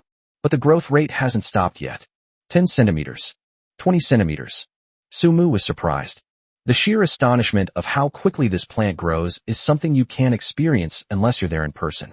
Coco stopped what she was doing when the corn plant reached half a person's height. At this moment, her face was covered with fine beads of sweat, and her face was pale. Coco, that's enough. Sumu quickly came to her side and hugged Coco Lu's small body in his arms. He could tell that Coco Lu had done her best. The plant has now grown to almost 1 meter tall and is very lush, which makes Sumu very satisfied. This was far beyond his expectations. Sumu already thought it was amazing that the plant could grow to 10 centimeters, let alone multiply it so many times over. Brother Sumu, this is probably all I can do right now. Coco raised her little face and said with some guilt. It's probably because my aunt doesn't like me using this kind of power, so I rarely use it and I'm not skilled enough. I'm sure I can do better once I'm more proficient. It's okay, Coco, you've done a great job. I'm very satisfied. Sumu reached out and wiped the beads of sweat from her face and smiled. Let's go back. I'll treat you and Sister Susu to something delicious when we get home. Susu had been clamoring to come over, but Sumu refused. The little girl is probably still throwing a tantrum at their house right now. I'll have to coax him with delicious food again. Uh-huh. Coco nodded, her gaze falling on the corn in the field. Brother Sumu, you need to have someone apply some fertilizer. The soil isn't fertile enough to support the corn's growth. If I apply fertilizer properly, maybe I can ripen the corn in the next day or two. Can you come again tomorrow? Sumu glanced at Coco Lu in surprise. Sure, I'm just tired today. I'll be fine tomorrow after a good rest. Coco spoke up. Little did she know that her words made Sumu's eyes light up again. He originally thought that Coco Lu's ability would only take effect once, and that it could not be used to induce birth again after that. He was overjoyed to learn that it would still be possible tomorrow and the day after. If Coco Lu's abilities were unleashed, she would be an absolutely godlike being. She can make plants grow against their natural laws. This is itself an act of defying the natural order. No wonder the White Fox clan was forced into such a miserable situation. Their abilities will indeed lead them into the abyss. Sumu was so excited that he couldn't resist giving Coco's little face a quick peck. You're amazing, Coco. I understand. I'll have the slime come and fertilize it when I get back. Sumu knew about crop fertilization, weeding, and pest control, and he would arrange for the slime to come and check on things every day. Moreover, there is plenty of fertilizer within the territory. Cattle and horses produce a considerable amount of feces every day. Brother Sumu, Coco called out softly, her previously pale face suddenly turning a little red. Sumu just kissed her, although he was definitely too happy and too excited. But in Coco's little heart, she was still shy. Coco remembered her aunt saying that a girl's face should not be kissed by just anyone. And ears and tail. Those are things that shouldn't be touched by others. Unless it's a spouse. You can kiss their cheek, and they can also touch their ears and tail. However, a spouse is something you only have when you grow up. Coco didn't understand. So what's the situation now? Sumu kissed her. Does that mean she'll be his spouse from now on? Or is he her spouse? Thinking of this, Coco's face turned even redder. At that moment, she suddenly wanted to grow up quickly. However, Sumu, too excited and happy, did not notice that Coco's face was flushed red. Back home, after preparing delicious food for Susu and Coco Lu, Sumu immediately found the slime and assigned it the task of fertilizing. Especially those two cornfields, they are of utmost importance. Slimes truly deserve to be called the chosen workers. Whether it's cutting down trees, carrying manure, or fertilizing, they always work hard without complaint. If there were an award for touching the boss and employees, Sumu would definitely give it to the slime race. After everything was settled, Sumu found Coco Nai. The woman turned and walked away as soon as she saw him. If he hadn't stopped her in time, she probably would have gotten away again. What's wrong, Coco? Why did you act like you'd seen a ghost when you saw me today? Sumu spoke helplessly. All she did was let Coco into his room in the middle of the night. Why is she acting like she's seen a plague god whenever she sees him? If things continue like this, next time Sumu will at most take the initiative and go to her room, okay? What are you going to do? Coco still didn't dare to meet Sumu's eyes. Her heart had been pounding all night after she returned to her room last night. For the first time in over 100 years, Coco was sleepless. Despite being oppressed as a race, she didn't suffer from insomnia. Despite being driven out of her race, she didn't suffer from insomnia. Despite being appointed as the head of the clan in a time of crisis, she still didn't suffer from insomnia. However, her conversation with Sumu last night kept her awake at night. Coco's first impression of Sumu was that he was not bad. He was decisive and had ideas. I didn't have any other major feelings. There's no question of liking or disliking it. But after thinking about it all night with her pillow under her head, Coco felt more and more that Sumu was actually a good person. He wasn't as hypocritical as other humans. He did what he wanted. Look, he liked her and wanted to be intimate with her, so he directly asked her to come to his room and told her. Others might think this is lewd behavior. However, in Coco's mind, she felt that such behavior was very straightforward and sincere. That's how people of their race do things. If you like someone, just say it directly. If you can be together, then be together. If you can't, then forget it. Coco admires people who are so straightforward. Upon reflection, her impression of Su-mu improved.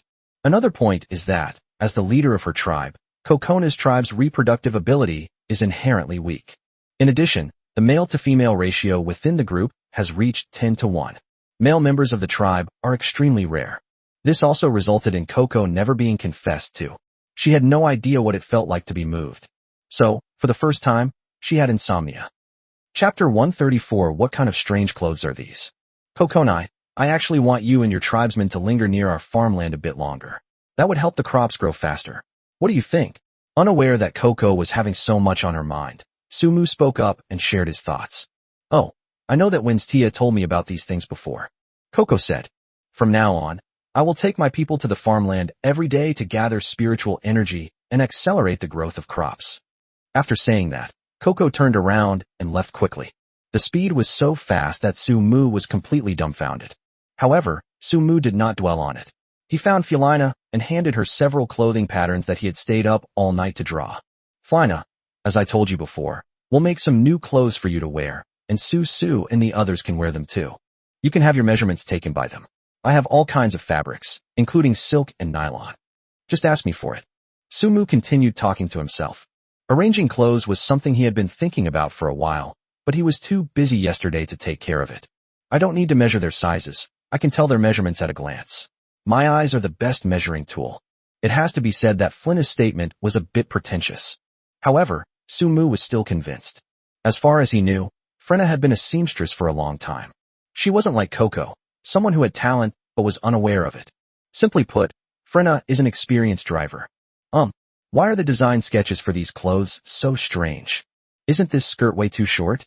What are these little shorts for? Looking at the hastily drawn design in her hand, Frenna couldn't help but mutter to herself. And these socks, do they automatically fit the body without needing strings? And these things that look like fishing nets are also socks. How can a sock with such a big hole look good? The more Flint looked, the less she understood. White, black, flesh-colored. What are these two lace-like covers for? Where are they covering? And why are they only half covered? Also, what is this triangular thing, about the size of a palm, with very little fabric? Is it a hat? No, the hat covers my eyes completely. It doesn't block the sun at all. Su-mu had never seen Felina talk so much before. She always talks less and does more, but today she really spoke more than she has since arriving in the territory. Soon, Felina seemed to understand. She glanced at Su-mu silently without saying a word. Hee, now you know what a cover is, right? Su-mu smiled shamelessly. Abnormal. Felina turned her face away. With her sewing skills, she just couldn't understand it at first glance. How could she not understand it after looking at it a few more times? She had already imagined where these clothes should be worn. Hurry up and get it done. Ideally, everyone in our house should have one. By the way, Vinstia and the others have tails, so you'd better keep an eye on those when you're tailoring. Su-mu gave the instructions. The designs he painstakingly drew last night were, of course, for items like stockings and lingerie. And of course, the maid outfit is a must. Su-mu was tired of seeing all the tight-fitting clothes, robes, and skirts on this continent. It has no aesthetic appeal whatsoever. It can't compare to a maid outfit. After all, who can resist being surrounded by a group of demi-human sisters dressed in maid outfits? I'm so excited just thinking about it. There's one last one. Su-mu took out the last design drawing and solemnly said, This is our tribe's banner, which I call the Mu character banner. It is our tribe's flag and totem. Get this flag out as soon as possible. I want it raised. It's more important than the clothes. Su-mu racked his brains last night before finally designing a blueprint for the Mu flag. The flag features only the character Wood, Mu, its strokes flowing like dragons, evoking a sense of soaring dragons and grandeur. Moreover, the characters are elegant and have a great artistic feel. Su-mu originally planned to write the character Kan, Tion, meaning heaven/sky, which would have been much simpler. But then he thought that the heavenly flag would probably appear in many territories in the future. Not only that, there must be quite a few other flags like the black dragon flag, white dragon flag, and red dragon flag as well. Since Su-mu doesn't want to conform, it's better to design something unique using his name. That's unique, I guess. What color combination? Felina asked a question. You decide. Su-mu hadn't really thought about what color the flag should be. He felt they were all about the same, and he might as well just trust Felina. No. Flina left after uttering the word 3. As for sewing tools, Sumu didn't need to prepare any for her. Felina had told him that she had her own. After finishing his instructions here, Sumu went to find Madarenza and Gabon. Yesterday, when dealing with the monsters, Sumu noticed that the undead legion led by Mordrenza had a very chaotic attack method. The attack lacked any semblance of order compared to the undead legion led by Jerban. We must take advantage of today to make proper adjustments. Under Gabon's leadership, Madarenza is making appropriate adjustments and, incidentally, researching a suitable method for military training. After 2 hours of research, finally, the adjustments were completed, and Sumu left satisfied as he watched Mordrenza lead the undead army in orderly training. The moment he left, the system notified him that he had met the upgrade requirement for his military training. Roads are being laid every day within the territory.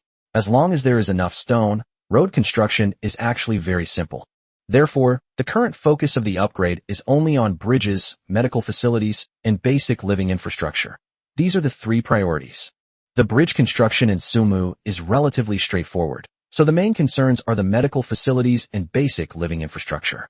Healthcare infrastructure is easy to understand. It's just hospitals and the like. For basic living infrastructure, Sumu was probably thinking of places like hotels, small parks, and shops. To a large extent, bridges should also be considered part of basic infrastructure. But since the upgrade singled out the bridge, it proves that what the system was referring to was not these things. After thinking about it, Sumu felt that they should build a basic living facility that would be suitable for the members of the territory and meet their basic needs. Parks and inns should indeed be built. Occasionally strolling through a park or staying in a guest house can boost the birth rate. Isn't that great? Drawing. Sumu had already made up her mind to stay up late tonight and finish drawing the park's blueprints. Tonight, my ass. Draw it now. Seeing that it was still early for dinner, Sumu simply went back to her room and took out her pen again. But before he could finish even a third of the drawing, the door to the room was pushed open. Coco, is there something you need? Chapter 135. A promise to Coco. Coco's expression was off. Sumu saw indifference and displeasure on her face, and there seemed to be a hint of anger in it. This is completely different from the previous performance. What's wrong, Coco? Did someone make you angry? Sumu stood up, looking completely bewildered, and asked. You took Coco to the cornfield to promote growth, didn't you? How could you keep this from her? You're such a bastard. Coco spoke, without even a title. Not long ago, she led her people to check the area near the farmland and found a cornfield that was growing particularly well. Moreover, Coco had previously observed the fields, so she knew exactly how the crops had grown. Upon seeing this change, Coco immediately became furious. Sumu secretly took Coco to the farmland to induce labor. You should know that Kokona had repeatedly warned Kokolu not to reveal her ability to actively stimulate plant growth. She never expected that the little girl would tell Sumu. They've only known each other for a short time. For a moment, Coco was both angry and amazed, realizing that girls really are more outgoing. Kokolu probably told Sumu everything. Upon reflection, Coco immediately returned to find Sumu. Oh, so that's what you meant. I didn't actually intend to hide it from you. Sumu suddenly realized, and he didn't care about being called a bastard, explaining. If I deliberately kept it from you, would you have let me take my people to the farmland? I just didn't expect you to react so strongly. Did using this ability cause any harm to Coco's body? If so, then I was wrong, and I apologize. Furthermore, I will never let Kokolu use this ability again. It must be said that Sumu's words were impeccable and perfect, and his attitude was also very sincere. After hearing this, Coco's initially agitated emotions calmed down considerably. In any case, Sumu's words were full of concern for Coco. Coco couldn't refute this point, nor could she get angry. It won't harm Coco's body, but it will still kill her, Coco said with a serious expression. Her emotions have stabilized, and she is no longer as impulsive as before. It won't harm her body, but it could kill her. After carefully considering the sentence, Sumu seemed to understand something. Coco, are you afraid that if Coco's abilities are discovered, it will bring her death? Is that right? Otherwise what? Coco rolled her eyes at Sumu. Our White Fox clan's ability to accelerate plant growth alone has already brought annihilation to the entire race. Once Coco's abilities are exposed, do you think it won't attract the attention of the major powers on the continent? At that time, Kokolu will never be free. As Coco spoke, her gaze suddenly dimmed. In fact, every 500 years, our White Fox clan will give birth to a member who, like Coco, possesses the ability to actively promote the growth of plants. We usually call her the spirit maiden. My grandmother was a spirit maiden. She also had the ability to actively promote the growth of plants. During the Great War 100 years ago, she perished in order to save us. I don't want outsiders to know about Coco's abilities. Otherwise, those who have their eyes on her will try to get her to their side no matter what, even if it means digging 3 feet into the ground. Coco's gaze fell on Su-Mu's face. Because the spirit maiden's abilities are not just what you see now. She is much, much stronger. What you are seeing now is only Coco's childhood, and only the tip of the iceberg of her abilities. Is this just the tip of the iceberg? So just how powerful is Coco's ability? Su-Mu began to look forward to it. Coco, you should know very well that constantly running away and giving in will not lead to a satisfactory outcome. Your actions over the past 100 years should have explained a lot, right? I know, Coco interrupted Su-Mu. So when faced with the siege of everyone, I chose to lead my people back to fight. I chose to leave the Milieu forest and join your territory. I'm trying to find a new possibility, but Coco Rouge is my bottom line. Do you know why I had Winstia leave with only her back then? Su-Mu shook her head. Protect the small ones? This doesn't seem to make sense. The White Fox clan has a small number of members, just over 200. But there were other children as well. Su-Mu had seen other children, but none of them were as cute and pretty as Coco. However, it is also quite iconic. Among the fox race's demi-humans, there are almost none who are too ugly. Because, as long as the spirit maiden lives, 1,000 years later, our race will still have the opportunity to nurture new life, and we will not be wiped out. Can the White Fox clan survive forever? Coco said. What do you mean? Does it mean Cocoloo was with someone else and had other children? Wouldn't it have the same effect if you stayed? Su-Mu didn't quite understand what Coco was saying. Could a person really give birth to a child?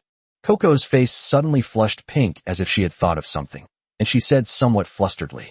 No, that's not true. Our White Fox clan originated from fox trees. Our essence is tree spirits. We are a race nurtured by plants, not by foxes. The spirit maiden only needs to plant the fox tree, and after 1,000 years, the fox tree will transform into a human, just like we are now. Moreover, only the spirit maiden can do this. No one else can. Su-Mu nodded. Kokona's words are like the talent of careful cultivation that Coco possesses. With careful cultivation of plants, there is a 10% chance of cultivating life. But what kind of tree is a fox tree? Su-Mu had never heard of it before. Fox tree, does such a tree exist? Of course, it is unique to our Andes Mountains and is named for its resemblance to a fox. Su-Mu hadn't expected that his conversation with Coco today would reveal so many secrets about the White Fox clan. Very few people probably know these things, right? Even Winstia might not know. It seems that Coco still trusts him. Thinking of this, a sense of responsibility arose in Su-Mu, and he stared intently into Coco's eyes. Coco sensed his sudden change and was taken aback. What does he want to do? Kokonai, are you sure you want to entrust the fate of your tribe to me? I can assure you. From now on, no one will be able to bully or oppress you and your people unless they step over my dead body. With me here, I am your race's strongest support. I and my territory will protect you. Chapter 136 The Lost Peach Blossom. Unless they step over my dead body, I will protect you. Su-Mu's firm words resonated deeply with Kokonai. She gazed at him silently, her eyes trembling, before turning her face away after a long while. I hope you will keep your word. If it's true, I'll feel at ease in trusting Coco to you. And we won't interfere with your decision to let her use her abilities. After Coco finished speaking, she turned to leave, but Su-Mu grabbed her arm. Hey, wait a minute. What? Coco struggled, but couldn't break free from his grasp. Giving Coco to me isn't the point. The main thing is you. Do you trust me? Why? Before Su-Mu could finish speaking, Coco stepped on his foot. While he was in pain, she slipped away without looking back. No. Is it really necessary to make such a fuss just to teach you a medical scroll? Su-Mu was heartbroken. Shaking his head helplessly, Su-Mu continued drawing his blueprints. Evening time. When Su-Mu went downstairs with the blueprints, she ran into Tao Yao. Master, where are you going now? It's getting late. Shall I run you a bath? Tao Yao placed her hands in front of her chest, her large eyes filled with anticipation, her gaze unwavering. No, I need to eat soon and I'll be sweating. I'm going to find Winstia now. I'll talk to you later. As Su-Mu spoke, she walked forward without turning her head. Oh. Tao Yao watched his departing figure with disappointment, secretly pouting her little lips. Winstia, How's the road paving going in the territory today? Master, we've basically completed 80% of it. There are still a few things left to finish, but as long as the stone mine can supply enough, the slime's working speed will be quite fast. Winstia reported. She has now become the little steward of the territory, Sumu's best helper and supervisor. With Winstia around, Sumu felt completely at ease and could totally be a hands-off manager. Very good. How is the cellar project progressing? The cellar has been dug, but it's not very big, only about 100 square meters. Winstia answered Sumu's question with complete familiarity. However, the outside of the cellar still needs some repairs, such as the stairs, with blue bricks. It's not perfect yet. It's already usable inside. I was just about to go and ask Sister Serena and Sister Taoyao to come and cast a spell. Well done, Winstia. Sumu was very satisfied. He reached out and patted Winstia's head, laughing. Do you know what your current job title should be next to me? What's your name? Winstia asked curiously. Secretary. You're just like my secretary. I feel very safe with you around, Winstia. Isn't what Winstia is doing exactly what a secretary would do in real society? Sumu even wanted to get her a bodycon skirt business suit to wear. This idea is really good. Once he's done with Flint, he'll quickly draw up another blueprint. It would be best to include all kinds of clothes that can satisfy a woman's beauty, such as bodycon skirts, stepmother dresses, and cheongsams. Everyone wears something different every day. They take turns wearing them. Just thinking about it makes me excited. Master, this is what I should do. Winstia smiled, her eyes crinkling. She didn't understand what secretary meant. She only knew that if her master was happy, she would be happy too. On the other side, Tao Yao, who had just arrived, saw this scene, and her eyes dimmed, her disappointment deepening. Peach Blossom sister, Serena sister, I need to talk to you. The cellar needs ice, and I need your magic. When Winstia saw Tao Yao, she was the first to address her. Yes, Tao Yao, go and call Serena. We'll wait for you here. Sumu turned around and said, Oh, I see. Upon receiving her master's instructions, Tao Yao hurriedly headed towards Serena's room. Serena, are you fully healed now? Upon seeing Serena, Sumu inquired with concern. Because she had many things to attend to within her territory, she did not participate in Serena's healing process. Moreover, Serena also said that she could manage on her own and didn't need many people to watch over her while she healed. All she needs to do is use the purest fire element from the Holy Flame Spirit to clear the blockage in her magical sea of consciousness caused by ice magic.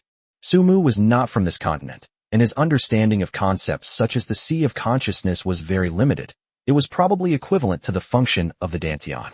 Serena once said that every magician's sea of magical consciousness is different. The deeper the sea of demonic consciousness, the stronger the demonic power, and the more times and how powerful the magician can use magic. Sumu tried to understand. It probably meant how much mana he had. However, the demonic consciousness sea also encompasses the intensity and depth of magic. The so-called depth is also easy to understand. For example, among mages of the same level, those with a deeper magical sea can use powerful forbidden techniques.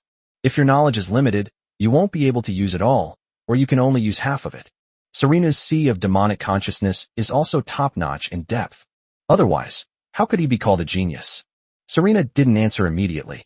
She glanced at Winstia and Peach Blossom in front of her, and seeing that they weren't paying attention, she whispered, Come to my room tonight, and I'll talk to you there.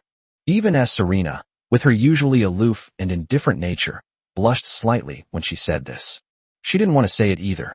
Unfortunately, she waited in her room until late last night, but Sumu did not come over. He clearly said he would come to see her in the evening. What Sumushin might have thought was just a joke, Serena took very seriously. She was inexplicably a little disappointed that he didn't come. Serena was restless all day, wondering why Sumu hadn't come last night. She felt that this was her own inner demon, and she had to ask about it and find out the truth. That's when she said she wanted Sumu to come to her room tonight. Sumu was taken aback by Serena's answer. Then, after thinking for a moment, he leaned close to Serena's ear and blew a breath of air with an ambiguous expression. Okay, definitely tonight. Serena rolled her eyes at him, but somehow that glance also added a touch of charm and allure. She was already a mature and beautiful woman, and this made Sumu even more restless, wishing he could go into her room right now to have a chat. When they arrived at the cellar, the lizard men who were working there had already left.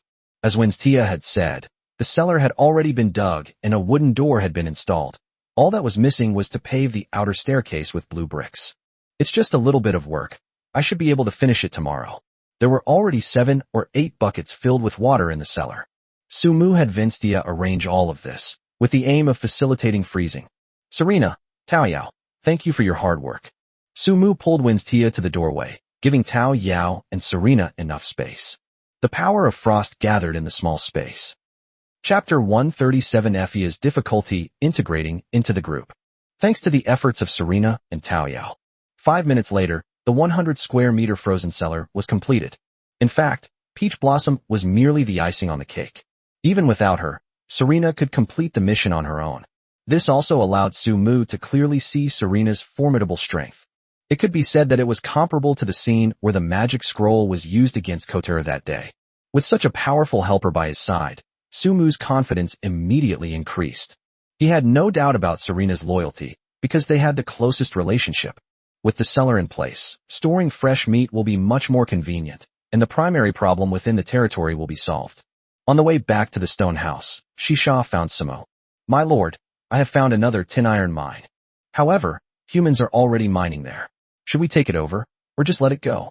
When Sumu first enslaved Shisha under his command, he already knew from it about a tin iron mine.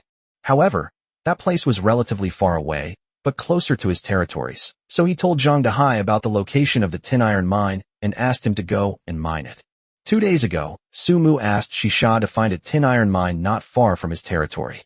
After all, transporting or requires a lot of manpower from beastmen, and if it's too far, it's not only unsafe, but also consumes even more resources. The best case scenario is to find a west iron mine not far from his territory. Are people already mining here? Sumu frowned, thought for a moment, and asked, who is this person? Do they look just like me? Black hair or blonde hair? He's bald, Shisha answered truthfully. Sumu. He had originally thought of asking whether the lord was from the Dragon Kingdom or another country. Shisha simply told him to be bald, and Sumu was completely stumped. How many people work in those mines? He asked. I estimate there are 100 or 200 people. All of them are dwarfs working. Furthermore, sir, I have followed the dwarf race and located their territory. Would you like to go and take a look? Shisha said at this moment. You've already found their territory. Sure, Shisha. Sumu couldn't help but praise. Well done. Indeed, the intelligence work in the Shisha Islands is quite good. They've already located the enemy's home base. Sumu had not told Shisha any of these things.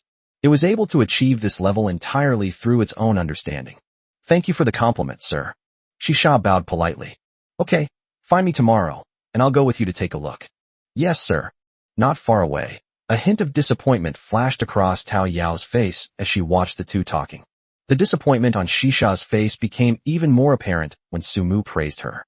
During dinner, Sumu learned some news. Ifia didn't come down for dinner. Moreover, she seemed to have stayed in her room from morning till night and hadn't eaten anything. The person who reported the news was Zhou-Yuqi. As the ancient Greek goddess of the kitchen, Zhou-Yuqi knew perfectly well who had eaten breakfast and who had eaten lunch that day. As a new member who had just joined the territory, Zhou-Yuqi was not familiar with Ifia. During dinner, Sumu casually remarked, "Where's Ifia? Why isn't she here for dinner?" Zhou-Yuqi then remembered that there was such a person as Ifia. She was at the dinner table last night. However, after thinking it over carefully, Zhou-Yuqi explained the situation to Sumu.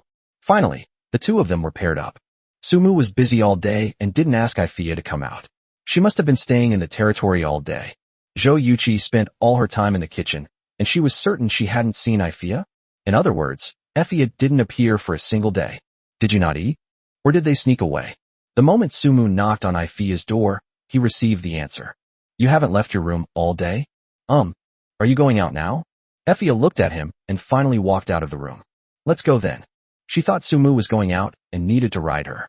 After a night, she had mentally prepared herself to be ridden. Ifia has a strong mental fortitude. She feels that compared to the suffering she has endured before, this is a significant improvement. The status of a slave today may not seem like much. However, Sumu was stunned at that moment, and he stopped her. I have no intention of going out. He continued. But why haven't you left your room all day? Shouldn't I only go out when I'm needed?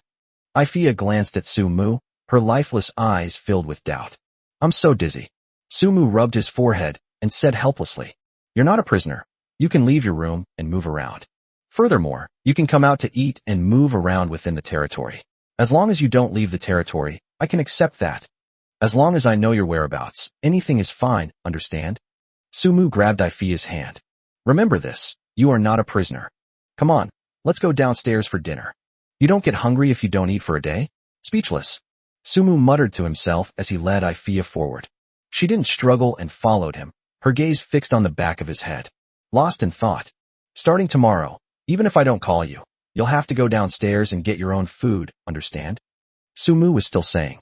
The person in charge of the kitchen is called Jo Yuchi. You can call her Sister Jo. She will arrange food for you. Considering that Ifia is only in her early 20s, Jo Yuchi is indeed her older sister. Our race does not need to eat all the time. Ifia suddenly said something. Man is made of iron. Food is made of steel. Your clan doesn't need to eat all the time, but you still have to work. Do you know why? Sumu turned around and glanced at her, only to find that she was looking at him as well. Their eyes met, and Ifia subconsciously shook her head. Sumu smiled. That's called satisfying your oral cravings, understand? Satisfying your appetite is enjoying life, and enjoying life makes you happy. You need to gradually adapt to our current pace of life. Enjoy life. Will it make people happy? Ifia repeated these two sentences. You don't even understand what it means to enjoy life. Effie shook her head. I understand, but I don't know how to express it accurately. Listening to her words, and combining them with what Sumu had heard from Flo last night, Sumu seemed to understand immediately. His tone softened, and his gaze became gentler. Someday I'll show you what it really means to enjoy life. Let's go, Sumu said, pulling Ifia's hand again and leading her forward. Undeniably, Ifia must have had a tough time in that place called Holy Spirit Roya.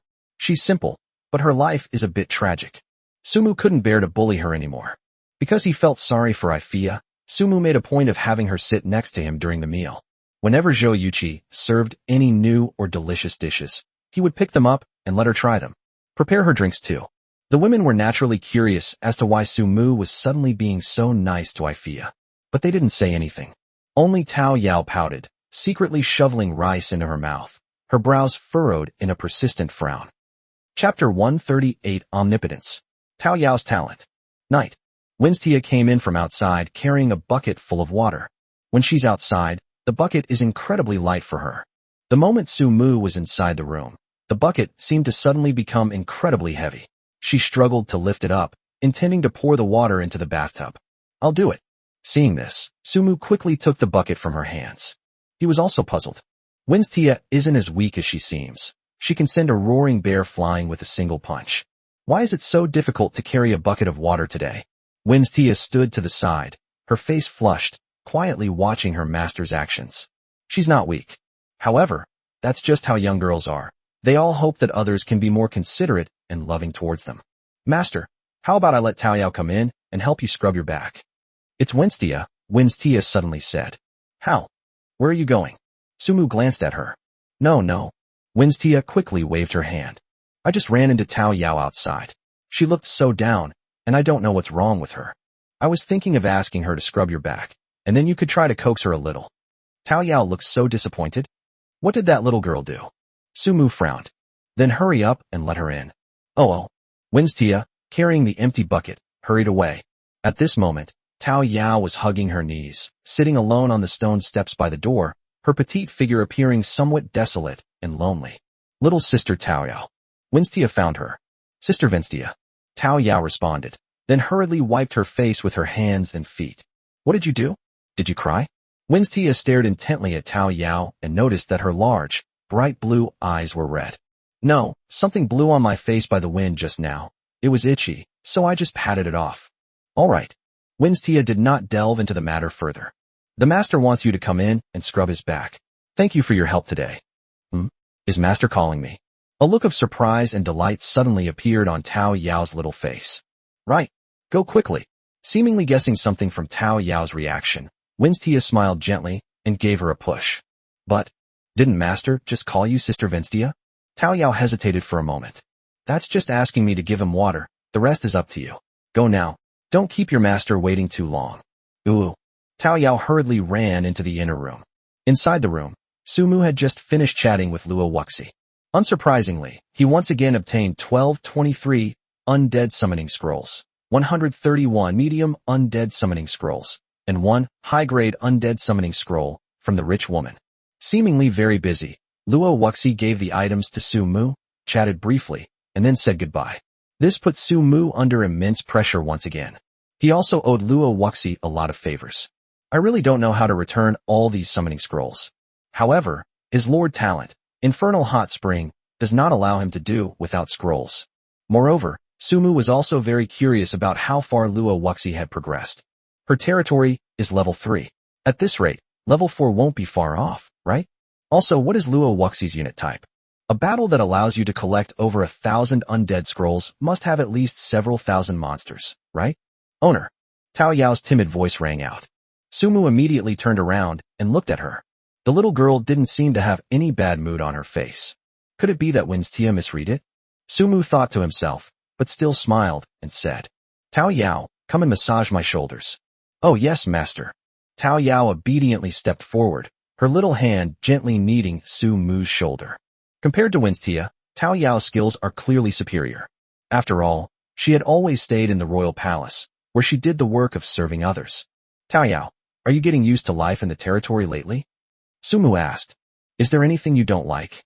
It's a habit. Tao Yao nodded, her hands moving without stopping. Master, the sisters in the territory are all very kind, especially Sister Winstia. She is very gentle, and she is the one who tells me anything I don't understand. Tao Yao feels that life here is so much freer than living in the palace. What about the food? Are you used to it? Su Mu asked again. Is there anything you particularly want to eat? I'll ask your sister Zhou to make it for you. No, Tao Yao doesn't have any particular favorite foods. Tao Yao said gently. Sister Yuchi's cooking is delicious. I'm very used to it, master, don't worry. She's used to the food, the place, and the people around her. So why is Tao Yao still feeling down? Su Mu was puzzled. He was the type of person who would definitely ask questions if he had any. He pressed down on Tao Yao's small hand that was rubbing his shoulder. Ice Cat Clan, Peach Blossom Female.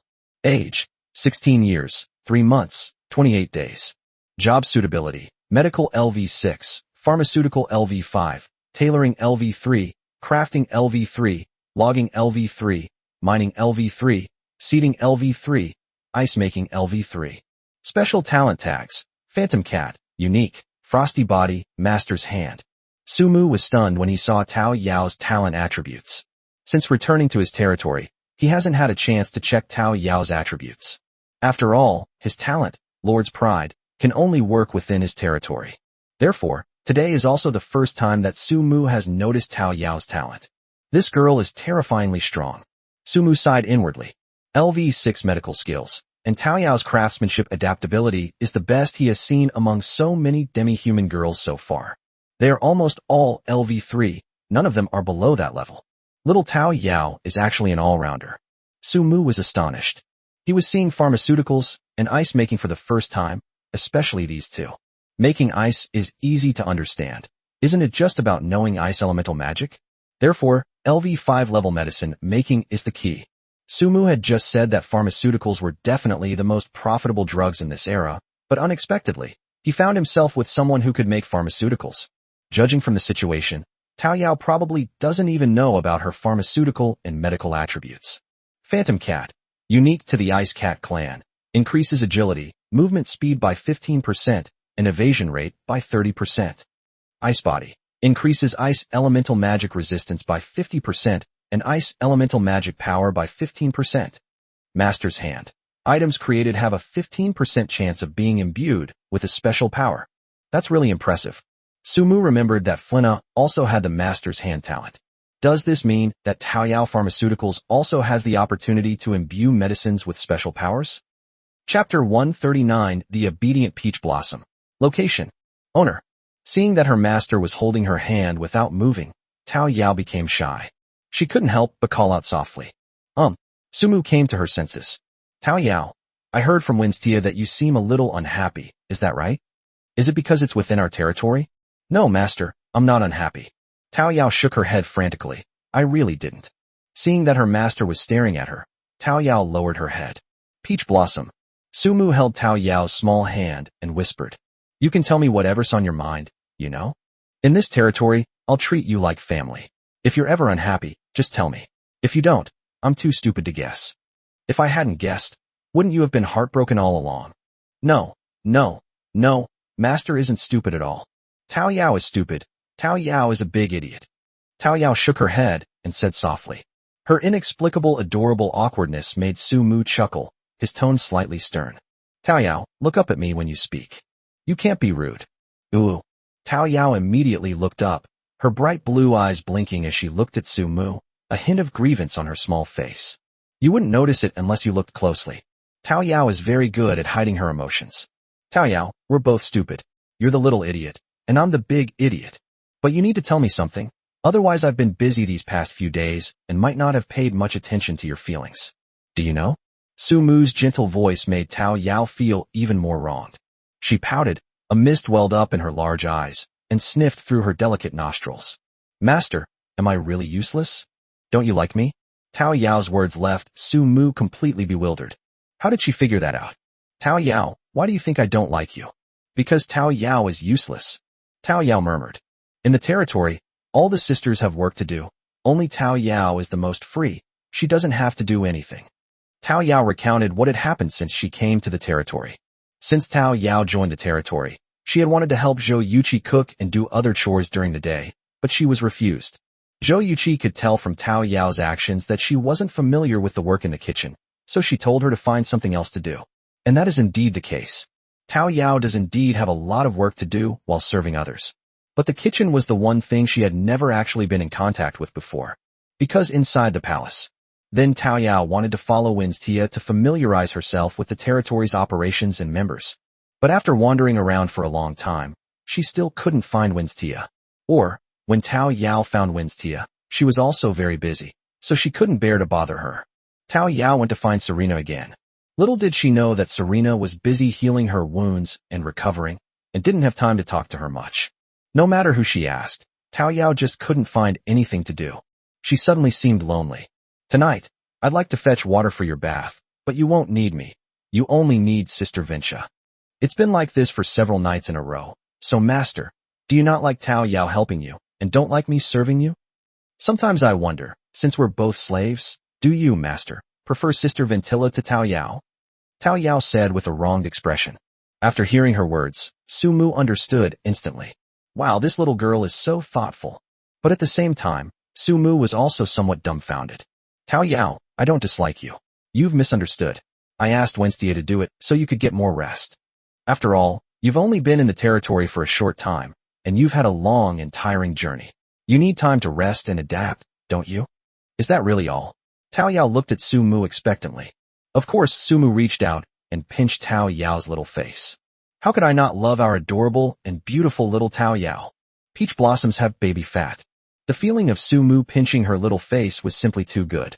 He couldn't help but reach out with his other hand and vigorously rub her little face as well. But Tao Yao, isn't it better to be a little free? You'll have more time to do what you want to do. Fixed. A little bit of stuff is done.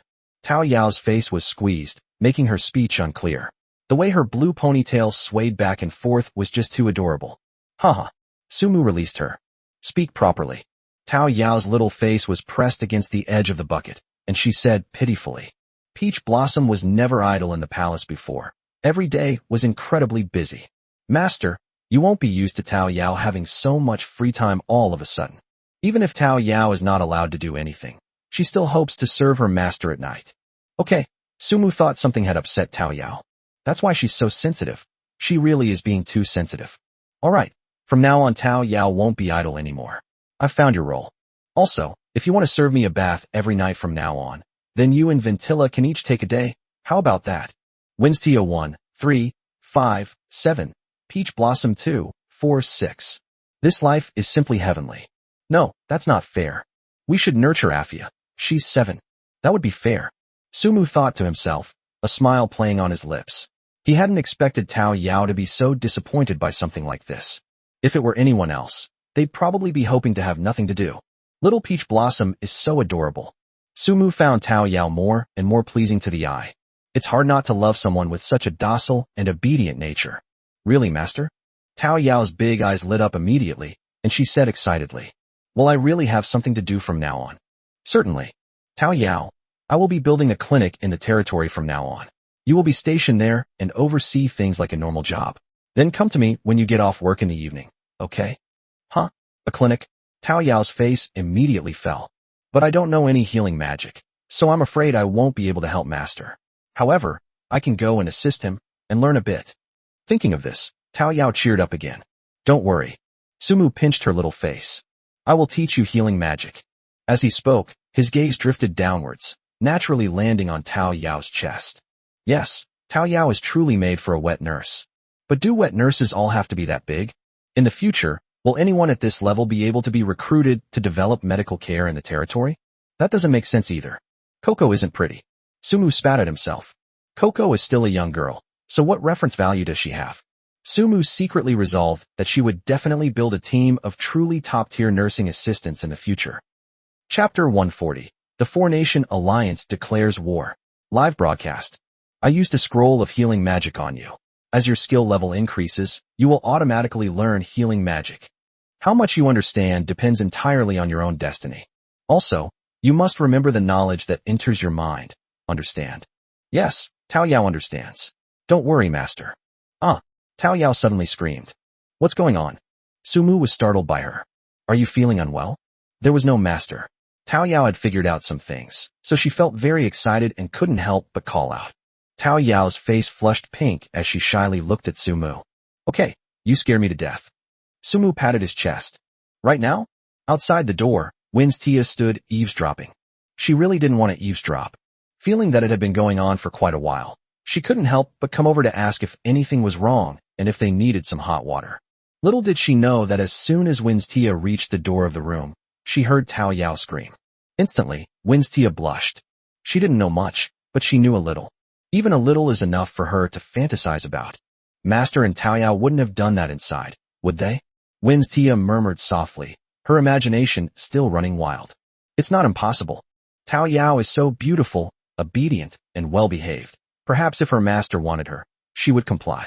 But soon, Win's Tia realized that her master had been in contact with her for so long, and nothing like that had ever happened. Naturally, he wouldn't lay a hand on Tao Yao, unless Tao Yao herself is willing. Thinking about this, Win's Tia realized she was just imagining things. There was nothing to it at all. Suddenly, another scream rang out. Win's Tia's hand stopped abruptly, her face flushed even more, and her heart skipped a beat. In a hurry, Win's Tia turned and left. 12:22. 12:23. Phew. Sumu breathed a sigh of relief. After a hard night, he had finally used all the necromancer scrolls that Luo Wuxi had given him. Only one, high-level undead summoning scroll, is left unused. Just as Sumu was about to use it, the intelligence system, which hadn't rung for a long time, suddenly beeped. Urgent danger intelligence. An attacking army led by Lord John of the Eagle Kingdom is about to appear 10 kilometers outside the territory. At their current marching speed, they will arrive at the territory in half an hour. Lord, please prepare for battle. Intelligence alert. This attack will involve a combined assault from 4 lords. John, the Lord of the Eagle Kingdom. Mael, the Lord of the Franco Kingdom. Irene, the Lord of the Beer Kingdom. And Moro, the Lord of the Beautiful Kingdom. Intelligence analysis. A total of 10,562 members from the 4 kingdoms' Lord Legions participated in the attack, including vampires, undead, dwarves, and monkeys. 10,562 members? What other races are there, like vampires and undead? Sumu frowned slightly as he listened to the intelligence system's notification. So far, the requirement for a level 2 territory is only 3,000 members. In other words, the lords of these 4 countries mobilized almost the entire power of their territories to fight him. Moreover, he was the lord of 4 countries? Does that mean a 4-nation alliance? Interesting. Sumu was not afraid and analyzed the situation very calmly. So far, the total number of members within his territory, including the undead he just summoned, is only 4,789. The number of undead capable of fighting is only 2,681. But can quantity represent strength? Sumu possesses terrifying combat power, like the Kamabone warrior and Gabong. That's enough. Without hesitation, Sumu immediately spread the word and prepared to fight. But just as he finished setting things up, the system notification sounded. System-wide announcement. System-wide announcement. The Eagle Kingdom's Lord John, the Beer Kingdom's Lord Irene, the Fran Kingdom's Lord Mael, and the Pretty Kingdom's Lord Moro jointly used a joint declaration of war. The 4 lords formed a 4-nation allied army, with tens of thousands of members, officially sounding the clarion call to attack the territory of Lord Su Mu of the Dragon Kingdom. A joint declaration of war has been issued. The war will continue until a victor is determined. The moment this system announcement was released, lords around the world were stunned. Soon, the world chat channel became lively. Holy crap! Really? A four-nation coalition, with tens of thousands of members, has launched an attack on Su Mu's territory? There's even a four-nation coalition? That's really underhanded. I just want to know, is this Su Mu the Su Mu we know? Or is this his territory? Yes, is it the Su Mu we're thinking of? The lords discussed it excitedly. After a long day, everyone is eager to sit down and enjoy the gossip. Who is Su Mu? Do you all know him? Why don't I know who he is? Everyone simply ignores this kind of chat. Seriously? You don't even know who Su Mu is? Then go play with your eggs. At the same time, the four lords, led by John, were also completely bewildered. WTF, is it really Su Mu, the one who first rose to the top territory? John pursed his lips and spoke. How did we offend him? Should we still fight this battle? Eileen looked at them, a bad feeling lingering in her heart. Her eyelids had been twitching all day, and she felt uneasy. Even the fearless Moro hesitated at this moment. Then, the system announcement sounded again. This is the first time a joint declaration of war has been initiated, and it was launched by the lords of four nations. The system has temporarily decided to start a live stream of the first territory battle. You can watch it via screen projection. War has begun. To accelerate the leveling speed of lord players, the system will introduce a reward prediction mode. The winner of the prediction contest will receive a system treasure chest reward. The victor in the war will also receive generous rewards from the system. System notification: the declaration of war begins today. If the party that initiated the declaration of war does not launch an attack within 5 days, it will be considered to have lost. This announcement caused another uproar in the world chat channel. Brothers, what should I do? How should I choose? I need help urgently. I'm anxious too. I want to choose Su Mu. After all, he has created miracles time and time again. But this time he's facing a four-nation coalition. What should I do? Brothers, I'm in a dilemma. Indeed, lords from 4 countries, over 10,000 members. Damn, choosing is too difficult. A major problem has been presented to everyone. Chapter 141: Building Momentum. A battle with absolutely no hope. Although I really want to support Su Mu, there's nothing I can do. His enemies are too strong. This time, I'm siding with him. Add 1 to the comment above. The Four Nations Alliance war involved over 10,000 members. Even if Su Mu is incredibly powerful, he already overwhelmingly outnumbered them. That's right. Without advanced weaponry, and given the geographical constraints, sheer numbers gave her a significant advantage. I am the Lord of the Dragon Kingdom, but I have no choice but to surrender to the other side. I really want the system's rewards. Indeed, judging from the system's tone, the reward this time should be pretty good. I guess I'll have to concede to the other side. The lords discussed the matter animatedly, and based on their understanding and decisions, the vote ratio quickly reached 98-2. Out of 100 people, only 2 believed that Su Mu was capable of creating miracles. There are also some who simply didn't take the rewards seriously and just threw them in randomly.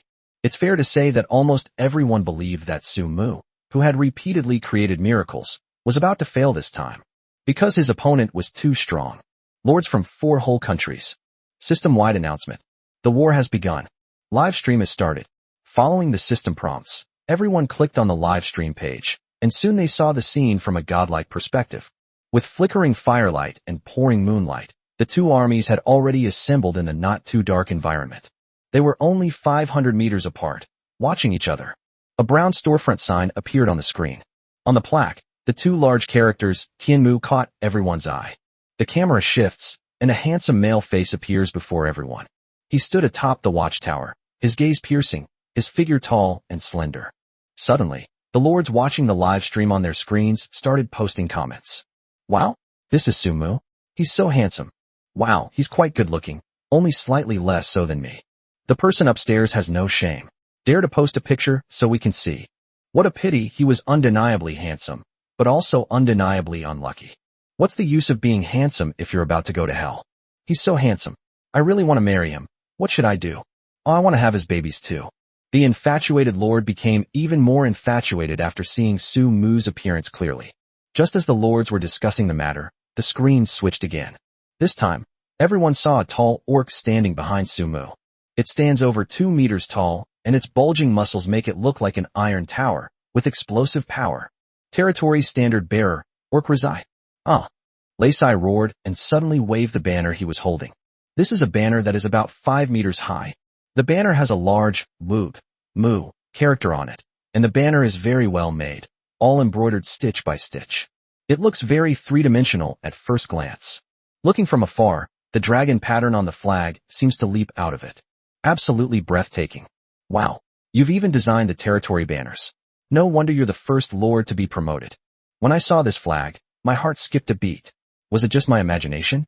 Did any of you feel the same way? You know what? My heart skipped a beat just now. The dragon tattoo on it seemed to be staring at me. It gave me goosebumps. You know what? It's true. I'm feeling really anxious too. I thought it was just my imagination, but it turns out we're all the same. Everyone started discussing the flag issue like crazy. This was a territory flag that Flynna had just cut out, which Sumu then used. The reason I used it was not because I was on a whim or wanted to show off in the live stream. This is because the banner corresponds to Flynna's talent, Master's Hand, and it possesses a special power that is amplified by the banner. Territory flag. Waving this flag grants a fearsome power. It can instill fear in enemies, reducing their attack power by 30%, their aggression by 30%, and their attack speed by 10%. When Sumu saw the flag, he was very surprised and immediately put it to use without hesitation. For no other reason than that Sumu did not want to expose his strength too much in front of the public. Serena and the others should avoid going if possible. Today's battle is now in the hands of the undead.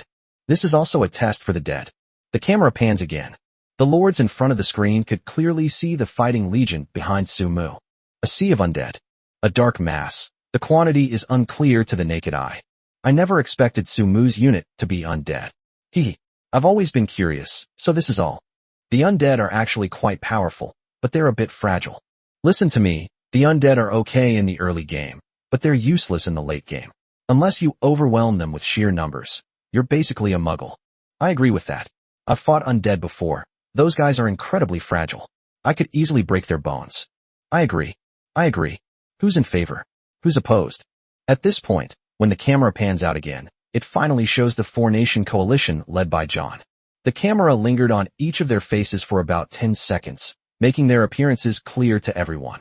Wow, that foreign girl is quite pretty. That's true.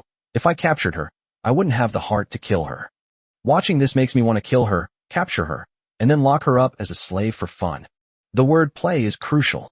Is this guy playing her seriously? Haha. If you really say that, I might start invading everywhere. Haha. The lords joked happily, but when they saw the fighting legion behind John and his companions, they all fell silent. A completely dark mass. It stretches for nearly 1,000 meters. It was impossible to tell how many there were. Some had even gone into the forest. Vampires, undead, dwarves, monkeys, wow. These are the war core of the four lords. Luckily, I joined the Four-Nation Alliance. Damn, this time the reward is a sure thing. Damn it.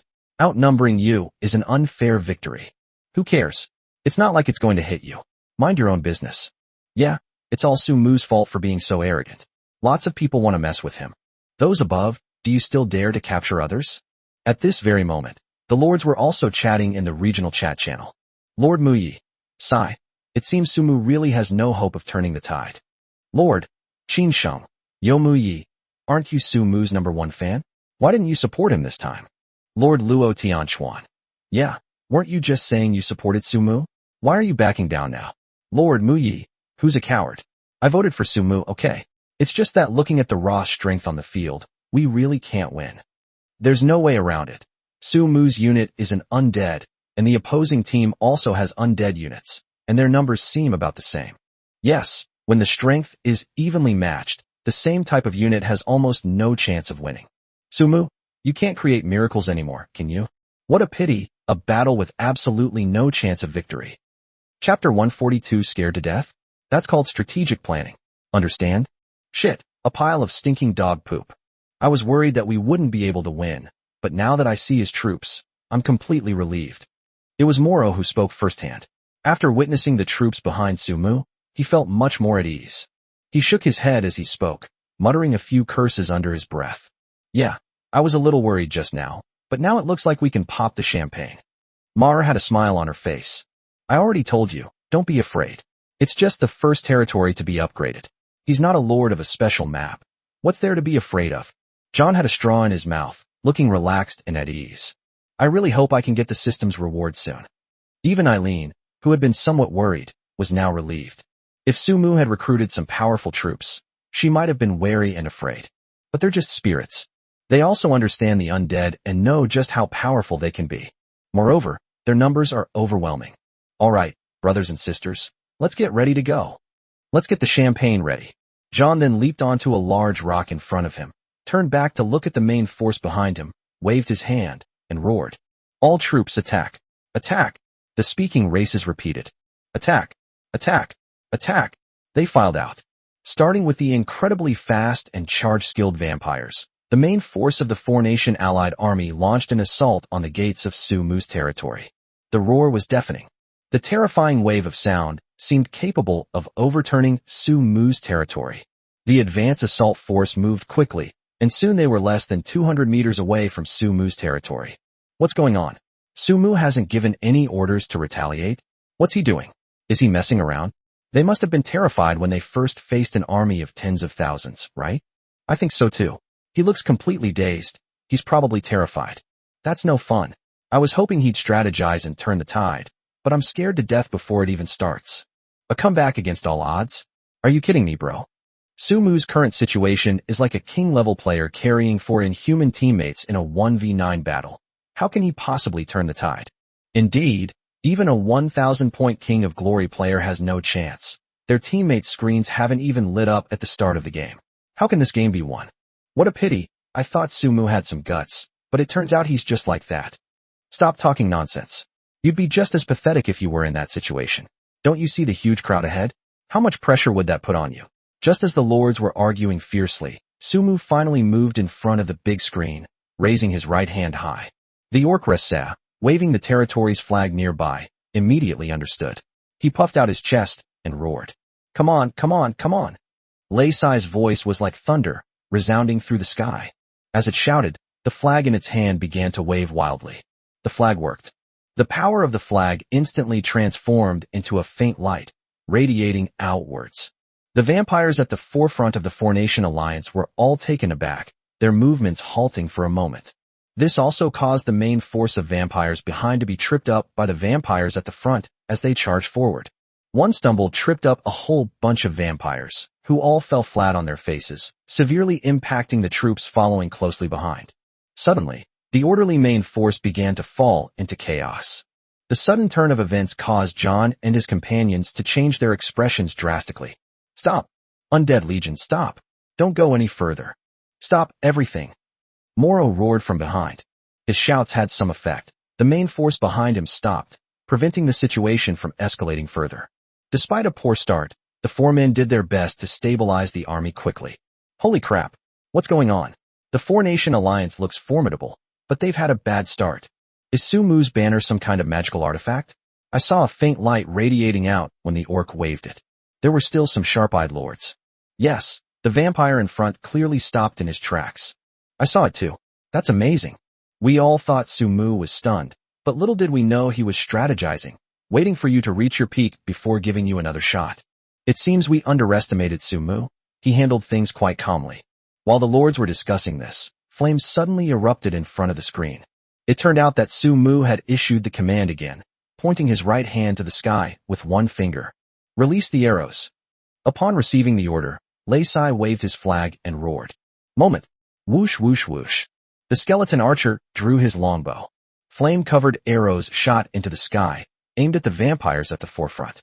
Amidst the raging inferno, the vampires of the Four-Nation Alliance suffered devastating losses.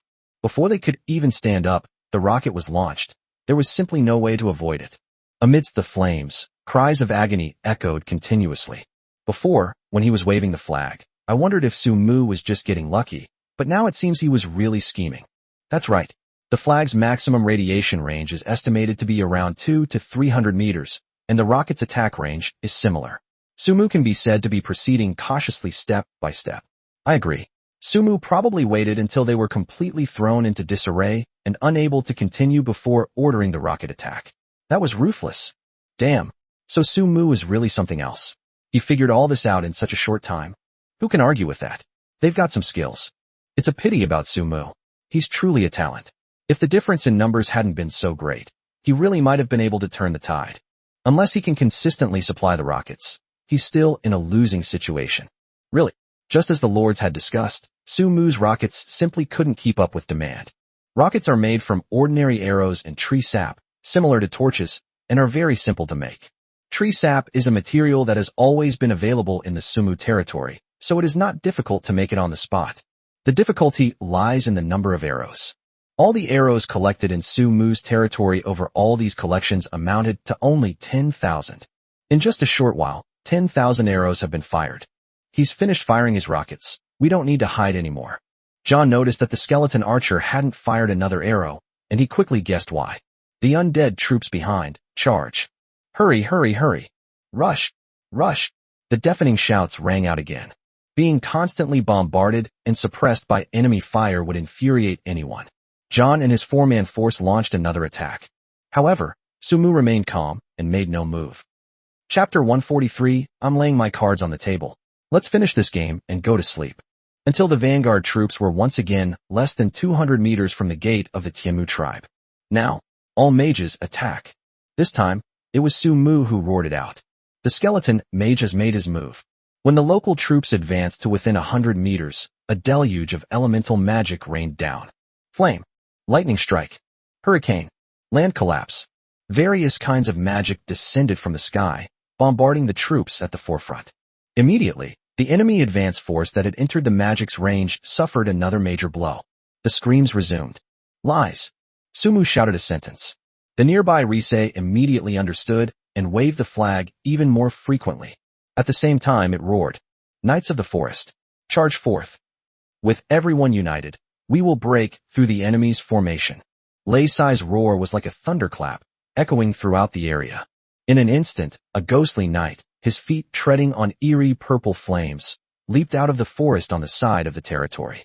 When they are still, the dark purple flames are barely noticeable. But when they start moving, the dark purple flames, like a deadly ghost, leap and pulsate with life. The target is very obvious and very cool. The lords in front of the screen were stunned. Wow, is this also an undead unit? So cool. Wow, that's really cool. I originally thought the undead only included skeleton mages, but I didn't expect there to be knights too. That's awesome. This must be a level higher than an undead skeleton, right? It's dazzling. It's a pity there were only a few hundred. Otherwise Sumu might have turned the tables. Yeah, what a pity. These undead look terrifying and are incredibly powerful. The lords were still discussing this over here. In reality, the Ghost Rider's charge is extremely fast.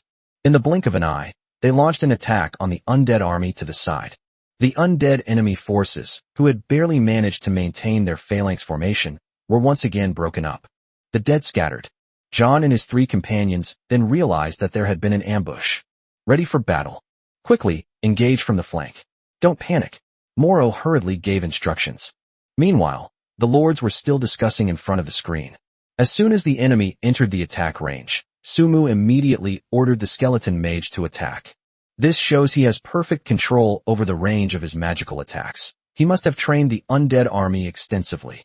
Yes, he took advantage of the enemy's second moment of panic, then used his skeleton knights to charge from the flank, breaking up the enemy's formation. As long as they don't maintain their charging formation, they can easily be broken down step by step. This is a truly clever strategy. I thought he was a bronze player, but he turned out to be a king. Sumu has already done more than enough. He surprised me 3 times in a row. His mindset and decisiveness are truly amazing. That's real strategic thinking. No flaws. I've become a fan. Such strategic brilliance, even in defeat, is still admirable. I hope they don't kill Sumu. He's a real talent. Let's hope so. In front of the screen, the lords had changed from initially watching the drama unfold and gloating to feeling sorry for Sumu. Although Sumu's battle strategy was brilliant, but that couldn't overcome the sheer number of opponents who had an absolute advantage. In this battle, it seems that Sumu has gained the upper hand. In reality, the final result was still a failure. On the watchtower, Sumu looked at the enemy's disrupted formation and a smile curled at the corner of his lips. Skeleton soldiers, all of you attack. The skeleton mages in the rear have provided fire support. All-out battle. At Sumu's command, his undead legion sprang into action. The skeleton soldiers were at the forefront, charging towards the enemies in front of them. The sounds of fighting, the clash of weapons, and the clashing of bones rang out continuously. Wave after wave. A sound came. Suddenly, a ghostly figure soared into the sky from within the territory, instantly revealing itself to everyone's sight. You undead brats, let me show you the power of the cursed shaman Mordrinza. Who exactly is your boss? Take a good look. Mordrinza's mouth is as irritating as ever. Curse it. Curse them all, you rude bastards who attack in the middle of the night. Mordrinza flew through the sky, unleashing a continuous barrage of dark energy. Our military has increased its strength. The enemy forces are weakened. The undead knight Gaban is here. You will not set foot in our territory. A roar came from the midst of the enemy ranks. Kill! Kill! Kill! Gaban brandished his greatsword, slaughtering his way through the enemy ranks. With each step it takes forward, it takes the life of an enemy soldier. Its godlike figure completely stunned John and his 3 companions. What a terrifying boss this is. He's possessed by a god of death.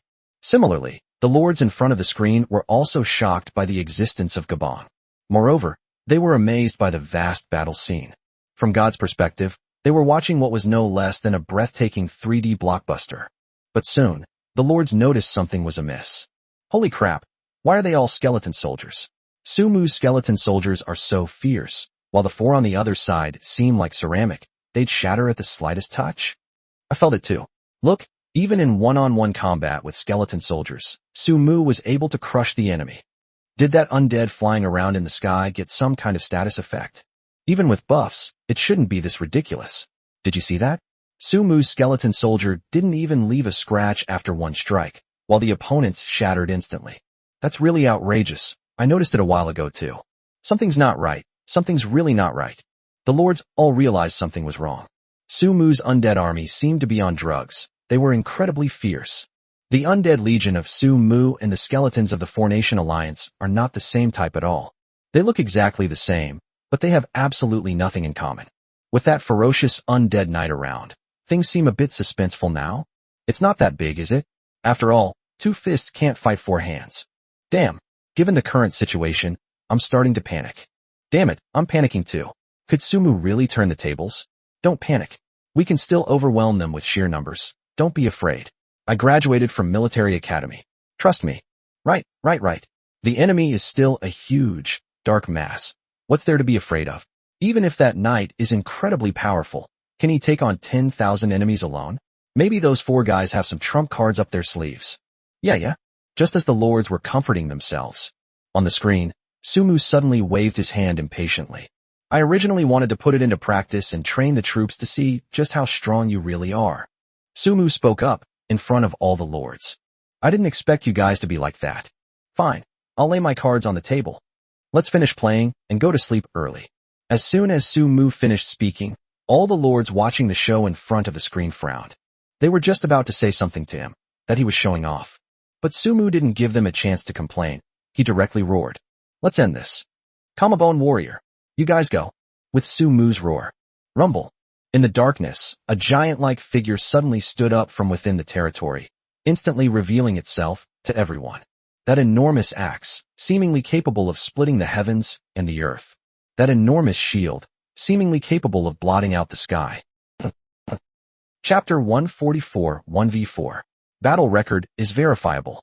Gaban's combat strength during his lifetime was at the level of a supreme knight. Very high. However, after it became a death knight, its strength was reduced, becoming only about the same as that of a gold knight. The impact of this is naturally due to Frena. Gaban is her creation, so its combat power cannot possibly be higher than that of its creator. However, Sumu had also heard from Fulina that as long as he leveled up and became stronger, Gaban would also improve along with his master's strength. Therefore, the Gaban that the lords in front of the screen see is not the Gaban of true strength. He is not enough to affect the battle tonight. But when the Kamaguchi warrior, whose strength was a level higher than Gaban's, appeared, the situation completely reversed. The Four-Nation coalition led by John had not expected this. The Lord, who was watching the drama unfold on the screen, was completely taken aback. No one expected that 2 enormous beings were hidden within Sumu's territory. In its axe form, The Kamabone warrior is like a war god. Each strike of its giant axe takes the lives of countless enemy soldiers. The shield form of the Colossus warrior is equally ferocious. It slams its massive bone shield into the ground, unleashing a terrifying surge of shadow energy that leaves the enemy reeling. Moreover, its bone shield perfectly blocked the arrows fired by the enemy. With it around, the territory seemed to have an extra huge protective shield, and damage couldn't get in at all. Not long. The battle is almost over. At the entrance of the stone house in the territory, Serena, Coco, Effia, Zhoyuchi, and the others were not resting. They sat quietly, waiting for something. At this moment, Vincent walked back from a distance, holding Tao Yao's little hand. See? If Master says there's no problem, then there's definitely no problem. Now you can rest assured, right? Tao Yao nodded, finally relieved. Previously, after Sumu learned that the event would be broadcast live worldwide, he told Serena and the others to stay in the stone house and wait for news in order to preserve his strength. Don't let them make a move. Serena and the others naturally supported his choice. Even they didn't understand why he did it. Serena was worried about the situation on Sumu's side, so Winstia and Tao Yao volunteered to go and check it out first. How about it? How's the situation outside? Upon seeing Winstia and Peach Blossom return, Serena quickly stood up and inquired. She has now recovered from her injuries and is able to fight. Sumu had also asked her to prepare to go out with him, but he changed his mind halfway through. Serena was constantly worried about his safety. There are no major problems. It seems that the battle on the Master's side is almost over. Hearing her words, Serena smiled and felt relieved. Afterwards, Coco and the others felt much more at ease. Let's walk forward together and welcome him back. Serena turned around and suggested. She is a royal princess. Although she is not usually talkative, she often exudes an air of superiority. Naturally, she became the core among all the women. Good. Coco stood up. Behind them, Zhoyuchi, Ifia, and others followed. Ifia simply wanted to go out and fight.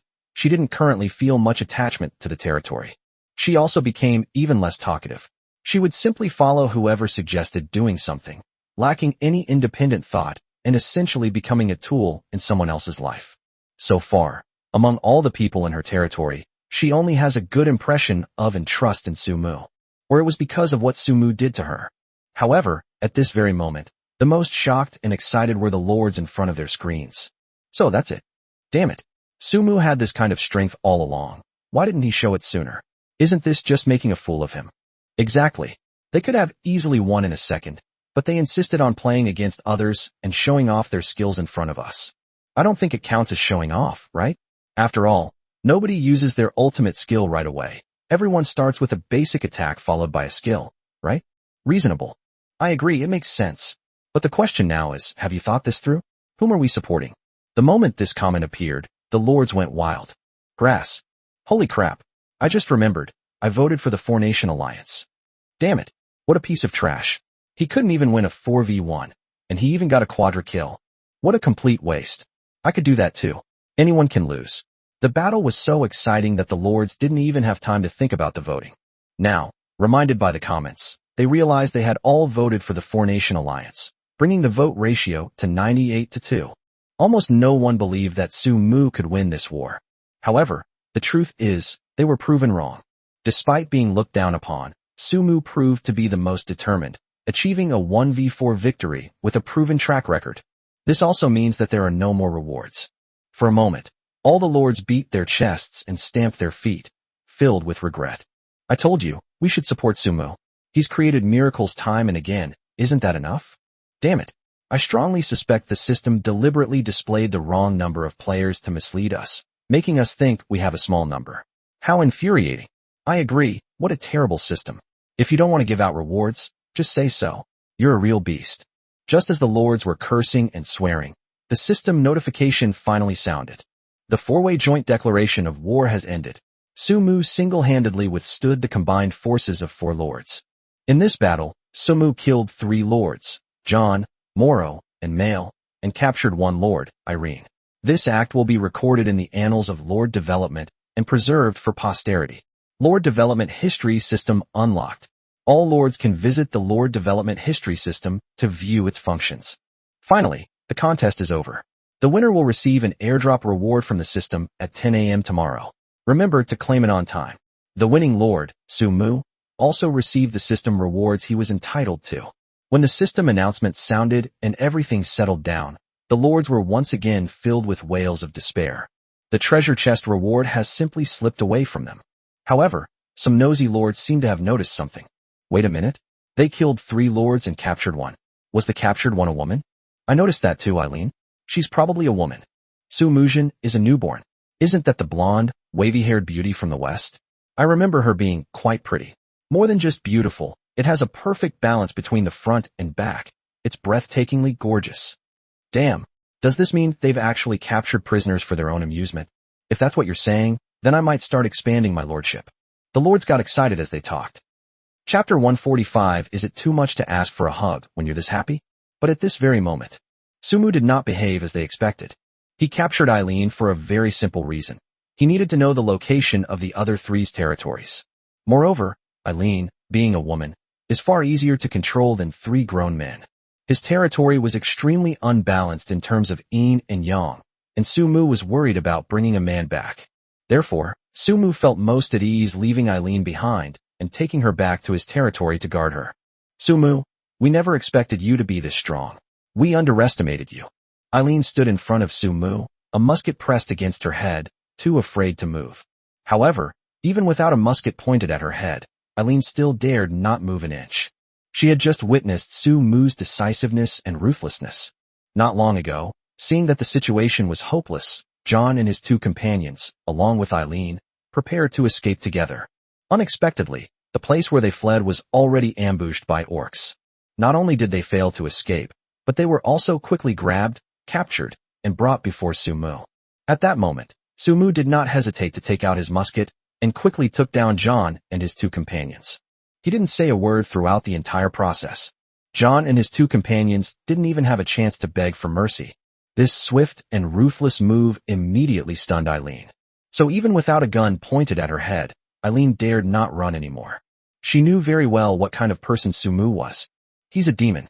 Seeing that Sumu did not kill her immediately, Eileen finally mustered up the courage to say something. Do you have anything else to say? When Sumu spoke for the first time, his voice was deep and slightly magnetic, his gaze still fixed on Eileen's face. You couldn't read his expression, let alone guess what he was thinking. I have nothing to say. Eileen mustered her courage and looked Sumu in the eye. Your dragon kingdom has an idiom. The victor is king, the loser is villain, right? Today's outcome was unexpected. Since we have already lost, then kill us if you want. Eileen's words had a certain backbone.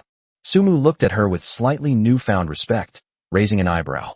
Oh, you, from the beer country, know our dragon country's idioms. Eileen did not answer his question. Tell me, how did you know? Even though she didn't say anything, Sumu became curious. There's nothing to say, so you won't think I'm begging for mercy. Eileen spoke. Haha, this is interesting. Sumu laughed, looking at Lei Sai behind him. Tie her up with chains, and take her back. Yes. Rese obeyed, pulling out an iron chain thicker than his wrist, a chain specifically used to bind orc slaves, and walking towards Eileen. What do you want to do? As the menacing-looking Lei Sai approached, Eileen panicked. She deliberately used her head to block Sumu's gun barrel, and even tried to pry his hand off the trigger. Are you really courting death? Sumu pushed Eileen away. He never expected that she would have such suicidal tendencies. Kill me if you want, but don't even think about handing me over to the orcs, or humiliating me. You bastard. You're no good. Eileen unleashed her swearing mode. You even claim that the Dragon Kingdom is a land of propriety, where virtue is the way of gentlemen, and that you are such a despicable person. Asshole. Eileen knew very well what it would mean to be a prisoner. She would rather die than become a prisoner. He suffered endless torment, and even his innocence was difficult to maintain, especially the orcs in front of us. This immediately made Eileen think that Sumu wanted to hand her over to these orcs to take back and play with her at will. If that's the case, then she's really no different from someone who has fallen into a den of demons. So, Eileen couldn't help but start cursing. Sumu also realized what was happening. He smiled and didn't intend to scare Eileen. He was in a hurry to go back and check on the reward, and also to report the news to Winstia and the others. They must all be very worried about him. If you cooperate and come back with us, I promise we won't let them touch you. If you resist, don't blame me for being ruthless. Can you take your promises seriously? Do you have a choice? It seems you can only trust me, Sumu said. Eileen gritted her teeth. She's not afraid of death. But if there's still a chance to survive, why not give it a shot? If this bastard doesn't keep his promise, then she can just die again. Thinking of this, Eileen stopped shouting and struggling, letting Rise put shackles on her that only slaves would wear. Rise, send a few female orcs to keep a close watch on her. Don't let anyone else touch her, understand? She's still very useful to me. Yes, my lord, Lasai replied. I see. After tonight's battle, Rise has a clear understanding of the territory's strength. He's not stupid. They also know the saying that it's good to rest in the shade of a big tree. Lasai has decided that he must hold a small meeting with his beastmen tomorrow to make them work diligently in their territory and not have any wicked thoughts or crooked ideas. Eileen also heard what Sumu said. Her anxiety finally subsided. Fortunately, Sumu didn't seem to be the kind of person who would torture or humiliate prisoners. It seemed she was too excited and misunderstood him. Let's go? Sumu waved his hand and turned to walk towards the territory. He didn't need to lift a finger to clean up the battlefield. Someone else would take care of it. Not long after entering, Sumu saw Serena and the others walking towards him. Except for Coco and Susu, almost all the important women in the territory are here. They all stared intently at him, as if welcoming a triumphant marshal. This made Sumu's sense of happiness reach its peak. You want to meet him? Didn't I tell you to stay inside the house? What are you doing here? Master, everyone is very concerned about you. Winstia was the first to stand up and answer. Because we were so worried about you, Serena mobilized us to come out and welcome you. We wish you a triumphant return, Master. Master is really amazing, Tao Yao said with a smile. Serena and the others remained silent, but their unspoken thoughts were conveyed through their expressions and emotions. If you think about it carefully, you can still understand it. Sisters, now that we've won the battle, everyone is so happy. Sumu spoke, a mischievous smile playing on his lips. Shall we hug and celebrate? As Sumu spoke, he stepped forward and hugged Winstia, who was at the very front. Winstia, suddenly being hugged by her owner, and with so many of her sisters watching, Winstia's pretty face flushed red. She didn't even dare to turn around, afraid of being ridiculed. After hugging Winstia, Sumu immediately put his arm around Tao Yao, who was standing next to him. Little Tao Yao couldn't escape her owner's hands at all, and could only be obediently held, still looking adorably silly. Chapter 146, Serena's Attributes. System Reward. Seeing Sumu hug Wenjin and then Tao Yao, Serena remained silent, her gaze carrying a profound meaning. But the next moment, Sumu released Tao Yao and hugged her. He whispered something in her ear. Remember to wait for me in your room after you finish showering. Don't close the door. One sentence made Serena, who was originally not embarrassed, blush instantly. Don't come any closer. Before Coco could even voice her thoughts, Sumu hugged her, and she froze, too afraid to move. This is the most tense moment in Kokona's more than 100-year history. Despite being given a critical mission by the clan leader, Coco was not nervous. She led her people to evacuate from the sacred Andes Mountains without any nervousness along the way. Despite being repeatedly surrounded and intercepted by humans, and facing numerous battles that nearly wiped out her race, she remained calm. The only time she felt nervous was when Sumu hugged her. Her whole body stiffened. Meanwhile, her heart was still pounding wildly. Coco's neck was flushed pink, and she couldn't help but think of what Sumu had said to her last night. Fortunately, Sumu quickly released her. But for some reason, Coco felt not relaxed, but rather empty. As for why she felt empty, she couldn't explain it. I want one too. Zhou Yuqi said she was just there to make a cameo appearance and join in the fun. A sense of ritual. Okay. Zhou Yuqi touched her nose and cooperated. Sumu gave her a friendly hug, and when it was Ifia's turn. To Sumu's surprise, Ifia took the initiative to step forward, gave him a hug, and then let go and looked at him. What's going on? Sumu was completely bewildered, unaware of the situation. However, in Ifia's mind, it was nothing out of the ordinary. She felt that since everyone else had done it, she should do it too. Ifia has never interacted with the outside world. She is experiencing it in her own way. Freyna, don't run away. Come here and give me a hug. Sumu spotted Flina flying in midair at a glance. He knew that wherever he was fighting, Freyna would definitely be there too. But the more Sumu talked, the faster Felina ran, and she couldn't catch up with her. In the end, he had no choice but to give up. Back at the rear, Eileen, who had been captured, was completely dumbfounded when she saw this scene. She said that she was clearly a great beauty, so why did Sumu have no interest in her at all, and even refuse to chat with her for more than a few minutes? It seems like everyone in that person's territory is full of beautiful women. Moreover, they are all incredibly beautiful demi-human girls. We have all styles to suit every taste. People who grow up surrounded by flowers naturally don't intentionally try to appreciate other flowers. Moreover, Eileen isn't stupid. She felt that none of these women were simple. The strength that Sumu just displayed is only the tip of the iceberg. He lied to them. It also fooled all the lords watching the live stream on their screens. What is the purpose of the Lord Development History System? Sumu checked the instructions and quickly understood. This is a system for recording the Lord's famous battles. Those that make the list are all remarkable battles where the few defeated the many, the weak overcame the strong, and the unexpected turned the tide and turned the tide. These types of battles will be recorded on a leaderboard, and lords can easily understand the cause and effect and take a look. Furthermore, the battles that make it onto the leaderboard will be automatically rated by the leaderboard system. The results are tallied monthly, and the top 3 on the leaderboard receive resource rewards. As for the amount of the reward, the system has not yet provided an answer. To unlock the rewards, you must have 10 battles listed on the leaderboard. So far, only the Sumu 1v4 Formation Alliance battle is on the list. Once the top 10 on the leaderboard are unlocked, the timer will start to run and you will receive rewards. This list is not bad for Sumu at all. Conversely, in the later stages of territorial development, it essentially becomes a war for resources. Where there are resources, there will be war. Without exception. If the rankings can continue to provide him with rewards, it will play a role in sustainable development, which is quite good. Obtained 1888 Undead Summoning Scrolls. Obtained 388 Medium Undead Summoning Scrolls. Received 100,000 arrows as a reward. Obtained 1,000 Mithril Armor. Received 1,000 arrows. Received 1,000 longswords. Received 1,000 small shields. Obtained a Stone or Resource Exchange Scroll. Obtained a Timber Resource Exchange Scroll. Obtained an Iron or Resource Exchange Scroll. Obtained the Giant Catapult Crafting Scroll. Obtained the Giant Ballista Crafting Scroll. Obtained Giant Siege Engine Crafting Scroll. Obtained Skill Scroll, 100 Blade Whirlwind Slash. Obtained Slave Collar 299. Obtained Taming Collar 299. Dark Slave Contract 1 obtained. This time, the system rewards are really plentiful. There were as many as 100,000 arrows. There are also rewards such as 1,000 pieces of armor, longswords, and bows and arrows.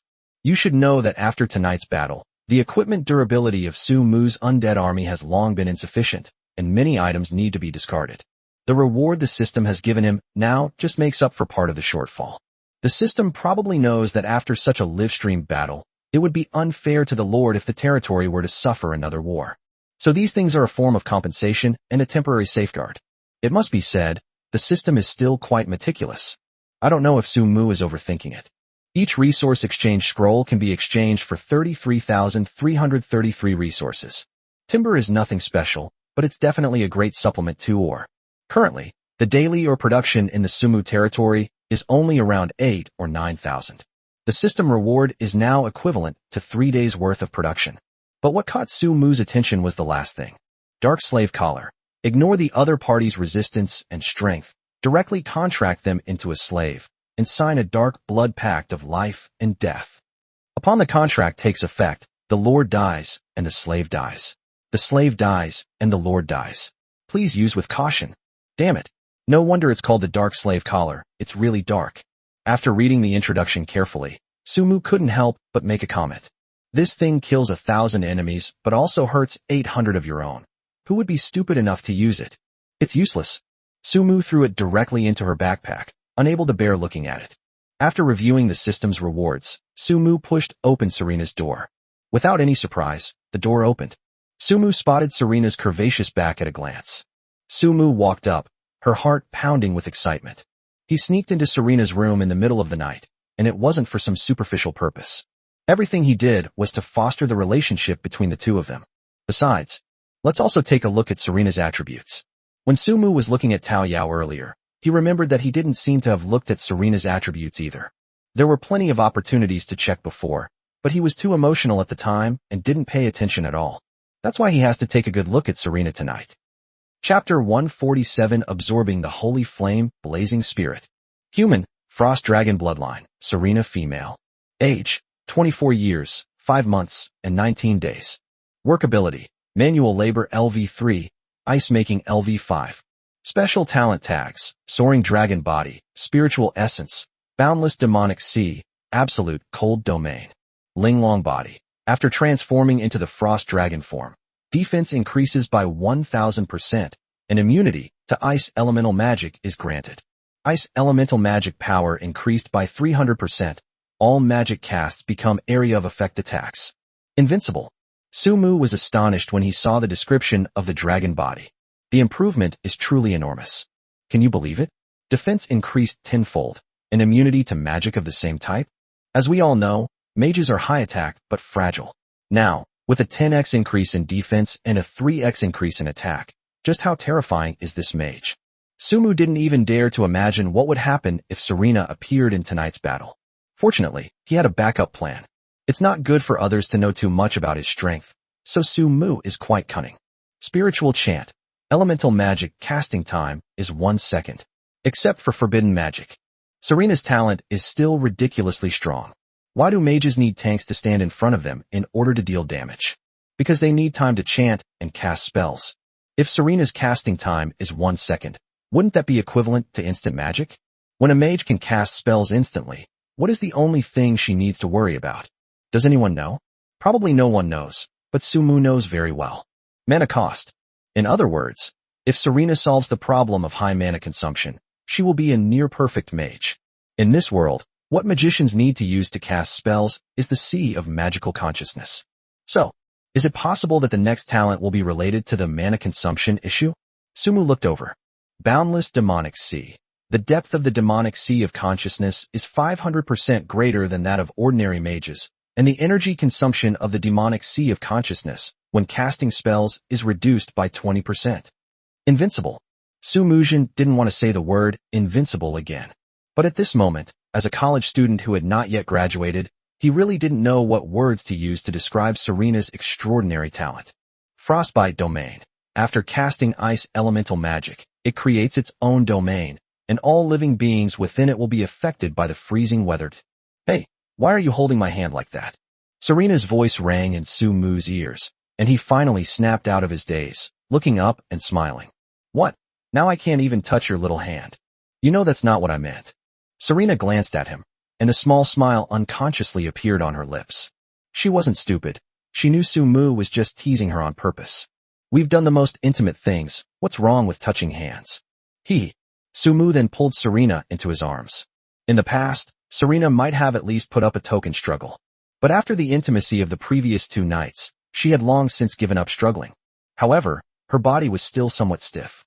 You should know that she was never a submissive woman. In the palace, she might even be a strong person. It's already quite remarkable that they've achieved what they have. Su Mu, do you want to absorb the energy of the holy flame, blazing spirit? Serena rested her head on Su Mu's shoulder and whispered, absorb the power of the holy flame, blazing spirit. What's the meaning? Su Mu was stunned by her sudden remark.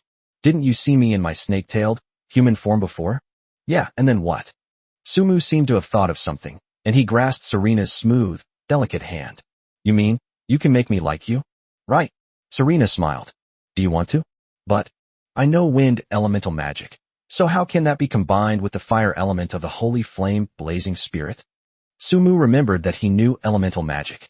His Gale Slash, Wind Dragon technique, and the skill scrolls he hasn't learned yet. 100-blade Whirlwind Slash. They are all wind element skills. Su Mu was afraid that absorbing the holy flame, blazing spirit might backfire on him. I know you're worried, Serena said with a smile. But fire and wind elements do not conflict. There are still mages on our continent who can use dual elemental magic. Who says that if you know wind magic, you can't know fire magic? Serena continued. If you want to absorb the holy flame blazing spirit, I can help you do so. You will then obtain the purest flame energy, which will be a great boost to you. Won't I become a fire spirit like the holy flame blazing spirit after absorbing energy? Su Mu raised his own question. He doesn't want to become a human torch. Unless it's something you can control. Otherwise, if he becomes a fire person, how will he contact the demi-human girls in his territory? For example, when he takes a shower, Wind Tia or Tao Yao will massage his shoulders. If he became a fire person, he wouldn't have this joy. Not only that, he can't hold Serena like he is now. That would be the death of him. Sumu would rather not improve his abilities than become that kind of person. You're overthinking it. Sensing his excitement, Serena reached out and patted his chest, comforting him. No, it won't. Even if it were true, you would be able to control your own energy, just like me, and become a human whenever you want. Only by wanting to become something else can you truly become something else. That's acceptable. Sumu thought for a moment, then cautiously asked, do you know the secret method to let me absorb the spiritual energy of the holy flame? Won't it crash? Overturned? What do you mean? Serena blinked her silver eyes, clearly not understanding the meaning of those two words. This sudden burst of adorable charm made Sumu unable to resist, and he leaned down and pecked her cheek. It means failure. Oh, I see. A barely perceptible blush rose on Serena's face. No, don't worry. Absorbing energy is a very simple technique. All right, I'll take your suggestion, but before that, shouldn't we spend some more time building up our relationship? As Sumu spoke, his right hand had already gripped Serena's waist, preventing her from escaping. Before Serena could react, his large mouth was already on her lips, ready to kiss her. Not long. Sultry music was already playing in the room. Right now? The room next door. Tonight, Winstia is staying with Tao Yao. The two chatted like best friends in bed. For example, Tao Yao was curious about Vinstilia's hometown. Winstia was also curious about Tao Yao's past. Chapter 148 Father, Mother, I'm going to find my sister and brother. As the two were chatting, they suddenly heard a strange noise coming from next door. Hey, Sister Winstia, what's that sound? Tao Yao pricked up her little ears and stood up, ready to listen carefully. What? Winstia's curiosity was successfully piqued, and she got up and leaned against the wall to listen carefully. Sister Winstia, did you hear that? What is that sound? Tao Yao asked curiously. At first, Winstia couldn't recognize the sound, but soon, as time passed, her face was flushed. Stop fooling around, Tao Yao. Winstia pulled Tao Yao to her side. We won't sleep in this room tonight. Let's go to your room. Huh? What? I am so innocent, Tao Yao asked. Hey, you little rascal, you know what you're doing but you're pretending not to. Just follow me and you'll be fine. Otherwise, your master will scold you later. As Winstia spoke, without waiting for Tao Yao's consent, she pulled her out. The innocent-looking Tao Yao. Why did Sister Winstia pretend not to understand when she said she did? But she really doesn't understand. Upon arriving at Tao Yao's room, Winstia, lying on the bed, still felt her heart pounding. The burning sensation on her face lingered. Winstia guessed that the voices just now came from her master and her sister Serena. She could roughly guess what they were doing. However, Winstia seemed to have discovered a new continent. She never imagined that her master and the aloof and indifferent Serena had that kind of relationship. They were actually driven to that point. Winstia suddenly felt a pang of sadness in her heart. It's like the bitterness of having something you cherish taken away. My sister Tao Yao is already like that. Now Serena is the same way. But Winstia was the first one to stay by her master's side. Winstia felt increasingly uneasy. She pondered for a long time, reflecting on whether she was usually too fussy and too good at refusing her owner. A sleepless night in Winstia. At the same time, atop the peak of Holy Spirit Roya, a man with wings on his back and a full head of silver hair stood atop the mountain peak, gazing ahead as if deep in thought. Zoroa, Zoroa, I've finally found you, Zoroya. From behind, Aina flapped her wings and landed right next to Zoroa. So many days have passed. Why hasn't that bitch Effie brought Flo back yet? Can you still sense our Flo's presence? Is he still alive? Solomon was silent for a moment. Alive. They are all alive. Then why hasn't Flo returned yet? You gave that little bitch Effie a teleportation scroll, so she could teleport back instantly, right? Why hasn't Flo returned yet? Aina anxiously awaited her son's return every day, her patience gradually wearing thin. I don't know either. Maybe the journey was delayed a bit. Soroya frowned, a persistent sense of foreboding lingering in his heart.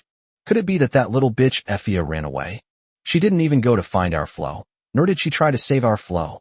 Aina considered a possibility, and a sinister glint flashed in her dark eyes. No, I need to use the dimensional mirror to see what's going on. As Aina spoke, she was about to unleash a burst of silvery white energy with both hands. You're insane. Soroya shoved her away, stopping her from using her powers. Do you know how much disaster it would bring to our race if those guys discovered you using the dimensional mirror? You bastard. I don't care. Aina hissed. I only care about my Flo. I don't care about any disasters or anything like that. I'm not afraid of them. Aina was nearly driven mad. Her wings fluttered as she tried to escape. Soraya knew exactly what she was up to, so he quickly caught up with her, stopped her, and held her tightly in his arms. Zoroa, you bastard. Flo is your own son. You only have one child. Are you really going to just stand by and watch him die? Unable to break free, Aina slammed her fist into Soroya's chest, producing a thunderous sound. Have you gone crazy enough? Soroya yelled and slapped Aina across the face, knocking her to the ground. Instantly, a bright red palm print appeared on Aina's face. Calm down. Soroya landed in front of her. Aina didn't speak, but she was no longer as manic as before. I can sense the presence of both Effia and Flo. Their presences are not far apart. Soroya spoke. What I'm sure of is that Effie definitely want to find Flo. Maybe something unexpected happened along the way, which caused a delay. Let's wait a little longer, okay? How much longer? Aina looked up at Soroya. 1 day, 2 days? Is it a week, a month, or a year? The more he spoke, the more deeply Soroya frowned. What do you mean? Zoroa, you coward. Aina stared intently at Soroya. All you have in your heart are your clansmen, your damned clansmen. Have you forgotten how our last child died? Soroya fell silent for a moment. Aina, however, was still outputting. Back then, you made me wait, just like you do today? Wait. And then, we received news of Frillo's death. You didn't do a single thing from beginning to end. What nonsense are you spouting? Soroya shouted angrily. Didn't I step out of the Holy Spirit, Roa, to save Frilio? But when I arrived, he had already tragically perished. As his father, how could I not be heartbroken? Heh. Aina sneered. Right. You are truly heartbroken. And then they sent back that bastard child, Effia, to me, right? You really are heartbreaking. Soroya was speechless after being confronted by Aina. After all, he was indeed at fault in this matter. But just as the two were arguing fiercely, Father, Mother, I'll go and find my sister and brother. At that moment, a figure walked out from the side. It's Malor's. Milo, this is none of your business. You should leave now. Aina shouted. Soraya's expression shifted, and he looked at Malor. Milo, are you really willing to go and find your older brother and sister? Zoroa, what are you going to do? Aina stood up abruptly from the ground. Are you crazy? Chapter 149, A New Conspiracy. Malicious Intent. Soroya didn't look at Aina. His gaze fell on the innocent and lovely Malor, and he smiled as he said, Milo, are you willing? If it were you, you would naturally possess the ability to teleport, so there would definitely be no problem. You would definitely be able to successfully bring your sister and brother back. I can do it, Father. Malor nodded and took a step forward. I just checked it with the dimensional mirror. Upon hearing Malor's words, Aina's face changed drastically, turning deathly pale. Even Zoroya's expression turned somewhat grim. Malor was completely oblivious to the changes in their expressions. She continued speaking to herself. Sister Ifia is in good condition. She is sleeping soundly in a very natural environment, and her breathing is steady. But Flo's condition seems to be very bad. He's bound hand and foot with chains, and it looks like he's being transported somewhere. The journey will be very bumpy. Have you checked on both of them? As he listened to her nonchalant report, a flash of surprise and a meaningful look crossed Soraya's eyes. No one knew better than him how much energy their clan needed to use the dimensional mirror. The greater the distance, the more energy the dimensional mirror needs to consume. Despite his formidable strength, Zoroa can only use the dimensional mirror once a day at most. However, Malor, who was only around 19 years old, was able to easily control the energy of the dimensional mirror. Not only that, she can use it all in one day. It's worth noting that even Effia, who is older than Malor, hasn't been able to unlock this ability. Yes, Father. I've already checked. The older sister and younger brother live not far apart, but they are indeed in 2 different places. All right then. Soroya took a step forward, his large hand landing on Malor's shoulder. Milo, the important task of finding your sister and brother is now entrusted to you. You should set off now. Huh? Are we leaving now? Malor was somewhat surprised. Can it be tomorrow? I'm not ready yet. Now, Soraya was clearly very anxious. Okay, I understand. Malor nodded and deftly drew a purplish-brown space tunnel with her hand. Seeing this, Soraya was shocked once again. He had no idea that Malor had grown to this extent. Father, Mother, I'm leaving. Take care. As Malor spoke, she nimbly leaped into the spatial wormhole. Aina seemed to want to follow, but Zoroya pushed her to the ground. What are you doing? Stop pretending. Soroya's eyes sharpened as he spoke. Malor has already activated the dimensional mirror. They must be able to sense her presence. She must leave immediately. But now, tell me properly, what exactly happened 18 years ago? Milo, how did she get here? At the same time, in the city lord's mansion of Tianlong City, Gua Tianfei followed behind the two guards, heading forward. Tonight is probably the most exciting night of Gua Tianfei's life. Because just recently, he had seen Su Mu's face clearly through a live stream.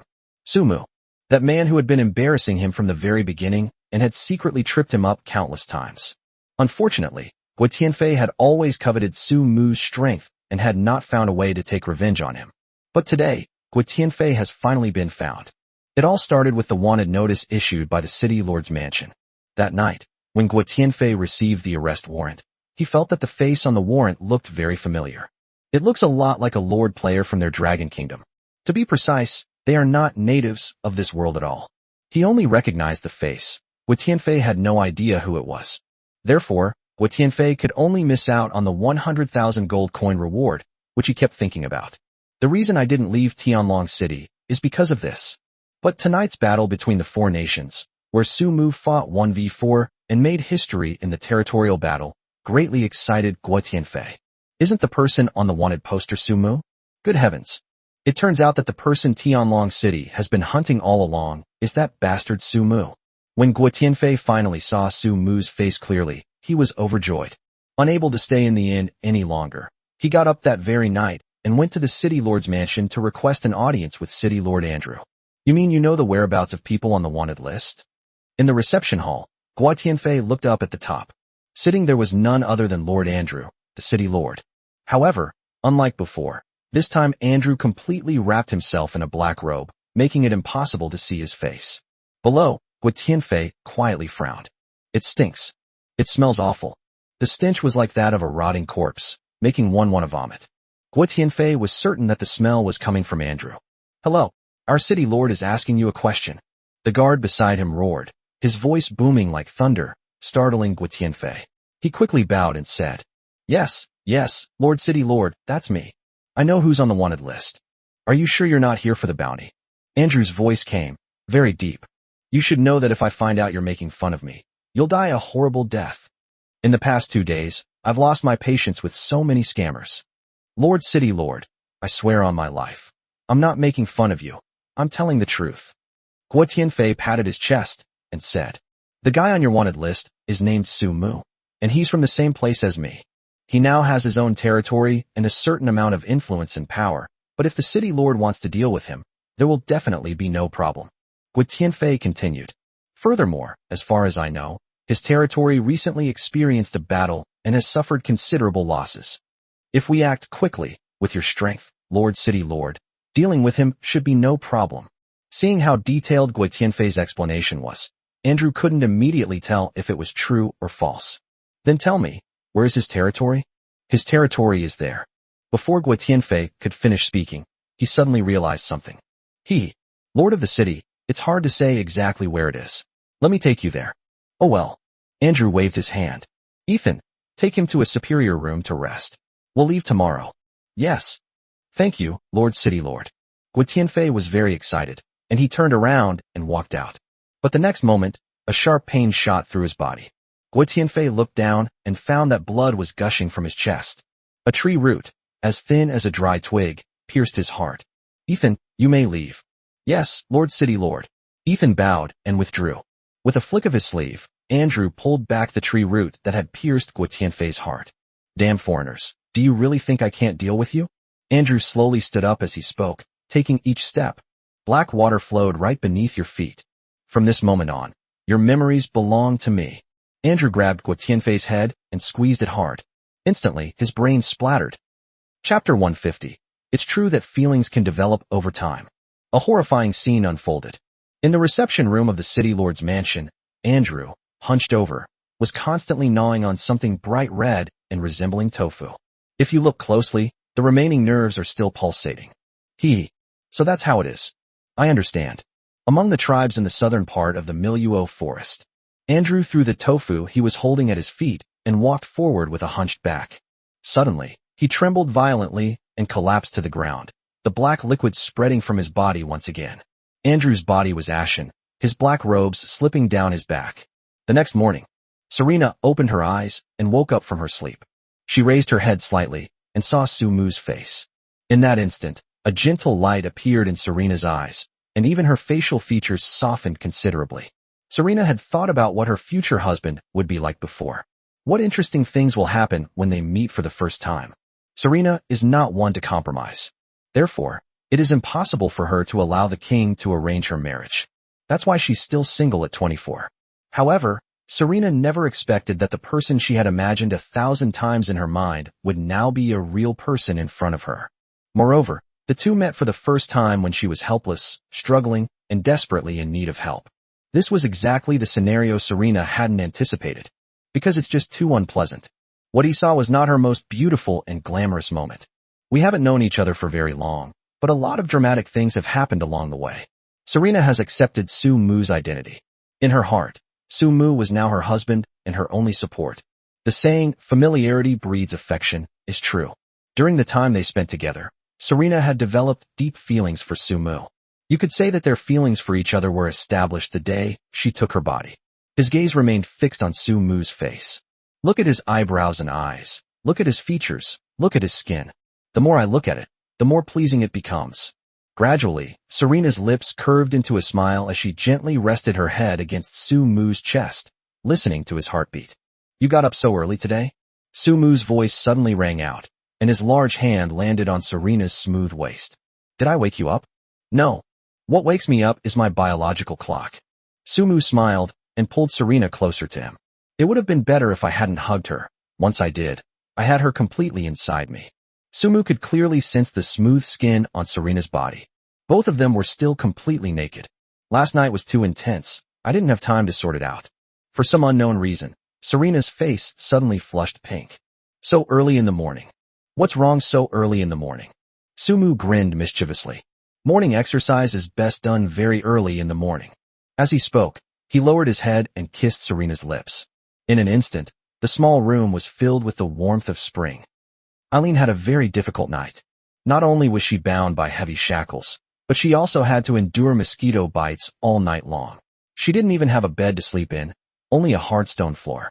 Moreover, what tormented Eileen the most was her mental state.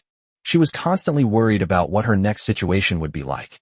Just thinking about all the possibilities is pushing her to the brink of a breakdown and insanity. It's not that she's scared. Death is the end of everything. The key is the fear of suffering all kinds of torment. Thinking about the various war movies she had watched before only intensified Eileen's fear. Shift changed. A voice came from behind. Go eat. Chief Osai said that we are now in charge of this place. No. After chatting for a while, Eileen saw a tall male orc push open the door and enter, followed by two female orcs. Seeing the female orc made Eileen feel much more relaxed. Hurry up and eat. When we were slaves, we didn't get such good treatment. The male orc, Audrey, threw the food in front of Eileen, cursing as he did so. A mere prisoner, yet so many things to do, and I have to personally bring you food. As Audrey spoke, he kicked the basin next to Eileen. At this moment, Eileen was facing away from Audrey, so he couldn't see her face clearly at all, only that she was a human with a very slender figure. Eileen did not answer, and continued to turn her back to Audley. Hey, you bastard, I'm talking to you. Eileen's indifference was a form of contempt and disregard to Audrey, deeply wounding his heart. This made Audley very angry. Already disliking humans, Audley couldn't help but roar. Eileen still didn't answer. She curled up slightly. Speak to me, you bastard. Fuck your mother. Enraged by the repeated ignoring, Audrey took a step forward and kicked Eileen hard in the back. Orcs are incredibly strong, and with Audley going all out, Eileen had no time to react and crashed into a wall. Instantly, blood stained the wall, and Eileen's head was smashed open. She collapsed to the ground in pain, but didn't utter a sound. Asshole! How dare you disregard me, Grandpa Audley? You're asking for it. Audrey cursed under his breath, then lunged forward again, grabbed Eileen by the hair, and lifted her up. You're just a prisoner, believe me or not, I'll kill you. Our leader won't say a word. Kill me if you're going to. Hurry up and stop talking nonsense. Eileen was also a stubborn person. She looked up and stared intently at Audrey, without the slightest fear in her eyes. Blood streamed down her beautiful face, adding to her ferocity, but it couldn't diminish her stunning beauty. Audrey was stunned. This female prisoner in front of me is so beautiful, especially her hot figure. Her high, rounded breasts, her peach-shaped buttocks, and her fair, smooth skin. They are miles ahead of the female orcs in their tribe. Audrey swallowed hard, and the ferocity in his eyes gradually turned into lust. He stared into Eileen's eyes, unable to look away. Oddly, don't be impulsive. Stop it, Audrey. The chief instructed us not to lay a hand on her. She is an important prisoner of the Lord. Do you want to die? Behind them, two female orcs stepped forward, trying to stop the enraged Audley. Have you forgotten the days when you were enslaved by humans? Audrey released Eileen's hair and turned to look at the two female orcs. Chapter 151. What's so great about the Lord? Have you forgotten how the humans treated you when you were captured? And now, you're actually pleading for this woman? Where is your self-respect? Where is your dignity as orcs? Audley argued vehemently. Do you have any dignity left? The two female orcs' expressions changed drastically. Audley's words did indeed remind them of the painful days when they were enslaved by humans. Orcs are tall, and they're not exactly good-looking to begin with. Therefore, after they were enslaved, they could only do the most tiring, dirty, and hard work. If the work speed slows down even slightly, you will be immediately burned by a red-hot branding iron and whipped with a thorny whip. Furthermore, humans would deliberately and repeatedly injure their already difficult-to-heal wounds. The skin ulcerated and oozed pus, and it never healed. At the same time, it cannot be ruled out that some perverted humans have a preference for orc women and will force them to do things that involve selling their bodies.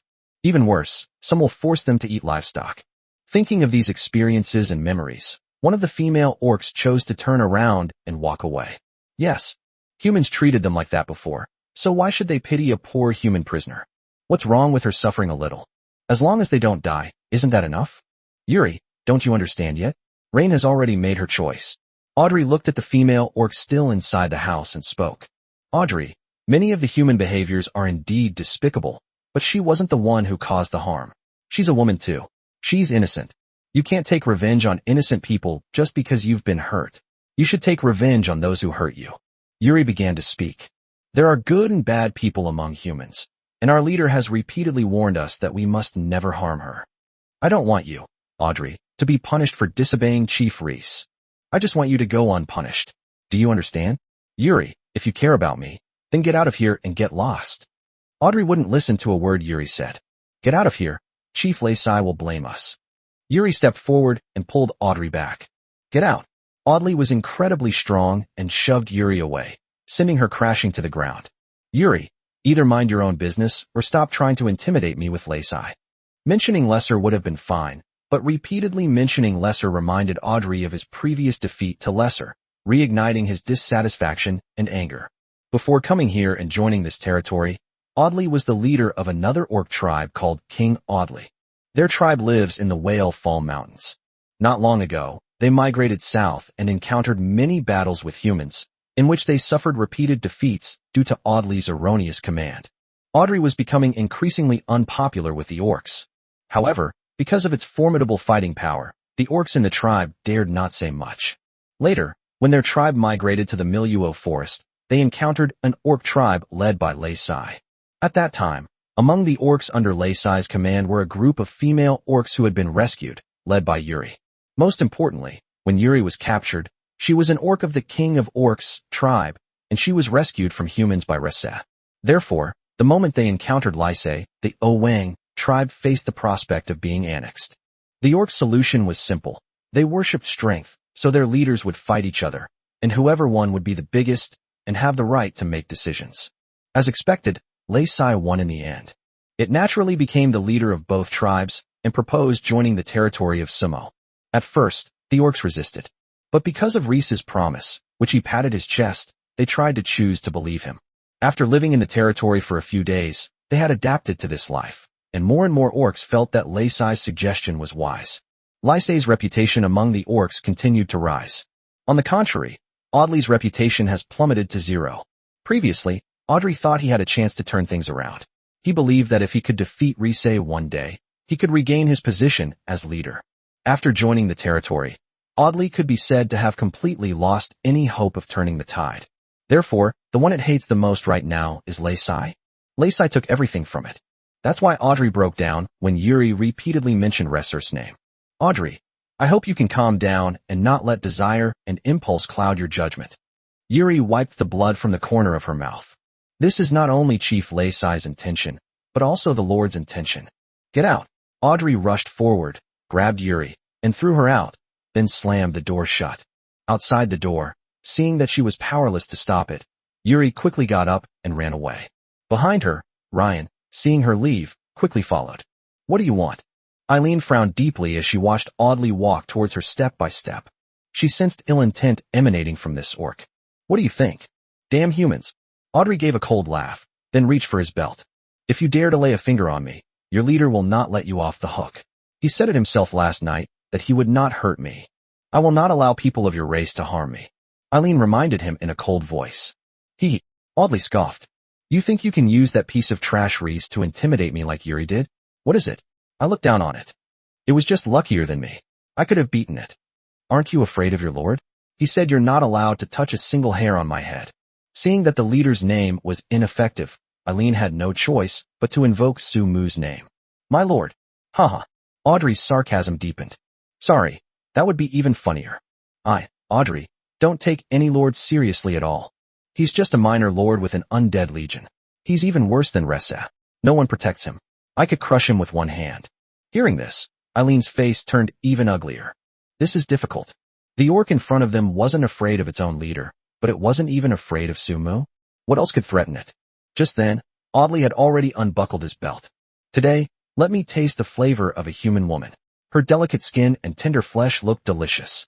Audrey licked his lips, his eyes filled with lust. I haven't tasted it in a long time. I've almost forgotten what it tastes like. Chapter 152, Eileen's Past. All I remember is that it was incredibly beautiful. As Audley spoke, he tried to take off his pants. Upon seeing this, Eileen suddenly curled up and closed her eyes, trying to protect herself in this way. But at this moment, with a bang, the door was pushed open. Damn it! Audrey cursed under his breath as he slowly turned around. Yuri, do you want to see what I'm capable of? Do you want to taste what I'm capable of? I'll make sure you can't get out of bed tomorrow. You son of a bitch. Before he could finish speaking, Audley fell silent. Because he discovered that the person standing at the door wasn't Yuri, but Su Mu. That damned lord. Su Mu had just finished breakfast when he rushed to the stone house where Eileen was being held. He was going to go to the tin mine with the lizard man Shisha later to take a look. So he wanted to force Eileen to reveal the locations of her other territories as quickly as possible, to see if they were on the way. When Su Mu arrived at the stone house, he saw Yuri and Rain hurriedly leaving. Upon closer inspection, Su Mu immediately realized something was wrong and quickly ran over. I also heard what Audley said. I could hear it clearly. On the other side, when Eileen noticed the sudden silence followed by the sound of someone opening a door, she opened her eyes and looked over. I spotted Su Mu right away.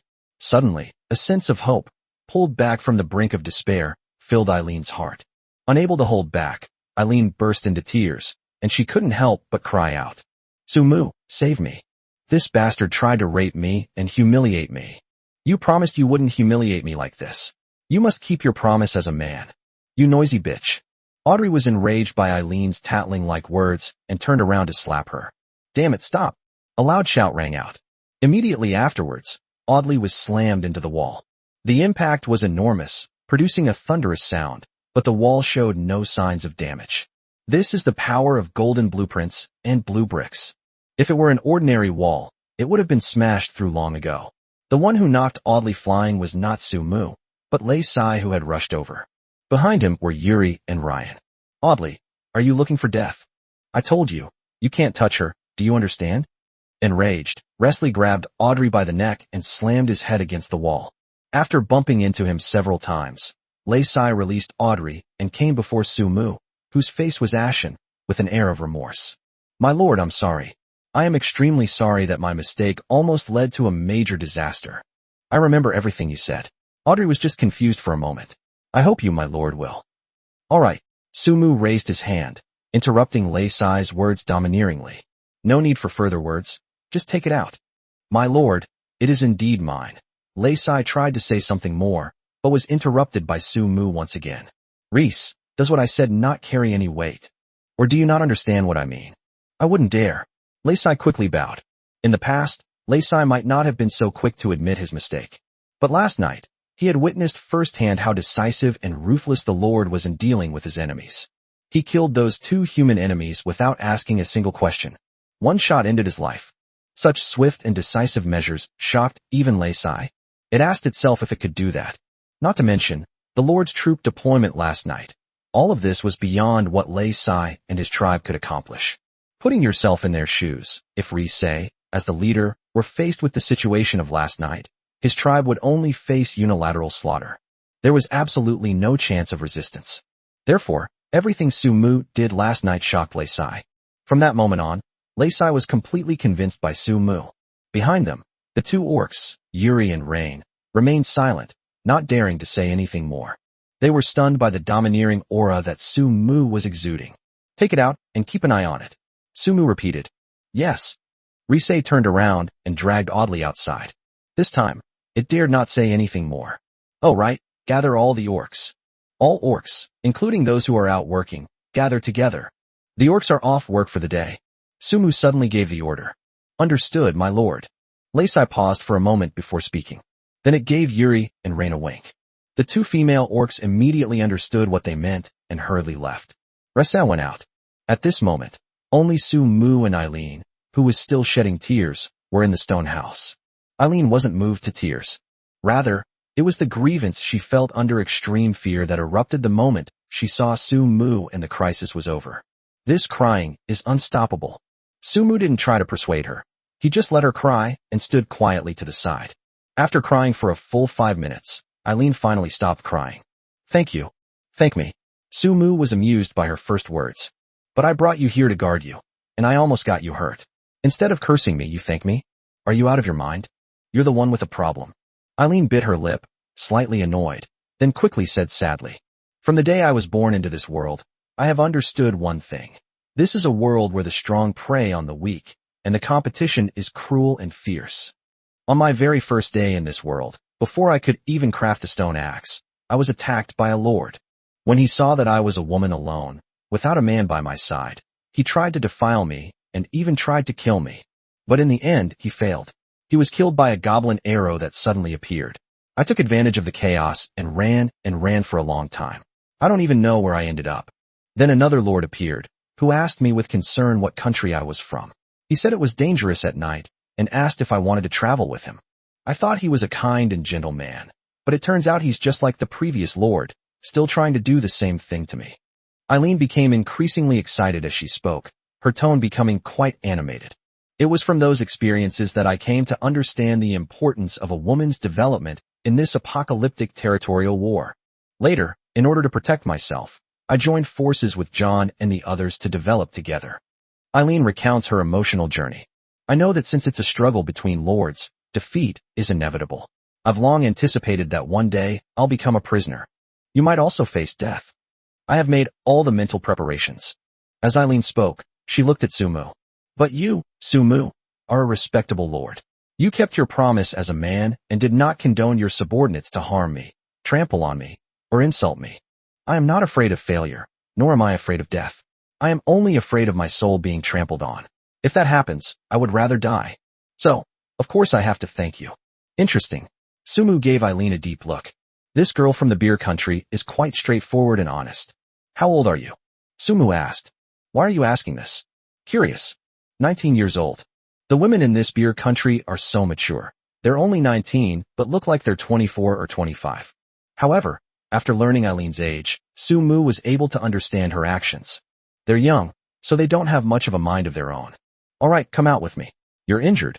I'll take you to get it treated. Chapter 153. If you've got the guts, fight me one-on-one. Tao Yao, when did you learn healing magic? Serena's questioning voice rang out as she watched Tao Yao treating Eileen's head injury. In her memory, Tao Yao knew nothing about magic other than ice element magic, let alone the very few healing magics. But now, Tao Yao is using healing magic. Serena was surprised. She thought that Tao Yao had encountered some kind of adventure while fleeing. No, Sister Serena, it was Master who taught me. I learned it because of him. Tao Yao answered while her hands continued moving. Oh, your master taught you that. Serena turned her head to look at Su Mu, who was standing not far away. He had his back to her, and his figure appeared somewhat mysterious and tall. Yes, it was my master who made me learn it. He said that once there's a clinic in the territory, I'll be stationed there to oversee it, just like a job. Tao Yao answered when she had a moment. So that's how it is. Listening to their conversation, Eileen couldn't help but glance at Su Mu's retreating figure. However, at this very moment, all the orcs in the territory had already gathered on the open ground in front of Su Mu. Including Lei Sai, there were a total of 479 people. Asshole, what are you doing gathering all these orcs here? Do you want to see me make a fool of myself? Son of a bitch. Audley, who was shackled and forced to kneel on the ground, cursed loudly. You damn skinny human monkey, if you've got the guts, come and fight me, Grandpa Audley. Do you dare? Audrey knew that his pleas for mercy were hopeless, and he also knew that Su Mu's current intention was to kill him as a warning to others. Furthermore, it can be used to establish authority. So Audrey's current idea is to provoke Su Mu into a one-on-one fight, hoping to gain a chance of survival. In fact, Su Mu is 1.84 meters tall, and his build is considered above average among humans. He is not considered thin. However, compared to the orcs with their bulging muscles, he was still far inferior. Audley, shut the hell up. I've really given you too much credit, you bastard. Lei Sai slapped Audrey twice across the face, then quickly went to Su Mu's side. My lord, please don't be angry. Audley is just a bit of a jerk, but he's not beyond redemption. Su Mu raised his hand to interrupt Lei Sai. Is everyone here? All of them are here. Okay.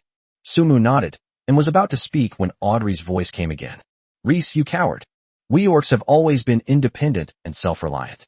By leading us to join human tribes, you are trampling on our orc dignity.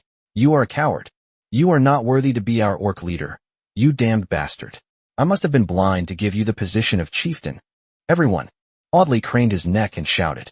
We orcs were born in the wilderness, from tribes. We fight against the heavens and struggle against the earth, living in accordance with nature. We revere absolute power, yet you now call some skinny human, who looks like a monkey, some damn lord. Do you find it funny or ironic that you worship him as your king? Haha, do you think this is ironic? Below, the expressions on the faces of many orcs were already changing.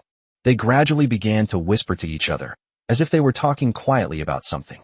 Seeing this, Audley continued shouting. What about the dignity of us orcs? What about the dignity of us orcs? Enough. Audley. Rise roared angrily, his face dark. It lunged forward, intending to kick Audley over. But Su Mu stopped her. My lord. Lei Sai glanced at Su Mu. It could clearly feel the terrifying power contained in Su Mu's large hand as it landed on it. It was impossible for it to move forward even an inch. This was simply unbelievable for Rise, who worshipped absolute power. In terms of strength, they have never submitted to anyone, let alone humans. But now, the Lord can freeze it in place with just one hand, preventing it from advancing even an inch further. At this moment, Lei Sai's heart was filled with turbulent waves. Take off its shackles, and I'll deal with it myself. Don't you orcs revere strength? I'll test its level. Su Mu spoke. The orcs below clearly heard it too. They all turned their gazes upwards and stopped talking. Clearly, they were also curious whether a fight would actually break out. My lord, your status is too high for you to handle this yourself. Let me, Ressa, take care of it. Audley, that scoundrel, is not worthy of your attention. Reese, are you deaf? Didn't you hear your most respected lord order you to remove my shackles? Before Su Mu could speak, Audley's excited voice rang out again. Or do you intend to disobey the orders of your most respected lord? Rise, you are such a hypocrite. You disobey others on one hand, and pretend to be very respectful on the other. You are disgusting. Su Mu agreed to fight it, and Audrey was overjoyed. How could he let Lei Sai ruin his good plan? It wished those damn shackles would come off right away. The word, open, was spoken by Su Mu. I see. Lei Sai let out a long sigh. This time it didn't hesitate, stepped forward, unlocked Audrey's shackles, and said, Audley, believe me, you're asking for it. You've made the worst decision of your life, you stupid bastard. Pooh. Audrey spat on the ground and slowly stood up. Get lost, Rise. When I beat your lord to the ground, you'll know who's the boss. You made me regret my wrong decision, haha. As Audrey spoke, his large eyes fixed on Su Mu. Letting you untie me was the biggest mistake of his life. Damn skinny human monkey. I'm going to tear you to pieces and make you lose all face in front of your woman. If you die, they will all be mine. Audrey glanced at Serena and the others behind him, then roared and began to run wildly towards Su Mu. With his enormous size and terrifying strength, it seemed as if the entire earth was shaking. Below, the orcs had already begun to raise their arms and shout wildly. They were simply making noise and shouting, seemingly warming up for the exciting duel to come. Behind them, Serena watched everything with a furrowed brow. Not only her, but also Winstia and the others were the same. However, each of them wore a look of tension and worry. Chapter 154: A decisive strike against the orcs, making an example of someone else. Although Serena and the others knew that Su-mu, the master, was more than capable of dealing with that damned orc. Although they knew that Su-mu, the master, would not do anything without being sure of success. But they still feel worried and involuntarily nervous. Go, brother. Beat that guy to a pulp. Su-su, always eager to stir up trouble, stood on a chair, frantically waving her little fists to cheer on Su-mu. Brother, beat that bastard to a pulp. What's with the swagger? Just bragging to my brother. He. Su-su made a face at Audrey, while Winstia supported her, afraid she would fall off the chair. Go, Su-mu brother. With Su-su taking the lead, the youngest girl, Coco Lu, also cupped her hands in a megaphone shape to encourage Su-mu. The little girl was a warmonger by nature, and she absolutely loved this kind of scene. Coco hugged Coco Lu with a hint of helplessness, and only then did Coco Lu become a little more obedient. Compared to Su-su and Coco Lu, the other women were much more reserved. Even if they wanted to cheer for Su-mu, they could only do so in their hearts.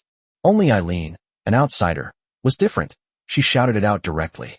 Su-mu, you can do it, take it down. Let it witness the power of our Lord. Keep it up. Behind brother lay Sai. Yuri couldn't help but speak up with concern. Audley is very strong. Will the Lord be alright? What if he gets hurt? Lay Sai turned to look at Yuri, then shook his head. Yuri, believe me, it's Audrey who's recklessly provoking the Lord. Lay Sai had just finished speaking. Wow. Whoosh. An uproar arose. From all the stunned orcs present. It turned out that Audley, who had taken the initiative to charge, was easily thrown away by Su-mu with an over-the-shoulder throw. Audley is very strong. But Su-mu's strength has been continuously enhanced, with a strength value of nearly 200 points. Lifting a thunderstorm Vajra is no problem for him. Not to mention throwing Audley away. Audrey is nowhere near as heavy as Thunderstorm King Kong. Moreover, Su-mu didn't just use the momentum to throw Audley away, he actually sent him flying. Anyone who understands the difference in strength can see it at a glance. The beastmen below, in particular, felt it most clearly. That's why they exclaimed in surprise. Hateful. It was my carelessness. Audrey rose to his feet, and, amidst the shouts of the orcs, charged at Su-mu once more. But unsurprisingly, this time, Su-mu once again flung Audley away. The third time, the fourth time, the fifth time, Audley was thrown 5 times, and he was in a sorry state, gradually becoming delirious. It couldn't believe that it couldn't use its immense strength against these damned humans. At this moment, the orcs' cheers were directed at Su-mu. All they exhaled were phrases like, Lord, you are mighty, and Lord, you are so strong. At this moment, the orcs' reverence for power is fully displayed. Defiant of fate, Audley launched his 6th assault. This time it finally succeeded. Its large hand, like a steel clamp, gripped Su-mu's shoulder tightly, preventing him from exerting any force. Su-mu was also straightforward. Since he couldn't shake you off, he would just knock you off. He slammed a powerful punch into Audley's stomach, as if he had been hit by a steel hammer weighing 400 or 500 pounds. Audley's huge body flew 20 meters away. Fear. Even the orc Yuri was astonished. She finally understood what Brother Laysai meant. Audley is really asking for it. This time, Su-mu didn't give it another chance. He lunged forward, quickly reaching Audrey's side, and unleashed a barrage of heavy punches. Since orcs worship absolute power, Su-mu will show them absolute power. He doesn't even need to use weapons to cripple someone like Audley. The continuous heavy punches, each one landing with a visceral impact, were clearly audible in the audience. Audley had absolutely no chance to fight back, and was beaten like a dead dog. With a final punch, Su-mu slammed his fist into Audley's head, knocking him completely unconscious. At this moment, Audrey was covered in blood and completely silent. Su-mu had lifted him up by the head. My lord is truly mighty. Lord, you're so strong. You managed to cripple Audley so easily. You're even more powerful than Chief Laysai. That's amazing. I'll see who dares to speak ill of the Lord again, and who still doubts Chief Laysai's decisions. From now on, I will only serve the Lord. Me too.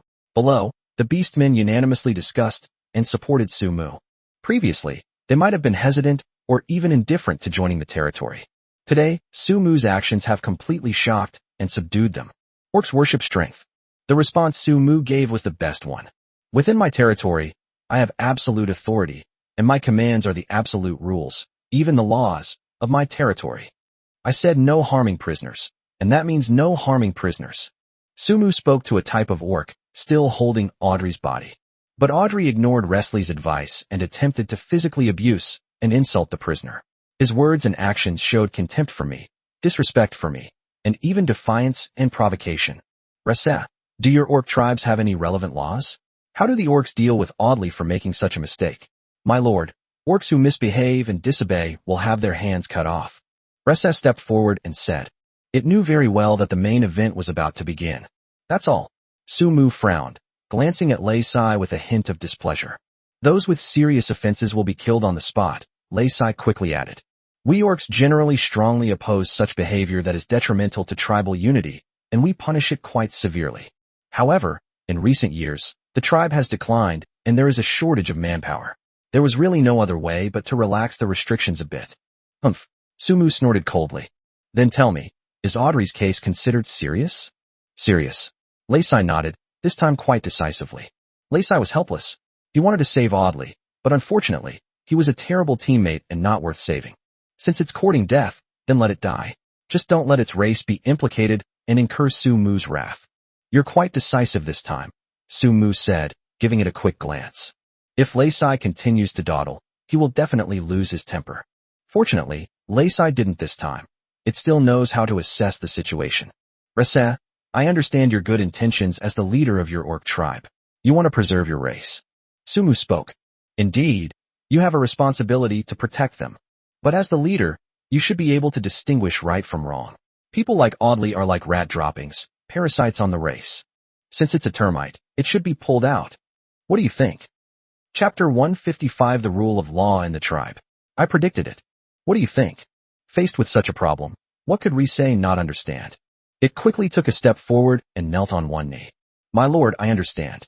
I tried to give Audley a chance to repent before, but he really didn't deserve it. It has repeatedly challenged your authority, your majesty, and such behavior constitutes a capital offense. Lei Sai, head held high and chest out, continued speaking forcefully.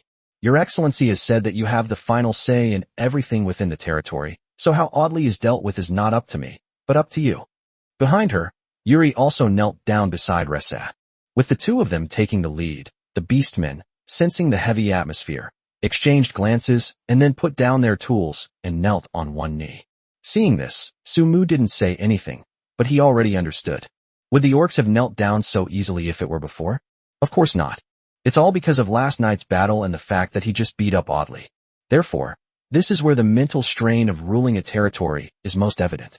You must always ensure that your subordinates genuinely submit to you, respect you, admire you, fear you, and dread you. What makes it possible to do all this? Strength. Personal charisma. A powerful personal charisma. What Sumu is showing now is not only strength, but also personal charisma. Lei Sai was quite perceptive. He grasped what Sumu was trying to express. Since it's his territory, he can do whatever he wants with Audrey. Sumu turned around and waved to Serena and the others. Serena, Vinstia, you two go in. Take Susu and Kokolu inside. Good. Serena and the others went inside, leaving Eileen alone outside. Sumu turned back to face the orcs again. This time, without saying a word, Sumu took out the demonic dragon hornblade from his backpack and slashed it at Audley's head. In an instant, blood gushed out. Lei Sai! Exclamation point. Yuri! Orcs! Sumu held Audrey's head high, blood splattering on his face, staining his face and clothes red, making him look somewhat eerie. But it's even more intimidating. The beastmen below were not afraid. On the contrary, they seemed even more excited and thrilled. Clearly, such an emotional impact is something they, who revere power, are willing to see. They will be impressed by brave, skilled, decisive, and fierce people. From now on, I will be the absolute leader within the territory, and I will promulgate a set of rules that belong to the territory. Rules are laws, and everyone must live in accordance with the laws. Sumu's voice rang out. I will gradually improve the laws and regulations within the territory, striving to create a law-abiding tribe where everyone has laws to follow, laws are followed, enforcement is strict, and violations are punished. Audley, a parasite who undermines internal unity, disobeys orders, and is full of evil intentions, will be beheaded without hesitation in the future. Su Mu's words were forceful and clear to every orc present. He continued, "Of course, those who make mistakes will be punished, and those who make contributions will be rewarded. I will have Lei Sai and my men assess each of you or each of your families. Diligent in work, outstanding in performance, and willing to help the old and weak orcs in the territory. I will be selected as an outstanding worker once a month, and I will receive a reward from me then." Hearing that there would be a reward, the beastmen listened even more attentively, their ears perking up. As for what the reward is, I can tell you clearly that it is the various positions that will be introduced in the territory later. Simply put, your leader's position is just a job title. Do you want special privileges? Do you want to live a better life than others? Su Mu was still guiding them step by step. Then you must work even harder, strive even harder, and perform even better so that I can see you and see your value. Only in this way will you be worthy of privileges and a better life. Below, the beastmen became excited after hearing the details of the reward. They may be simple-minded, but they still understand the meaning of privilege and position. For example, the current leader of the Lei Sai tribe, doesn't he have special privileges within the tribe? It was also the only orc who could speak to the Lord. Now, an equal condition is laid out before the orcs.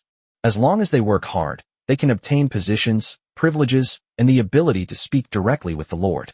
This was undoubtedly a huge temptation for the simple-minded orcs. They were all excited.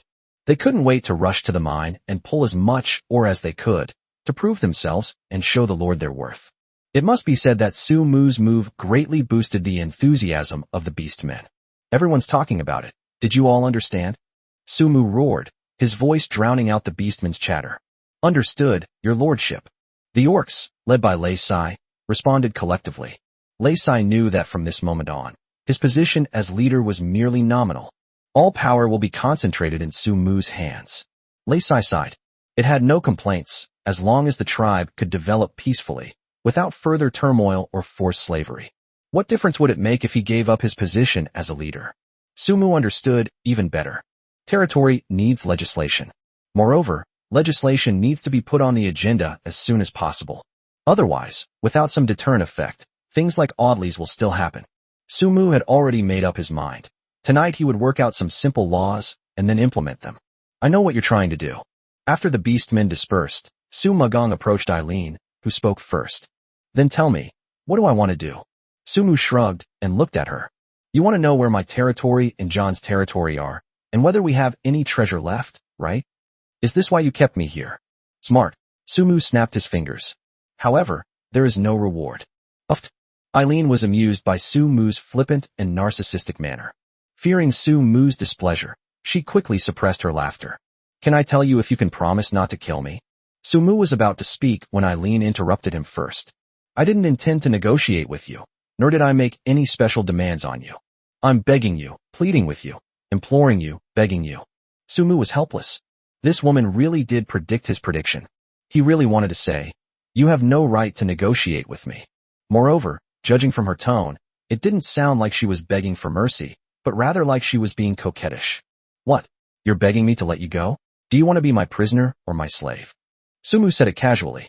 He had expected Eileen to be so angry that her chest heaved, and then she would yell at him. Little did they know, this woman had no such intentions at all. On the contrary, she uttered astonishing words and her actions were even more astonishing. I've already been captured by you. As Eileen spoke, she suddenly puffed out her chest, highlighting her impressive bust. She stared at Su Mu with a slightly provocative look, a smile playing on her lips.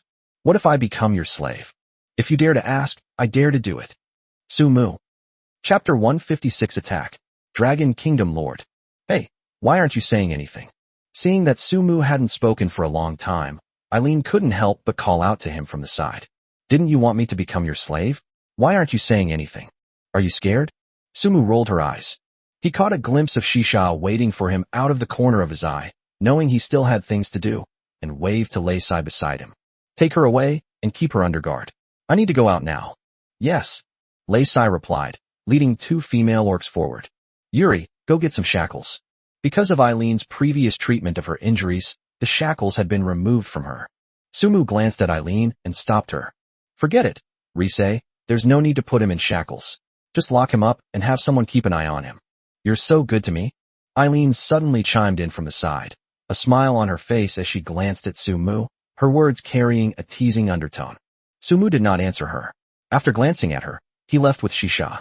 Tsh. Eileen pouted from behind, her eyes fixed on Sumu's departing figure, a small curve forming on her distinct lips. Let's go? Lei Sai spoke to Eileen, becoming much more polite than before. Orcs are simple-minded, but not stupid. If it still couldn't see that its lord seemed to have a bit of a thing for this girl, it would truly be a fool. Sir, the mine ahead is the location of the tin iron mine, and it contains a very high amount of tin iron ore. The people you see working outside are dwarfs. Shisha whispered the report to Sumu. Sumu responded, but his gaze never left the mine entrance. There stood a group of dwarfs, each about 1.2 meters tall and with a robust build. They are the dwarf tribe that the Shisha Islands refer to. There's nothing special about them. They look similar to humans, except they're much shorter. However, the dwarf race reminded Sumu of the gnome race. Are these two races the same? Just different names? Shisha, do you know what special skills the dwarf tribe has? Or rather, do they have some special qualities or abilities? Also, are they also called dwarves? Sumu raised his own question. My lord, the dwarf race is quite skilled at things like moving heavy objects and building houses. Shisha said from the side. I once heard our old clan chief say that many of the skilled craftsmen who build houses on the mainland are from the dwarf tribe. They are often invited to participate in activities such as building the main city castle. The dwarves are dwarves, and the gnomes are gnomes. The gnomes are skilled in blacksmithing, which is different from the dwarves. In terms of appearance, they are not very different. To be precise, the dwarfs live in hot and humid areas, while the gnomes live in cold and high-altitude areas. Listening to Shisha's explanation, Sumu roughly understood the role of the dwarf tribe. Simply put, it's suitable for architecture. The houses in Sumu's territory were all built with the help of slimes, and they looked quite nice. For a moment, he couldn't understand the difference between professional and amateur builders. You need to look at the houses built by both sides to see the difference.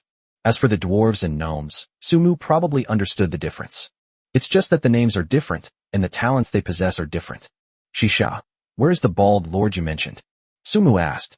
If his memory serves him right, Shisha had previously said that the lord was bald. Sir, I see him. He's right there. Look. Shisha pointed ahead, and Sumu looked in the direction it was pointing and saw a tall, middle-aged man standing there giving instructions. He really is bald. Moreover, he has a foreign face. If that's the case, then Sumu will have no psychological burden in seizing the tin iron mine. If it were a lord from his own country, Sumu would probably observe the other party's attitude before deciding whether to cooperate or simply persuade them to back down. But if it's from abroad, then there's no need to even think about it. Shisha, take me to their territory so I can observe them further. Sumu thought for a moment and then spoke. Yes, sir, this way. Shisha was about to step out from behind the tree when Sumu grabbed her arm. Etc. Sumu saw a beautiful girl in her early 20s walking in front of the bald man. Black hair and brown eyes are the characteristics and features of people from China. As soon as the pretty girl appeared, the bald man smiled and started talking to her, behaving like a superior and subordinate. The bald guy is the subordinate, and the girl is the superior. Could this girl be the lord? Sumu muttered to himself, suddenly remembering his insight technique. Lord of the Dragon Kingdom, Fu Ningyu. Heyo, a hunter who has fallen into the Miluo forest. He may hold some secrets. With 2 insight techniques, Sumu completely understood the situation. It turns out that the pretty girl was the lord, and the bald guy was a native. Just as Sumu was pondering the change in plans and what to do next. 4-star danger alert. A force of 300 men is approaching from 1 kilometer ahead and will encounter you shortly. Intelligence alert. The enemy force numbers as many as 300, with the majority being leopard people. Intelligence analysis. The lord may not need to leave this area, as the target is currently not aggressive or targeting you. Non-aggressive? Does that mean this group of people came for them? Sumu's gaze fell on Fu Ningyu in front of her. She was directing the dwarves to load or onto wooden carts. It looks like they've come back with a full load. The ore is piled up high. That's why they are very likely already being targeted. Shisha, you can leave it like this for now. Sumu whispered some things to Shisha. A moment later, Shisha left first. After Shisha left, Sumu did not go up to tell Fu Ningyu the news he had received. Instead, he chose to hide quietly and observe. About 15 minutes later, 4 large wooden carts, carrying what appeared to be more than 4,000 pieces of tin iron ore, began to be transported away. And it was at this moment that the attack came. The leopard people race that Su Mu's intelligence system had mentioned has appeared. They were all well-proportioned, with muscles that looked incredibly powerful, and they were staring menacingly at the transport team led by Fu Ningyu. Fu Ningyu's expression changed, and she looked around as if searching for something. Yuichi Sanmoto, no need to hide anymore. I know it's you. You dare to do it, but not admit it? Are you all cowards? Come out quickly. Fu Ningyu frowned and shouted in a delicate voice. A moment later, a figure emerged from behind the tree. He was a thin man wearing glasses. He pushed up his glasses and said, "How did you know it was me? I've already changed my unit, haven't I? These leopard men, you've never seen them in my territory before, have you?" Yuichi Mamoto wore a sinister smile. Chapter 157 Fu Ningyu's Lord Talent? Your territory and mine are the closest to this tin iron mine in this area. Given your shameless nature, you probably already knew I was secretly transporting tin iron ore, right? Fu Ningyu said. Excellent, very clever. I learned that from you Chinese, that all's fair in war. Yuichi Mamoto clapped his hands and took 2 steps forward. Since they were born into this world, Yuichi Sanbin and Ningyu Fu have met many times. We've naturally clashed quite a few times. Especially after their territories developed, the number of times the two met and fought became even more frequent. Both players are evenly matched, neither able to gain the upper hand. Yuichi Sanbin thought, how could Fu Ningyu, a female student from China, possibly be his match? He blamed his repeated failures on Hyao. Yuichi Sanbin felt that the reason he couldn't deal with Fu Ningyu was because she had Hyao, an old native hunter, by her side. Hyao gave Fu Ningyu a lot of development advice, so no matter how much Sanbin improved, he couldn't do anything to her. A few days ago, Yuichi Sanbin learned from his subordinates that his potential enemy, Ningyu Fu, was secretly transporting something into the territory every night. Upon learning of this news, Yuichi Mamoto immediately ordered his men to investigate thoroughly, wanting to see what exactly happened. Following the clues, they found the tin iron mine and learned that Fu Ningyu had been secretly transporting tin iron ore at night. Currently, Yuichi Sanmoto doesn't actually need tin iron ore. He needed iron or more than tin ore. However, Yuichi Mamoto harbored resentment towards Ningyu Fu for continuing to mine tin and iron ore. He felt that the other party couldn't have mined tin and iron ore for no reason. They must have obtained something valuable. After thinking it over, Yuichi Mamoto immediately decided to sabotage it. As a competitor, he couldn't let Fu Ningyu develop too comfortably. If she surpassed him, he would be the one to be destroyed. Upon closer examination, it turns out that Yuichi Mamoto has brought the leopard people with him. He had already investigated and knew that the mine's defenses were weakest today, and that the dwarves had spent the least amount of time in the mine. If we don't attack now, when will we? Leopard Man warriors. Charge. Whoever can capture that woman will be the leader of the tribe. Yuichi Mamoto is in command. A generous reward will surely attract brave men. Hearing that they had a chance to become leaders, the leopard people charged forward. Seeing this scene from afar, Su Mu frowned slightly. Currently, Fu Ningyu has no more than 100 dwarfs around her. Moreover, they seem to have stayed up all night mining last night, and they didn't look very energetic today. Based on the clash between these troops and the energetic leopard people, Su Mu could foresee what would happen to Fu Ningyu. Although they were both lords of the Dragon Kingdom, Su Mu still chose not to make a move. He planned to sit back and watch the two tigers fight, then reap the benefits. Besides, Su Mu didn't have any other combat power besides Gobang. His main purpose today was to scout the area. He never expected a large-scale battle to break out. Soon, Su Mu noticed that Fu Ningyu's face did not show any tension or fear. Not only did she not show any fear, but Hyao, that big bald man, also didn't look scared at all. Compared to their composure, the dwarfs seemed more panicked. They all turned their gazes toward their lord, eager to see what command she would issue. That woman probably has something up her sleeve. Su Mu muttered something to himself. He had barely finished speaking when Fu Ningyu moved. She took something out of a cloth bag she carried with her and threw it forward. In an instant, a burst of silver light flashed. An astonishing scene unfolded. The things Fu Ningyu scattered all turned into silver iron men, and they began to fight against the leopard men. Their numbers are almost the same as those of the leopard people. What is that? Yuichi Mamoto had never encountered such a situation before. He had fought with Fu Ningyu several times, but he had never seen her use such methods before. This was the first time he had seen it, and he was very surprised. The Iron Men seemed to be very strong in combat. They were locked in a fierce battle with the leopard men, and neither side could gain the upper hand for a long time. Yuichi Yamato, you don't actually think I dare to transport goods like this because I have absolutely no tricks up my sleeve, do you? Opposite to Yuichi Sanben, Fu Ningyu smiled, a hint of calculated pleasure on her face. Why did I always transport goods at night before, but today I dare to transport them in broad daylight? Have you thought this through? Do you really think I have no tricks up my sleeve? Do you think I didn't know you were coming to find me? The two consecutive rhetorical questions made Yuichi Yamamoto's face turn ugly. A few days ago, Fu Ningyu received feedback from the sentries that someone had been secretly observing their territory from the edge of the forest. Upon further inquiry, Fu Ningyu learned that she was a subhuman of the monkey clan. The monkey tribe's demi-humans are known for their skill in sentry duty. They are agile, slender, and adept at concealing themselves in the forest. The monkey clan wouldn't be observing Fu Ningyu's territory without a reason. After thinking it over, she realized that she must have been instructed to do so. Through investigation, Fu Ningyu discovered that the monkey clan originated from the faction of Sanben Yuichi. The clever girl quickly realized that Yuichi Yamamoto knew what she was doing.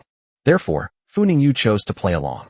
So, you deliberately sent some of the dwarfs to your mine to create the illusion that the tin mine was small and weak? You were waiting for me to ambush you and fall into your trap? Yuichi Yamamoto frowned, having figured out the cause and effect. It turns out I've been in a trap all along. Those damned women from the Dragon Kingdom. Yuichi Yamamoto gritted his teeth inwardly. However, Fu Ningyu, who was opposite him, gave an even more explosive answer. Not bad, you can still react. But I'll tell you something even more despairing. Fu Ningyu slowly opened her mouth. Your territory is probably almost completely surrounded by my men right now. If my estimation is correct, you will soon receive news of the territory being attacked. As she spoke, a mischievous smile crept onto Fu Ningyu's lips. She put her hands behind her back, leaned forward, and winked playfully. Your butt's about to get on fire, you little lord. I call this strategy feinting to the east while attacking in the west. When it comes to military strategy, our Dragon Kingdom is your ancestor. Upon hearing her words, Yuichi Sanmoto's face turned deathly pale. Bakayuru. Seemingly realizing something, Yuichi Yamamoto spat out a curse and tried to turn around and run away. Call out. The sound of something cutting through the air came from behind. An arrow was firmly planted on the path where Yuichi Sanmoto was leaving, forcibly stopping him. Then, it became clear that the hunter Hyo had appeared to the side in front of Miyamoto Yuichi at some point. Chapter 158, The Big Explosion. I'm dead, and you're not alive either. Wow, that native hunter is pretty strong. Sumu couldn't help but smack her lips. He had been paying close attention to how things were going, and naturally, he had seen Hayao's movement trajectory. As Hayao shot the arrow from 100 meters away, he started moving at the same time. The arrow fell to the ground, and the other arrived. Fu Ningyu, are you really going to drive us to utter destruction? To be so ruthless? Yuichi Sanben turned to look at Fu Ningyu, his eyes filled with hatred for being schemed against. He has already received news that his territory has been attacked. Yuichi Sanmoto knew very well how many troops were in the territory today. He fought Fu Ningyu to a standstill, relying not on his troops, but on a few cannons. Now that he is not in the territory, who will command the cannons? Yuichi Yamamoto led the leopard people in an attack, believing he had outmaneuvered Fu Ningyu. Little did he know that, after all the twists and turns, he was the one who was outmaneuvered. Moreover, the calculations were quite ruthless. Yuichi Yamamoto, you're quite the character to say something like, exterminate them all. Fu Ningyu snapped out of her playful mood and said coldly, if I were the one being schemed against today, would you pity me? Would you let me go? Baka. Yuichi Yamamoto stared intently at Fu Ningyu, unsure how to respond. Uncle Hayao, kill him. Fu Ningyu decisively issued the order. At the same time, she grabbed the cloth bag at her waist again and threw out another handful of silver iron figures. This time, the iron men outnumbered the leopard people. Soon, the leopard clan was completely suppressed. In the distance, Sumu cast an insight spell on the silver iron golem that was engaged in battle. Low-tier tin soldiers, a type of tin soldier empowered by special forces, possessing exceptional flexibility. Tin iron soldier? Are there still such military units? Could it be a lord's talent? Sumu pondered it carefully. Soon, he turned his gaze back to Yuichi Yamamoto and found him locked in combat with Uncle Hayao. Yuichi Yamamoto doesn't seem to know magic, but he does know a sword technique. It's likely that the skills he learned were geared towards melee combat, similar to those of a knight. According to Sumu's observation, both of them are lords of level 2 territories, and Sanbin Yuichi is no match for him in terms of speed and strength. That's normal, though, since a level 2 lord's attribute points are usually around 60 points per stat. Sumu's score is nearly 200 points. He surpasses lords of the same rank by more than double. Soon, after about 10 rounds of fighting, Yuichi Sanmoto was subdued. Uncle Hayao, kill him. Fu Ningyu's voice rang out. I see. Hayao raised his broadsword, but before it could fall, a sudden change occurred. Yuichi Mamoto seemed to have used some kind of scroll, as a crimson light emanated from his body. The light was extremely bright, and kept flashing. Meanwhile, Yuichi Mamoto's body was expanding at an incredible speed. They'll all be buried with me. Yuichi Mamoto charged forward madly. Uncle Hayao, run. Fu Ningyu seemed to realize something. But her cries came too late. Bang! Yuichi Sanmoto was involved in an explosion. A violent explosion. His entire body exploded. A terrifying energy shockwave spread wildly outwards from the center of the explosion centered on Yuichi Sanmoto. In the distance, Sumu, realizing what was happening, quickly hid behind a tree. The smoke and dust made it impossible to see the surroundings clearly. Sumu was also unaware of what had happened. He could only roughly guess that it was Yuichi Mamoto who used his own sacrifice as a pretext to trigger the horrific explosion. It has some connotations of a human bomb. Long time. The smoke and dust had just cleared. Sumu peeked out and looked ahead. The battle was fierce. Uncle Hayao is dead. Sumu saw his body, which had been blown in two. The leopard people fared even worse. They were all wiped out. The lower-ranking tin soldiers also lay sprawled on the ground, unsure of what was happening. The dwarfs transporting tin and iron ore were also affected, with many being blown away and suffering heavy casualties. The trucks carrying iron ore were also in disarray, with tin and iron ore scattered all over the ground. However, none of these things concerned Sumu. What he was concerned about was how Fu Ningyu was doing. Sumu searched around but couldn't find Fu Ningyu. He couldn't help but go outside. After searching for a week, Sumu finally found Fu Ningyu wrapped up among a pile of low-grade tin soldiers. It turns out that, upon realizing things were going badly, Fu Ningyu's first reaction was to have the tin soldiers surround her to protect her from external harm. It was precisely because of this decision that she didn't die. However, due to the powerful aftershocks of the explosion, she was pinned down by low-ranking tin soldiers and suffered considerable injuries. At this moment, Fu Ningyu's face was covered in blood from the pain, her eyes were closed, and her breathing was weak. It has long lost its former glamorous charm. If Sumu hadn't personally checked her breathing, he would have thought she was dead. Hey. Sumu patted Fu Ningyu's face, and she whimpered in pain, still not opening her eyes. It seems he suffered quite a bit of damage. Sumu gritted her teeth. He quickly made a decision. Let's take Fu Ningyu back to our territory to heal her wounds first. This woman must not die. He was curious about what these low-ranking tin soldiers were all about. Sumu summoned the griffin, picked up Fu Ningyu, and flew into the sky. The moment they took to the sky, something unexpected happened to Sumu. The low-level tin soldiers on the ground shrank completely, and then, as if summoned by some force, they flew back into the cloth bag at Fu Ningyu's waist. Moreover, being so close, Sumu could clearly see what these tin soldiers looked like after they shrunk. They were all little figures made of tin and iron, not some kind of gold or silver being. Now, Sumu was even more curious about Ningyu. What exactly is this woman's lordly talent?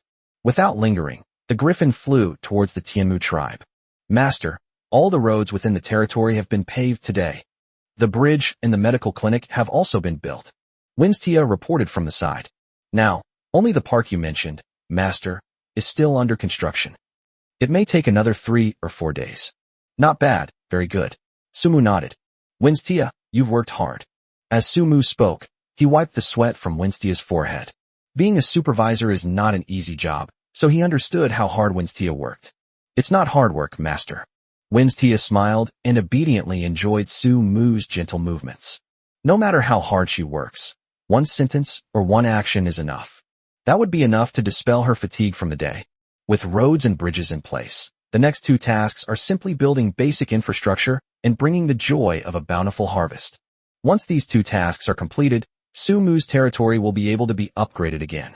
Just as Sumu was about to take Coco to the farmland, Tao Yao came running out. Master, the older sister you just brought back has woken up.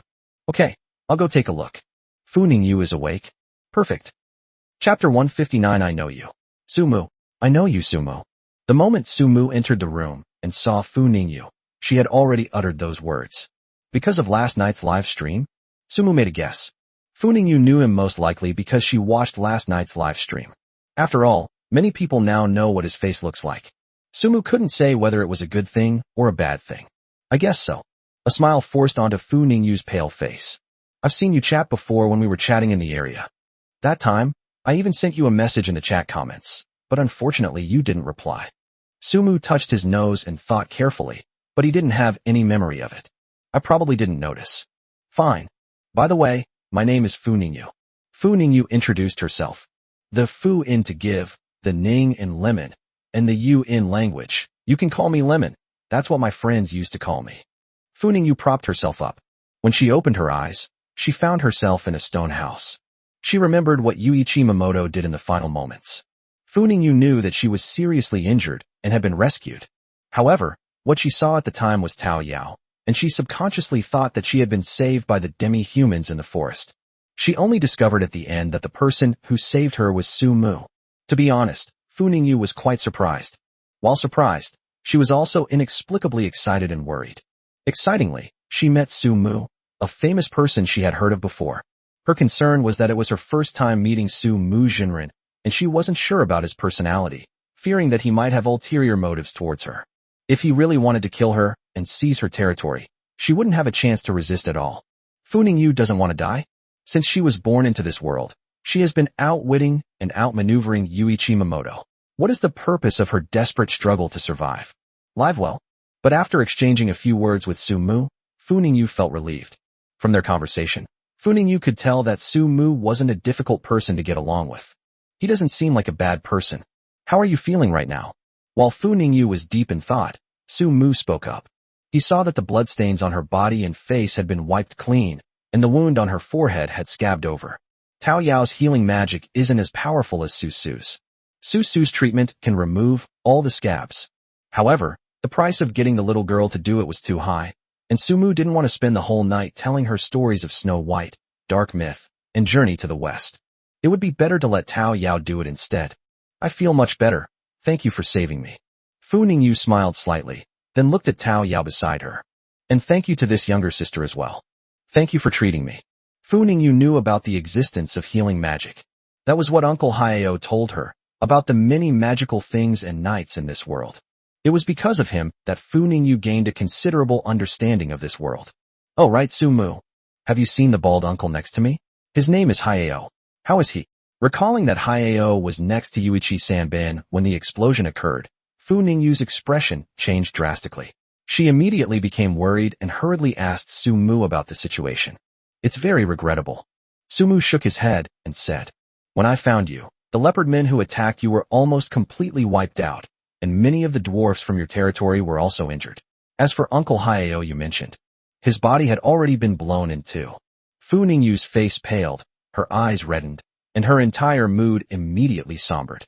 It's all me. Uncle Hayao wouldn't have died if it weren't for me. I shouldn't have let him kill that guy. It's all my fault. It's all me. Fu Ningyu was consumed by endless self-blame. My condolences. Su Mu had just finished speaking when Winstia suddenly pushed the door open and entered. Master, the things you had brought back have arrived. Where should we put them? Wait, I'll go there right now. Oh, Winstia nodded and stepped aside. Su Mu looked at Fu Ningyu beside her. Is your physical condition sufficient to get up? Fu Ningyu didn't quite understand why Su Mu was doing this, but she still got up and got out of bed. It seems Tao Yao's healing magic is getting more and more powerful. Su Mu smiled and patted Tao Yao's little face. Master, Tao Yao still has a long way to go. Even so, Tao Yao nodded her little head like a chick pecking at rice, a smile on her face. Being able to help Su Mu is a great thing for her. After being praised, Tao Yao felt more and more responsible. She must diligently practice healing magic to better assist her master. Fu Ningyu. Actually, the reason I went to the tin mine today was because of the tin mine. After I rescued you, I transported all the tin and iron ore from your truck back to you. Su Mu pointed ahead, where the tin iron ore that Lei Sai and the other orcs had driven back the giant horned ants was placed. 2 days ago, Lei Sai and the other orcs had already captured 3 giant horned ants that they said were suitable for transporting iron ore. Under Su Mu's arrangement, The slime had already made 3 special wooden carts for the giant horned ants, specifically for transporting iron ore. With this, the speed at which they transported iron ore from their territory increased significantly. If more giant ant comes along, they'll be equipped with a car. Fine. Fu Ningyu glanced at the tin iron ore on the truck and said, compared to my life, iron ore is just an external thing. Sumu saved her life and only took her tin ore. Fu Ningyu thought that was reasonable. It's good that you think that way. Sumu nodded and continued. I've sent all your dwarf members back to their territory with the orcs. Sumu, do you want to talk to me about the tin iron mine? Fu Ningyu seemed to have guessed something. Currently, there aren't many lords who need tin iron ore. If Sumu needs it, it proves he's useful, so his goal is naturally the right to use the mine. Fu Ningyu was very clever and guessed the reason immediately. Right. Since we are both lords of the Dragon Kingdom, I won't waste any more words. I also want the mining rights to the tin iron mine. Let's mine this mine together. Do you agree? Sumu didn't keep them in suspense and revealed his thoughts. Across from him, Fu Ningyu gave a wry smile and then said, why would you need to ask me if I'm willing or not? Given the current strength of your territory, you could wipe me out in a heartbeat if I didn't want to. I'd love for you to come and mine with me. With you here, who would dare covet the mine? At this point, Fu Ningyu's wry smile turned into a gentle smile. Moreover, I should thank you for your magnanimity and vision. It would be more appropriate for you to share half of the mine with me. How could I not want to? Chapter 160 Lord's Talent, Turning Iron into Soldiers. Fu Ning's words may be rough, but the principle is sound. Indeed, with Sumu's current abilities, conquering her territory would be no problem at all. Not to mention she's still within his territory. What difference is there between her situation and that of meat on a chopping board? It can be said that Fu Ningyu sees the problem very clearly. She is a smart person. In that case, we'll split the mining rights in the mine equally from now on. Agree. Fu Ningyu raised her hand innocently, just like a kindergarten student answering a teacher's question. Sumu couldn't help but chuckle at her antics, recalling the time she made a face at the little lord. This lemon-themed poem is quite interesting. Sumu, although it may be a bit abrupt, I still have a question to ask. Fu Ningyu pursed her lips, but still chose to ask the question that was on her mind. What? Tell me. That is. Fu Ningyu began to speak. We don't even know each other. By splitting the mine with me like this, have you considered that we might become competitors in the future? And you should understand very well that as your territory is upgraded in the future, its range will continue to expand, and at that time your territory may include my territory. At that time, war could break out. Aren't you afraid of raising a tiger that will eventually turn on you?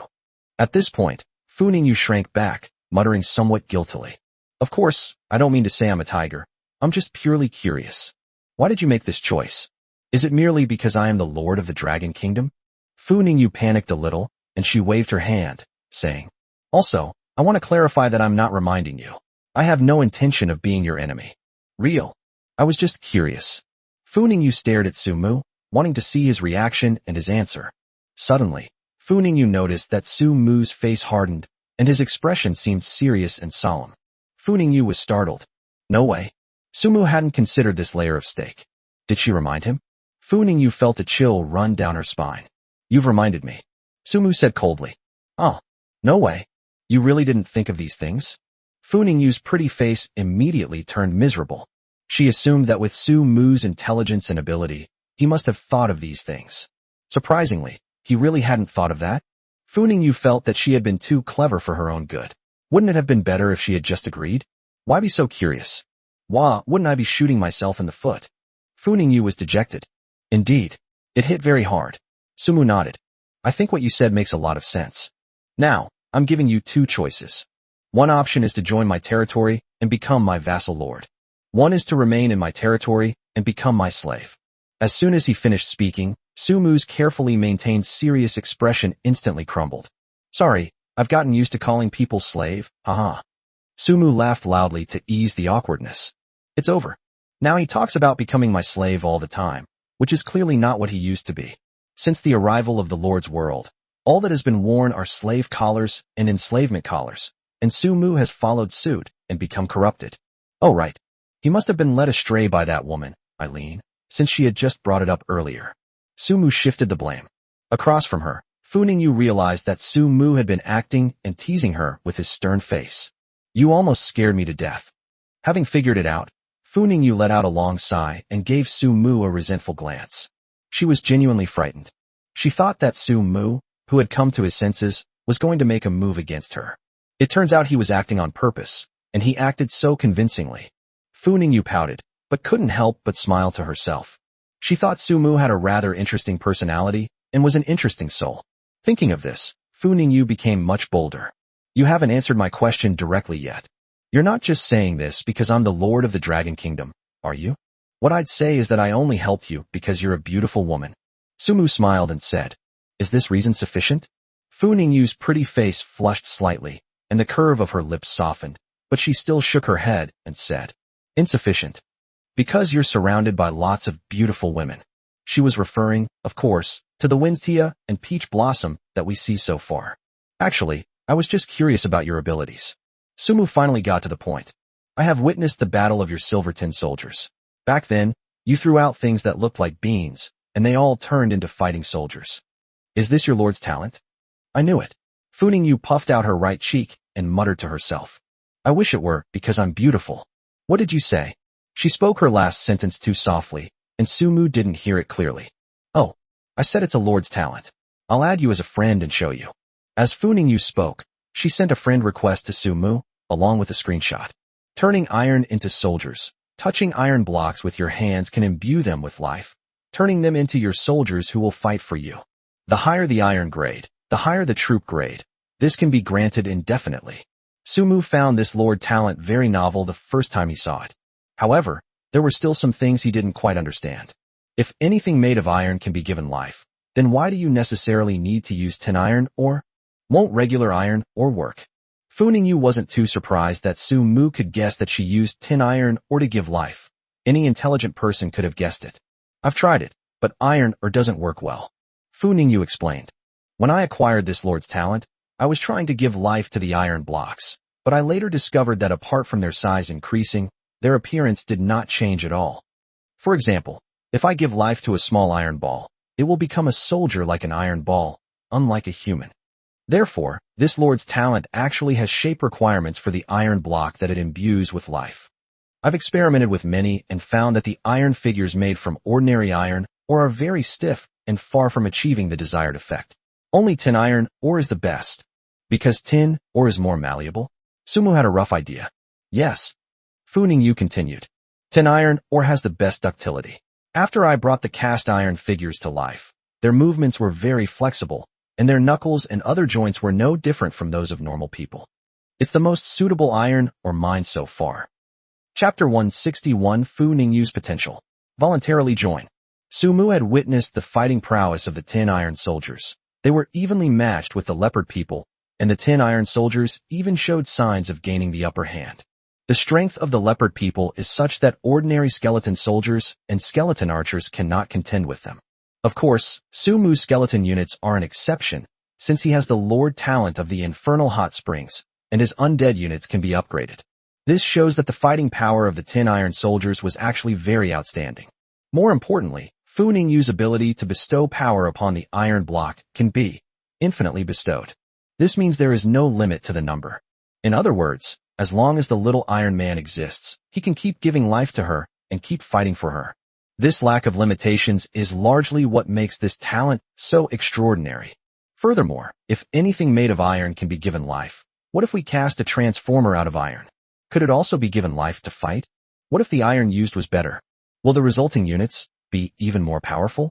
Anything is possible. After all, there can't be only one type of iron in this world. There are probably many other amazing types of iron that they haven't seen before. Upon closer reflection, Fu Ningyu's potential is practically limitless. By the way, when I took you away, your little Iron Man went back into the bag at your waist. What's going on? Su Mu asked. Oh, you mean that one? Fu Ningyu fiddled with the cloth bag at her waist and explained. This is a storage bag that I found along with my Lord's Talent Scroll. It's a special space for recycling Iron Man soldiers. Once the Iron Man unit is detected as destroyed and temporarily rendered incapacitated, it will automatically be retrieved into the spatial storage for repair. As Fu Ningyu spoke, she sent Su Mu another screenshot. It really is called a recycling bag, and its function is almost the same as what Fu Ningyu said, which is equivalent to a special arsenal for recycling. However, The automatic repair feature alone was enough to amaze Sumu. Can unit types repair themselves? That's awesome. It's similar to his Hellfire Hot Spring ability to revive people. Sumu? Seeing that Sumu seemed to be thinking, Fu Ningyu hesitated for a moment, but still called out softly. How? I've been thinking about what you just said. Fu Ningyu began. I have no interest in being your slave, or anything like that. Sumu, why are we bringing up slaves again? Is the issue of slavery insurmountable? But Fu Ningyu was still saying. But I'm interested in being your vassal lord. Very interested. Can I join you? Fu Ningyu's sudden request to join did indeed surprise and astonish Sumu. Originally, he had intended to invite Fu Ningyu to join him. However, Sumu thought it best to investigate further before making a decision. Furthermore, his sudden suggestion was somewhat intended to put pressure on Fu Ningyu by taking advantage of the current situation. She's on his territory. How dare you refuse? After considering all factors, Sumu gave up the idea of inviting her to join. He didn't expect that Fu Ningyu herself would propose to join him and become his subordinate lord. Do you know what a lord and a vassal lord mean? Sumu felt it necessary to explain clearly. Are you really sure? Once you become a subordinate lord, you will no longer be a lord, but one of my people. What do you mean your people? That's too ambiguous. Fu Ningyu stuck out her tongue and muttered under her breath. She knew that Sumu was referring to his subordinates. But it might be easy to misunderstand if you hear it like that. Fu Ningyu's heart pounded, but she resolutely looked up and said, I've thought it all through, and I won't regret it. I want to become your vassal lord. Sumu gave her a deep look. In that case, you can stay here tonight, and I'll take you back tomorrow. He said this as he saw the sun was about to set. No, I have important things to do. Can you come with me? Please. Sumu hadn't expected that the important thing Fu Ningyu mentioned was actually returning to the vicinity of the mine to collect Uncle Hayao's body. He put the griffin away. His feelings were somewhat complicated. Fu Ningyu is clearly a person who values relationships. Uncle Hayao was blown to pieces, his intestines spilling out, but she still searched everywhere, painstakingly finding his body piece by piece and piecing it back together. Her mental fortitude is incredibly strong. Sumu admired her for this. Oh right. Sumu suddenly realized something important, and he went to Fu Ningyu's side. Fu Ningyu, did something special happen between you and Uncle Hayao? I don't think you treat him like a lord treats his subordinate. Uncle Hayao is a good person, a very good person. He's just like my uncle. Fu Ningyu kept her head down, focused on her work, while saying to herself, I was attacked by werewolves as soon as I arrived in this world and almost lost my life. It was Uncle Hayao who appeared and saved me. Not only that, I've had many disputes with Yuichi Sanmoto, the lord who was involved in the recent explosion. At first, I was no match for him at all. I was almost killed by Yuichi Yamamoto several times, but Uncle Hayao saved me each time. Later, after I invited him several times, he finally left his little cabin and joined my territory. Fu Ningyu was lost in her memories, tears already streaming from her eyes. Not only that, he taught me a lot of survival knowledge and skills, and also taught me a lot about the world. Her voice choked with emotion as she said, It's all me. If I hadn't invited Uncle Hayao repeatedly, he wouldn't have joined my territory, and he wouldn't have lost his life. It's my fault that he got into trouble. Fu Ningyu's shoulders kept shrugging. It seems that the bond between Uncle Hayao and her is more like that of family in this world. Thinking of this, Sumu sighed, squatted down, and patted her shoulder. I said if Hyo could be resurrected, but he would become an emotionless ghost, would you agree? Or rather, do you think it's meaningful? Sumu was referring to Flina's abilities. Wasn't that how Frina resurrected Gerben back then? Become an undead? Fu Ningyu looked up at Sumu. Her face was still streaked with tears, giving her a pitiful look that made one want to hold her in their arms and comfort her. That's the power of a beautiful woman crying. But Fu Ningyu's next sentence startled Sumu. Then am I? Fu Ningyu sobbed. Could it also be possible to cast Uncle Hai's corpse into an Iron Man and then revive him using my abilities? Sumu, this seems to be. Chapter 162. Your idea is outrageous. Goblin. Fu Ningyu, your idea is a bit outrageous, isn't it? To cast Uncle Hayao into a tin soldier? You really dare to dream. Sumu wiped the cold sweat from his forehead and said, They even said how good Uncle Hayao was to you when he was alive, but now that he's dead, someone else has to fight for you. Fu Ningyu, you're really ruthless. Sumu thought to herself. Otherwise what? Fu Ningyu stretched out her slender fingers and wiped away the tears from the corners of her eyes, saying, Stella once told me that she could use mercury and iron to protect corpses from decay for up to 100 years. I was thinking, if she could help me cast Uncle Hayao into a tin iron soldier, perhaps in the future I would have the ability to revive Uncle Hayao as an iron soldier with a soul. Or perhaps, if I find some really powerful iron in the future, I can make Uncle Hayao, who has become a tin soldier, even more powerful. Like a robot, can you understand? Fu Ningyu became more and more excited as she spoke, looking at Su Mu with eagerness, hoping that he could affirm her thoughts and give her confidence. This will enable her to be more determined to do this. Etc. Who is this Stull you're talking about? Su Mu frowned. He probably doesn't know enough to understand what Fu Ningyu is saying. However, he roughly understood what she was thinking. Sturu is a member of my territory. She is a goblin. She was rescued by me and Uncle Hayao once, so she joined my territory. Fu Ningyu answered Su Mu's question. However, Su Mu became instantly excited upon hearing the word goblin. Goblin? Are you sure? What's wrong? Fu Ningyu looked at him. She was surprised by Su Mu's excitement. How could Su Mu not be excited? He had been looking for goblins when he went to Tianlong City last time, and now he had finally found them. Fu Ningyu, I think your idea is great, and it will definitely succeed. Now, come back to your territory with me right now and see the goblins. Fu Ningyu. Following Fu Ningyu's directions, Su Mu led her back to her territory. Above, Fu Ningyu sat behind Su Mu, her slender hands tightly gripping his clothes, her face slightly flushed. Your territory is quite nice. Those stone houses are all built rather exquisitely and quaintly. Ahead, Su Mu said. The houses in Fu Ningyu's territory are arranged in a pleasing and inexplicably cute way. Haha, they were all built by the dwarf tribe themselves, to suit their height for living. So the houses are quite cute. Then you're Snow White, right? All those dwarfs are surrounding you. Su Mu chuckled and teased. Hee hee, now that you mention it, it does seem to make sense. I just wonder when my prince will appear on his white horse. Fu Ningyu was amused by Su Mu's words. Perhaps it wasn't riding a white horse, but flying in the sky. Flying in the sky? Can horses even fly in the sky? Do you think there are dwarfs in the normal world? Fu Ningyu was taken aback for a moment, then covered her mouth and laughed. Oh right. I almost forgot. Anything is possible in this world. By the way, what happened to your griffin?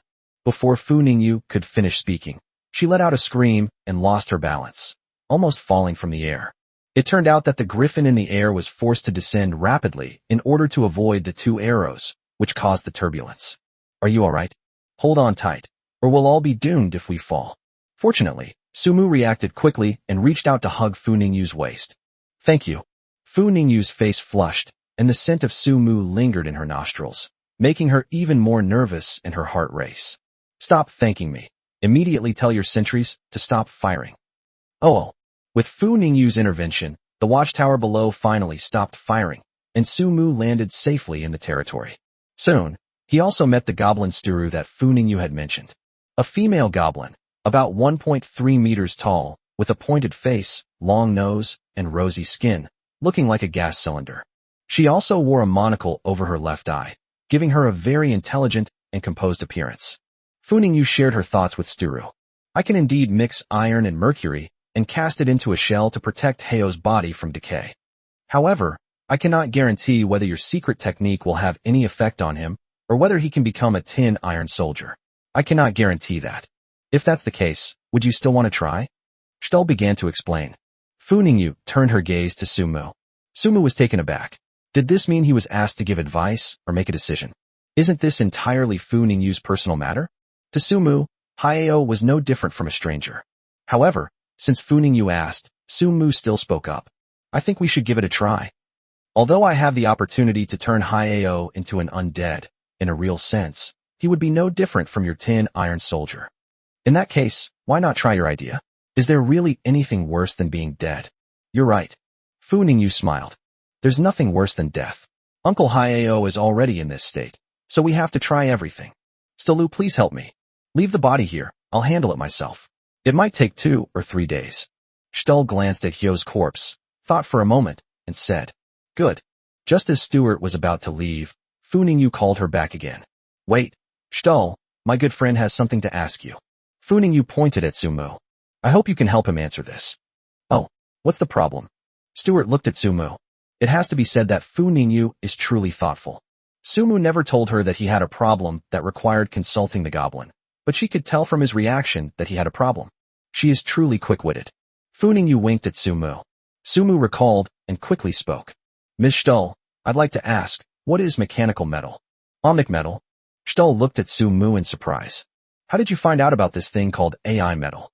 Well, I had the opportunity to obtain AI metal before, but I don't know what it's used for. Sumu explained. I was thinking that goblins are the most intelligent and knowledgeable beings in the world, so I wanted to ask, what exactly is the purpose of this thing? I think you, Ms. Stull, certainly know. Sumu's words were quite skillful. He flattered Stuart, elevating her to a level she had never reached before. Sure enough, Stull, who had just been looking serious, smiled, her wrinkles all bunched up.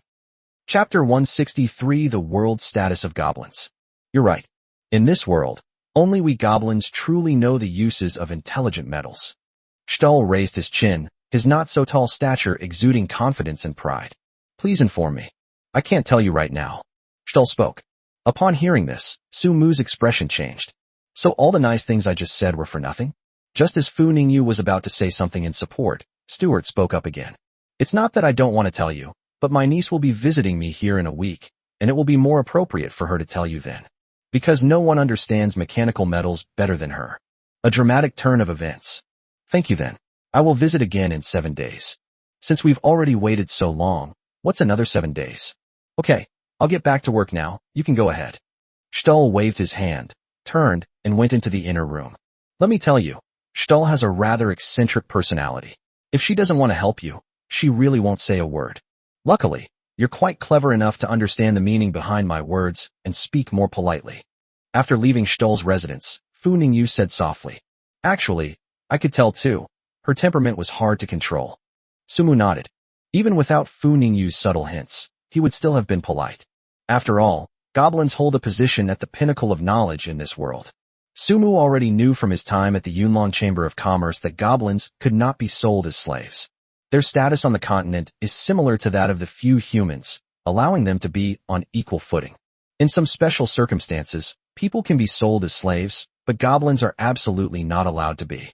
This alone demonstrates the special and noble status of goblins. It's normal for this type of being to have some individuality. Capable people are often difficult to control. Yes, Fu Ningyu said from the side.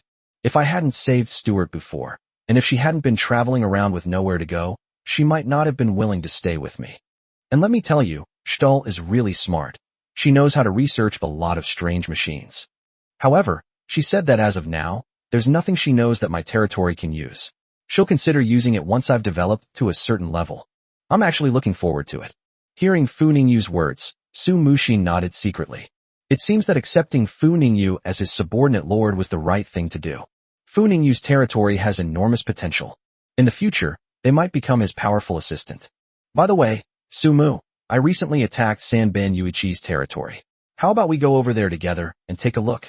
I'm not sure if we've succeeded yet. Only we can occupy the territory crystal.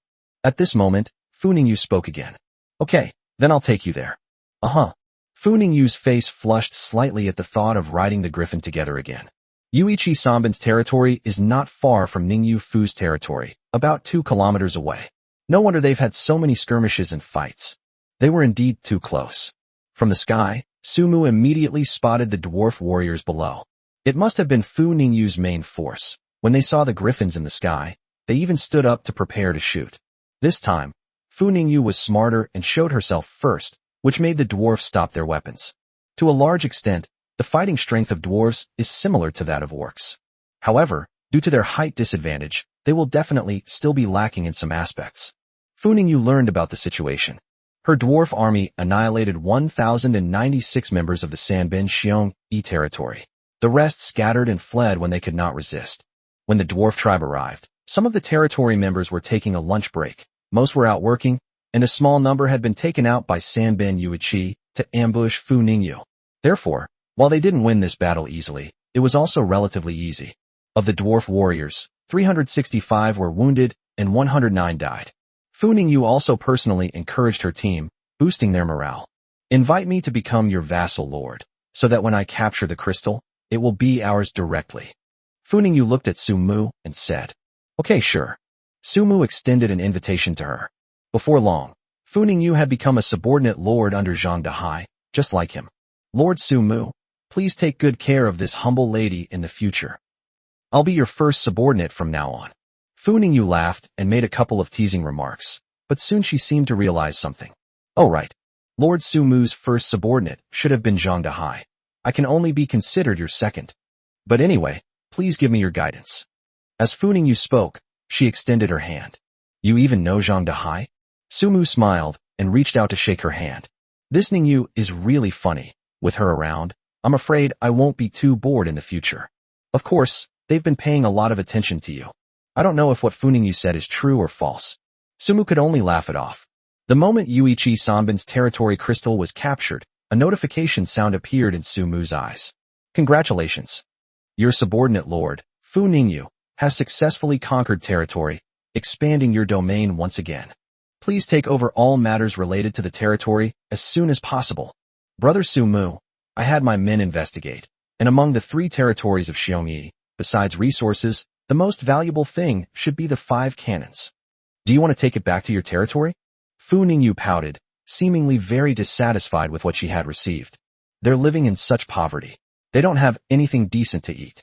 After becoming subordinate lords under Su Mu, their relationship progressed further, and even their way of addressing each other changed. Fu Ningyu called Su Mu big brother, and Su Mu called her. Lemon, it's getting late, let's leave now. Leave these 5 cannons here for now. Have your men guard them, or you can take them back to your territory tonight. Like iron ore, cannons cannot be stored in a spatial backpack and must be transported. It's nearly 40 kilometers away from Su Mu's territory, which is too far. Even if he sends Lei Sai over overnight, it won't be able to be transported back until the next day. Absolutely unnecessary. Moreover, 5 cannons were not considered particularly valuable in Su Mu's eyes.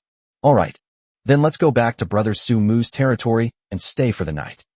Chapter 164, Are You Schizophrenic? When Su Mu returned to his territory with Fu Ningyu, he found that when Staya and the others hadn't eaten yet, everyone was sitting around a table full of food, lost in thought. It's so late, haven't you eaten yet? Su Mu walked over. When's Tia? Didn't I tell you to arrange for everyone to eat before I left? What happened? Master, everyone is waiting for you to come back. When's Tia stood up abruptly. I have already conveyed your message, Master, that everyone should eat first, but they all want to wait for you. Brother Su Mu, you're finally back. I was starving. Wah. Coco ran over pitifully, hugged Su Mu's waist, and casually touched her own shrunken belly. Silly girl, why don't you ask your aunt to give you a couple of bites first? As Su Mu spoke, he bent down and picked up Coco. The little girl is 12 years old, but she doesn't weigh much.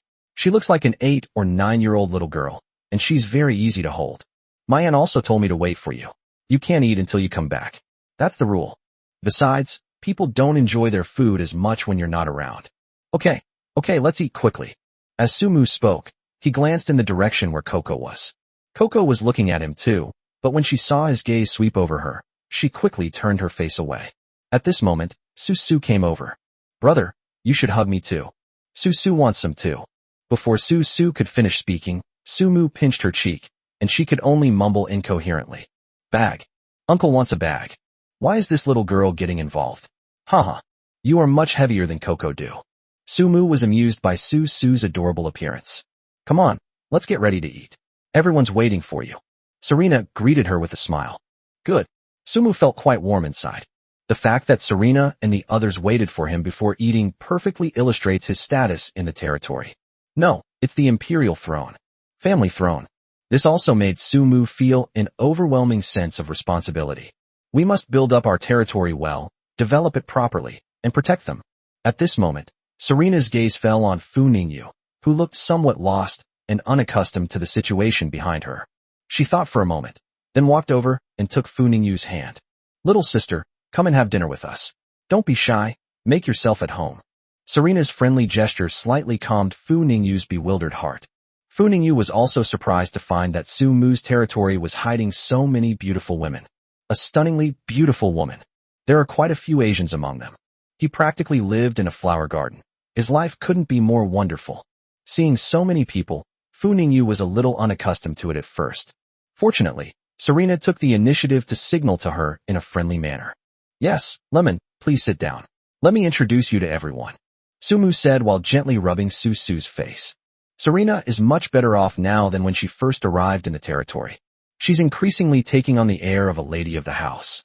Serena and Winstia are different. Winstia is more like a capable assistant to Sumu, helping him handle all sorts of things in his life. Serena, on the other hand, is more like a woman who supports Sumu from behind, offering good advice when he is confused. There are some differences between the two. One is more considerate, the other is more heartwarming. Is this a new member?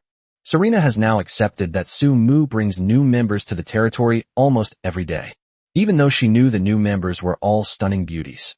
Yes, this is the lord of another territory. She is now my subordinate and has joined our territory. However, she may not be in the territory very often in the future. I brought her here tonight, mainly to let everyone get to know her. Sumu began to introduce. This is Fu Ningyu. You can call her Lemon, or Sister Fu, or Little Sister, whatever you like. Lemon, the little girl I'm holding right now is called Coco, and the one I'm pinching her cheeks is called Susu. Sumu introduced them one by one. After dinner, Sumu took Coco to the farmland again.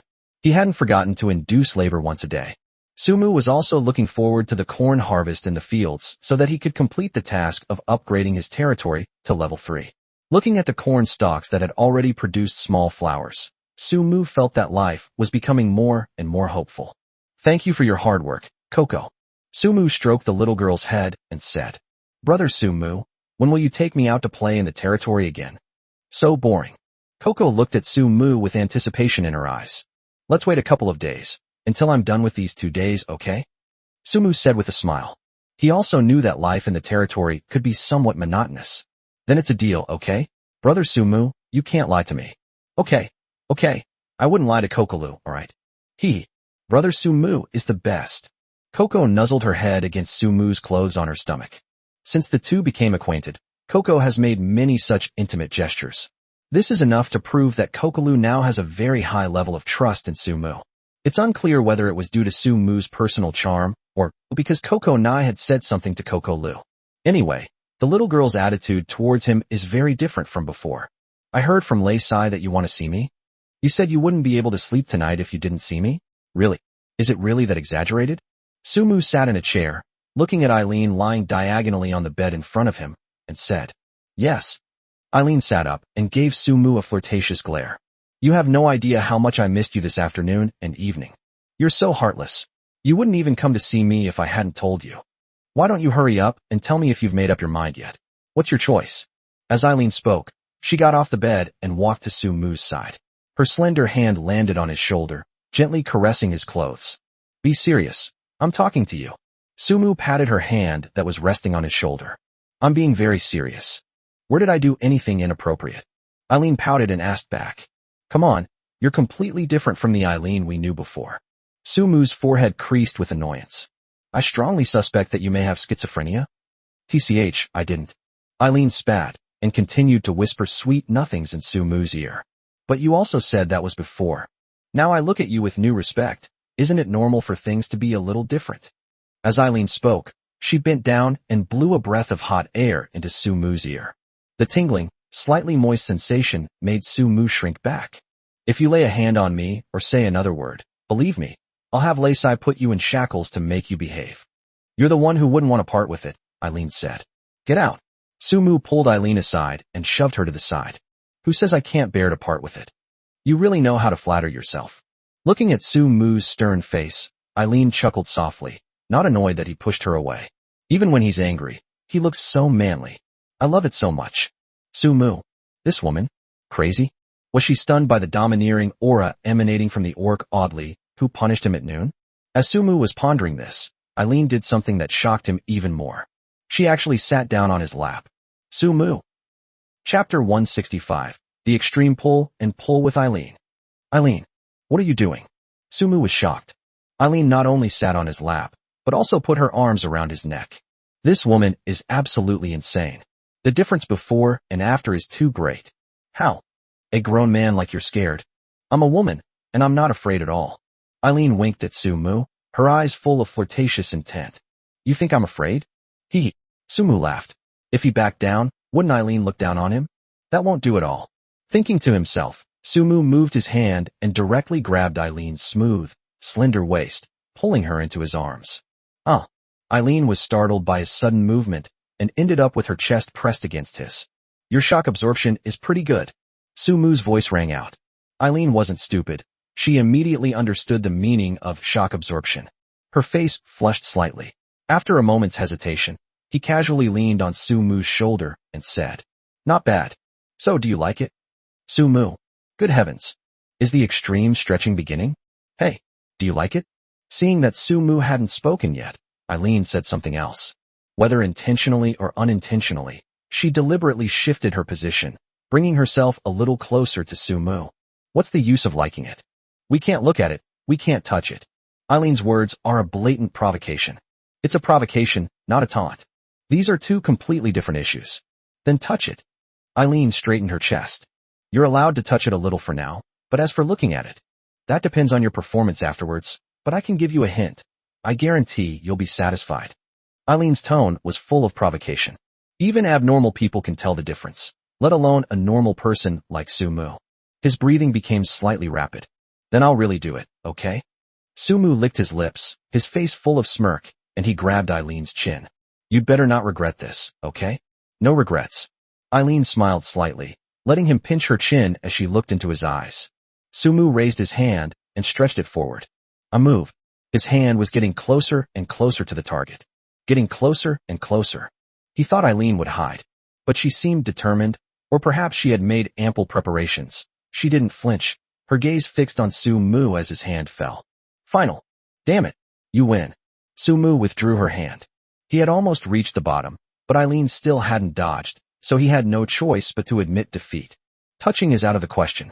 What if it gets unclear? Besides, Sumu is surrounded by beautiful women, and he has no idea what Eileen's purpose is. This honey trap that's offered to you isn't going to be easy to handle.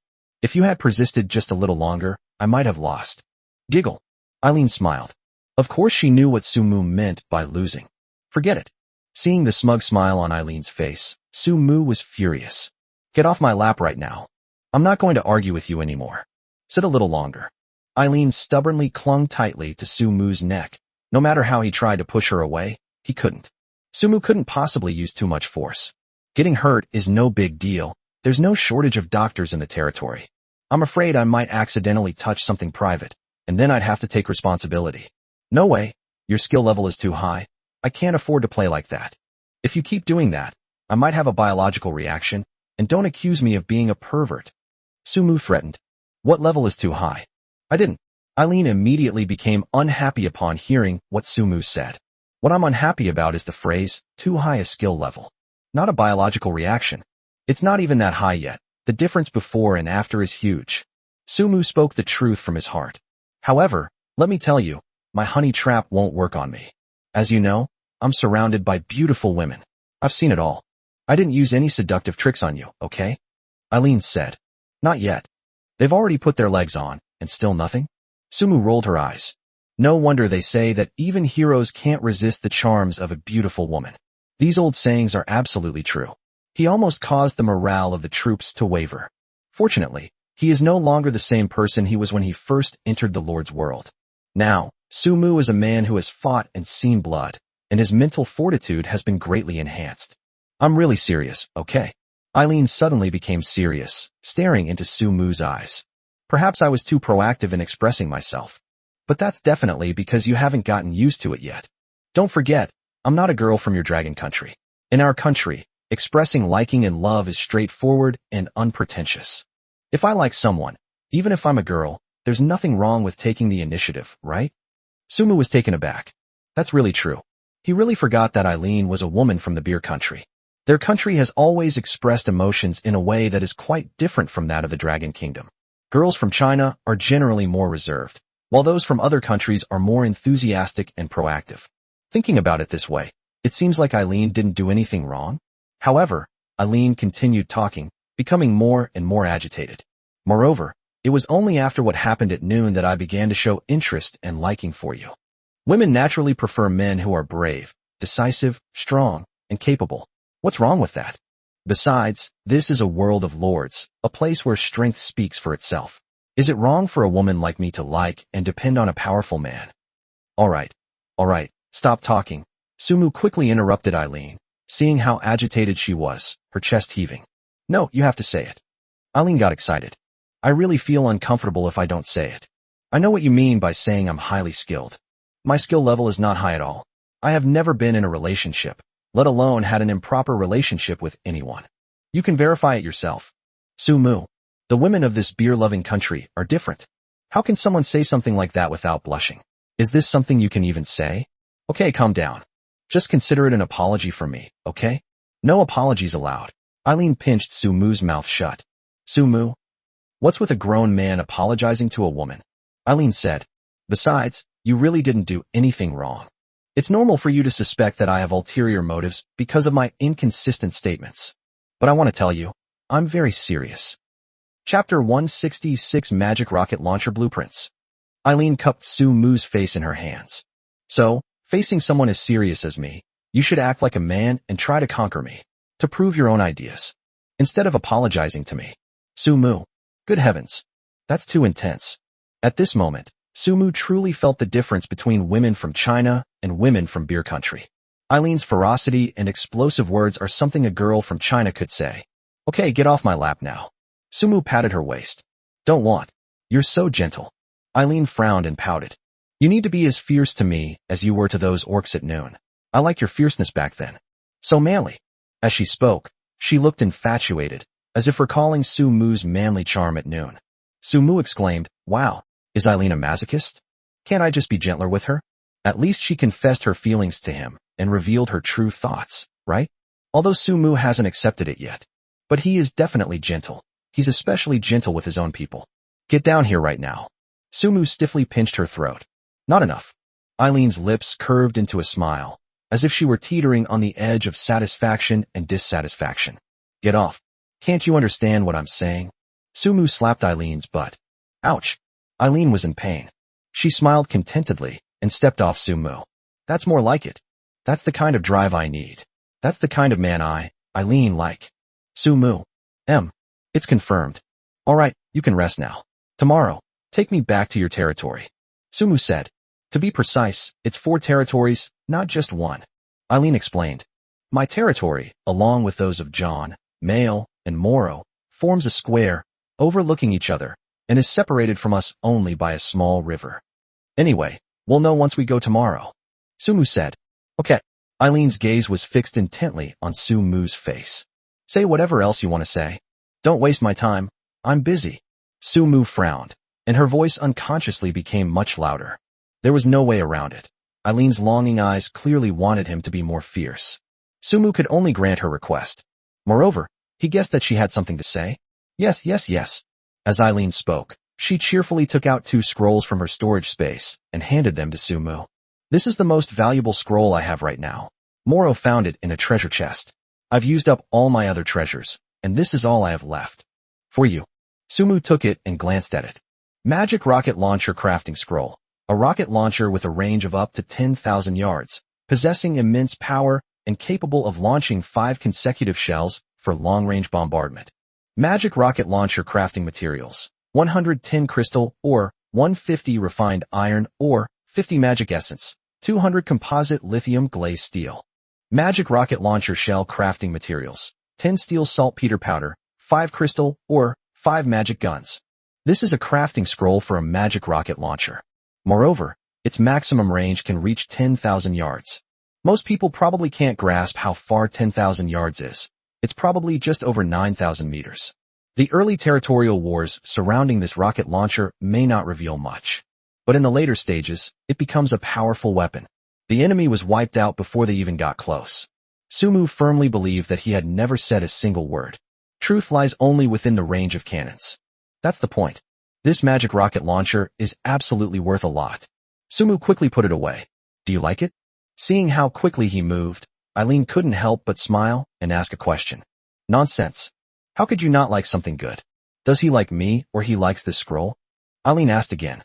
If someone kidnapped me and demanded I exchange this scroll for it, would you exchange it? Really? She's a woman after all. This question will be raised by both domestic and foreign stakeholders. No change. Sumu spoke without hesitation. Oh. Eileen was stunned. Clearly, she was still not satisfied with the answer. Don't you have any feelings for me at all? Why are you in such a hurry? Sumu glanced at her and said calmly, do you think that if you stay obediently by my side, someone will be able to kidnap you? Or perhaps you feel that you've been kidnapped and I don't have the ability to rescue you? I can wipe them out with my army in a heartbeat. Eileen was taken aback. Then a charming smile appeared on her face. How domineering. I love it so much. Sumu. This woman really likes this kind of thing, huh? As Sumu was thinking, Eileen suddenly leaned closer. You asked me before why I know so much about Chinese culture. Actually, I stayed in your dragon kingdom for a very long time. Probably 7 or 8 years. Moreover, I genuinely like men from China. Okay, I understand. Sumu interrupted her. If Eileen keeps nagging, he doesn't know when he'll be able to rest tonight. He hasn't even taken a shower yet. Hey, you still haven't answered my question. Eileen stopped Sumu from leaving. What question did I not answer? Do you want me to be your slave?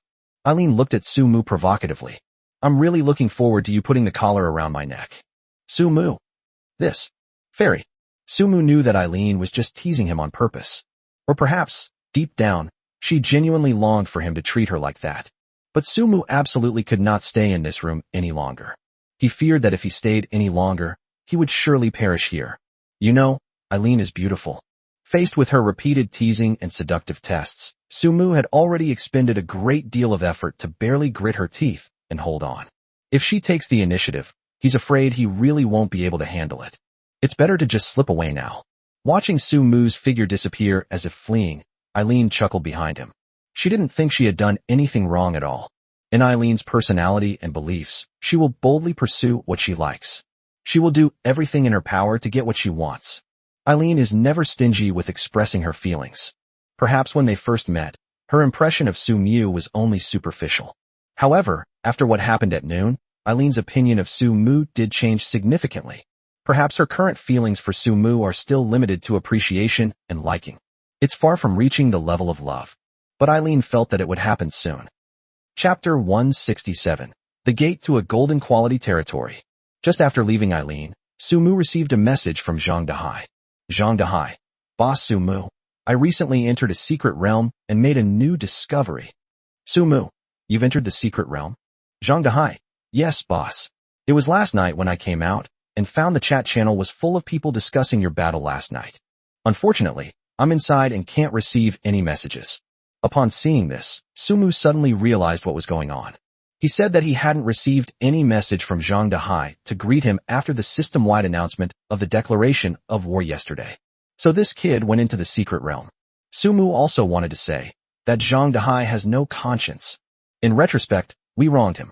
Sumu, how did you get in? Zhang Dahai. Yesterday, while I was bathing in the river, a whirlpool suddenly appeared, which scared me. I tried to run away, but I found myself falling in. The suction force of that vortex was so strong, there was no way to escape it. Zhang Dahai was still vividly and passionately recounting what had happened in the secret realm the previous night. It tells the story of how he cleverly avoided the monster, and how he used his quick thinking to feint and trick the monster, then took the treasure chest and escaped. The scenario is full of twists and turns, bizarre events, thrills, and excitement. However, what Sumu was more concerned about was, did you learn anything? Zhang Dahai received 1,000 gold coins, 2 wood element skill scrolls, and 1 lord talent scroll. A scroll for crafting territory gates, and something else I can't quite describe. Zhang Dahai. Sumu, you have no idea how excited I was when I first saw a lord's talent scroll. No sooner had Sumu finished speaking than he received a trade request from Zhang Dahai. Besides the gold coins, everything on it was what Zhang Dahai had just mentioned as his earnings. Vine cage. Dozens of vines suddenly emerge from the ground to attack and restrain your enemies. Seed parasite. After successfully binding an enemy with the vine cage, seeds can be parasitized on the enemy, causing explosive damage. A 30-second buffer is needed to detonate the parasitic seeds. The more successfully the vines bind the parasitic seeds, the more parasitic seeds will be produced. These are 2 combined attacks. Moreover, the effects should be quite good. It's considered a group attack type of magic. Sumu continued reading to see the Lord's talents. Spirit Master. Plants within your territory have a certain chance of growing into combat units for your territory. Sumu frowned when he saw this Lord's talent. Is this Lord's talent strong? It's not exactly strong. Is it weak? It can't be called weak. Instead, it's a bit confusing. Plants within the territory have a certain chance of growing into combat units? What does that mean? Also, what are the odds? Even 1% is a probability. Even 99% is a probability. Therefore, this lord's talent is quite mysterious. However, judging from the name alone, it does sound a little bit high-end. Sumu continued reading. Scroll made from blue bricks, blue quality. Territory gate, crafting scroll, gold quality. A territory gate of gold quality. Sumu knew that the highest level of blueprints was gold. This is what the wandering merchant told him. Unexpectedly, Zhang Dehai actually got something good. Zhang Dehai. Boss, these are all my gifts for you, please take them. Zhang Dehai sent a message. Is it true or false? Is it genuine? On the other end, Sumu smiled and asked. Zhang Dehai, of course. I, Zhang Dehai, am a man of my word. Although I'm a little heartbroken, without you, Sumu, I wouldn't be who I am today. So please accept this, it's all from the sea's heart. While feeling heartbroken amidst the annexed territories, Zhang Dehai's gaze remained resolute. Zhang Dehai is a grateful person. He knew that without Sumu, he would still be the man pinned down by the 200-pound goblin princess, never able to get out of the way. Not only did boss Sumu save him and bring him out of the hellish place, but he also didn't look down on him and directly handed over his subordinate territory to him to develop. This instantly transformed his status from slave to subordinate lord. Don't underestimate the changes involved. It's important to understand that if Zhang Dehai hadn't been able to develop his territory in the early stages, he wouldn't have had the chance to encounter the Bear Clan, let alone enter the secret realm today. In short, without territory, he had to conquer it himself. At that time, Zhang Dehai was all alone and had nothing of value. How could he possibly conquer a territory? Dream on. Without territory, the bearmen might not follow him. Therefore, it was Sumu who gave Zhang Dehai the opportunity. He always kept this kindness in his heart. Zhang Dehai is not good at expressing himself, but that doesn't mean he doesn't know how to be grateful. Like now, he hasn't even acquired any skills yet, let alone the Lord's talent. These are all valuable things, and he could have kept them all to himself without telling Sumu. But he didn't. Faced with such a huge temptation, Zhang Dehai still found Sumu and shared his gains and joy with him. If Zhang Dehai can achieve this level, how can Sumu's vision be small? Ocean, I don't want any of these things except for the scroll for crafting the territory gate. You can take them back to Zhang Dehai, huh? Boss, no way. I'm sincere, please stop testing me. Sumu, haha, I wasn't testing you, I was sincere. I already have wind elemental skills. Once you learn a skill of one element, you can't learn other elemental skills, so you can use the skill scroll. And the Lord talent, I already have 2 of those, you can keep them for yourself. Zhang Dehai, really? Real. Zhang Dehai, then I won't stand on ceremony with you, sir. Next time I enter some secret realm and find something good, I'll share it with you. By the way, buddy, don't you want that blue quality brick crafting scroll? If used for building houses, it should be much stronger. Zhang Dehai probably didn't understand the quality of the scroll, so Sumu patiently explained it to him. Holy crap. So you already have gold quality blue bricks, Sumu. No wonder you look down on my blue ones. Zhang Dehai understood. He was so happy to have obtained a blue quality brick crafting scroll, but little did he know that the great Sumu had already upgraded to a gold one.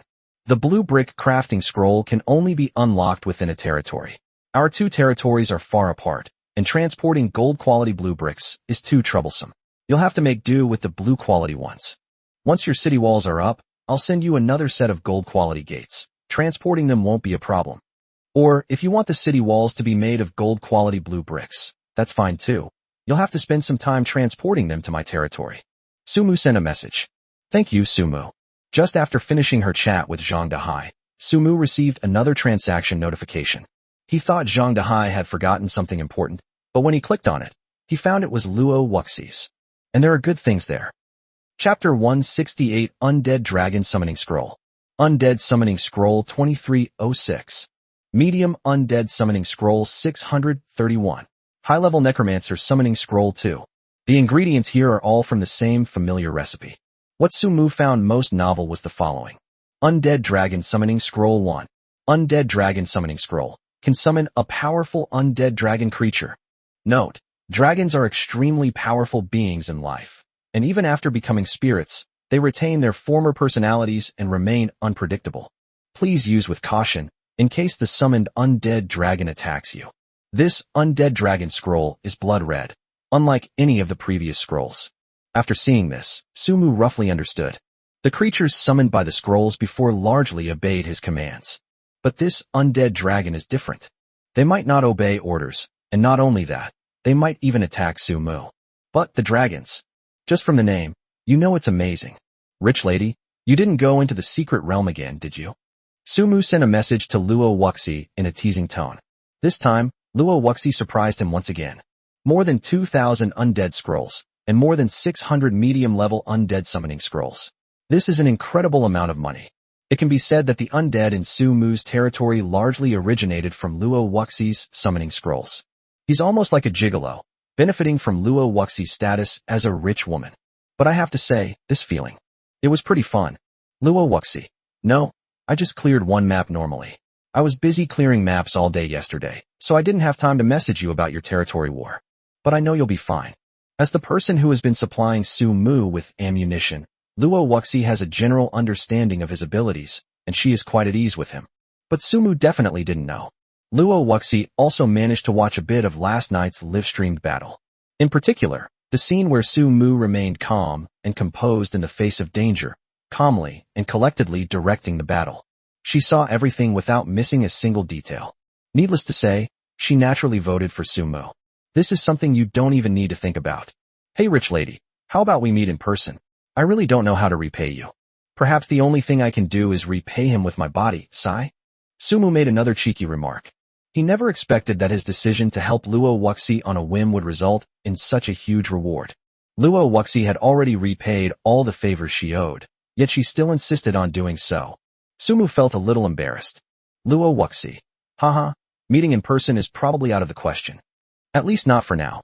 My nightmare treehouse requires territory level 7 to unlock and leave. Huh, there's this restriction too. This was the first time Sumu had ever heard of such restrictions on special maps. Luo Wuxi. I only found out recently myself, so if you want to meet up, just wait. Haha. Luo Wuxi seemed to be in a very good mood, and she sent Sumu several messages in a row. By the way, your map doesn't allow you to grow crops or anything like that, right? Luo Wuxi. That's right. There's no such option. It's all about fighting monsters all day, or Lord Wars. Alright, then hurry up and upgrade your territory. When you come out, I'll treat you to a good meal and drinks. Luo Wuxi. You're so smart. You even guessed that I haven't had a proper meal in a long time. Of course, my childhood nickname was Smart Egg, which was universally acknowledged. He chatted with Luo Wuxi in a casual, intermittent manner. Sumu ended their chat only after Luo Wuxi said she was going to rest. At this moment, Su Mujin felt like she was having an online romance with a netizen. Although, there is no such relationship between him and Luo Wuxi. But it has some of that flavor. Sumu arrived at Serena's room and pushed open her door. What are you doing? Serena, who was lying on the bed, immediately sat up and gave him a charmingly disdainful look. We just finished this morning, so no more tonight. I need to rest well. I still have to cultivate tomorrow. Thinking that Sumu was planning something bad, Serena quickly spoke up, stopping him in his tracks. They were up until late last night, and Sumu caused trouble again this morning. Serena felt like she hadn't recovered yet. She would absolutely not let Sumu touch her tonight. Besides, excessive indulgence is bad for your health. Serena, is this how you think of me? You've really hurt my feelings. Sumu wasn't annoyed. He walked over with a smile and reached out to hug Serena in his arms. No misbehaving is allowed. Serena reached out and covered Sumu's mouth. I was terrified he would kiss me. Once they kissed, not only him, but she too would find herself getting emotional as they kissed. Okay. Sumu removed Serena's hand from his mouth. I promise I won't be naughty. That's more like it.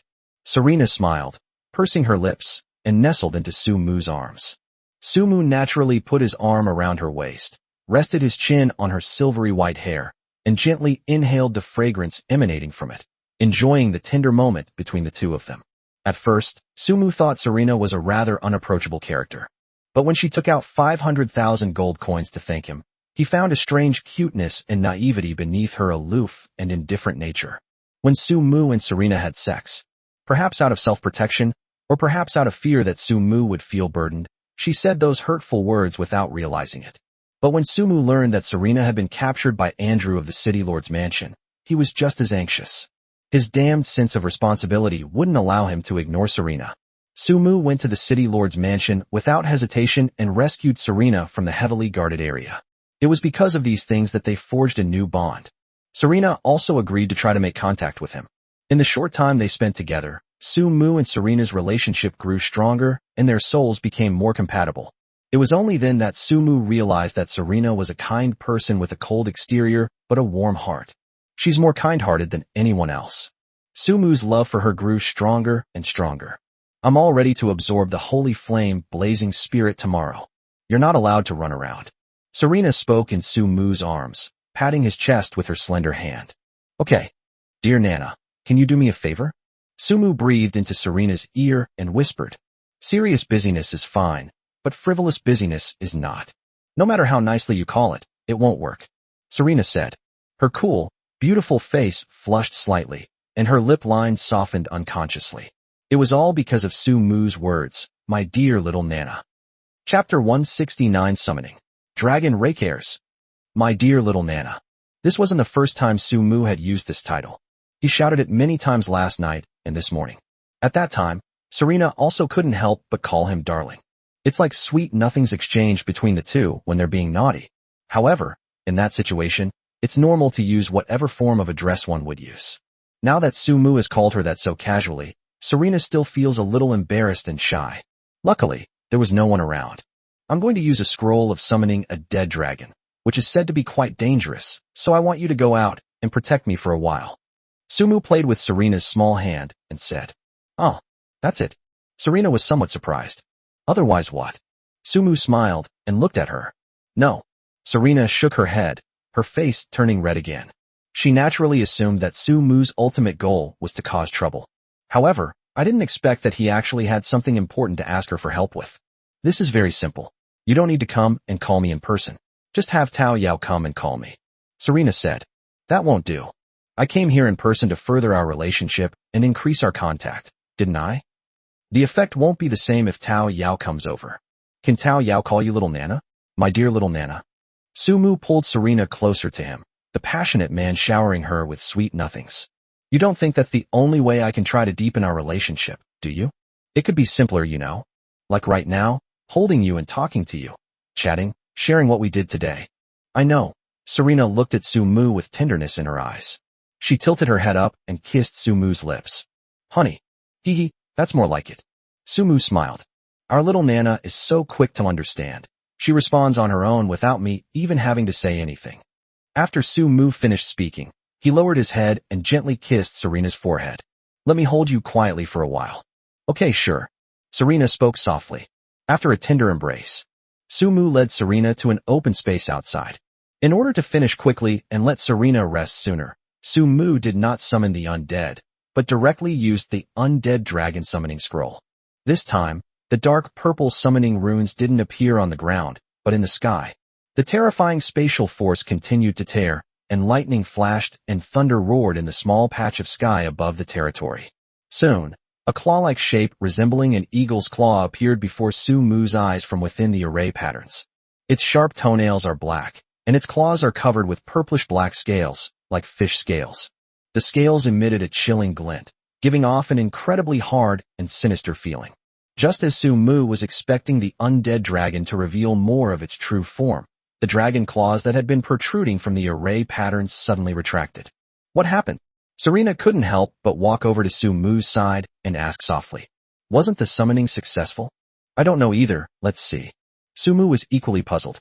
Can the summoned undead dragon really run back on its own? Is this some kind of ridiculously unreliable claim? However, since the summoning runes hadn't disappeared, Su-mu decided to take another look. This was the first time he had ever faced such a situation. Another 5 minutes or so passed. Su-mu's brows furrowed as he waited. If the summoning runes hadn't remained, he would have thought the summoning had failed. Serena was all right. She stayed by Su-mu's side, comforting him and telling him to wait patiently. Finally, a voice came from within the array patterns. Damn the summoning teleportation array, why hasn't it disappeared yet? You've disturbed my rest, do you know that? Damn it. Who exactly is it? Who on earth has been summoning me? From within the array patterns, a gigantic dragon had suddenly emerged. A dragon's head like a horse's. Its scales were still purplish black, its whiskers were white, and its dark, ink-like eyes were filled with impatience as it glanced sideways at Su-mu and Serena below. The array patterns in the sky were about 200 meters away from Su-mu, But the moment the dragon head appeared, he still felt a terrifying heat wave. The heat wave was coming from the nostrils of the undead dragon. It might be the legendary dragon's breath. Is this a giant dragon with a horse's head and a snake's body? The dragon, the totem of the dragon kingdom? To be honest, Sumu was quite excited when he saw the dragon head. Because, given this background, Sumu thought that what he would summon would be a lizard dragon, that is, a western dragon. He never expected it to be an eastern dragon. It's the dragon, the totem of the dragon kingdom. You can tell just by looking at the faucet. However, to Sumu's surprise, why did the undead dragon not have horns? Where are its antlers? Horse head, snake body, deer antlers. No horns. It's you, kid. It keeps calling me. How dare you? You've disturbed my rest, Demon King. Do you believe I'll annihilate you right now? The undead dragon exhaled a scorching breath, its tone laced with hostility. Do you think you can summon me and dismiss me at will? If you want me to become your servant and do things for you, go back and practice some more. As the undead dragon spoke, it extended its claws. Upon seeing this, Serena frowned and immediately took a step forward, gathering ice element around her. Instantly, the surrounding temperature plummeted. If the undead dragon in front of her dares to harm Sumu, Serena doesn't care whether she can defeat it or not. She will definitely make it taste her power. The dragon's claw, which was halfway out, suddenly came to a stop. A surprised and bewildered voice rang out from the undead dragon. Why does it feel so familiar? The undead dragon stretched out most of its body, attempting to approach Sumu. Upon seeing this, Serena immediately prepared to cast a spell, but Sumu stopped her first. Wait, Serena. Perhaps it meant no harm. The alert from the intelligence system did not sound. Sumu could roughly sense that the undead dragon in front of him meant no harm. Serena nodded, but moved slightly closer to Sumu. She prevented the undead dragon from attacking, giving her enough time to react and immediately unleash freezing magic to slow its advance. Taking advantage of this moment, Sumu secretly cast insight on the undead dragon in front of him. Rake Den's, the undead dragon, a powerful dragon known as the Dragon of Demons. Rainon has a rich and complex history. This is information from the insight technique. Sumu frowned slightly. Dragon Raikane? Why does this name sound so familiar? It seems familiar, like I've heard it somewhere before. Sumu was racking his brains trying to remember where he had heard this before when Raikane spoke from the sky. Boy, why do you have the aura of this demon king on you? Tell me, what exactly is your relationship with me? Have we met before? Chapter 170 The Legend of the Dragon? The blade can be upgraded. Boy, why do you have the aura of this demon king on you? This sentence immediately woke Sumu up. Yes, that's his weapon now. As Sumu pondered this, he took out his demonic dragon hornblade. Is this what you mean? Is it your aura that's on this knife? A long time ago, Sumu raided the goblin's lair. Besides saving Zhang Dahai and the others, he also obtained an orange-quality demon dragon hornblade that time. This thing has always been used as his weapon. It works very well. Raikare suddenly emerged from the summoning array. The moment its body appeared, the array completely shut down. The Reynod is about 15 to 18 meters long, and its girth reaches 1 meter. It has 4 claws. It's the quintessential image of an eastern black dragon. At this moment, Raynons brought his enormous head close to Sumu, observing the dragon horn blade in his hand. The way it tilted its big head and carefully observed the scene was quite unlike the arrogant and domineering dragon from before. Instead, it's like a curious baby dragon. Sumu found it inexplicably funny. Beside him, Serena couldn't help but smile, but she remained vigilant. It carries the aura of my dragon horns. Raikane spoke, his tone filled with surprise and astonishment. As soon as it opened its mouth, a terrifying aura swept over, and Sumu couldn't help but retreat. It's not that Raikane has bad breath. Rather, it was the terrifying heat wave carried by its breath when it spoke that made people very uncomfortable, as if they were being baked in a 60-degree environment. Keep in mind that he and Raikane were some distance apart. If it gets any closer, the temperature will probably be even more terrifying. Sorry. I try not to breathe. Raikane straightened his dragon body, but his gaze remained fixed on the dragon hornblade. Young man, where did you come from? Sumu didn't boast. He simply explained the origin of the demon dragon hornblade. I never expected this. I didn't expect that. After hearing everything, Raynon's expression darkened, and his voice, filled with regret and resentment, rang out. I, Raynons, was only thinking of repaying a debt of gratitude, but I never imagined that my dragon horns would end up in such a state. After all, in her eyes, I am nothing more than a demonic dragon. Ha! How dare you treat my precious dragon horns with such disdain? Rhaenozer's voice was like muffled thunder as it flew towards the sky, disappearing into the clouds in the blink of an eye. There was a sudden burst of lightning and thunder all around. Well done, they cut off my horns. They don't even deserve it. Amidst the flashes of lightning and thunder, Ray Kane's voice echoed from the heavens above.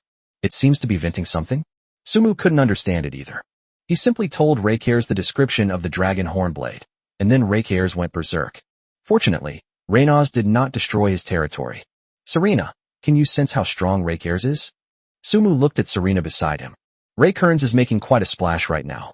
However, Sumu was not from this world, and he could not sense Ray Kane's current strength. He guessed that if his insight skill could be upgraded, he would probably be able to see it. Serena is different. She is capable of perception. Very strong, stronger than me. Serena looked up at the sky and slowly said, "It should have reached the level of a divine knight and a holy archmage." Divine knight? Holy archmage? If Sumu remembered correctly, that was the second strongest being from the bottom. There is only one level above that. Legendary knight, legendary mage. Serena continued speaking. I don't know why either. Maybe it's because it has a powerful restriction on it. A powerful dragon can easily reach the strength of a legendary mage or a legendary knight. In our continent, to slay a giant dragon, we would need to mobilize dozens of legendary mages and legendary knights. Dragons are among the most powerful beings on the continent. Serena spoke, then looked away. Moreover, it is different from any dragon I have ever seen.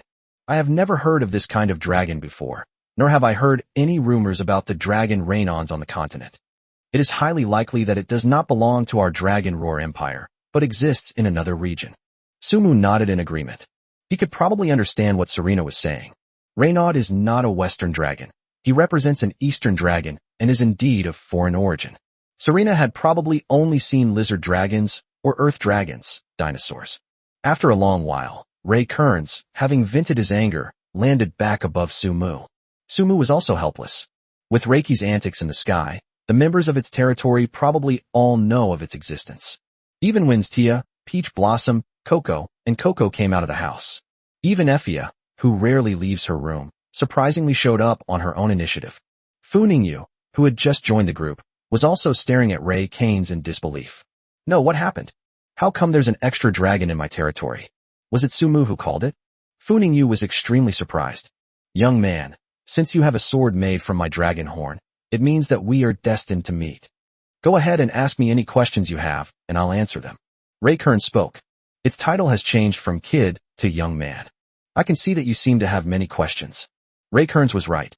Sumu had quite a few questions. What I'm curious about is, given your strength, why is the quality of my dragon horn blade only orange? This really must be made from your horn, right? You said it has your aura. Hee, an interesting question. Ray Kanes laughed, but the meaning behind his words was unclear. Young man, you seem to understand the quality of weapons? Of course. Sumu nodded and repeated what he knew about the weapon's quality. That's absolutely right.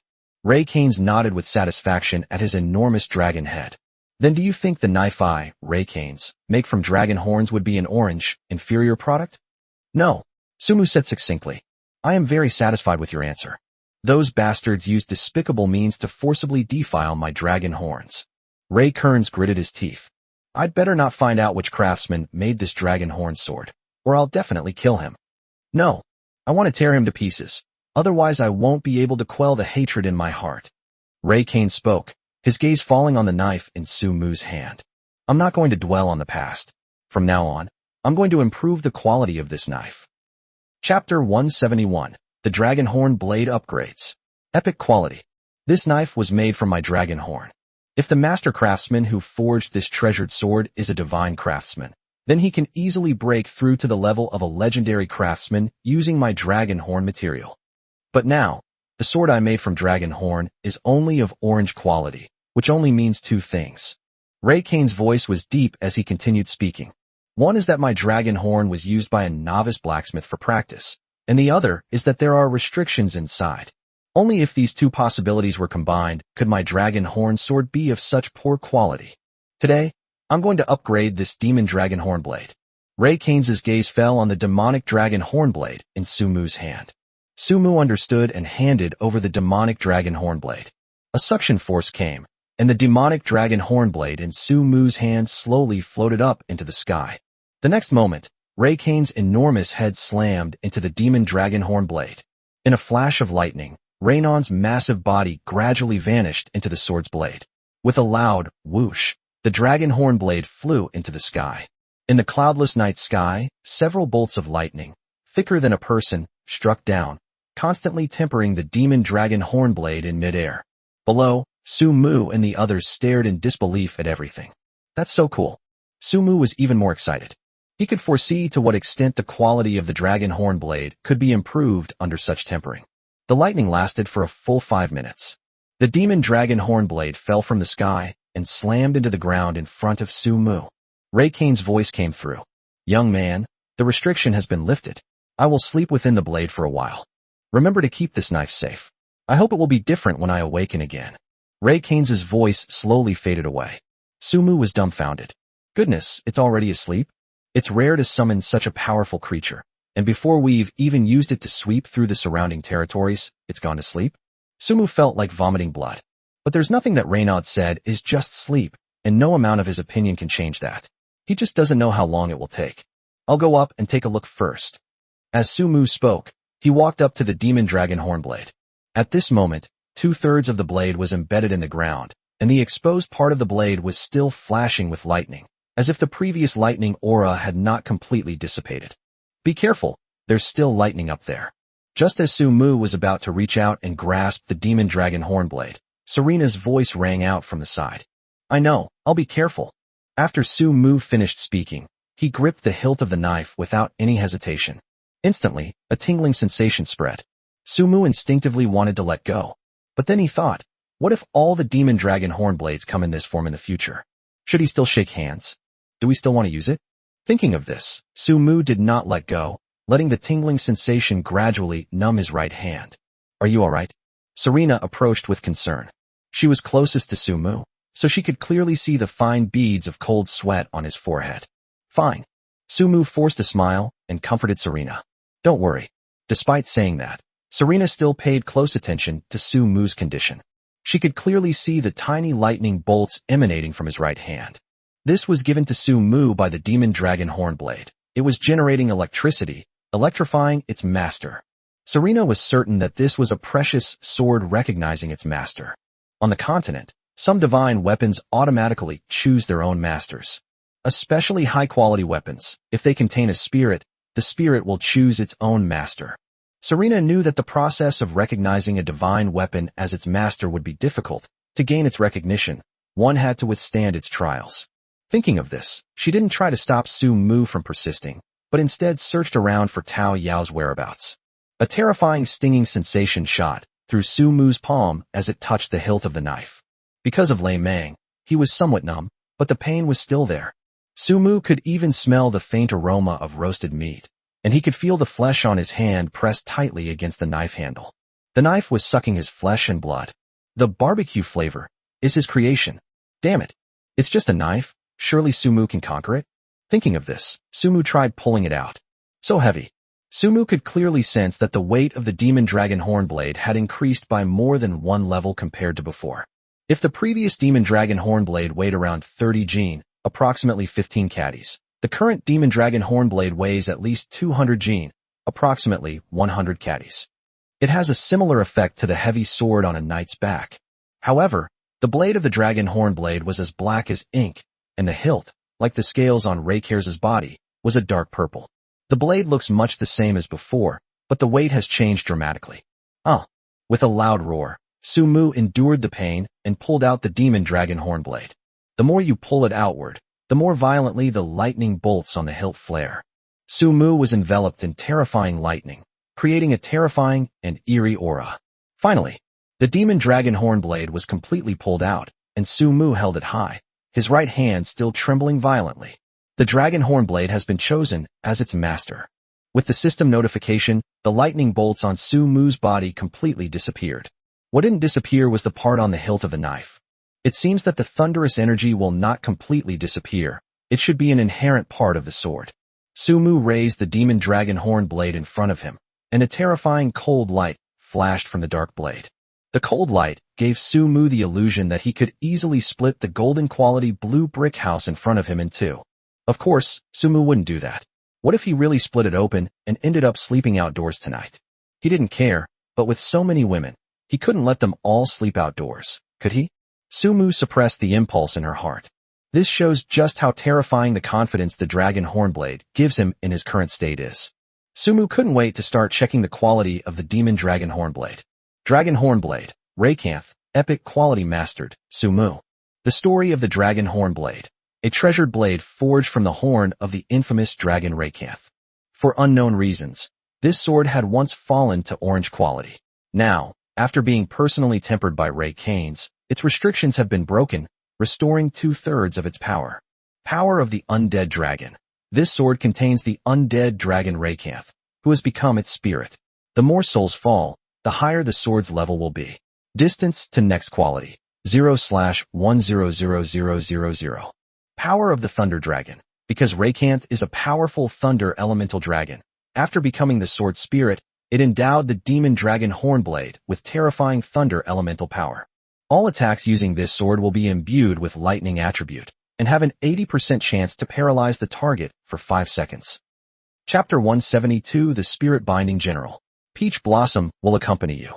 Raynane's unique grace. Sensing that the sword's wielder is in mortal danger, Raynane will appear and wipe out all. Currently in a dormant state. The demonic dragon hornblade's innate skills. Thunderous roar soars to the sky. Thunderous serpents sweep across the earth. This is the current description of the demon dragon hornblade. Sumu could only say, powerful, terrifyingly strong. Moreover, once it reaches epic quality, it can automatically level up by defeating enemies. This is simply Sumu's dream soldier. Suppressing his excitement, Sumu continued reading the skill descriptions. Thunderous roar across the sky. Swing your blade forward, unleashing dozens of terrifying thunderous forces to help you eliminate the enemies in front of you. Cooldown, 2 minutes. Lightning Serpent Sweep. Unleashes a powerful lightning strike into the ground, its terrifying force surging forth from the earth and covering a certain area. This will become your razor cage, subjecting enemies to continuous lightning attacks for 5 minutes. Cooldown, 20 minutes. Still strong. Their skills are terrifyingly powerful. One is a skill that attacks multiple targets simultaneously, and the other is a skill that targets a specific area of effect. Looking at the current Demon Dragon Hornblade, Sumu was overjoyed. The recognition of the master was successful, right? Put him down quickly. Let Taoyao treat your injuries. Serena's voice rang out. Good. Sumu glanced at Serena, then grimaced and released his grip on the Demon Dragon Hornblade. The reason he was grimacing was, of course, because he had experienced the sensation of his skin and flesh separating. Sure enough, the moment the knife was released, Sumu's right hand was a bloody mess, charred black. Looking at the hilt of the dragon hornblade, the torn blood and flesh had been completely absorbed, leaving the hilt spotless and dazzlingly clean. Goodness. Sumu clicked her tongue after noticing this scene. As expected of a sword spirit, it even knows how to absorb energy. Master, please let me take a look at you. Taoyao tenderly held Sumu's large hand, using all her healing magic to the fullest extent. If it were someone else, Taoyao might not have gone to such great lengths to treat them. But of course, the master wanted her healing magic to work its best. Thank you for your hard work, Taoyao. Taoyao is not tired. It's just that seeing master's wounds makes Taoyao's heart ache. Taoyao's eyes were red, and she murmured softly. It must have hurt a lot. It's okay, you idiot. Sumu smiled, reached out his free hand, and patted Taoyao's head to comfort her. Sumu, what is the current quality level of this knife? At this moment, Serena asked. With Taoyao's treatment, her worries could be temporarily put aside. That's just how Serena is. Even if she's worried, she won't show it obviously when there are other people around. Epic. I guess so. Serena nodded, then said, Did Ray Canes become the sword spirit inside? You guessed it.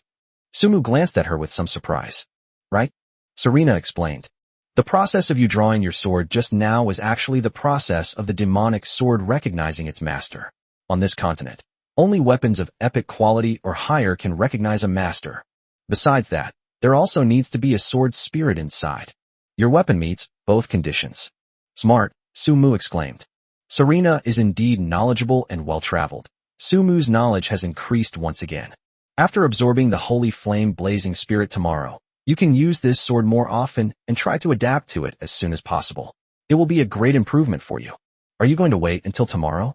I'll take it out for a stroll in a bit, Sumu said. So eager. Serena laughed. Of course, you don't understand the excitement and thrill a man feels when he finally gets the toy he's wanted for so long.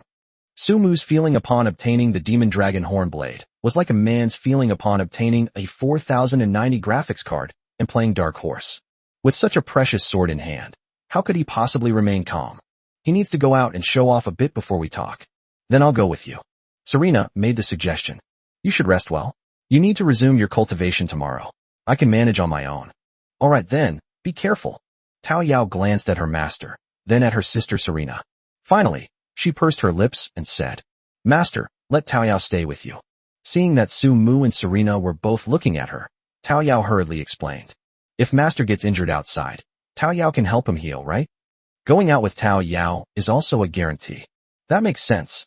Serena nodded. You and Tao Yao go out together in a bit. I feel at ease with her there. Don't underestimate Tao Yao. She can distinguish many magical beasts and knows which ones are particularly dangerous. With her by your side, you can avoid a lot of unnecessary dangers.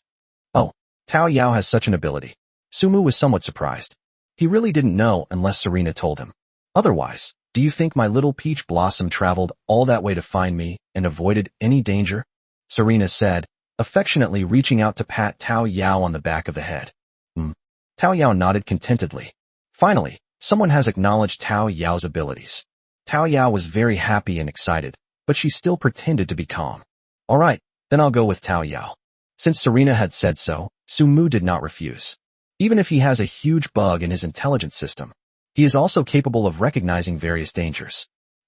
Tao Yao nodded her little head excitedly. She finally had a chance to be alone with her owner again. It was so hard. Tao Yao, before we go out, I need to use all the summoning scrolls. Please wait a moment. With the matter of the demonic dragon hornblade settled, Sumu prepared to use the summoning scroll.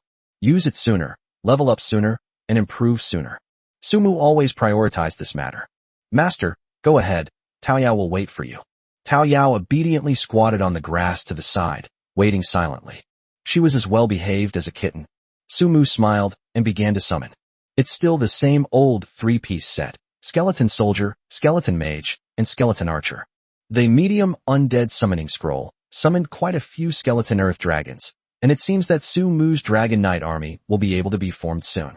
The first time Sumu used the last 3 high-level undead summoning scrolls, he summoned a new face. A skeleton, much like Mordrensa, in spirit form without feet, wielding a giant scythe. Sumu used an insight spell. Spirit Binder. It has no offensive capabilities. It is the creator of the undead race. Its existence brings a constant stream of new undead to hell. The spirit binding technique will destroy the power of the undead spirit after it is created if the spirit binding technique is too powerful. Function: dead beings can be immediately captured and recreated as new undead. Chapter 173 Kill. Soul Capture. Fine traditions must not be lost. Upon seeing the introduction of the spirit binding general, Sumu immediately understood what it meant. At the same time, he was excited. Now, Sumu can only summon the undead by relying on scrolls, and the only source of these scrolls is the wealthy Luo Wuxi. But with the spirit binder, the situation completely changed. He could kill monsters and produce undead spirits. After monsters die, the spirit collector will be able to capture their souls and transform them into new undead entities. Then new undead will appear in his territory, and he can die 10 times a day. Wow, that's impressive. As long as you keep killing monsters, you can continuously generate undead. Unbelievable. Sumu's eyes lit up when he saw the silent spirit binding general. Although this is not the only one, its function is extremely important. The only downside is that it has almost no offensive power. Another issue is that it's impossible to capture beings with excessively high strength. In other words, being stronger than the soul-binding general will become ordinary undead after their souls are bound by it. That's how Sumu understood it anyway. For example, the undead guardian knight, Jerben, who is by his side.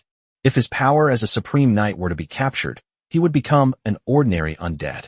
This may also be the difference between the spirit binder and Flint. The undead dolls created by Frenna are compressed to a certain level based on the strength of their master. The soul-binding general is different. It can only bind ordinary-level undead. Sumu could understand. There is a difference between mass production and handmade production, stitch by stitch. Therefore, it's best to have Frenna turn a powerful person into a ghost doll after they die. Continue using the higher undead summoning scroll. This time, Sumu was assigned by the system to summon spirit-binding generals one after another, with no new faces appearing. However, Sumu still expressed his satisfaction. He had a premonition that next time, a new, unique representative of the undead might be summoned. Late at night, a blinding light swept through the forest, and dozens of lightning bolts suddenly erupted. The vampire bat hanging upside down in the tree was taken away by the thunder python before it could even understand what was happening. Fear. Sumu secretly praised him. What he just used was naturally the skill that came with the demon dragon hornblade, thunderous roar to the sky. He actually took away a large number of magical beasts. Tao Yao, what level of being was the monster I just killed? Sumu asked. He naturally knew that this was something called a blood clan beast, but he didn't know its specific strength and had no way of judging the power of the demon dragon hornblade. The vampire bat was a pet kept by vampires in ancient times. Later, they mutated into the current vampire bats, a bloodthirsty magical beast whose strength is roughly equivalent to an 8th-tier knight squire. After observing for a moment, Tao Yao spoke. Not bad. A knight squire at the 8th rank is equivalent to not reaching the level of a bronze knight. Sumu was very pleased with Tao Yao's extensive knowledge.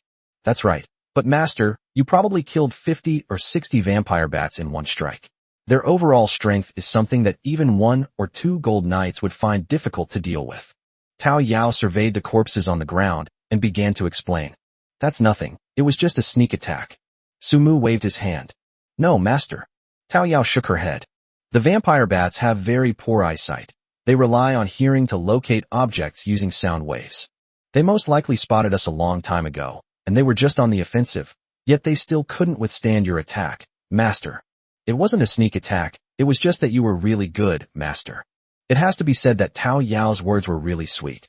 After hearing her say that, Sumu was overjoyed and became more confident. It's not that I'm better than Dao Chong, Sumu said modestly. The knife belongs to its master, so the master is still the strongest. Tao Yao said sweetly. This little girl knows how to talk. Sumu pinched Tao Yao's cheek. Bringing Tao Yao out was really a great choice. You three, hurry up and go up there to capture their souls, and take a look. Sumu turned around and glanced at the 3 spirit-binding generals behind him. Without answering, and seemingly unable to speak at all, the 3 spirit-binding warriors drifted towards the area littered with the corpses of vampire bats. A bizarre scene unfolded. Like a soul-reaping messenger. Wherever the 3 spirit-binding generals went, their scythes slipped from their hands, and skeletal undead crawled out from the corpses. All of them are in the form of skeleton soldiers. Sumu had never seen a skeleton archer or a skeleton mage before. It's possible that the vampire bat, a type of magical beast, can only capture souls to create undead in the form of skeleton soldiers. Sumu was watching with great interest when he suddenly felt an amazing softness in his hand. Sumu turned her head and glanced at it, only to find it was Tao Yao's. The little girl was probably terrified by the undead skeleton crawling out of the broken corpse, and she was sticking close to him. Peach Blossom is inherently fierce. If Sumu didn't feel anything after being touched like that would be a lie. Are you scared? Sumu said softly. A little. Tao Yao raised her little face and looked at Sumu, her face blushing slightly in the darkness. She originally thought she was quite bold. Seeing such a thing happen still sends chills down my spine. Tao Yao was a little embarrassed. But soon, Tao Yao felt Sumu reach out and pull her into his arms. Don't be afraid. Tao Yao was already petite, and when Sumu held her small body, it felt like he was holding a little girl. Thank you, master. How well-behaved Tao Yao is.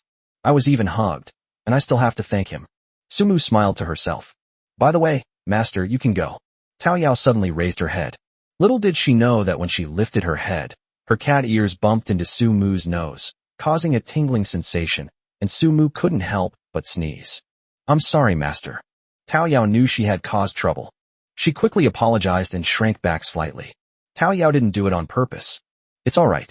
Sumu comforted her, but his attention was quickly drawn to Tao Yao's ice blue cat ears.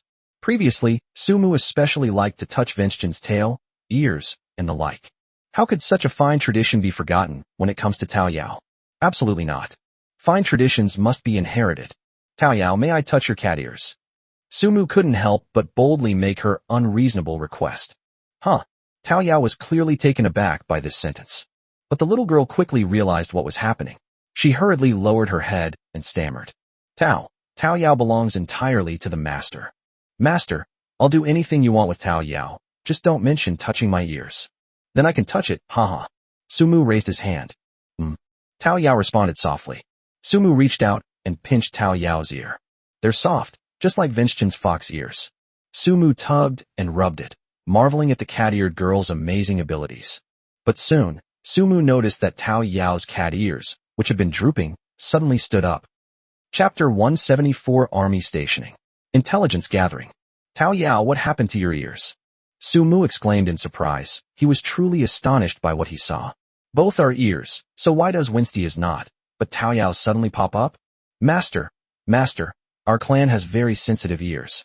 Because our cats have very sensitive ears, they can sense sounds and movements from a great distance. Tao Yao's face was rosy and she was very cute. Her big blue eyes were filled with watery mist, but it was not obvious in the night. Her adorable appearance made Sumu unable to resist hugging her. From childhood to adulthood, Tao Yao didn't know much about relationships between men and women. She was just a happy little maid. However, in the dungeon of the Yunlong Chamber of Commerce, Miss Kaisen taught her a lot of relevant knowledge in order to make her future life easier. At first, Tao Yao was simply curious. But the more she learned, the more she blushed. At this moment, Tao Yao only felt a cool sensation on her lips. The master kissed her. Tao Yao clenched her little hands tightly with nervousness.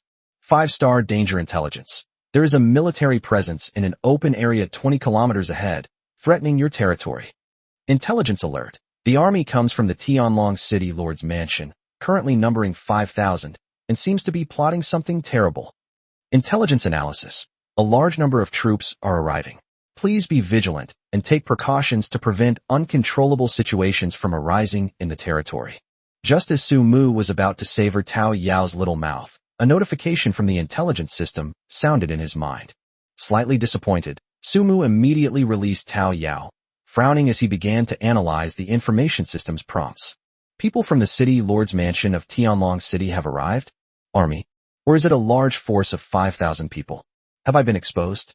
Sumu pondered in his heart. But that's impossible. He fled 100 miles away in an instant. How did Lord Andrew know his identity? Serena has not left her territory recently, and her intelligence system has not received any other dangerous information, so there are no spies or anything like that. Could it be that the development of my territory has successfully attracted the attention of Tianlong City, and they are preparing to come and recruit me? Or perhaps they want to destroy my territory? Sumu continued to ponder. He reads a lot of water margin in his spare time, so he naturally knows a lot of the stories. The sheer size of his territory is indeed attracting the attention of those with ulterior motives. Never mind. Let's go check it out first. Sumu made a decision. At this moment, Tao Yao, nestled in Sumu's arms, quietly observed his ever-changing expressions. Owner, did Tao Yao upset you? Tao Yao asked cautiously. She felt it was her own problem. It must be because she doesn't understand anything and made her master uncomfortable. As Sister Kaisen once said, if a man is not satisfied, he will frown and will not continue. Tao Yao was pondering something in her little heart. No. Sumu thought for a moment, then continued. By the way, Tao Yao, you just said your ears are very sensitive. Can you hear people talking from 100 meters away? Can you do it? Tao Yao paused for a moment, then nodded and said, a worthy master. For example, in the stone house we live in, Tao Yao can probably sense how many people are in the room just by listening carefully. For some reason, Tao Yao blushed again. She remembered the sounds coming from the room that night. Although her sister Winstia pulled her away, she remained curious and listened intently. Tao Yao also heard a title that made her blush. For example, things like dearest and so on. Tao Yao was confused, but she roughly knew what had happened in the room. Something did indeed happen between the master and the princess. However, Tao Yao wasn't jealous. She felt that Sumu was a good match for Serena. Serena is also worthy of Sumu. In her young heart, Tao Yao even felt a little envious of Princess Serena. Let's go, Tao Yao. Come with me to investigate something. Sumu glanced at the spirit-binding general who had already completed the soul-binding process ahead and spoke. Oh, Tao Yao didn't ask anything. It's just something the master wants to do, so she'll go do it. Soon. A campsite 20 kilometers away. Wow. Master, why are there so many tents here? Tao Yao stared in surprise at the rows of tents in front of her, her little mouth agape. Su Mu's expression was solemn, and he didn't forget to reach out and cover Tao Yao's mouth. Keep your voice down. Tao Yao nodded her little head frantically. Tao Yao, do you see those two men by the campfire up ahead? Su Mu pointed to a spot 100 meters ahead. Tao Yao nodded. Can you hear what they're saying clearly? If you can hear me clearly, listen to me, and then repeat it to me. Master, Tao Yao will do her best. Tao Yao clenched her small fists, staring intently ahead. About 5 minutes later, the two men got up, and one of them, who seemed to be the leader, went into the large tent at the very center. How about it? Su Mu looked at Tao Yao with concern. Master, I just heard it. That subordinate reported to their superior that they saw a black dragon in the sky over our territory tonight, and asked if he wanted to observe it further? Or will you launch an attack on our territory just before dawn? They also said it was the will of Andrew, the city lord of Tianlong City, and they mentioned what races exist within our territory and their approximate strength. Tao Yao diligently reported what she had heard to her master. Are you sure they're talking about our territory? Tao Yao nodded frantically. Tao Yao isn't stupid. Chapter 175, Taking the Initiative. Everything is ready. The phrase Tao Yao isn't stupid made Su Mu chuckle. He didn't want to smile in such a serious setting. But when Tao Yao suddenly said that, it was hard for him not to laugh. Tao Yao, did you hear clearly? Are they planning to attack our territory just before dawn? Tao Yao shook her head. Master, this was what they originally intended. But because they saw the black dragon in our territory tonight, they plan to wait and see, and then go back to the city lord's mansion to report the news before making a decision. Master, have they discovered Her Highness the Princess? Do they know that we ruined their plans last time? Tao Yao may be naive, but she is still quite clever. Su Mu nodded. At present, we cannot rule out this possibility, but it is also possible that our territory is growing stronger and has successfully attracted their attention. In any case, I have to think of a solution. The invading forces of Tianlong City do not intend to attack our territory, but Su Mu absolutely cannot sit idly by and wait for death. With a force of 5,000 men, and whose strength was still unknown, Su Mu couldn't say he had a 100% chance of winning. In fact, there's a good chance they'll lose. After all, these are all regular troops. If Andrew had come for them from the start, he wouldn't have been so stupid as to send his underlings and cannon fodder to their deaths. Su Mu was the one who killed his son. Therefore, there is a 90% chance that this unit consists of the elite of the elite. Just as Su Mu had thought. This advance force of 5,000 people is the elite of the elite. Andrew came with the determination to kill Su Mu. The commander leading the team is Hayward, who possesses the strength of a holy knight. His lieutenant, Royce, is also a being with the strength of a supreme knight. Moreover, if it weren't for his health condition, Andrew himself would have been here long ago. Unfortunately, a war that was bound to begin was temporarily halted because Su Mu inadvertently summoned the dragon Rainons. Hayward's spies witnessed the dragon Rainons in the clouds and immediately reported the information to their commander. For this reason, Hayward intends to consult with Lord Andrew before deciding whether to go to war. Or, to put it another way, send more troops. But Su Mu was completely unaware of all of this. All he knows now is that these people are after him. Without an intelligence system, the enemy is in the shadows while I am in the open.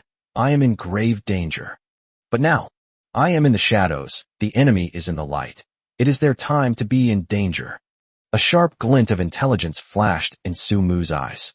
All's fair in war, so don't blame me for not using conventional methods. I don't need to engage in team battles with them at all, so why not have a bloodless victory? Thinking to himself, Su Mu looked at little Tao Yao. Tao Yao, do you know what magical beasts in the forest can produce effects that cause people to fall asleep or become dizzy? Or rather, what can make someone dizzy and disoriented? Such magical beasts exist? Serena said that Tao Yao could distinguish the functions and dangers of many magical beasts, right? Now is the time to test Tao Yao. But this, of course, is merely Su Mu's plan A. Does it produce a drowsy or dizzying effect? Tao Yao thought about it carefully, and suddenly her eyes lit up. Master, can it be something other than magical beasts? Tao Yao knows of something that, when inhaled, can cause hallucinations and prolonged unconsciousness. What is that? Su Mu grabbed her hand. If what Tao Yao said is true, then it will be much simpler for him to do it. Tao Yao just happened to see it on the way here with her master. It's pollen from a flower called Siamese flower. Where are they? Are there many? Take me to see them quickly. Yes, Tao Yao still remembers the way. About 20 minutes later, led by Tao Yao, Sumu arrived at a vast sea of flowers. Siamese flower, a beautiful purple flower. Be careful. The pollen adhering to the petals can cause hallucinations and unconsciousness if inhaled. Looking at the vast expanse of Siamese flowers, Su Mu was thrilled. Master, the hallucinogenic and dizzying effect of Siamese flower pollen is very good. Once, even the royal guard knights who were guarding the princess fell for it and slept for a whole day and night. You should know that the royal guardian knights are all at the supreme knight level. Tao Yao explained from the side. Tao Yao, you are truly my lucky star. Sumu pinched Tao Yao's little face. However, how come I didn't notice this Siamese flower when I came here? Of all the times you noticed it. Master, that's because you boys don't like pretty things. Tao Yao is different. Tao Yao is a little girl, so she'll appreciate the scenery along the way. Tao Yao stamped her little feet as she explained. Being praised repeatedly by her owner, Tao Yao was overjoyed. Her cat tail practically stood on end. But Tao Yao had to pretend to be reserved and not show it, so she could only stomp her feet to vent her joy. Okay. Sumu scratched his head and chuckled sheepishly, looking at the adorable Tao Yao. Next, it's time to assign tasks. Tao Yao was responsible for riding the griffin back to the territory, while Snowed and the Nightshade came to provide support. Sumu, on the other hand, was responsible for staying behind to collect pollen from the Siam flower. A grand plan was already taking shape in Sumu's mind. We're just waiting for him to make it happen. First, Sumu collected pollen from the Siam flower, and then gave it to Yi Mei to scatter into every tent in the camp. Let those sleeping soldiers and knights who are unable to resist fall into a deep sleep. The reason this task was assigned to Nightshade was naturally due to Nightshade's own abilities. They are naturally adept at stealth and hiding in the darkness, and ordinary people simply cannot detect them. Sumu felt most at ease having them carry out this task. When everyone in the camp was completely asleep, Sumu would pick up a torch and light it. He's about to stage a spectacular attack that burns down the enemy's camps. An enemy is an enemy, and Sumu never shows mercy to enemies. Snod, lead your men and be careful. Remember to avoid the knights patrolling outside the gate. Unless there is a surefire opportunity, do not attempt to eliminate them one by one, lest you arouse suspicion. With everything prepared, Sumu was explaining the details. Also, be sure to leave a handful of the tree sap I gave you in each tent, in case you need to start a fire. Finally, be very careful around that big tent in the center. If it is not necessary, it can be abandoned directly. The highest-ranking general resides in the central tent. His strength is unknown to Sumu. But since they are powerful individuals, their alertness will inevitably be higher than that of ordinary soldiers. As a last resort, we have no choice but to give up. Anyway, once the fire starts, the central authorities won't be able to escape either. Your Majesty, please rest assured, we will definitely complete the mission. Snowed and his men went down. Chapter 176 The Terrifying Strength of the Holy Spirit Knight. Late at night, outside the tent. It's so annoying. I don't know what's wrong with the city lord. Why does he insist on sending us troops to this godforsaken place? Patrol Knight A was complaining. Shoo. Don't you dare say anything out of line. If Commander Hayward hears you, he'll kill you. The Patrol Knight B quickly looked towards the large tent in the center, carefully made a shushing gesture, and looked nervous. Yes. Patrol Knight C whispered. You all know that the young master of Pudong was killed, and the city lord has been acting strangely lately. At this critical juncture, we should refrain from gossiping. If we are heard, we will all die. Patrol Knight A yawned, and didn't say anything more. By the way, where are those 5 Slavs? Why haven't they come back for so long after they went to the toilet? Patrol Knight Z looked around and said, Who knows? Maybe they went to smoke fire snakes. Those guys like to slack off, you all know that. That's what Patrol Knight B said. The 3 chatted about Xiaodian, forcing themselves to stay awake in the summer night and continue their patrol. But ultimately, the overwhelming drowsiness couldn't be resisted. They rallied their troops last night and then marched through the night without getting a proper rest. After such an intense march, the 3 patrol knights, A, B, and C, were already overcome by drowsiness. Finally, they nestled against the nearby haystack and drifted off to sleep. I don't know how much time has passed. Sudden, the patrol knight felt an intense heat burning under his buttocks. He was jolted awake and discovered that the tent in front of him was on fire. The fire was huge and quickly spread to the second tent. Fire! Fire! Our camp is on fire. Come out and put out the fire. Patrol Soldier A was startled. He jumped to his feet and shouted. But the camp was as silent as still water, and his shouts received no response at all. You two get up quickly. The camp is on fire. Go and warn everyone. Before he could finish speaking, the Patrol Knight A froze in place, dumbfounded. Because he discovered that his best friend, whom he had been chatting with not long ago, had his throat slit, and blood was everywhere. The murderer was right in front of the patrolling knight. At this moment, he was holding a knife as black as ink. You? Before the patrol knight could finish speaking, he felt a sharp pain in his back and collapsed to the ground. The one who personally ended his life was Nightshade Snowed. Flames shot into the sky. The fire spread rapidly. 3 tenths, 4 tenths, 5 tenths. Looking at the flames soaring into the sky, Sumu knew that he had succeeded. So what if there are 5,000 troops? Tonight, he'll unleash a devastating attack that burns down 3 miles of enemy camps. Just as Sumu was secretly delighted, a sonic boom came from behind. Almost reflexively, Sumu lunged forward, performing a yellow dog roll. A 2-meter deep ravine appeared ahead, and Sumu's back was already soaked with sweat. He couldn't believe it. If he hadn't reacted quickly, he would have already quit the game and ended the battle. Did you start this fire? You little thief, what have you done to my soldiers? Sumu turned around and immediately saw the middle-aged knight in civilian clothes behind him. The other person held a long sword in his hand. His hair was disheveled, and he also carried a heavy sword that only knights carried on his back. Hayward jealous. Hayward possesses the strength of a holy knight and is Andrew, the Lord of Dragon City, a trusted right-hand man. Looking at the feedback from the insight technique, Sumu frowned. What is the strength of the holy knight? Sumu was only at the silver knight level before, and even with the boost from the demon dragon hornblade, his current strength is at most at the gold knight level. Or it could be even higher. But the one on the other side is a holy knight. That's the Holy Spirit Knight, who surpasses even the Golden Knight and the Supreme Knight, directly spanning 2 major levels. A huge gap in strength was laid out before Sumu. Speak quickly. Seeing that Sumu did not answer, Hayward raised his long sword again and swung it fiercely. The terrifying sword energy rippled outwards, sweeping towards Sumu and stirring up the fire even more fiercely. Hayward's sword strike was too fast. It was so fast that Sumu had no time to react or dodge. He raised the demonic dragon horn blade in his hand, just about to unleash its skill to forcefully defend himself. Sudden, a figure appeared ahead. Boom! The terrifying aftershocks reverberated outwards. Freyna. Sumu saw the figure in midair who had blocked the terrifying attack for him. It was Freyna. She was slammed to the ground from midair. If the undead also experienced pain, Freyna, who withstood this attack, must have been seriously injured. After sending Tao Yao back, Sumu instructed her not to come over. Therefore, Tao Yao is not present at this moment. And Freyna, who had never appeared before, has now reappeared at such a crucial moment to shield him from an attack. Sumu gripped the demon dragon horn blade tightly in his hand, a murderous glint gradually appearing in his eyes. Sumu has always been very cautious. He personally took care of eliminating the patrolling knights around the area, dealing with them one by one. Furthermore, Snod said that a lot of Siamese flower pollen was also placed in the central tent.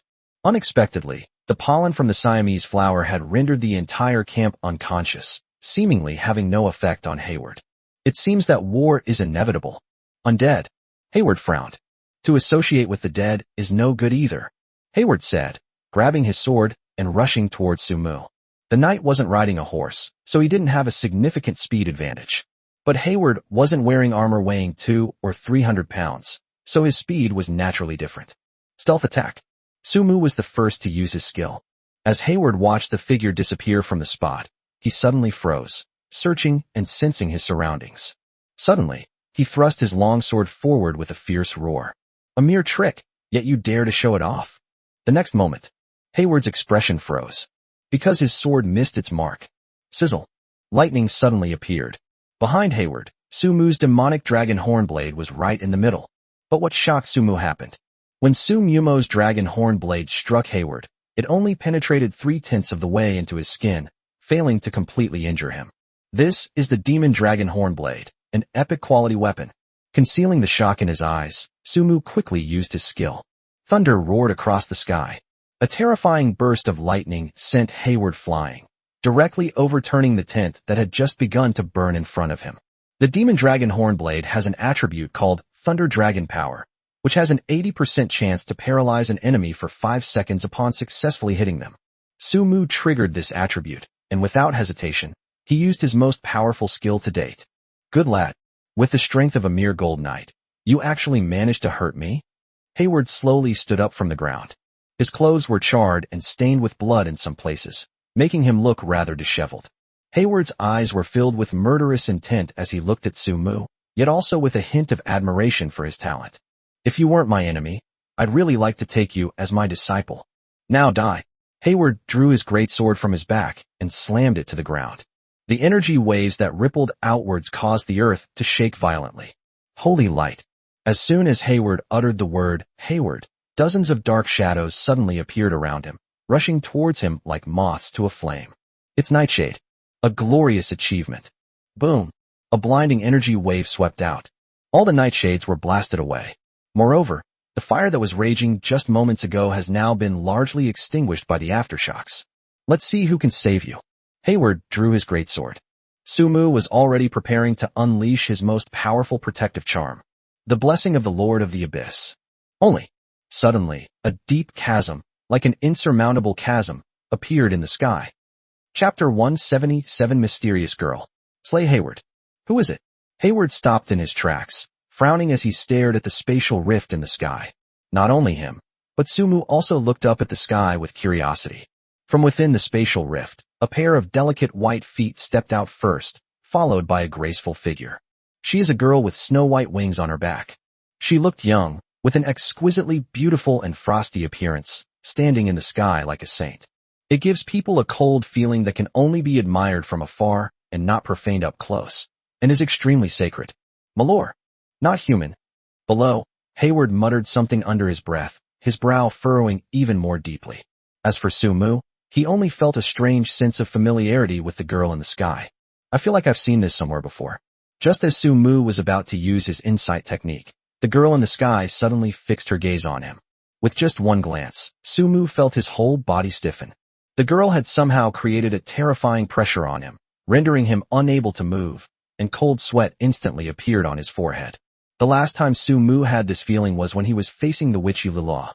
At that time, Yuliloa was simply invincible. Her strength was a bottomless pit for Sumu. However, Sumu could roughly guess that Yuliloa, as the princess of the Moon Demon clan, should be at the pinnacle of strength on the continent. The mysterious girl in front of him gave Sumu the same feeling. Terrifying. As he was thinking this, Sumu blinked and found that the cold-tempered girl had appeared less than 3 meters in front of him. Sumu felt the oppressive force on his body weaken. Taking advantage of this opportunity, he suddenly used his insight technique. Titanic Holy Horse. Milo the Titanic Holy Horse is the ancestor of the Titanic Silver Feather Horse. They lived in the ancient times 10,000 years ago and are one of the most ancient species on the continent. This girl's name is Malor. Tizat Holy Horse. The ancestor of the Tizat Silver Feather Horse? Could they be here to see Effia? Or are you here to see Flo? Such a thought arose in Sumu's mind. However, at this moment, Malor's sky-blue eyes fell on Sumu's face. Her pink lips parted slightly, as if she wanted to say something. Watch out behind you. Sumu couldn't help but exclaim in surprise. It turns out that Hayward from behind launched an attack in this direction.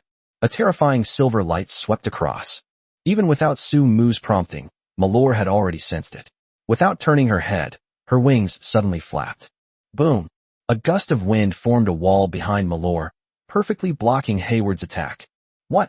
Hayward exclaimed in surprise. This was a powerful attack he had been preparing, yet it hadn't even scratched his opponent. Keep in mind that even against a knight of a higher rank, Hayward was confident he could severely injure his opponent with that last strike. Not to mention that it was during a sneak attack. But now, the mysterious girl in front of him was not harmed at all, and instead easily thwarted his attack. Hayward was utterly shocked. After the initial shock, he seemed to realize something and looked towards the horses in the distance. Hayward took off running. He's a smart man. He knows there's no need to fight a pointless battle. Staying alive is the most important thing. As long as you're alive, anything is possible. He's trying to escape. Don't let him get away. Sumu instinctively shouted something. If Hayward really does leave on horseback, he currently doesn't have the power to stop him. Aren't you going to let him leave? Malor suddenly tilted her head and asked a question without expression. Sumu was taken aback. What's going on here? Right. Don't let him go. Oh. Malor responded, and the next moment, she vanished from the spot. When she reappeared, Sumu found that she had caught up with Hayward, who was riding a horse 100 meters away. Good grief. Does this have built-in teleportation? Or is it direct space travel? Sumu was surprised by Miluo's speed. The next moment, a silver light blade suddenly appeared in Malor's hand, and she swung it towards Hayward on his horse. Hayward parried with his sword. The sword snapped in two. Malor swung her sword again, and the horse was cut in half at the waist. Malor unleashed another attack, and the Supreme Knight Hayward, who had fallen from his horse, had both legs broken. Sumu.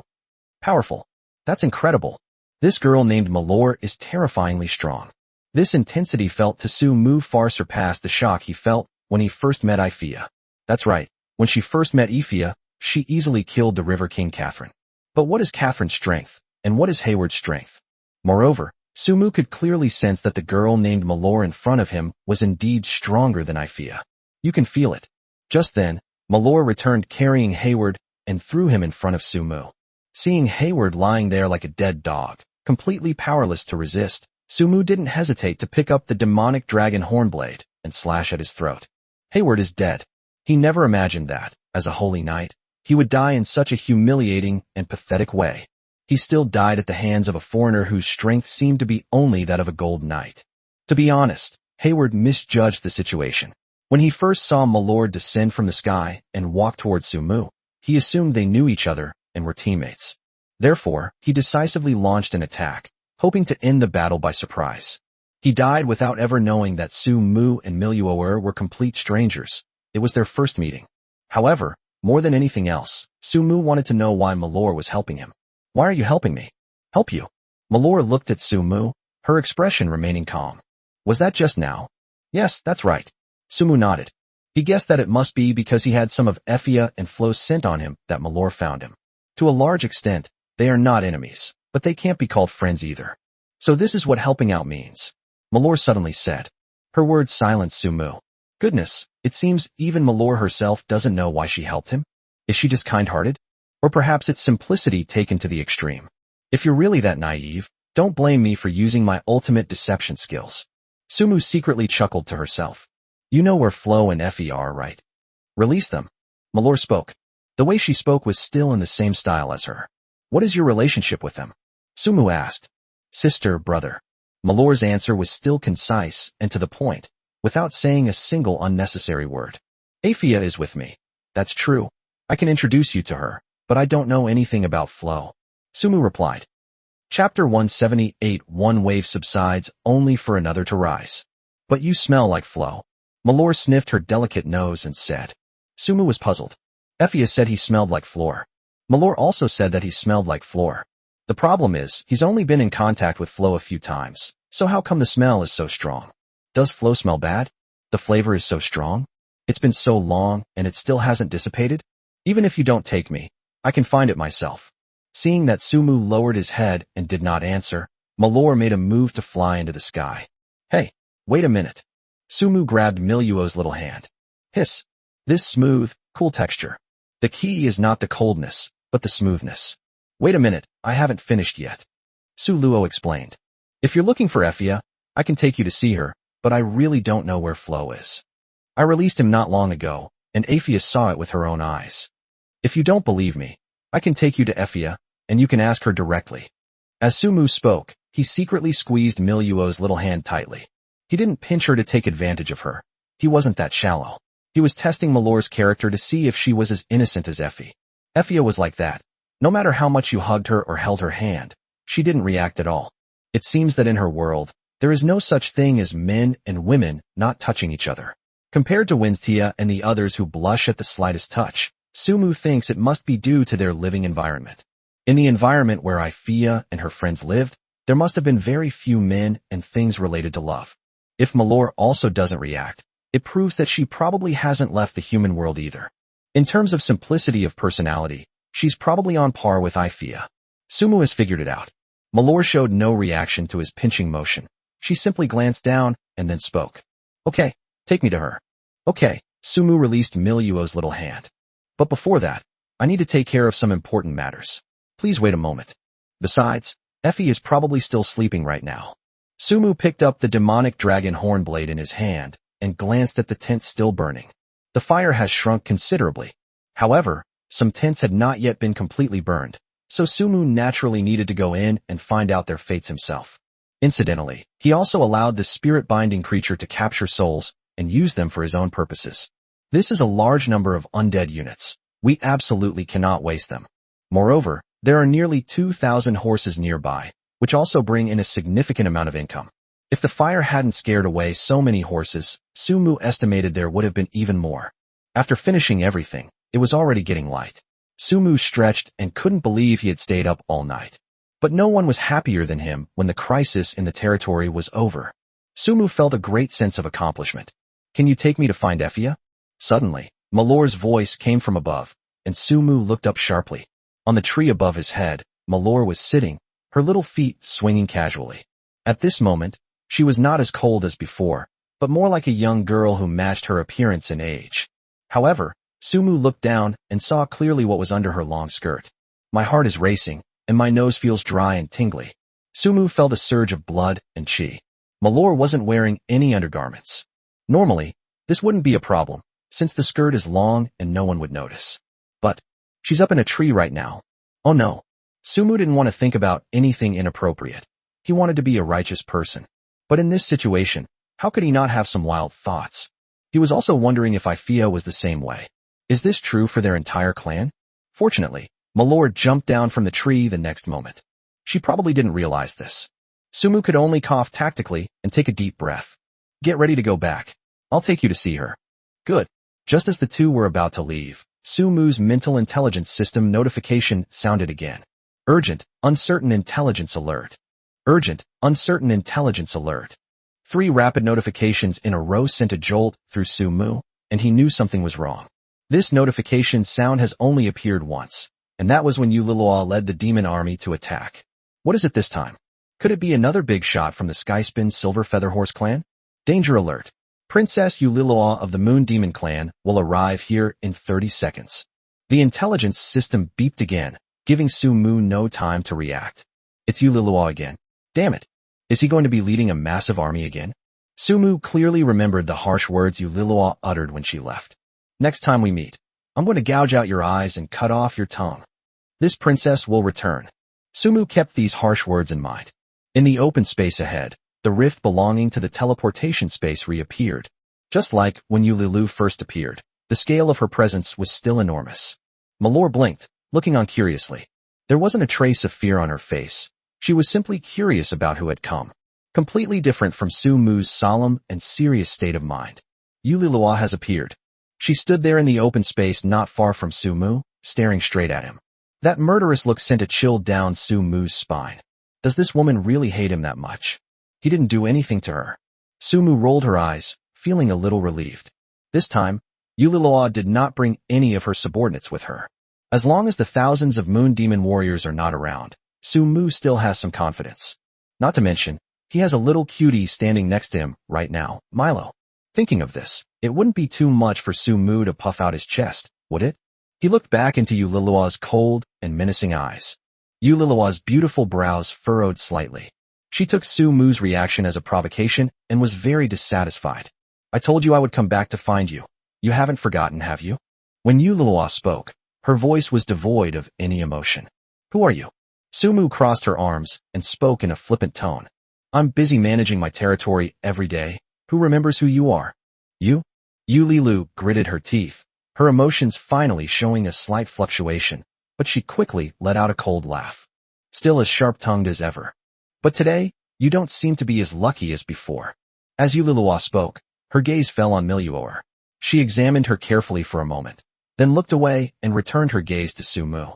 It doesn't matter if you don't remember me, but I miss you terribly every single day. Wow. You're lovesick, aren't you? You think about me every single day? You're not secretly plotting something shady with me, are you? Chapter 179, A Shift in Mindset. Defeat.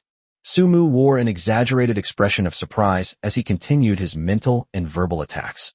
You don't happen to have a crush on me, do you? You shameless demon princess. All you think about is a man. Can't you think of something more positive? Sumu clutched her chest, exclaiming with exaggerated regret.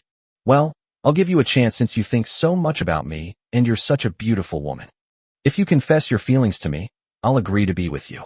Then you can stay with me, and warm my bed every night. By the way, do you know how to warm a bed? If you can't do it, then forget it. Yu Lilua's composure was successfully disrupted by Su Mu's flippant words. She abruptly flicked her sleeve, her face revealing a fierce expression. Today is the day I, the princess, fulfill the promise I made that day. I'll gouge out your eyes and cut off your tongue. Let's see what you have to say now. Yu Lilua's eyebrows furrowed in anger, and a black-purple light sword appeared in her hand. She transformed into a blur and rushed towards Su Mu. Milo, help me. Su Mu suddenly turned around, hid behind Malor, and grabbed her clothes. Su Mu didn't know how Miluoer and Yu Lilua's strength compared, but at least it should be able to withstand it, right? If all else fails, can't he just use a teleportation scroll to escape? Even if we take a step back and assume the worst, there's still the blessing of the Lord of the Abyss. Boom. In a flash, Malor blocked Yu Lilua's attack with the same silver light blade. There was an underlying sense that the two were evenly matched. From what I saw of Su Mu from behind, I had a general understanding of her. I knew you were so bold and fearless today. It turns out you have an accomplice by your side. Yu Lilu snorted coldly. Just kidding.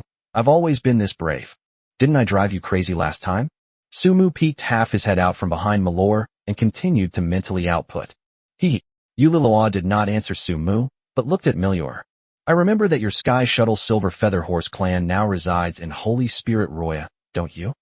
Didn't you say you weren't going to come out? Do you know about our race? Malor asked. Even when surprised, the girl remained calm, as if she had no emotions at all. You never participate in conflicts between different tribes, so why are you doing so today? Yu Lilua began to speak. Don't stop this princess from killing this filthy wretch. Get out of the way. No. Malor shook her head. You can't kill him. He promised to take me to Effie. Su Mu was deeply moved. Good for you, Malor. That's more like it. It was truly worth it for me, Su Mu, to so easily agree to your request to see Ifia. Don't worry.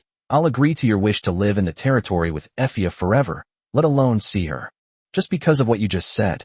Su Mu thought to herself. Since that's the case, don't blame me for showing no mercy. Even if Zoroa himself comes today, I, the princess, will kill him. Yu Lilua raised the light blade in her hand and pointed it at Su Mu. You know my father? Malor tilted her head. Snort. Yu Lilua did not answer. Dark purple light surged around her, and her already pale belly mysteriously darkened. A strong wind blew around her. The horses that Su Mu wanted to take back were also frightened away by the sudden gust of wind, neighing and scattering in all directions. Seeing this, Malor's face turned serious for once, and she took a sudden step forward. You hide in the back. These words were naturally spoken to Su Mu. Yu Lilua's attack is coming. A thick, persistent black fog swept in, scorching the grass and draining the life force from everything in its path. Without hesitation, Su Mu immediately used his stealth attack technique to dart to the side. You need to show off when it's time to do so, but you also need to play it safe when it's time to play it safe. Now is clearly not the time to show off. This battle, the situation is constantly changing. The earth and sky shook. Stones shattered, trees collapsed. Su Mu's eyes couldn't see how the battle was happening at all. Or perhaps, given his current strength, he simply couldn't perceive the state of the battle. Because Miluoer and Yu Lilua were moving too fast. In the blink of an eye, they may have already exchanged dozens of blows. A longing welled up in Su Mu's eyes. At this moment, he longed for this powerful force more than ever before. If he can reach this level, will he still need to be as passive as he was when facing Hayward before? Hayward could probably be crushed with one hand. Moreover, what about that army of 5,000? It can be wiped out with a mere wave of the hand. Why bother racking your brains to find Siamese flowers, to deal with them, and to devise strategies? Previously, Su Mu believed that developing his territory was more important than developing his personal strength. But now, after witnessing the earth-shattering battle between Yu Lilua and Milior, his mindset has changed. He believes that personal ability is equally important. It seems that after this incident, I need to work hard to improve my personal abilities. Perhaps Serena is right. Su Mu was leaning against something when he suddenly let out a muffled groan. From within the black mist, a figure was blasted out and crashed heavily to the ground. As the wind blew and the dust dissipated, Su Mu saw the figure clearly. It was Milior. She was actually defeated in her battle with Yu Lilua. At this moment, Malor lay on the ground covered in blood, her injuries appearing quite severe, and it was impossible to tell whether she was alive or dead. Her wings were also stained with blood, and the sword wounds were clearly visible. If the sword wound had been any more severe, his wings might have been severed. Sumu felt a chill run down his spine, and a hint of anger appeared on his face. He could tell from Malor's heaving chest that she wasn't dead, but rather injured and collapsed. But so what? She was badly injured. That bitch Yulilua, she really went all out. Without hiding any longer, Sumu suddenly ran from behind the tree to Malor's side to check on her. Seemingly sensing Sumu's arrival, Malor opened her eyes. Her eyes had lost their initial sparkle. They were now filled with weariness and weakness.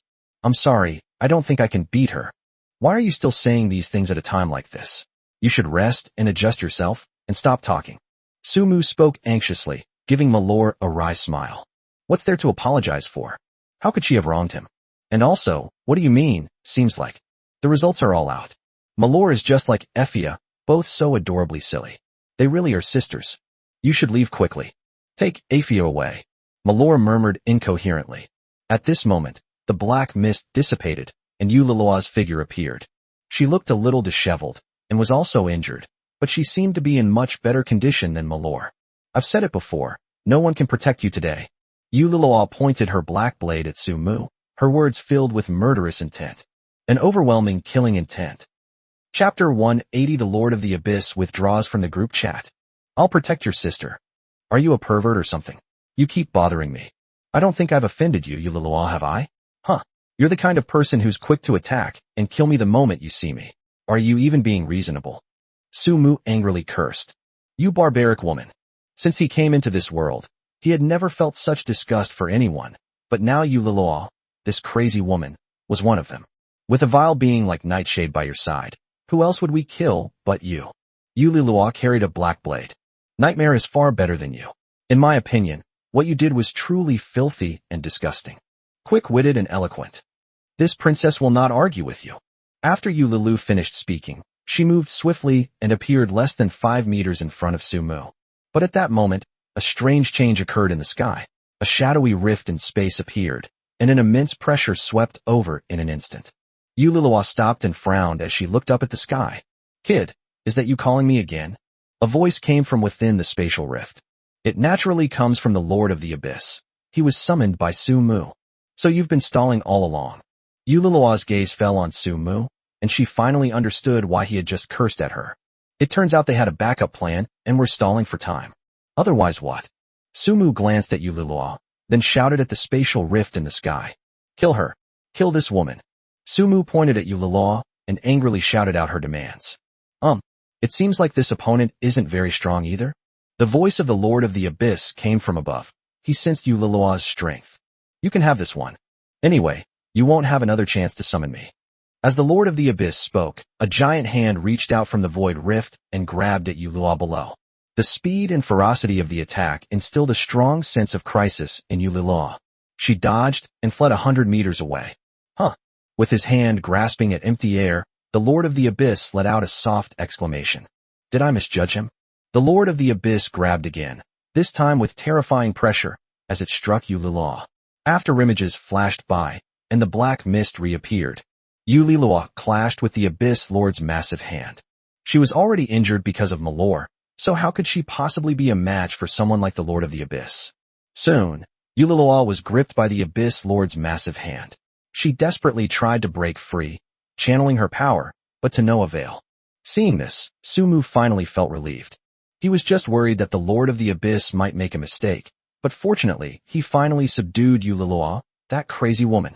But the next moment, Sumu's scalp tingled. Because of the Lord of the Abyss. Are you a member of the Moon Demon Clan? I smell the scent of the Moon Demon Clan on you. The voice of the Lord of the Abyss echoed from the void rift. Right. I am Yulilua, the third princess of the Moon Demon Clan. Yulilu squeezed out a sentence through gritted teeth. Your father is Yuchongro? The voice of the Lord of the Abyss spoke again. Yulilua nodded firmly, and she could feel the Abyss Lord's clenched hand loosening little by little. She can finally breathe. Yulilua took deep breaths of the fresh air. Just a moment ago, she was incredibly close to death. This was the first time Yulilu had ever felt so close to death. From childhood to adulthood, She was a combat genius among the Moon Demon clan. No one of her peers could match her, and she could easily challenge opponents of higher ranks. Therefore, Yuliloa is the most valued among all the princesses. But just now, this was the first time she had faced such a terrifying opponent, one who was utterly powerless to resist. Yuliloa felt an unprecedented sense of frustration. Not enough. She needs to work even harder in her cultivation. The third princess of the Moon Demon clan. Your father, Yu Chongrong, and I were good friends many years ago. The Lord of the Abyss's voice carried a hint of nostalgia as he continued. Boy, I cannot kill her. Even if I fail to fulfill your request this time, you can summon me again next time. After the Lord of the Abyss finished speaking, he released his grip, and Yuliloa fell from the sky. Sumu was taken aback. No way, bro. You can play it like this? If she's a good friend's daughter, I won't kill her. Let me summon you again next time. The key question is, will Yuliloa give me another chance to summon you? As Sumu was inwardly complaining, the spatial rift in the sky had already disappeared. The Lord of the Abyss has left the group chat.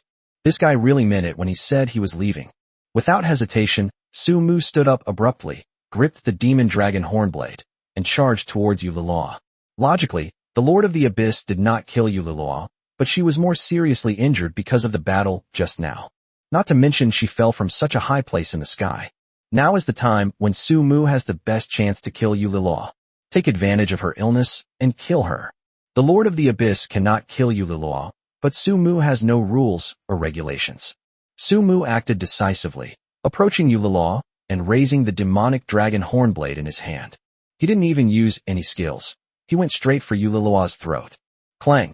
Sumu's demonic dragon hornblade was caught by Yuliloa with her bare hands. He had just chopped down when Yulilu opened her eyes. You think that even if I'm injured, it's something a lowly ant like you could possibly touch? Yulilua's tone remained cold and angry. Sumu did not answer her.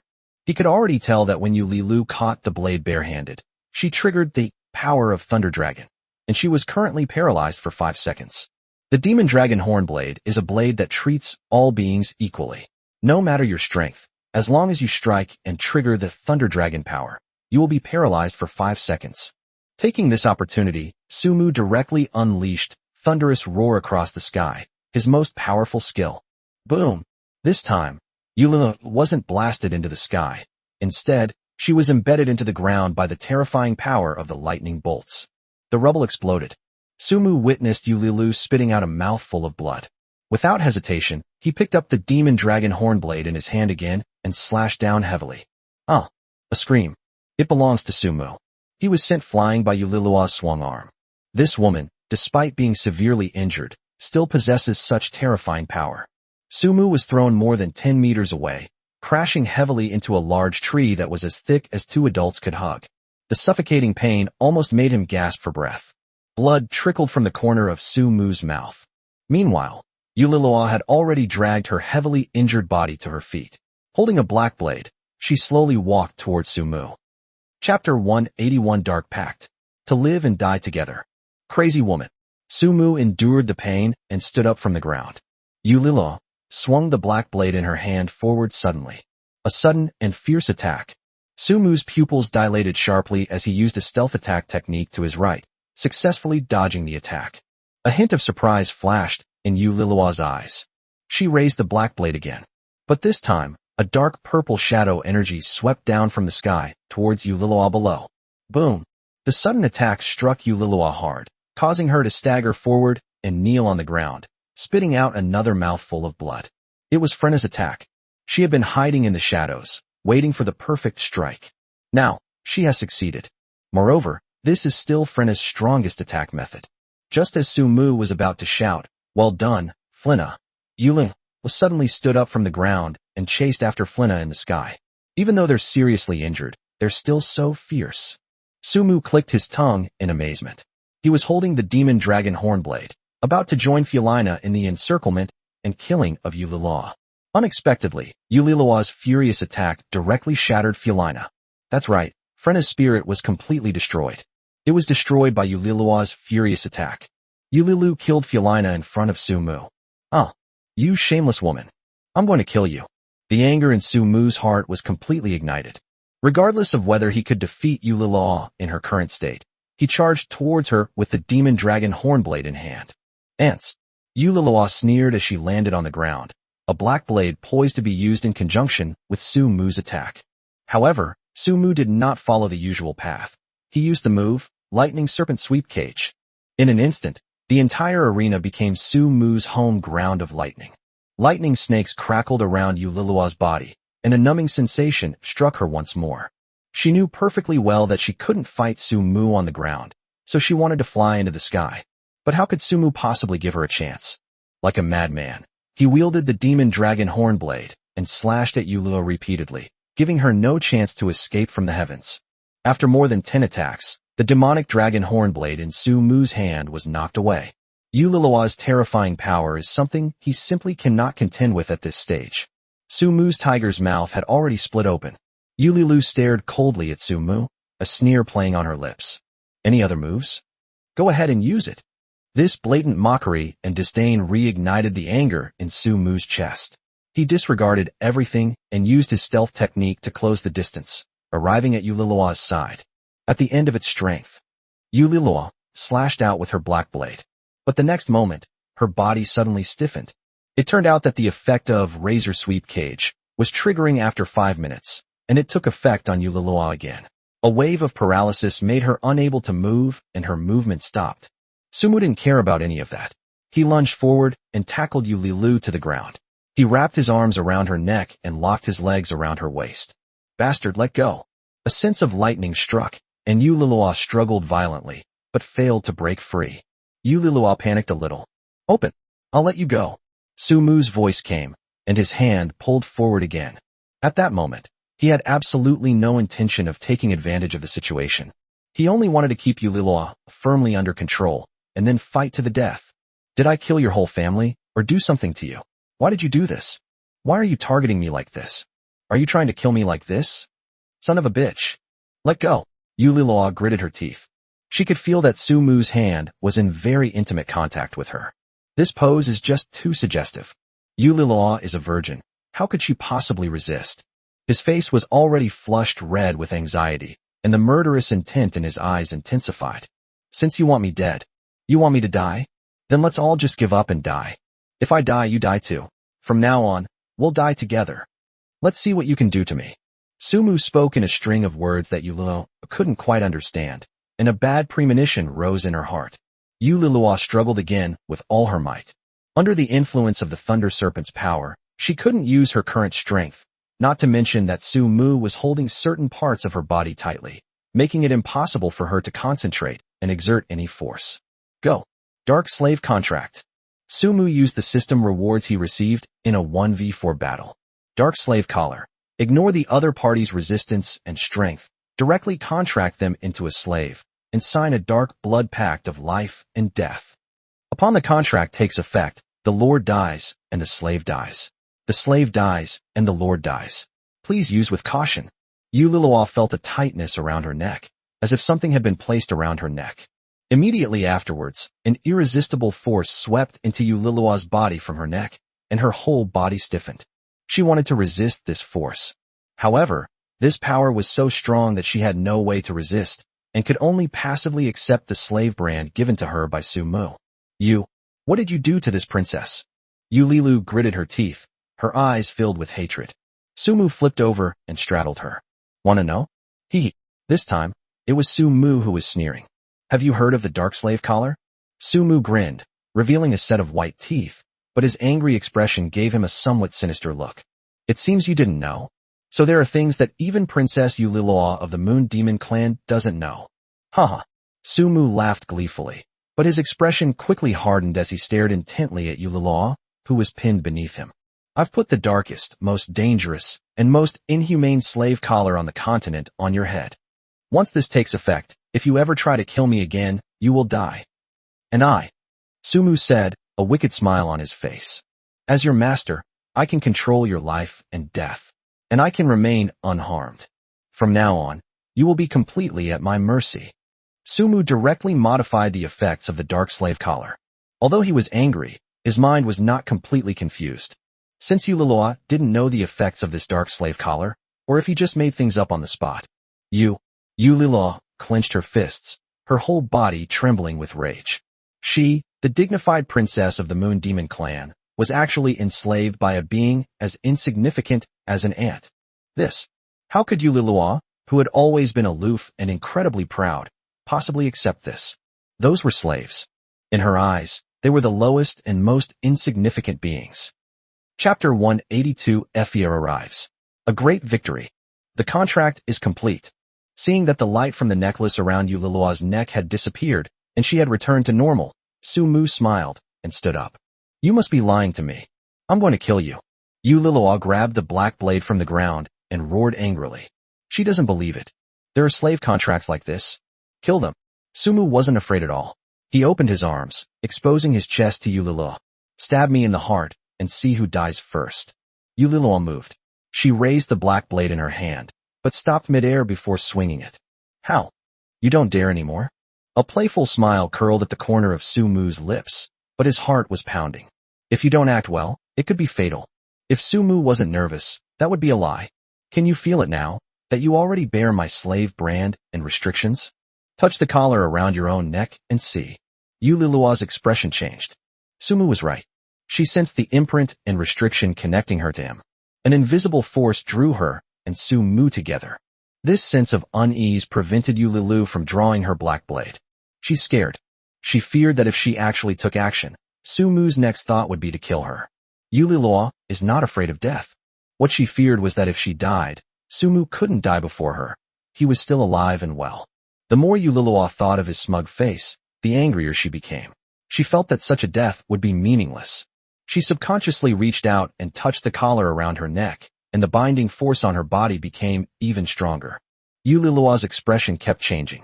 Her gaze towards Su Mu was filled with even more intense hatred. It's so thick it's almost impossible to disperse. She's starting to believe what this brazen bastard is saying. If he didn't have some trump cards up his sleeve, how could that bastard be so frivolous, arrogant, and smug? As a slave, is it proper for you to look at your master with such eyes? What kind of look is that? Huh? Su Mu kicked Yu Lilua, knocking her to the ground. Showing pity and tenderness to a beautiful woman does not exist. Yu Lilua wants him dead. Even after he died, she wouldn't even spare his territory.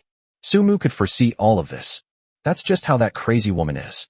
Not to mention, Yu Lilua even killed Felina right in front of him. Although it is said that Frena is a resurrected undead, Su Mu still cannot accept it in his heart. He had said that next time, he wouldn't let Frena cover the rear. That was a promise he made. However, this time, Frena died for him again. Why should Su Mu still pity Yu Lilua? Are you kidding me? This kick enraged Yu Lilua so much that she dug her fingers into the soil, her body trembled, and her breathing became disordered. Still like this. Su Mu raised his foot to deliver a kick. This time, Yu Lilua learned her lesson and turned her face away. I'm not going to see Su Mu anymore. You're smart to know what's good for you. Su Mu withdrew her foot. We can't push Yu Lilua too far. What if she goes too far and decides to fight to the death? Su Mu was still a little uneasy. From now on, you are my slave. Call me master. Su Mu spoke again. Roll. Don't even think about me acknowledging you. I am not the person you described. Yu Lilua said, turning her head to the side. Oh, you're quite arrogant. Su Mu sneered. Do you still think you're Princess Yu Lilua of the Moon Demon clan? From now on, you are merely my little slave, Su Mu's slave. I'll give you a name. Su Mu pretended to think and said.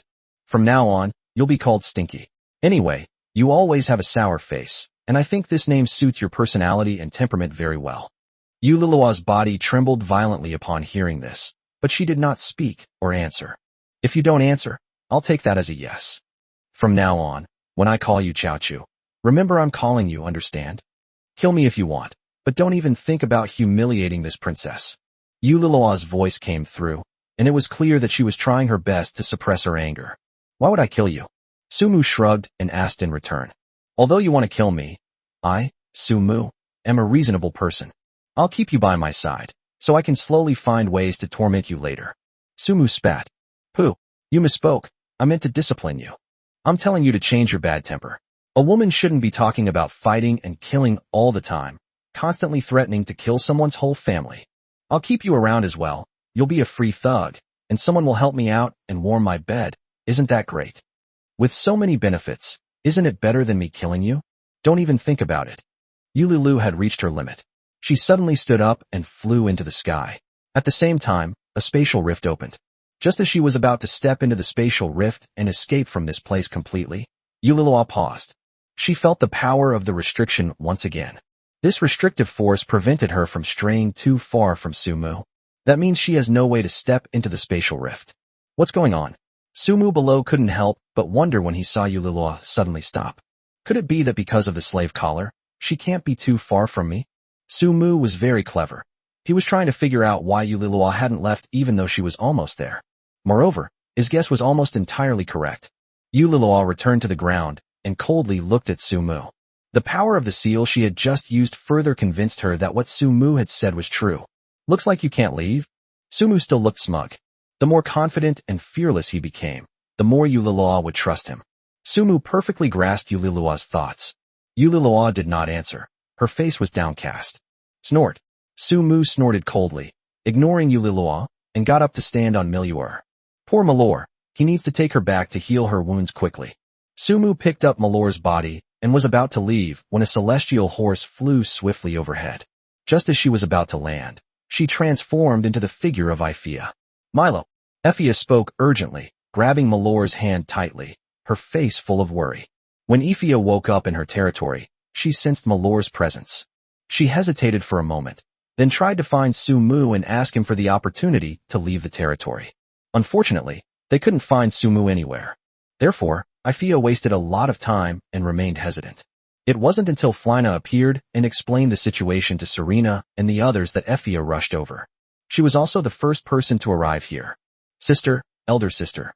The weakened Malor opened her eyes a crack and called out with a laugh. Malor smiled. This was the first time Sumu had seen him smile, and it was quite sweet. It's a pity that before, Malor always had a blank and cold expression. She only smiles when she's with Ifia. Owner. Ifia looked at Sumu. This was the first time she had taken the initiative to call Sumu master. Her eyes filled with earnest pleading. I know. I'll take Malor back for treatment right away. Sumu understood what Ifia meant. If he doesn't understand, then he's an idiot. Ifia nodded vigorously. Go back yourself. I have a teleportation scroll. I'll be faster than you. As Sumu spoke, he looked at Yulilua, who was still standing not far away. You'd better come along too. Leaving behind those words, Sumu crushed the teleportation scroll. Chapter 183 Three Women Make a Drama. Let's quell the conflict. Kimu Tribe. Inside the territory clinic, where the plaque has already been hung. How about it? Susu, is there a problem with her injury? Watching Susu treating Malor, Sumu couldn't help but ask a question. Susu's treatment method is different from Tao Yao's, and this difference is clearly visible when the two of them use their treatment methods together. Susu's healing abilities seem to be an innate power she possesses, which she can freely control. Tao Yao was simply casting a spell. In terms of effectiveness, Susu's is the best. Brother, don't worry. No problem.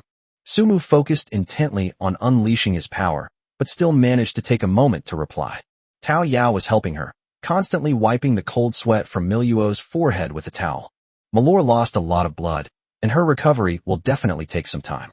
The recovery Sumu was referring to was reaching her peak physical condition, not just recovery from injuries in a broader sense. Sumu felt much relieved after receiving Susu's answer. He's been quite busy in his territory lately and hasn't been interacting with Susu much. Even when he woke up in the morning, he was sometimes in Serena's bed. So, every morning when Susu went to his room to look for him, she couldn't find him and was always disappointed. The little girl expressed her dissatisfaction because of this. She even directly asked Sumu where he had gone so early in the morning. Sumu could only make up an excuse to Susu by saying that he was out busy. He dared not say that he was in Serena's bed. Who knows if Susu will sleep between him and Serena the day after he says that. However, Sumu also felt somewhat guilty. Looks like I'll have to tell Susu a bedtime story tonight to lull her to sleep and make up for the lack of time I've spent with her lately. As Sumu was pondering this, Winstia suddenly pushed open the door of the clinic with a worried expression. Master, something terrible has happened. A fight has broken out. Winteria said urgently. What's going on? A fight broke out. Sumu frowned. He hadn't received any notification from the intelligence system either. Who would dare to attack his territory? It was Yulilua, whom you just brought back, who got into a fight with Ifia and Felina. Before Winstia could finish speaking, Sumu had already flown away. Damn it. Sumu almost forgot about this task, only remembering to treat Malor's injuries. When Sumu arrived outside, he found Yulilua, Ifia, and Fiolina engaged in a heated fight. To be precise, it should be that Ifia and Frena teamed up to attack Yulilua, who was still injured. Yulilua is already very powerful. Even if Ifia and Fiolina joined forces, they might not be her match. But that only applies to her prime. At this moment, Yulilua was already injured and exhausted, her strength far inferior to before. Now, with Fiolina and Ifia joining forces, she could only passively defend herself. Sometimes, if you're not careful, you might get attacked several times. Anyway, when Sumu arrived, Yulilua was in a much worse state than before. Serena was also there, but she clearly couldn't stop the three of them from fighting. It's also possible that she's afraid that if she gets involved, things will get more chaotic and difficult to manage in the end. Stop! Sumu roared. But his roar was drowned out by the sounds of battle, and the three of them, including Effia, didn't hear it at all as they were still fighting. Just then, Yulilua, who was in midair, was struck by a combined attack from Fiolina and Ifia, and she crashed to the ground. Seeing this, Sumu quickly stepped forward and hugged her, preventing her from being hurt when she fell to the ground. Yulilua was blinded by rage. She completely ignored Sumu, pushed him aside, and wanted to go forward again to fight Fiolina and Ifia for another 300 rounds. Yulilua, you come here right now. Sumu grabbed her and pulled her back. In his anger, he used such strength that he pulled Yulilua, who was many times stronger than him, into his arms and held her waist tightly. Behave yourself. Sumu glared at Yulilua, who was struggling wildly in his arms, and shouted. Even when he was angry, he still had a considerable presence. Yulilu bit her red lips, turned her face to the other side, and gave up struggling. Frena, Ifia, are you now considering attacking me as well? Or are you saying that what I say has no effect? Sumu glanced at Frena and Effia, who were still on the offensive, and spoke in a cold voice. No. Snort. Flina, secretly fuming, sat cross-legged in midair. Come down. Sumu spoke again. Hurry up. The three women engaged in a fierce fight within the territory, damaging many surrounding houses and infrastructure. Sumu was naturally very angry. Although the houses within the territory are all made of gold-quality blue bricks, which are very sturdy. However, gold quality does not mean invincibility. As a result, the newly paved blue brick road was affected to some extent, and some cracks appeared. If it were ordinary blue bricks, the three of them would probably have torn them down in one fell swoop. It's impossible for Sumu not to be angry about something like this. Flina pouted and hesitated for a moment before falling to the ground from midair. Ifia. Seeing this, Sumu looked at Ifia. She hurt Malor. Afia landed in front of Sumu, staring at Yulilua with anger and murderous intent flashing in her eyes. From childhood to adulthood, among the holy spirits of Roya, Effia and Malor had the best relationship. Malor was her closest younger sister. Now that her closest sister has been beaten like this, Ifia naturally can't swallow this insult. After she understood the whole story, she immediately launched an attack on Yulilua, who had appeared in her territory. I must avenge Malor. Even after being stopped by Sumu, she remained indignant. Ifia, I assure you, Malor is perfectly fine, and she will soon be back in front of you, lively and energetic. Sumu spoke up to mediate. Yulilua did make a mistake, but you and Fiolina just ganged up on her, so you can be considered to have vented your anger, right? Now she is my slave and a member of our territory. Making her work for the territory from now on will be a way of atonement. Humph. Upon hearing this, Yulilua snorted coldly, her tone filled with contempt and dissatisfaction. I have absolutely no such idea. Why does she need to atone for her sins? Why should we atone for our sins? Yulilua disliked this statement. She felt she was not wrong and expressed her resistance. Sumu frowned, reached out and shoved Yulilua, and said fiercely, Yulilua, you better behave yourself. Yulilua clenched her fists, took a deep breath, and ultimately remained silent, lowering her head to the ground. Not saying another word was the best Yulilu could do. Chapter 184 Appeasement. Punish those who deserve it. Yulilua has a difficult personality, and Sumu doesn't expect to be able to train her all at once. Right now, mediating the conflict is the most important thing. He looked at the angry Effie and continued. Furthermore, Effia, Malor was beaten up by her while protecting me, so the responsibility also lies with me. If you're really angry, beat me up too to vent your anger. As Sumu spoke, she opened her arms and embraced him, indicating that she was completely unguarded. I don't want to see you fighting and causing discord within your territory. Hearing this, Yulilua, unusually, looked up at Sumu for the first time, then quickly looked down again. It's true that Ifia is simple-minded, but she wasn't lacking in emotional intelligence. Having said all that, she naturally understood the meaning behind Sumu's words. Ifia stared at Yuliloa for a moment, then finally turned away. Master, please don't say any more. I will stop attacking her. Our Ifia is the most generous. She deserves praise. Sumu smiled, then looked at Fiolina and made a shushing gesture. Fiolina puffed out her cheeks, rolled her eyes, and didn't say anything. Yuliloa, you don't have any objections, do you? You are not allowed to retaliate or give Ifia a hard time in the future, do you understand? Consider this matter closed. No more unfriendly retaliations allowed, understand? Sumu looked at Yuliloa. He thought he would need to use some more persuasion. Little did anyone know, Yuliloa actually hummed in response.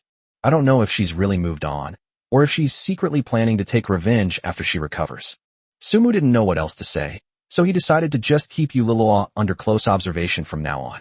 After thinking it through, Sumu suddenly straightened her face. All right, now that I've mediated your conflict, it's time for me to hold you accountable for your mistakes. His words successfully drew the attention of Yuliloa, Fiolina, and Ifia to him. This is the first time they've ever been so united. Sumuchin cleared his throat and said seriously, don't you three know that fighting is prohibited in our territory? Look at all those blue brick and stone roads that everyone worked so hard to lay. They have all suffered varying degrees of damage and wear and tear from you. Sumu continued speaking. Even if we take a step back and assume there was no damage to the buildings, do you realize that your fighting has set a bad example for all members of the territory? Does this mean that from now on, all members within the territory can fight and cause all sorts of disputes like you do? Does this territory even have any decent rules and regulations anymore? At this point, Sumu paused before stating his final decision. Therefore, all three of you will be punished. The word punishment immediately made Yuliloa frown, and she subconsciously thought of what Sumu had said before. Yulilu sneered, thinking to herself. As expected, after going around in circles, they just want to find another way to torture and humiliate me? You speak with such righteous indignation. Effia and Flint didn't say anything. Sumu announced. Considering this is your first offense, we won't punish you too severely. You'll be confined to your rooms for the day, and you can come out again tomorrow at noon. Then today's meals are canceled, and you won't get anything to eat. That's it. It was Freyna who spoke. She thought Sumu's serious expression meant it was going to be some terrible punishment. Is this all there is to it? A day of confinement? She wouldn't mind staying in her room for a month without going out, let alone just one day. Besides, she's a ghost. She doesn't need to eat. Ifia pursed her lips and remained silent. Because this punishment wasn't difficult for her. It was simple for them, and even simpler for Yuliloa. She desperately wants her own private space to sort out her thoughts. Therefore, being confined to her home was not a punishment for her at all, but rather more like a reward. She couldn't wait. I accept the punishment. Yuliloa was the first to agree. As soon as she spoke, all eyes turned to her. Yuliloa didn't care about the gazes. She only looked at Sumu. You're smart to know what's good for you. Sumu gave a light snort, saying this aloud while secretly chuckling to himself. How could he not know what Yuliloa is thinking right now? This woman is so impatient. Perhaps what she wants most is to be confined to her quarters. He didn't expose Yuliloa's thoughts. Winstia, arrange a room for her right now. Remember, keep an eye on her and don't let her out. Starve her until tomorrow noon. Sumu's tone was fierce and stern. Yes, master. Mission accomplished. Winstia was a clever little fox. How could she not know what her master meant? They quickly cooperated. I won't come even if you beg me.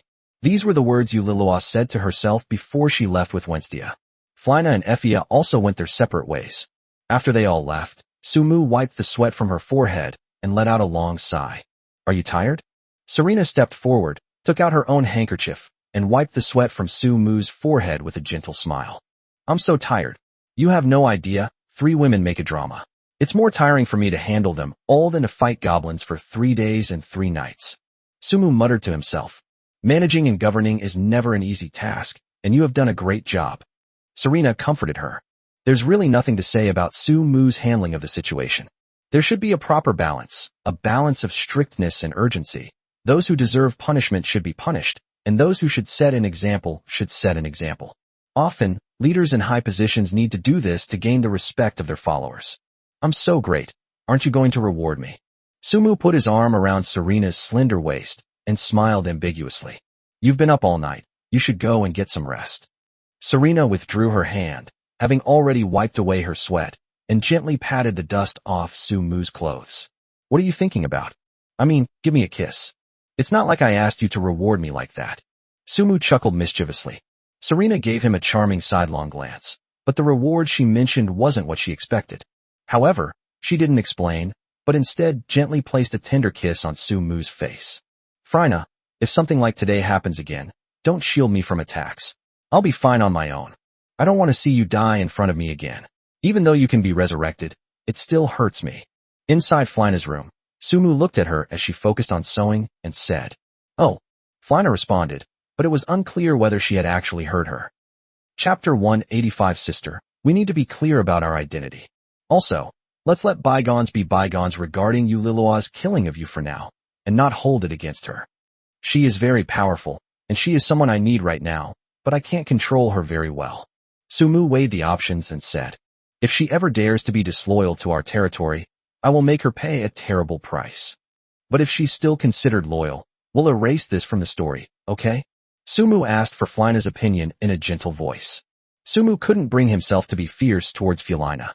No matter how you look at it, she was killed while shielding him from an attack. Furthermore, whenever he was in danger, it was always Frina who was the first to appear by his side. Such an adorable, obedient, and considerate spirit is simply flawless. Sumu wasn't someone who couldn't distinguish right from wrong, and he couldn't bear to be harsh with her. I have never held a grudge against her for killing me, so don't worry. I'm used to it by now. Frina said, you lied to me. How could I not hold a grudge? If I were treated like that, I would be very angry. Sumu thought that Felina was just being stubborn and arrogant, so he quickly said that he could understand. No, there really isn't. Felina shook her head. Then tell me why? I just couldn't stand her treating you like that, Frina stopped saying. She almost blurted out what was on her mind in her haste. What is it that you can't stand? Felina spoke too quickly and too hastily, and Sumu didn't hear her clearly. He asked in confusion. I said, I just couldn't stand her arrogant and self-righteous attitude, so I beat her up with Ifea. Felina explained. I don't hold a grudge against her. If I hated someone over something like this, I would have lived in vain. Really? Sumu was still a little skeptical. Is Frina's reason really that simple? Believe it or not. Felina turned her head away, ignoring Sumu, and continued sewing. Despite being rebuffed, Sumu remained unperturbed and continued smiling as he spoke. By the way, when can you get the clothes ready?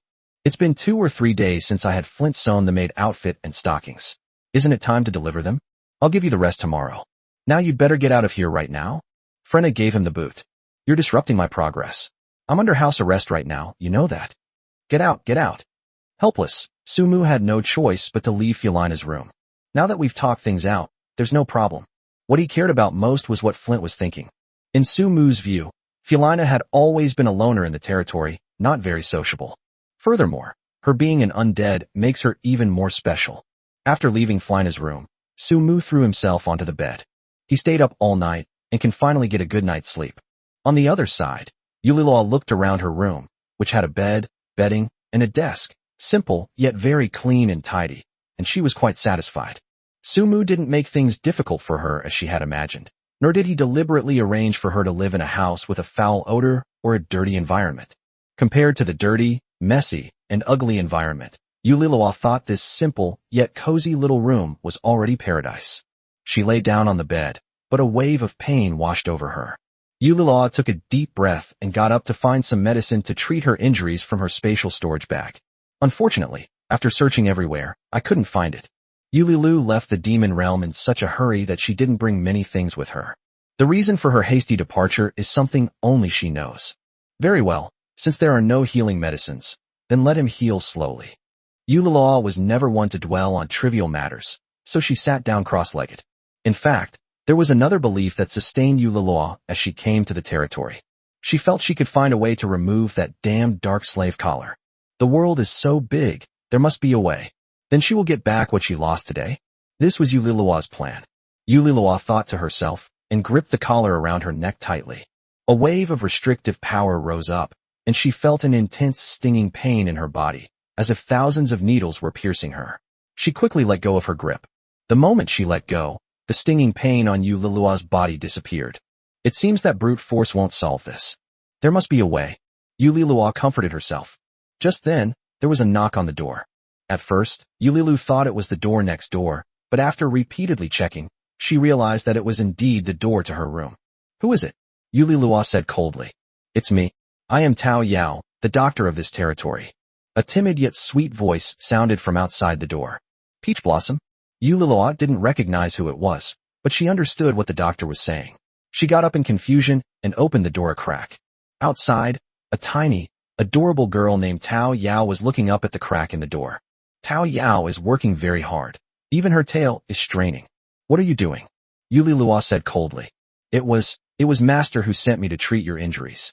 Tao Yao shrank back, intimidated by Yulilua's icy aura. But she still bravely met Yulilua's gaze.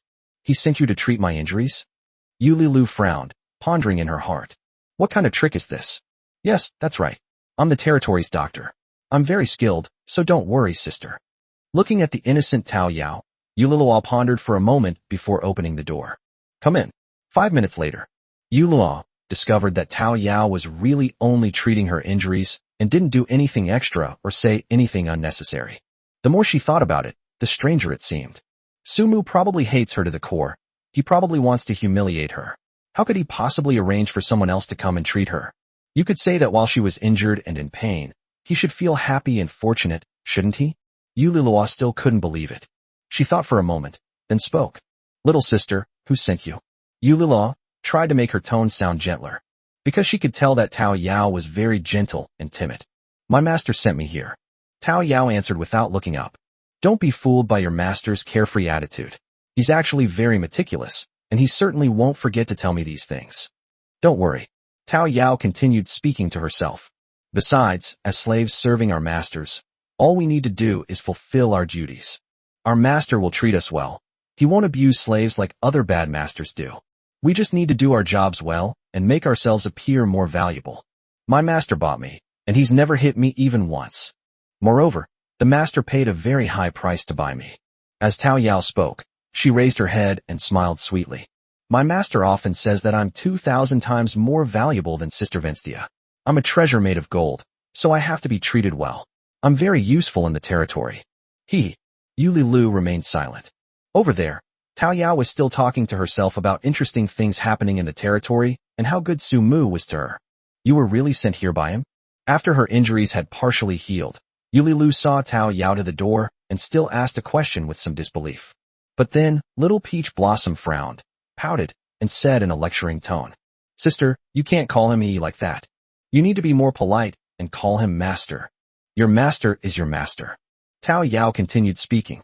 The most important thing for us is to understand our own identity, you know? Tao Yao said this, smiled sweetly, and left. Watching her departing figure, Yulilua was stunned. After a long while, she finally closed the door. Chapter 186 Absorbing the Holy Flame, Blazing Spirit. Tao Yao, how's the thing I asked you to do going? Serena looked at Tao Yao as she slowly approached and asked. Sister Serena, it's okay. Everything is arranged. Tao Yao smiled. Okay, that's good. Serena nodded in satisfaction and, as she always did, patted Tao Yao's head. Is her injury serious? Serena asked another question. It's quite heavy, but the demons seem to have a strong recovery ability. She recovered faster than Malor. Tao Yao replied. Indeed, the physique of the demon race is unmatched by our human race. All right, get back to work. Oh, Tao Yao hesitated for a moment, then turned back and whispered. Sister Serena, our master won't be angry if he doesn't know about this arrangement? Serena shook her head and smiled. Don't worry, your master won't blame you. And Tao Yao, our territory needs someone like Li Luo, someone who can truly subdue her. Making her willingly risk her life for us is definitely your master's idea.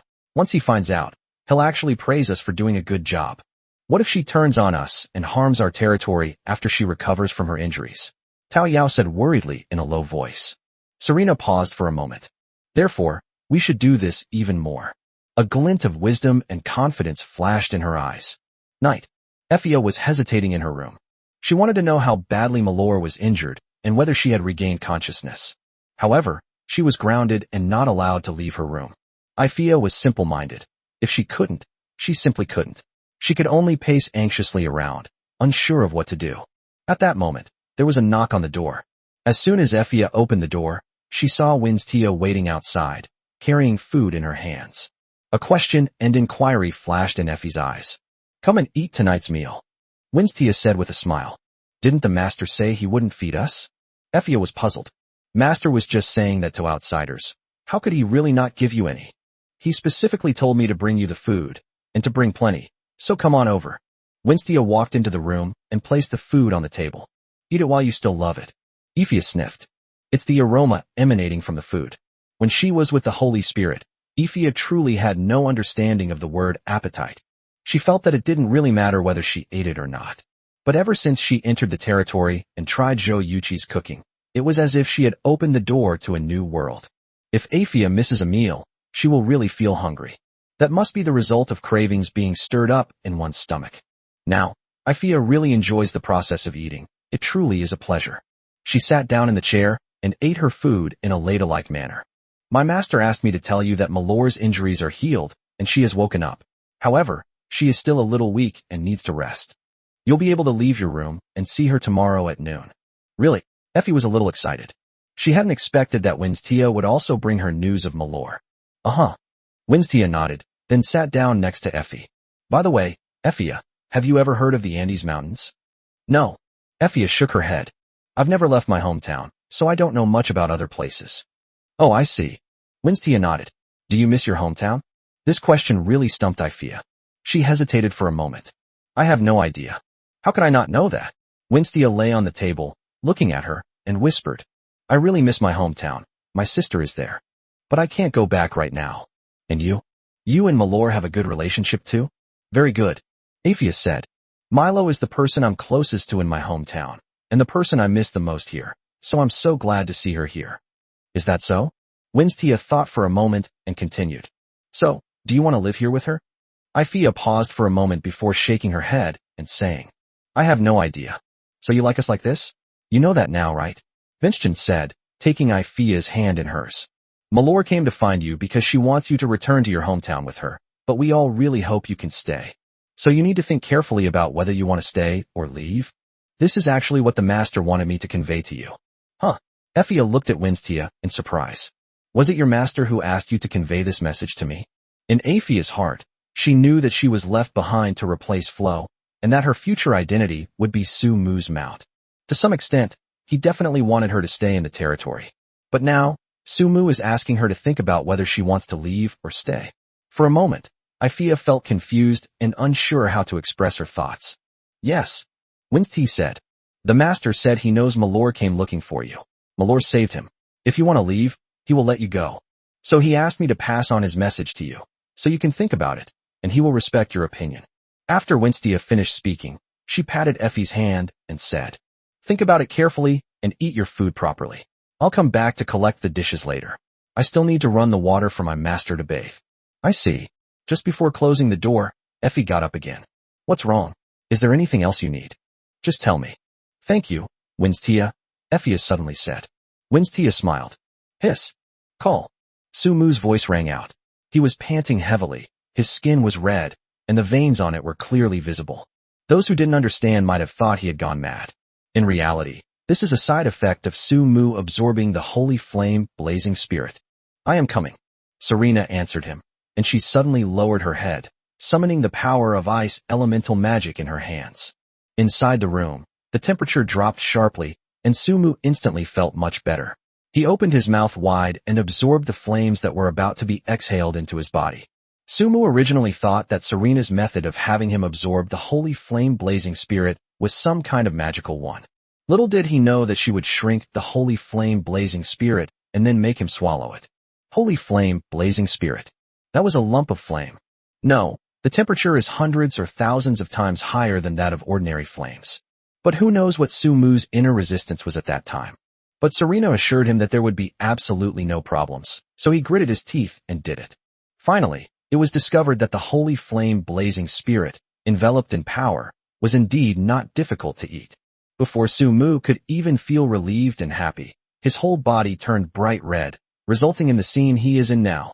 Just hold your breath and concentrate on absorbing the nutrients. Don't worry about anything else. Serena's voice rang out. I don't know how much time has passed. The frost in the room dissipated. Chapter 187 Unlocking Fire Elemental Magic. How are you feeling? Seeing that Sumu's skin had returned to normal, Serena took a cloth and stepped forward to wipe the sweat from his forehead. No need to wipe anymore. I'll take a shower in a bit. As Sumu spoke, he pulled Serena into his arms, hugged her tightly, and slapped her on the buttocks. I've realized I've been deceived by you. You said it wasn't painful at all, but I was in so much pain that I felt like I was melting from the heat. This is the first time in my life I've experienced such pain. Sumu pouted and couldn't help but complain, still feeling lingering fear about what had just happened. So, one slap still didn't feel right, so he slapped her again. It hurts. Serena nestled in his arms, pouting sweetly. I didn't know it would be like this, after all. It's my first time absorbing the holy flame blazing spirit. When I absorbed the frost dragon, I can say that I felt absolutely no pain. It's possible that because you already have wind element magic on you, your absorption of the holy flame spirit is somewhat hindered. But even with this explanation, I cannot forgive you. Sumu still maintained a stern face. He understands the principles. But shouldn't his fragile heart, which has just suffered pain, be made up for? So what do you want to do? Serena looked at him with a smile on her lips. She could tell that Sumu wasn't really angry. What to do? Sumu pouted, thought for a moment, and then suddenly revealed a mischievous smile. Or, I'll punish you by making you give me a bath and scrub my back for a while. Don't you have Tao Yao and Wednesday? Serena patted his chest. Wouldn't it be better if they served you? They're much more skilled than me, and you'd be more comfortable. That's different, Sumu said, holding Serena's smooth little hand and whispering in her ear. It's because they're too skilled that they've lost some of their novelty. If it were you, Nana, you would definitely do a better job than them. Don't flatter me. Serena glanced at him with a smile. She was incredibly intelligent. How could she not know Sumu's little scheme? Hee. So are you willing or not? Serena hesitated for a moment. All right. Just to satisfy you. This is my dear little Nana. Sumushin pulled her into his arms with satisfaction and leaned down to kiss her nose. After absorbing the holy flame blazing spirit, have you experienced any changes in your body? Serena asked at that moment. Probably. The system notified Sumu of the changes in his body. His overall personal attributes, except for charm, all increased by 80 points. Furthermore, the immunity to fire element has been increased from 15% to 30%. This means that fire elemental skills now reduce Sumu's damage by 30%. In addition, he also unlocked 2 fire element skills. Absorbing the holy flame blazing spirit would indeed allow Sumu to control 2 elements simultaneously. More importantly, Sumu is now able to transform. However, before doing so, Sumu glanced at his attributes. Timu Tribe. Territory Attribute. Level 2 Tribe. Lord. Sumu. Lord's Talents. Pride of the Leader. Infernal Hot Spring. Lord's Strength. 288. Leader's Strength. 286. Lord's Agility. 289. Lord's Wisdom. 280. Special Status. Blazing Fiery Spirit Body. Lord Skills. Common Insight. Stealth. Lord Skills. Wind Element Gale / Wind Dragon Technique. 100 Blade Whirlwind / Lord Skills. Fire Element Flame Vortex. Heavenly Fire Blaze. Lord's Equipment. Musket. Dragon Horn Blade. Lord's Charisma. 60. Elemental Boost. Water Element increased by 15%. Elemental Resistance. Fire Element increased by 30%. This is Sumu's current attribute panel, which has been greatly improved compared to before. This special state, Blazing Fiery Spirit Body, is what Sumu referred to as the transformation. Flame Vortex. Unleashes a wave of fire forward, gradually burning enemies at the center, with damage doubling over time. There's no need to look at Heavenly Fire Illumination. It's a fire element magic energy saving item that Sumu gave to Luo Wuxi before.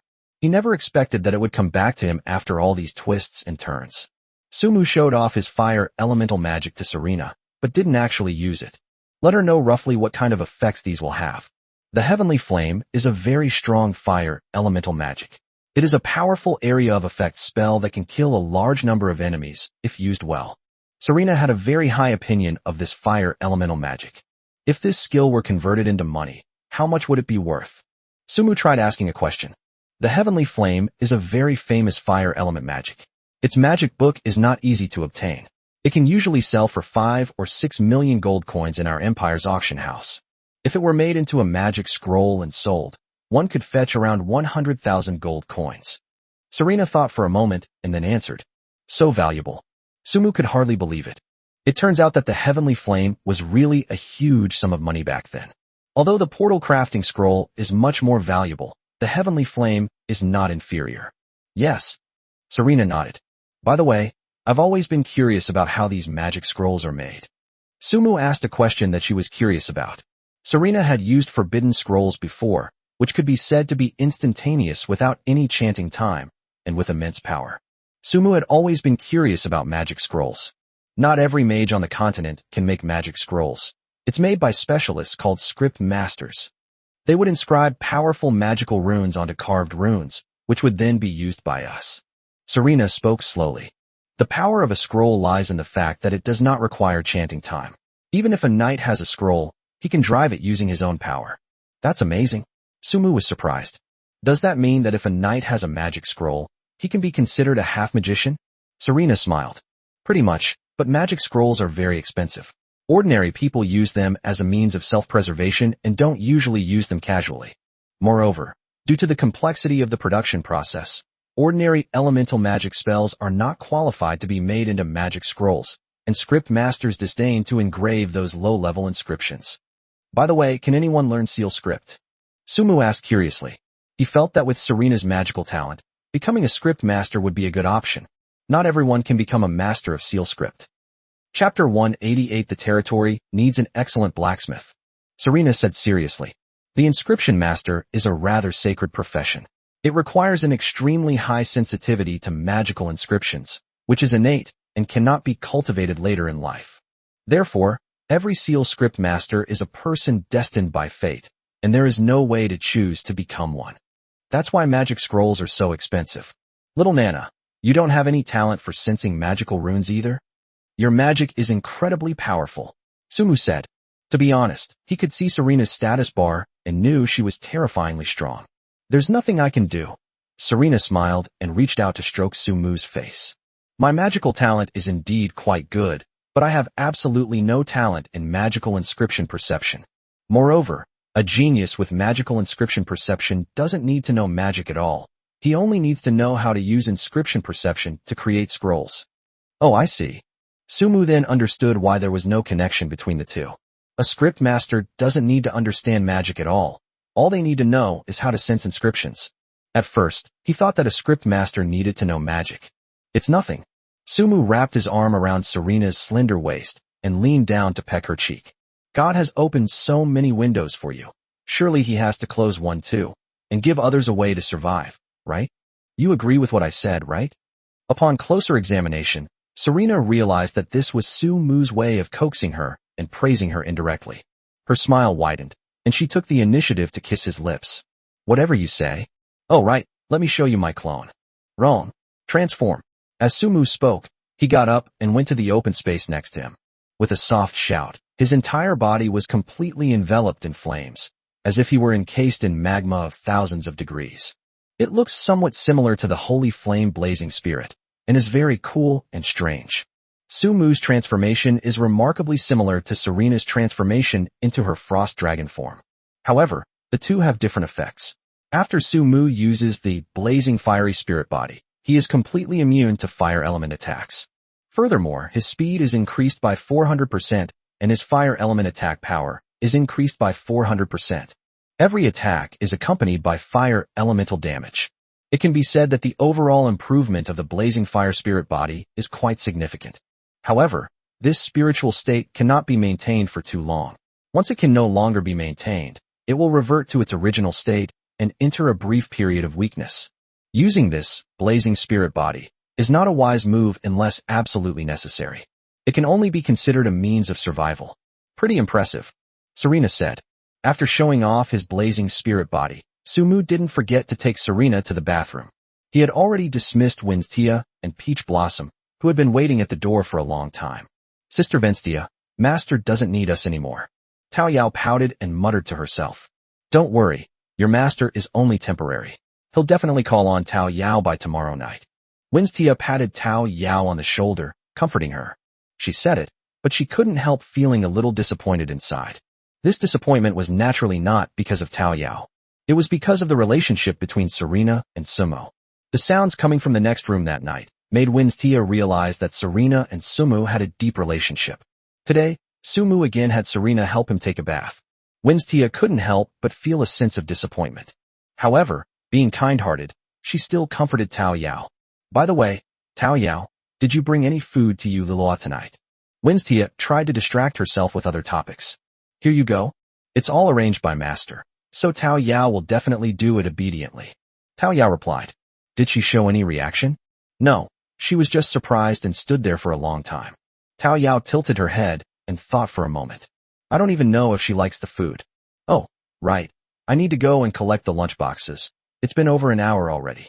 Tao Yao suddenly remembered. Oh yeah, I'm going to see Effia too. Both of them remembered what they needed to do and hurriedly left. Tao Yao received a clean lunchbox. All the food inside had been eaten. Tao Yao opened her mouth slightly, looked at Ulilua, then at the lunchbox, her face full of disbelief. How could Ulilua not understand Tao Yao's expression and words?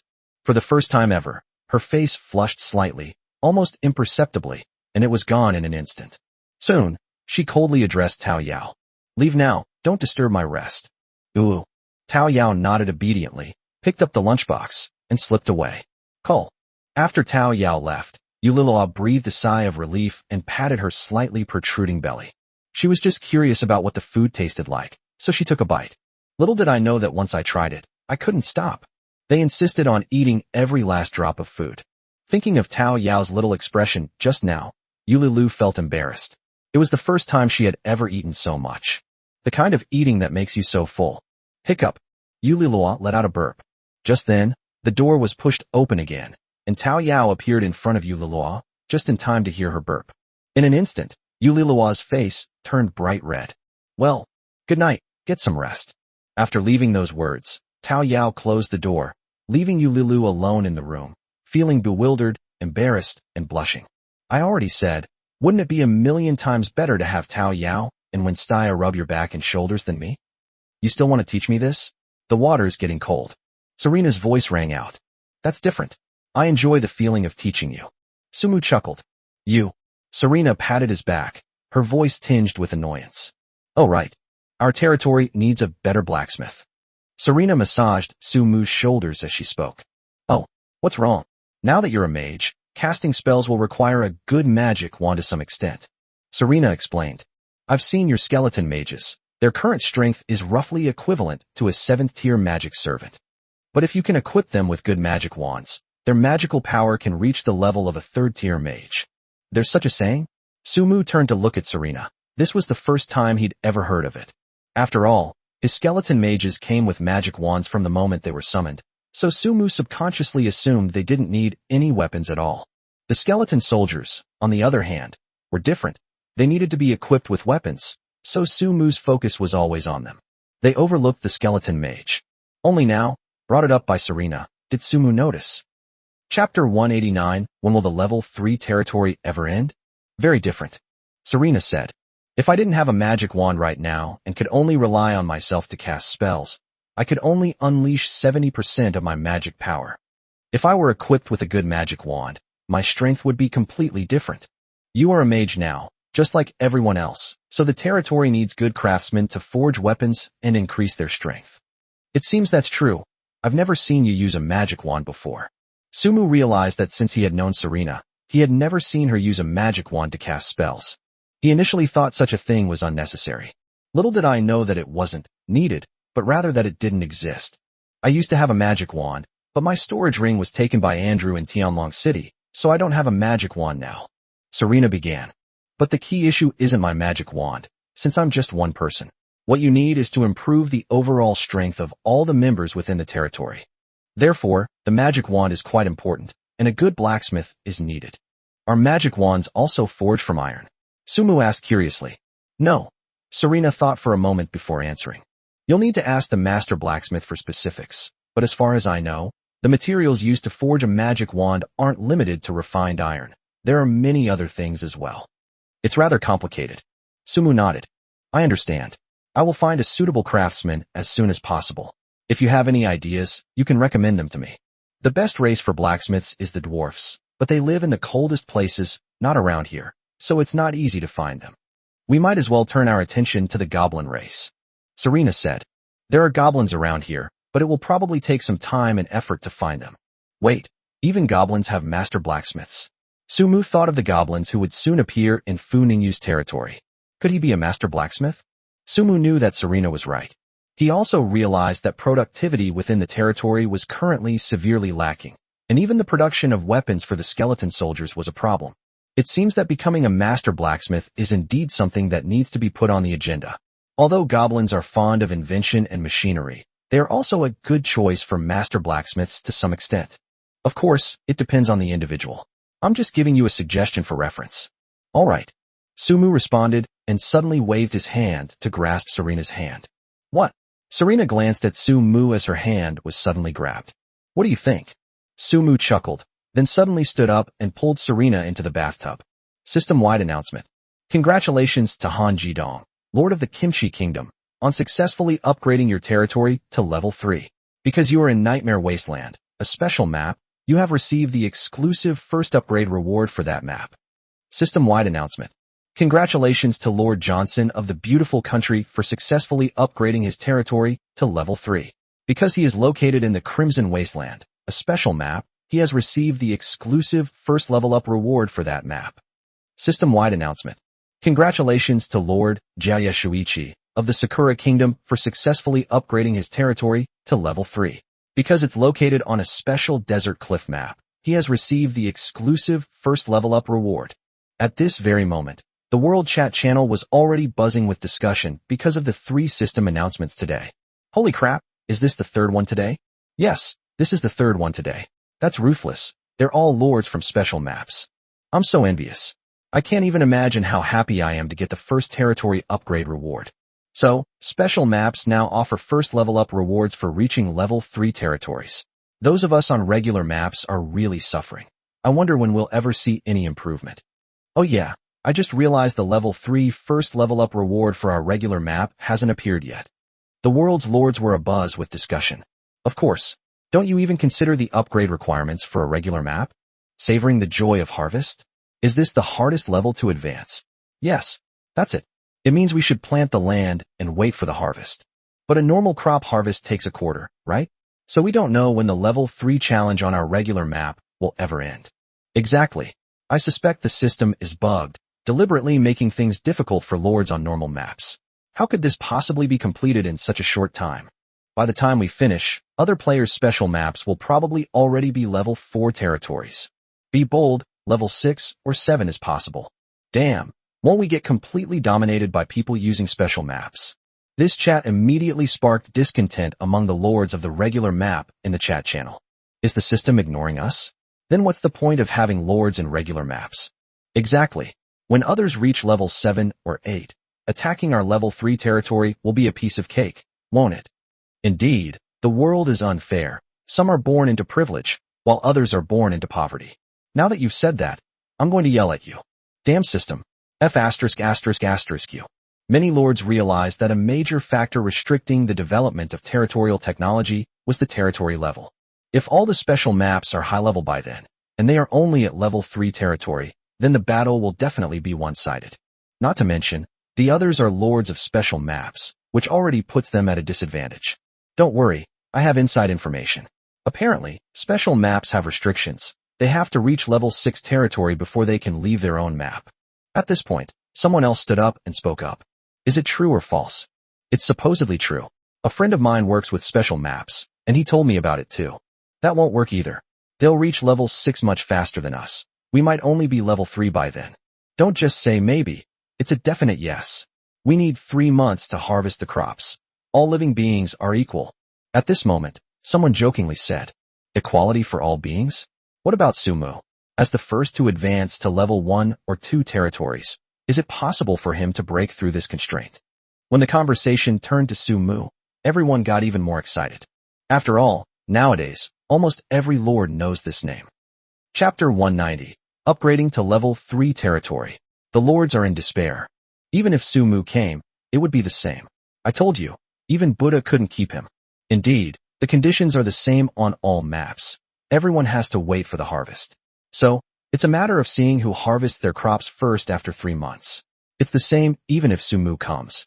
Holy crap. Is this my chance to catch up with Sumu? Now that you mention it, you're absolutely right. When all other conditions are met, all that's missing is the harvest, right? Haha, Sumu is probably going to be overtaken this time. Moreover, we all have a chance to surpass him. The lords were overjoyed to learn that they had a chance to surpass even a prodigy like Sumu. They even forgot that the lords of the special maps would most likely crush them. But just as everyone was chatting, one of the lords suddenly said, Sumu has always been creating miracles. Don't you think he might create one this time too? If he's like us, after 3 months he'll just be another ordinary person.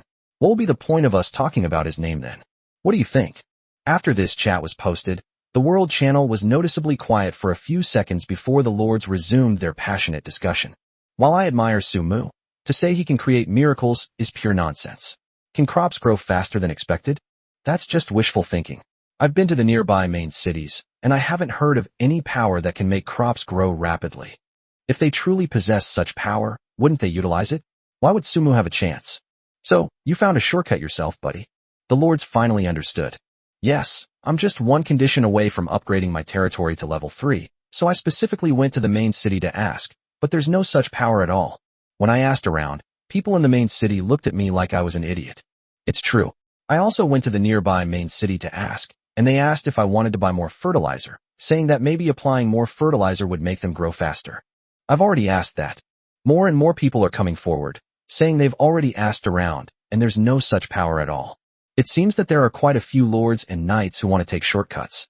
They may appear to be chatting peacefully, but in reality, they are all racing against time to develop their own territories.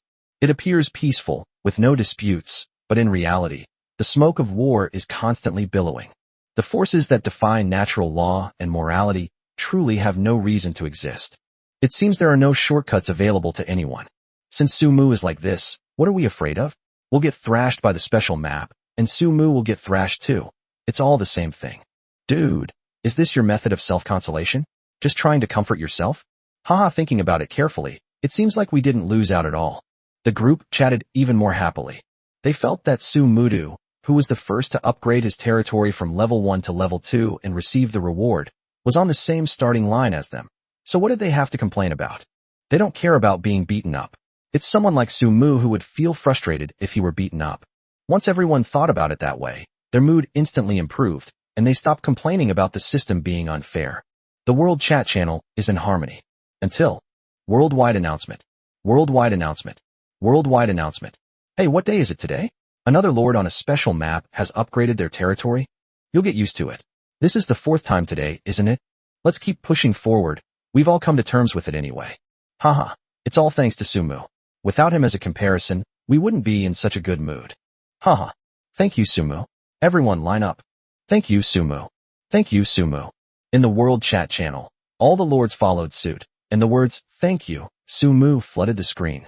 But the next moment, congratulations to Lord Sumu of the Dragon Kingdom for successfully upgrading his territory to level 3. As the first lord to reach level 3 on a normal map, you have received a system reward. Because Sumu performed exceptionally well in upgrading his territory, completing the upgrade faster than expected, his reward has been doubled. Congratulations to Lord Sumu of the Dragon Kingdom. After this system-wide announcement, the words, thank you, Sumu, in the World Chat channel turned into a collective question mark. Question marks are flooding the screen. At the same time, it wasn't just the World Chat channel that was shocked and devastated, but also the fragile hearts of the lords. They were shocked, devastated, and unable to accept it. What's going on? Did I hear that right? Sumu leveled up to level 3 for the first time? He leveled up to level 3 for the first time? He's on a normal map, just like us. Are you kidding me? Leveled up to level 3 on a normal map? Successfully harvested crops in less than 10 days? Can someone explain this to me? Damn it. Is this the system's favorite child? Cheating. I want to report it. Someone is cheating. Damn it. This system is a piece of shit.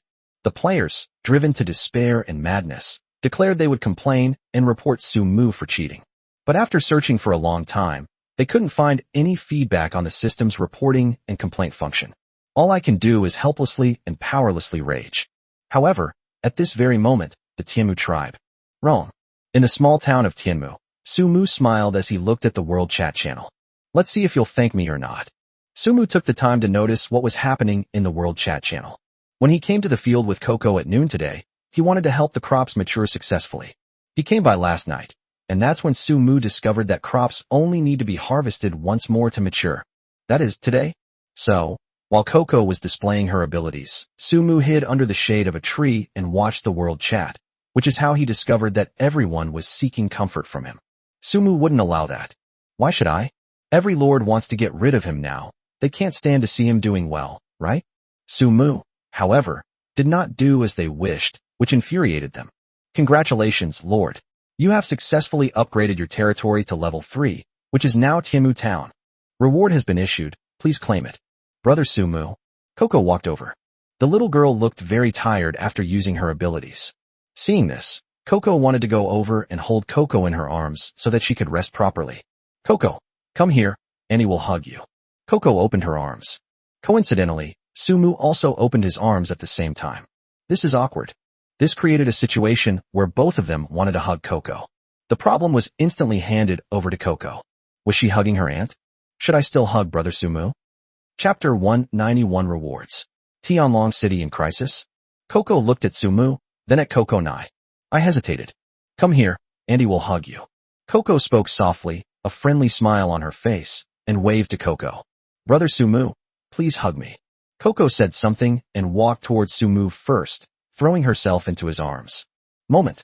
Coco's smile froze. Coco actually chose to have Sumu carry her. No way. Coco immediately felt that her fragile heart had been hurt. Is Kokolu still the little girl who has always wanted to cling to her since she was a child? You know, Coco has always liked to follow Kokona around, and sometimes she even pesters her to hug her. The little girl wasn't happy when she wasn't held. Now it's all good. Coco actually chose Sumu over her. One can imagine the sense of loss Coco felt. Not only was there a sense of loss, but also a great deal of resentment. This sorrow, of course, is because of Sumu. What kind of mind-altering drug did he give Kokolu? The little girl is now kissing him more than she kisses herself. She's the person she's lived with the longest, okay? Coco was jealous and glanced at Sumu several times. Thank you, Coco. Sumu gently rubbed Coco's little head and said, Coco patted Sumu's shoulder, her foxtail swaying from side to side. Seeing this, Coco felt even more jealous. Goodness. Wagging her tail is an action that Coco only shows when she is happy. Coco is wagging her tail now. Doesn't that mean she's very happy to be held by Sumu? Little girl. Girls are outgoing. Coco was pondering. Tiemu Town. Territory attribute. Level 3 city. Lord. Sumu. Lord's talents. Pride of the leader. Infernal hot spring. Lord's strength. 358. Leader's strength. 350. Lord's agility. 348. Lord's wisdom. 360. Special status. Blazing fiery spirit body. Lord skills. Common insight. Stealth. Lord skills. Wind element gale slash. Wind dragon technique. 100 blade whirlwind slash. Lord skills. Fire element flame vortex. Heavenly fire blaze. Lord's equipment. Musket. Dragon horn blade. Lord's charisma. 60. Elemental boost. Water element increased by 15%. Elemental resistance. Fire element increased by 30%. The attributes have been significantly improved again. Moreover, it has changed from the previous Tiemu tribe to Tiemu town. Evolution from tribes to cities. Territory upgrade tips. 1. 45,000 lives have been recruited to become residents of the territory. Currently, the number is 9,890/45,000, not yet completed. 2. You own 235 530th buildings, incomplete, on land within your territory. 3. Increase the army size to 450/10,000, not completed. 4. Promulgate laws and codes within the territory to regulate the behavior of residents within the territory, incomplete. 5. Build city walls to completely enclose your territory, creating the first line of defense, incomplete. 6. Build the city lord's mansion to consolidate your rule in the territory and demonstrate your unique identity, incomplete. 7. Establish an administrative central council and create positions within it to make your territory appear more administratively capable, incomplete. 8. Take the initiative to attack outside territories and successfully occupy them, making them your subordinate territories 0/3, incomplete. 9. The territory possesses a sound and complete military production capacity, weapons, and armor. Reserves 0/15,000, incomplete. 10. A commercial culture gradually forms within the territory, involving barter or monetary transactions. Incomplete. Completing the above conditions will upgrade your territory to level 4, unlocking corresponding features. There were a total of 10 conditions, but Sumu didn't find any of them too difficult at the moment. It seems that the upgrade requirements for level 4 territories are a transitional period, unlike level 3, which requires a long waiting process. Sumu took a closer look from God's perspective and discovered that his territory had grown from a small town to the size of a prefecture-level city. The overall north-south length is approximately 20 kilometers. That's incredible. Sumu remembered that Tianlong City was not more than 20 kilometers from south to north, right? Does this mean that his Tianmu town is already larger than Tianlong City? However, Sumu could understand, since he had used the reward twice in a row to expand his territory. Otherwise, his territory would be about the same size as Tianlong City. But last night, Sumu heard it from Serena. Their main city, Van Nos, is 5 times the size of Tianlong City. Therefore, Sumu's Tianmu town is still quite different from the real main city. With this in mind, Sumu did not waste any more time, but instead checked the rewards he had just received. 4,000 Undead Summoning Scrolls. Medium Undead Summoning Scrolls 1666. Peace Token 2. Sky Screen Shield 2. Territory Shield 2. Territory Reputation Exchange Scroll 2. Personal Reputation Exchange Scroll 2. Refined Iron Armor Crafting Scroll 2. Gold Quality. Refined Iron Armor Crafting Scroll 2. Gold Quality. 100-Step Bow Crafting Scroll 2. Gold Quality. Administrative Central Building Construction Design Drawings 2. City Lord's Mansion Construction Design Blueprint 2. Random Lord Talent Scroll 2. 6 scrolls for exchanging 3 main resources. The system's rewards were rather fragmented. Sumu read through the important ones, but the rest were just methods for smelting iron, nothing worth mentioning. Sumu felt that the most valuable items were the Lord Talent Scroll and the 3 gold quality weapon and armor crafting scrolls. These things can substantially enhance his combat power. The only downside is that there's no crafting scroll for the magic wand inside. Otherwise, he would have truly solved the problem of producing magic wands. Just as Sumu was carefully counting the rewards she had just received, a sudden system notification sounded. System-wide announcement. System-wide announcement. System-wide announcement. Crisis in Tianlong City. The city lord of Tianlong City, Andrew, has been corrupted by demonic forces and has begun massacring civilians within the city. In just one day, Tianlong City has become a living hell, and its people are suffering terribly. Lords surrounding Tianlong City, please take up arms and attack Tianlong City. Rescue the people from their suffering, and you will have the opportunity to turn Tianlong City into a subordinate territory. Receive system rewards. Does this mean opening a dungeon? Sumu was shocked. The reason the system issued such an announcement was when his territory was invaded by Yulala and the demons. Nowadays, Tianlong City has become a dungeon, and the system encourages everyone to conquer Tianlong City. And you can also get system rewards? Sumu was extremely familiar with Tianlong City. The business there is very mature, with a complete supply chain already established, and the area is about the same size as his current territory. If Sumu could conquer Tianlong City and turn it into his territory, it would be a huge step forward. Moreover, and most importantly, a feud has already formed between Sumu and Andrew. Sumu believed that even if he didn't actively attack Tianlong City, Andrew would one day come to him. Instead of doing that, we should take the initiative. Chapter 192. The Girl Riding a Flaming Bird. The Lord of Tianlong City has become demonized? Does this mean a new instance has been opened? I think so. Where exactly is Tianlong City? Does anyone know? I don't know either. Damn, we finally got a dungeon open, but it's not even in a major city near us. This is too difficult. Brothers who know where Tianlong City is, hurry up and charge. The dungeon quest is here. On the World Chat channel, the lords were cursing and swearing. At this very moment, however, Sumu was riding a griffin, leading Eileen to the territory she had mentioned. Don't move. Watch out, or I'll throw you off. Sumu's voice rang out. It wasn't that he wanted to speak. Eileen was just too audacious. She practically squeezed herself into his arms. High in the sky, on the back of a griffin, the space was already narrow, leaving Sumu with virtually no way to avoid it. No, you won't leave me behind. Eileen wrapped her arms around Sumu's waist, her face beaming with smiles. I know you can't bear to part with it. Get out. I'm a man with a heart of steel, very tough. As Sumu spoke, He straightened his face and stopped looking at Eileen. Little did he know, his actions had no effect whatsoever. Eileen, taking advantage of the situation, wrapped her long, beautiful legs around his waist. You mean Shurgum? Where's that? Eileen's voice rang out. Sumu. That's enough. If you keep going like this, I might lose my temper and punish you on the spot, letting you experience the feeling of an earthquake. Sumu flashed a gleam of white teeth and said menacingly, Don't test a man, especially for a man like me, full of vigor and already having tasted the sweetness of life.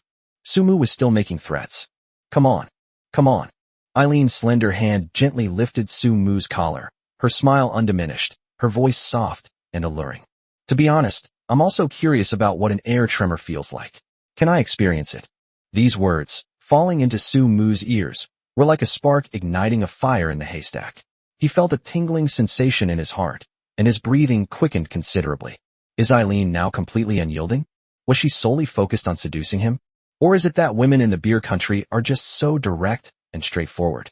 While Sumu was deep in thought, Eileen suddenly leaned forward and planted a kiss on his lips. Although it was just a light, fleeting kiss, Sumu could still clearly feel the wetness. Good grief, a kiss is fine, but to stick out your tongue? Wouldn't that make one a licentious person? What are you spacing out about? Eileen reached out and pinched Sumu's chin. That's going too far. Sumu grasped Eileen's hand. I've always been the only one who can pinch a woman's chin. When did it become a woman's turn to pinch my chin? Does she think she's an empress? Sumu stared at Eileen. Eileen is really beautiful. Her features were striking, her eyes like jewels, and her face was both alluring and playful. In particular, her rosy lips made one want to take a bite. Let's see what it tastes like. I don't see myself as an empress. I don't want to be that either. Eileen was still smiling. Besides, I've already said it before, I want to be your slave. Sumu. Sumu knew that Eileen's words were somewhat teasing and joking. However, its destructive power is too strong. Which man wouldn't be tempted by this? Sumu no longer restrained himself. He slowly approached, his breath brushing against Eileen's face. Seemingly realizing something, Eileen, who was usually quite proactive and bold, also became nervous. Her breathing became erratic, and she involuntarily closed her eyes. Sumu's lips descended. At first, Eileen thought Sumu was only scratching the surface. Little did she know, he was far more daring and greedy than she imagined. Soon, the two had begun a game of chasing each other, hiding and attacking. Salivary amylase is frantically converting in each mouth. Sumu's hands gradually became more restless. Urgent intelligence alert. Urgent intelligence alert. A spatial rift is about to appear. Someone seems about to emerge from the spatial rift. The intelligence system alerted Sumu, forcing him to stop what he was doing. But Eileen had already fallen in love. So how could she let Sumu go? She took the initiative to hug his neck and kiss him again. At the same time, a spatial rift opened in front of the griffin. A giant flaming bird appeared first. Sumu saw it. A large, fiery bird, somewhat resembling a phoenix, with a beautiful young girl sitting atop it.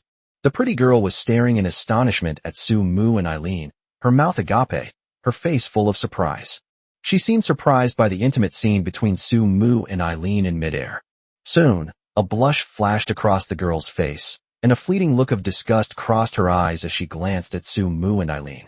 She then spurred her large bird to leave in another direction. The pretty girl left very quickly. When Sumu came to her senses, all she remembered was that she was very beautiful and that her legs looked longer than her life. As for the other key points, Sumu couldn't remember them, let alone use the insight technique. He didn't even have a chance to use it. Are you crazy? Someone was watching us just now. We are looked down upon and despised by others. Sumu looked at Eileen in his arms and spoke helplessly. What does it matter? Eileen shrugged. Love should be expressed openly and honestly. Why hide it? If she wants to watch, she can stay here and watch. I'm not afraid. Sumu. After a moment of silence, Sumu slapped her on the buttocks. Okay, let's get serious. Is that your territory? Sumu could see the territory below from the sky at a glance. Yes, that's my territory. The one not far away is John's, and across the river are Moros and Aymars. They're so close, separated only by a river. Sumu glanced at it and continued. If a bridge were to be built across the river, I wouldn't be surprised if the four of you leaders said you were all in it together. Originally, we weren't that close. It was John who suggested that when we chose to expand our territory, we should try to move closer to the center. That way, if one side is attacked, we can support each other. Then every time we upgrade, we move our territory closer to the center of the 4 territories, and we also try to build buildings and other things in this direction, just like you see. Eileen explained. Are there still people participating? Sumu had sharp eyes and spotted the figure moving below at a glance. Yes, when we attacked your territory, we left some members behind in our own territory. Not many, maybe 100 or 2. Chapter 193 The Elf Race. Princess Vivier the Elf. Our initial plan was to quickly take control of your territory and then withdraw to defend it, but we didn't expect this. At this point, Eileen secretly glanced at Sumu, afraid that he might get angry when he remembered. Sumutsai wasn't that petty. Besides, Eileen has already been won over by him, so what is there for him to be angry about? Whether it has truly been conquered remains to be seen and will require time to prove. It looks like there are more than 100 or 2 people. By the way, what race do you belong to in your territory? Sumu asked.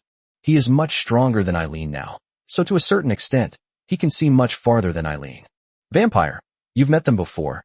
You were on the battlefield that night too. Eileen replied. She strained to look down. Unfortunately, she could only vaguely see a black and couldn't make out much else.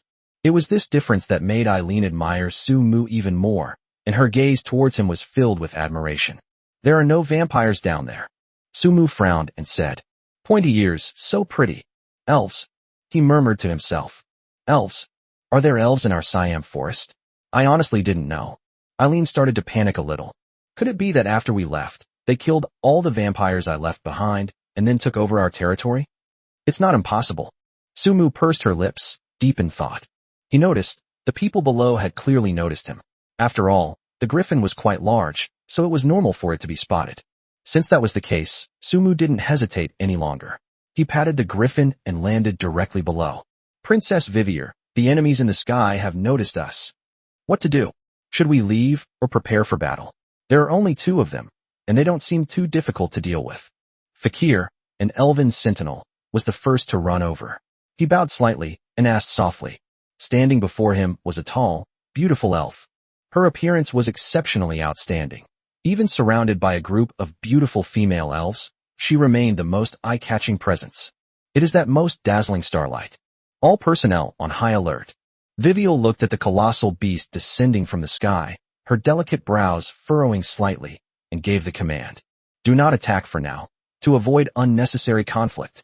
Princess Vivier, if we don't fight, what if those 2 humans have ill intentions? Fakir opens his mouth. If we attack first, at least we'll gain the upper hand. What if they are the owners of this territory? What to do? Viviel glanced sideways at Fakir. Listen to me. Yes, princess. Fakir shouted to the surroundings. All personnel on high alert. Do not initiate an attack. Upon receiving the order, the elves all drew their weapons, but did not adopt an offensive stance. They were all just on guard. Who are you? As soon as Eileen stepped off the griffin, she hurriedly spoke to the elves. Taking advantage of this opportunity, Sumu quickly unleashed 2 insight spells. Tree Elf. Vivian, before you stands the princess of the Tree Elf clan, who live year-round deep within the Siam forest. Tree Elf. Fickle, a warrior of the Tree Elf race. Tree spirits? That's really rare. Sumu had long heard of the famous elves and was very curious about what they looked like, even wanting to see them for himself. Over the years, Sumu had seen many demi-human undead, but he had never seen an elf. Now he has seen it. The stunningly beautiful woman before me was none other than Viviel, the princess of the elf race. Sumu couldn't help but linger his gaze on her, scrutinizing her, just out of curiosity and for appreciation. But when Vivier saw Sumu's behavior, she only thought it was extremely frivolous. We are members of the elf race, just passing through. We mean no harm, so please don't be nervous. Viviel spoke, addressing Eileen. This is my territory. How dare you just come in like this? And what about the vampires in my territory? Where are they? Why haven't I seen them? Eileen was still very imposing. After she finished speaking, her gaze began to search for the vampire members in her territory. Finally, she made a discovery. The corpse of a vampire appeared at the gate of the territory, cut in half with a single stroke. The corpse was crawling with maggots and flies, and looked extremely disgusting. You actually killed people from my territory. You invaders. Eileen's expression changed, her voice filled with suppressed anger. She said that the elves had somehow appeared in her territory, apparently because they had killed her vampire members and invaded. Madam, you've misunderstood. Vivier hurriedly waved her hand and explained. It wasn't us who invaded your territory. We just found the corpse at the entrance when we arrived. Moreover, we had only been here a short time and thought it was an abandoned territory, so we were about to come in and take a look. Vivial was not lying. When she led more than 200 elves here, she discovered the corpses outside the territory. Moreover, there was far more than one corpse. There were quite a few more on the road outside. Out of curiosity, Vivier led her people inside to take a look. Before they could even look around, they ran into Su Mu and Eileen who had returned. And that's how the current scene came about. Do you think I believe that? Eileen snorted coldly, then turned her gaze to Su Mu. The meaning is self-evident. They want him to decide how to handle the situation. After all, there were more than 200 elf members present, so she couldn't just turn hostile all at once. What if Su Mu can't deal with them? It can be said that Eileen is quite intelligent and cautious. She could see the bows and arrows the elves were carrying. Su Mu, of course, understood Eileen's meaning. He glanced at the corpses at the entrance of the territory, and then checked the territory for any signs of a battle. Then he shook his head and said, "They were not the ones who killed the vampires." Su Mu's words instantly eased the tense atmosphere considerably. For the first time, Vivier's gaze fell directly on him. "Eileen, come here and see. It was magic that killed the vampires, not a bow and arrow or a longsword." Su Mu pointed to the wounds on the corpse and continued speaking. "Look, this area is completely burned, clearly caused by fire elemental magic. This fatal wound isn't from a sword, but from a knife. Proof that the murderer used magic and a knife to kill your vampire members. And they should only know how to use bows and arrows and longswords, and the longswords are wooden swords, so there is no way they could have created this kind of wound." As Su Mu spoke, he pointed to the weapons in the hands of the elven warriors.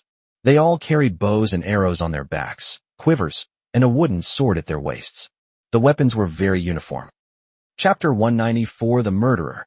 The Elven Race in Crisis. Listening to Su Mu's analysis, Vivier nodded in agreement. "That's right. This gentleman's analysis makes sense. Our clan only uses wooden swords and bows and arrows, and we do not know any fire elemental magic.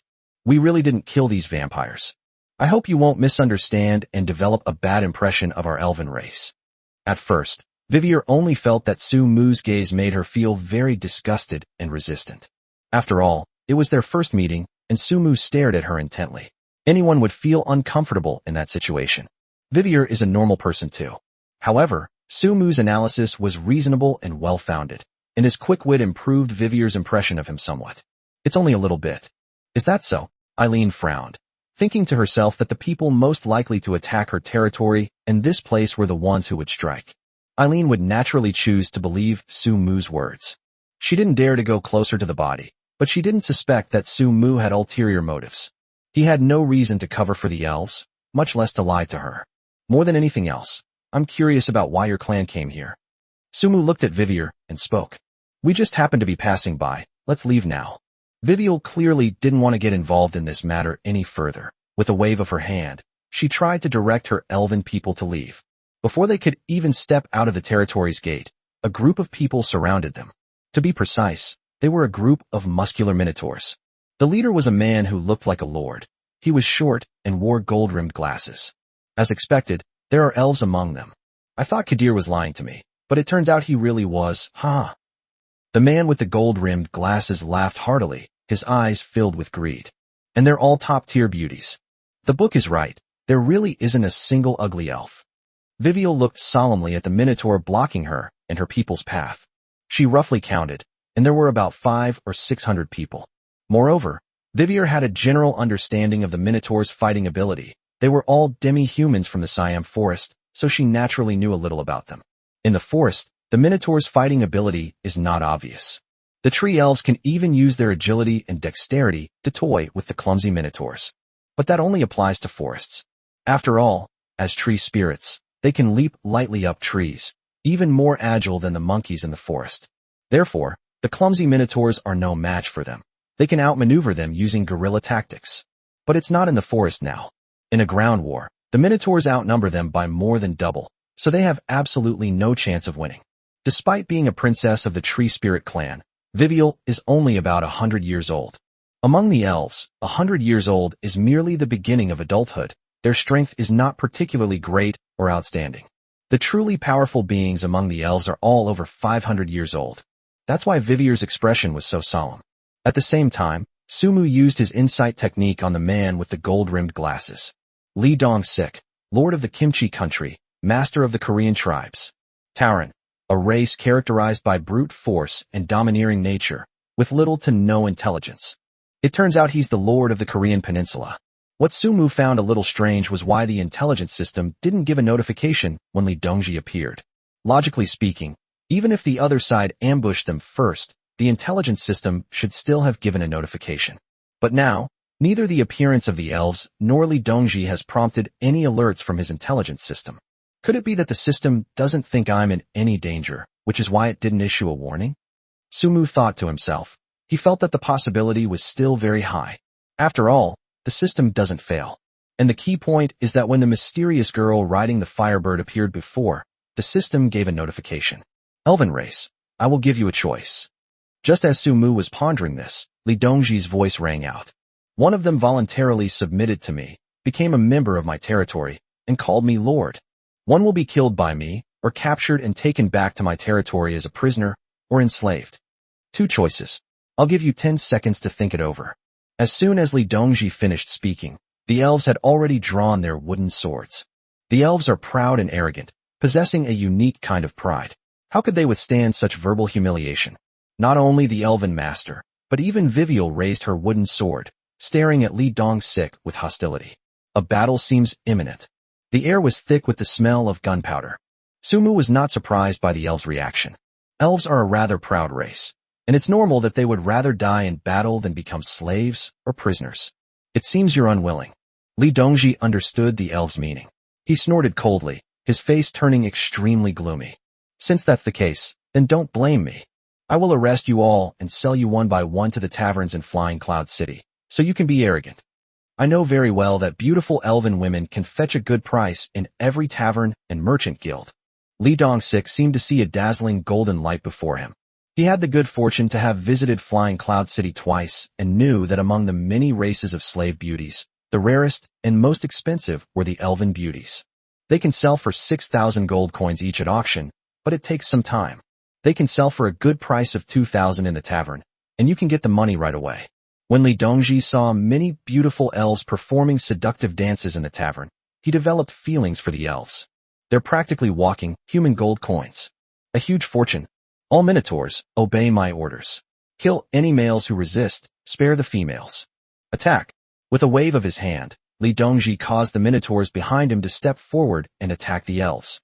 Their long-range charge kicked up a cloud of dust, creating a tremendous spectacle. Everyone spread out and fire the arrows. Vivial calmly gave instructions. Sumu frowned slightly as he looked at the axe in the minotaur's hand. The shape of this axe resembles a curved blade, much like the knife wounds on a vampire's body. Whoosh whoosh whoosh. Arrows rained down. Suddenly, Lee Dong-sik held a magic wand and began to use magic, fire elemental magic. In an instant, 5 fireballs struck the elves who were still firing arrows. Lee Dong-sik's magic continues. Vivial managed to dodge one attack with her agility, but her people weren't so lucky and were hit by the fireball.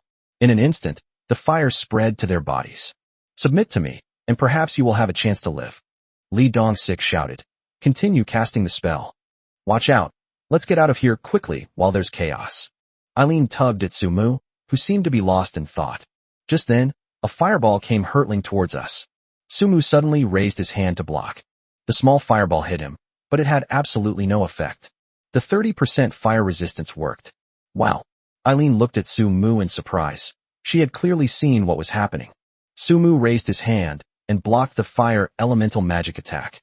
The terrifying fireball seemed to have no effect on him. Eileen looked around at the elves. They were in bad shape.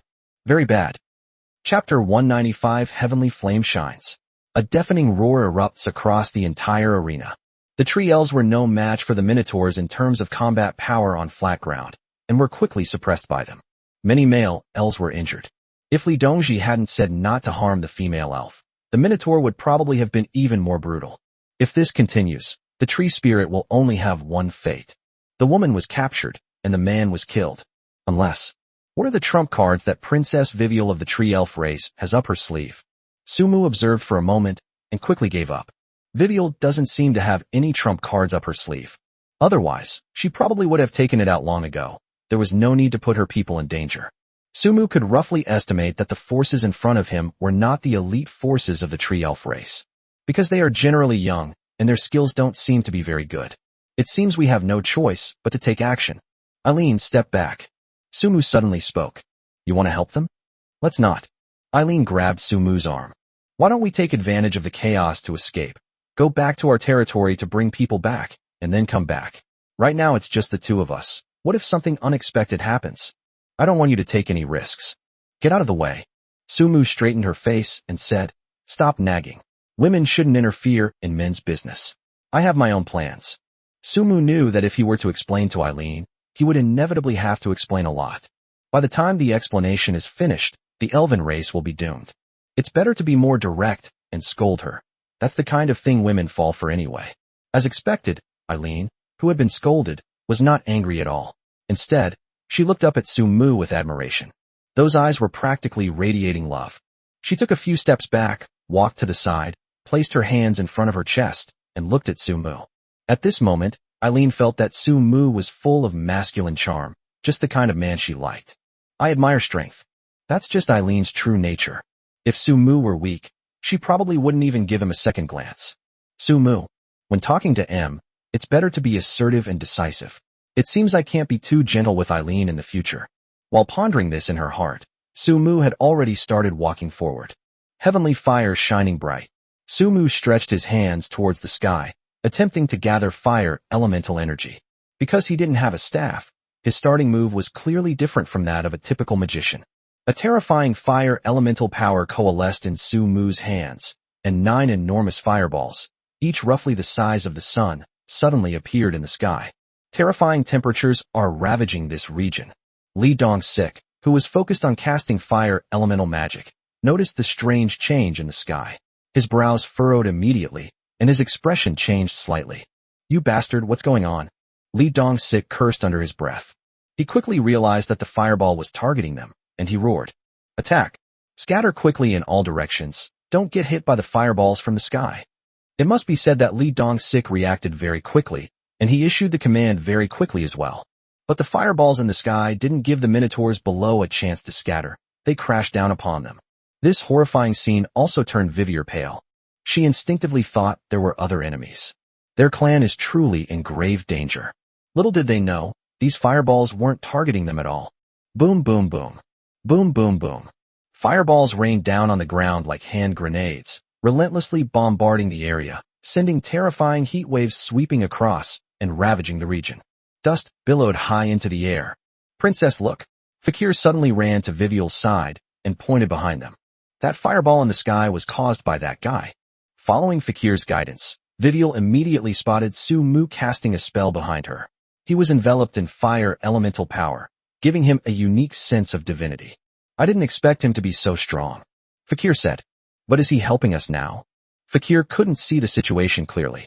However, in the same area, only the Tauren was bombed. He and his elven people were not attacked. Clearly, the attack wasn't initially aimed at them. He must be helping us. Viviel's eyes flashed with inquiry and doubt. However, I don't know why he did that. Fakir didn't think too much about it, and happily said, Your Highness has good judgment, otherwise we would have been doomed. The fate of the Tauren is what we're going to suffer now. Viviel nodded. In fact, her initial decision to ask her people not to attack indiscriminately was a spur-of-the-moment thing, and there was no question of her having good foresight. In Viviel's mind, she preferred to resolve problems peacefully rather than attempting to use war. Of course, when there's no other way, you have to pick up your weapon. Fakir, quickly get our people to safety and don't go into that area. He seems to be preparing for a second round of spellcasting. Vivier noticed Sumu's actions. That was clearly preparation for casting the spell again. Yes. Fakir didn't hesitate. He responded and quickly ran to the front to organize his people. Viviel was still pondering why the young man in front of her was helping them. Behind them, Eileen stared in disbelief at Sumu, who was casting a spell. So strong. Terrifyingly strong. Both are fire elemental magic. Look at the Lord on the other side, and then look at Sumu's fire elemental magic. They're not even in the same league, not on the same level. Eileen clenched her hands excitedly, her eyes fixed on Sumu, as if trying to memorize the scene. 2 consecutive rounds of bombardment from the heavenly flame. Feeling somewhat tired, Sumu stopped. To a certain extent, the heavenly flame has no cooldown time. However, Sumu needs to consume his physical strength to unleash his skills. The sandstorm has cleared up. A terrifying heat wave still lingered in the surrounding area. Sumu looked up and saw how terrible it was. The area ahead had become scorched earth. The charred corpses of the minotaurs lay scattered on the ground. Some of the minotaurs didn't die, but they lived in agony from the burning flames, howling incessantly. It's more painful than death. The continuous bombing annihilated the entire minotaur army. Sumu was also surprised by his own power. Has he grown to this level? Or is it because of the skill level? Sumu thought of a possibility. Wisdom. Currently, his intelligence attribute is as high as 360. However, the wisdom of this world seems to be not mana, but rather something that affects the strength of magic.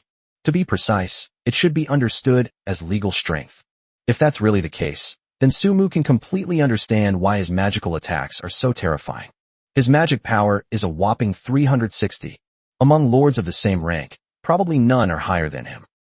Chapter 196 The Crisis of the Tree Spirit Clan. Dear Su, that guy is trying to run away. As Sumu was pondering, he heard Eileen's voice calling out in his ear. It turned out that Li Dong-sik, seeing that the bombing had stopped and that his situation was hopeless, was looking for an opportunity to escape. He's already run over 100 meters and is about to slip away successfully. Sumu wouldn't give him a chance to escape.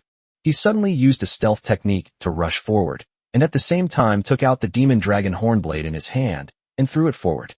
A terrifying whooshing sound came from behind. Li Dong-sik was pierced through the ground from behind by the demon dragon hornblade, his eyes wide open. He died without ever knowing how he died. Sumu hadn't expected to be able to throw so accurately. With perfect precision, the knife pierced right through Li Dong-sik's heart, pinning him to the ground. This violent scene undoubtedly sent chills down the spines of the elves present. Vivial also clenched her fist quietly. She had to admit, she was nervous too. The young man before them was far more powerful than any of the 200 or so women could possibly withstand. Unless it's the elite forces of their tribe, or her mother herself intervenes. But what would terrify Vivier and her people even more was yet to come. Sumu held the demon dragon hornblade in his hand, continuously reaping the lives of the minotaurs who were not yet completely dead. He killed the minotaur without batting an eye, just like killing a chicken. Vivier felt a chill run down her spine. She felt that the young man in front of her was as fierce as a demon. Just then, Sumu finished off all the minotaurs and looked at Vivier. Almost instinctively, Vivier took a step back. She was frightened by Sumu's gaze. Sumu was unaware that his casual killing of the minotaur had already frightened Vivier. In his mind, the minotaur race was so despicable just from their name that killing them felt like a crime. His territory has absolutely no need for the minotaur race. Sumu dislikes those 3 words. Furthermore, rather than saying that killing the minotaurs was cruel, it would be more accurate to say that he was also liberating the minotaurs. Under Vivial's fearful gaze, Sumu approached her. Sir, thank you for your help. Despite her fear, Vivier forced herself to stay alert, for her people stood behind her. If she's scared, what will happen to her people? Fine. Sumu spoke. You are tree spirits among the elves, right? Right. Have you recognized our clan? In the past, Vivier might have tried to negotiate with Sumu. But after witnessing his ruthlessness and strength, Vivier abandoned that idea and directly admitted it. Since the other party could use the words, tree spirit, they must know something about them. Sumu certainly didn't recognize the tree spirit's features. It was his first time seeing the elves, and he didn't know much about them. Moreover, judging from Vivial and the others' appearances, it's impossible to tell what branch of the elves they belong to. He was purely motivated by the feedback from the insight technique. I guess so. Sumu continued. Don't you tree spirits live deep within the Siam forest? Why have you ventured outside the forest? Sumu's words clearly put Vivier in a difficult position. She clearly didn't want to tell Sumu the real reason, but under his pressure, she had to hesitate and think about how to refuse him tactfully. Or to put it another way. While Vivial hesitated, Sumu's intelligence system beeped. 5-star value intelligence. The tree elf race has been massacred by humans. If you can lend a helping hand, you might gain the favor and allegiance of the tree elf queen, Losrea. Intelligence tip. The tree elves are skilled in archery and swordsmanship, and are free-spirited wanderers deep in the forest. Their precise and skillful archery will bring great benefits to your territory, and will be able to cultivate a continuous stream of archery talents for your territory. At the same time, the tree spirits are skilled in medical magic, and can greatly increase the number of healers and other professions that can be created in your territory. The tree spirits are also skilled in animal husbandry, which can greatly promote the development of animal husbandry in their territory. Intelligence analysis. In addition to being massacred by humans, the tree elf race is also facing continuous attacks from the demon race on their territory. The tree spirits are caught in a dilemma. This is their most difficult time. Could it help cultivate a continuous stream of archery talents? Sumu felt that the information provided by the system contained a huge amount of information. Perhaps it's not as he sees it. It seems he's going to meet the tree elf queen, Losrea. Has your tree elf clan been ambushed? Relying on the clues provided by the intelligence system, Sumu organized his thoughts and said, or is it that your territory has encountered trouble and you need to move to another place to live? You brought your people out here to find a suitable place to live? Sumu offered several possibilities, which he felt were probably close to the correct answer. Given the astonishment and surprise on Vivier's face, Sumu was certain that he had hit the nail on the head. Indeed, Sumu was right. Viviel's trip was indeed to find a suitable place for her clan to continue their secret of life. Almost everyone on the continent knows that the tree spirits prefer to live in tree houses deep in the forest. This is a common perception. That's why the depths of the forest are unsafe and easy to be discovered. Anyone with malicious intent can find the tree spirits by venturing deep into the forest. There is no exception. In Viviel's mind, she thought, why not do the opposite? Why don't they live in tribes on the plains? Like humans, find a place to build a house, then hide your identity and characteristics, and live there for a long time. Perhaps, this is the new way out for their tree spirit clan. So, Viviel led her people out. Those who came out with her were all her clansmen who trusted her implicitly. They were her confidants. This is why Viviel came to the territory. They initially thought no one was here, so they wanted to come in and take a look. Looks like I guessed right. Seeing Vivier's reaction, Sumu smiled and continued. You can tell me what you think, maybe I can help you? After a long silence, Vivier finally looked up at Sumu. Can I trust you? This fairy princess. She's really naive. Hearing her words, Sumu smiled inwardly. It's not that Vivier is naive. She's just plain simple-minded and straightforward, not one for beating around the bush. Sumu enjoys communicating with people like this. It's much simpler and doesn't require any scheming. What do you think? Sumu shrugged and smiled. If I wanted to deal with you, you'd probably be unable to leave this place. Chapter 197 The Past of the Tree Elf Clan. Vivier knew the other person was right. If he truly harbored any ill intentions towards their clan, they might not be able to leave this place today. That's for sure. Thinking of this, Vivier breathed a sigh of relief and nodded. The reason we are here is indeed to find a place more suitable for us to live. At first, we thought the place was abandoned because no one was there, so we broke in. Sumu didn't speak. He knew Vivier hadn't finished. Soon, Vivier gave Sumu a brief account of the whole story. Tree spirits are found in various places. Wherever there is a forest that is over 1,000 years old, there will inevitably be tree spirits. They have different branches, but they all have the same name. As a primeval forest that has existed for hundreds of millions of years, the forest of Siam is naturally home to a race of tree spirits who thrive and multiply here. But for thousands of years, the conflict between the tree spirits and humans in the Siam forest has never ceased. Humans have always tried to capture and sell tree elves as slaves, which is the biggest cause of war. However, every tree elf queen in the tree elf race is exceptionally powerful.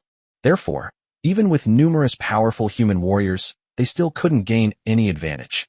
As long as the forest remains, the tree spirits will always have an innate advantage in terrain, and humans will never gain any advantage in the depths of the forest, which is filled with poisonous miasma and insects. This is also the greatest asset of the tree spirit clan. But the dispute that had lasted for thousands of years took a turn for the better 500 years ago.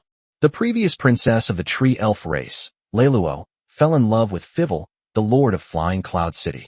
Even the most ordinary members of the tree spirit clan are not allowed to marry outside their own clan, let alone Leluo, who has the status of a princess. It's easy to imagine that this relationship faced tremendous external obstacles. However, Fulver was a very resourceful person at the time. After going through many hardships, he and Lero finally broke the rules set by the Tree Elf clan for thousands of years and came together. It was from that time that the Tree Elf race and the 13 nearby cities signed the Non-Aggression Treaty and Peace Treaty. Since then, the tree spirits have lived and thrived peacefully in the depths of the Siamese forest for nearly 500 years. For the past 500 years, the tree spirits have no longer needed to worry about their people being captured by humans. or about humans being attacked. But all of this changed about 6 months ago. The human race unilaterally broke the peace treaty and launched an attack on us. Viviel's tone was filled with anger. Our friendliness was met with malice. We were completely unprepared for them, and even warmly invited them into the treehouse. Little did we know they would turn on us. Vivier is still telling her story. In that battle, our queen fought against 10 top human warriors alone, killing 6 of them, but she also suffered considerable injuries as a result. It was from that time that our race and the human race returned to the tense situation they were in 500 years ago. In the past 6 months, we have suffered repeated attacks from the fiery demon clan, resulting in countless casualties among our people, making matters even worse. I was thinking that since the depths of the forest are no longer suitable for our survival, why don't we change our mindset, like you humans, create our own territories and tribes, hide our identities, and live in secrecy to mitigate the losses we've suffered over the past 6 months. Viviel sighed heavily as she spoke. But my idea did not receive the approval of our queen. So you led your people to sneak out and search for a possibility? These were the words Sumu said. Yes. Vivier nodded, her gaze firm. I have always believed that survival requires flexibility. If you remain unchanged, you will only perish in the end. If this place isn't suitable, then we'll find another place. It's better than staying in one spot and waiting to die. Sumu nodded. To some extent, Vivier's idea was not wrong. Moreover, he probably guessed why things had changed starting 6 months ago. Feiyun City should also be under the jurisdiction of the Longming Empire. Now that the Dragon Roar Empire exists in name only, the major cities are naturally seizing the opportunity to become the dominant power. It was only a matter of time before the tree spirit was implicated. If the empire no longer exists, what use are the non-aggression treaty and peace treaty between the two races? The result is obvious. Are the fierce demon clan you're talking about really that strong? Sumu asked. He had never even heard of the fierce demon clan, let alone knew anything about them. They are holding us back, Vivier sighed. The fiery demons can control fire just like you. Poisonous insects in the forest can't get close to them, and poisonous miasma has no effect on them. So they can easily run rampant in our territory. And in terms of elemental attributes, we would elves excel at the wood element. The fiery demon clan is a perfect counter to us because our weapons are all made of wood. Sumu roughly understood. It turns out it's because of elemental attribute restraint. Perhaps I can make your idea come true. Sumu spoke. What do you think of this territory? If possible, I would very much welcome you to come and live here permanently. Really? Sumu's words made Vivier somewhat excited. The environment here is adjacent to a river, backed by a forest, and located in a valley, making it a very livable place. If their clan could settle here, it wouldn't be a bad place. Certainly. Sumu said. Not only that, I can also help your clan drive out the demon clan and solve your troubles, provided that you take me to see your clan's queen. I believe that she has more say in the future of your clan than you do. When the tree elf queen was mentioned, Viviel immediately deflated, her earlier excitement vanishing in an instant. No, she won't agree. How will you know if you don't try? Sumu countered with a question. Since you've already dared to come all this way, why are you afraid to try and seize this glimmer of hope? Vivier carefully considered Sumu's words, and her eyes hardened as well. Good. I see. Next, Sumu turned the 4 surrounding territories into his subordinate territories, and then invited Eileen to become the subordinate lord of the 4 territories. After doing all that, he settled the tree spirits in his territory. Then he left with Eileen. Sumu and Vivier made a promise that they would set off from here tomorrow night and enter the depths of the Siam forest. As for why tomorrow night, it's because Sumu has other plans. Upon returning to Tianmu town, Sumu first went to Miluoer's room to inquire about her condition and check on her injuries. Effie happened to be there too. Aphia, take me to Tianlong City. Good.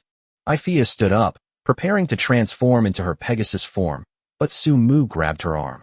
Wait, we need to take one more person with us. Chapter 198 The Tragedy of Tianlong City. Encountering Kaisen again. I need to go to Tianlong City. You'll come with me. Sumu spoke, and opposite him was Yulilua. On what grounds? Yulilua glanced at Sumu and spoke as usual. Why do you have to ask so many questions? I'll go first, then you can come over. I believe that with your abilities, you will definitely be able to find me. Sumu pushed open the door and left, not wanting to argue with Yulilua any further. Behind them, Yulilua stood there for a while, clearly pondering whether or not to follow Sumu's footsteps to Tianlong City. 4,506 more territory members. A notification sounded in Sumu's mind. He glanced over and saw that it was Gabong and Madrinsa who had brought back the new spirits that had been captured the night before. The process of capturing a spirit takes time, so Sumu returned first, leaving the rest of the work to Madrinsa and the others. Now, the population of his territory has increased by another 4,506, breaking the 10,000 mark. Let's go. Sumu waved to Ifia, who immediately understood and bent down to transform into the form of the Sky Shuttle Silver Feather Horse. This was Sumu's first time riding on Ifia's back, and he was genuinely a little excited and thrilled. He didn't understand why he was so excited. It's probably because Ifia is somewhat related to being a demi-human. I'm leaving. Take good care of yourself.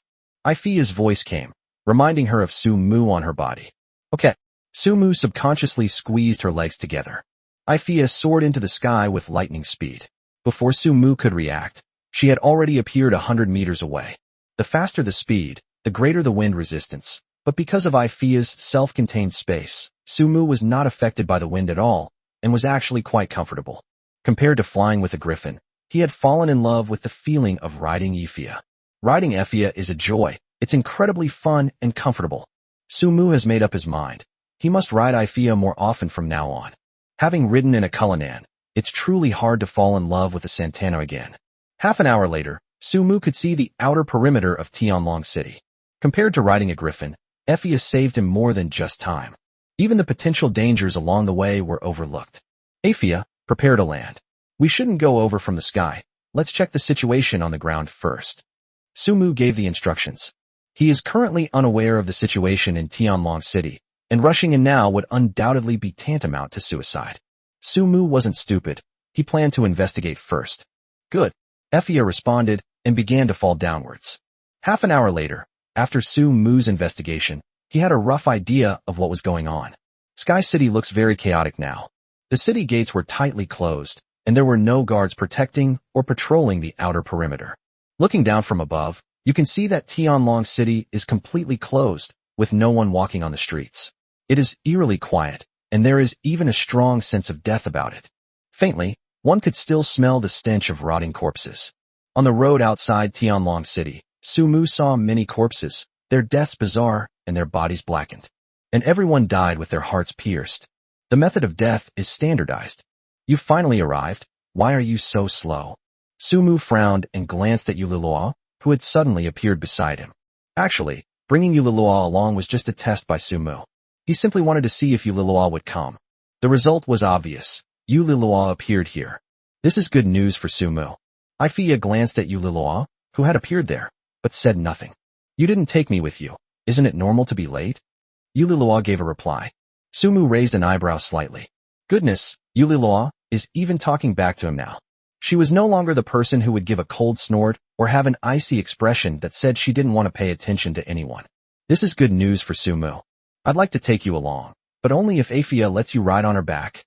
Or perhaps you want me to carry you and fly with you? If that's the case, I don't mind. We can go back together later.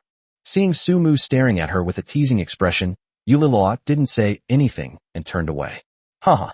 Upon seeing this, Sumu couldn't help but burst into laughter. Yuliloa was secretly annoyed and frowned. She knew what he was laughing at. But surprisingly, she didn't make a move. Samsung Intelligence Report. There is a group of escaped slaves 500 meters ahead. Helping them escape the boundaries of Tianlong City might allow you to recruit them into your territory. Intelligence alert. Among the slaves are members of the Tree Elf clan. Bring them back. You might earn their gratitude. Intelligence analysis. Among the tree spirit slaves is a girl named Shiluer, the niece of the elf queen Losrea. Bringing her back might earn you the elf queen's gratitude. If it were just an ordinary slave, Sumu wouldn't bother with it. But since there were tree spirits among them, he had no choice but to deal with them. Moreover, Sumu was thinking about how to persuade the elf queen Losrea to join his territory after meeting her tomorrow night. Now, the appearance of Shiluer is the perfect opportunity. Sumu cannot miss this opportunity. Thinking of this, he led Yuliloa and Ifia forward. Who goes there? Kaisen noticed the footsteps and became alert, turning around to look behind her. You, Mr. Nenezer? Kaisen stared in disbelief at Sumu, who had appeared behind her, accompanied by two stunningly beautiful girls. However, they don't look like humans. Sumu was also surprised to find that the leader of the slave group indicated by the intelligence system was actually Kai Xian. It was the receptionist he faced when he bought Tao Yao from the Yunlong Chamber of Commerce. Kai Xian. Miss Kaisen, it's been a long time. Sumu smiled. Having acquaintances is great. It makes things much easier. Oh. Suddenly, a scream rang out, and the slave caravan was thrown into brief chaos. A group of slaves advanced towards Sumu and the others. What's going on? Kaisen, unable to catch up with Sumu, quickly pushed aside the slave in front of her, wanting to see what had happened. Keshin Seville, how dare you? Reggie, the captain of the city patrol guards clad in silver armor, pointed at Kane's nose and said sternly. The city lord clearly issued a decree forbidding all personnel from leaving the city, yet you dare to disobey and secretly lead slaves out of Tianlong City. This is a capital offense. Please cooperate immediately and come back with me to await the city lord's judgment. Behind Reggie followed about 100 knights as guards. They were all clad in silver armor, and they all stared menacingly at Kursin and the nearly 100 slaves behind her. Chapter 199. Turning the enemy into a spy. The clever Kursin. Kursin clearly recognized Reggie in front of her, and she frowned as she argued. Reggie, are you guys crazy? If you stay in the main city, even your trusted followers will die, let alone us. Do you still think Andrew is the same city lord he used to be? He's already a monster, a man-eating monster. Nonsense. Reggie interrupted Kursin. Our city lord is merely practicing magic, hoping to advance to a higher level. You must not speak ill of him or create panic. Spells. Kaisen sneered. Reggie, we've known each other for a while, and you're not stupid. Do you believe that's magic? Even if it's magic, it's still evil magic. Who would eat people if they were practicing legitimate cultivation? Even in front of the public, devouring the brains of living people. Do you think this is a normal form of magic? Seeing Reggie lower his head and remain silent, Katie continued. Reggie, wake up. Andrew kills at least 100 people a day and eats their brains, right? He's become a monster. If you continue to work for him, sooner or later you'll become his food too. You might as well come with us and leave this damned place. Looking for a new life. Shut up. Reggie interrupted Katie again, raising his right hand. Take them down and bring them before the city lord to await his judgment. Reggie knew perfectly well that Katie was right. Lord Andrew has turned into a monster. However, Reggie can't let go of his current identity and status. He possessed the strength of a golden knight, was in his 30s, and had only managed to climb to the position of guard captain through flattery and a sudden stroke of luck. If he leaves like this, he will have nothing. Not to mention, Reggie's family is still in Dragon City. He will absolutely not leave Tianlong City. Upon hearing the order, the guards behind them drew their weapons and advanced towards Kursin and the group of slaves. Do you really want to take Reggie's orders and attack us? Kursin is still doing her best to avoid starting a conflict. You should be aware of the current situation in Sky City. Why not take this opportunity to leave now? Once you go back, you will never have another chance to leave. The guards remained unmoved and continued to approach. Kaisen licked her lips, which were already dry from talking, and said fiercely, Andrew won't let you get away with this. Don't forget what he said that night. He most enjoys absorbing the brains of powerful individuals. You are his best food choice than us. Have you forgotten how your former captain, Adar, died? Even a supreme knight like him had his brain drained. You'll all just become Andrew's food sooner or later. Wake up.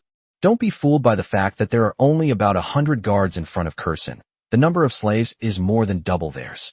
If a real fight broke out, the slaves bound in shackles would be no match for them. Not to mention that the guards on the other side were all elite forces with full weapons and armor. Therefore, Kursin must persuade them not to attack. Kursin did succeed. Her words brought the guards to a halt. The scene from the night before last, where Andrew absorbed their captain's brain in front of all the guards, flashed through their minds. This also calmed them down.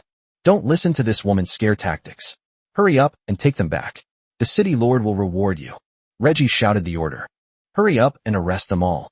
Shut up, Reggie. Kathy had seen the guard's reaction. She stared coldly at Reggie and retorted mercilessly. If Adar hadn't died, you wouldn't be where you are now. Of course you don't want to leave Tianlong City, but they are innocent. Kassin pointed at the guards ahead and angrily rebuked Reggie. Are you really going to send them all back to their deaths just because of your selfishness? Reggie, you're so selfish. You're talking nonsense. Reggie's face turned bright red, which would have been even more obvious if he weren't wearing a battle helmet. However, His denial still aroused suspicion and dissatisfaction among the guards behind him. The guards stopped what they were doing. Behind the slaves, Sumu secretly observed this scene. He was quite impressed with Kaisen's actions and reactions. Kursen was smart and good at assessing situations. She knew that she would definitely lose to the knights and guards in a head-on confrontation.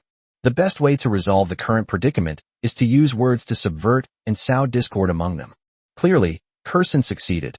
The guards' reactions were the best proof of that. Thinking of this, Sumu turned his gaze to the group of slaves and carefully examined them. He was searching for the information that the intelligence system had mentioned about the niece of the tree elf queen Losrea, Shilur.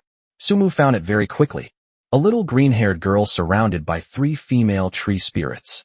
Shilur, a tree spirit, Losrea's niece. It really was her. Shilur looks a bit older than Kiki Lu, and both of their names contain the character Lu. However, compared to Coco, Yuru's appearance is, well, let's just say it's not that great. It's hard to explain in a few words, not because Shilur is pretty. Instead, she was round and plump, like a ball. Sumu was very skeptical. How could Shilur have been captured and made a slave? Putting everything else aside, what good price can she possibly fetch? Another point is that Sumu saw quite a few tree spirits. Among them, the female tree spirits are not only outstanding in appearance, but also have excellent figures. This is thanks to their gorilla-like skills, which they have developed over many years of darting through the trees, and which determines their agility. So far, Shilur is the only round tree spirit that Sumu has ever seen. Sumu felt it was very abrupt, extremely abrupt. He thought about it carefully, but still couldn't combine Shilur's image with the tree spirit, who nimbly ran through the trees to shoot. What do you mean? Reggie's voice came from ahead again, and he realized that the guards were no longer obeying his orders as captain. Not only that, they also raised their weapons and pointed them at him. Captain Reggie, I think Miss Katie is right. A young guard named Hasid stepped forward and looked at the guards behind him, saying, I believe everyone witnessed Lord Andrew transforming into a monster. If we continue to foolishly carry out orders, perhaps things will really turn out, as Miss Katie said. One day, we will become the city lord's food. Hassad continued. I'm sure everyone has witnessed the terrible state of the city these past 2 days. Now every household is filled with fear and panic. Who wouldn't want to escape Tianlong City? That's a den of demons. Hassad's words were a wake-up call, and the guards fell silent in thought. Chapter 200. The situation inside the city. No need for that much trouble. Taking advantage of this brief moment, Hassad turned around and looked at Reggie. Noticing his gaze, Reggie nervously took 2 steps back, and he loudly urged himself on. Hassad, are you insane? Do you intend to incite them to attack the captain? Have you forgotten the laws of the city lord's mansion? Are you sure you want to commit treason? Reggie, just shut up. Seeing this, Kursen quickly stepped forward to help persuade him. They are all intelligent people, their choices are correct, they want to live, while you are just a puppet blinded by power. In fact, you know better than they do what Andrew's situation is right now. Am I right? Kaisen's words hit the nail on the head, and the guards immediately understood. As the captain, Reggie is definitely closer to Andrew than the others, and knows his situation better. He also showed signs of guilt at this moment. Why was that? This shows that Reggie agrees with what Katie said, but he doesn't want to give up his current rights and status. Captain Reggie, I'm so sorry. The young guard in the lead, named Hassad, stepped forward and snatched the longsword from Reggie's waist. With him leading the way, the guards swarmed forward, giving Reggie no chance to resist, and quickly subdued him. Reggie has been subdued. With no way to resist, he was chained to a tree by the crowd and could not move. Where was the imposing manner of the guard captain? Miss Kaisen, we are actually aware of the situation you described. As he spoke, Hassad glanced back at his guards. Everyone glanced back at him and nodded in agreement. Now, our focus is on how you managed to escape when the city gates were tightly shut. Why didn't the guards in the city notice you leaving? Hassad and his men were stationed to patrol the area around the city gates, searching for anyone who had fled the city. They knew very well that the city gates were now closed, and without the order of Lord Andrew, they would not open the gates to let people leave. Therefore, Hassad was curious about Keshin's appearance here with more than 200 slaves. Miss Kaisen, don't overthink it. Seeing that Kashin did not speak immediately, Hassad continued. We want to ask this question because we still have family members in Tianlong City. Even if we want to leave and live, we want to take our families with us. We can't let them suffer at Andrew's hands. I hope you can help me. Are there other unknown passages that allow us to leave Tianlong City? Hassad's words were echoed by the guards behind him, who all spoke up. Miss Kaisen, please help me. Miss Kaisen, I still have my newlywed wife in the city. I can't leave her behind and run away. She's waiting for me to come home. Miss Kaisen, my mother is over 50 years old. She raised me with great difficulty, and I must take care of her in her old age and see her off in her final days. I cannot abandon her. I hope you can make an exception. Faced with the guard's pleas, Kaisen gritted her teeth and said, I know, let me think about it. Hassad quickly raised his hand, signaling everyone to quiet down. Kaisen took a deep breath and slowly said, Actually, our Yunlong Chamber of Commerce has always had a secret supply channel that connects to Tianlong City. With this secret passage, we can get directly into the Yunlong Chamber of Commerce, which is why I was able to lead them to safety. As she spoke, Kursin glanced at the slaves behind her, gritted her teeth, and continued. Let me be frank with you. There are still Yunlong Merchant Guild's goods and currency inside the passage, which is what's causing me this difficulty. The secret passage is a closely guarded secret of the Yunlong Chamber of Commerce. Kaisen had been working in the Chamber of Commerce and only recently learned of its existence. Moreover, the passageway was filled with a large quantity of goods and money, all of which were of high value. The upheaval in Tianlong City occurred precisely when a large number of guards from the Yunlong Chamber of Commerce left, leaving their defenses weakened. Therefore, to a certain extent, the Yunlong Chamber of Commerce is now hollow, with no one to look after the goods and money. Bringing so many people in would easily cause problems. Kaisen knew that human nature couldn't withstand the test. What if the guards in front of her all had bad intentions? If the Yunlong Chamber of Commerce suffers any loss of assets, Kaisen will be the first person wanted and executed by the chamber's upper echelons. Releasing some slaves might not bother the upper echelons of the Merchant Guild. It would be a minor issue for them. Kursin could take a chance. However, the money and goods inside the secret passage were stolen. Even if Kaisen runs to the ends of the earth, she will not escape death. The two are completely different. This is why Kursin was hesitant at first. I hope Miss Kaisen can help me. I will organize my brothers and make sure they don't take anything from the passage. At this point, Hassad spoke up and made a guarantee. The guards around them also spoke up, trying to convince Kaisen that they only wanted to use the secret passage and had no intention of taking any valuables inside. Just as Kaisen was hesitating, a voice rang out. I have an idea. Everyone looked in the direction of the sound and immediately spotted Sumu. Isn't this the person on the city lord's wanted list? Miss Kaisen, what's going on? Yes, Miss Kaisen. How did you end up with a wanted criminal? Faced with the crowd's questioning, Sumu stepped forward. Please don't make things difficult for Miss Kaisen. I just arrived here myself. Now, I have a way to resolve the crisis in Tianlong City. I wonder if you would like to hear it. As Sumu spoke, his gaze fell on the faces of the guards around him. What method? Hassad spoke on their behalf. Tell me in detail about the current situation of the city lord's mansion, and also about Andrew's situation. Then I went in through the secret passage and killed Andrew without alerting anyone. You don't need to come in with me. With Andrew dead, the crisis in Tianlong City is naturally resolved, isn't it? You can kill Andrew. The guards looked Sumu up and down, all with disbelief on their faces. Sumu is too young. At most, a young man his age would only have the strength of a gold knight. Can this really kill Andrew? There's some basis to the doubts people have about Sumu's abilities. You probably don't know why Andrew has issued a warrant for my arrest. Sumu smiled. I was able to kill his son and leave right under his nose. Do you still doubt my abilities? After Sumu said this, the guards looked at each other and realized that it seemed to be true. If you didn't have the strength, how could you have killed Pudong and left, driving Andrew crazy? Just as everyone was still discussing, a voice rang out. No need for that. I'll kill him myself. I need to go back and rest after I'm done. Don't waste my time. It was Yulilu who spoke. She suddenly took a step forward, and a spatial rift opened. She left in full view of everyone. Sumu couldn't stop him.